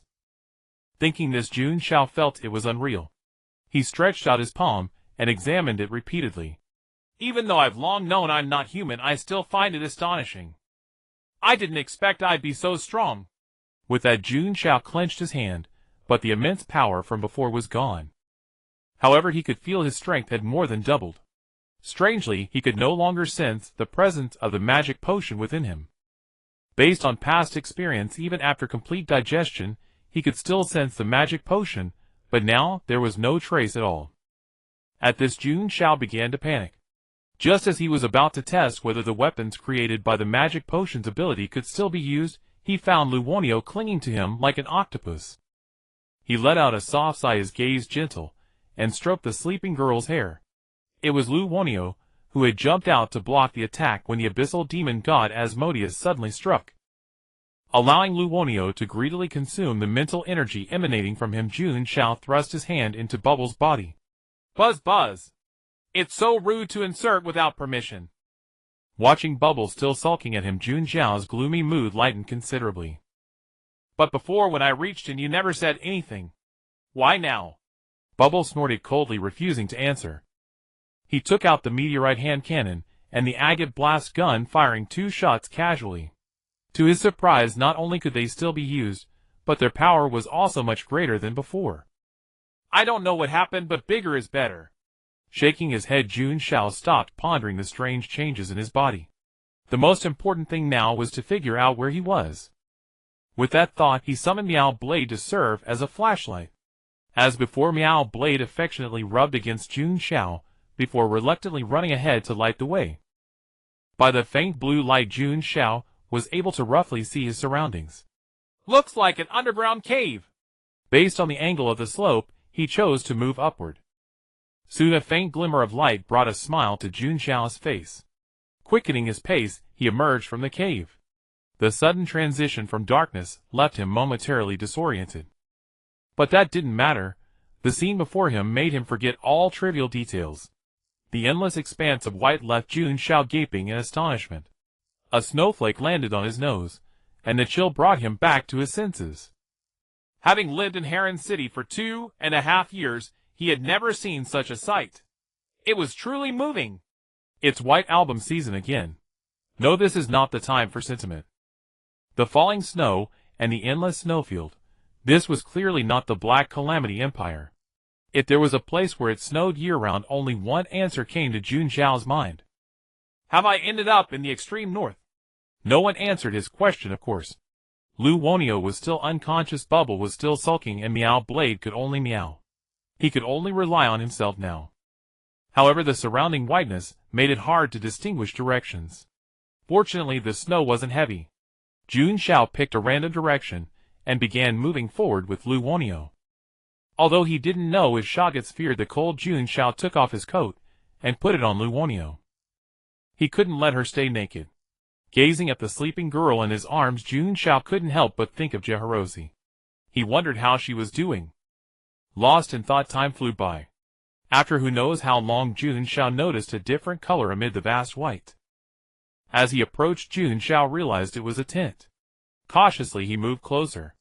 The extreme north was the territory of black-skinned people. If he encountered them, conflict would be inevitable. But unexpectedly a snow leopard suddenly sprang out and attacked Jun Xiao not far from the tent. Fortunately, he reacted quickly, stepping back to dodge its pounce. Having avoided the attack, Jun Xiao broke out in a cold sweat. He had nearly been tackled. His attention had been fixed on the tent, and the snow leopard's natural camouflage in the snow had made it invisible. Roar! The snow leopard's cry alerted the person inside the tent. Soon a boy with a sweet and wild look emerged. After seeing Jun Xiao, he quickly called out to stop the snow leopard. "Shut up, snow leopard!" Scolded. The snow leopard lowered its head, whimpering in grievance, and retreated to the side of the tent. Just as he was about to draw his weapon, Jun Xiao stopped and studied the man before him. Although his skin was somewhat dark, it was the tan of the sun, very different from the black skin of the black-skinned people. Named Nigadingjan race, human and indigenous of the extreme north, he is an outstanding tamer. Seeing that Jun Xiao was still wearing Nigadingjan, showed a pure smile. "Hello, I'm Dingjan." After a friendly exchange, Jun Xiao finally grasped the general situation. The extreme north land was not only home to dark-skinned people, but also to many nomadic tribes, like Nigadingjans, whose clan had been driven from their homeland by the dark-skinned people of the Sangi tribe. Now those dark-skinned people are expanding further, and I don't know how many more will lose their homes and families. As he spoke, Nigadingjan's voice grew heavy with sorrow. Jun Xiao remained silent, knowing well that one should not judge another's suffering without having walked in their shoes. From within bubble, he retrieved a substandard e-cigarette he had made earlier and handed it to Nigadingjan. "What's this? Can you use psychic energy?" Nigadingjan instinctively nodded when Jun Xiao asked him. After all, he communicated with his animal friends through psychic energy. "Good. Infuse it with psychic energy, then put it in your mouth. It will keep your mind clear." Without suspecting any poison, Nigadingjan followed Jun Xiao's instructions and performed the operation. Inhaling and exhaling, he performed the returning dragon maneuver with such skill that Jun Xiao couldn't help but marvel. "Thank you." After finishing the e-cigarette, Nigadingjan whispered his thanks. The peculiar fragrance of the dona grass had soothed his mood considerably. "Have you used an e-cigarette before?" "No." Blowing out smoke, Nigadingjan shook his head in bewilderment. He had never seen such a marvelous little device. Thinking of this, he scratched his head apologetically and looked at the white-haired man, who inexplicably felt familiar. This e-cigarette, can you give it to me?" "As you wish." Jun Xiao nodded, unconcerned. He hadn't expected to encounter a genius at using e-cigarettes. No. He shook his head to dispel the irrelevant thoughts. Now was not the time for such musings. "Dingjan, do you know how to leave the extreme north land?" "You want to leave the extreme north land?" Nigadingjan paused his vaping. "To leave you must take a boat, but all the ports are under the control of the Sangi tribe." Nigadingjan hesitated, wanting to suggest that Jun Xiao join him instead. "Do you know how to reach the Sangi tribe?" "You plan to go to the Sangi tribe alone?" Nigadingjan's expression showed shock to him. This was akin to walking into a death trap. "Of course not. I have my little sister with me." Jun Xiao shook his head, pointing at Lu Wonio in his arms. To simplify matters, he had told Dingjan that she was his sister. Nigadingjan's face showed a struggle. Though they had only known each other for a few minutes, he already regarded Jun Xiao, who had given him an e-cigarette, as a friend. "Mother always told me never stand by when a friend is in trouble. I'll go with you." Jun Xiao looked surprised at Nigadingjan's words, not expecting such loyalty from the young man. "Very well." Jun Xiao nodded and gave a light cough.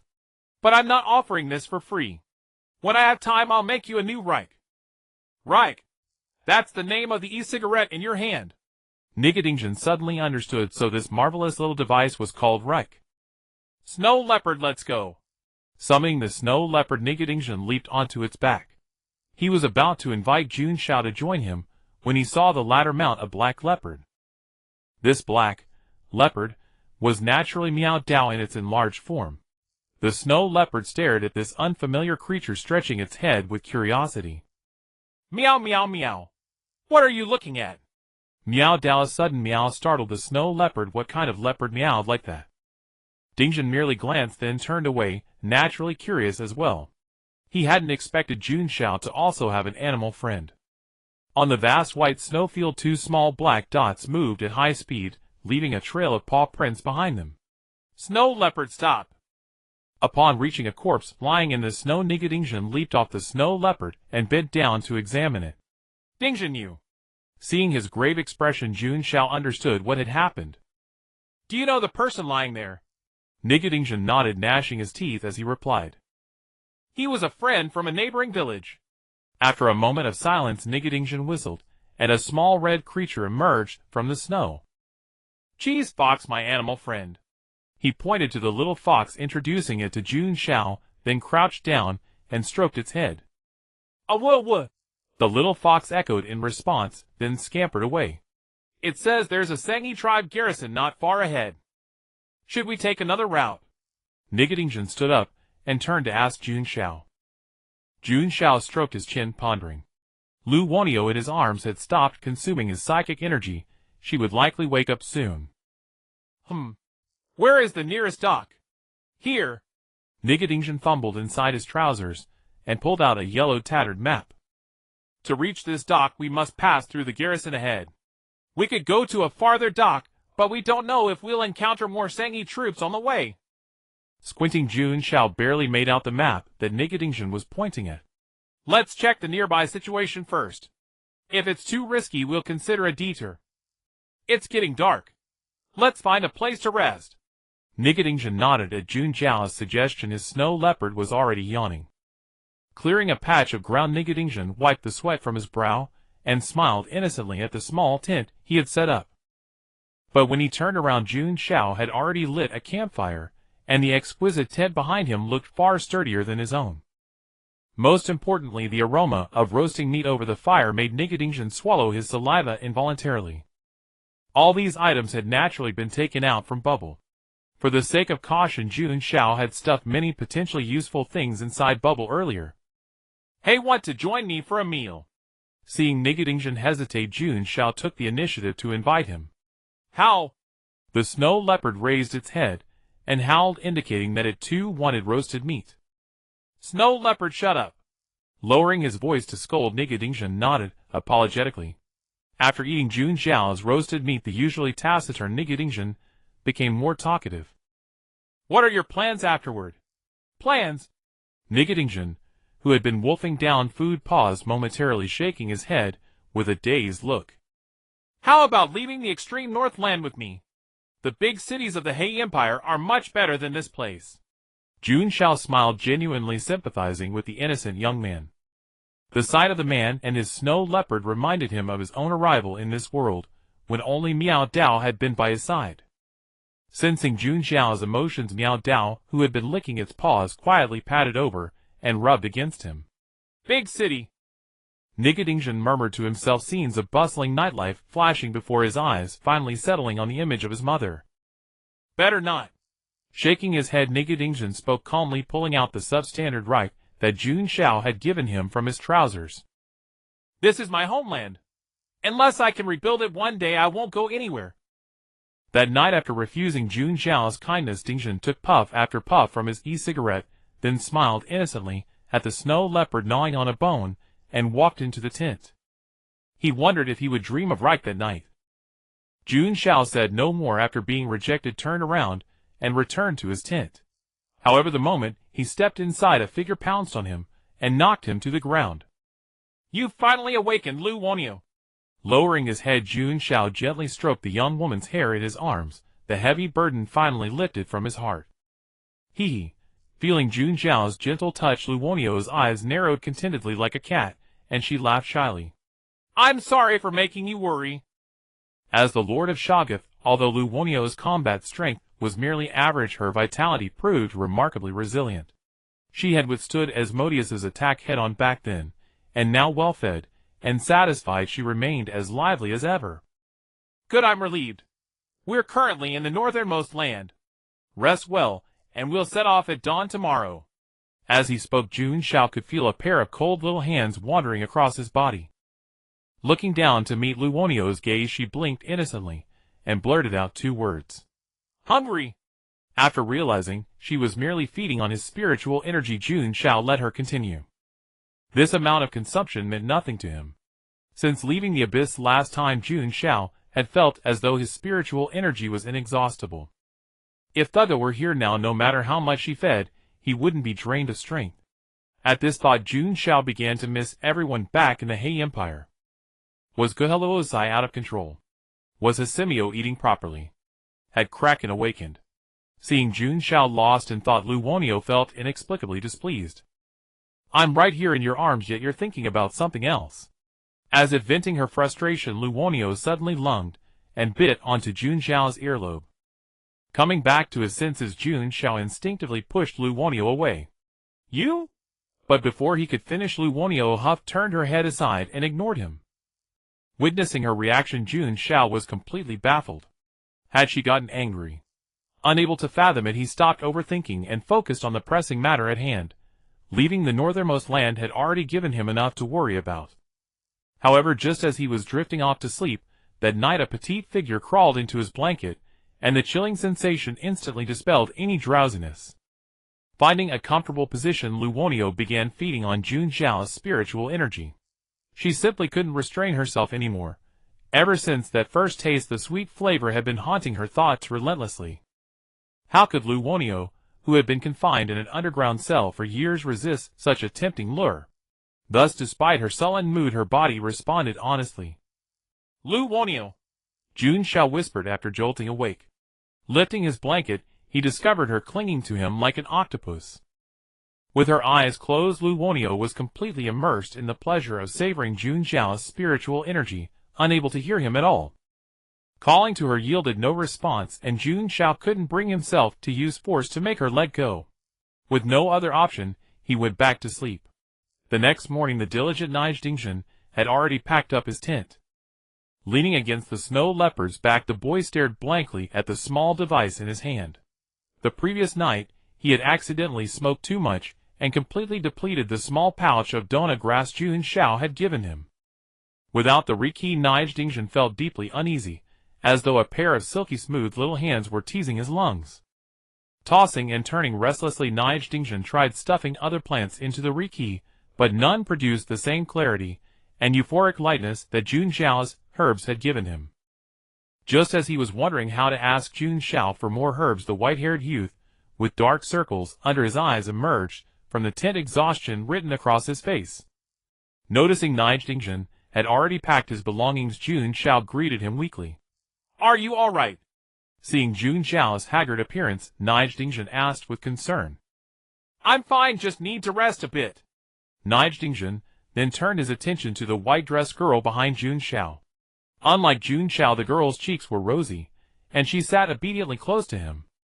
However, Nijdingzhen's gaze quickly shifted again, as if drawn by instinct, to the small device Jun Xiao had taken out. The aroma of dona grass is truly invigorating, he murmured. At the same time, Jun Xiao realized the dona grass in his Riki was nearly depleted.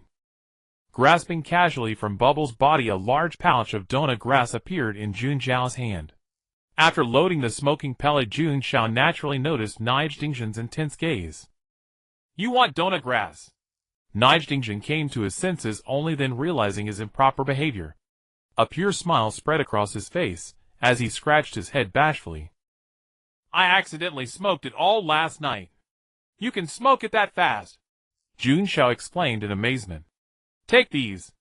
If you need more, just come to me. Although dona grass isn't poisonous, smoking too much isn't good for your body either. Throwing Nijdingzhen a herb pouch much larger than before, Jun Xiao warned him. He only used it as a small tool to stay clear-headed in special moments. If one smoked it as freely as Dingzhen, they would eventually build up a tolerance to dona grass. With tolerance built up, the desire for stronger effects would drive him to consume more dona grass and smoke more Rikis, trapping him in a vicious cycle. Seeing Nijdingzhen nod after accepting the herb pouch, Jun Xiao said no more. Regardless of whether he'd actually taken the advice to heart, Jun Xiao had done what he could. After packing up the tents, Jun Xiao and Dingzhen set off once more. This time, however, Lu Wonio sat obediently in front of Jun Xiao rather than being carried in his arms, a complete contrast to her sullen demeanor the night before. Meow meow meow. Miao Dao complained as it ran indignant at being ridden by Jun Xiao, and even worse having an unknown woman like Lu Wonio riding on top of it. Although it usually behaved obediently, that was only out of respect for Jun Xiao. The only beings Miao Dao cared about were Jun Xiao and its own master. The only beings Miao Dao cared about were Jun Xiao and its own master.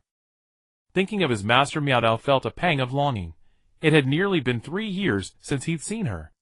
And this time, his master had entrusted him with a crucial mission to bring Jun Xiao back to the He Empire at all costs. Snow leopard. At Dingjin's sharp command, the snow leopard skidded to an abrupt halt, and Miao Dao, whose thoughts had been interrupted, stopped as well. Gazing at the camp ahead, Dingjin turned to Jun Xiao. Let's figure out a way to scout the situation here first. A large area around the camp was free of snow cover. Jun Xiao and Dingjin found a concealed position, hoping to intercept someone entering or exiting the camp and extract intelligence from them. Jun Xiao had chosen a spot beside the only path leading to the camp gate. Unlike Jun Xiao and Dingjin, who were intently watching the roadside, Lu Wonio showed no interest in their plan whatsoever.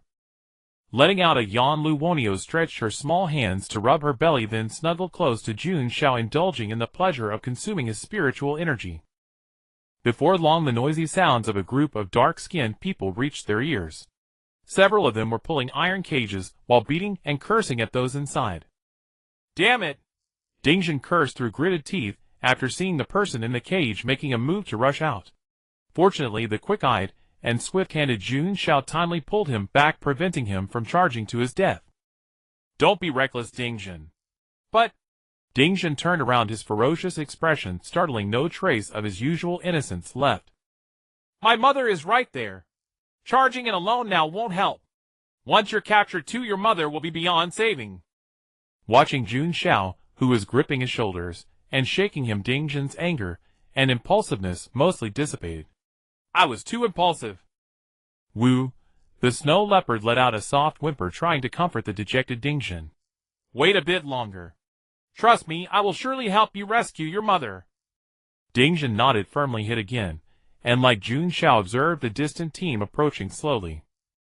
As they got closer, Jun Xiao noticed at the front of the team a short humanoid monster, with no hair, completely bald, naked from the waist up, riding a horse. Only it had a mount among the entire team, clearly the leader of these black-skinned people. Humph.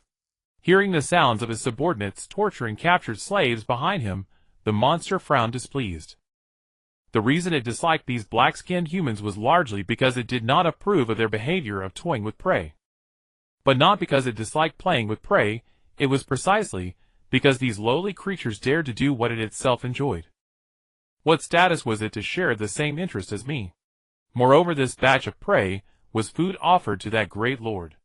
Slap, slap, slap. With crisp sounds, the black-skinned person, who was kicking at the people in the iron cage, fell to the ground wailing. The lacerated wounds on his back horrified the other black-skinned people around, who quickly scattered.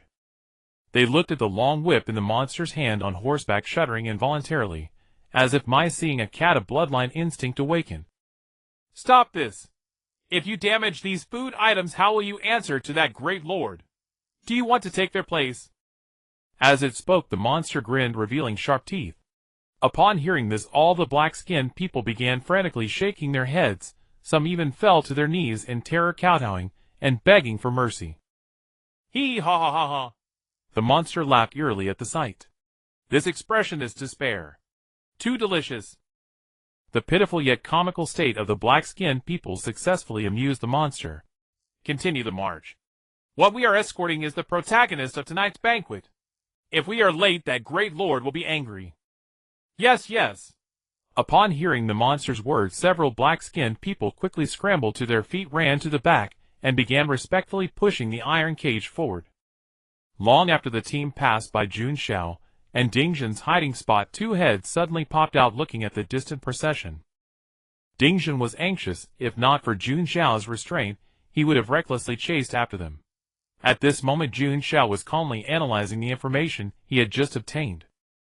When the monster passed by, Jun Xiao secretly cast a detection skill revealing the monster's information. Named by Wazy race Kikurin. Note, a short hairless strange humanoid race, half human half alien, ugly and evil. Despite their honest appearance, they are evil inside. A certain missionary once claimed they were the most disgusting, filthy, and vile species in the world. A minor thug responsible for escorting food. Combining this with the earlier conversation, Jun Xiao generally understood the situation. The people in the iron cage, including Dingjin's mother, were likely the food for the evening banquet mentioned by that Kikurin. Now it seemed that choosing not to charge in recklessly with Dingjin was indeed the right decision. Otherwise, once the camp discovered that the escort team hadn't returned, they would become suspicious and inevitably strengthen their defenses. Jun Xiao, what should we do now? My mother has been taken away. Dingjin, at a loss, could only turn to Jun Xiao for help, his eyes full of pleading. Don't worry, I already have a plan. We'll act once it's dark. At dusk, boundless darkness swallowed the entire camp. Even though torches were lit, the flames were exceptionally weak, barely illuminating a small area nearby. Who's there? The black-skinned guard on the watchtower by the gate suddenly shouted, then drew his bow, and shot a flaming arrow toward the source of the sound. The firelight illuminated a small patch of snow, but quickly faded. You're too jumpy, mocked the black-skinned guard, who had been dozing off, seeing nothing at the illuminated spot. The snow leopard pressed against Dingjin, and with its mouth covered made muffled sounds. Only after the light had faded for a long time did Dingjin release the snow leopard's mouth. The snow leopard, panting heavily, lowered its head in shame. If it hadn't accidentally stepped on a twig during the infiltration, the watchtower guard wouldn't have heard the noise. If the snow leopard could speak, it would definitely say, "Twig 666. Fortunately, Dingjin reacted quickly, pulling the snow leopard over, and using its natural white camouflage in the snow to shield Jun Xiao, and the others barely managing to hide. After the false alarm, everyone breathed a sigh of relief except for Lu Wonio, who was hanging on Jun Xiao and sleeping. Although Jun Xiao had repeatedly hinted whether she could transform into a belt like before to wear on him, which would be more convenient. But Lu Wonio turned a deaf ear, preferring to stick to Jun Xiao in human form, like a sloth, all day. Let's continue the infiltration. With the cover of darkness, Jun Xiao and his group proceeded smoothly, and soon arrived at a damaged wall outside the camp of the Kikurin and black-skinned people. This was the perfect infiltration spot that Jun Xiao had sent Miao to scout during the day. With a light leap, Jun Xiao jumped inside, and after confirming the area was safe, he signaled Dingjin and the snow leopard to enter. Jun Xiao, let's go find my mother quickly, Dingjin urged anxiously. During the day, Jun Xiao had told him that his mother and the people in the cage were brought back as food by that monster, and would be eaten tonight. I know you're anxious, but don't be hasty. We can't determine the positions of the guards along the way yet, and the iron cage holding your mother is at the center of the camp. So we must be careful on the way, and not arouse suspicion. I understand. Seeing that Dingjin was obedient, Jun Xiao nodded, and turned to lead the way ahead. His powerful spiritual sense keenly probed the situation ahead.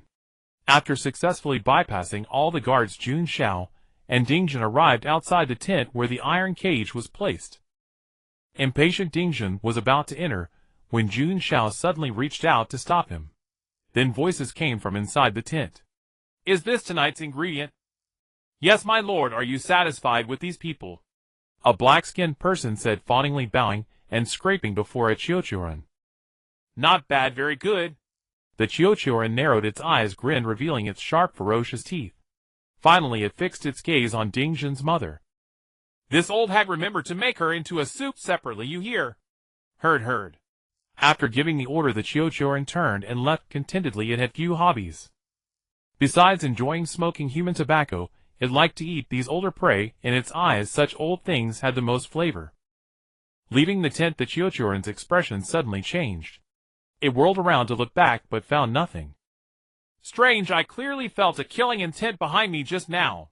But then it thought its camp was so heavily guarded, how could an enemy have sneaked in? It must be too nervous. After watching the Chiochuran leave for a long time, Jun Xiao finally released Dingjin. Your killing intent was too obvious, you almost got caught by it. Sorry. Dingjun lowered his head, like a child who had done wrong, feeling utterly useless at that moment. Without Jun Xiao, he might not even have been able to see his mother again. However, Jun Xiao did not blame Dingjun. Taking advantage of the previous moment, he had successfully obtained information about that Xiaochuan. Name for all one Yuan race, Xiaochuan no Xiaochuan general fond of smoking tobacco, controls puppets in battle. Smoking is harmful to health. Please do not smoke in public places. Advice from Enigu Dingjun. From the spiritual energy he sensed from Farong Wang Yu, and Jun Xiao thought it was not a match for him. However, the priority now was to rescue the hostages first. Hee. Meanwhile, in the tent, that black-skinned person had already cast a malicious gaze upon Dingjun's mother. If he could just handle this old hag, he might gain the favor of that lord. After a strange laugh, he could already see his bright future beckoning to him. Now all I need to. Before he could finish, his neck was struck hard, his eyes rolled back, and he fell unconscious. Dingjun, come in. After dealing with the enemy, Jun Xiao then called Dingjun in. Mother! Dingjun, who had been waiting impatiently, rushed in and ran to the iron cage where his mother was imprisoned. Hearing the familiar voice, Dingjun's mother was filled with terror. Jun, how did you get caught here too? I wasn't caught. I came to rescue you, mother. Dingjun quickly shook his head, gripping the iron bars with both hands, trying to force them open, anxious as an ant on a hot pan. Write the key. I'll go search that man for the key. Mother, wait for me. After failing to break the cage by force, Dingjun noticed the iron lock on the side. No need for that trouble. Jun Xiao stepped forward, slowly took out the meteor hand cannon, aimed at the keyhole of the lock, and pulled the trigger. With a crisp sound, the broken lock fell to the ground. In the same way, Jun Xiao rescued the others imprisoned in the cages. Mother! Dingjun hugged his mother excitedly. Ahem, we can catch up later, Dingjun. Although he hated to interrupt the touching reunion of mother and son, the most important thing now was to find a way to take these people out of here.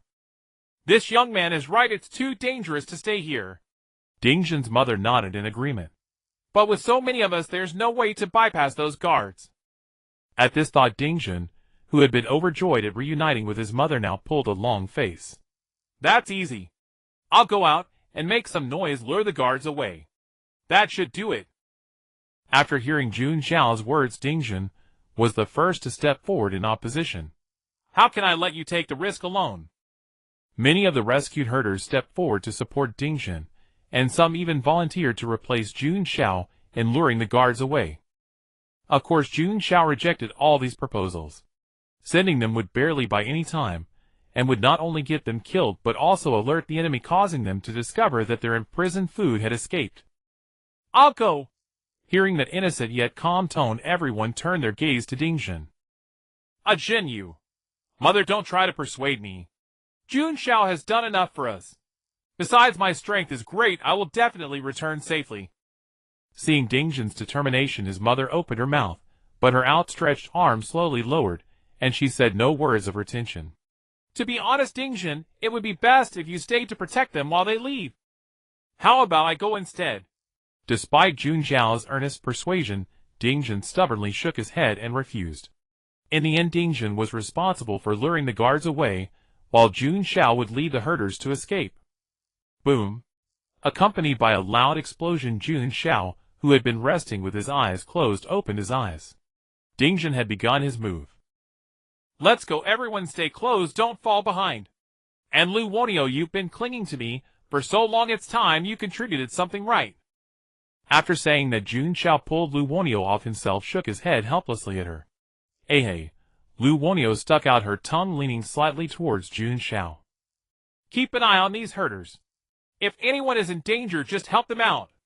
Dodging Lu Wonio's leaning motion, Jun Xiao reached out and pressed down on her restless little head. Lu Wonio looked displeased, broke free from Jun Xiao's hand, then hugged his arm, finally smiling happily. Leave this little matter to me. Meanwhile, the snow leopard, waiting quietly outside the wall, was startled by the sudden explosion and pricked up its ears. After only a moment's hesitation, it let out a roar to the sky, leaped over the wall, and dashed straight into the camp. Holy crap! Watching the debris blasted into the sky, Dingjun exclaimed in shock. He hadn't expected the gunpowder Jun Xiao gave him to be so powerful. Immediately after, panicked shouts came from afar.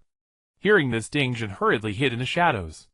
His task was complete now, he just needed to find a way to escape. Who did this? Arriving at the scene, Furong Wangyuan was furious, roaring at the subordinate before him. I don't know.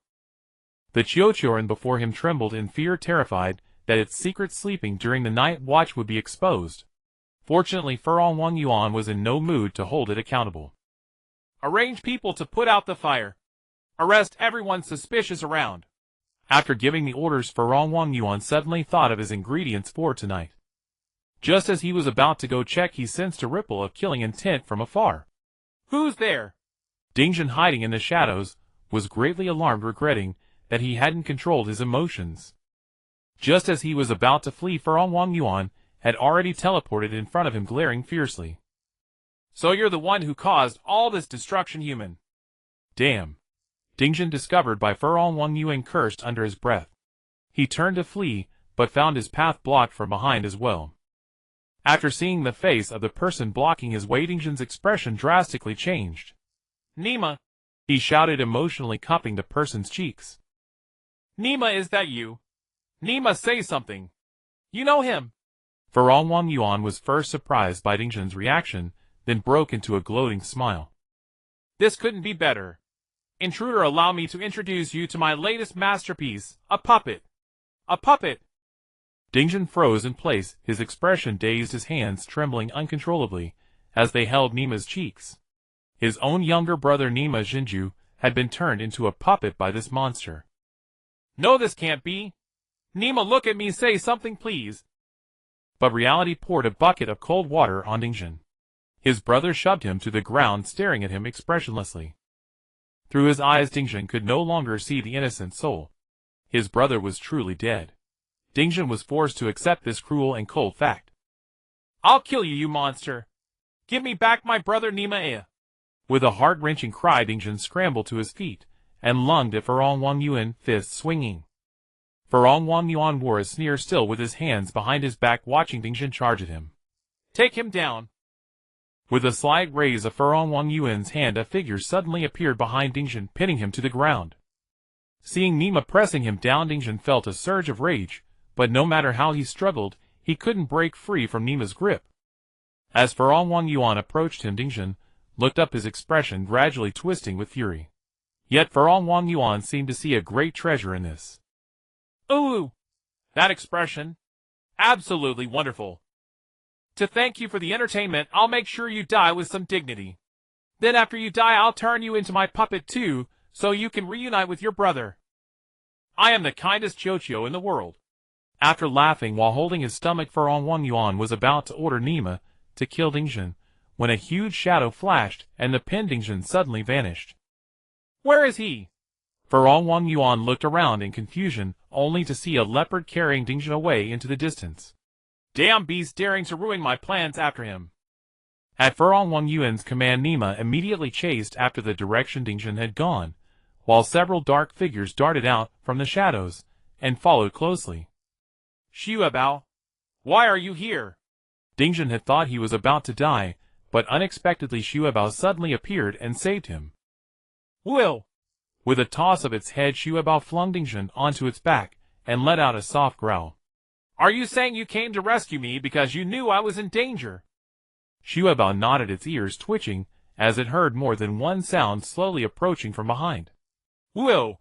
Xiaobao, just focus on running, I'll handle the ones behind. Hearing Xiaobao's warning of approaching enemies, Dingjun's expression turned grim. He pulled himself together, turned around, and pulled out his hurting whip and horn-handled short knife from his crotch. Soon several black dots appeared in Dingjun's sight, and leading the charge was none other than his brother Nima. Looking at his brother's cold expression, Dingjun was only dazed for a moment, before gritting his teeth again and tightening his grip on his weapon. He kept telling himself that his brother Nima had been killed by the monster. Now what stood before him was nothing but a walking corpse. Nima, I'll send you to rest now. With reddened eyes, Dingjun swung his whip with all his might. Nima, who was about to pounce on Dingjun, met the whip head-on, and was instantly slashed, his flesh torn open. But as if feeling no pain, he paused briefly before accelerating again toward Dingjun. Watching this shocking sight, Ding Jun had no time to lament as another enemy lunged at him. Instinctively he swung his whip. Only when the whip struck the newcomer did Ding Jun see his face, and his expression froze in shock. Because the person was his uncle's daughter. Watching the girl spit blood as she flew back, memories flooded back to Ding Jun. Under the gentle sunlight the girl followed him, as they chased the cattle together. "Brother Ding Jun." Seeing her lips move, Ding Jun seemed to hear that lovely lively voice again. Ding Jun gritted his teeth, tears streaming uncontrollably. He roared, using his roar to drown out the sound of his weeping. Another figure appeared, and seeing those familiar faces Ding Jun was numbed. Like a machine, he swung his whip again and again to drive them back. Only when he had escaped the camp's perimeter did the puppet stop, and then Furong Wang Yuan appeared before them. "You bastard, I'll kill you with my own hands, Aya." Furong Wang Yuan was entirely indifferent to Ding Jun's murderous intent, because that was exactly his goal. "Not enough, this anger is not enough. Only the most extreme negative emotions can create the perfect puppet." Locking eyes with Ding Jun's gaze filled with fury, Furong Wang Yuan stood still, letting him leave. At that moment a group of Qiuqiu armed with various weapons also arrived, intending to chase Ding Jun. But seeing that Furong Wang Yuan was not pursuing the fleeing enemy, several Qiuqiu exchanged uncertain glances, unsure what to do. After a moment one Qiuqiu mustered the courage to walk up to Furong Wang Yuan, bowing low, and asked, "My lord, shall we not chase the escaped enemy?" "No need." Furong Wang Yuan waved his hand, a sickly smile on his face. "A sheep driven by anger will walk right into the hunter's trap. All we need to do is wait like a rabbit waiting for the tree stump." Although the dim-witted Qiuqiu before him didn't understand Furong Wang Yuan's words, he still pretended to be knowledgeable, nodding and bowing. "I understand, as expected of Lord Furong Wang Yuan." But upon hearing his subordinates' flattery, Furong Wang Yuan's expression suddenly darkened. "What status do you have? How dare you claim to understand the same things as me? Drag him away, kill him." Furong Wang Yuan's calm words pierced the heart of that Qiuqiu like a sharp knife. "My lord! Spare me, my lord!" The Qiuqiu's legs gave way in terror, and he immediately knelt on the ground, begging for mercy. "I understand nothing, my lord, I was just pretending." After hearing the Qiuqiu's words, Furong Wang Yuan sneered. "Faking understanding is still a capital offense." After issuing the death order, the two puppets behind him stepped forward and dragged away the wailing Qiuqiu. The other Qiuqiu behind lowered their heads, not daring to make a sound, afraid of provoking this moody demon. "Nigga Ding Jun," Furong Wang Yuan murmured, looking in the direction Ding Jun had gone. "I hope next time we meet you can bring me some surprises. Elder, will Ding Jun be alright?" Taking advantage of the chaos, Jun Xiao had already led Ding Jun's clan to escape. He turned to meet the gaze of Ding Jun's mother, her eyes filled with deep worry. "Ding Jun will be fine. You must trust your child, Elder." No sooner had he spoken than Jun Xiao's mind stirred. Someone had entered the range of his spiritual perception. After probing, Jun Xiao smiled gently at Ding Jun's mother. "Ding Jun has returned." Moments later a snow leopard appeared in everyone's sight, and on its back sat Ding Jun. Seeing Ding Jun return safely, his kinsman surged forward anxiously, asking if he was injured. Later they began discussing their plans for the future. The clan must continue, and there must be a leader. Without a doubt, Ding Jun naturally became the one they all revered. "Rise, Li Tong, reign Ding Jun." From afar, Jun Xiao vaguely heard the people's shouts. As an outsider, he consciously refrained from joining their discussions. Purr. Lu Wonio rested her head on Jun Xiao's lap, devouring his spiritual energy, making contented purring sounds. Watching the cat like Lu Wonio, Jun Xiao couldn't resist stroking her. Lu Wonio squinted her eyes in response. But at the sight of that creamy white hair, Jun Xiao couldn't help thinking of Jealousy. After all, Lu Wonio's human form was modeled after Jealousy's appearance. Of course, except for her boundless bosom. He glanced and quickly looked away. It was time to part. "Why did you suddenly stand up?"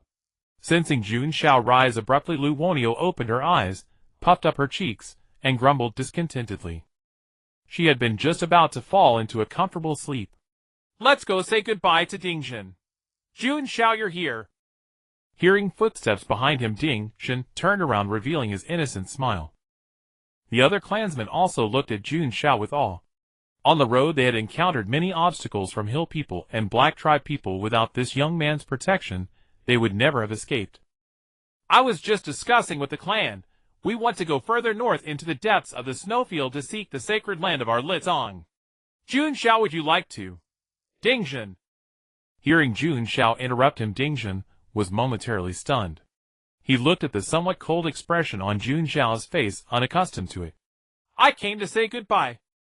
I'm heading south to find a harbor, and then take a ship to leave this place. Dingjun opened his mouth, as if to speak, but didn't know what to say. He had almost forgotten that Jun Xiao had traveled with him only to find a harbor, and leave the far north. But even knowing this, he still couldn't face the reality of parting. Wish you a smooth journey. After a long silence, Dingjun finally left only those words. You too. With that, Jun Xiao took Lu Wonio's hand and prepared to leave. After taking a few steps, he suddenly thought of something. Reaching into a bubble that appeared out of thin air, Jun Xiao pulled out a large bag of dona grass. Smoke it sparingly. Handing the herb bag to Dingjun, Jun Xiao advised. Early the next morning, Dingjun, who hadn't slept all night, stepped out of his tent and found that Jun Xiao had already left, leaving only the traces of a tent pitched on the snow. I should have asked Jun Xiao for more last night. Holding the empty herb pouch at his waist, Dingjun gave a bitter smile. Unable to sleep, he had smoked all night and used up the magical herbs. Is this the dock? Having slipped past numerous guards, Jun Xiao arrived at the dock guarded by Furong Wang Yuan's camp. The empty sea made him doubt whether he had come to the wrong place. Where do we go next? In stark contrast to the disappointed Jun Xiao, Lu Wonio was excited and eager. Having spent years in the underground prison, she was full of curiosity and drive for everything. As long as she didn't have to return to that dark, damp, and miserable place, she was fine going anywhere. Of course, the prerequisite was that Jun Xiao, the walking delicacy, was by her side. Lu Wonio silently added in her heart, Let's go to the next harbor. Reviving his spirit, Jun Xiao said. He refused to believe it.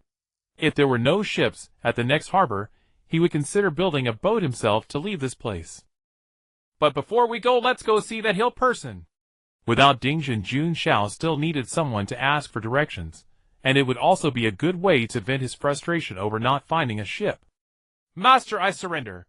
In the most luxurious tent of the camp, the hill people below were all stunned to see their general kneeling on the ground begging for mercy. They could never have imagined that their general, so formidable in strength, couldn't last 3 moves against this human. Their boss was defeated in just 3 moves. Meanwhile, Furong Wang Yuan, kneeling before Jun Xiao, was already terrified out of his wits. His proud puppet army had been blown to pieces by that man's spear in one go.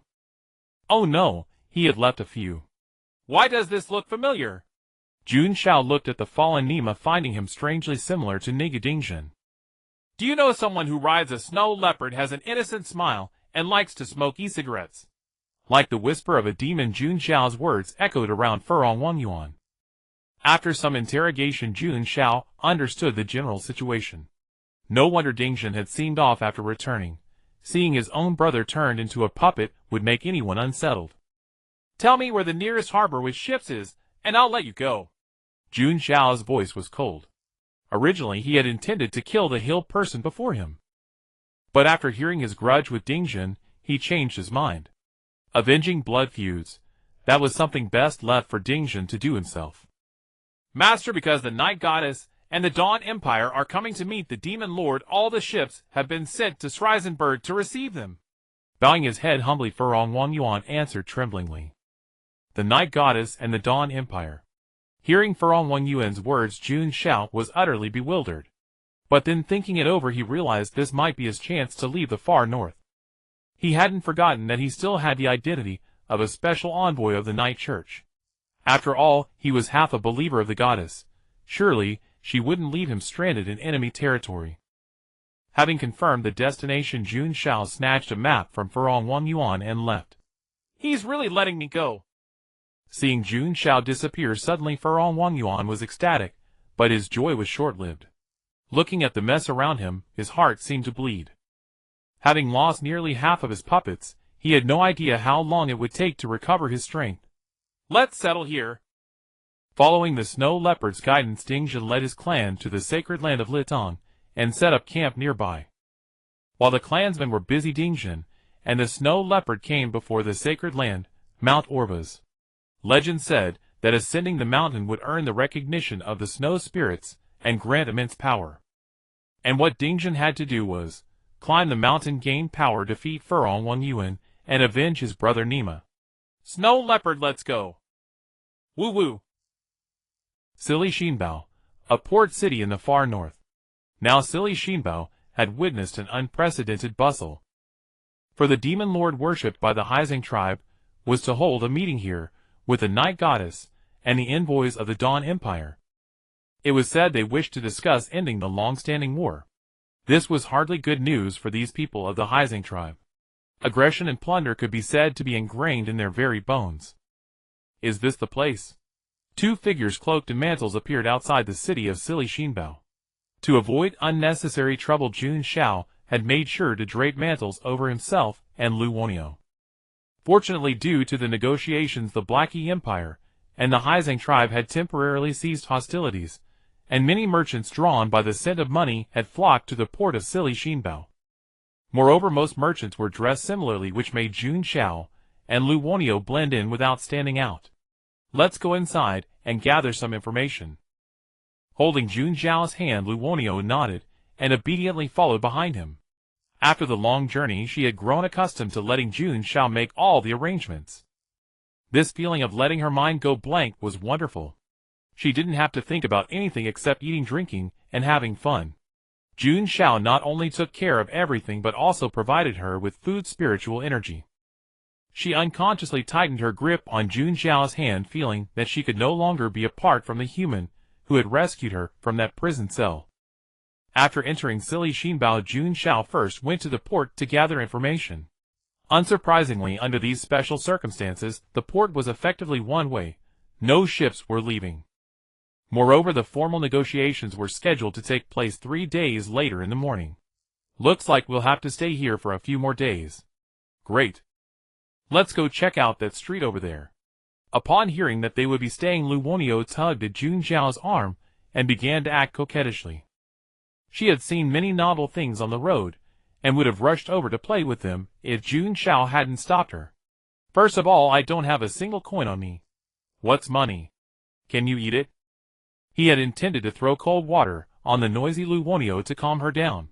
But then, he remembered that she probably didn't even know what money was. You are? Investigator Jun Xiao. In a tavern within Silly Shinbao, Jun Xiao was sitting at a table with a man. The man had a perfectly groomed mustache. Even in Silly Shinbao, a city of black-skinned people, he made no effort to conceal his appearance, still wearing his immaculate white formal attire. I never expected to meet you here, Investigator Jun Xiao. Armstrong habitually tugged at his mustache, raised his glass, and gestured to Jun Xiao. Does this count as my boss catching me slacking off? Raising his glass to clink with Armstrong, Jun Xiao joked. He hadn't expected to run into the keeper of Harlan City here. Ha ha ha. Armstrong laughed heartily at Jun Xiao's words, clearly in high spirits at meeting an old friend in a foreign land. Don't tease me, mister. Jun Xiao, Armstrong said. By rank, the special envoy of the Night Church far outranks me. With that, Jun Xiao and Armstrong exchanged knowing glances, then drained their glasses in one go. Beside them, Lu Wonio was bored, holding a juice with a straw in her small hand, swinging her little feet restlessly, teasing Jun Xiao, who sat beside her. But seeing Jun Xiao ignore her and continue laughing with the strange mustached man, she became a bit sulky. To be honest, I came to ask for your help, Mr. Jun Xiao. After a few drinks, Armstrong, sensing the relaxed atmosphere, hesitantly spoke up. Help. That's right. I'm here precisely for the peace talks between the Night Goddess and these northern barbarians. Saying this, Armstrong drained his glass and forced a bitter smile. To be frank, our moon worship sect does not wish for the war to end. So I'd like to ask you, Mr. Jun Xiao, as the special envoy, could you give me any hint about the lady's intentions? To emphasize his sincerity, Armstrong even used honorifics. Well? Jun Xiao hesitated, looking troubled. It seemed Armstrong had mistaken him for being part of the Night Goddess's delegation to the negotiations. Don't worry, I won't let you go unrewarded, Mr. Jun Xiao. Then Armstrong produced a futuristic-looking sphere and placed it before Jun Xiao. If I recall correctly, you're quite interested in firearms, Mr. Jun Xiao. Jun Xiao nodded without denying it. This transmission sphere contains a small portion of our moon worship sect's research and technology. Of course, this is only part of the reward. After the deed is done, you will be welcome to further your cultivation in our sect's library at any time. And you don't have to join us. This is the first time our moon worship sect has opened its knowledge to an outsider. Armstrong added, emphasizing the value of his offer. The moon worship sect's technology. Taking the sphere, Jun Xiao examined the small object, recalling the red and blue lightsabers Armstrong had used when they first met. I'll take it, but I can't guarantee I'll give you the information you want. No matter. Since you've accepted, we're comrades on the same ship. Armstrong said with a smile, his attitude toward Jun Xiao warming even more. After exchanging pleasantries, they parted at the tavern. Before leaving, Jun Xiao borrowed some necessary funds from him, a full 100,000 rubles. Are all moon worship sect members this wealthy? Jun Xiao sighed, as he watched Armstrong's carefree retreating figure looking down at the thick stack of bills in his hand. Different from the currency issued by the Blackie Empire. The Blackie Empire's banknotes bore a crescent moon symbolizing the night goddess, while the Haizang tribe's paper money featured a half-open eye looking quite sinister. With the money he'd gotten for free, Jun Xiao took Luonio to find a fairly clean inn and rented a room. To his surprise, the innkeeper was not a black-skinned person. Then, under the innkeeper's look of utter contempt, Jun Xiao led Luonio upstairs. What a beast, bringing such a young girl to a hotel room. Arriving at the room designated by the boss, Jun Xiao found its furnishings modest yet commendably clean. Under the circumstances, a room like this was more than satisfactory. Ooh, is this where humans go to hibernate? Luonio's eyes sparkled at the sight of a bed for the first time. She mused that if she had had such a bed in the dungeon, it would have been wonderful. It's a bit hard, but still better than the floor. After rolling onto the bed once, Luonio gave an objective and impartial assessment. Behave yourself, Luonio. Jun Xiao sat on the edge of the bed and pressed down on her restless head. The room was not soundproof.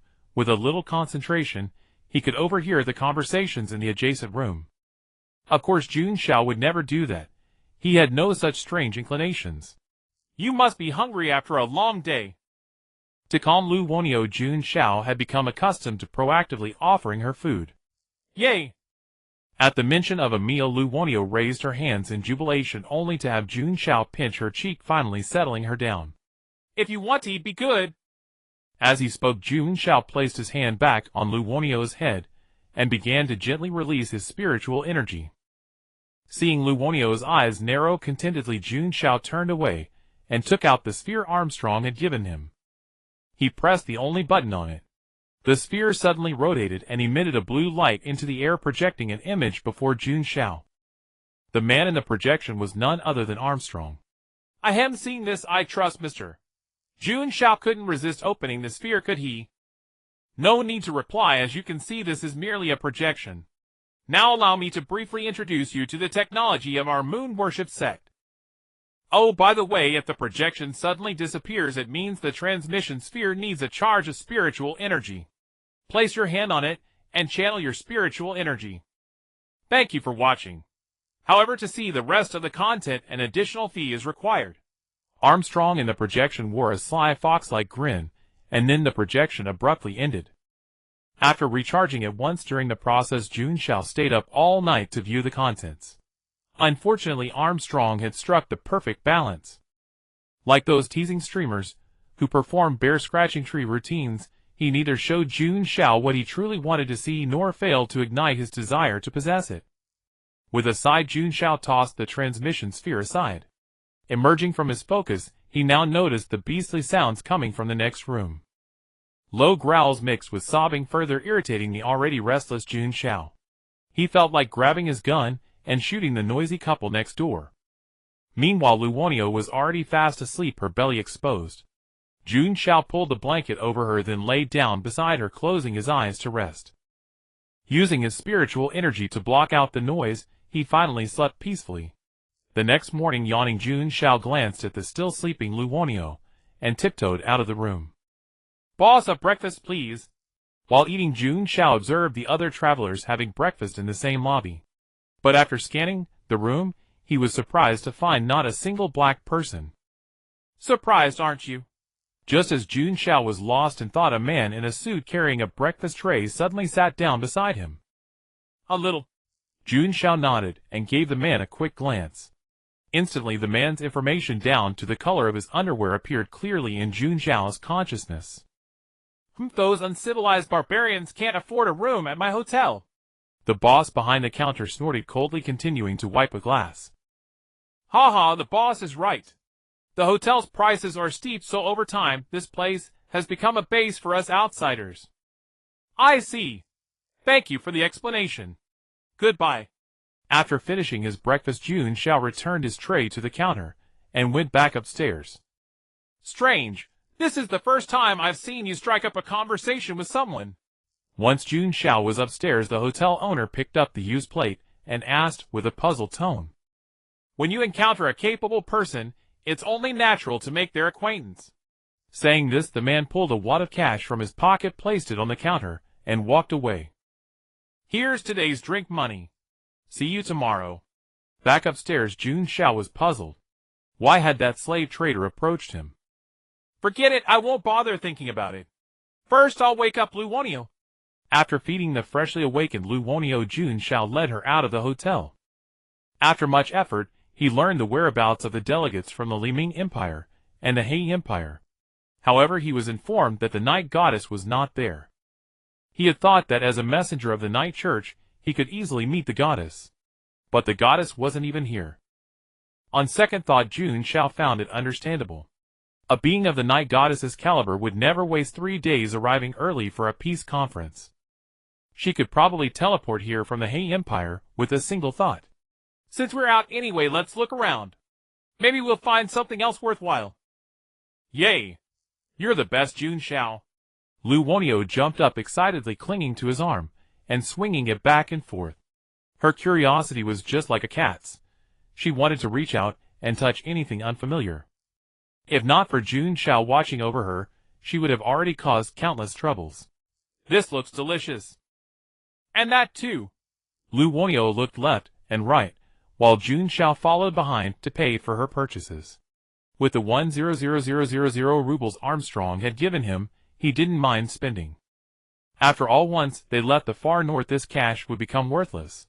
Besides, seeing Lu Wanyo happily eating and playing improved Jun Xiao's mood. He could just forget about the moon worship sex technology. Armstrong certainly wouldn't refuse to let him hitch a ride out of this godforsaken place. "Jun Xiao, come quick." Lost in thought, he heard Lu Wanyo calling him and realized he had fallen far behind. When he caught up, he found her blocked by a strange woman in a black robe. The woman merely glanced at Lu Wanyo before turning her gaze to Jun Xiao. Feeling the woman's eyes on him, Jun Xiao's heart tightened. A sudden inexplicable pressure washed over him, but it faded quickly. "A nice little pet you have."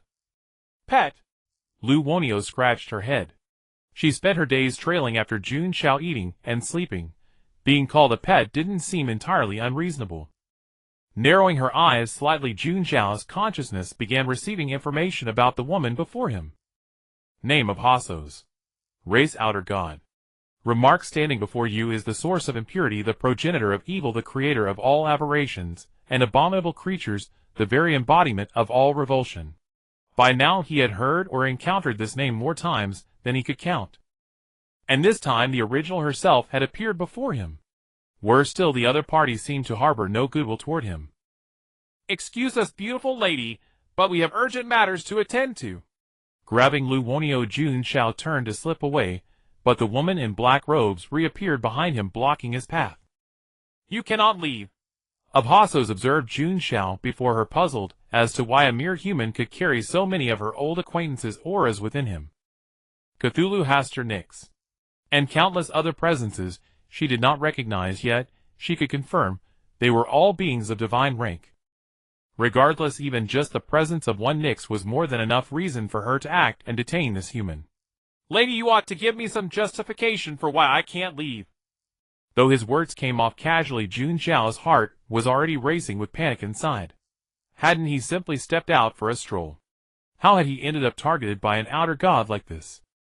This is my territory. I say you stay, so you stay. Abhasosa's tone was calm yet carried an authority that brooked no argument. With those words she raised her hand. The ground beneath Jun Xiao's feet suddenly transformed into a pool of viscous black substance, from which several tentacles erupted and lunged straight for his limbs. Already prepared, Jun Xiao leaped lightly aside, escaping the mutated ground, then drew his Miao Dao and severed all the approaching tentacles in one swift motion. Oh! Jun Xiao's response lit up Abhasosa's eyes.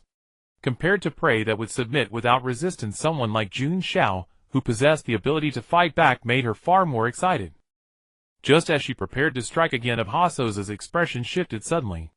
Several arms composed of dark energy erupted from beneath her feet, intercepting a sudden attack falling from the sky. At that very moment, all the people of Silly Shinbao looked up, wearing bewildered expressions as they gazed at the sky. What the? Why did the sky suddenly go dark? But it was clearly daytime just now. Jun Xiao was equally bewildered, especially given how Abhasos had suddenly come under attack. The darkening sky was clearly not her doing. Soon a full moon rose slowly, and accompanied by starlight, a woman in a black gown suddenly appeared suspended in the air. Her skin was pale as snow, her long black hair as mysterious as the night sky behind her. Her luminous fingertips were pointed directly at Abhasos below. Nix! Abhasos ground her teeth. As Nix's longtime rival, the moment she had sensed the attack, she had known this woman was come to ruin her plans once more. What do you mean? Are you trying to declare all-out war on me? War? Facing Abhasos's threat, Nix seemed to have heard the funniest joke. You dared to lay hands on someone under my protection. Shouldn't you give me an explanation? Your person.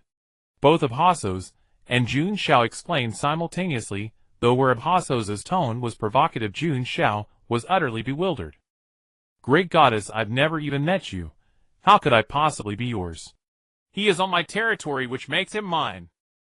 Abhasos naturally knew this human had some connection to Nix, but she never expected Nix to care so deeply about him, to personally intervene and rescue him. Now she was even more determined to capture him. Abhasos, it seems the lesson I taught you last time was not enough. Nix's gaze turned sharp, her magnificent robes fluttering as if stirred by invisible winds, and the surrounding darkness began to coalesce, as though taking physical form. The past is the past, the present is the present, and this is my domain. Tearing off his black robe, Jun Xiao finally got a clear look at Abhasos's appearance. Neat cropped hair, a body radiating wild beauty, skin the shade of a dark elf, and an aura of untamed defiance emanating from every inch of her. The black robe hit the ground and dissolved into restless dark energy. Sensing the tension tightening, Jun Xiao pulled Luonio and began slipping backward step by careful step. In a situation like this, sneaking away was clearly the best course of action. Such a lively gathering. You don't mind if we join your little rendezvous, do you? Just as Nix and Abhasos were about to strike, a discordant voice broke the deadlock between them.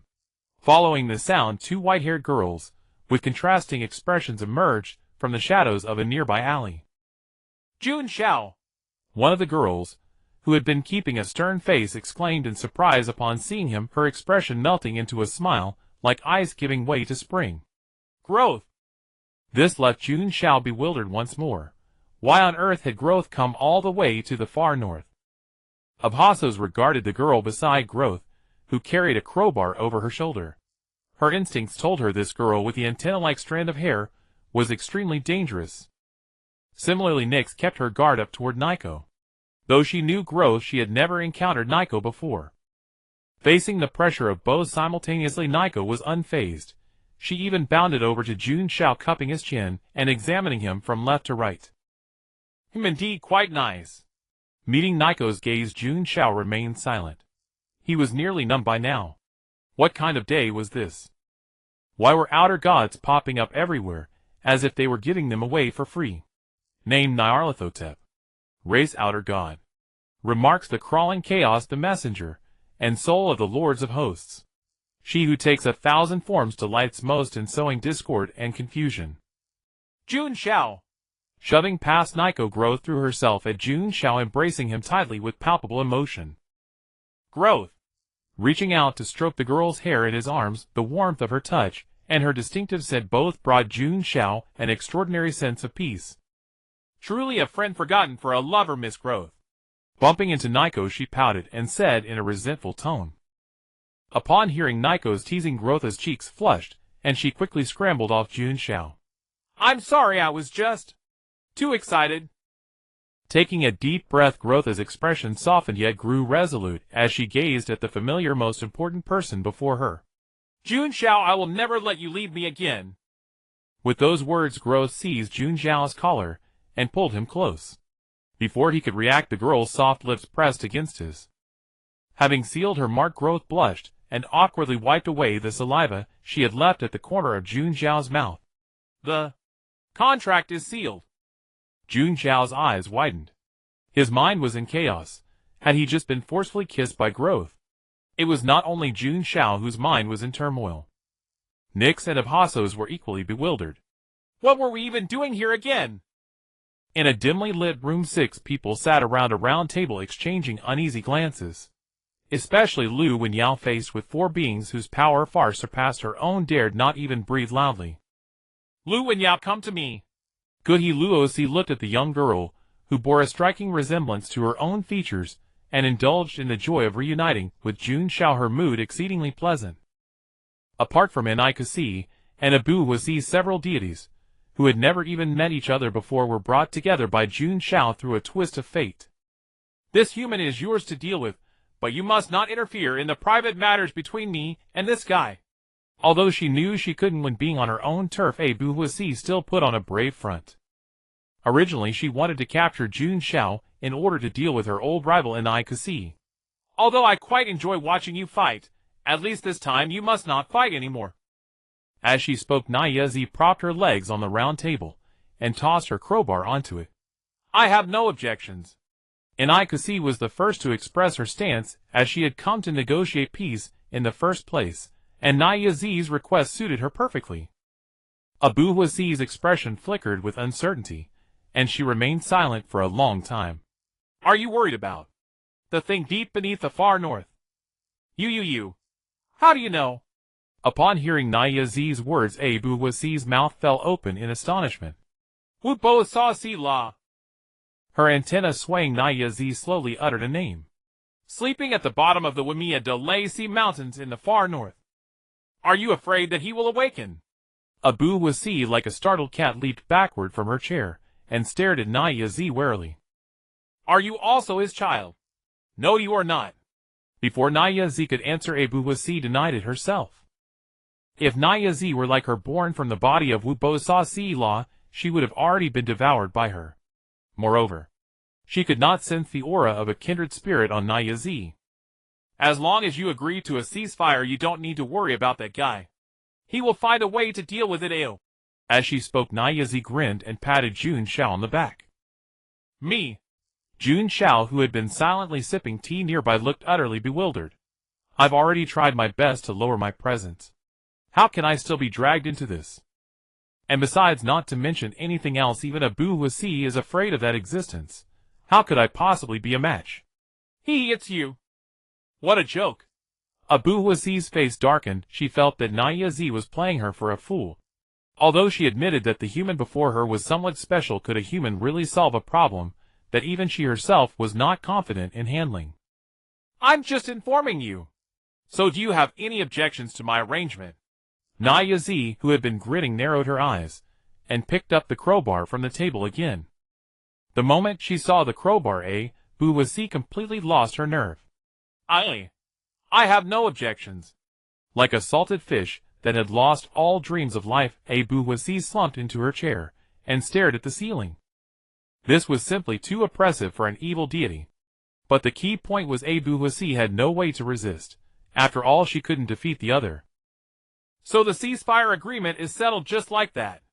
Don't just agree and do nothing otherwise.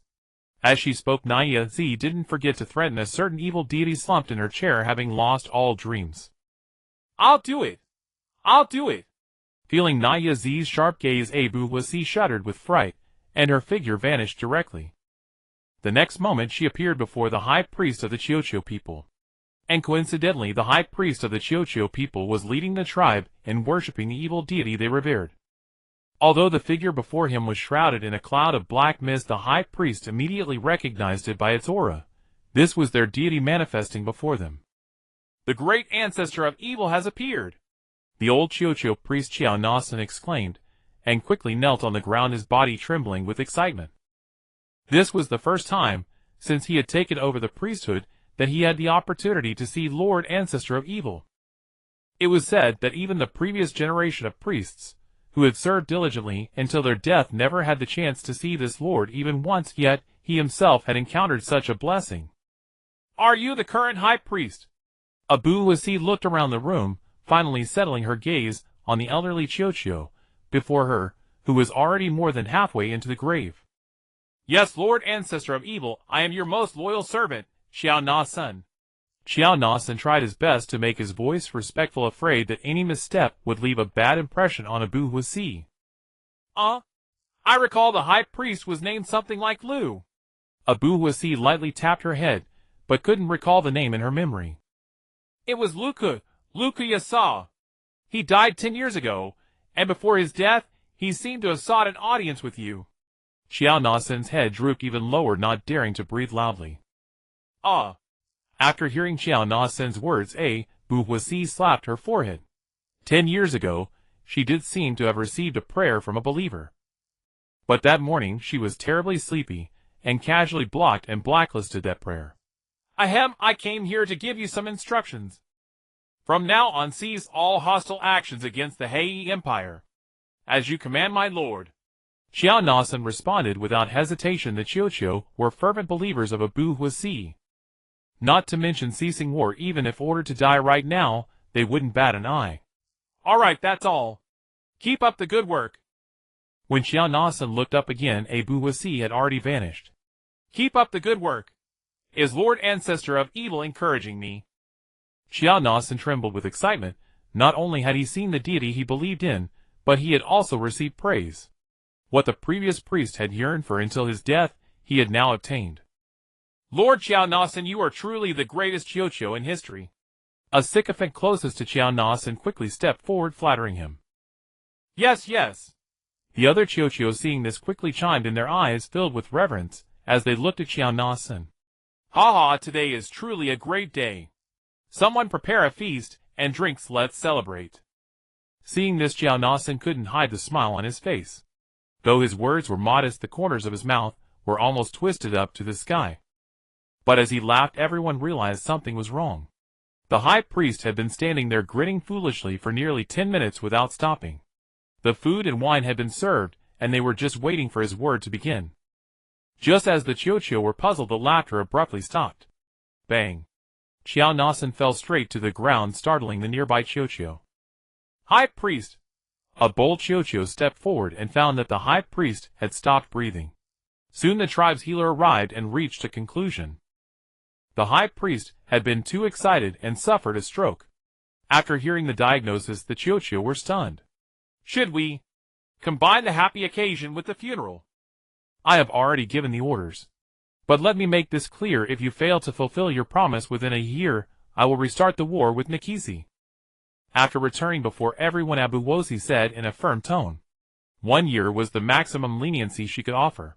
Otherwise, once Mother awakened, she would be the first to be devoured. 1 year is more than enough, don't you think, Jun Xiao? Nayatsi patted Jun Xiao on the back and laughed. What did you just say? In response, Jun Xiao's gaze lost its sparkle. Cough, don't be so desperate. Jehalusi and I will help you. Nayatsi is right. Cheer up, Jun Xiao. Jehalusi, in a superb mood, chimed in beside him.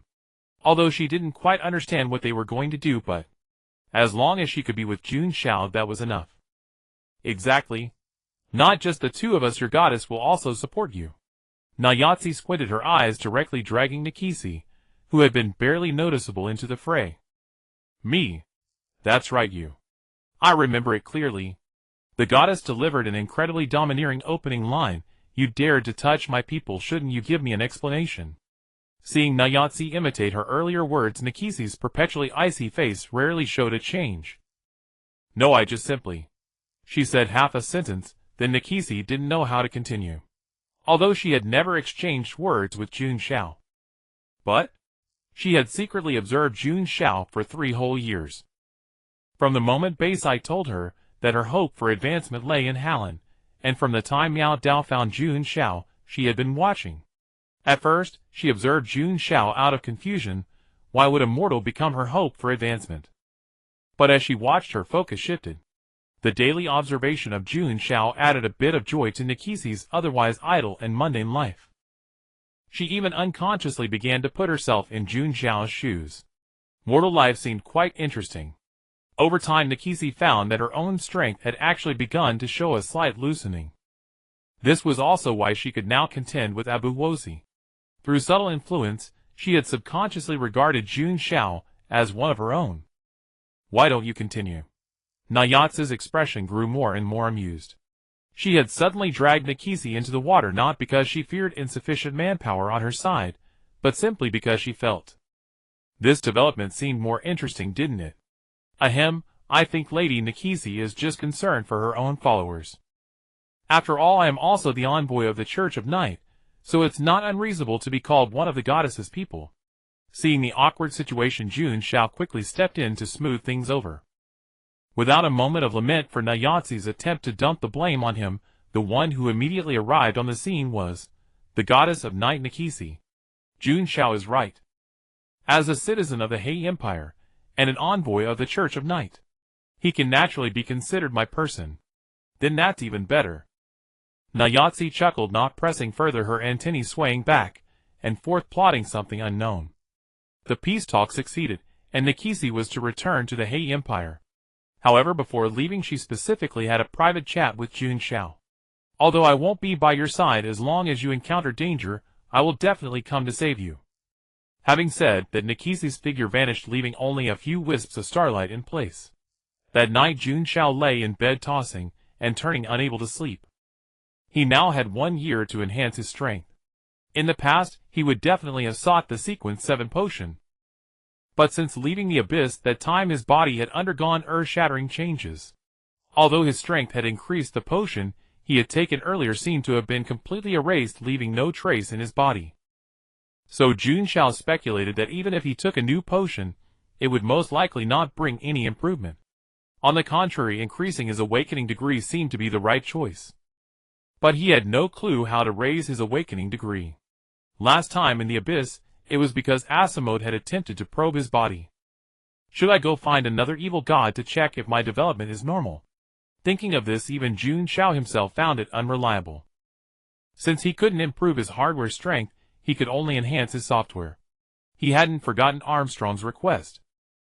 Investigate Nikisi's willingness to negotiate peace. Now that he had helped them succeed in the peace talks, it could be considered as indirectly finding out her willingness, right? Just as Jun Xiao's consciousness was gradually fading, a sudden touch from under the blanket instantly dispelled his drowsiness. "Lu Wonio, weren't you sleeping with Jehalusi?" "Jun Xiao, are you calling me?" Seeing another small head pop out from under the blanket, Jun Xiao fell silent. "Jun Xiao, I'm hungry." Seeing Lu Wonio looking at him pitifully, Jun Xiao helplessly placed his hand on her head and began to release his spiritual energy. Seeing this, Jehalusi was displeased. She pounced on Jun Xiao, her red eyes fixed intently on him. "Wait, Jehalusi, what are you doing?" Ignoring Jun Xiao's resistance, Jehalusi pressed her body down and kissed him again. Although it was only the second time, her movements were surprisingly skilled. After a moment, Jehalusi licked her lips, looking at Jun Xiao with a flushed face. "Jun Xiao, I like you. Don't leave me alone anymore." Hearing the girls whisper, Jun Xiao was stunned. In all these years, this was the first time he had heard a girl confess to him. "Jehalusi said she likes me." "Then what is Jehalusi to me?" "Family. A little sister." If it were when he first picked up Jehalusi, Jun Xiao would definitely have seen her that way. But now, Jun Xiao. Hearing Jehalusi calling his name, Jun Xiao came back to his senses. "How do you see me?" The girl's hair fell aside, revealing the other eye she had always kept hidden. "Yeah. How do I see Jehalusi?" "Probably an indispensable existence in my life. Hearing Jun Xiao's answer, jealousy's blush reached her ears. Taking advantage of jealous's lapse, Jun Xiao rolled over and pinned her down, instantly reversing the offensive and defensive positions. Things had developed to this point. If he didn't take the initiative, he would be too pathetic. Next, it's my turn to attack. With that, Jun Xiao tossed Lu Wonio out of the room, because what was about to happen was too early for a child like her. Jun Xiao, hold me. Listening to the commotion from the room, the ejected Lu Wonio was utterly bewildered. What happened? How lively. Hearing the noise, Nayatsi from the next room sighed, with a smile walked out, and took in the homeless Lu Wonio. This is probably the most peaceful night's sleep I've had since coming here. Jun Xiao watched Geheluosai still sleeping soundly beside him, his gaze softening. But the thought of how to face Geheluosai after she woke troubled him once more. Let fate take its course. He let out a soft sigh, tucked the blanket around the girl, and stepped out of the room. He ran right into Nayatsi and Lu Wonio. Yahoo, what a sweet night it was last night. Seeing Jun Xiao, Nayatsi greeted him cheerfully, a meaningful smile playing on her lips. Ahem, Geheluosai is still sleeping. Let's wake her later. I have something to attend to outside. You're not planning to sneak away without taking responsibility, are you? Nayatsi's words nearly made Jun Xiao stumble on the stairs. Just kidding. Go ahead, I'll take care of Geheluosai. Jun Xiao's reaction made Nayatsi burst into laughter. Sorry for the trouble. After going downstairs, the Chichio assigned by Abhorse approached, proactively asking if Jun Xiao needed anything. What's going on outside? Jun Xiao happened to hear a large crowd of Chichio gathered outside chatting and shouting like they were at a party, so he asked casually. You're asking about that? Our high priest passed away last night in tears of joy, finally returning to his homeland. My condolences. I deeply regret the misfortune of your high priest. After a few polite exchanges, Jun Xiao left the residence arranged by Abhorse and came to the tavern where he had previously met Armstrong. As soon as he entered the tavern, he saw Armstrong talking to the slave merchant who had initiated conversation with him before. Brother Jun Xiao, have you received definite news? Upon seeing Jun Xiao, Armstrong hurriedly stood up and greeted him warmly. More or less. That's wonderful news. After receiving Jun Xiao's affirmative answer, Armstrong pulled out a chair beside him and invited him to sit. You've come at just the right time. We were just discussing the ceasefire. I almost forgot to introduce. Just as Armstrong continued, the slave merchant beside him reached out and stopped him.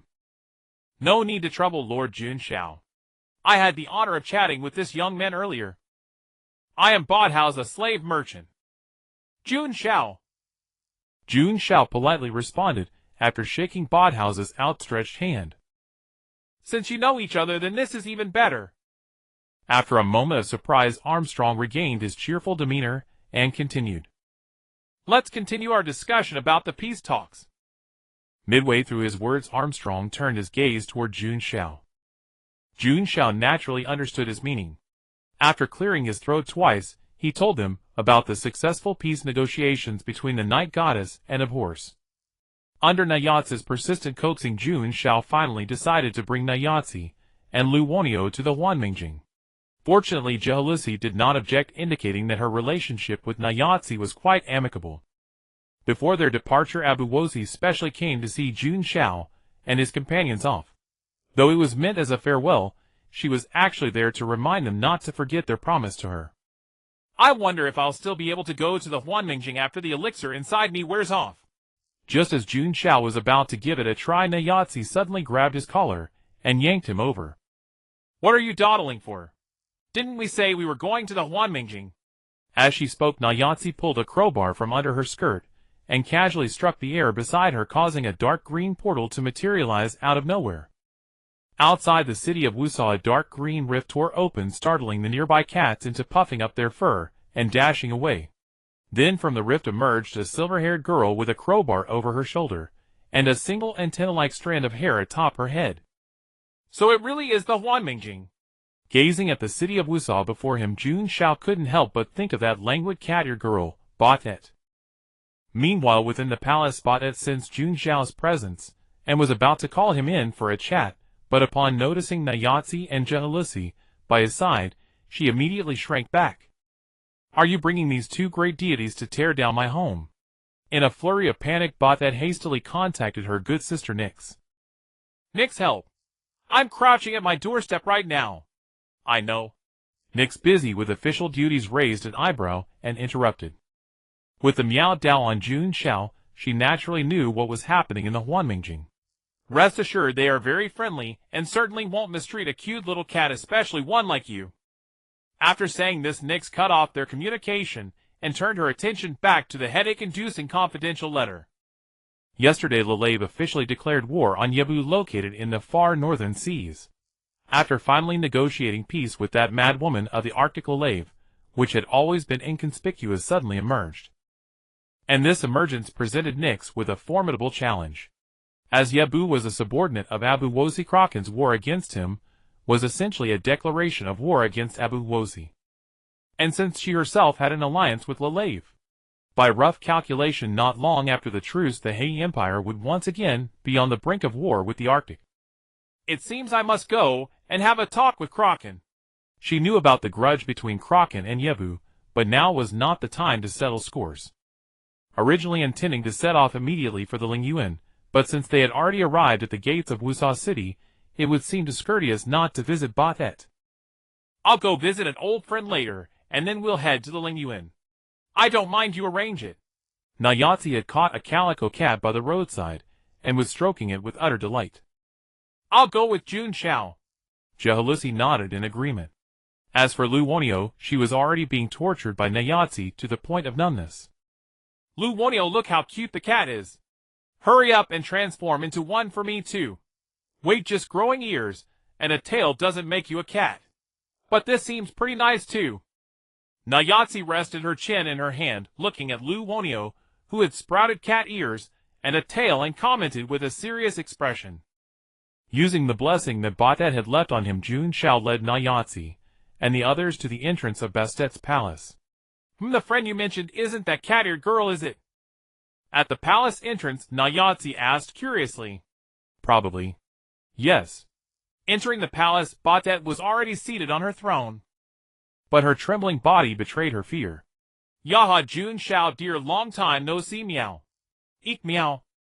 Noticing Nayatsi's gaze fixed on her, Batet was so frightened that she leaped into the air, landing behind the throne, revealing only her drooping cat ears. "Nayatsi, don't frighten her." Sorry, ha ha ha. I was just curious how she'd react." Nayatsi laughed without a hint of remorse, rubbing the back of her head. "The joy of teasing a cat-eared girl is something you just wouldn't understand." "Jun Xiao, dear, did you come looking for me about something, meow?" Summoning her courage, Batet peeked out half her head, her fluffy ears twitching up and down, drawing Lu Wonio's gaze. "Just came to see how you're doing. By the way, is there anything you need my help with?" Batet had helped him before, and now that his strength had grown, it was time to repay her. "Help? No, I'm doing just fine here, meow." Batet quickly shook her head. Under these circumstances, how could she dare to order Jun Xiao around? "It's just that the Huanmingjing has been quite turbulent lately, you better be careful." Halfway through, she felt her words were somewhat redundant. With those two terrifying beings by his side, trouble would turn and flee at the sight of him. "Oh, can you elaborate?" Raising an eyebrow, Jun Xiao grew interested in what Batet had said. Having not visited the Huanmingjing for so long, this was a good chance to learn about the changes here. "I don't really know the specifics, meow." Batet shook her head, her tail curling into a circle behind her. "It's just that there have been more outsiders in Wusa City lately. It seems a war of considerable scale has broken out in the real world, which has stirred up the Huanmingjing as well, meow." "I see. If you ever need anything, don't hesitate to ask." Before leaving, Jun Xiao reminded her once more. "Take care, meow." Seeing Jun Xiao finally leave, Batet let out a long sigh of relief. Her feline instincts told her that the girl with the antenna hair had definitely meant her harm. That look in her eyes, it was as if she wanted to capture her and keep her as a pet. Bastet's intuition was spot on. Nayatsi had indeed entertained that thought for a moment. But then, remembering that she still had Lu Wonio by her side, she lost interest in Batet. Lu Wonio could transform into anything she wanted, which was far better than Batet. Let me stroke your ears a bit. After leaving the palace, Nayatsi grinned and pinched the cat ears that had grown on Lu Wonio from behind. But the moment she touched them, Lu Wonio's cat ears instantly retracted. The ears are very sensitive. Nayatsi's antenna hair immediately stood on end. Little Lu Wonio dared to defy her. Be good. Let me pet them. Whimpering, Lu Wonio turned her pleading gaze to Jun Xiao. Although he couldn't beat Nayatsi, Jun Xiao still steeled himself and stepped forward. He couldn't just watch Lu Wonio be bullied by her. Oh! Seeing Jun Xiao block her way, Nayatsi was a bit surprised, then let out a wicked grin. Are you planning to take the punishment for your little pet? Nayatsi. Haha, I was just joking with Jun Xiao. Seeing jealousy glaring at her angrily, Nayatsi chuckled, completely losing the imposing aura she had just moments ago. You must not bully Lu Wonio anymore either. Jealousy gave a light snort, pulling Lu Wonio to her side and gently stroking the top of her head. Got it, got it. Nayatsi clasped her hands behind her back, shifted her gaze to the side, and whistled out of boredom. Thank goodness jealousy was there. Seeing Nayatsi finally calm down, Jun Xiao breathed a sigh of relief. Although Nayatsi was always smiling and seemed easy to get along with. But he dared not forget Nayatsi's identity, an outer god. Coupled with her mischievous and unpredictable personality, she was anything but a pushover. He only hoped she wouldn't cause him any more trouble on the journey. After getting outside, Jun Xiao did not linger in Wusa City and headed directly to the nearby dock. The location of Lingyuan in the Huanmingjing was somewhat similar to the position of the far north in the real world. To get there, one would need to sail across the sea area. They arrived at Dailesland Port, a renowned small port city. Once inside the city, Jun Xiao and his group became the center of attention. After all, the composition of their group was quite conspicuous, making them look like a bunch of naive and gullible young ladies sneaking out of their homes for the first time. But even so, most people just took a glance and quickly averted their eyes. Everyone was no fool, no matter how harmless they looked on the surface. Anyone capable of entering the Huanmingjing would you think they were ordinary. But not everyone was wise. There were still those who were reckless enough to approach, trying to see if they could swindle something from Jun Xiao and the others. Beautiful lady, are you and your friends looking to rent a boat? Are you talking to me? Jun Xiao raised an eyebrow, his sharp gaze causing the burly man before him to shudder. Casually casting an inspection, Jun Xiao saw through the burly man's malicious intentions at a glance. Judging by appearances is really not a good habit, don't you think? Huh? The burly man didn't immediately understand that Jun Xiao was referring to him, looking completely bewildered. But soon Jun Xiao's merciless iron fist had already come flying. The burly man let out a scream and fell to the ground, unable to rise. Miyawasaki, don't play dead with me. I controlled my strength. His pretense of being knocked out seen through by Jun Xiao, the burly man stopped faking it. He scrambled up, crying and wailing, and prostrated himself before Jun Xiao, begging for mercy. Master, I admit defeat, spare my life. As so weak, can't even take one punch from Jun Xiao. Nayatsi, standing nearby, let out a disappointed sigh. When she saw someone step forward to provoke, she thought there would be more fun, but he knelt down on the spot.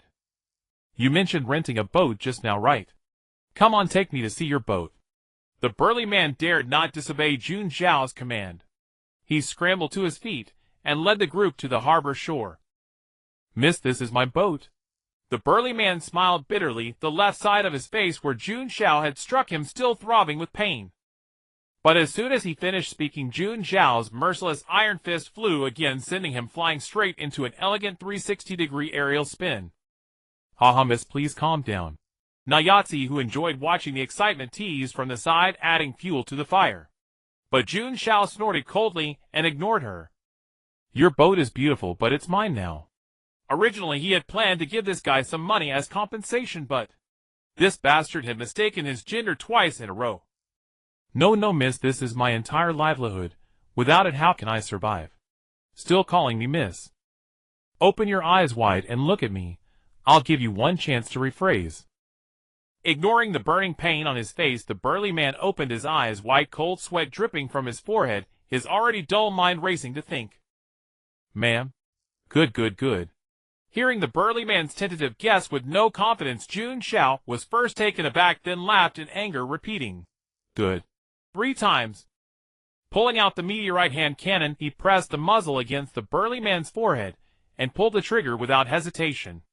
The 3 young ladies behind him showed no reaction to Jun Xiao's action, instead being very interested in the newly acquired boat.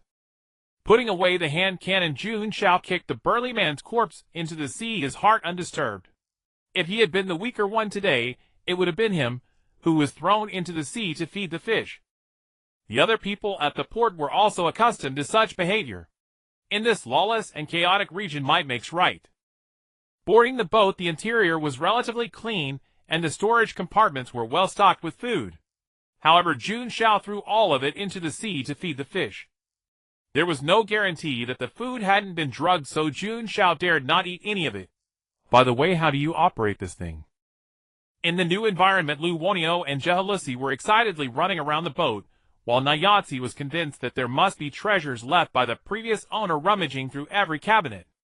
Only Jun Xiao was left alone in the captain's cabin, staring blankly. Looking at the ship's wheel, he recalled the scene when he had sailed on the Keela Ken family's cruise ship. If an octopus with 8 tentacles can steer a ship, then surely I can too. Going to the lowest level of the boat, Jun Xiao inspected the engine and found plenty of fuel. He then raised the anchor and returned to the captain's cabin. A boat is leaving. Hearing the exclamations from the surroundings, many people rushed to the dock, watching helplessly as the boat steered by Jun Xiao sailed away. Which lunatic is this risking his life? Doesn't he know it's the time of the sea tide outbreak? Isn't that Fiki's boat? Fiki was thrown into the sea to feed the fish. Could it be the group just now? Alas, these damned monsters are going to kill people again. The crowd exchanged glances. Although they didn't know Jun Xiao's group, watching them head to their death aroused a sense of sympathy for the doomed. Jun Xiao, let's go fishing together. Unable to withstand their persistent coaxing, Jun Xiao had no choice but to summon Miao Dao, asking her to take over the helm for a while. Meow meow meow. As the saying goes, a cat that can't steer a boat is not a good cat. Miao Dao resolutely accepted the task Jun Xiao had left for her. Afraid that Miao Dao might get bored, Jun Xiao asked Pao Pao to stay and keep her company. After all, the two of them spent all day together, and their relationship was even better than he had imagined. As for Nayatsi, her expression turned subtle when she saw Pao Pao, but she quickly returned to normal. Just fishing is so boring. Why don't we compete to see who catches more? Winner gets a reward, loser gets a punishment. Picking up a fishing rod, Nayatsi snapped her fingers, and her Lolita dress transformed into a swimsuit. She also gave a sly wink to Jun Xiao behind her. Reward? Jehalusi and Lu Wonio's eyes lit up simultaneously, and they immediately nodded in agreement. Fishing, huh? Staring at the sea, Jun Xiao couldn't help but think of Keela Ken and the others far away across the ocean. He wondered how they were doing now. Yahoo! First fish on the hook. Hey, stop daydreaming. You don't want to face the hell-level punishment I prepared, do you? Having successfully gotten first blood, Nayatsi cast her line again, speaking to Jun Xiao with malicious intent. Jun Xiao settled into the lounge chair between Guheluos, and Nayatsi casting his fishing line into the sea. Rare leisure time indeed. There was something quite pleasing about a good fishing trip.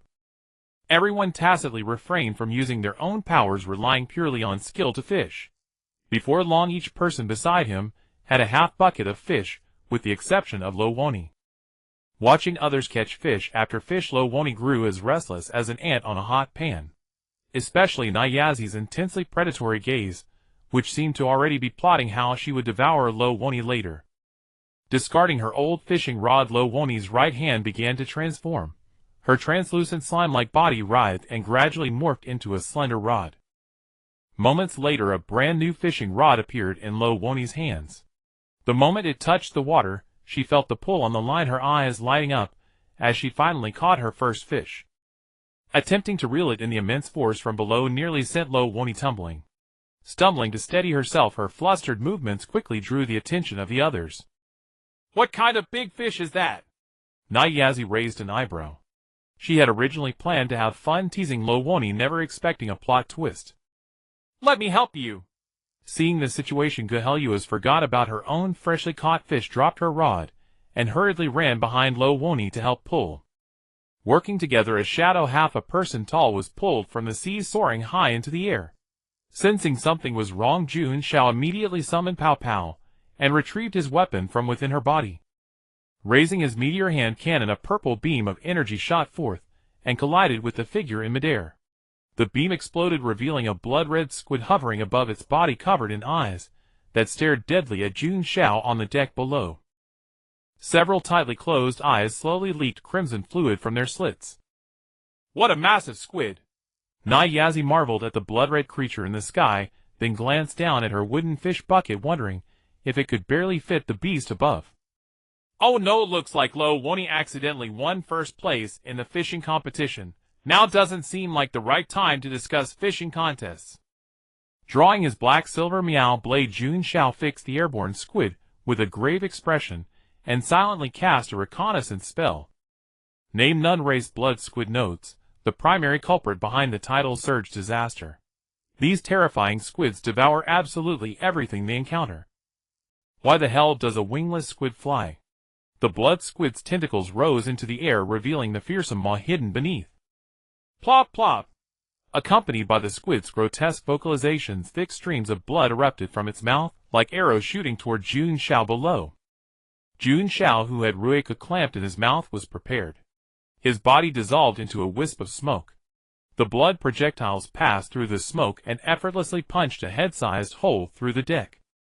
My brand new ship! Nyazi cried out in anguish, staring at the hole in the deck. Seizing the opportunity, while the squid's oral plasma was coagulating, the smoke dispersed. Jun Xiao aimed his meteor hand cannon at its mouth and unleashed a barrage of energy beams. The purple beams precisely shattered the uncoagulated blood projectiles in the squid's maw. Interrupted in its attack, the blood squid was instantly enraged, its tentacles darting downward. Stowing his meteor hand cannon, Jun Xiao reversed his grip on the black-silver meow blade. With several effortless slashes, all incoming tentacles were severed. The blood-red appendages fell onto the deck, crimson blood slowly oozing from their stumps.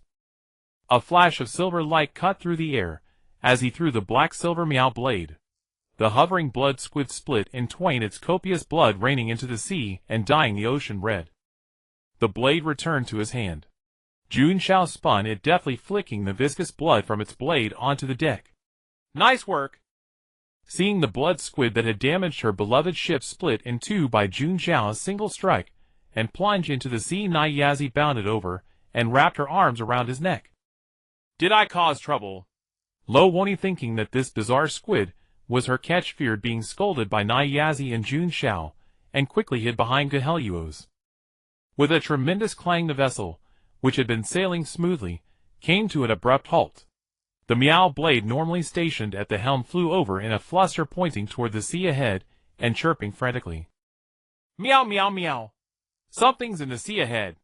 Following the direction the meow blade's paw indicated, Jun Xiao saw that the entire stretch of sea had turned blood red. At first, he mistook it for blood, but upon closer inspection, those densely packed crimson specks were actually the very blood squids from before. Splash! Blood squid shot out of the sea, one after another, like rockets, surrounding Jun Xiao's vessel from all sides. How lively! Nyazi's eyes sparkled. The cowlick on her head stood upright instantly. In her hand appeared a crowbar, from somewhere unknown, and she gazed excitedly at the airborne blood squids. Guheluos shielded Lo Woni behind her, cold light flickering in her eyes. Dare to disturb their fishing trip. Kill them all. She slowly raised her hand. Her soul exposed eye took on a maroon-like crimson hue. With a gentle grasp of her hand toward the sky, a large group of blood squids was suddenly drawn together. Under relentless pressure, they exploded like fireworks. Gazing at the gap Guheluos had forcibly torn through the blood squid encirclement, Jun Xiao drew a cold breath. He had thought himself formidable after growing stronger, but Guheluos had become even more terrifying than before. The ordinarily cute and harmless girl had transformed into a death-bringer, passing sentence on her enemies. Looks like Guheluos stole all the spotlight, Nyazi said nonchalantly, stepping forward slightly and gently tossing the crowbar in her hand. The seemingly ordinary crowbar spun through the air, plunging into the blood squid horde and carving through them like a lawnmower. After completing one rotation, Nyazi yawned, stretched, and caught the returning crowbar. By the time the agate blast gun in Jun Xiao's hands finished charging, the blood squids overhead had already been completely wiped out by Nyazi and Guheluo's. They're all dead already. Scanning the deck entirely stained red, Jun Xiao drew his gun and looked around blankly. He had held back to charge a massive attack only to find his teammates had already finished off all the enemies. You, those pesky things are gone. The crowbar vanished from her hands as Nyazi wiped away a bead of sweat that wasn't actually there. Let's go back to fishing. The crimson hue faded from Guheluo's eyes. She walked up to Jun Xiao, tilted her head, and smiled. Do you really think there are still fish in this sea? Staring at the utterly blood-red sea surface, Jun Xiao couldn't help but retort. But the moment his words left his mouth, movement rippled across the sea once again. A massive blood-red nautilus suddenly burst from the water. Upon its white and red mottled shell, slender razor-sharp spine-like protrusions instilled dread, while a pair of eyes brimming with madness and murderous intent fixed upon Jun Xiao on the deck. Having scanned the information about the suddenly appeared monster, Jun Xiao's expression brightened with delight.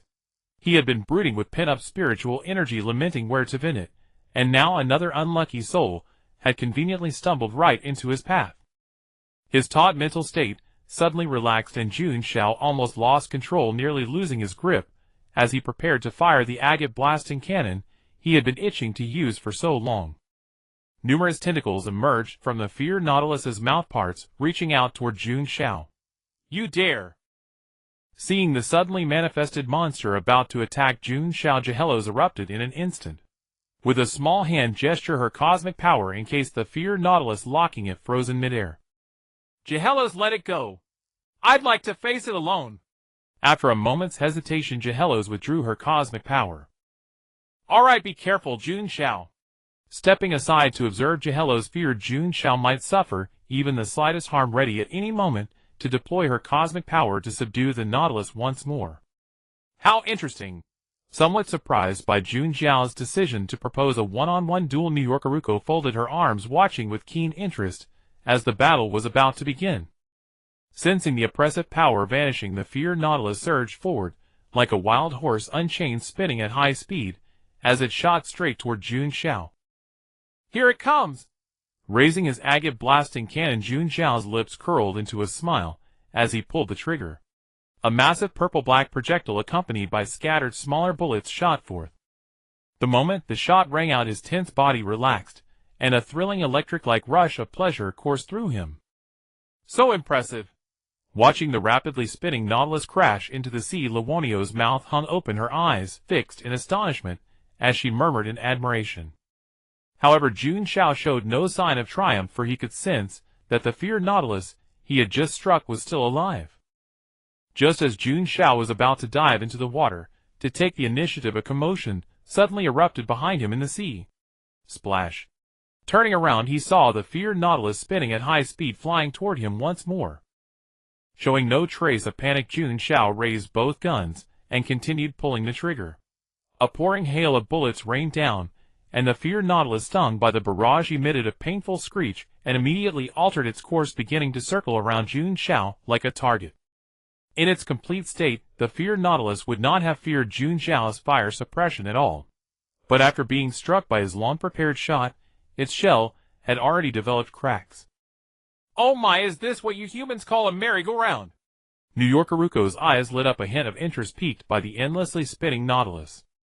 Unable to lock onto the nautilus moving at such high speed, Jun Xiao holstered both guns and drew his black silver cat blade, taking the initiative to strike. Leaping high into the air, he attempted to clear the nautilus's spinning ring, just as he had anticipated. The nautilus immediately changed its trajectory, aiming precisely at his opening and charging straight toward him. Gripping his short blade tightly, Jun Xiao narrowed his eyes and delivered a casual sweeping strike. The blade collided with the spines on its back, halting the nautilus as it spun at high speed. It's hooked! An army of tentacles erupted from its mouthparts, rushing wildly toward Jun Xiao in a frenzied attempt to engulf the human before them and swallow him whole. Jun Xiao! Witnessing Jun Xiao trapped in a sphere woven from tentacles, Jahelos's pupils turned blood red. She was about to intervene when New York Aruko raised a hand to stop her. You should have more faith in Jun Xiao Jahelos. In an instant, a flash of blade light swept past, and the tightening cage instantly disintegrated. Jun Xiao floated effortlessly in the air, his short blade in hand, his black coat rippling in the wind behind him. See, Jun Xiao is completely fine. New York Aruko chuckled confidently, her gaze fixed on Jun Xiao in the sky, lost in thought. Too weak. His tone carried an undercurrent of disappointment as Jun Xiao shook his head at the Nautilus before him. Though far stronger than the blood squid they had faced earlier, it still fell short of pushing him to his limits. Moreover, he faintly sensed that the spiritual energy within his body had grown even stronger, so powerful that it seemed to be slipping beyond his control. Finding this battle pointless, Jun Xiao was just about to put the feared Nautilus down for good, when to his surprise, the creature that had been furiously attacking him moments ago actually retreated into the sea. Just then the rising sun appeared on the horizon. After a moment's hesitation, Jun Xiao sheathed his short blade and chose not to pursue. There might be other terrifying creatures lurking in the deep sea, and rashly chasing could surely invite unnecessary trouble. Besides, his purpose here was to find Armstrong in Cold Plains. There was no need to waste time here. Next time you won't be so lucky, he muttered to himself, stretched lazily, and returned to the cabin. He carried a bundle of wooden boards back out, intending to patch the holes in the deck. Let me help you, Jun Xiao. Jahelos stepped forward, speaking softly. Before Jun Xiao could respond, the wooden boards in her arms took flight, hovering in midair before each drifted toward the damaged sections of the deck. In no time at all, Jahelos had patched every hole on the deck. Seeing her efficiency, Jun Xiao, who had just been feeling quite confident in his own abilities, suddenly felt as though a bucket of cold water had been poured over him. He envied Jahelos's ability to manipulate objects with her mind. Are you thinking about learning Jahelos's powers? New York Aruko, as if reading his mind, stepped forward with a tempting smile. Do you have a way, New York Aruko? Hearing her words, Jun Xiao's eyes lit up. Right now, he had all the strength but no technique to wield it properly. If New York Aruko could teach him how to use his spiritual energy, his power would surely reach a new level. Oh, absolutely. With that, New York Aruko slowed her pace, blinked, and flashed a playful smile. But I won't just tell you for free. You'll have to pay a price. Please amuse me, young master. As long as I'm pleased, I'll give you what you desire. Fearing Jun Xiao might not take the bait, New York Aruko pressed her temptation further. Ignoring New York Aruko's strange proposal, Jun Xiao turned his attention to Jahelos instead. After hearing Jun Xiao's request, Jahelos tilted her head in confusion. She used her cosmic power purely by instinct. It was as natural as breathing, with no particular method or technique involved. However, not wanting to disappoint Jun Xiao, Jahelos racked her brains and demonstrated repeatedly in front of him. Is it roughly like this? And then like that, and then like this again? Like this and then something else. Jun Xiao channeled his spiritual energy, trying and failing repeatedly, yet the wooden boards on the ground remained utterly motionless. Hee.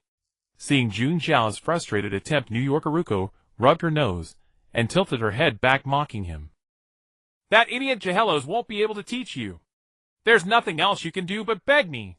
As she spoke, she suddenly felt a chill in the air and shivered. Strange. How could she possibly feel cold? Just as she was puzzling over it, a hand rested on her shoulder. Heh. Hee, so I'm just an incurable fool in your eyes, New York Aruko. Staring into Jahelos's blood-red eyes, New York Aruko's heart trembled. She realized she had been a bit too smug earlier. Misunderstanding, it's all a misunderstanding.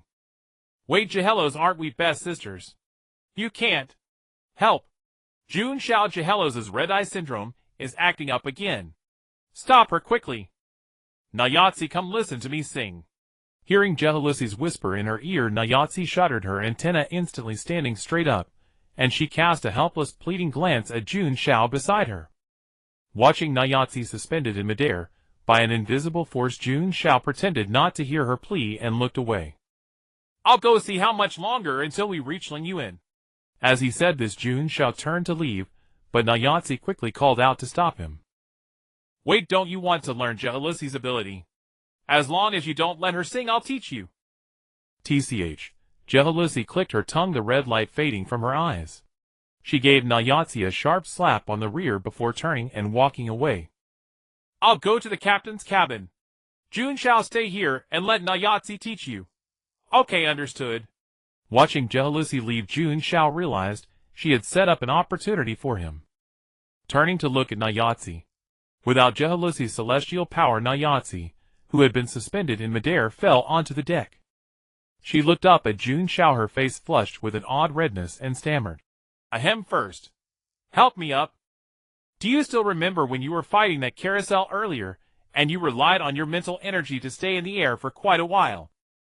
As she spoke, Nayatsi instinctively reached for her rear, but the moment her palm touched it, the searing pain made her antenna shoot up again. Hearing Nayatsi's words, Jun Xiao suddenly realized, had he accidentally learned to fly? But when he tried to channel his mental energy again, he found he couldn't replicate the effect no matter what. Maybe I need to first form mental wings.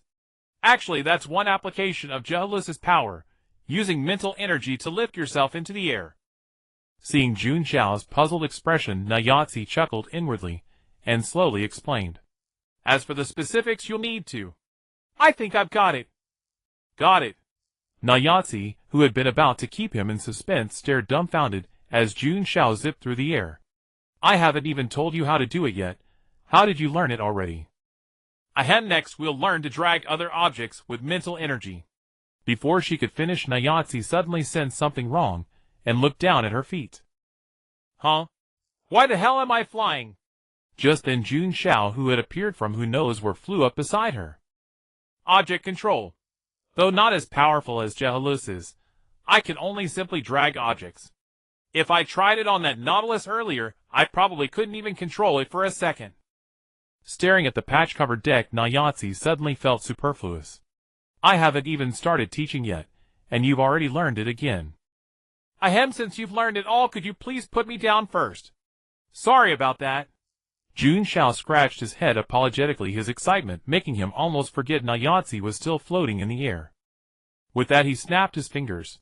Feeling the mental energy acting on her dissipate, Nayatsi landed softly on the deck. Just then Jealousy emerged from the captain's cabin, a bubble on her head and a cat-shaped sword in her arms, and called out to Jun Xiao. Jun Xiao, we're about to dock. Buzz buzz, yo, long time no see. Seeming to hear the bubble speaking to her, Nayatsi raised a hand and replied absent-mindedly. But seeing Bubble and Nayatsi acting like old acquaintances, Jun Xiao was baffled.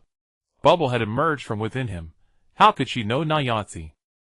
With a lurch, the ship suddenly stopped, interrupting Jun Xiao's thoughts. Suppressing his doubts, he let his body float lightly and followed Jealousy and the others as they flew ashore. No matter what Nayatsi was like, Jealousy and Bubble would never harm him. Where should we go now? Nayatsi yawned, about to fall asleep from boredom if she didn't find some fun soon. Bubble! Hearing Jun Xiao call her, Bubble vanished from atop Jealousy's head and appeared beside Jun Xiao in the next instant. Reaching into Bubble's interior, Jun Xiao fumbled around for a while before finally finding the sphere Armstrong had given him, a small, highly metallic, futuristic-looking ball. As soon as he took it out, the top of the ball split open, revealing a metal rod that then unfolded into a miniature helicopter rotor. Welcome, honored guest of the Moon Worship sect. Armstrong's custom messenger will continue to guide you. The metal ball spoke. Jealousy stared at the suddenly flying talking messenger as if facing a great enemy and stepped back. Don't be afraid, Jealousy. This little thing is here to lead the way. Okay. Realizing her overreaction, Jealousy's cheeks flushed slightly, and she hugged the cat-shaped sword tighter. Meow. Feeling the sudden pressure, the cat sword let out a plaintive meow. Following the messenger, Jun Xiao and his party walked across the desolate land. Before long, they encountered the first living beings since coming ashore. Several Linjiwaners, leading slaves, bowed respectfully upon seeing the messenger beside Jun Xiao. Welcome to Ling Yuan, esteemed guests. Jun Xiao nodded in acknowledgement. As they advanced, they encountered more and more Linjiwaners, all of whom treated Jun Xiao with the utmost respect. Finally, after walking for who knows how long, they arrived at an inhabited city. Brother Jun Xiao, I've been waiting for you. A man in a white suit stepped forward, gracefully removed his top hat, and bowed slightly. When Armstrong saw Nayatsi and jealousy behind Jun Xiao, a flicker of fear flashed in his eyes, but he quickly concealed it. The journey has been long. How about I arrange accommodation for you all first? That works. Jun Xiao nodded. Learning the moon worship sect's technology would take considerable time. No need to rush.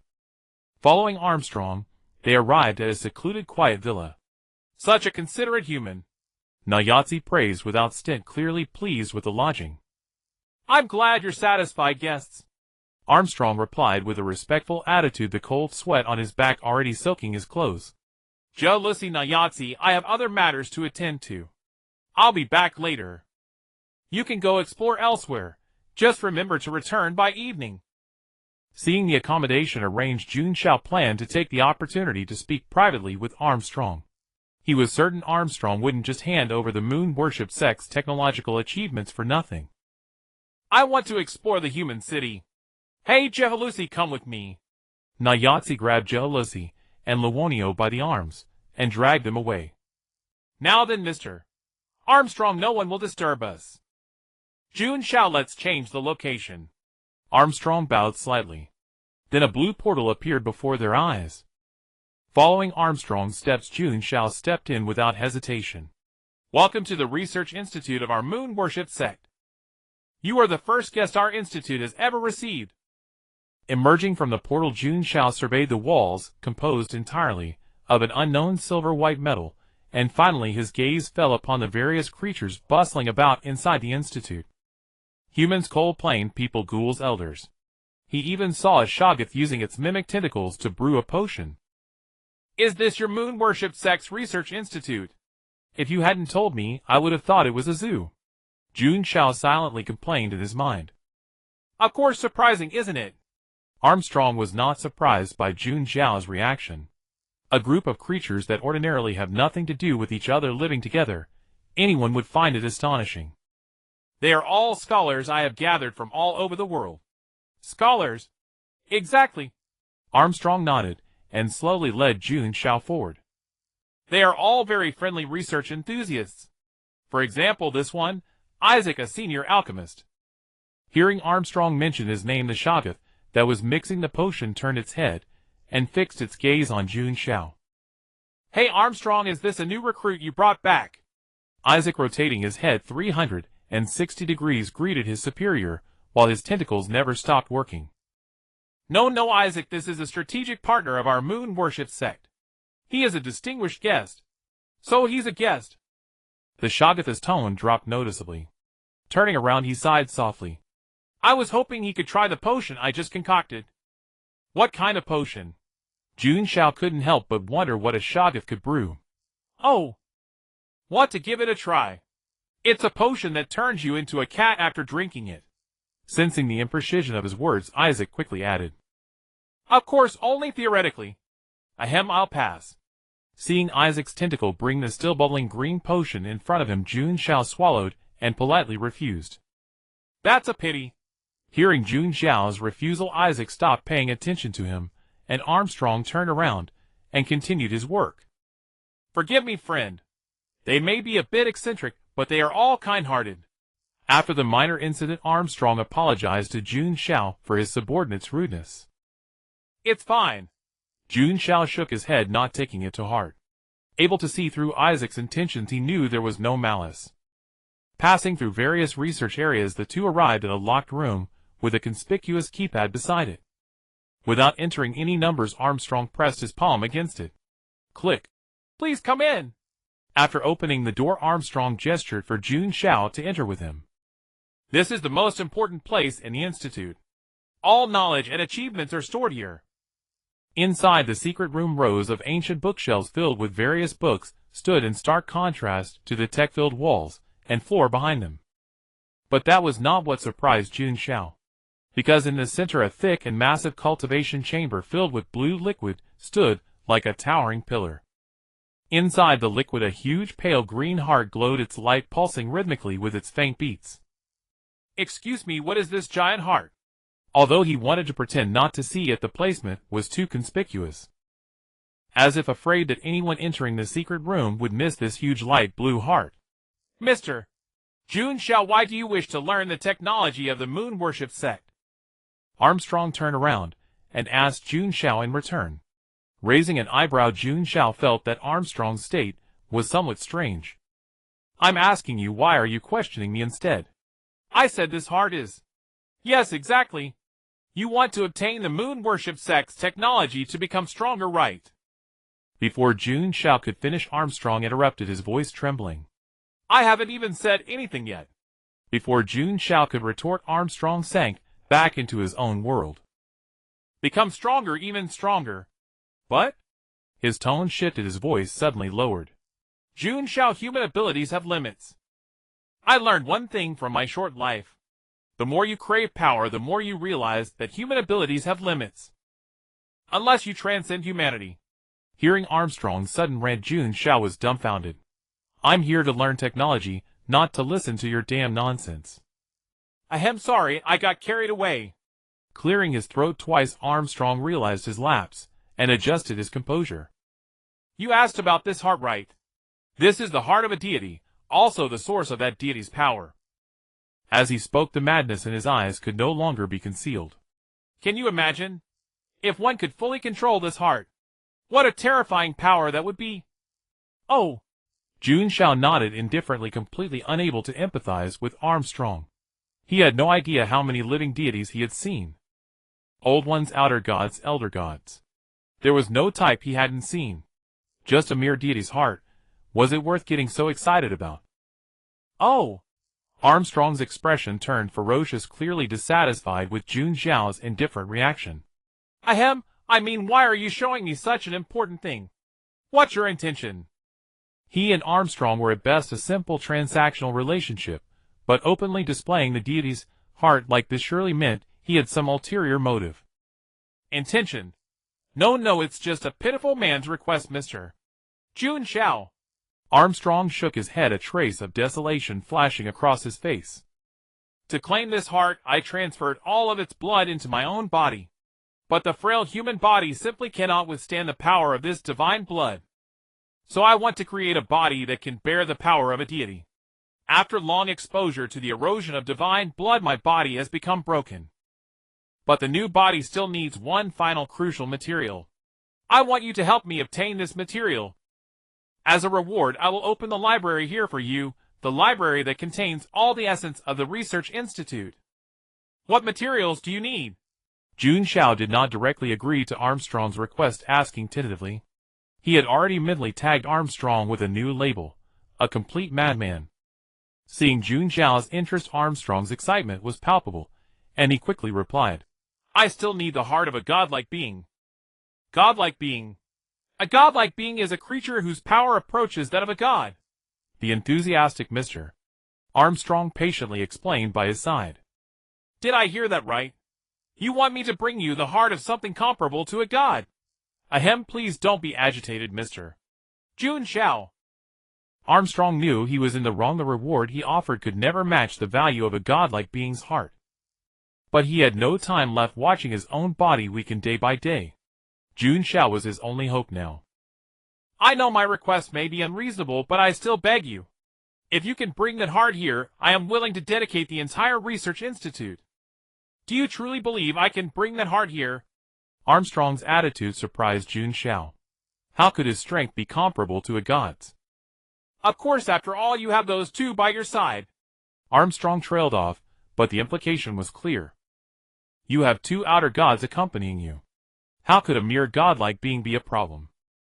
Hearing Armstrong's words, Jun Xiao understood that the man was trying to indirectly enlist the help of Nairuko and Garros through him.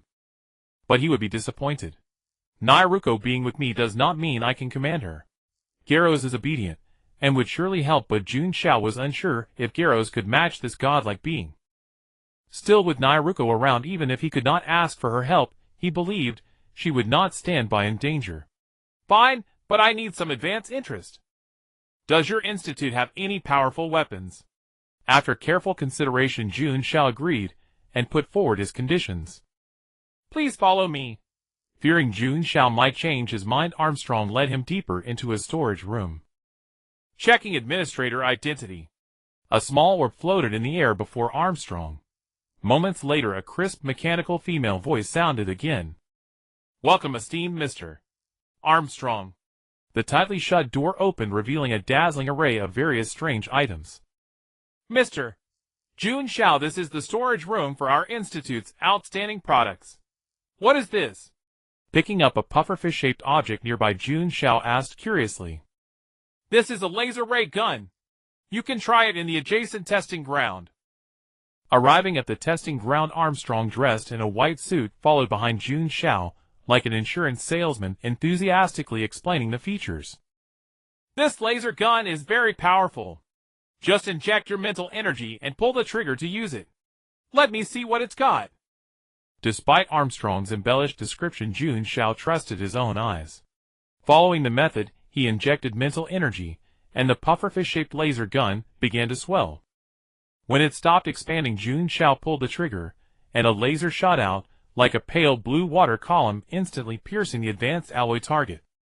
Fortunately, the testing room's walls were reinforced with special spells stopping the laser. This laser is quite impressive. Before Jun Xiao could finish, a gun barrel suddenly popped out from the back of the pufferfish. A water column shot out, hitting Jun Xiao square on the head. What the hell is this? Caught off guard, Jun Xiao dropped the pufferfish gun to the ground. I forgot to mention these weapons might have a few minor flaws. For example, this gun. Its creator was a fisherman living in the sea who often needed to replenish moisture. So for convenience, he installed a setting that automatically sprays water at the user every time the gun is fired. Rest assured, the water we use is pure natural water from the deep Arctic Ocean, free of any industrial components. Absolutely no pollution. After testing several more weapons with his chin still dripping water, Jun Xiao silently picked up the pufferfish gun. A pistol that required a magazine change after each shot. An exoskeleton that went berserk every 10 minutes. Compared to the other weapons, this water-spraying pufferfish was a breath of fresh air. Moreover, those other weapons had irreparable flaws. This dolphin gun, Jun Xiao could find its creator, and have the hydration function disabled. Holding the dolphin gun, Jun Xiao followed Armstrong to a fishman wearing a fishbowl on its head, blowing bubbles. You want to modify this genius hydration function of mine? The fishman said with a hostile tone, its dead fish eyes fixed on Jun Xiao. Water is the source of life. Even though you're human, can't you open your mouth to catch it when you fire? Ahem, Justin, this is a distinguished guest. Just modify the weapon as he requests. Seeing the dispute rise, Armstrong quickly spoke softly in reprimand. You just don't understand how important 8 glasses of water a day are. Stop your nonsense, or I'll punish you with nothing but seaweed this month.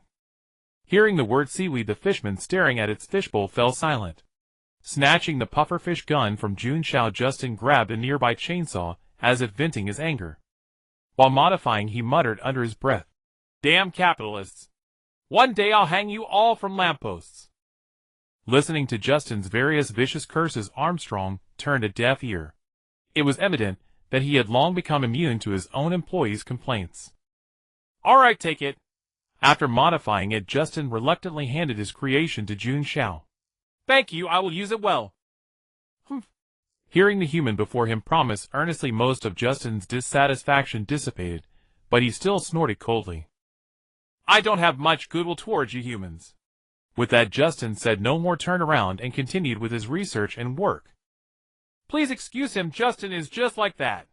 The deep sea where he used to live was polluted by humans, forcing him to wander around. Later I met him, appreciated his talent, and recruited him here. As luck would have it, the country where the godlike creature resides is precisely the culprit that polluted Justin's homeland. As he spoke, Armstrong seemed to recall something, and let out a soft sigh. Those ignorant and fearless fellows also got their punishment. All the people on that isolated island turned into monsters. And that godlike creature is at the deepest part of the island. After listening to Armstrong's explanation, Jun Xiao gained a rough understanding of where he was going. What is the exact location of that isolated island? It's located in the southern sea of the continent. In reality, I have already set up a teleportation array there. If you're ready, you can depart anytime. Armstrong, who had long coveted the godlike creature, had already made thorough preparations. All right, I'll come find you tomorrow. After bidding farewell to Armstrong, Jun Xiao returned to the villa that Armstrong had prepared for them. He was about to inform Guheluosai and the others that they would be leaving tomorrow. But upon opening the door, he found that there was no one inside. Logically, it was almost evening Nyazi, and the others should have been back. Could something have gone wrong? Arriving in the city of the Cold Plain people relying on a faint sense of Guheluosai's location, Jun Xiao came to the dock. Everyone on the road looked panicked, and some even ran towards the dock with weapons. Seeing this, Jun Xiao sensed something was wrong, thinking that Nyazi and the others had caused trouble. However, he wasn't worried about their safety, rather he was afraid they would kill all the Cold Plain people. After all, this was Armstrong's territory. At the very least they should leave a few alive.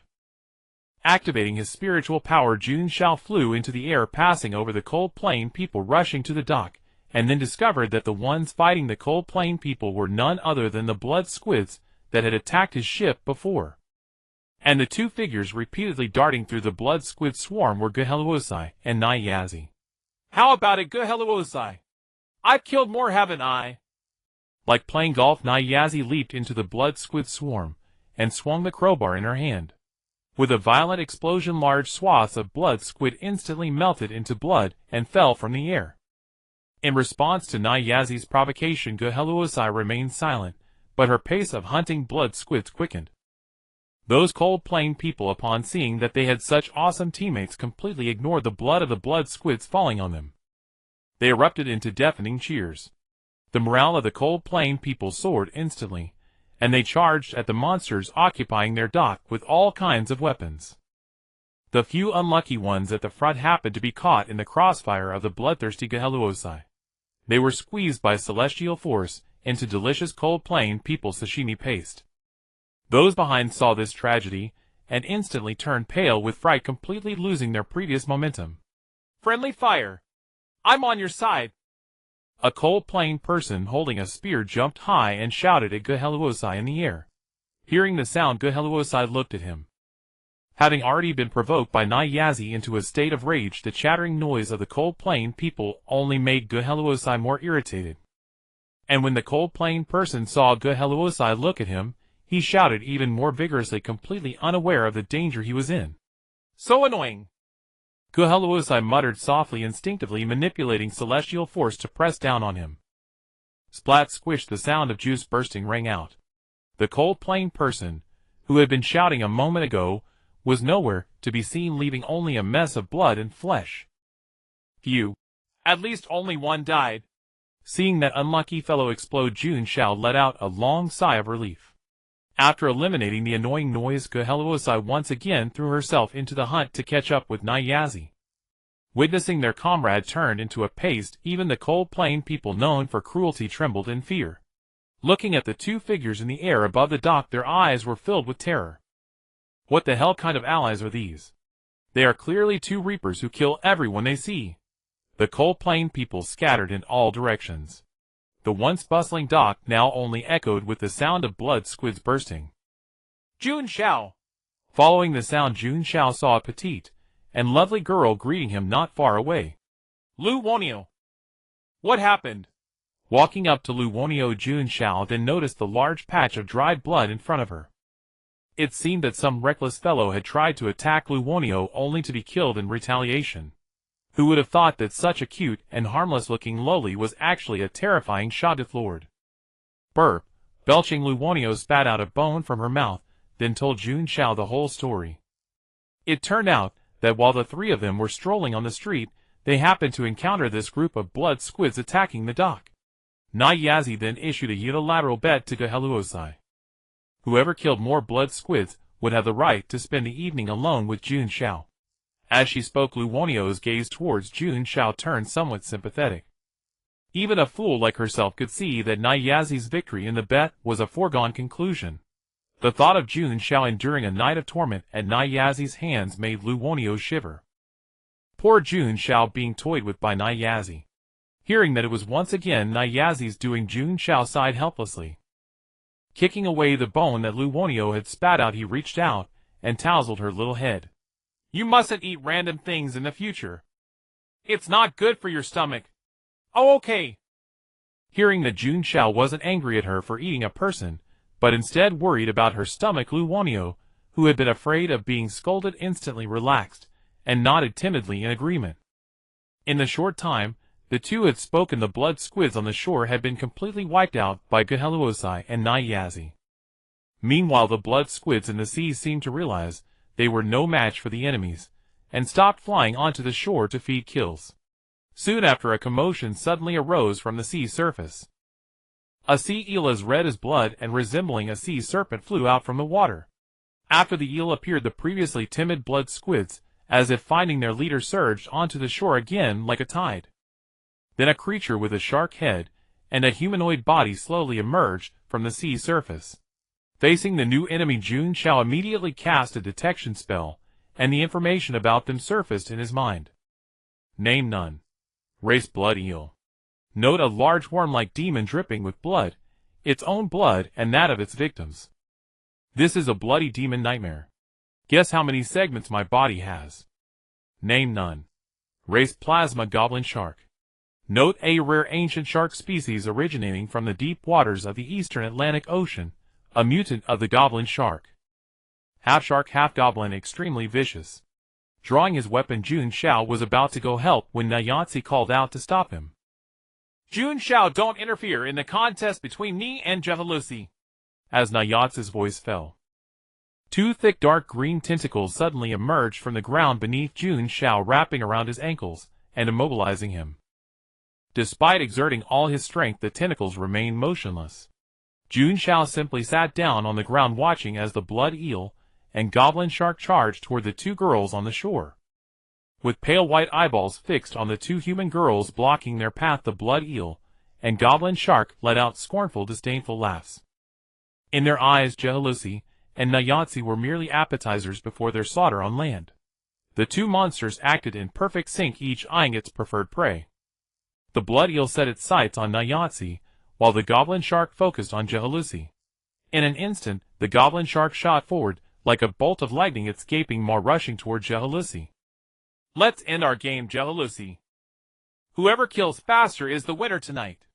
With that, Nyazi grabbed her crowbar, brushed past the goblin shark charging at Gehelusi, and charged straight toward the blood eel hovering in the midair above the sea. Gehelusi's expression turned solemn. Dragged into a bet by Nyazi without understanding, she had no way out. The only thing she could do was kill her enemy as fast as possible. Raising her slender hand, she conjured a transparent wall of celestial force before her. The fast-moving goblin shark, completely unaware, slammed headfirst into it, nearly crooked its own long, sharp skull. The dazed goblin shark shook its head and glared at Gehelusi with burning fury. Was it being toyed with by its food? Recovering, it leaped aside, and from its bloody fawn-filled maw shot several spike-shaped plasma bolts at Gehelusi. Gehelusi, watch out! Just as he warned Gehelusi, the two tentacles beneath Jun Xiao suddenly stretched upward, tightly sealing his mouth shut. Hearing Jun Xiao's warning, Gehelusi unhurriedly activated the celestial force and blocked the goblin shark's attack again.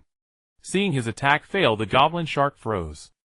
Seizing the enemy's opening, Gehelusi pinched her little finger, and the invisible celestial force pressed the man-high goblin shark firmly to the ground. Roar, roar, roar! The goblin shark let out a strange cry, struggling to break free from the binding. But the more it struggled, the greater the force crushing it. Gradually, the goblin shark's roars turned into agonized screams. The sounds of bones breaking and blood plasma bursting were particularly piercing. A red glint flickered in Gehelusi's eyes, and the celestial force suppressing the goblin shark suddenly intensified. The man-high creature was compressed into a small sphere the size of an orange, dropping to the ground. Having dealt with her opponent, Gehelusi quickly looked at her rival Nyazi. There she saw Nyazi leaning on her crowbar, dozing off. As the sounds of Gehelusi's battle faded, Nyazi suddenly woke with a start. Ahem, is it over already? Having witnessed the whole thing, Jun Xiao let out a soft sigh. From the start to the end of the fight, Nyazi had only taken 5 seconds. The reckless blood eel had eagerly opened its mouth and charged straight at Nyazi in a mutual rush. Then Nyazi blew it up into a bloody firework with a single swing of her crowbar. Lost. I lost. The red glint in Gehelusi's eyes faded and her gaze dimmed. Like a defeated dog, the girl hung her head and walked over to Jun Xiao. After helping him tear off the tentacles Nayatsi had created, she said in a dejected voice, I'm sorry, Jun Xiao, I can't protect anything. It's okay, Jehalusi, you did great. Jun Xiao gently stroked Jehalusi's hair and comforted her softly. It wasn't that Jehalusi was weak, the opponent was simply too strong. If it were him dealing with a blood eel, he would need at least a dozen exchanges to handle it. But Nayatsi had blown it up with a single swing of her crowbar. Hey, Jehalusi is the loser. Shouldn't you give the winner some reward? Nayatsi popped her cheeks, hopping over with her antenna pointing at Jun Xiao's face in protest. We're leaving here tomorrow to find something on a small island to the south. Ignoring Nayatsi's pout, Jun Xiao informed them of the plan. I'm not going. Seeing that Jun Xiao wasn't responding to her, Nayatsi pouted angrily. Armstrong asked me to help him retrieve the head of a godlike being. Don't worry, Jun Xiao, I'll protect you. Though she had no idea what a godlike being was, Jehalusi still patted her flat chest and quickly promised. Godlike being. Nayatsi raised an eyebrow, instantly seeing through Armstrong's intention, and muttered to herself. I see, trying to create a god himself, quite a daring human. Then she cleared her throat, shaking off her sulking demeanor. Sounds interesting, I'll tag along too. Hearing Nayatsi say she would go, Jun Xiao felt relieved. He had deliberately mentioned the godlike being to lure her into joining him on the isolated island in the South Sea. Let's rest here for the night, and set out at dawn. Just as he was about to leave with them, Jun Xiao turned around and bumped into the late-arriving Armstrong. Jun Xiao, are you hurt? Armstrong said with a worried face, his gaze inadvertently glancing at Nayatsi and the others behind Jun Xiao. Although he knew very well that with such a being by Jun Xiao's side, he couldn't possibly get hurt, polite words still had to be said. No major harm. That's good. Armstrong let out a sigh, looking as if he truly cared about Jun Xiao's safety. Thank you for helping us deal with the monsters from the sea. Leave the cleanup to me. It's a small favor. After exchanging pleasantries, Jun Xiao left with Nayatsi and the others. Watching their retreating figures, Armstrong suddenly saw. Nayatsi's body was still walking forward, but her head suddenly turned around alive to look at him. Yet in the blink of an eye he only saw Nayatsi's back as she followed closely behind Jun Xiao, and the eerie scene was gone. Shaking his head, Armstrong didn't think much of it, attributing it to nervousness and an illusion. He turned around to gather his men and began repairing the dock. A nice tool. Upon returning to their lodgings, everyone retreated to their own rooms. Gehaluosai watched Jun Xiao walk into a guest room, her words caught in her throat as she restrained herself from following. After all, she had lost the wager. Tonight Jun Xiao would belong entirely to Nayatsi. Thinking of this, she cast a sidelong glance toward her. Nayatsi was playfully twisting the cat tail that Luonio had conjured. The reserved Luonio stood with her head bowed, but suddenly felt Nayatsi pull hard. Her hands instinctively flew to cover herself. Nayatsi Luonio has had a long day. Leave her alone.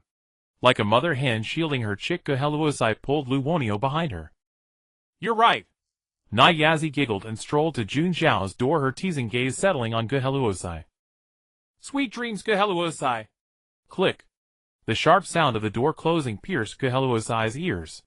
Watching Nayatsi enter the room, the exhausted Jun Xiao instantly perked up. Though they had known each other for no short time, this was the first time he found himself alone with her.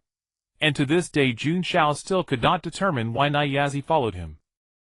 At first, he had thought Nayatsi was merely accompanying Gehaluosai. But gradually Jun Xiao came to realize she was after him, and combined with her strange and shifting ways, he had always deliberately kept his distance from her. Now it's just the two of us, how nice! Nayatsi suddenly said with a smile, slowly approaching the dazed Jun Xiao. What are you doing? He hurriedly stepped back 2 paces to create distance. But Jun Xiao bumped into the bed behind him and landed squarely on it. What am I doing? At night naturally we sleep. Nayatsi lay beside Jun Xiao, blinking at him with such an innocent appearance that it was impossible to detect even a hint of mischief. Look, we have to travel tomorrow. Resting early can't hurt, can it? After a moment of suspicion, Jun Xiao laid down, though he still deliberately kept his distance from her. He'd just lie down a moment. Surely nothing wrong with that. With such an optimistic thought, drowsiness enveloped his mind. In his last moments of consciousness, Jun Xiao cast a sidelong glance at Niazi beside him. Seeing the faint smile on her face, he immediately understood he had been tricked again. Jun Xiao! Niazi softly tested the air next to him. Confirming he was truly asleep, the smile vanished from her face, instantly replaced by a seriousness starkly different from before. I hope this time won't disappoint me. She extended her palm and gently stroked Jun Xiao's cheek, whispering softly. This was no longer the first time she had encountered a human bearing Azathoth's power. But they were ultimately still human. And without exception, all humans had short lifespans and were prone to losing control. Somewhat as stable as Jun Xiao, this was her first time encountering such an individual. Though Geheluosai and the others had already concluded that Jun Xiao was the consciousness born from the Lord with an endless blind imbecilic slumber. But Niazi trusted only her own eyes. Releasing a thread of spiritual sense, she closed her eyes, intending to probe the depths within Jun Xiao's body. To know whether it was so or not, one simply needed to investigate. Tracing this spiritual sense across Jun Xiao's entire body, Niazi discovered a place shrouded in mist. Even stranger, her spiritual sense could not penetrate the mist at all. Perhaps he truly is. All she needed to do now was step into the mist and see what lay within. The moment she crossed into the mist, Niazi's vision went black and her mind dissolved into chaos. When she regained consciousness, she found herself standing within a palace. And at the very center of the palace, something twisted and constantly shifting slept in deep slumber. Beside this entity whom Niazi knew all too well, countless servants furiously beat formless great drums, and various strange instruments filled the air without ceasing. But without exception, the sounds they produced were so chaotic and nauseating that any normal creature surrounded by such music would likely go mad on the spot. Jun Xiao, you truly. The moment Niazi spoke his name, the ever-changing presence in her vision froze into Jun Xiao's form for an instant. Then Niazi felt the Jun Xiao, at the center surrounded by the Old Ones, actually look at her. But only for a fleeting moment before everything returned to normal. The horde of Old Ones continued to play their lullaby with fervor, and he remained asleep. Yet Niazi knew with absolute certainty that what she had witnessed was no hallucination. That Lord had truly birthing a divine consciousness. The thought filled her with more excitement than she had ever known. Niazi had never forgotten her mission. She was the messenger of Azathoth tasked with executing his will. And now, he had awakened consciousness, meaning he no longer wished to remain in purposeless slumber. The fact that she had only just noticed this change in the Lord filled her with vexation. Truly negligent. As she spoke, her gaze fell upon the Old Ones still desperately playing around her. The lullaby should be stopped, everyone. No Old Ones ceased their movements. They continued playing those monotonous notes without tiring. I said this performance is over. The moment Niazi's words fell, all the bizarre instruments in the Old Ones' hands turned to powder, scattered as dust into the wind. Seeing their instruments vanish, the Old Ones descended into instant chaos. This was their means of survival. If the presence in the deepest chaos awakened, all things would be destroyed by him. An Old One nearest to Niazi emitted a strange guttural growl at her, completely unaware of the existence it faced. You want me to be buried with your guitar? Niazi paused, then doubled over with laughter. She could not recall when the last time was that someone dared to provoke her. Perhaps it was that little flame that liked chasing her avatars to bite, but Niazi had little interest in it. She would release several avatars to tease it tomorrow. It had been amusing at the time. Snap. With a single finger snap from Niazi, the Old One that had growled at her fell silent. Like his beloved guitar, he turned to dust and scattered into the wind. Only then did the other Old Ones recognize the identity of this unwelcome guest, the crawling chaos Nyarlathotep. All right, comrades, I hereby grant you the honor of firing cannon salutes for that Lord's awakening. At that moment, all the great Old Ones present were likewise aware. Something within their own bodies began to stir restlessly. My body feels so swollen, as if something is trying to break out. Messenger Lord, we meant no disrespect earlier. Please spare us. Niobe completely ignored the trembling wretches begging for mercy around her. She slightly raised her head, gazing at the profound darkness above the palace. The stars tonight are so beautiful. She hummed a tune and lightly leaped dancing with carefree steps. Watching Nyoga approach, that unfortunate great old one couldn't help but tremble. Boom! With a deafening explosion, the great old one burst apart without warning.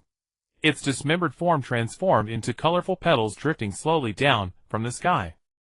Like dominoes toppling one after another, the remaining great old ones exploded in succession. Nyoga smiled, dancing amidst the sea of flowers, like an ethereal spirit. What a beautiful birthday celebration! This is his rebirth.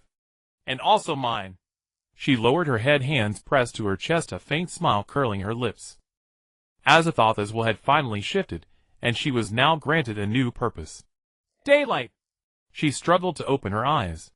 Jun Xiao gazed at the sliver of sunlight streaming through the window, his expression dazed.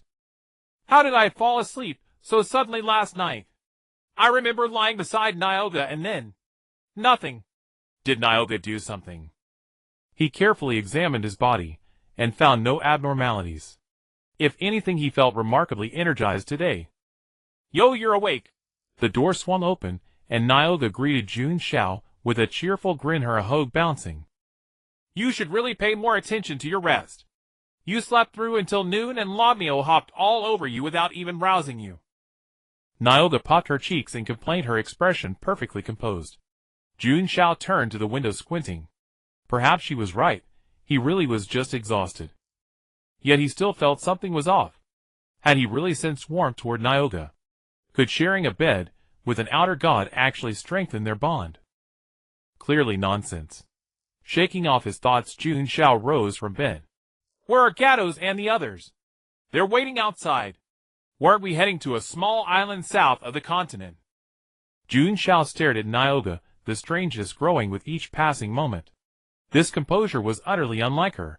She seemed like a different person entirely. Jun Xiao! Hearing her voice, he turned to see Gatos rush into the room, her face etched with worry. You're finally awake. How do you feel? Any discomfort? Did Nyoga do something to you last night? As she spoke, Gatos cast a frosty glare at Nyoga. Hey, don't blame me. I didn't do anything last night. Nyoga quickly ducked behind Jun Xiao, peeking out warily at Gatos, terrified she might lose control. I'm fine, Gatos. Maybe I've just been tired lately. Are you really sure? Gatos tilted her head, anxious about any potential harm. Really, I'm fine. In fact, I've never felt so light. With that, Jun Xiao gathered a ball of mental energy in his palm. Had his mental energy grown so much stronger too? Sensing the intensity of the sphere, he became even more certain that Nyoga had done something last night that affected him. But since she refused to explain, Jun Xiao wouldn't press her. Besides, he was the one who had inexplicably benefited. Jun Xiao, how did you know I was hungry? Lamio's cat ears perked up at the scent, and she pounced toward Jun Xiao, her tail swaying as she fixated on the mental energy sphere in his hand. Lamio, how did you grow ears and a tail again?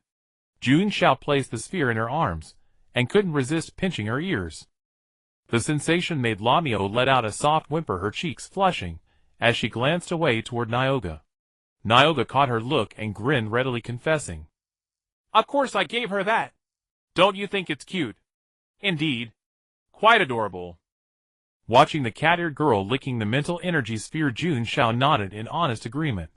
Meanwhile, Lamio's eyes flickered with surprise as she absorbed it. It tasted better than before, and she could clearly sense her power gradually strengthening within. Stealing glances at Jun Xiao conversing with Gatos, a thought suddenly formed in Lamio's mind. Cute Jun Xiao happy. Jun Xiao happy, delicious mental energy. Delicious mental energy, good food, good drinks, and growing stronger. Growing stronger, Nyoga won't bully me. So being cute means I won't be bullied. I'm such a genius. After finishing the mental energy sphere, Lamio licked her paws, and gazed excitedly at Nyoga nearby, fantasizing about making her taste her claws someday. Sensing Lamio's intense gaze, Nyoga tilted her head, and stared back, completely bewildered. What's this guy smiling at me for? But then, remembering that Lamio's true form was a shot if Nyoga let it go. How foolish of me trying to read a Shoggoth's thoughts. Though Lamio differed from other Shoggoths, Nyoga didn't see her as particularly stronger, just adorably dim-witted. After a quick preparation, Jun Xiao led Nyoga and the others to the teleportation array set up by Armstrong. This array can only transport you to a port at the southernmost tip of the continent. From there you'll need to take a ship to reach the island. That island is teeming with monsters, nearly a forbidden zone for living beings. Mr. Jun Xiao, please be extremely careful. Though he knew his warning was pointless, he felt obliged to say it anyway. Having said that, Armstrong looked past Jun Xiao and met Nyoga's gaze. He suddenly recalled the eerie moment when Nyoga had turned her head to smile at him earlier. He quickly averted his eyes, feeling a sudden constriction in his chest. Had this terrifying deity seen through his delusional plan to become a god? No, even if she had, in the eyes of such an existence, his schemes would amount to nothing but child's play. Suppressing his unease, Armstrong watched as Jun Xiao and the others vanished within the teleportation array. Whether I can achieve godhood rests entirely on you, Mr. Jun Xiao. With a blinding blue light, the magic array activated abruptly. As the radiance faded, a middle-aged man appeared before Jun Xiao's eyes. You must be Lord Armstrong's friend, correct? I have been awaiting your arrival for some time. Please follow me. Feeling the formidable spiritual pressure emanating from Jun Xiao, Valentine bowed respectfully and spoke. He then stole a quick glance at the three young girls behind Jun Xiao, his expression growing somewhat peculiar. He could sense absolutely no fluctuation of spiritual energy from them. They were undoubtedly merely three ordinary human girls. Glancing back at Jun Xiao, Valentine silently labeled him in his heart as a perverted Lilicon. Most powerful supernatural beings had somewhat unstable psyches. Over the years of the moon worship cult, Valentine had encountered far too many eccentrics to count. Compared to what he had seen, the Lilicon before him was relatively normal. Sensing Valentine's scrutinizing gaze, Jun Xiao offered him a kind smile. Completely unaware that he had already been branded a demonic Lilicon in Valentine's eyes, Jun Xiao listened as Valentine continued. This vessel has been prepared for you by Lord Armstrong. All necessary supplies have been stored within the cargo hold. Would you like to inspect them first? Arriving at the pier, Jun Xiao gazed at the steamship before him and nodded. There is no need for inspection. I naturally trust Armstrong's preparations. He had already stored ample provisions within his bubble domain, so even if the ship's supplies were insufficient, it would not matter. Moreover, considering who actually needed food and water among them, it seemed only this human of his required such sustenance. Though his spiritual power was formidable, he was ultimately still bound by mortal flesh. Envoy, sir. The place you intend to visit is the isolated island renowned as a death zone for all living things. Would it not be overly perilous for these three young ladies to accompany you? Out of genuine concern, Valentine could not resist offering his advice. Over the years, he had witnessed countless individuals venture toward that very island. Yet he had never once seen anyone return alive. Thank you for your kindness. However, these three are far more capable than I am. Consider them my bodyguards for this journey. Upon hearing Jun Xiao's words, Gihaloth immediately perked up with competitive fire, her expression earnest as she vowed. Jun Xiao, you can rest assured. I shall absolutely protect you. I shall too. Luonio chimed in, though her voice lacked any conviction. To be honest, her role within the team was little more than decorative. I never said I was going to be your bodyguard. Although she had already recognized Jun Xiao's true identity, Nyarlathotep maintained her tsundere persona to avoid raising suspicion, grumbling with contradictory words. Watching the departing vessel, Valentine scratched his head. From what he could tell, they were merely three ordinary human girls. More people will die soon. But what did it matter to him if others perished? He was but an ordinary person struggling to survive in this wretched era. Or rather, even less than ordinary. After a light sigh, Valentine departed from the harbor. En route to the port, an inexplicable fog began gradually rising upon the sea surface. By the time Jun Xiao and the others realized it, the fog had grown so dense that one could not see their own hand before their face. Meow Blade! Stop the ship immediately! Meow meow meow! Upon hearing Jun Xiao shout, Captain Meow Blade, who was at the helm, quickly dropped the anchor and shut off the engine. Then Jun Xiao sensed something leap onto his shoulder. Is that you, Meow Blade? Meow. Hearing Meow Blade's voice come from afar, a sharp glint flashed across Jun Xiao's eyes. Drawing his black-silver Meow Blade, he unhesitatingly thrust it downward at the creature on his shoulder. Accompanied by the sound of spraying blood, Jun Xiao heard the strange thing fall onto the deck. Following the sound, he squatted down, and saw a bat the size of Meow Blade writhing on the deck. Could this be the mutated, polluted monster Armstrong spoke of? It seems we are already quite close to the isolated island. But this fog, I wonder how we can disperse it. Meow meow meow. Meow Blade leaped onto Jun Xiao's back, anxiously inquiring whether he was injured. I am fine. Meow Blade, you encountered a monster as well. Meow. The black ghostly cat nodded, extending both paws to pantomime the appearance of the monster it had encountered. A strange figure in a yellow robe constantly waving its arms and legs. And another monster with a halo on its back attacking you with golden orbs of light. It seems our ship has indeed picked up quite a few guests, Meow Blade. Rising to his feet, Jun Xiao rubbed Meow Blade's head with a helpless expression. They had not even reached the isolated island yet, and attacks had already begun. The fog appears to be thickening once more. Gazing at the white void surrounding them, Jun Xiao felt an inexplicable sense of unease. Logically speaking, Gihilith and the others should have sought him out immediately. Yet he heard absolutely no commotion. Everything around was oppressively silent. Perhaps the fog is blocking sound transmission. Meow Blade could find him precisely because of their long-standing soul connection. Meow Blade, can you see through this fog? Watching Meow Blade stare intently with its azure eyes toward a certain direction within the mist, Jun Xiao asked tentatively. Meow. After a moment, Meow Blade extended a claw pointing toward the direction it had been fixated upon. You mean the monster you saw was in that direction? Meow meow, then let us go. If we eliminate those monsters, the fog should dissipate, I suppose.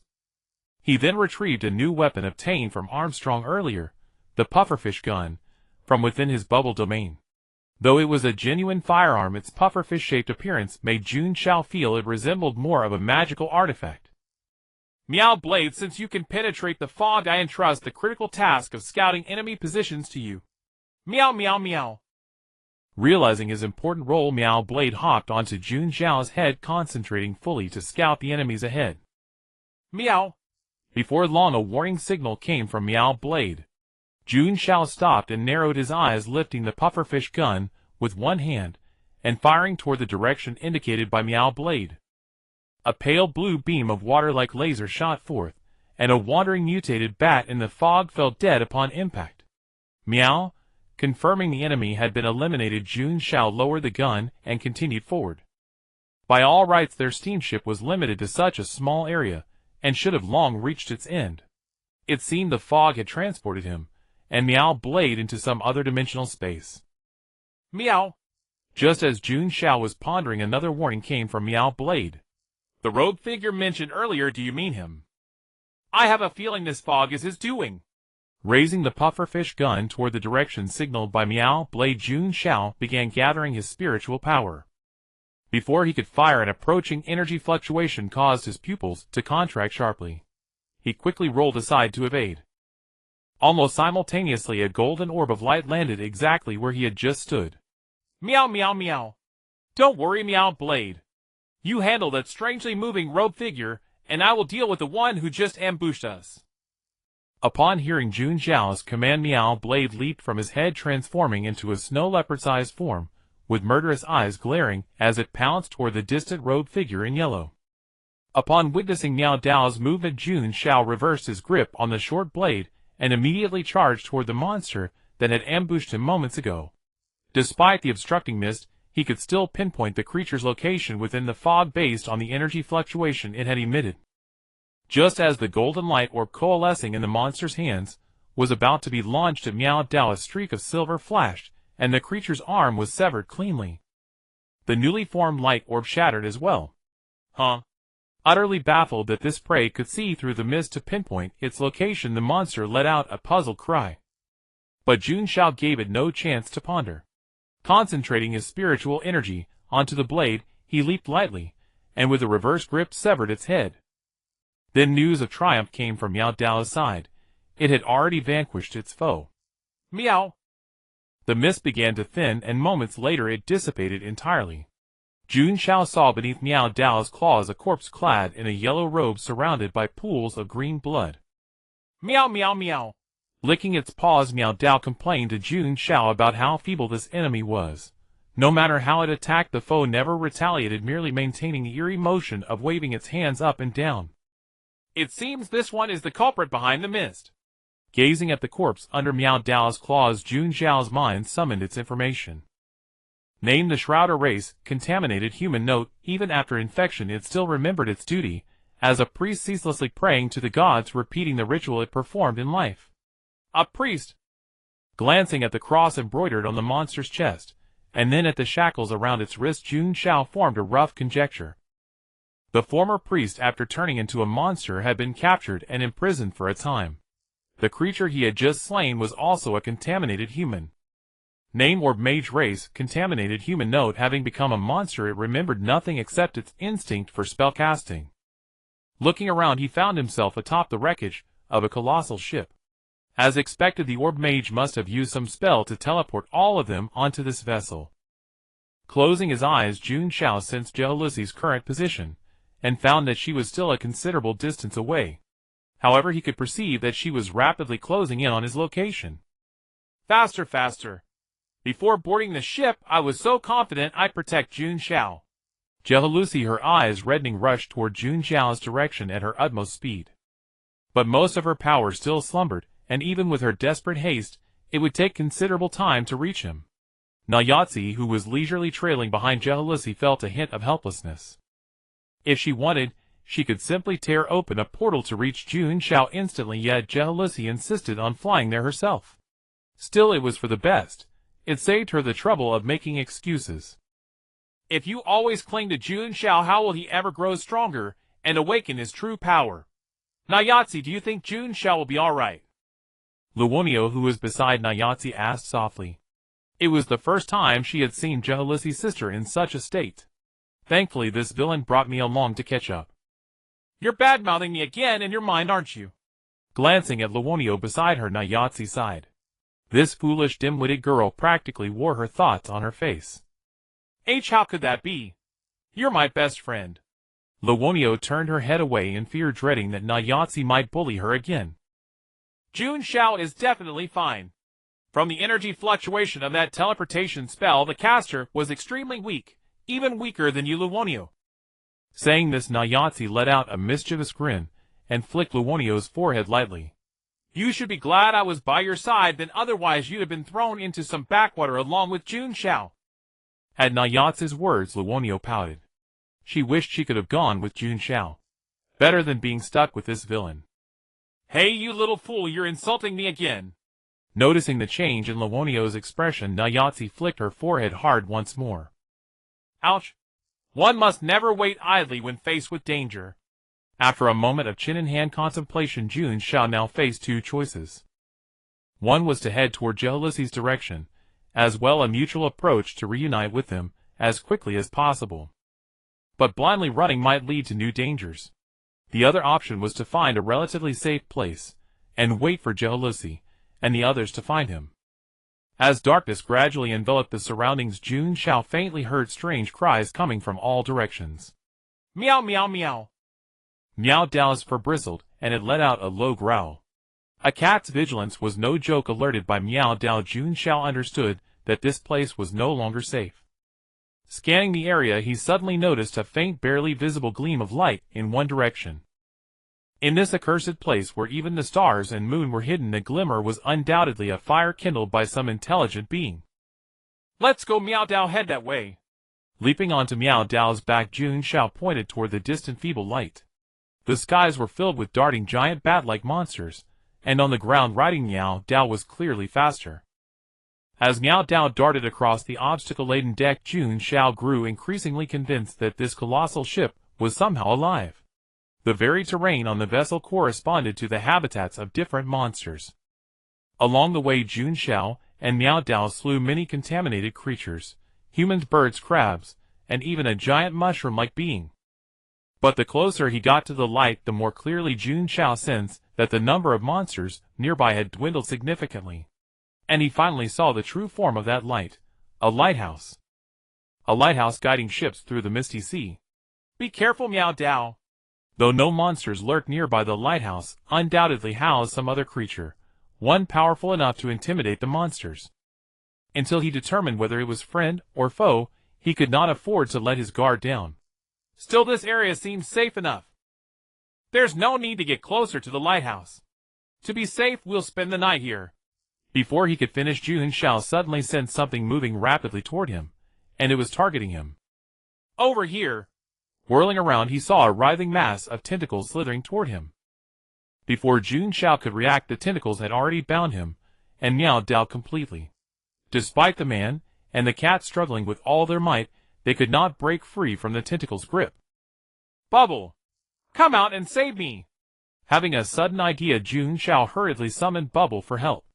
Bubble, just woken from her slumber, stared blankly at Jun Xiao, who was tightly bound by tentacles. Why was she having such a strange dream? Meow meow meow. Hearing Meow Dao's familiar cries, Bubble immediately snapped back to reality, and followed the sound, discovering Meow Dao tightly entangled by tentacles, with only a cat head poking out. Buzz buzz buzz. How dare you bully my Meow Dao? Bubble's body instantly expanded, and a cluster of rainbow-colored bubbles began to spread, wrapping around Meow Dao's entire form. Sizzle sizzle. Piercing screams emanated from the tentacles, as they touched Bubble's body, immediately dissolving and being consumed away. In the blink of an eye, the restrained Meow Dao was freed. Seeing its prey stolen away, the tentacles refused to give up so easily. The tentacles that had been corroded and severed moments earlier quickly regenerated at a visible rate, then surged toward Meow Dao once more. But upon touching Bubble, they were instantly corroded and completely destroyed. Fear overcame anger, and the bone-deep pain brought the tentacle master's consciousness back to reality. Let go of one prey, if need be, and make a quick escape with the other. The tentacles that had been attacking Meow Dao began to coil back, while those binding Jun Xiao had already fled far away. Un. Where's the teammate? Where's the teammate? Come save me. Jun Xiao's mouth was gagged by tentacles, making muffled cries, as he desperately tried to get Bubble's attention, wanting her to know there was still someone who needed saving. As Bubble saved Meow Dao, the tentacles dragging Jun Xiao suddenly accelerated. Meow meow meow. After realizing he had been rescued, Meow Dao quickly reminded Bubble to save Jun Xiao, but it was too late. By the time Bubble realized she still needed to save Jun Xiao, the tentacles had already disappeared with him. I'm so heartbroken. Bubble actually saved Meow Dao first, and left me behind. Although complaining inwardly, Jun Xiao did not give up. He observed his surroundings. He discovered that the direction the tentacles were dragging him toward was exactly where that lighthouse he needed to reach stood. Soon Jun Xiao was brought before the lighthouse. As expected, these tentacles had emerged from within the lighthouse. After a brief moment, the tentacles pulled him inside. The tentacles stopped in midair, and Jun Xiao finally caught sight of their master, a monstrous creature with a gaping maw. Its emerald green oval body was surrounded by a massive central eyeball, dotted with numerous tiny purple eyes. All of them, without exception, were locked onto Jun Xiao. Countless tentacles erupted from its back, supporting its enormous frame. Sensing the sweet flesh and blood aroma on Jun Xiao, thick transparent saliva continuously dripped from the monster's worm-like maw. Name: Swollen-Eyed Demon. Race: Corrupted Insect. Note: this cutie hatched from damp insect eggs, and has now grown into a monstrous behemoth, a sight both surprising and unsettling. The tentacles released their grip on Jun Xiao, wrapped around his limbs, and dragged him toward the Swollen-Eyed Demon. Just as he was about to be devoured by this big-eyed creature, Jun Xiao acted quickly, and headbutted its large round eyeball. Roar roar roar! The Swollen-Eyed Demon never expected its prey to fight back. Caught off guard, it tightly shut its injured eye, and let out a piercing scream like a crying infant. Sensing the tentacles binding his limbs suddenly loosened, Jun Xiao's eyes lit up, and he quickly freed his arms. Concentrating spiritual energy in his palms, he used his hands as blades, severing the remaining tentacles before leaping lightly onto the Swollen-Eyed Demon's head. When the enemy is weak, strike to kill. A fierce light flashed in Jun Xiao's eyes. As he was about to pierce the monster's giant eye, his expression suddenly shifted. He reached out in front of him and an arrow appeared in his hand. Seeing the arrowhead mere centimeters from his forehead, Jun Xiao thought to himself, what a close call. Fortunately, his reflexes were quick enough. He nearly got shot in the head by an ambush. Retreating to a distance, Jun Xiao finally got a clear look at his attacker, a woman clad in white, black, and gold armor wielding a bow and arrow. I was wondering what kind of prey little I caught. Didn't expect it to be a human with decent skills. The woman stared at Jun Xiao with keen interest, silently raising her bow and aiming at him again. Name Euterpe. Race human. Note one of the Queen's most loyal guards, ever vigilant against any incoming enemies. After reviewing the information about the person before him, Jun Xiao was slightly stunned. He never expected to encounter another human in this place. But no matter how skilled you are, you can't escape your fate of dying here today. As she spoke, Euterpe drew her bowstring taut, and sharp arrows rained toward Jun Xiao like a downpour. Wait, let's talk this out. I came here only to enter the island. Absolutely no other intentions. Dodging the arrows aimed at him, Jun Xiao quickly created distance from the swollen-eyed demon. It had already recovered from Jun Xiao's earlier surprise attack, and was now staring at him with eyes full of murderous intent, eager to tear him apart in one bite. You want to enter the island? Everyone who comes here wants to enter the island to seek treasures. Euterpe lowered her bow and arrow, speaking to herself. But where could there be any treasures in this place aside from corrupted monsters everywhere? Listen, little I, be quiet. Reaching out to calm the restless, swollen-eyed demon beside her, Euterpe looked at Jun Xiao again and said slowly, You can leave. Scram far away, and never come near here again. Watching the expression on Jun Xiao's face, Euterpe sighed lightly. It seemed she would have to act today. Greed drives humans step by step toward their destruction. Just like this isolated island you're trying to enter. Little I eat him. With her command, the tentacles behind the swollen-eyed demon instantly shot out. Jun Xiao squinted his eyes and dodged the sweeping tentacles. Right now, without any weapons, he stood no chance against both the swollen-eyed demon and that archer woman. While evading the tentacles, he also had to watch out for sneak attacks from the distant archer. Soon Jun Xiao was driven into a corner. You have no way to escape now. If you beg for mercy and leave, I can spare your life. Euterpe drew her bowstring taut, aiming at Jun Xiao. If he dared to refuse, the arrow would shatter his skull. The show has only just begun. Go to hell. Seeing Jun Xiao still refusing to surrender, Euterpe lost all patience, and the heavily charged arrow flew forth at once. A flash of blade light, and the severed arrows clattered to the ground. Jun Xiao looked at the rusted sword in his hand, somewhat surprised. He hadn't expected this tetanus blade he'd picked up at random to be so handy. Though I don't know your name, I still thank you for your weapon, friend. In the corner lay a skeleton, its hollow gaze fixed on the lighthouse above. The rusted sword in Jun Xiao's hand was its relic. A deathbed struggle. With such a rusted piece of scrap, how could you possibly be a match for me and Xiao Yin? Euterpe snorted coldly, her gaze sharpening further. This man before her clearly held no regard for her. She was all too familiar with that look.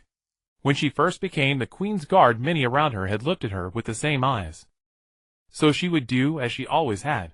Use her bow to shoot down the bastards who displeased her. Xiao Yin, tear this ungrateful wretch apart. With her master's command, the swelling-eyed demon, which had long been restrained, erupted in full ferocity. The same tentacle attack, but now armed with a weapon Jun Xiao no longer had to dodge and scramble as before. Enveloping the blade with his spiritual energy, Jun Xiao gripped the hilt, took a deep breath, and waited for the tentacles to strike. Not far away, Euterpe saw his stance, and thought he was frozen in fear by Xiao Yin. Many had died that way before. Faced with an unprecedented monstrous horror, terror instantly consumed the mind. Not only did they lack the courage to fight back, they even lost the will to flee.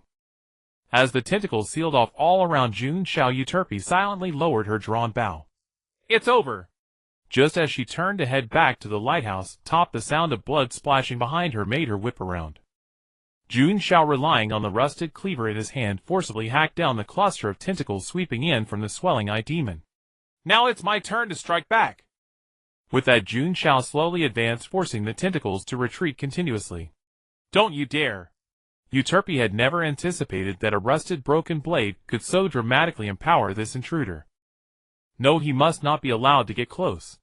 Given the close combat prowess Jun Xiao had displayed, if he succeeded in closing the distance, she wouldn't even know how she died.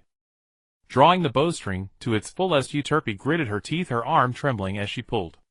Not enough, not yet enough. She had to unleash her strongest strike to stop this enemy. With his keen perception, Jun Xiao naturally sensed Euterpe charging up a major attack. But unfortunately, she and he were not on the same level. Arrow of size. Releasing her fingers, a vivid red mark had been cut into her right index finger. Yet when she saw the faint blue spiritual energy visible on the arrow, the pain in her fingers was instantly forgotten. After all, spiritual energy itself was an intangible form of power. But there were exceptions to everything. Once the concentration of spiritual energy reached a certain threshold, its outlines and traces became visible to the naked eye. And this arrow she had just shot barely reached that threshold. Without exaggeration, it was the strongest arrow she had ever fired. Feeling the spiritual energy fluctuations from the arrow, Jun Xiao's expression flickered with surprise. He hadn't expected Euterpe to inexplicably break through in the midst of their battle. Breaking through during a fight, wasn't that a privilege reserved for the male lead in novels? But Jun Xiao only paused for a moment before regaining his composure. Not bad momentum, then I shall get a bit serious. Closing his eyes, Jun Xiao's hands never stopped still, suppressing the swelling eye demon's ever-regenerating tentacles. Closing his eyes to die. Euterpe wiped the sweat from her forehead, muttering in confusion. Somehow, an uneasy feeling stirred in her heart. It's fine. Even that damn king couldn't withstand this arrow of mine. Impossible. Before she finished speaking, the bow in Euterpe's right hand fell to the ground.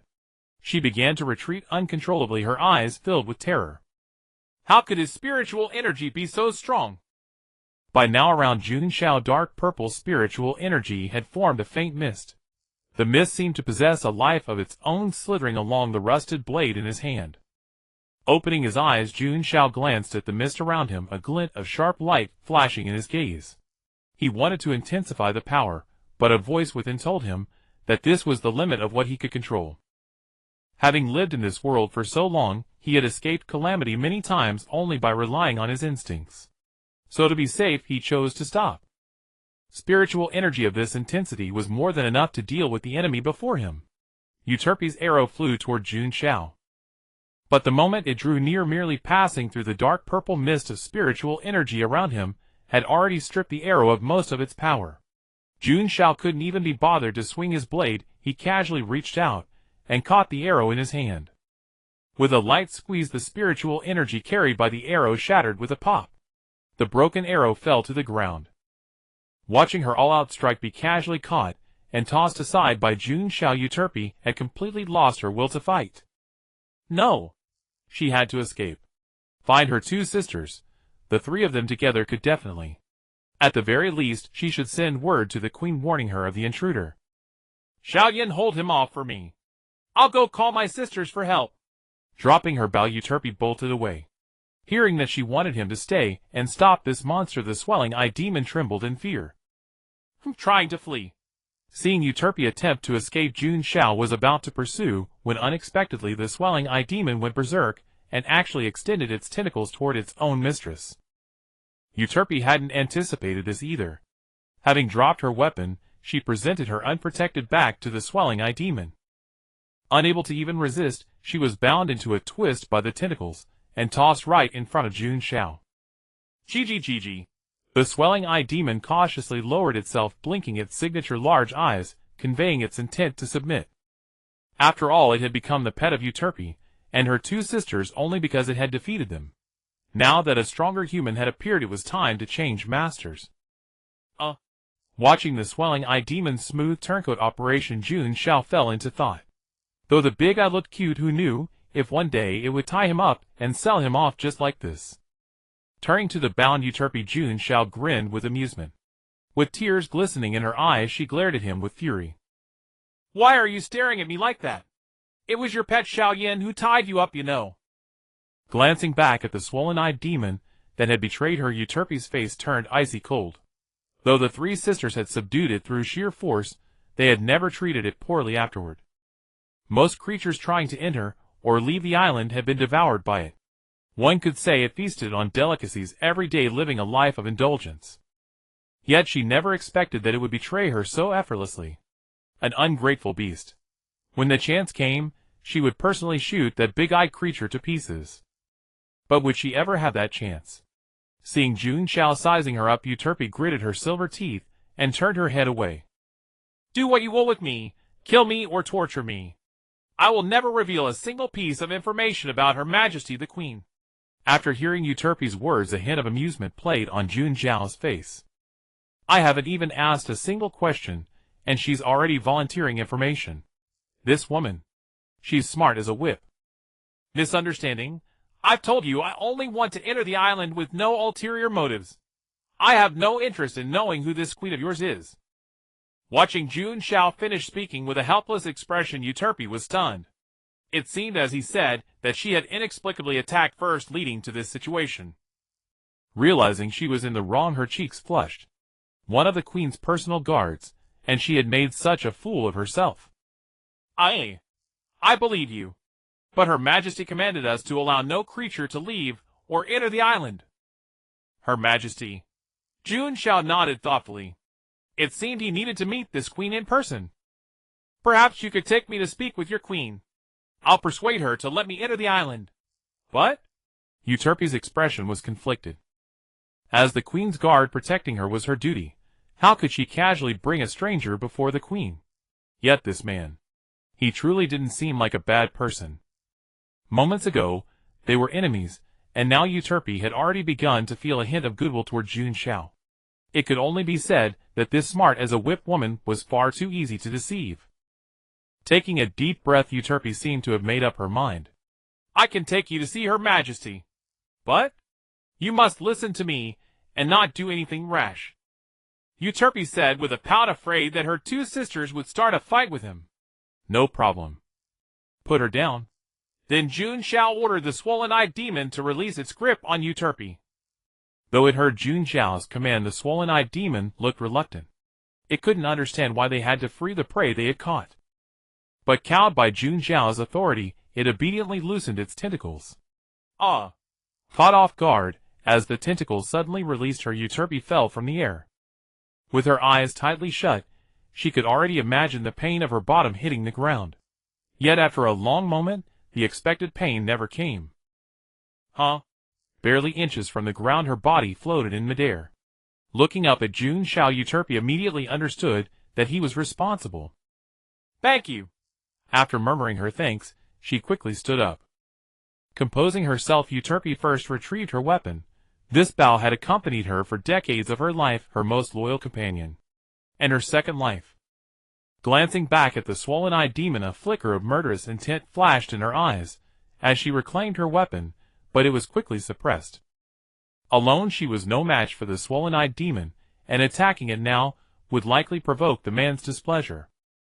But that didn't mean Euterpe would let the swollen-eyed demon off. Traitors must pay with blood and life. Let's go! Having composed herself, she turned to Jun Xiao with a smile. The swollen-eyed demon stared at Euterpe's back, its own eyes filled with murderous intent. Stay down here and wait for me obediently. Hearing Jun Xiao's command, the swollen-eyed demon immediately lost its previous ferocity, nodding repeatedly in agreement. Don't think about running. I have 100 ways to find you and make you wish you were dead. Jun Xiao's threat was effective. The swollen-eyed demon immediately abandoned any thought of sneaking away.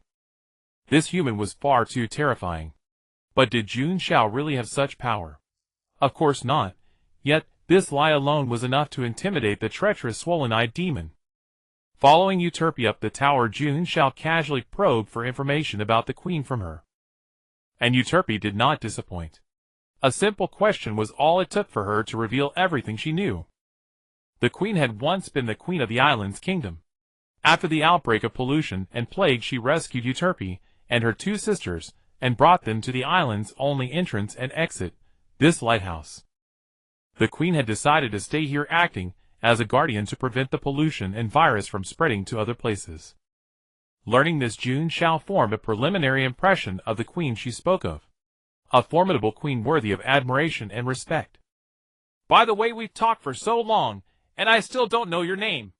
Euterpe was cheerful, still regarding Jun Xiao as a friend. Jun Xiao! Jun Xiao! After murmuring Jun Xiao's name to herself, Euterpe quickly snapped back to attention. I'm Euterpe. Pleasant times were always short-lived. Soon Euterpe encountered her first obstacle. The queen resided at the top of the lighthouse. The three sisters lived on the upper floors, taking turns each day to guard the bottom. To go up, she would have to face her two sisters. Placing her hands on the door, Euterpe prepared herself mentally. She turned back to Jun Xiao and said with a smile, Jun Xiao, don't worry.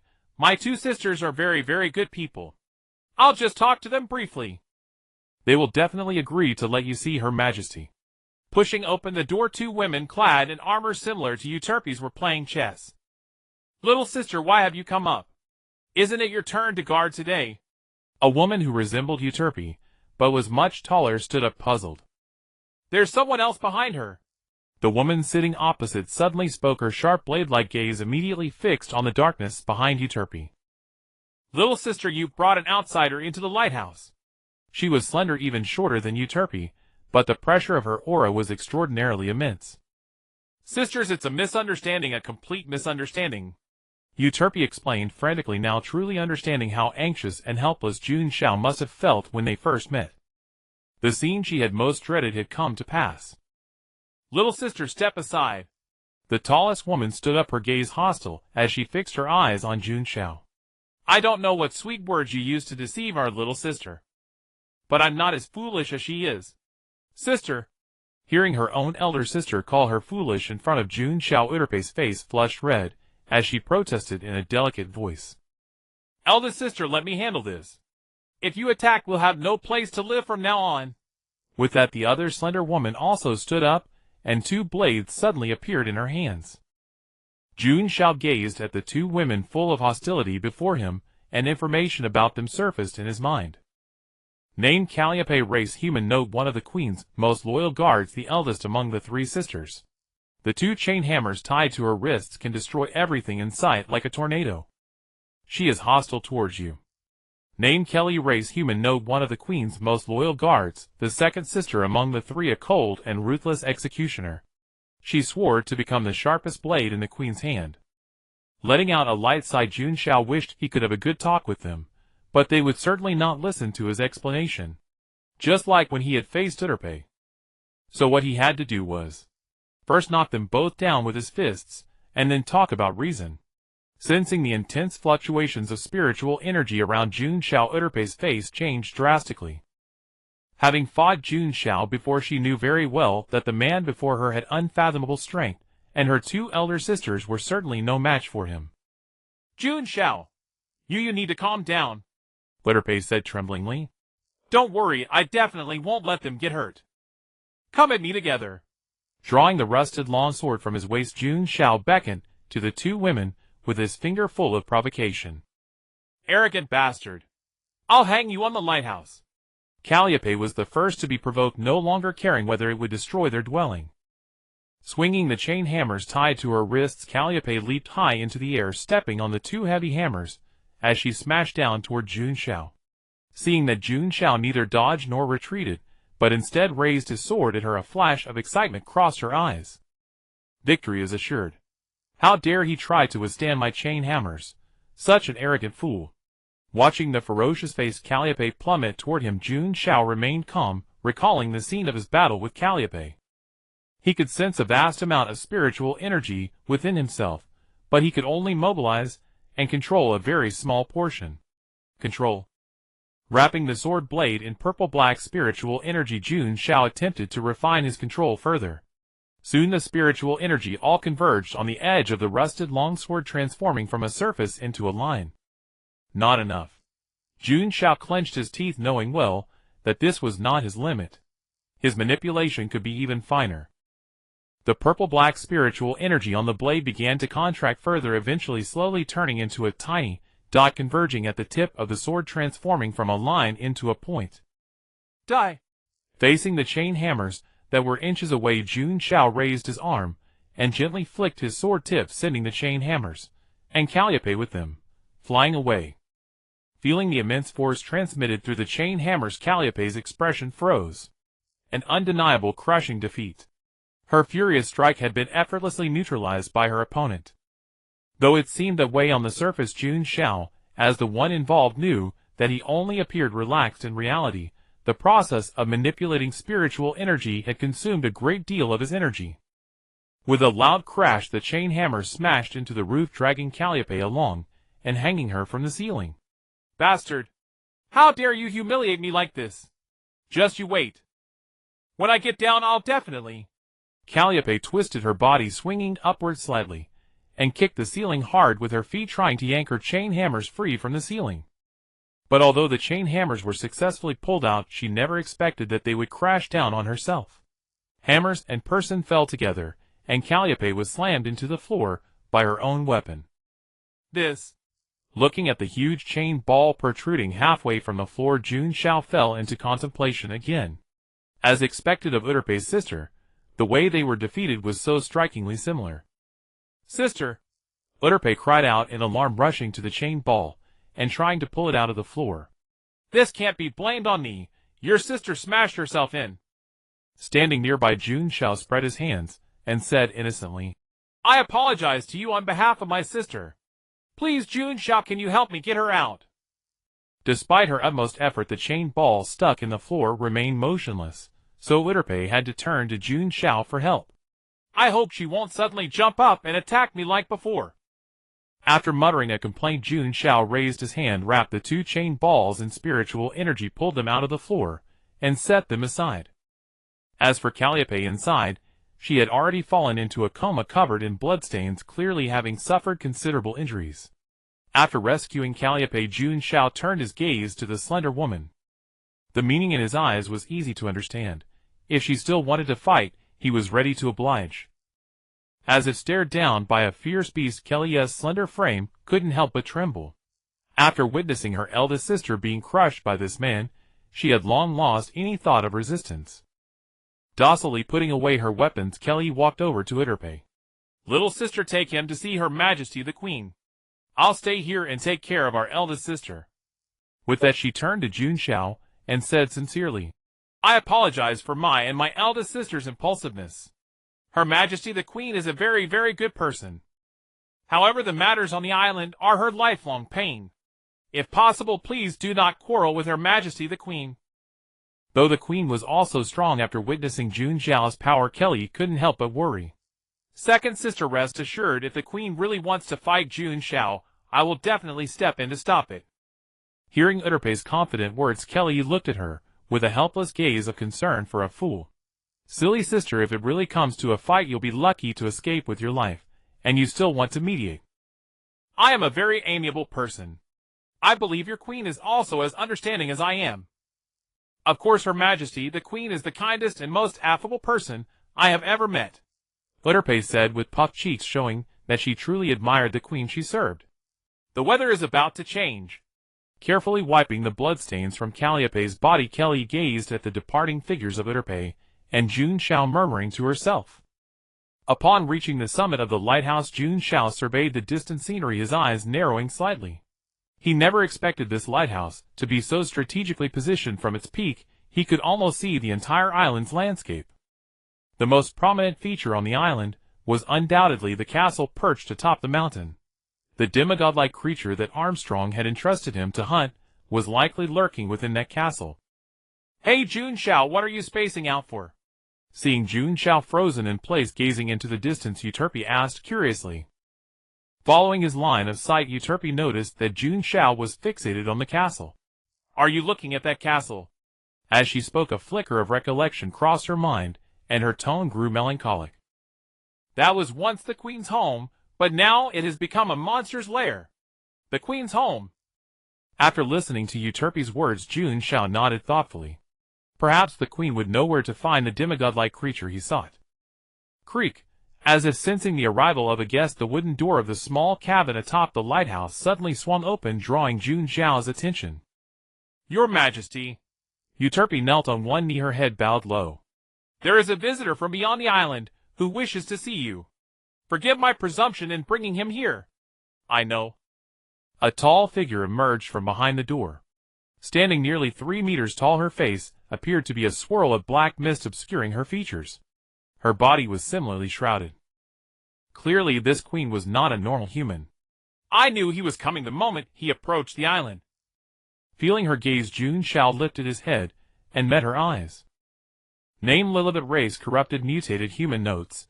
She is a victim of plague and pollution, a beloved queen to her people, and the last beacon of light atop the lighthouse that halted the spread of disease.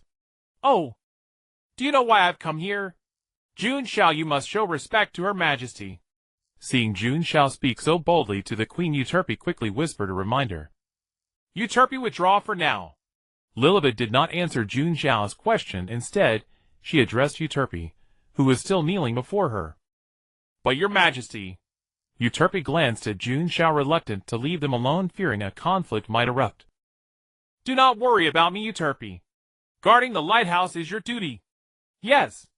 Realizing her indiscretion, Euterpe quickly retreated. The queen must have her reasons.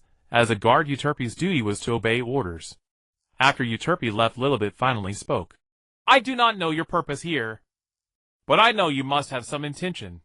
Watching Lilibet's calm demeanor, Jun Xiao chuckled lightly, making no attempt to conceal his goal. I am searching for a demigod-like creature on this island. Perhaps Your Majesty has some clue. As he spoke, Jun Xiao subtly observed Lilibet's reaction. Just as he expected, at the mention of demigod-like creature, her body trembled slightly. She had never imagined that Jun Xiao's purpose was that bastard. Could this be his long-overdue retribution? After a long silence, Lilibet clenched her fists, as if she had made a decision. Outsider, let me tell you a story. Without waiting for Jun Xiao's consent, Lilibet turned and walked to the edge of the lighthouse, gazing at the distant castle, and began to speak slowly. This island was once a colony of outsiders. The people lived in misery, shrouded in darkness. But oppression breeds resistance. A hero rose up. He led soldiers and warriors in revolt, driving out the colonizers by force. His radiant light brought hope to this island for the first time. The people revered him, erecting statues in his honor. Everyone looked up to him as a role model. Soon he unified the kingdom and became the island's new king. Lilibet's voice trembled with emotion, as if she had returned to those hopeful days. But people are not immutable.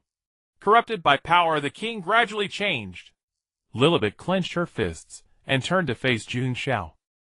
He realized his body was aging, refused to accept it, and began pursuing absurd immortality. Just then, the king encountered an alchemist. Their goals aligned perfectly. The king began to favor him, and his laboratories spread across the island. Soon underground, the alchemist discovered a mysterious red crystal, which he believed could be refined into the Philosopher's Stone. And the Philosopher's Stone would grant immortality. Tempted by eternal life, the king mobilized a massive workforce to mine the red crystals. But the underground environment was harsh, filled with unknown monsters. The longest accident-free period was 45 seconds. The king's former subordinates, dissatisfied with his squandering of resources on such a futile pursuit, confronted him. But the king was already blinded by the grand helmet on his head. The alchemist used the mined red crystals on the dead miners. Soon corpses and red crystals filled the graveyard. Thus began the corruption and mutation. Corpses, plants, water, soil. The plague quickly swept across the entire island. And that irredeemable damned king, with the help of the plague, transformed into a monster, achieving immortality. He is the demigod-like creature you seek. Although he could not see Lilibet's face, Jun Xiao could imagine from her furious words how twisted and enraged her expression must be after telling this story. Thank you for your story. Having listened patiently to the end, Jun Xiao obtained the information he needed. Ultimately, it was the king's greed that destroyed an entire island and countless lives. Killing him would be a service to the people, wouldn't it? After a long silence, Lilibet emerged from her memories and looked at Jun Xiao again. I can see that you are a very powerful outsider. I have only one request. Kill that damned bastard. Kill my dear husband. And he is now at the very top of the mountain castle. Lilibet extended her hand, pointing to the most prominent and iconic building on the island. I curse this damned plague, but it is already utterly irreversible. Yet I must never let this plague spread beyond the island. Her husband, the former king, had already stormed the lighthouse several times. though she had successfully repelled him each time. Yet she could clearly sense that with every encounter his strength grew. As expected, within at most 2 more attempts, she would no longer be a match for her own master. The plague had reduced the kingdom to such a state, and she understood that nothing must be allowed to leave this island. That was why she had begged Jun Xiao to kill her husband and king.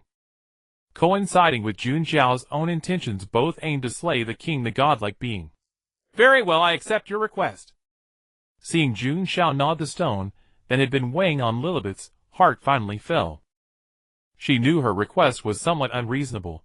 Mere insignificant information hardly warranted hunting a fearsome monster in exchange. Thank you, outsider. On behalf of all the former inhabitants of this island, I salute you. Please be careful in battle, and never give him a moment's respite. Though she knew Jun Xiao was formidable, she could not help but worry. In the past she had failed to steel her heart to kill him, which led to the current situation. Now it was too late for regrets. Rest assured, your majesty. I came with helpers and bodyguards. As Jun Xiao's words fell, a familiar voice sounded from not far away. A lighthouse. Could Jun Xiao be here? Sensing Jihelyo's drawing closer, a hint of a smile appeared on Jun Xiao's face. It had only been a few days, but he found himself missing them. Jun Xiao. The first to catch his eye was naturally the gloomy girl, who always covered one eye, Jihelyo's. Seeing Jun Xiao safe and sound, Jihelyo's lunged forward and crashed into his arms. Catching her, Jun Xiao inwardly breathed a sigh of relief. Thankfully, he had instinctively used his spiritual energy to steady himself, or Jihelyo's tackle would have sent him flying. I told you he'd be fine. Look at how frantic you were. Nayatsi, who arrived belatedly, sighed helplessly, and dropped the unconscious Luonio onto the ground. Jihelyo's was simply too fast, and to prevent her from doing something reckless. Nayatsi had no choice but to ignore Luonio's frantic screams and keep accelerating to keep up with Jihelyo's. Lilibet stared at the 2 suddenly appearing girls, utterly stunned into silence.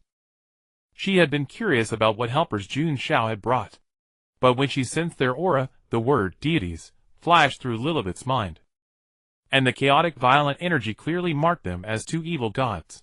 Hey Jun Xiao, who's this sickly one? Under Nayatsi's gaze, Lilibet's hair stood on end, her body bristling with discomfort, standing as still as a statue trembling in the wind. The only other time she had felt like this was when she was a little girl facing the brutal colonists, just as the colonial rulers could easily crush her younger self. Before these 2 evil gods, she remained equally powerless. She's a native of this island. I asked her for information, and now I know where the godlike creature Amuselang is looking for. Hearing Jun Xiao's words, Nayatsi withdrew her gaze, losing interest in Lilibet. The moment the eyes fell away, Lilibet nearly collapsed to the ground. If she were still a normal human, her back would have been drenched in cold sweat. Oh! Nayatsi raised an eyebrow and urged him to continue. What are we waiting for? Let's go deliver some warmth to its doorstep. This place is full of infected, stinking monsters. If I could, I wouldn't want to stay here a single second longer. It was rare to see Nayatsi complain, and Jun Xiao chuckled softly, stroking Jihelyo's hair in his arms. Farewell, your majesty. Say goodbye to Odorpe for me. With that, Jun Xiao's feet left the ground, and he slowly rose into the air. Nayatsi made to follow. But just as she lifted her foot, she remembered she had forgotten something. She turned, grabbed the unconscious Luonio, lying on the ground with her tongue out, and hastily caught up. With true deities stepping in, no matter how you struggle, it will be futile, my dear. Lilibet watched the receding figures of Jun Xiao and his companions, her voice tinged with melancholy. Roses or red, violets or blue. I am already dead, and you are done for too. If only I could have a different ending. Curse this damned plague. Standing atop the lighthouse, the queen vented her fury into the sky. Then, after shouting, she raised her middle finger toward the mountain castle in the distance. Flying in the air, Jun Xiao gazed at the devastation below, silently marveling. Fortunately, he could fly, allowing him to reach the very top of the mountain castle directly. For anyone else, how much effort and time would it take to fight through the filthy monsters below to reach the king's location? After flying for what seemed like an eternity, Jun Xiao and his party finally arrived at the summit of the mountain castle. From a distance, he spotted a towering tree. It was a bizarre tree, its trunk covered in eyes of all sizes. And beneath this divine tree a stone throne stood majestically. Let's descend. Although he hadn't seen the king, he saw Jun Xiao remained vigilant, descending slowly, while keeping an eye on the surroundings. After landing, Jun Xiao and the others were not attacked by any monsters. The towering tree with its eerie appearance showed no reaction to their arrival. Wait! Scanning the area, Jun Xiao noticed a patch of still wet blood in front of the throne. Clearly a struggle had taken place here not long ago. Can't this Luonia wake up? She's such a heavy sleeper. Nayatsi dropped Luonia from midair, hoping to jolt her awake. But she was still asleep. Using his spiritual energy, Jun Xiao sensed the subtle clues around him, searching for any leads. Jun Xiao, there's a trace heading that way, Jihelua said seriously. Meanwhile, Luonia's small nose twitched in the air. She had caught the rich scent of spiritual energy radiating from Jun Xiao. Blearily opening her eyes, Luonia looked around at the unfamiliar surroundings in confusion. After a long daze, she realized that Jun Xiao and the others had already walked far away. Spotting the giant tree covered in eyes, Luonia jolted in fright, scrambled to her feet, and chased after them. Jun Xiao, following the path Jihelua's had indicated, arrived before an open door. On it were carved 5 round symbols, seemingly bearing some meaning. Wait for me. Where are we? Luonia hurriedly caught up with Jun Xiao and the others, panting. I feel this place is eerily frightening. Luonia looked around, shuddered in fear, and grabbed Jun Xiao's sleeve. Don't be afraid, Nyazi is here. Patting Luonia's head, Jun Xiao whispered comfortingly. The reason he dared to charge straight into the lair of this godlike creature was because he had Nyazi, a true god, backing him. However, Luonia did not see it that way. In her eyes, Nyazi was a demon who took pleasure in tormenting her every day. Upon hearing the name Nyazi, her face turned even paler. Jun Xiao, that aura is above the house. All right, let's go up. Hearing Jihelua's words, Jun Xiao nodded and stopped examining the strange pattern on the door. Entering the house, Jun Xiao and the others walked through a long corridor. It was cluttered with various abandoned strange instruments, but they were heavily damaged. After examining them for a while, Jun Xiao could only guess. This should be the belongings of the alchemist mentioned earlier by Lilibet. Jun Xiao, wait. I sense a life form ahead. As they walked, Jihelua suddenly stopped, speaking cautiously. In this direction. She pointed to a fork in the road. Although the life form signature was very faint, Jihelua sensed a hint of danger from it. After hesitating repeatedly, the cautious Jihelua still warned. Jun Xiao, be careful. All right. After hearing Jihelua's words, Jun Xiao nodded, his expression gradually turning serious. Jihelua must have sensed something to say that.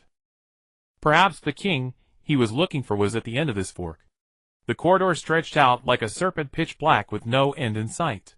Only by the moonlight filtering through the windows could they barely see the path under their feet. Luonia's grip on Jun Xiao's sleeve tightened. If Jihelua had detected the anomaly through her perception, then Luonia relied on her instinct to avoid danger. Her intuition told her there was danger here, and the simple-minded Luonia trusted her intuition unconditionally. Nyazi followed at the tail of the group, looking completely absent-minded. With her strength, the moment she set foot on the castle, she knew where the godlike creature Jun Xiao was looking for was. She could have directly taken Jun Xiao and the others charging through effortlessly, or even with a snap of her fingers teleport them right in front of that godlike creature. But doing so would be meaningless. Nyazi's purpose was to assist Jun Xiao in growing. So unless it truly came to a point where she had to intervene, she would rather be a spectator and enjoy the show from behind. Having passed through the corridor without incident, a wooden door appeared before them again. Stopping, Jun Xiao looked at Jihelua, who immediately understood. The two were in perfect sync. That life sign is inside. You all step back, I'll open the door. After weighing the pros and cons, Jun Xiao decided to open the door himself. The one who opens the door might be ambushed by the monster. Although Jihelua was stronger than him, Jun Xiao could never let her face danger. And Luonia was purely a mascot, he couldn't bring himself to let the poor little thing open the door. In theory, Nyazi was certainly not afraid of any enemy, but he could also order her to do it. For a mighty evil god to accompany him to Playhouse was already quite an effort. Drawing the rusty longsword from his waist, Jun Xiao kicked the door flying open. This is... Upon seeing what was inside the room, Jun Xiao's pupils dilated instantly. In the empty room, there was only a massive cultivation tank. Through the pale green liquid in the tank, Jun Xiao saw a giant monster. Cyan skin, ferocious muscles all over its body, and obvious stitched marks on its torso. Looking at its head under a transparent protective cover, a brain was still floating up and down, like a fish in water. Its left hand had been transformed into a massive drill. What an ugly monster! Lu Wonyo, hiding behind Jun Xiao, poked her head out, not hiding her disgusted expression. Since leaving the dungeon, she had been following Jun Xiao, and unconsciously her Xiaojisai aesthetic had aligned with humans. Jun Xiao, this monster is still alive! Ge Heluosai's face tensed, and she shielded Jun Xiao, afraid the monster might suddenly burst out and harm him. Having detected the monster's information, Jun Xiao felt a bit disappointed. He had thought he had found a godlike creature. Then again, the aura of a godlike creature would be incomparably stronger than this monster. However, upon seeing that this monster was related to the alchemist, Jun Xiao couldn't help but think of the two humanoid monsters he had encountered after separating from Ge Heluosai and the others. According to Lilibet, the king and the alchemist were likely in cahoots. He would have to be careful when he encountered him. Just as he was about to leave, Jun Xiao suddenly noticed that the monster's finger in the tank seemed to twitch. Watch out for the monster in the tank! Sure enough, as soon as Jun Xiao finished speaking, the monster in the tank suddenly burst out. The sharp drill instantly shattered the tank in front of it, and its target quickly locked onto Lu Wonyo. Even a mindless monster knew the principle of picking the weakest fruit. Lu Wonyo! Seeing Lu Wonyo still frozen in place, Jun Xiao burst into motion, wrapping his spiritual power around the long sword and slashing with all his might from the side at the drill charging toward Lu Wonyo. Jun Xiao's attack deflected the failed experiment's drill, which grazed past Lu Wonyo's cheek. Ge Heluosai, protect Lu Wonyo! Grabbing the still dazed Lu Wonyo, Jun Xiao tossed her to Ge Heluosai in the distance, and then stood in front of the failed experiment. Although the failed experiment posed a great threat, it was not invincible. Coincidentally, in his previous battle with Iterpe, Jun Xiao had discovered his own shortcomings and bottlenecks. And now this was the perfect opportunity for him to attempt a breakthrough. Leave this ugly creature to me! This is a trial! Raising its arm, the failed experiment reached out to grasp Jun Xiao. Jun Xiao's earlier obstruction had clearly enraged it. Come then! Dodging the failed experiment's grab, with a sidestep, Jun Xiao concentrated his psychic power, gripping the rusty longsword with all his might and thrusting forward. Dark green blood splattered onto the ground, emitting a sizzling, corrosive sound. Gripping the sword tightly, Jun Xiao let out a soft shout and carved a long, thin gash along its arm. Yet the failed experiment's hide was still far too thick. The damage from his full-powered counterattack was merely a superficial wound to it.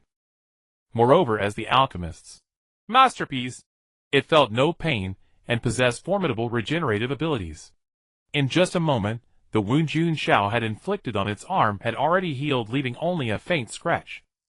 Narrowly avoiding the failed experiment's electric drill assault, Jun Xiao gaped at the healed wound on its arm, muttering, "Monstrous!"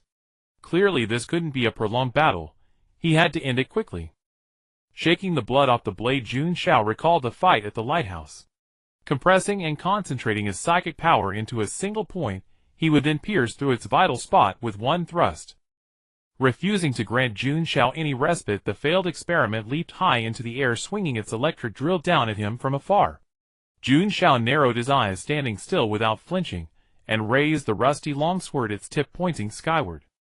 The most threatening part of this monster was the electric drill on its arm. Destroy that, and it would become nothing more than a tiger without its fangs, a big cat at best. Mobilizing every shred of psychic power he could command, Jun Xiao concentrated it at the sword's tip, even worrying whether the rusty blade he had picked up could withstand such immense energy. Fortunately, the weapon did not disappoint him. The moment it made contact with the drill, the rusty longsword pierced through without resistance. The psychic power at the tip exploded, kicking up a thick cloud of dust and smoke. Watching the massive drill stab into Jun Xiao, Lu Wonyo was instantly dumbfounded. Jun Xiao! After a half-second of stunned silence, she dashed toward where Jun Xiao had stood.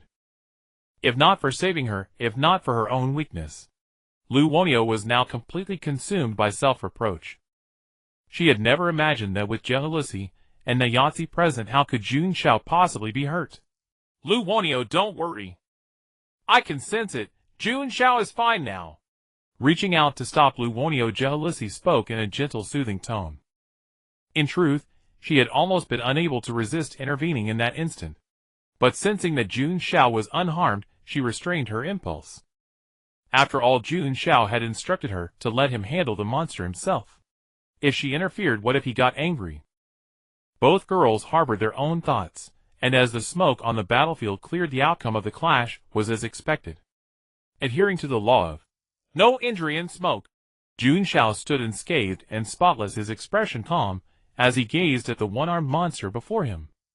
Indeed, Jun Xiao's strike had not only destroyed the failed experiment's electric drill, but also severed one of its arms. And this time the wound would heal as before. Clusters of flesh buds sprouted from the stump at a visible rate. But as they emerged, the chaotic energy Jun Xiao had left on the wound instantly annihilated all the new growth.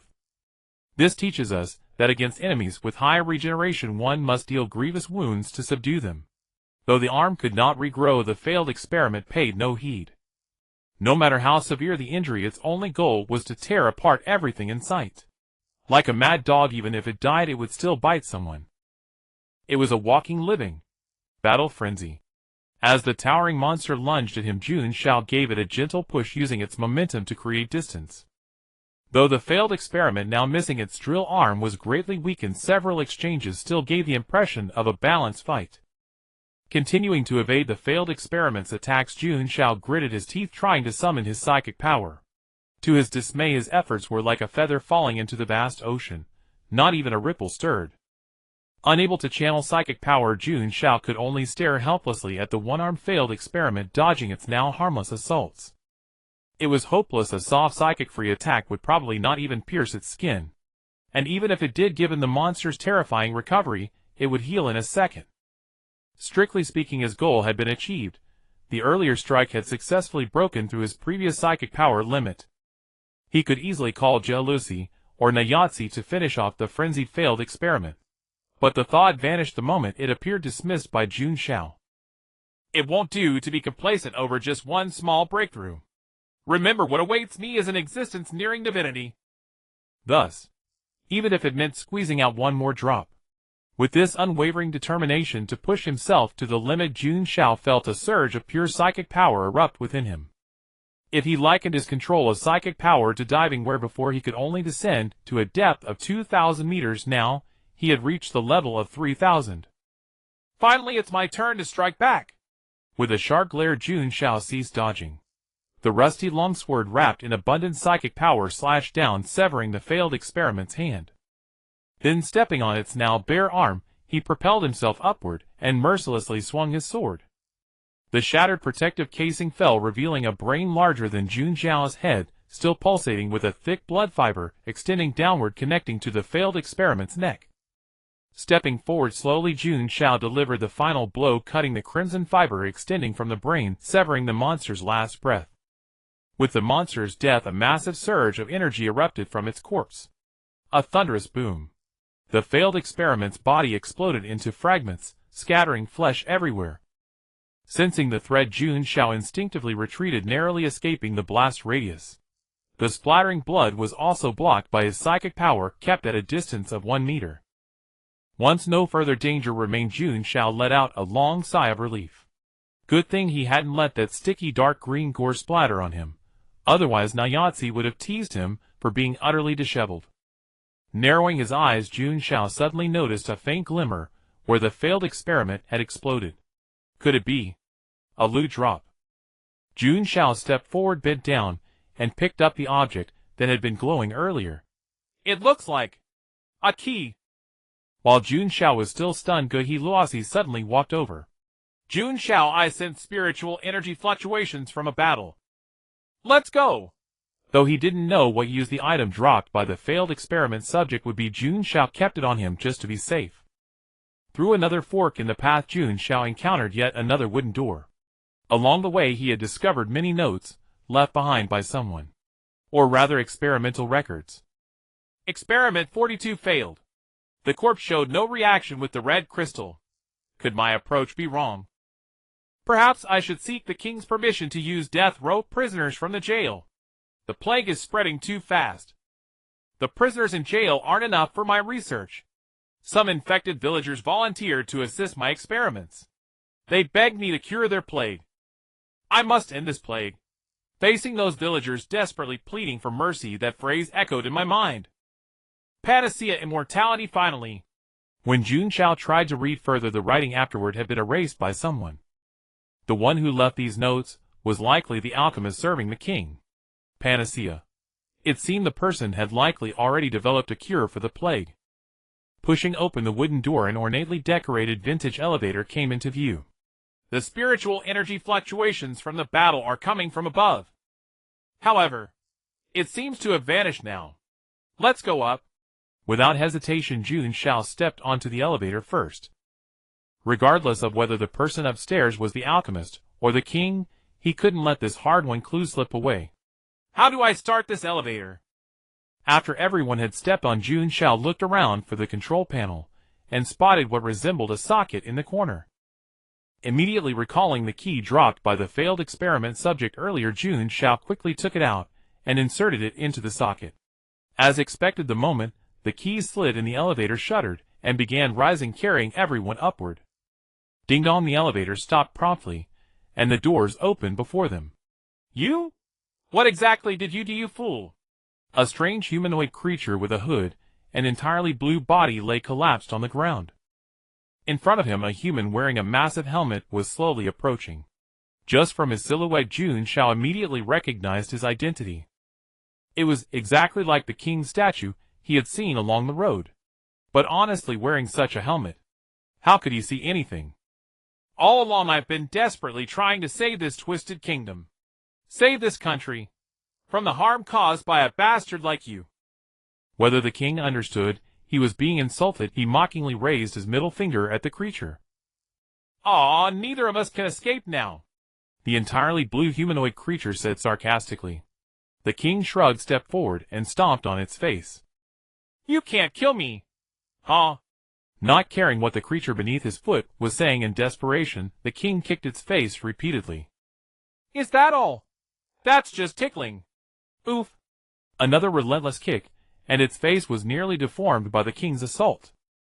Without me, you're nothing. After a moment, it painfully lifted its head once more, its voice trembling slightly. You truly have no way to resolve any dispute peacefully, do you? Pathetic. Having spoken its final words, the king stomped down again, and the blue humanoid's head exploded, leaving no trace of life. Finally, I can put an end to all this. It's been enough. The king bent down and picked up the panacea, less than half a bottle remaining. His body's instinct drove him to drink it, but just as he was about to tilt his head back and gulp it down, a small stone suddenly struck his hand. What the? In pain, the king instinctively loosened his grip, and the panacea rolled into a distant corner. Facing these uninvited guests, the king instinctively stepped back half a pace.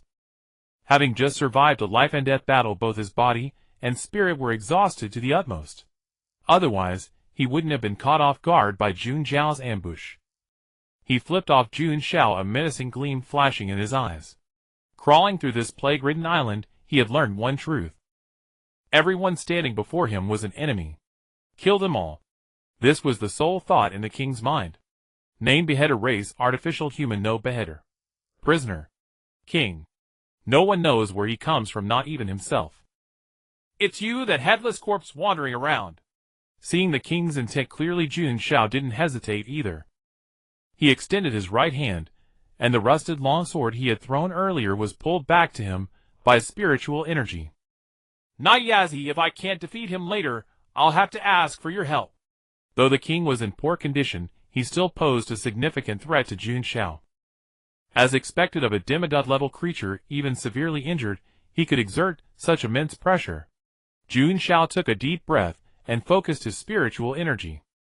Without giving it his full strength, he really couldn't guarantee victory. You'd better fight with everything you've got. Otherwise, if I have to step in, there will be an extra price to pay. Listening to Nyazia's joking remarks from the side, Jun Xiao tightened his grip on the rusted longsword and charged forward. The two moved in perfect synchronization, and almost simultaneously the king also acted. His entire body had lost all traces of the earlier injuries, flying forward like a human missile. Cold glints of blade light flashed, and the king raised his arm to block. The blade collided with the armor on his arm, sparking brilliantly. After a brief exchange, Jun Xiao realized he was subtly at a disadvantage. Good, he lost, he cover me. Though eager to duel this monster alone, Jun Xiao knew it wasn't the time to show off. If he slipped away now, they might never get such a good opportunity again. Understood. Guhiluosi's cold voice echoed, and an invisible surge of spiritual energy shot toward the king. Sensing the threat from the side, the king kicked the blade of the rusted longsword, using the recoil to distance himself from Jun Xiao. But how could Guhiluosi allow him to evade so easily? It immediately redirected its attack. Unprepared for the attack to curb mid-flight, the king couldn't dodge in time, and was struck squarely, sending him flying backward like a severed kite string. The wall cracked and massive stones fell, burying him alive beneath the rubble. Vigilantly eyeing the pile of debris, in the distance Jun Xiao slowly approached. Bang! Stones tumbled from the top, and a middle finger was conspicuously raised. Climbing out from the rubble, the king, or rather the headless one, had armor cracked all over. He rose to his feet, and a pressure far stronger than before erupted from him. Well, I can only comment this. This is far more interesting than crawling around in sewers. The headless one's face twisted into a vicious grimace, the massive helmet that obscured his vision long since shattered, revealing half of his face. Jun Xiao's life is fading rapidly. Guhiluosi spoke with a serious expression. It was obvious that the opponent was overdrawing their vitality to exchange for temporary power. Guhiluosi, please help me reduce its strength as much as possible. Understood. Hearing Jun Xiao's words, Guhiluosi nodded, and closed her eyes, gathering energy. Jun Xiao was growing rapidly. In the blink of an eye, he had already surpassed his present self. After this battle, I'll need to loosen another seal on myself. Watch me tear you apart. The headless one let out a bizarre cry, his condition clearly at its worst, yet he felt this was absolutely perfect. He felt his body and soul merging once more. Wait, what body? There is no body. My remains are scattered everywhere. The headless one stopped pondering. He had never cared to investigate anything deeply, like where he came from. In short, just kill. Leave this damn place. Taking a few slow steps back, the headless one launched a full-speed charge. Stop! With Guhiluosi's cold shout, a massive spiritual pressure bore down on the headless one. The pressure only held him back for a moment, before his energy shattered it completely. Still, it wasn't entirely ineffective. The headless one's aura visibly weakened. Keep going, Jun Xiao. Lu Wonio held her breath, her eyes fixed on Jun Xiao's distant figure. Her strength was far too weak, she couldn't help him at all. Through these two battles, the flame of her desire to grow stronger had been fully ignited within Lu Wonio. She refused to be the burden that held everyone back. Black-purple mist gathered around Jun Xiao. Facing the crushing pressure from the headless one, Jun Xiao felt as though a realization had dawned upon him. It felt like a chronic patient finally finding relief after 3 days. Like a sewer clogged for years at last getting cleared. His spiritual energy poured forth continuously, as if it were free and limitless. He attempted to compress and condense this spiritual energy, but it was still far too vast. With his current abilities, he could only shape it into a black-purple mist the size of a dough ball. Suddenly inspired, Jun Xiao manipulated the mist mass into the shape of a shield. Watching the headless one charge straight at him, Jun Xiao showed no panic at all, appearing completely defenseless, yet his nerves were already taut. Everything around him was forgotten. In that dark world, the only thing he saw was the headless one charging toward him. Timing it perfectly, Jun Xiao now acted entirely on instinct. Raising his hand, wielding the shield, all in one smooth motion. Right at the moment the headless one was about to collide with him. After crashing into Jun Xiao's black-purple mist shield, the headless one was instantly set flying backward. For the second time, he was sent flying back to where he had previously fallen. Lu Wonio's mouth hung open, she was completely stunned. It was so dangerous. So reckless. The enemy had gotten right in Jun Xiao's face, and he was still frozen. But the next moment, he inexplicably blocked the strike. Lu Wonio clicked her tongue, her expression filled with confusion. It was as if the opponent had deliberately charged headlong into Jun Xiao's shield. Phew! Seeing Jun Xiao unharmed, Guhuluazi instantly relaxed. No one understood the enemy's power better than she did. I can finally put an end to all of this. Enough is enough. Lying in the ruins, the Headless One gazed at the sky with a desolate tone. When his skull crashed into Jun Xiao's shield, he only felt his mind erupting with a roaring buzz. And this time, his body and soul truly merged together. He remembered where he came from. Perhaps by fate's design, beside him lay the alchemist he had just killed, that peculiar blue-skinned figure. Look at what the plague had done to him. But then again, I don't look much better myself. What right do I have to judge others? What a hopeless bastard. At that moment the helmet that had been blocking his vision completely fell away. Hearing him suddenly curse himself, Jun Xiao was completely bewildered. Had he been beaten into madness? Yet Jun Xiao didn't lower his guard, cautiously approaching the Headless One lying on the ground.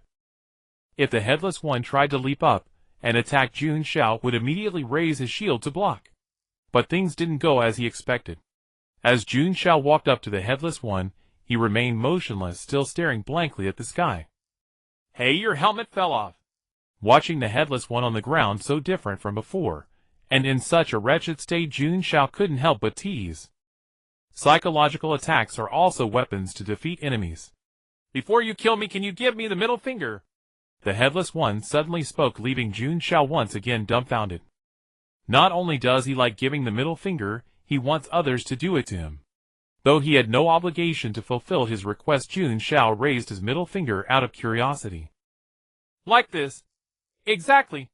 As if seized by a final burst of energy, the Headless One's voice gained a hint of vitality. Can you curse me a couple more times? Curse me. Yeah, like this. You're a damn hopeless bastard. You? After a pause, Jun Xiao mimicked his tone and cursed back. What a bloody hopeless bastard. Good. The Headless One smiled in satisfaction and closed his eyes. Please tell Lilyby at the lighthouse. Goodbye. And sorry I wasn't a good king. Before Jun Xiao could react, the Headless One's head and body suddenly separated. A mysterious shadow rose from his neck like a flickering flame. But it quickly extinguished. The Headless One was dead, the king was dead. But to Jun Xiao this was unimportant. The real question was where the heart of that demigod creature had been. He slit open the decapitated one's corpse only to find an ordinary human heart. Stop looking. Isn't this the demigod heart you wanted? Naizi walked up to Jun Xiao, reached out her hand, and clutched the shadowy bizarre mass right before his eyes. Is this thing a heart? Jun Xiao cradled the peculiar shadowy cluster in both hands, studying it with curiosity.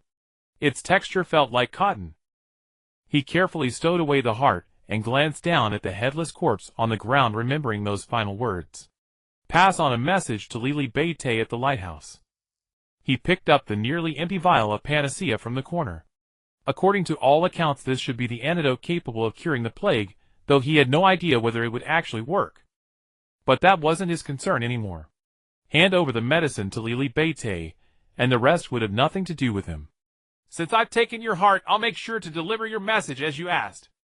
Not bad at all, Jun Xiao. Naizi suddenly wrapped an arm around his neck with a mischievous grin. You didn't even need me to step in. And don't go ruining the solemn atmosphere I just worked so hard to build. Jun Xiao broke free from Naizi's arm, and his slightly heavy mood vanished in an instant. Though he was merely an outsider, he had at least been part of this kingdom's rise and fall. That bastard king who had dragged the entire realm down because of his own selfish desires. Only upon his death did he finally wake to the truth. If the plague on this island could be cured, then in the history books of the future they would surely grant him the title of hero, wouldn't they? A righteous youth heard the tale of the wicked king on the island, rallied companions, stormed the throne, and in the end saved the kingdom. How heartwarming, how delightful. But wasn't this a complete copy of the king's own story? Rebel against the colonizers, establish a kingdom. And in the end the youth who slew the dragon becomes the dragon itself. Such a twisted sense of humor. Jun Xiao shook his head and sighed, but he wouldn't stay on the island anyway. There was no way he'd become a dragon like the king.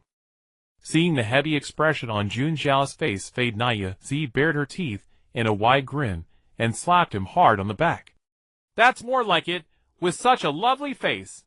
What a waste to keep it so stern all the time. Glancing sideways at Naya Z, the expressionless Jun Xiao gave her the middle finger. Is that really what he meant? Back at the lighthouse, Lily Beite heard the king's final words, and her eyes went blank. That's correct. Jun Xiao nodded and said no more. At times like this, silence was what a gentleman should observe. After a long silence, Lily Beite reached up and wiped the tears from the corner of her eyes. I apologize. I've lost my composure. It's all right. Shaking his head, Jun Xiao withdrew the remaining panacea from his robe. This was left behind by the alchemist. They say it's a panacea capable of curing the plague. The alchemist as well. The king killed him. Upon confirming the alchemist's death, Lily Beite fell silent. To her, the alchemist was a deeply complicated figure. He was the king's accomplice, and the plague had originated from his doing. He had used countless living beings as subjects for alchemical experiments in his quest to develop the panacea. Yet the key to ending this entire nightmare was also something he had created. What a farce! Lily Beite took the panacea from Jun Xiao and murmured to herself. But there's only a small amount left, and I'm not even certain it will work. After the exchange was complete, Jun Xiao couldn't resist adding a reminder. I see. I'll find my other friend who understands alchemy to help me. Honestly, Lily Beite had never really expected to cure this damn plague. I truly don't know how to thank you. She let out a soft sigh and smiled faintly. It had been a long time since she last smiled. We each obtained what we wanted. I also acted for my own purposes. Jun Xiao shook his head and made no claim to the credit. If there is anything we can do to help, please do not hesitate to ask. Seeing Lily Beite's sincere demeanor, Jun Xiao found himself somewhat at a loss. He had already taken the most valuable demigod heart. As for anything else, it hardly seemed worth pursuing. Wait a moment. Something suddenly occurred to Jun Xiao. Could you give me that large eyeball you use as a watchdog at the lighthouse? Large eyeball? Lily Beite asked in confusion, before realizing what Jun Xiao was referring to. You mean that mutated monster that Pei and her two sisters captured? Of course. Though she didn't understand what Jun Xiao intended to do with it, Lily Beite readily agreed. Arriving at the base of the lighthouse, he happened to spot Pei on patrol. Your Majesty. After respectfully bowing to Lily Beite, her eyes fell on Jun Xiao beside the queen, and she suddenly found herself speechless. Pei clearly remembered how she had been like a puppet in that man's hands, subdued with a single casual strike. Lily Beite nodded and looked around, but could not spot the swollen-eyed demon. Where did that big-eyed little pet run off to? You mean that ungrateful creature? My sisters and I intervened and put it down. As she spoke, Pei cast a deliberate glance toward Jun Xiao, for it was precisely that man who had caused the swollen-eyed demon to suddenly turn rebellious. Oh, what a pity. Jun Xiao scratched his head and looked toward Lily Beite. He had originally intended to bring that creature back as a pet for Naya Z. With a new toy, Naya Z would surely be delighted. And with her attention elsewhere, she wouldn't torment Lu Wunyao anymore, and Lu Wunyao would be happy too. Unfortunately, the big-eyed beast had perished. Otherwise, it would have experienced a taste of suffering far worse than death. Your Majesty, since that big-eyed monster has already perished, I have no further use for anything. Very well. By the way, where is that bastard? The king's corpse. After all, he was still her husband. Lily Beite wished to find a proper place to lay him to rest. Atop the castle. Leaving Luosi and the others at the lighthouse, Jun Xiao escorted the queen to where the king's body lay. The queen, wearing a black veil, silently gathered the corpses of the king and the alchemist, and disappeared beneath the moonlight. Following Lily Beite's footsteps, Jun Xiao arrived at a cemetery. All the people of the kingdom are buried here. After the plague broke out, this place became a mass grave. Lily Beite murmured to herself. After interring the king and the alchemist, Lily Beite bent down and placed a rose and a violet upon the grave. Before departing, Jun Xiao noticed an inscription carved into one of the tombstones. Dedicated to my husband. Below it was a newer line of text: dedicated to my daughter. Dedicated to my son. Dedicated to my cat. Well, what a world steeped in suffering. Jun Xiao shrugged and left the dreary graveyard. With nothing else to attend to, Jun Xiao bid farewell to Lilibite. Still feeling indebted for not being able to repay Jun Xiao's kindness, the queen harbored a lingering sense of guilt. Remember to visit again once the kingdom is rebuilt. I will. With those words, Jun Xiao and his companions took to the skies, leaving the lighthouse behind. Watching the dark speck on the horizon vanish, Lilibite turned and closed her eyes. Euterpe, accompany me to the cemetery. I wish to visit an old friend. And then, eradicate the plague and rebuild the kingdom. As soon as they left the lighthouse's range and flew through the air, Jun Xiao and the others were immediately attacked by monsters. A flock of mutant bats, each half the size of a human. Without hesitation, Jealousy tore them apart into fragments of meat on the spot. After a few futile suicide runs, these flying monsters learned to be cunning. Upon spotting Jun Xiao, they proactively kept their distance. By the way, where did we leave our ship? Turning his head, Jun Xiao asked Nayatsi. At that time, a thick fog had suddenly descended, and inexplicably, he had been brought to this dreadful place. Ship! It was eaten long ago. Eaten. Jun Xiao exclaimed in astonishment. How could any monster possibly devour my enormous ship? As if reading Jun Xiao's confusion, Nayatsi spoke to explain. It's that creature below you that swallowed our ship. Below? Jun Xiao gazed downward, his tone uncertain. You mean that absurdly massive shipwreck ruined down there? Guess how it grew so large? Nayatsi let out a cackle, grinning widely. For some reason, she quite enjoyed seeing Jun Xiao in such a predicament. Though they could fly back without the ship, traveling by vessel was undoubtedly more comfortable. Fortunately, this ship was plundered. If I had paid money for it, my heart would ache to death. You care about that much money?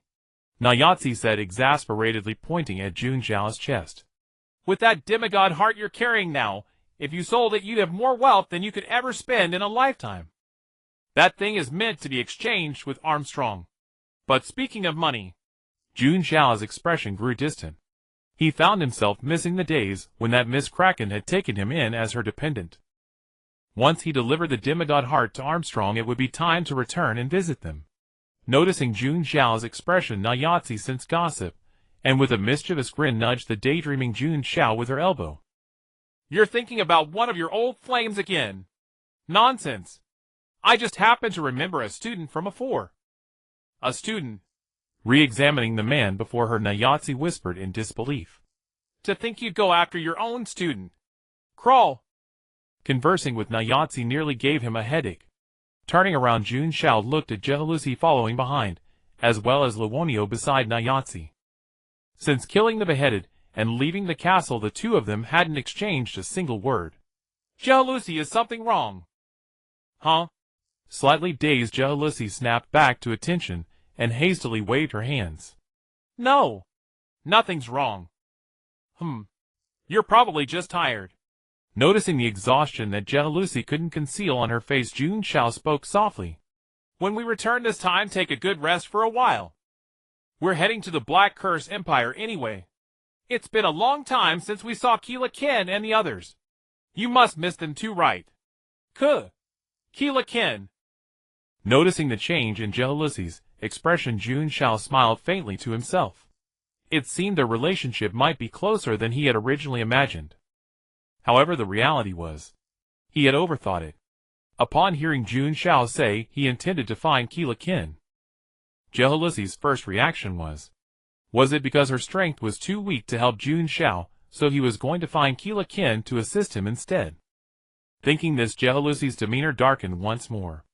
Jun Xiao, I want to grow stronger. Startled by the sudden voice, Jealousy paused. Those words weren't hers to speak, yet they perfectly expressed her innermost wishes. Turning his head, Jun Xiao saw Luonio gazing at him with resolute eyes, with an innocent-looking Nayatsi beside her. Don't look at me. I didn't bully her. Luonio suddenly said she wanted to find you to help her grow stronger.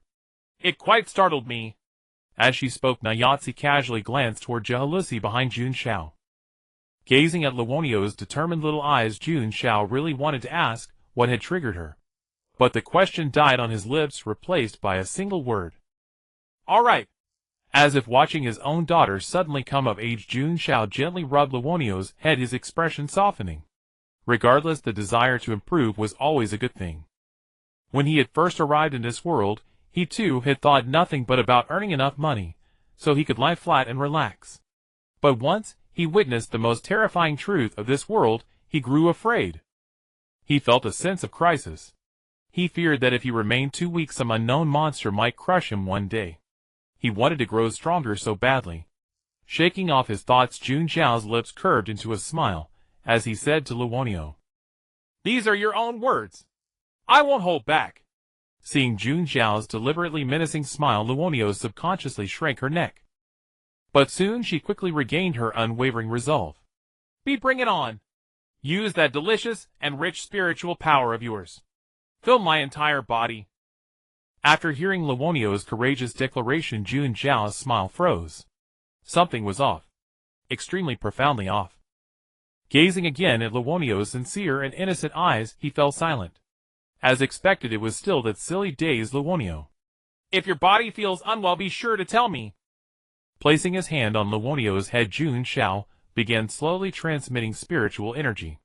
Since there was nothing else to do during the journey back, he might as well help Luonio improve her strength.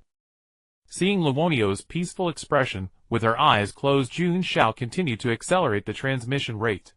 But before long his hand was removed, and he felt warmth against his index finger. "Luonio, what are you?" Looking down, Jun Xiao fell silent once more. Luonio was suckling on his index finger, gazing up at him with a foolish smile. "Jun Xiao, absorbing spiritual energy this way is faster." Luonio mumbled unclearly. "For Luonio's sake, I'll endure it." Before long, Jun Xiao heard rhythmic snoring. Looking down, he saw Luonio fast asleep in his arms. "Sigh, if eating your fill and napping can make one stronger, when will such a blessing come my way?" Yanking his finger free from Luonio's mouth, Jun Xiao flicked away the saliva adhering to it, and said enviously, "Damn this sea wind." Watching his just-lit cigarette blown out by the gale, Valentine spat on the ground and retrieved a lighter from his coat. Shielding the flame with his palm against the wind, Valentine skillfully lit the half-cigarette between his lips and drew a deep drag. Exhaling a thick plume of smoke, he wore a blissful, contented expression. Smoking was one of Valentine's few pleasures. Stationed at this remote branch of the moon worship cult, he hardly ever had any duties. Yet in recent days tasks had been assigned to him every single day. Fortunately, his assignments were remarkably straightforward. He simply needed to guard the harbor, and receive those he had sent away on his previous voyage. "I truly cannot fathom what those above are thinking. After all these years, not a single soul has ever returned alive from that island, making me waste my time enduring this sea breeze for nothing." Just as he leaned in for another puff, Valentine suddenly realized his cigarette had gone out once more. "Bloody hell! Damn wind and this wretched cigarette!" As he prepared to toss the cigarette aside, Valentine's arm froze midair. Sighing, he drew his old lighter from his pocket once more. Who could blame him for being poor? He could not bear to discard even half a cigarette. Before he could relight it, several dark specks suddenly appeared in the sky, startling Valentine. Could the monsters from that island have flown here? At this thought, Valentine's lips quivered, and the freshly lit cigarette tumbled to the ground. "No, I must hurry and summon help." Just as he turned to flee, the dark shapes in the sky grew larger, and Valentine finally discerned what they were. "Are those people?" He rubbed his eyes urgently, utterly unable to believe his sight. Who could fly through the sky? As Valentine squinted at the silhouettes again, he caught sight of the figures hovering in the air. "Good heavens! Ghosts! Damn ghosts! I told you no one could possibly fly." Valentine collapsed onto the ground in terror, unable to comprehend. Although he was the one who had sent those people away, surely spirits should not come after him. Upon spotting the figure below, Jun Xiao's face brightened with delight. He had not expected to encounter an acquaintance so soon after returning. Seeing one of the ghosts suddenly accelerate toward him, Valentine scrambled to flee. Noticing the other's flight, Jun Xiao frowned. Was he really that terrifying? Yet as an ordinary mortal, Valentine stood no match against Jun Xiao. Before he could crawl 2 steps, a figure descended from the sky and blocked his path. Don't come any closer. Valentine plopped onto the ground, and in his panic, he spotted the lighter that had fallen from his person and hastily retrieved it. If you come closer, I'll burn you to death with fire. Watching Valentine frantically flick the lighter, without success, Jun Xiao felt embarrassed on his behalf. When they had first met, he had been so respectful, addressing him as Excellency. And now, merely days later, he looked at him as if he were a ghost. Indeed, men are fickle. Surely you do not fail to recognize me. It was you who saw me off just 2 days ago. Hearing Jun Xiao mention this, Valentine's head cleared considerably. Once he composed himself, he gathered his courage and ventured. Are you truly the envoy? Without a shadow of a doubt. After fully comprehending the situation, Valentine realized he had made a grave mistake. I am truly sorry, Excellency. I never anticipated that someone could actually return alive from that island. Of course, Excellency, please do not misunderstand. I was in no way cursing you to death or anything of the sort. Watching Valentine babble incoherently before him, Jun Xiao offered a helpless smile and waved his hand. Enough, I understand. Lead me back to the teleportation array. I am rather pressed for time. Why, yes. Please follow me. Valentine hurriedly nodded and quickened his pace to lead the way. Behind them, Gillosis and the others also alighted upon the ground. Niasia wore a mischievous grin, whispering something into Gillosis's ear. Meanwhile, Luonio slept peacefully, cradled in Gillosis's arms. It appeared she would not awaken until at least the following morning. The path remained unobstructed, and Jun Xiao followed Valentine to the teleportation array. Have I forgotten something? Only upon stepping into the teleportation array did Jun Xiao suddenly recall. Miao and Pao Pao had apparently been left behind on the island. Darkness flashed before his eyes, and the next instant he stood upon the cold plains. Well, I suppose those two can make it back on their own, can't they? On the other side of the island, Miao trailed behind Pao Pao, her spirits somewhat subdued. After losing Jun Xiao, Pao Pao had sworn she could lead them back to him. Instead, they had become hopelessly lost. Dungeon sewers, botanical gardens, swamps. By now they had just emerged from a massive cavern. Pao Pao, marching confidently ahead, assured Miao that she had a strong feeling she had finally found the right path. Miao had long since lost the energy to protest. She simply wished to return to Jun Xiao. The surroundings grew increasingly ominous, so Miao shrank her neck and hurriedly lifted her paws to keep pace with Pao Pao. Though the notion that ghosts fear spirits sounded absurd, Miao genuinely harbored a fear of them. After walking for some time, Miao suddenly perked her ears. She could faintly hear voices speaking. This is the panacea capable of curing the plague, crafted by alchemists. A towering 3-meter-tall figure with an indistinct visage was engaged in conversation with a peculiar stranger wearing a straw hat and dressed like a mushroom. These two bizarre beings standing side by side somehow created an oddly harmonious scene. Were Jun Xiao present, he would instantly recognize the 3-meter-tall figure as Lilibeth, the queen of the lighthouse. Let me analyze this substance. If it truly proves effective, our kingdom will be saved. The mushroom-like stranger received the potion bottle from Lilibeth's hand with intense burning eyes. Your periods of clarity have shortened again compared to last time, the queen said worriedly. Her friend had been ravaged by the plague, transforming into a mindless monster at regular intervals. I am fine. If this medicine truly works, my condition will certainly be cured as well. Halfway through his words, the mushroom stranger suddenly raised his head, his voice wary. Something is approaching. Soon enough, Miao and Pao Pao stumbled upon Lilibeth and the mushroom creature. Upon meeting, Miao's delicate nose twitched slightly, and her gaze immediately locked onto Lilibeth.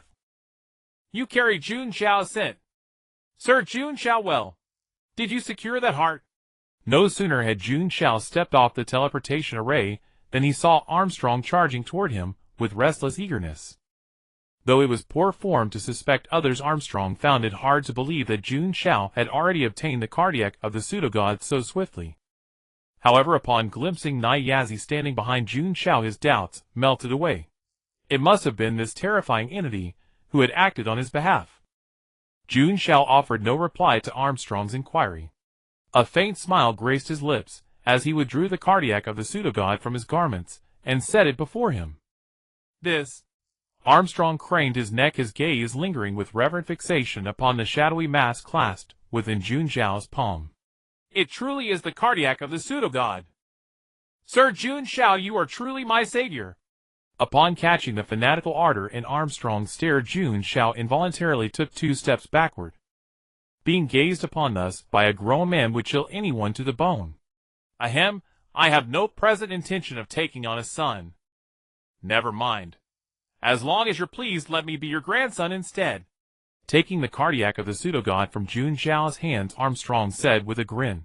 He could scarcely contain his impatience to take that final step toward godhood. For this day, he had prepared for nearly a decade. Though eager to return to his laboratory, Armstrong did not forget what he had promised Jun Xiao. Sir Jun Xiao, this is my identity card. With this card, you may take whatever you wish from the Moon Worship sect and go wherever its grounds extend. As long as you're within the territory of the Moon Worship sect, do as you please. This seems different from what we had agreed upon. You've given me too much. Staring down at the small card Armstrong had pressed into his hand, Jun Xiao was momentarily speechless. He had long known Armstrong to be a madman, yet he had never imagined he could be this unhinged. Was this fellow attempting to gift him the entirety of the Moon Worship sect? Boss, wherein lies the discrepancy? Seeing Armstrong genuinely consider becoming his grandson, Jun Xiao felt a shiver run down his spine. The Moon Worship sect shall be yours to command henceforth. Do with it as you see fit. I still have urgent matters to attend to, so I won't keep you. Make yourself at home. Bouncing along, Armstrong scampered back to his laboratory. The researchers at the Scientific Institute stood dumbfounded, watching the creature before them behave like a rabid monkey. Was this truly their director? Regardless, I have obtained what I sought. Tucking the identity card into his robe pocket, he now possessed the means to enter the Moon Worship sect's library at will. We shall remain here for several more days. Nyazi, I'm entrusting Jehalusi and Luonio to your care. I'm heading to the Moon Worship sect's library. I expect to be occupied within its halls for a few days. Very well, I'll keep an eye on the 2 of them. Nyazi flashed an expression that plainly screamed, as expected, they still need me inside. Nodding, Jun Xiao suddenly recalled when they had first arrived at Lingyuan, and could not resist adding one more exhortation. Don't cause any more trouble. Without him there to rein them in, who knew what chaos the 3 of them might unleash. Hey, what's with that expression? Do you really think Nyazi can't manage something as simple as not causing trouble? You're blushing just saying that. Jun Xiao poked Nyazi's cheek, then turned his gaze toward Jehalusi. My apologies, Jehalusi. I won't be able to keep you company these next few days. It's all right, Jun Xiao. Jehalusi shook her head, meeting his eyes. Caught in the fervent warmth of Jehalusi's gaze, Jun Xiao was the first to yield, averting his eyes with mild embarrassment. If this were the days when he had first taken her, and he would never have been able to leave her side so easily. Jehalusi has grown so much. Jun Xiao mused inwardly, a quiet pride swelling within him. Nyazi rested her chin on her palm, clicking her tongue. She felt very much like a third wheel at this moment. To herself she was, "Don't get into trouble, or there'll be hell to pay." To Jehalusi it was, "So sorry, I simply don't have time for you these days." Fine, she admitted to herself. Yes, she was rather jealous. Hey, aren't you supposed to be going to the library? Why don't you just go already? Leaping before Jun Xiao, Nyazi pressed both hands against his chest and shoved. Pushed several paces away, Jun Xiao smiled helplessly. Long accustomed to Nyazi's capricious whims, he could hardly be surprised by anything she might do now. Jehalusi, I'm off, Min. Jehalusi nodded dutifully, her voice barely above a whisper. Scram, just scram. The sight of you infuriates me. Flustered and nettled, Nyazi chased after Jun Xiao, as though shooing flies. But no sooner had he disappeared from view than her expression smoothed back into composure, that familiar smile reappearing upon her features. Jehalusi. Min, would you like to grow stronger? Min, would you like to further unravel the seals upon your body? Min. Let's go inside. Like some grotesque predator luring a child, Nyazi seized Lucia's hand, and resolved to find some private corner first. Otherwise, if the commotion grew too loud, Jun Xiao would only nag her endlessly upon his return. Halt! This library is a restricted area. Trespassers will be denied entry. No sooner had Jun Xiao approached the library entrance than a young man clad in the distinctive security uniform of the moon worship sect barred his path. Having anticipated this, Jun Xiao produced the identity card Armstrong had given him from his robe. Upon beholding the card, the guard snapped to attention, his eyes widening, as he offered Jun Xiao a formal bow. Respected guest, please proceed. Witnessing the guard sweating nervously upon his brow, Jun Xiao could not suppress a knowing smile, reminded vividly of himself when he had first become an investigator. Do well in your duties. To be a security guard at such a young age, you saved yourself 50 years of detours. You have a bright future ahead, my lad. Preening under Jun Xiao's generous praise, the guard stood ever straighter. Thank you for your kind words. He placed the identity card against the door's scanner. Click. The great library doors swung open, at once sealing shut again once Jun Xiao had passed within. Before him rose shelves as towering as mountain ranges, and his pupils dilated instantly. At such a moment all he could utter was knowledge overload. Time flew by. With a soft sigh, Jun Xiao closed the last book and returned it to the shelf, stretching his limbs. He had not slept for 3 whole days and nights, having read every single tome in this library. He had now mastered all the theoretical knowledge of the Biwesek's techniques. What remained was practical application. His eyes gleamed as a rough blueprint formed in his mind, a modification of his original weapon. Yet everything would have to wait until Miao Dao and Pao Pao returned. All his belongings were stored inside Pao Pao's belly. Still, there were other things he could do in the meantime. Taking out the rusty longsword he had picked up on the small island, Jun Xiao used his identity card to access the Biwesek's weapon forge. Though it was a sword he had found by chance, it felt surprisingly well balanced in his hand, and its strength was unquestionable. If he could clean the rust from its surface, its sharpness would surely reach another level. Acting on the impulse, he applied the rust remover specially formulated for metal artifacts by the Biwesek. He watched as the rust on the ancient blade rapidly diminished. Compared to before, the blade now felt lighter and more agile after the rust removal. Yet a thin layer of rust still clung to its surface. The remaining rust would require physical tools to scrape away. Before long, a crimson longsword emerged before Jun Xiao's eyes. Judging solely by its appearance, one would never connect it to the rust-caked sword of before. He lifted the scarlet blade, swung it a few times, and his eyes lit up. With the rust removed, the sword felt even more responsive in his hand. Moreover, the color of the blade was clearly not made from ordinary materials. Entirely blood red with a keen edge. Blood blade. Gazing at the long sword in his hand, these 3 words inexplicably surfaced in Jun Xiao's mind. Boom. Just as Jun Xiao was delightedly examining the blood blade, a thunderous explosion erupted from outside. He rushed out of the room, and saw many researchers wearing calm expressions, as if they had grown accustomed to such sounds. But their composure shattered an instant later. A piercing alarm blared, and the research institute was flooded with flashing red lights. A fragmented voice crackled from the broadcast system. Top-level alert, top-level alert. A monster has invaded Lord Armstrong's private laboratory. All combat personnel report to the scene immediately. Researchers, please organize your important findings and prepare to abandon the institute. Repeat. Upon hearing the broadcast, the creatures in the institute could no longer remain calm. Unbelieving expressions spread across every face. A top-level alert. A monster invading Lord Armstrong's laboratory. How could this be? Yet doubts aside, it was better to believe than to risk one's life. No one dared gamble with their own safety. Moreover, for most researchers in the institute, their research findings were far more precious than their own lives. Chaos quickly erupted. Under the flashing red light, everyone scrambled to stuff notebooks and papers into bags. Armstrong's laboratory. Jun Xiao's first thought upon catching the key phrase was that Armstrong had encountered an accident while attempting to merge the divine heart. Gripping the blood blade, Jun Xiao, like the Biwesek security personnel, moved against the tide of fleeing individuals toward the depths of the research institute. The show begins on the other side. Nyatsi watched the thick smoke rising into the sky, and curled her lips. Jealousy, how do you feel? Turning back, Nyatsi's voice was laced with concern. She had intended to only unlock 1/10 of Jealousy's seal, but Jealousy had doubled the request, wanting to release 1/5.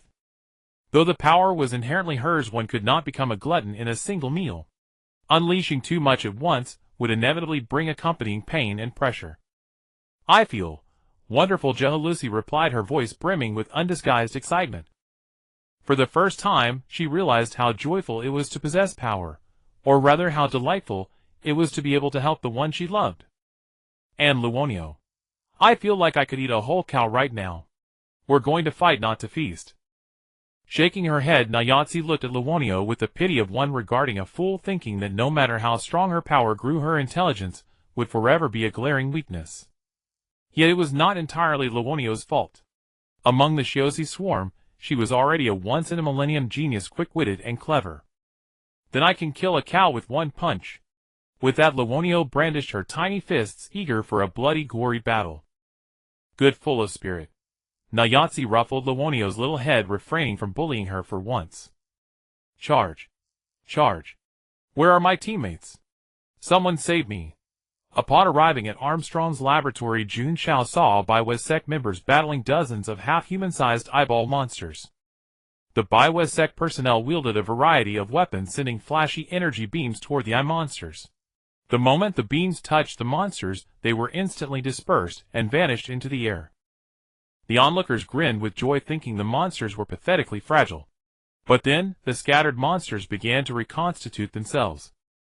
After a mere half-second pause, the monsters immediately resumed their slaughter.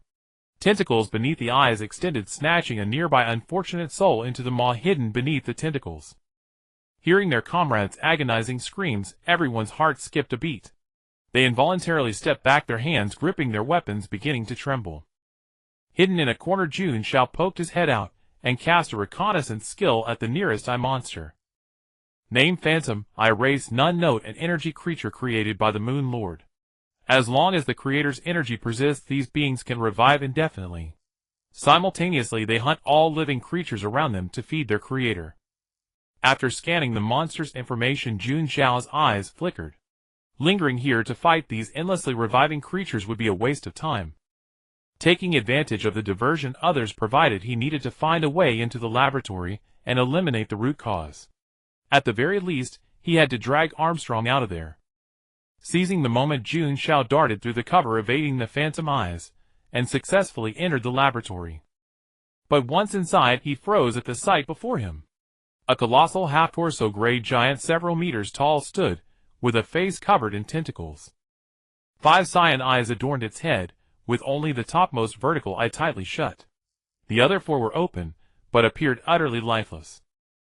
Soon Jun Xiao noticed a human head protruding conspicuously from the heart of the behemoth's chest. Armstrong. As Jun Xiao whispered, the half-bodied giant seemed to awaken. The vertical eye on its forehead snapped open, instantly locking onto the intruder. Name Moonlord. Race Celestial, being Great Old One. Note the dominant creature on the moon. Fortunately, it is now severely injured. Not only was Jun Xiao dumbfounded, but the Moon Lord was also taken aback. It had sent out so many phantom eyes to clear the surroundings and restore its energy, yet a human had still managed to break in. However, it was only momentarily surprised, and did not take the human before it seriously. Just as it was about to sweat Jun Xiao to death, the Moon Lord immediately dismissed the thought. Would a dignified Great Old One deign to personally crush an ant? The Moon Lord's palm split open, revealing a huge cyan eye. Soon several phantom eyes emerged from its palm. Upon seeing the Moon Lord summon minions, Jun Xiao immediately mobilized his psychic power, ready for battle. He never imagined that Armstrong would have landed him in such a massive mess, dragging a Great Old One right into their home. Gazing at the somewhat familiar cyan heart, Jun Xiao roughly guessed the cause. It was likely that Armstrong had attempted to absorb the Moon Lord's heart, failed, and instead got possessed by it. Fortunately, this Great Old One was not at its full strength. Last time, I killed a severely wounded demigod. This time, killing a severely wounded true god shouldn't be too much to ask, right? Raising his head to stare at the Moon Lord floating in midair, Jun Xiao's grip on his blade tightened.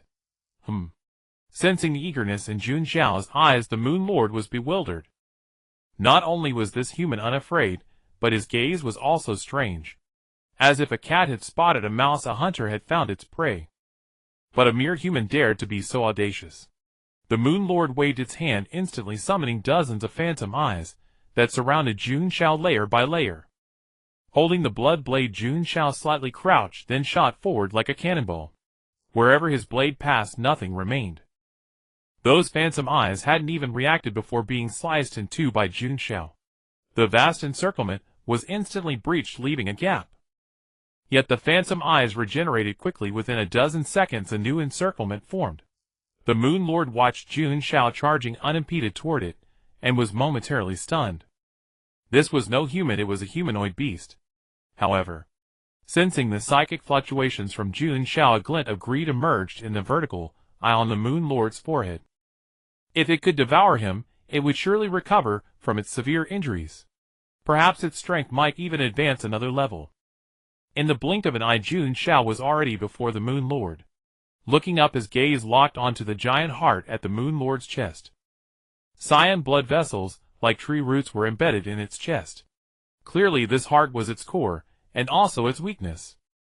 Seeing the swarm of phantom eyes closing in behind him, Jun Xiao bent his legs, sprang like a coiled spring, and charged straight toward the Moon Lord's heart, wielding his blade with both hands. Startled by Jun Xiao's sudden burst, the Moon Lord hastily raised a hand to block. The giant eye in its right palm radiated light, and countless miniature phantom eyes surged toward Jun Xiao like a tidal wave.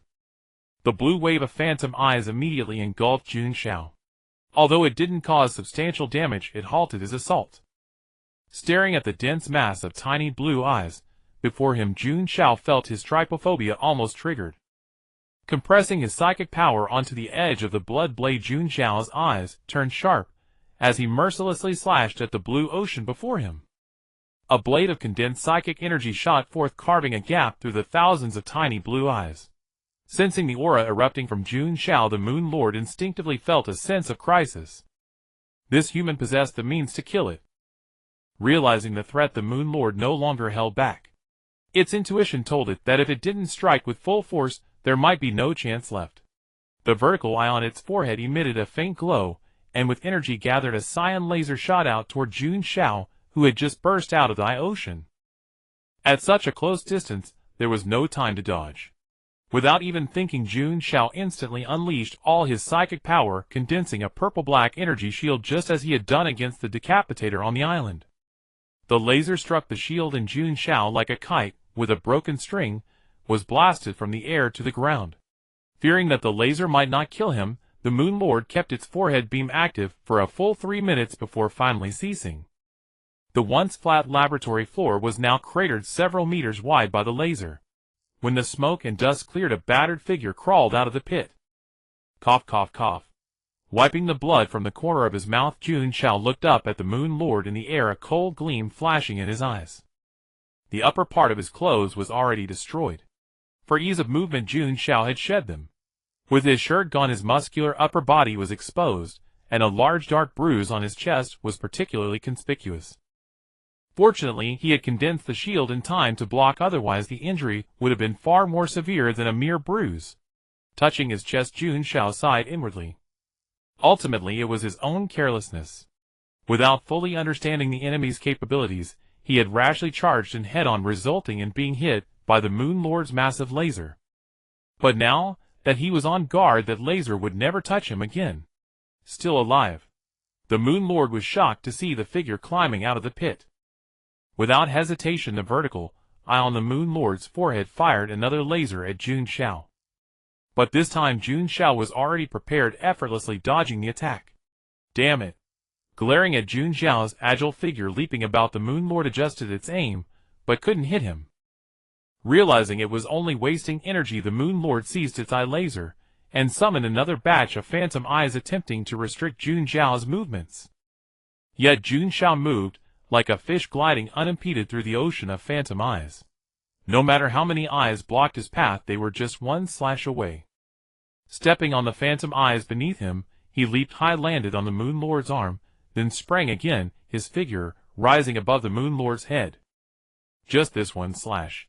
This move is for you. Let me test my blade. Fall down. Gripping the blood blade with both hands, Jun Xiao plummeted downward, slashing at the vertical eye on the Moon Lord's forehead. Thick dark green blood sprayed out like arrows. Fortunately, Jun Xiao had anticipated this, using his spiritual power to repel the blood away. Human, how dare you! The Moon Lord's hands trembled, the two eyeballs in his palms glaring fiercely. A supreme great old one reduced to injury by a mere human. What utter humiliation! However, he seemed to have forgotten that he had once been fooled by Armstrong into possessing nothing but a single heart. Had it not been for this final move, had Armstrong not been careless and failed to anticipate such a hidden trump, he would long ago have been devoured down to the last bone. Enraged, the Moon Lord ceased holding back his energy. With a sweep of his hands, phantom eyeballs of varying sizes burst forth from the eye in his palm. No matter how many small fry there are, they remain small fry. Landing with the grace of a dragonfly skimming water, Jun Xiao gave a light flick, sending the blood from his blood blade cascading to the ground. Assuming his sword stance, Jun Xiao faced the tide of phantom eyeballs surging around him without so much as a flicker of fear. Watching him charge headlong into the mass, the Moon Lord sneered. He secretly scoffed at this brainless human's reckless charges. But the very next moment, his mockery died on his lips. Jun Xiao moved through the dense cluster of eyeballs with effortless agility. They couldn't so much as brush his robes, let alone strike him. They served only as stepping stones toward the Moon Lord. Each time his momentum faltered, Jun Xiao stepped onto a phantom eyeball, propelling himself higher. In the blink of an eye, he was upon the Moon Lord's face once more. Without those laser-firing eyes, how will you defend yourself now? Spiritual energy erupted from Jun Xiao's body as his gaze locked onto the two orbs in the Moon Lord's palms. Destroy them, and he'd lose the ability to summon phantom eyes altogether. Two swift slashes. Both eyeballs burst open, with a wet pop revealing the fang maw beneath. Glancing around, Jun Xiao noticed the swarm of phantom eyeballs had already dissolved. Before him, the Moon Lord stood with arms hanging limp, the fang maw now exposed upon his forehead. Head tilted back, the tentacles growing around his cheeks, and chin twitched spasmodically. Though the Moon Lord appeared mortally wounded, Jun Xiao knew this was far from over. The flesh around the Moon Lord's chest peeled back, exposing the massive cyan heart beneath. Armstrong had clearly become part of that heart, soon to be fully consumed and assimilated. The giant cyan blue organ suddenly quickened its rhythm. Jun Xiao could plainly sense that the heart, the Moon Lord's core, was frantically pumping energy throughout his body. Not on my watch! Leaping upward with his blade raised, Jun Xiao slashed without hesitation at the vessels surrounding the heart. He severed only half the vessels before the Moon Lord retaliated, swatting him aside like a bothersome fly. The squelching sound of boiling flesh was grating. Tissue writhed on the Moon Lord's forehead, regenerating a new massive cyan eyeball before his eyes.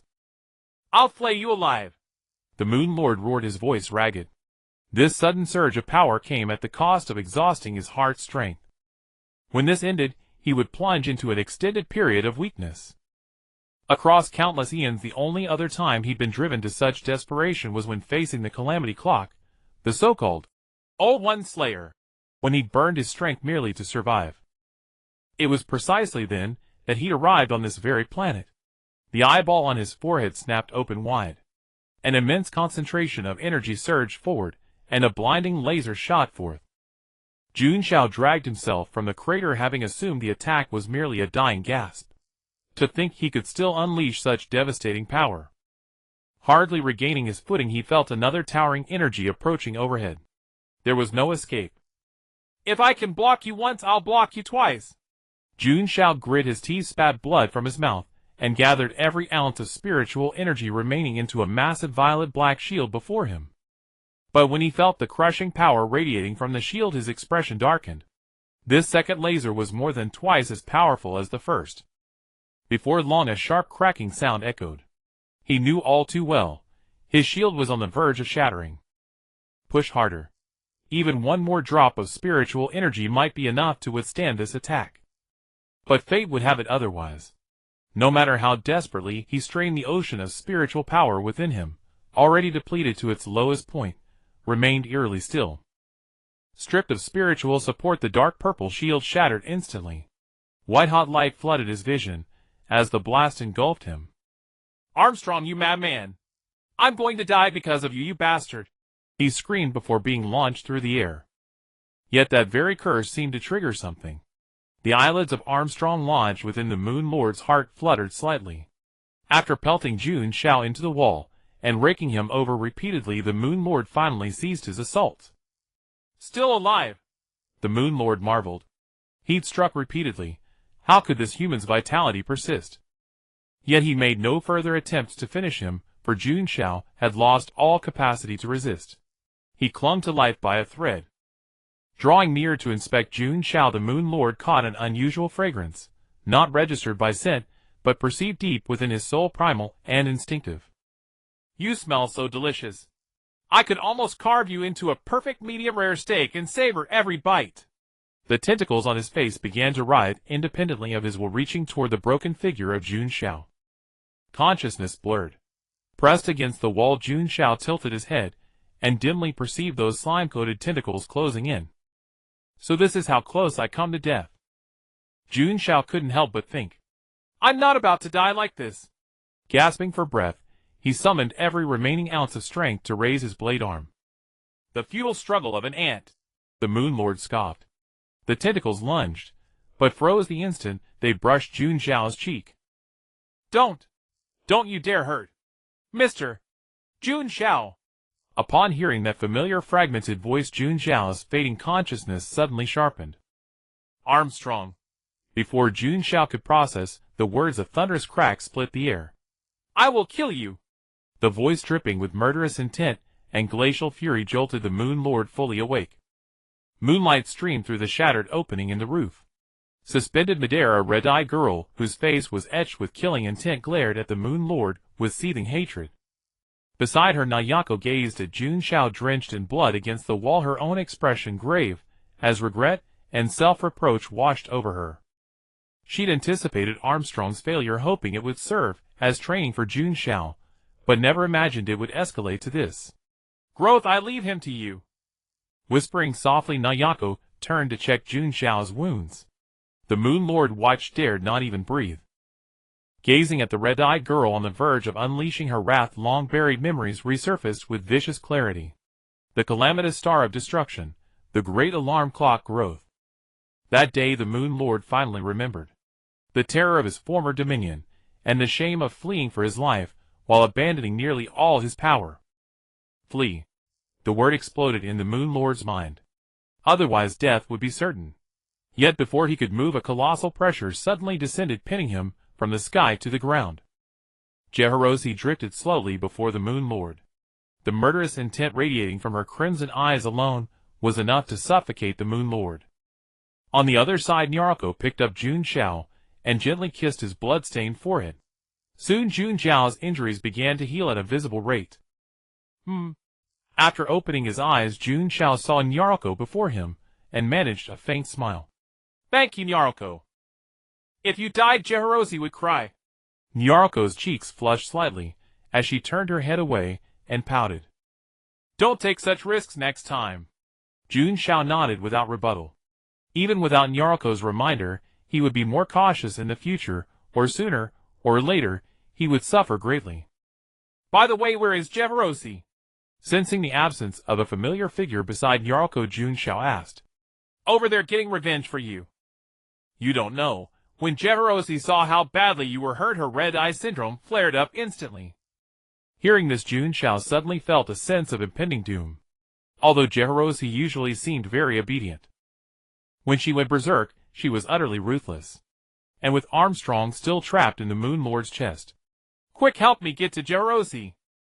Looking at the Moon Lord before him, who was now barely breathing, Jun Xiao drew a sharp breath and gazed at Jeharosi with some surprise. In just a dozen minutes apart, Jeharosi had grown so much stronger. But recalling her identity, Jun Xiao was instantly relieved. Jun Xiao! The red light in Jeharosi's eyes faded, returning to their usual clear blue. She ran to Jun Xiao, circling him with deep worry on her face. Your injuries. I'm fine. Nyarko healed me. I just feel a bit weak. I should be okay after some rest. Sigh. That's good. Jehorosi breathed a sigh of relief, then suddenly remembered something and quickly pulled Jun Xiao to the Moon Lord. Look, Jun Xiao. It hurt you earlier, so I took revenge for you. Blushing, Jehorosi waved her little fist as if to claim credit. I knew Jehorosi was the best. Jun Xiao rubbed her head and chuckled. Behind them, Nyaruko watched the harmonious pair pouting. She felt like an unnecessary stone on the roadside. Jun Xiao, what about this big bone monster? It hurt you so badly. Maybe we should just kill it. As she spoke, a red glint flashed in Jehorosi's right eye. The Moon Lord, pinned to the ground, trembled with fear upon hearing his life was at stake. Don't kill me. Human, spare my life, and I'll give you anything you want. The Moon Lord tempted Jun Xiao. He could see that Jehorosi would obey this human's command. Anything you'll give me. Yes, anything you want. Hearing the hesitation in Jun Xiao's voice, the Moon Lord eagerly piled on. A mere human. If he dared to let him go once he regained his full power, he would have plenty of ways to kill him. That's wonderful. I want your huge heart. You? Asking for his energy core. What difference was that from demanding his life? The Moon Lord almost erupted to kill the insolent human, but as soon as he rose, Jehorosi pinned him back down. Patience. Well, could you choose something else? Suppressing his rage, the Moon Lord patiently explained to Jun Xiao. Without my energy core, I can't survive. Fine. Then I want your life. Once you're dead, your core will be mine. Looking at the smiling Jun Xiao before him, the Moon Lord was stunned and realized the man was clearly mocking him. Jehorosi, kill him, but leave the heart in his chest. Jehorosi nodded obediently, as if agreeing to something as trivial as drinking water or eating. Wait. You can't do this. Feeling the pressure on him increasing, the Moon Lord wailed in terror. The next second, the enormous cyan skeleton turned to dust, dissipating into the air, leaving behind a massive cyan heart. Staggering forward, Jun Xiao reached out to touch the still beating heart, his eyes narrowing. He looked at Armstrong, still trapped inside the heart and unconscious. But it seemed he was probably fine. To be safe, Jun Xiao asked Nyaruko. Nyaruko, is the Moon Lord completely dead? Then Armstrong will be all right afterward, won't he? Nyaruko, long ignored, let out a dissatisfied snort. Normally treating her like a ghost now, when he encountered a problem he couldn't solve, he came running to her. Jerk. I don't know. After stubbornly saying those 3 words, Nyaruko turned away and fell silent. Jun Xiao scratched his head, unable to figure out what he had done to upset her this time. All right. Seeing Jun Xiao ignore her, Nyaruko gritted her teeth and cursed him for being clueless. Why didn't he come coax her? Then she would tell him. Ahem. Nyaruko cleared her throat twice, walked to the giant heart, and said to Jun Xiao, who was still studying it. He's just unconscious. When he wakes up, not only will he be perfectly fine, but he'll also absorb a divine heart for free. So he'll become a god. Jun Xiao stood up abruptly, curious. Pretty much. Staring at the unconscious Armstrong for a long time, Jun Xiao let out a soft sigh. When he wakes up, I'm going to squeeze him for everything he's worth. But then he recalled that last time when Armstrong retrieved his heart, he had effectively given him the moon worship cult. Asking for any more compensation would probably yield nothing. The thought made Jun Xiao even more frustrated. Nyaruko stood by, blinking, completely puzzled by what was going through his mind. In her eyes, such relics from an ordinary outer god were no better than roadside trash. It might be useful for a mortal like Armstrong, but utterly useless to Jun Xiao. Otherwise she would have prepared a dozen or so for him. I'm alive. Hearing the voice from the giant heart, Jun Xiao hurried over to check. He found that Armstrong had already awakened. I owe you another favor, Sir Jun Xiao. Armstrong let out a rueful laugh. And how do you intend to repay me? With my body?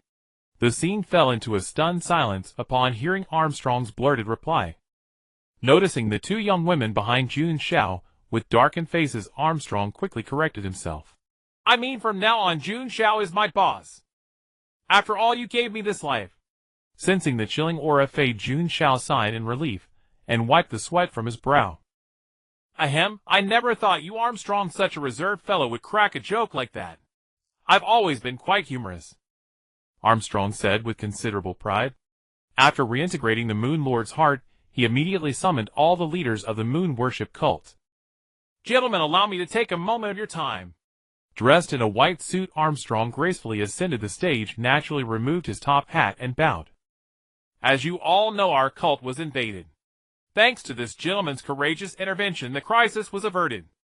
With that, Armstrong pulled the grim-faced Jun Xiao onto the stage. A rather exaggerated red badge was pinned to his chest bearing the words "Courageous Intervention." Amidst thunderous applause, Jun Xiao wished he could find a hole to crawl into. Armstrong had said he needed help before leaving, but never expected this. "Really, is this necessary?" "It's part of the plan," Armstrong whispered. "From now on, you're the true leader of the moon worship cult. You need to make an appearance. If you ever need my help, don't hesitate. Just raise your hand, and I'll bring 100,000 followers to cheer you on." Jun Xiao cast a sidelong glance at Armstrong, feeling this man was utterly unreliable. After bidding farewell to Armstrong, he left the Dreamland's cold plain. Just as Jun Xiao departed, a cluster of colorful bubbles and a ghostly cat arrived at the cold plain. Miao Dao's little nose twitched in the air, then her body stiffened. They had arrived at an unfortunate time. Jun Xiao had just left. Miao Dao shot a glare at the bubble beside her. Last time Miao Dao and her companion had encountered the queen in the island's cemetery. Learning they were searching for Jun Xiao, the queen had them escorted off the island. They had planned to return to the cold plain by finding the teleportation array, but the bubble insisted on wandering around, costing Miao Dao precious time. "Meow meow." Miao Dao plopped onto the ground, her voice dejected. Mistress Nix had told her to stay close to Jun Xiao, yet she couldn't even manage that. The bubble circled around Miao Dao, trying to comfort her.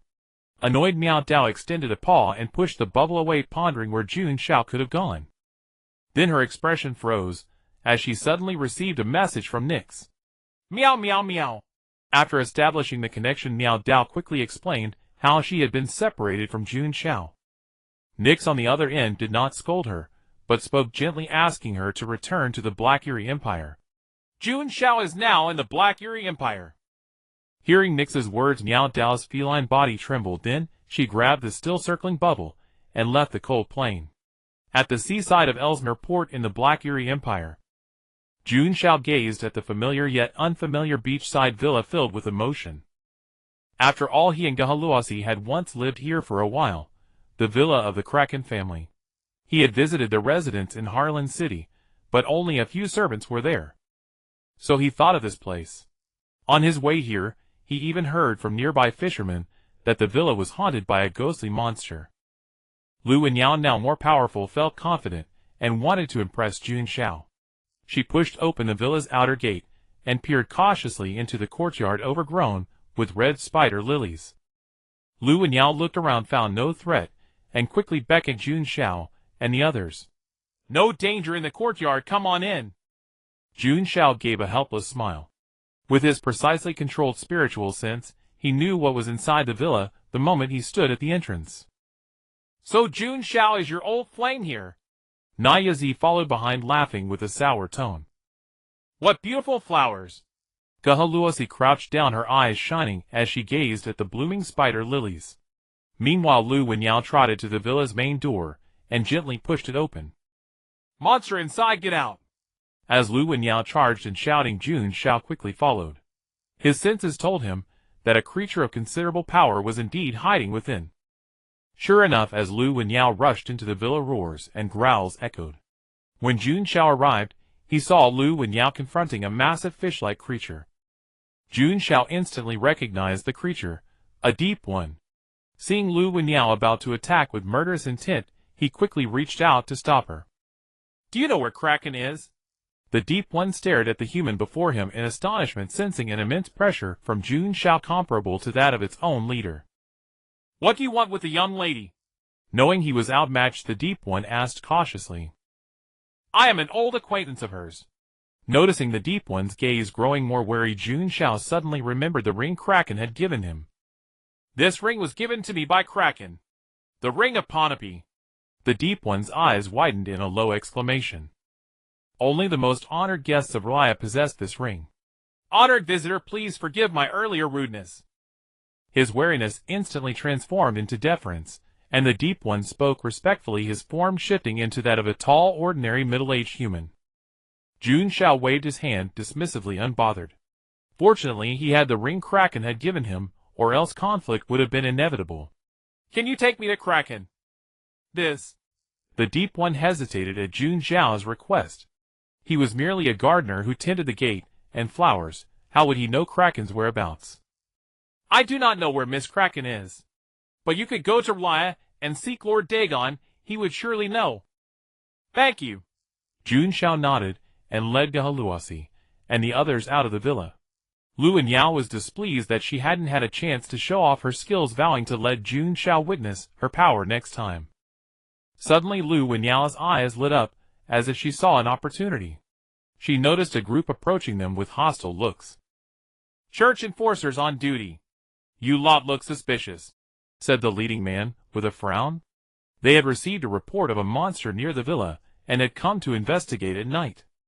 And they happened to encounter Jun Xiao and his group just as they were leaving the villa.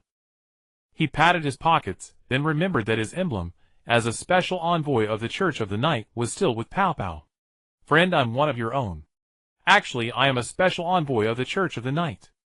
Hearing Jun Xiao's words, the lead man froze for a moment, and then several of them clutched their chests and laughed heartily. There are only as many special envoys of the entire Church of the Night as you can count on two hands. You're telling me you're a special envoy of the Church of the Night?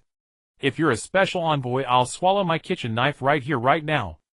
Seeing Jun Xiao being mocked, Lu Wonio couldn't help but want to step in and teach them a lesson. Reaching out, he restrained the restless Lu Wonio, then looked at the lead man again with a resigned expression.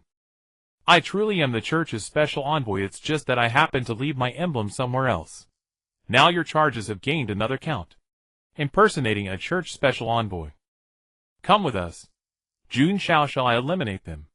Crimson light flickered in Jihoro's eyes as she stepped forward and whispered softly into Jun Xiao's ear. No need, no need. Jun Xiao quickly refused. After all, he had just returned and couldn't possibly start causing trouble on the Night Goddess's own territory. I'll go with you. Have the people sent to Ellesmere Port returned? Did you apprehend any suspicious individuals? Take me to take a look. After tidying up the documents on his desk, Peter stood up and spoke. In just a few short months, he had been promoted to the position of head of the church in Harlan City. Lord Peter. Upon seeing Peter, the man who had taken Jun Xiao hurried forward and addressed him respectfully. He never expected that a routine task handover would earn him an audience with a lord in person. Stanley, thank you for your hard work pulling these overnight shifts. Peter wore a warm smile. Having risen from an ordinary enforcer himself, he naturally understood their hardships. Not hard at all, not hard at all. It's all for the goddess. Stanley led Peter to the temporary cells at the prosecutor's office. These are the ones. That white-haired man actually dared to impersonate a church special envoy. Such sheer audacity. I nearly couldn't resist kicking his derriere with my shiny leather shoes. Wait. Peter's expression suddenly stiffened. When it came to the one and only special envoy in Harlan City, the image of that person surfaced in his mind. The reason he had been promoted to this position was largely thanks to that person's influence. Arriving before the cell, Peter's face darkened instantly.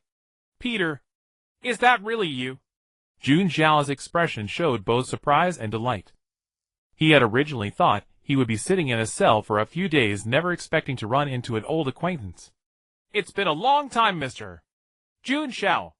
Peter's smile was quite strained, every word seeming to squeeze out between clenched teeth. Open the cell immediately. Stanley looked completely bewildered. He never expected that Peter would know this suspicious person. Lord Peter, who is he? Noticing his subordinate's confusion, Peter nodded. Mr. Jun Xiao is a special envoy hailing from our Harlan City. I'm sure you've all heard of the underground hospital incident, correct? That was him who resolved it. Stanley stood there dumbfounded, nodding motionlessly. He had certainly heard of that incident. That was the highest-rated contamination disaster in the history of Harlan City. If that Harlan hero had not strangled it before it could spread, countless lives would have been lost in Harlan City. So he is that Harlan hero. Stanley muttered, shrinking his neck, remembering the words he had said to Jun Xiao earlier. If you were a special envoy, I'd swallow my kitchen knife on the spot. Special envoy Jun Xiao, please do not hold my subordinate's words against him. It's probably because you're too low-key. Last time, the Harlan Gazette wanted to conduct an exclusive interview with you, but they couldn't even reach anyone affiliated with you. Never mind, he was simply following protocol. Hearing that Jun Xiao had no intention of pursuing the matter, Stanley immediately breathed a sigh of relief. After all, someone who had once saved the entirety of Harlan would hardly hold a grudge against him over a few careless words. Leaving the prosecutor's office, Jun Xiao gazed at the quiet streets, and couldn't help but remark, "The public security in Harlan has improved tremendously compared to before." Peter let out a light sigh after hearing this. It's mainly because mutated creatures from the contamination have been appearing more and more frequently lately. We've had no choice but to increase the working hours for our enforcers. Oh! Jun Xiao raised an eyebrow, secretly grateful that he didn't have to work overtime like them. According to our enforcers' reports, these creatures seem to be coming from the sea. I wonder if something has gone wrong on the other side of the ocean. As he spoke, Peter suddenly slapped his forehead. Look at me, always bringing up such things. Since we finally get a chance to see each other, I won't continue with all this messy talk. You missed my wedding with Susan last time, but this time you absolutely must share a drink with me properly. With that, Peter hooked his arm around Jun Xiao's neck and cast a glance at the three girls following behind. But you really are impressive, Special Envoy Jun Xiao. It's only been a short while since we last met, and you've already picked up 3 more. Don't slander me. Jun Xiao pushed Peter away with evident distaste, eliciting hearty laughter from Peter. My old friend here would like to invite me over for a meal. Would you prefer to look around the area or come with us? I'm going with Jun Xiao. Jihorose answered first, without the slightest hesitation. This is NYXX's territory. I'd better stick with you then. Nayatsi let out a yawn, looking utterly listless. As for Lu Wonio, there was no need to say more. She simply stepped forward and clung directly onto Jun Xiao's arm. Upon arriving at Peter's home, Susan's expression shifted to surprise upon seeing Jun Xiao. Like Peter, she also playfully reproached him for not attending their wedding. At the dining table, fully aware of his extremely poor tolerance for alcohol, Jun Xiao steadfastly refused to touch a single drop. In contrast, Lu Wonio and Jihorose, curious, took a small sip each and immediately collapsed into sound sleep in the guest room. I'll go out for some fresh air, Nayatsi. Watching Jihorose and Lu Wonio still muttering in their sleep on the bed, Jun Xiao felt he absolutely could not stay the night. Oh! Nayatsi rested her chin on her hand, gazing out the window without turning around. Only after Jun Xiao had left did she rise to her feet, her tone tinged with a faint sourness. Look at this. The moment you step outside, your old flame comes looking for you. The moon is truly beautiful tonight. Looking up at the moon, Jun Xiao sighed to himself, wondering how long it had been since he last saw such a perfect full moon. Long time no see, Jun Xiao. Following the voice, he saw a woman in a black dress step out from the shadows. Goddess. Seeing Jun Xiao's flustered and restrained demeanor, Kasi covered her mouth with a smile. No need to be so formal. People revere me as the night goddess. But so-called gods are merely slightly more powerful beings.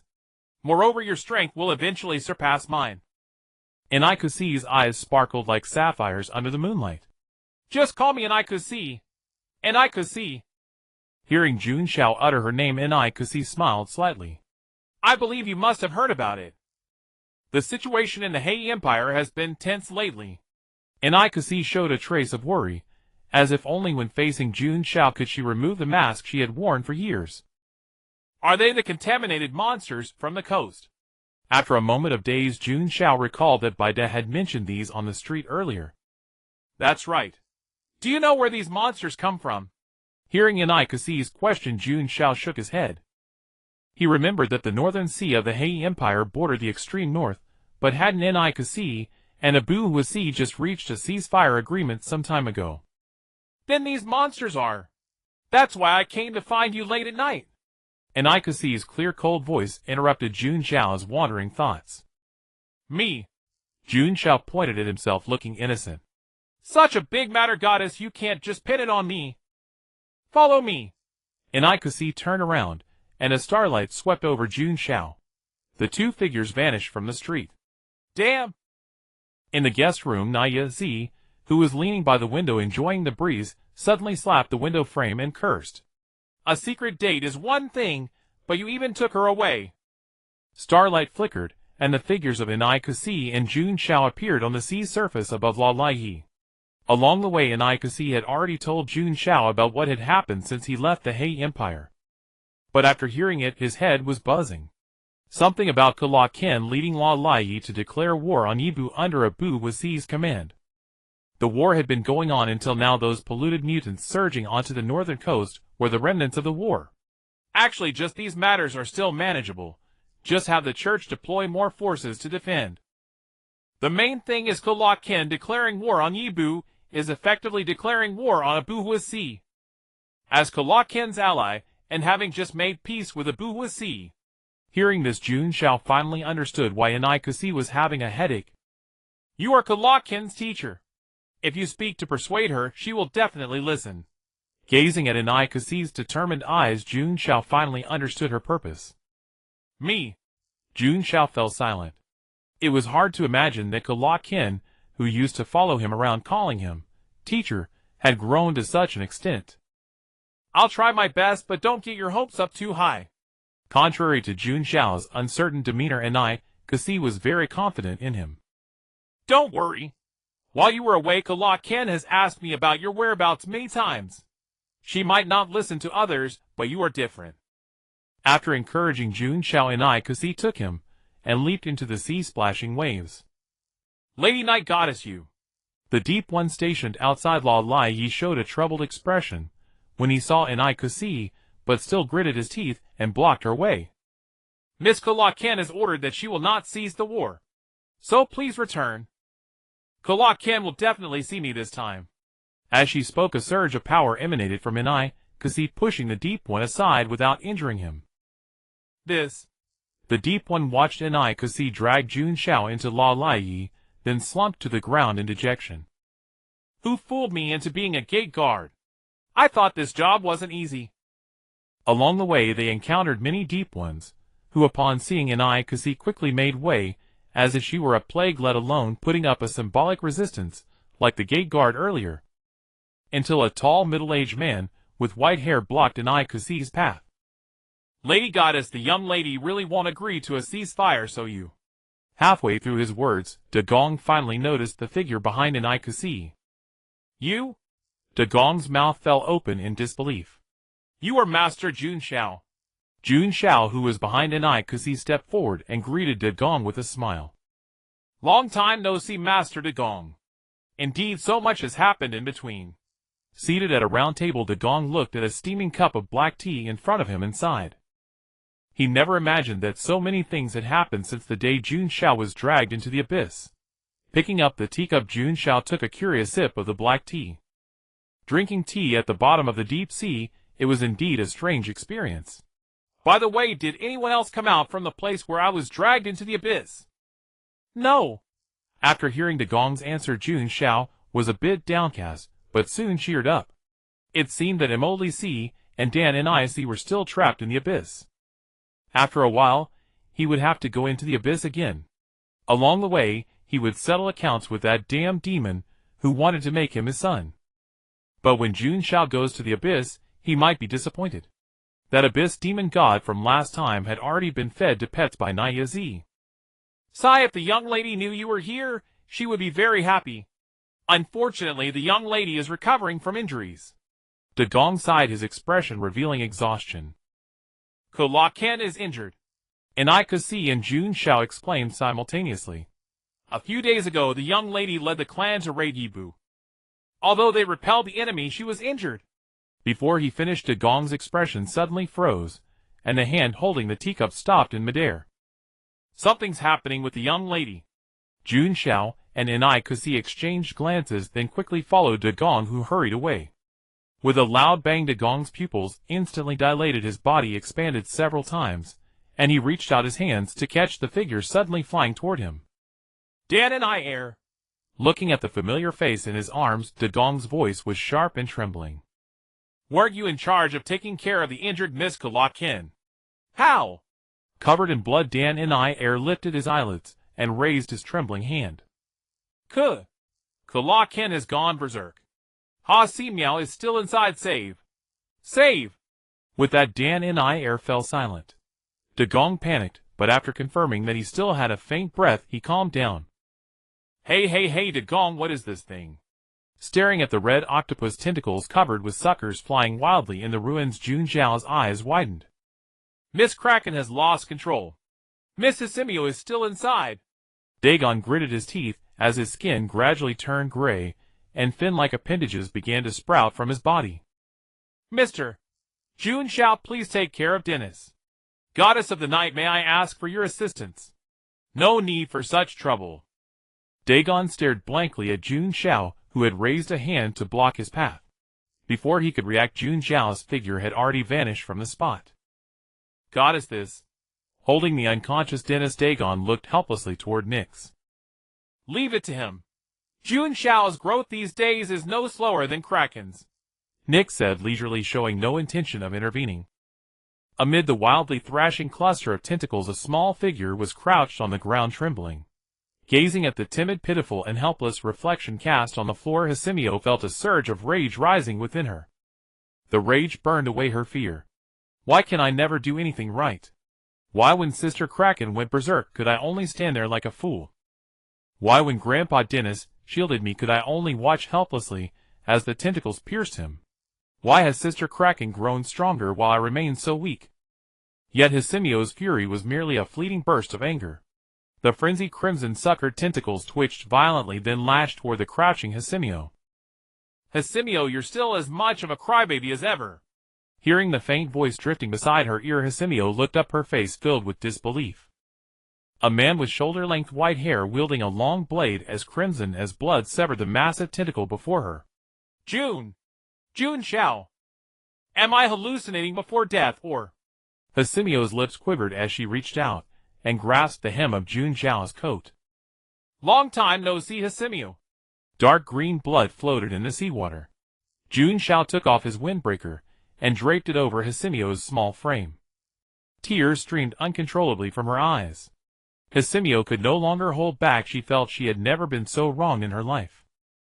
At that moment, she wanted more than ever to tear out her own tear ducts. Go! Save Sister Kraken, Jun Xiao. Hisimio sobbed, trying to stifle her cries. All right, stay here and wait for me. Hisimio whispered in a voice no louder than a mosquito's, then buried her face in Jun Xiao's black windbreaker. This old companion, which had accompanied Jun Xiao for years, was now battered and scarred. Feeling the familiar scent emanating from it, Hisimio inexplicably felt at ease. Look at what you've become, Kraken. Holding the blood blade, Jun Xiao stepped forward one by one, stepping over the countless massive suckered tentacles strewn about. As if perceiving Jun Xiao as a threat, all the giant tentacles converged upon him. Though it's been a long time, your way of welcoming your teacher is far too enthusiastic. The restless tentacles suddenly froze. Jun Xiao seized the opening, leaping high into the air. A sharp blade of spiritual light cleared the space around him in an instant. Teacher. Hearing Kraken's faint voice, Jun Xiao held his breath, concentrated, and pinpointed the direction from which the sound came. Boom! The converging tentacles crashed down where Jun Xiao had stood moments before.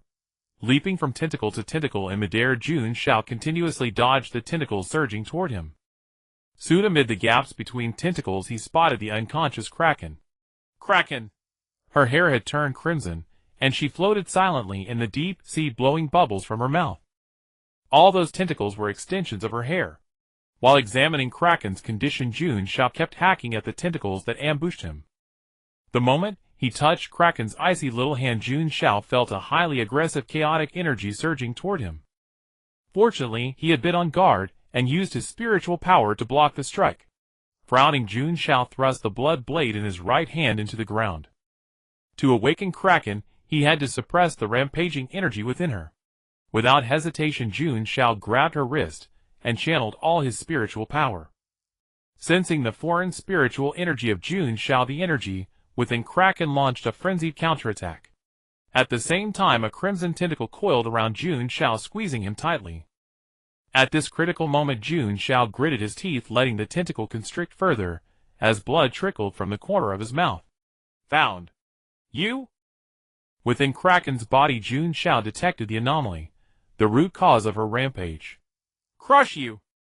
Condensing his spiritual power into a sharp needle, Jun Xiao abandoned his own defense, allowing the rampaging energy within Kraken to surge into him. His eyes bulged as his body swelled like a balloon, dense veins visible beneath the skin. He resembled a human bomb on the verge of explosion. But soon, like a deflating balloon, Jun Xiao's body rapidly returned to its normal shape. The rampaging energy within Kraken gradually calmed. The strange tainted energy inside her had been completely obliterated by Jun Xiao. Yet the cost was immense. Hardly a single part of his body remained unscathed. 2 streaks of bloody tears flowed from the corners of his eyes. His mind felt heavy, and he longed to sleep. Aye. Regaining consciousness, Kraken stared at the chaotic surroundings, expression dazed. When she noticed Jun Xiao tightly bound by the crimson tentacles before her, she snapped back to reality. Teacher! Kraken cupped his face and called out. What happened? Why is teacher here? Why is he so severely injured?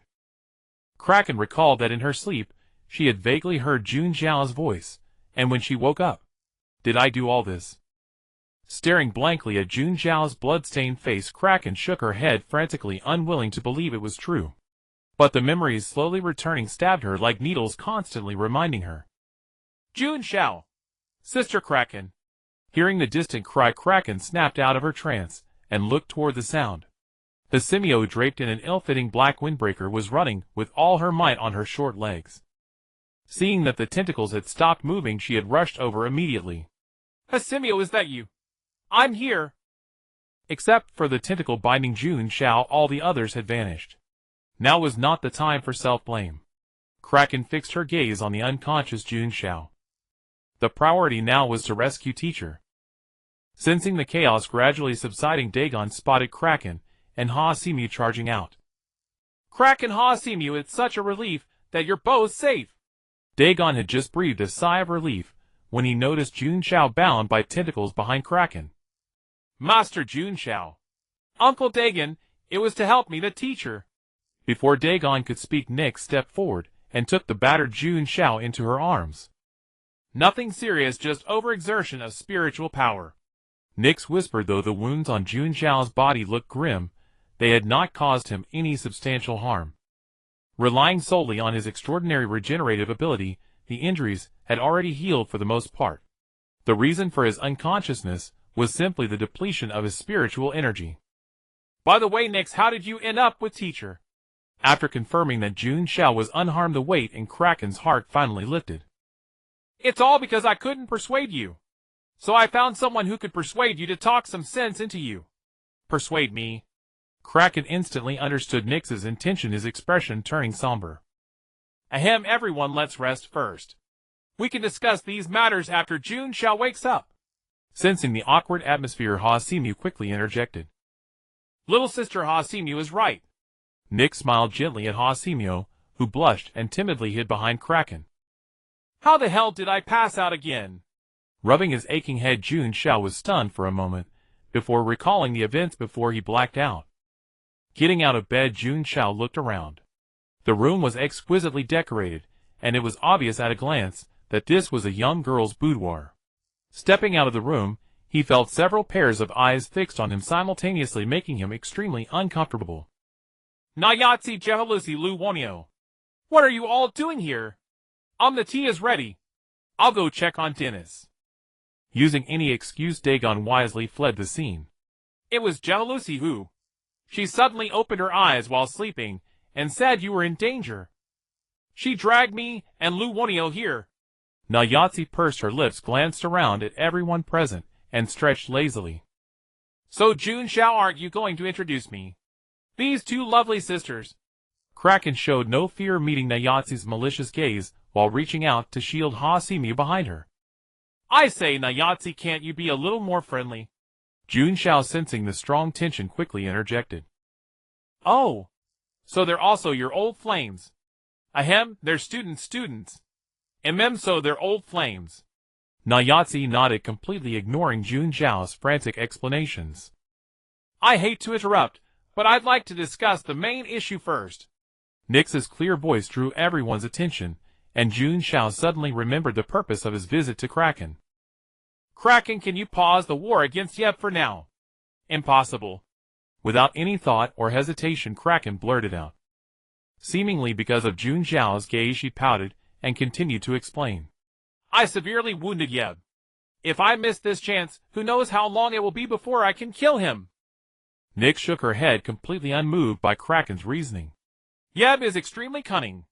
This is very likely a deliberate flaw he exposed to lure you in. Yeb isn't so easy to catch by the tail. Both held their ground, unwilling to listen to each other's opinions. As the tension grew, Jun Xiao spoke up. Nix, Kraken, both of you stop. Jun Xiao covered his ears, feeling his head buzzing from the argument. Nix, you think it's a trap, don't you? Exactly. Nix nodded, thinking Jun Xiao agreed with her, and felt quite pleased. If Kraken rashly goes ahead, not only will she be at risk, but it might also affect the Hei Empire. What if I accompany Kraken? At Jun Xiao's words, everyone's expressions changed. You're giving me work again. Nayatsi was the first to protest, knowing she would have to play babysitter. Thank you, teacher. Kraken had thought Jun Xiao would also try to stop her, but instead he offered to go with her. Her eyes filled with gratitude as she whispered. Say something to him too, jealousy. Seeing Jun Xiao ignore her, Nayatsi tried to stir up trouble. Jealousy shook her head calmly, her voice firm. Where Jun Xiao goes, I go. Hearing her resolute and concise reply, Nayatsi held her forehead, wearing an I knew it expression. Don't be so reluctant, Nayatsi. After we settle this matter, when we deal with that thing beneath the far north, Kraken can also lend us a hand. If teacher needs my help, I will never refuse. Though she didn't know exactly what Jun Xiao was referring to, Kraken agreed without hesitation. You see, Nayatsi, more hands make lighter work. All right, stop nagging in my ear. I'll go. Nayatsi looked up at the ceiling, her antenna bobbing incessantly. But Kraken, if this operation fails, can we temporarily put it aside? Fine. Kraken nodded, not believing there was a chance of failure. And Nix, me. Truth be told, Jun Xiao, you've thought it through very thoroughly. Nix smiled faintly and said no more. Good, then it's decided. There was little they needed to prepare, and Kraken didn't bring any additional personnel, as more people would only increase the risk of exposure. Ha Simu was left behind in Raya. She watched Kraken and the others depart, lowered her head, and silently wrapped her windbreaker tighter around herself. According to the intelligence, Yeb is currently hiding on a small island to the north. He still carries remnants of my energy. As long as he's within a certain range, I can sense his exact location, said Kraken, who led the way, flying at the front, speaking slowly. After finishing, she casually glanced back at Nyarlathotep. This woman she didn't recognize gave her an overwhelmingly strong sense of oppression. And it seemed she was also targeting Master. Feeling Kraken's gaze, Nyarlathotep raised her eyebrows slightly and looked ahead. Kraken quickly averted her eyes. We've arrived. An island so small that one could see from border to border at a glance. Yeb! He's right here! Kraken's gaze sharpened, her tone laced with caution. Master, when the fighting starts, stay behind me. Cough, Kraken, I came to help you. Staying behind you would be rather undignified. Before he could finish, Kraken and Jun Xiao's expressions suddenly turned grave as they sensed disturbances on the island. You took the bait after all. Kraken. A worm-like monster emerged from underground, a single horn resembling a goat's growing from its head. Its body was dotted with scattered eyeballs of various sizes. The round eyes blinked, gleaming with cunning. Upon seeing Jun Xiao and others beside Kraken, a flicker of surprise crossed its gaze, though no panic followed. So you actually called for backup? Ha ha ha ha ha ha. Are you afraid one Kraken wouldn't be enough to fill my belly? You're such a cute little darling, ha ha ha ha ha. Amidst its hollow, piercing, and eerie laughter, several colossal corrupted beings were spat from its mouth, roaring toward the group. Crazy! Kraken stared at the corrupted beings emerging from Yeb's mouth, feeling grateful in her heart that Jun Xiao and the others had accompanied her. As Nyx had predicted, this was indeed a trap designed specifically for her. Master, I'm sorry. I've led you into this trap, Kraken said apologetically. But Master, rest assured, I will never let anything happen to you. Positioning herself in front of Jun Xiao, Kraken's shoulder-length hair began to elongate, transforming into massive crimson tentacles that swept toward the corrupted beings opposite them. Seeing Kraken fighting alone against multiple corrupted beings, Jun Xiao immediately charged forward with his blade drawn. Growth Lovio, lend a hand. Nyarlathotep, if anyone gets into danger, I'm counting on you. Understood. Enduring attacks from multiple corrupted beings, Kraken soon found herself at a disadvantage. Spotting a spike-limbed corrupted beast charging straight at her, Kraken hastily summoned tentacles to block. Watching the crimson tentacles blocking her path get effortlessly severed by the corrupted being, Kraken gritted her teeth. If she weren't injured and her power were at its peak, how could she possibly be defeated by such an opponent? Kraken, are you alright? A red slash of blade flashed instantly, sending the spiked corrupted beast flying that had been about to impale Kraken. Master! A flush-colored Kraken's cheeks, already injured, and now facing several corrupted beings simultaneously, her wounds were worsening. Kraken, take a rest first. But? No buts. Leave these corrupted beings to us. Keep your eyes on Yeb, and don't let it escape. Alright, be careful, Master. Gazing at Jun Xiao's reliable and reassuring back, Kraken nodded softly. Roar, roar, roar. Without the obstruction of Kraken's tentacles, the remaining corrupted beings instantly rushed toward Jun Xiao. Get lost. A crimson gleam flashed in Golitha's eyes, and an invisible wave of energy surged around Jun Xiao, sending the attempting corrupted beings flying. Damn human! Yeb's murderous and venomous gaze fixed deathly upon Jun Xiao. It had been so close. Just a little closer, and it could have caught that Kraken. Like Kraken, Yeb had also sustained injuries, but with these carefully trained corrupted beings at its disposal, taking down Kraken would have been no problem. However, the appearance of Jun Xiao and the others had clearly disrupted Yeb's plans. Feeling Yeb's gaze, Jun Xiao returned it fearlessly, even remembering to flip it off in its direction. At the same time, information about Yeb appeared in his consciousness. Name Yeb, race Great Old One.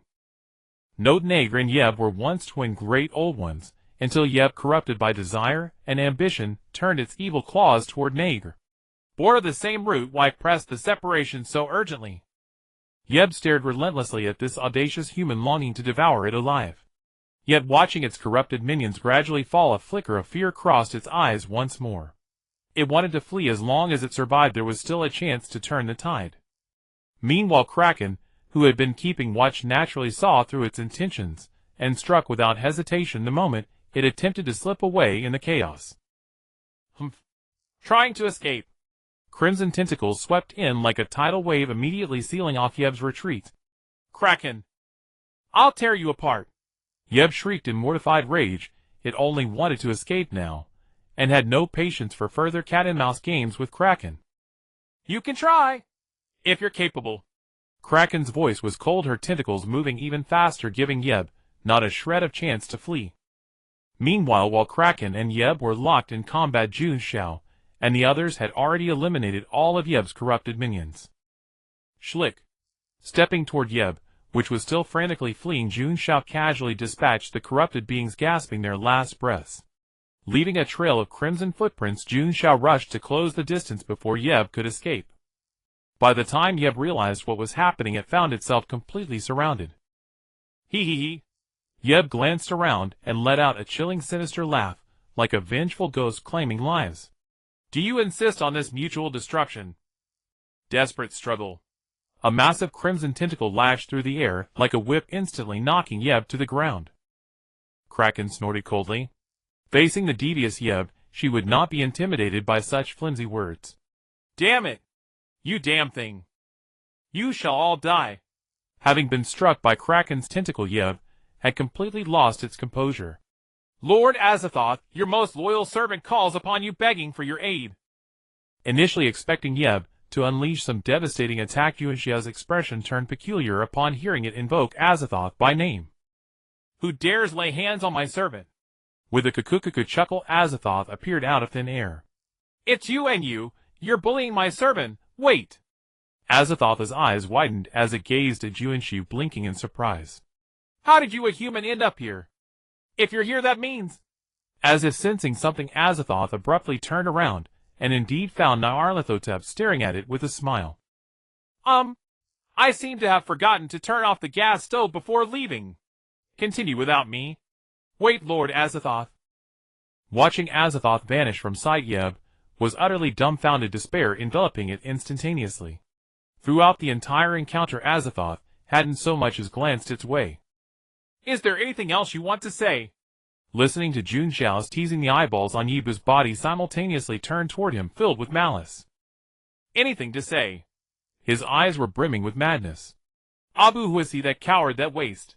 Calling him Lord was already a kindness on my part. Did you really think I had no other trump cards?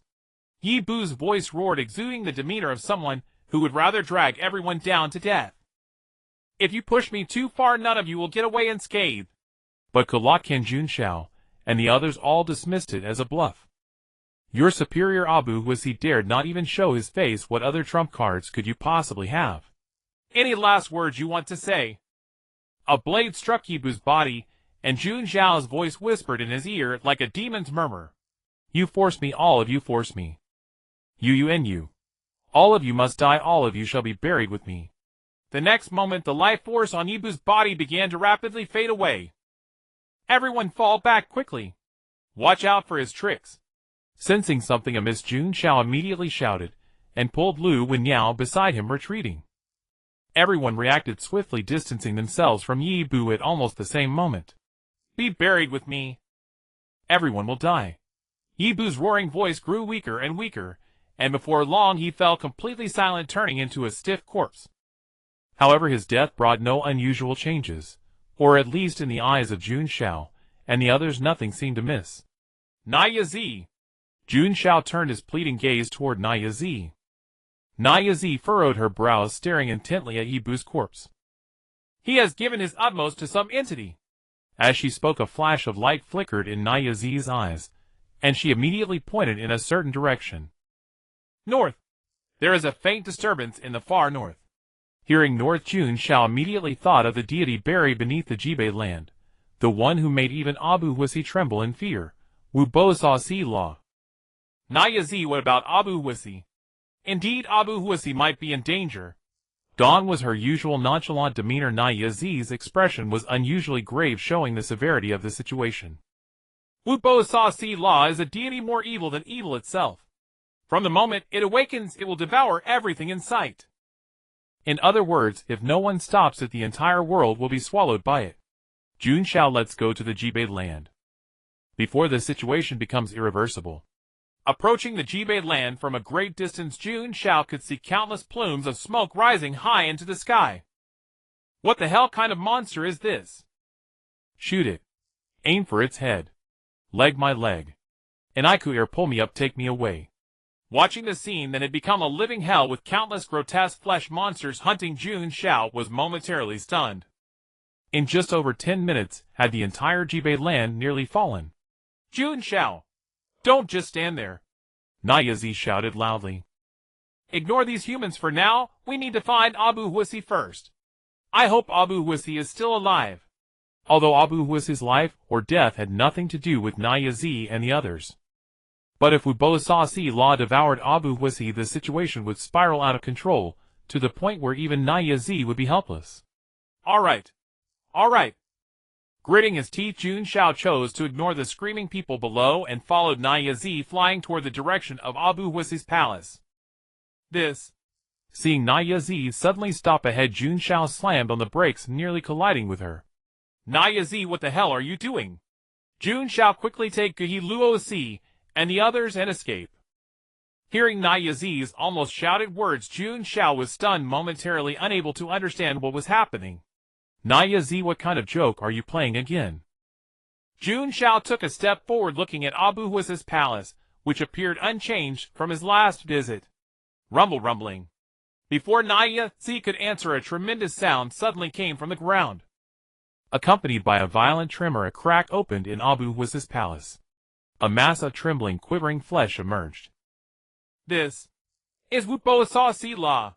He cast a reconnaissance spell, and information about the monster atop the palace appeared in his mind. Name Wubo Sa-Si La. Race Outer God. Note it is destined that one day Wubo Sa-Si La will devour all living beings in the world again. Plop.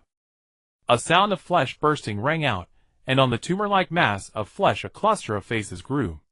Upon closer inspection, it was the face of Abu Husi. It's you and you! You've been bullying my servant! How did you a human end up here? The voice emanating from that face was exactly the same as Abu Husi's. The eerie scene sent chills down everyone's spines. The sarcoma began to rise again, like a growing tree. Boom. Abu Husi's palace completely collapsed, revealing the full form of Wubo Sa-Si La before everyone. The towering heap of flesh was covered with all kinds of faces. Xiao were humans, animals. At the very top was Abu Husi. What shall we eat tonight? Sold a few more slaves. Long live Lord Abu Husi. Thousands, tens of thousands, hundreds of millions of faces spoke simultaneously. The eerie, nauseating, filthy sound pierced everyone's ears. Escape. Take Guhi Luo-Si and the others and flee. Escape to the Guangwei Empire. Someone there can help me. All right. Realizing the gravity of the situation, Jun Xiao immediately obeyed Naya Zi's command, turning around and leaving with Guhi Luo-Si and the others. But halfway through the escape, Jun Xiao realized that Naya Zi had not followed them. Instead, she stood still waiting for the deformed mass of flesh. Naya Zi, what are you doing? Come with us. I can't escape. I'll stay behind to hold them off. You must find a way to kill it within 3 days, or else once I am also devoured. Then there will be no hope at all. I believe you can do it, Jun Xiao. Wubo Sa-Si La, which had been moving slowly, suddenly accelerated, appearing before Naya Zi as if teleporting. A gap opened on the sarcoma, and countless tiny tentacles flew out, dragging Naya Zi into its body. Naya Zi. Give Naya Zi back to me. Tears welled up in Guhi Luo-Si's eyes. Her pupils instantly turned blood red, and a massive burst of energy exploded around her. Give Naya Zi back to me. Give her back. Give her back. Give her back. With each shout, an invisible giant fist slammed into Wubo Sa-Si La's twisted, massive body. Ha. All the faces on the sarcoma opened their mouths simultaneously, emitting a harsh, piercing cry of laughter, and weeping, instantly stunning everyone. Taking advantage of Guhi Luo-Si's momentary daze, Wubo Sa-Si La repeated the same tactic, swallowing Guhi Luo-Si into itself just as it had done with Naya Zi. After swallowing Guhi Luo-Si, the eyes of the thousands of faces on the sarcoma simultaneously turned to Jun Xiao, who was still stunned. Delicious. Delicious and incomparable delicacy, ha. Fear, oppression, terror, the urge to flee. Countless negative emotions surged into his mind, but in the end, the emotion called anger prevailed. Fuck you. Spit Guhi Luo-Si and Naya Zi out. Lu Wenyao and Kala Kin looked at each other, nodding in perfect understanding. Jun Xiao, thank you for helping me escape from that damned underwater cage. Lu Wenyao. Jun Xiao felt his head buzzing, unable to understand why Lu Wenyao was suddenly bringing this up. Teacher, thank you for helping me overcome my childhood shadow. Kala Kin, why are you? Escape Jun Xiao, teacher. Kala Kin and Lu Wenyao finished speaking in unison, then rushed fearlessly toward Wubo Sa-Si La. Wait a moment. Jun Xiao reached out with both hands, but grasped only air. He instantly understood their intentions. Delivered food, eat. Lu Wenyao's arms turned into liquid, then into 2 sharp, spiky blades. She leaped high into the air, lunging toward the faces on the sarcoma. The spikes pierced the flesh, sending blood splattering everywhere, but such wounds were nothing to the colossal monster before them. It wasn't even worth the level of itching. Tentacles emerged, whipping through the air, and coiled Lu Wenyao into its gaping maw. Kala Kin, who was fighting against Wubo Sa-Si La's tentacles, saw Lu Wenyao being swallowed. In a moment of distraction, she was caught off guard. All gone. Jun Xiao stood frozen, his voice filled with disbelief. He did not use the escape time that Kala Kin and the others had bought with their lives. Escape? Where could he escape to? Or rather, without Guhi Luo-Si and the others, what was the point of escaping alone? It's just you left now. Only you remain. On the mountain-like heap of flesh, thousands of faces shouted with laughter filled with mockery. Kill you! Kill you! Kill you! Jun Xiao's mind grew more and more dizzy. His thoughts now boiled down to 3 words. Kill them all. Eerie. The foul music echoed within his mind. Eat you. Eat you. Eat you. As if competing with Jun Xiao, Wubuasasila roared and shrieked, unwilling to yield the upper hand against this delicious-looking prey before him. Aye. His mind buzzed, and the next moment Jun Xiao found himself within a palace. All around were grotesque, misshapen creatures playing instruments, with tentacles, hooves, claws, producing meaningless, chaotic, blasphemous, and nauseating notes. What the hell is this noise? Can you quit blowing already? I have people to save. Though he didn't know why he had appeared here, Jun Xiao felt it didn't matter. I need to save them. Jealousy and the others are waiting for me. Get lost. All of you move aside and don't block my path. I'm going to kill that bastard. Upon hearing Jun Xiao's roar, those twisted and bizarre creatures froze instantly. Then, they dropped their various instruments and scattered in panic, muttering in an incomprehensible tongue. Though he couldn't understand a single word, Jun Xiao somehow grasped their meaning. He's awake. He's awake. The end of the world. The end is coming. We're all doomed. What a bunch of cowards. Jun Xiao cursed. It was just that Wubuasasila fellow, right? I'll skin you alive. The very next moment, the scenery before his eyes shifted. Like a faulty old television, accompanied by stuttering and pixelation, the fleshy mountain-like monster reappeared before him. Jun Xiao could no longer distinguish whether what he saw was real or an illusion. Did it truly matter? I just want to rescue Jealousy and the others right now. Raising the blood blade, Jun Xiao shouted at the top of his lungs. Eat you. A fissure split open on Wubuasasila's body, and countless tentacles of varying sizes shot forth. Rot in hell with your tentacles. Jun Xiao clashed with the tentacles, but soon his energy surged, and with one slash, he severed them all. Spit them out. Condensing his spiritual power into the blade's hilt, Jun Xiao thrust upward with all his might. Immense energy erupted, like a blooming spider, lily devouring Wubuasasila's life force. And it was precisely that strike that forced the entity to regurgitate the recently swallowed Lu Wenniao and Kraken. Jun Xiao's eyes lit up, but his consciousness was growing increasingly blurry. Keep going. Spit them out. Spit all of them out. Spit them out, and I'll give you a quick death. One thrust after another, until Wubuasasila expelled a certain girl with a distinctive ahogue, at which point Jun Xiao finally stopped his assault. Hey, you really did want a quick death, didn't you?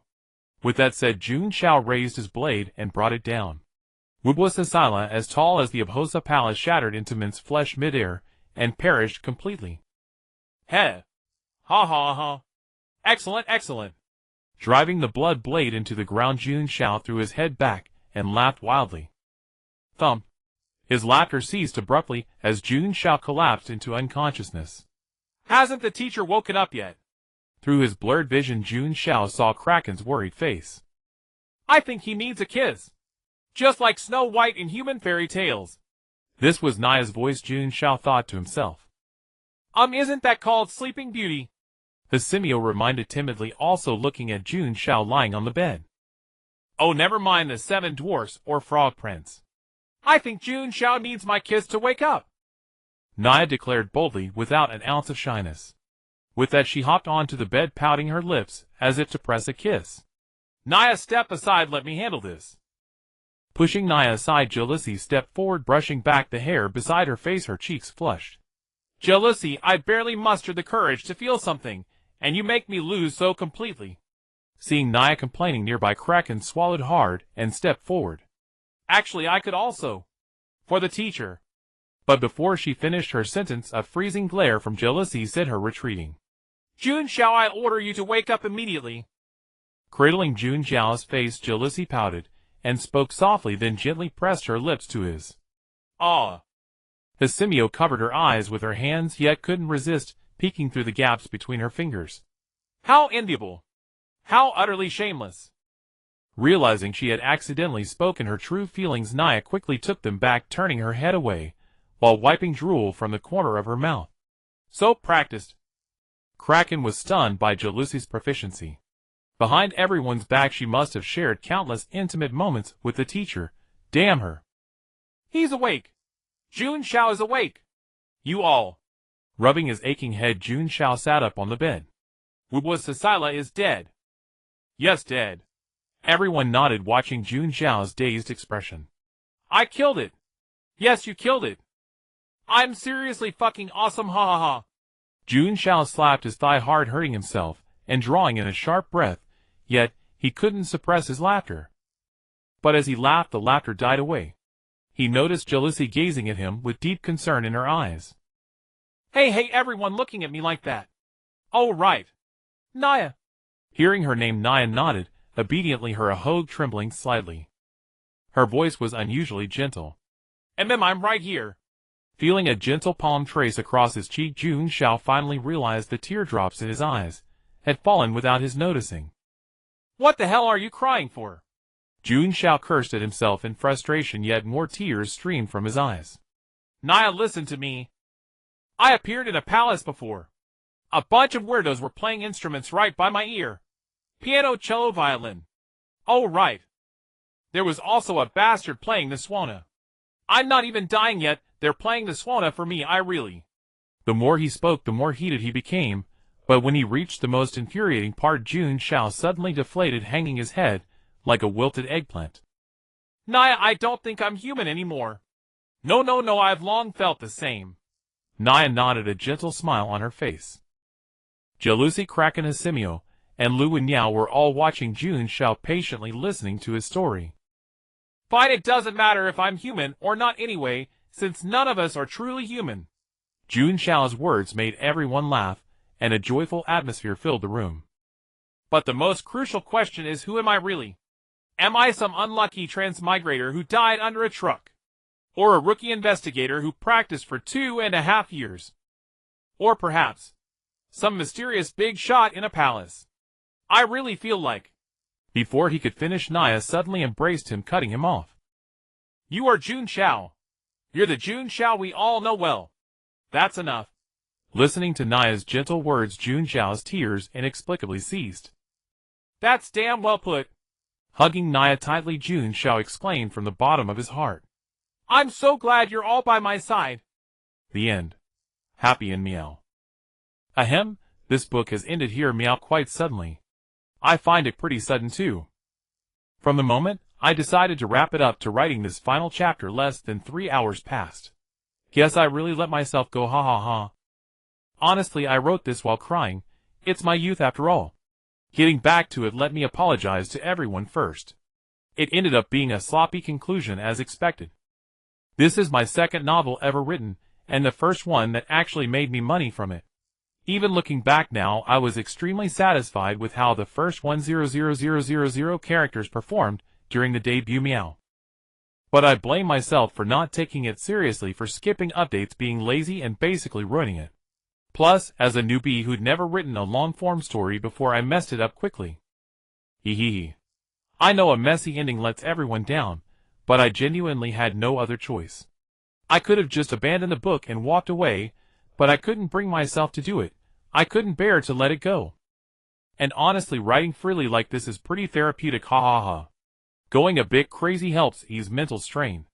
I'm actually quite envious of the protagonist in my book. Mainly because he's the protagonist. He has Jalusi and the others by his side without hesitation. I wish someone would stick by me like that, though I suppose that's just a dream. But this sort of thing is something to just dream about. When I'm writing, I get so immersed it's almost like having company anyway. There's this saying, isn't it better to live in an illusion? You bastard. Ha ha ha ha, burp. I've rambled on enough nonsense, sorry, meow. Can't help myself from acting crazy again. But please forgive me. This is probably my last time going off the rails like this. Life has dreams, each person has their own brilliance. Thank you all for staying till the end. We'll meet again in the Jianghu if fate allows, meow. Or maybe I'll start a new book soon and see you there, meow.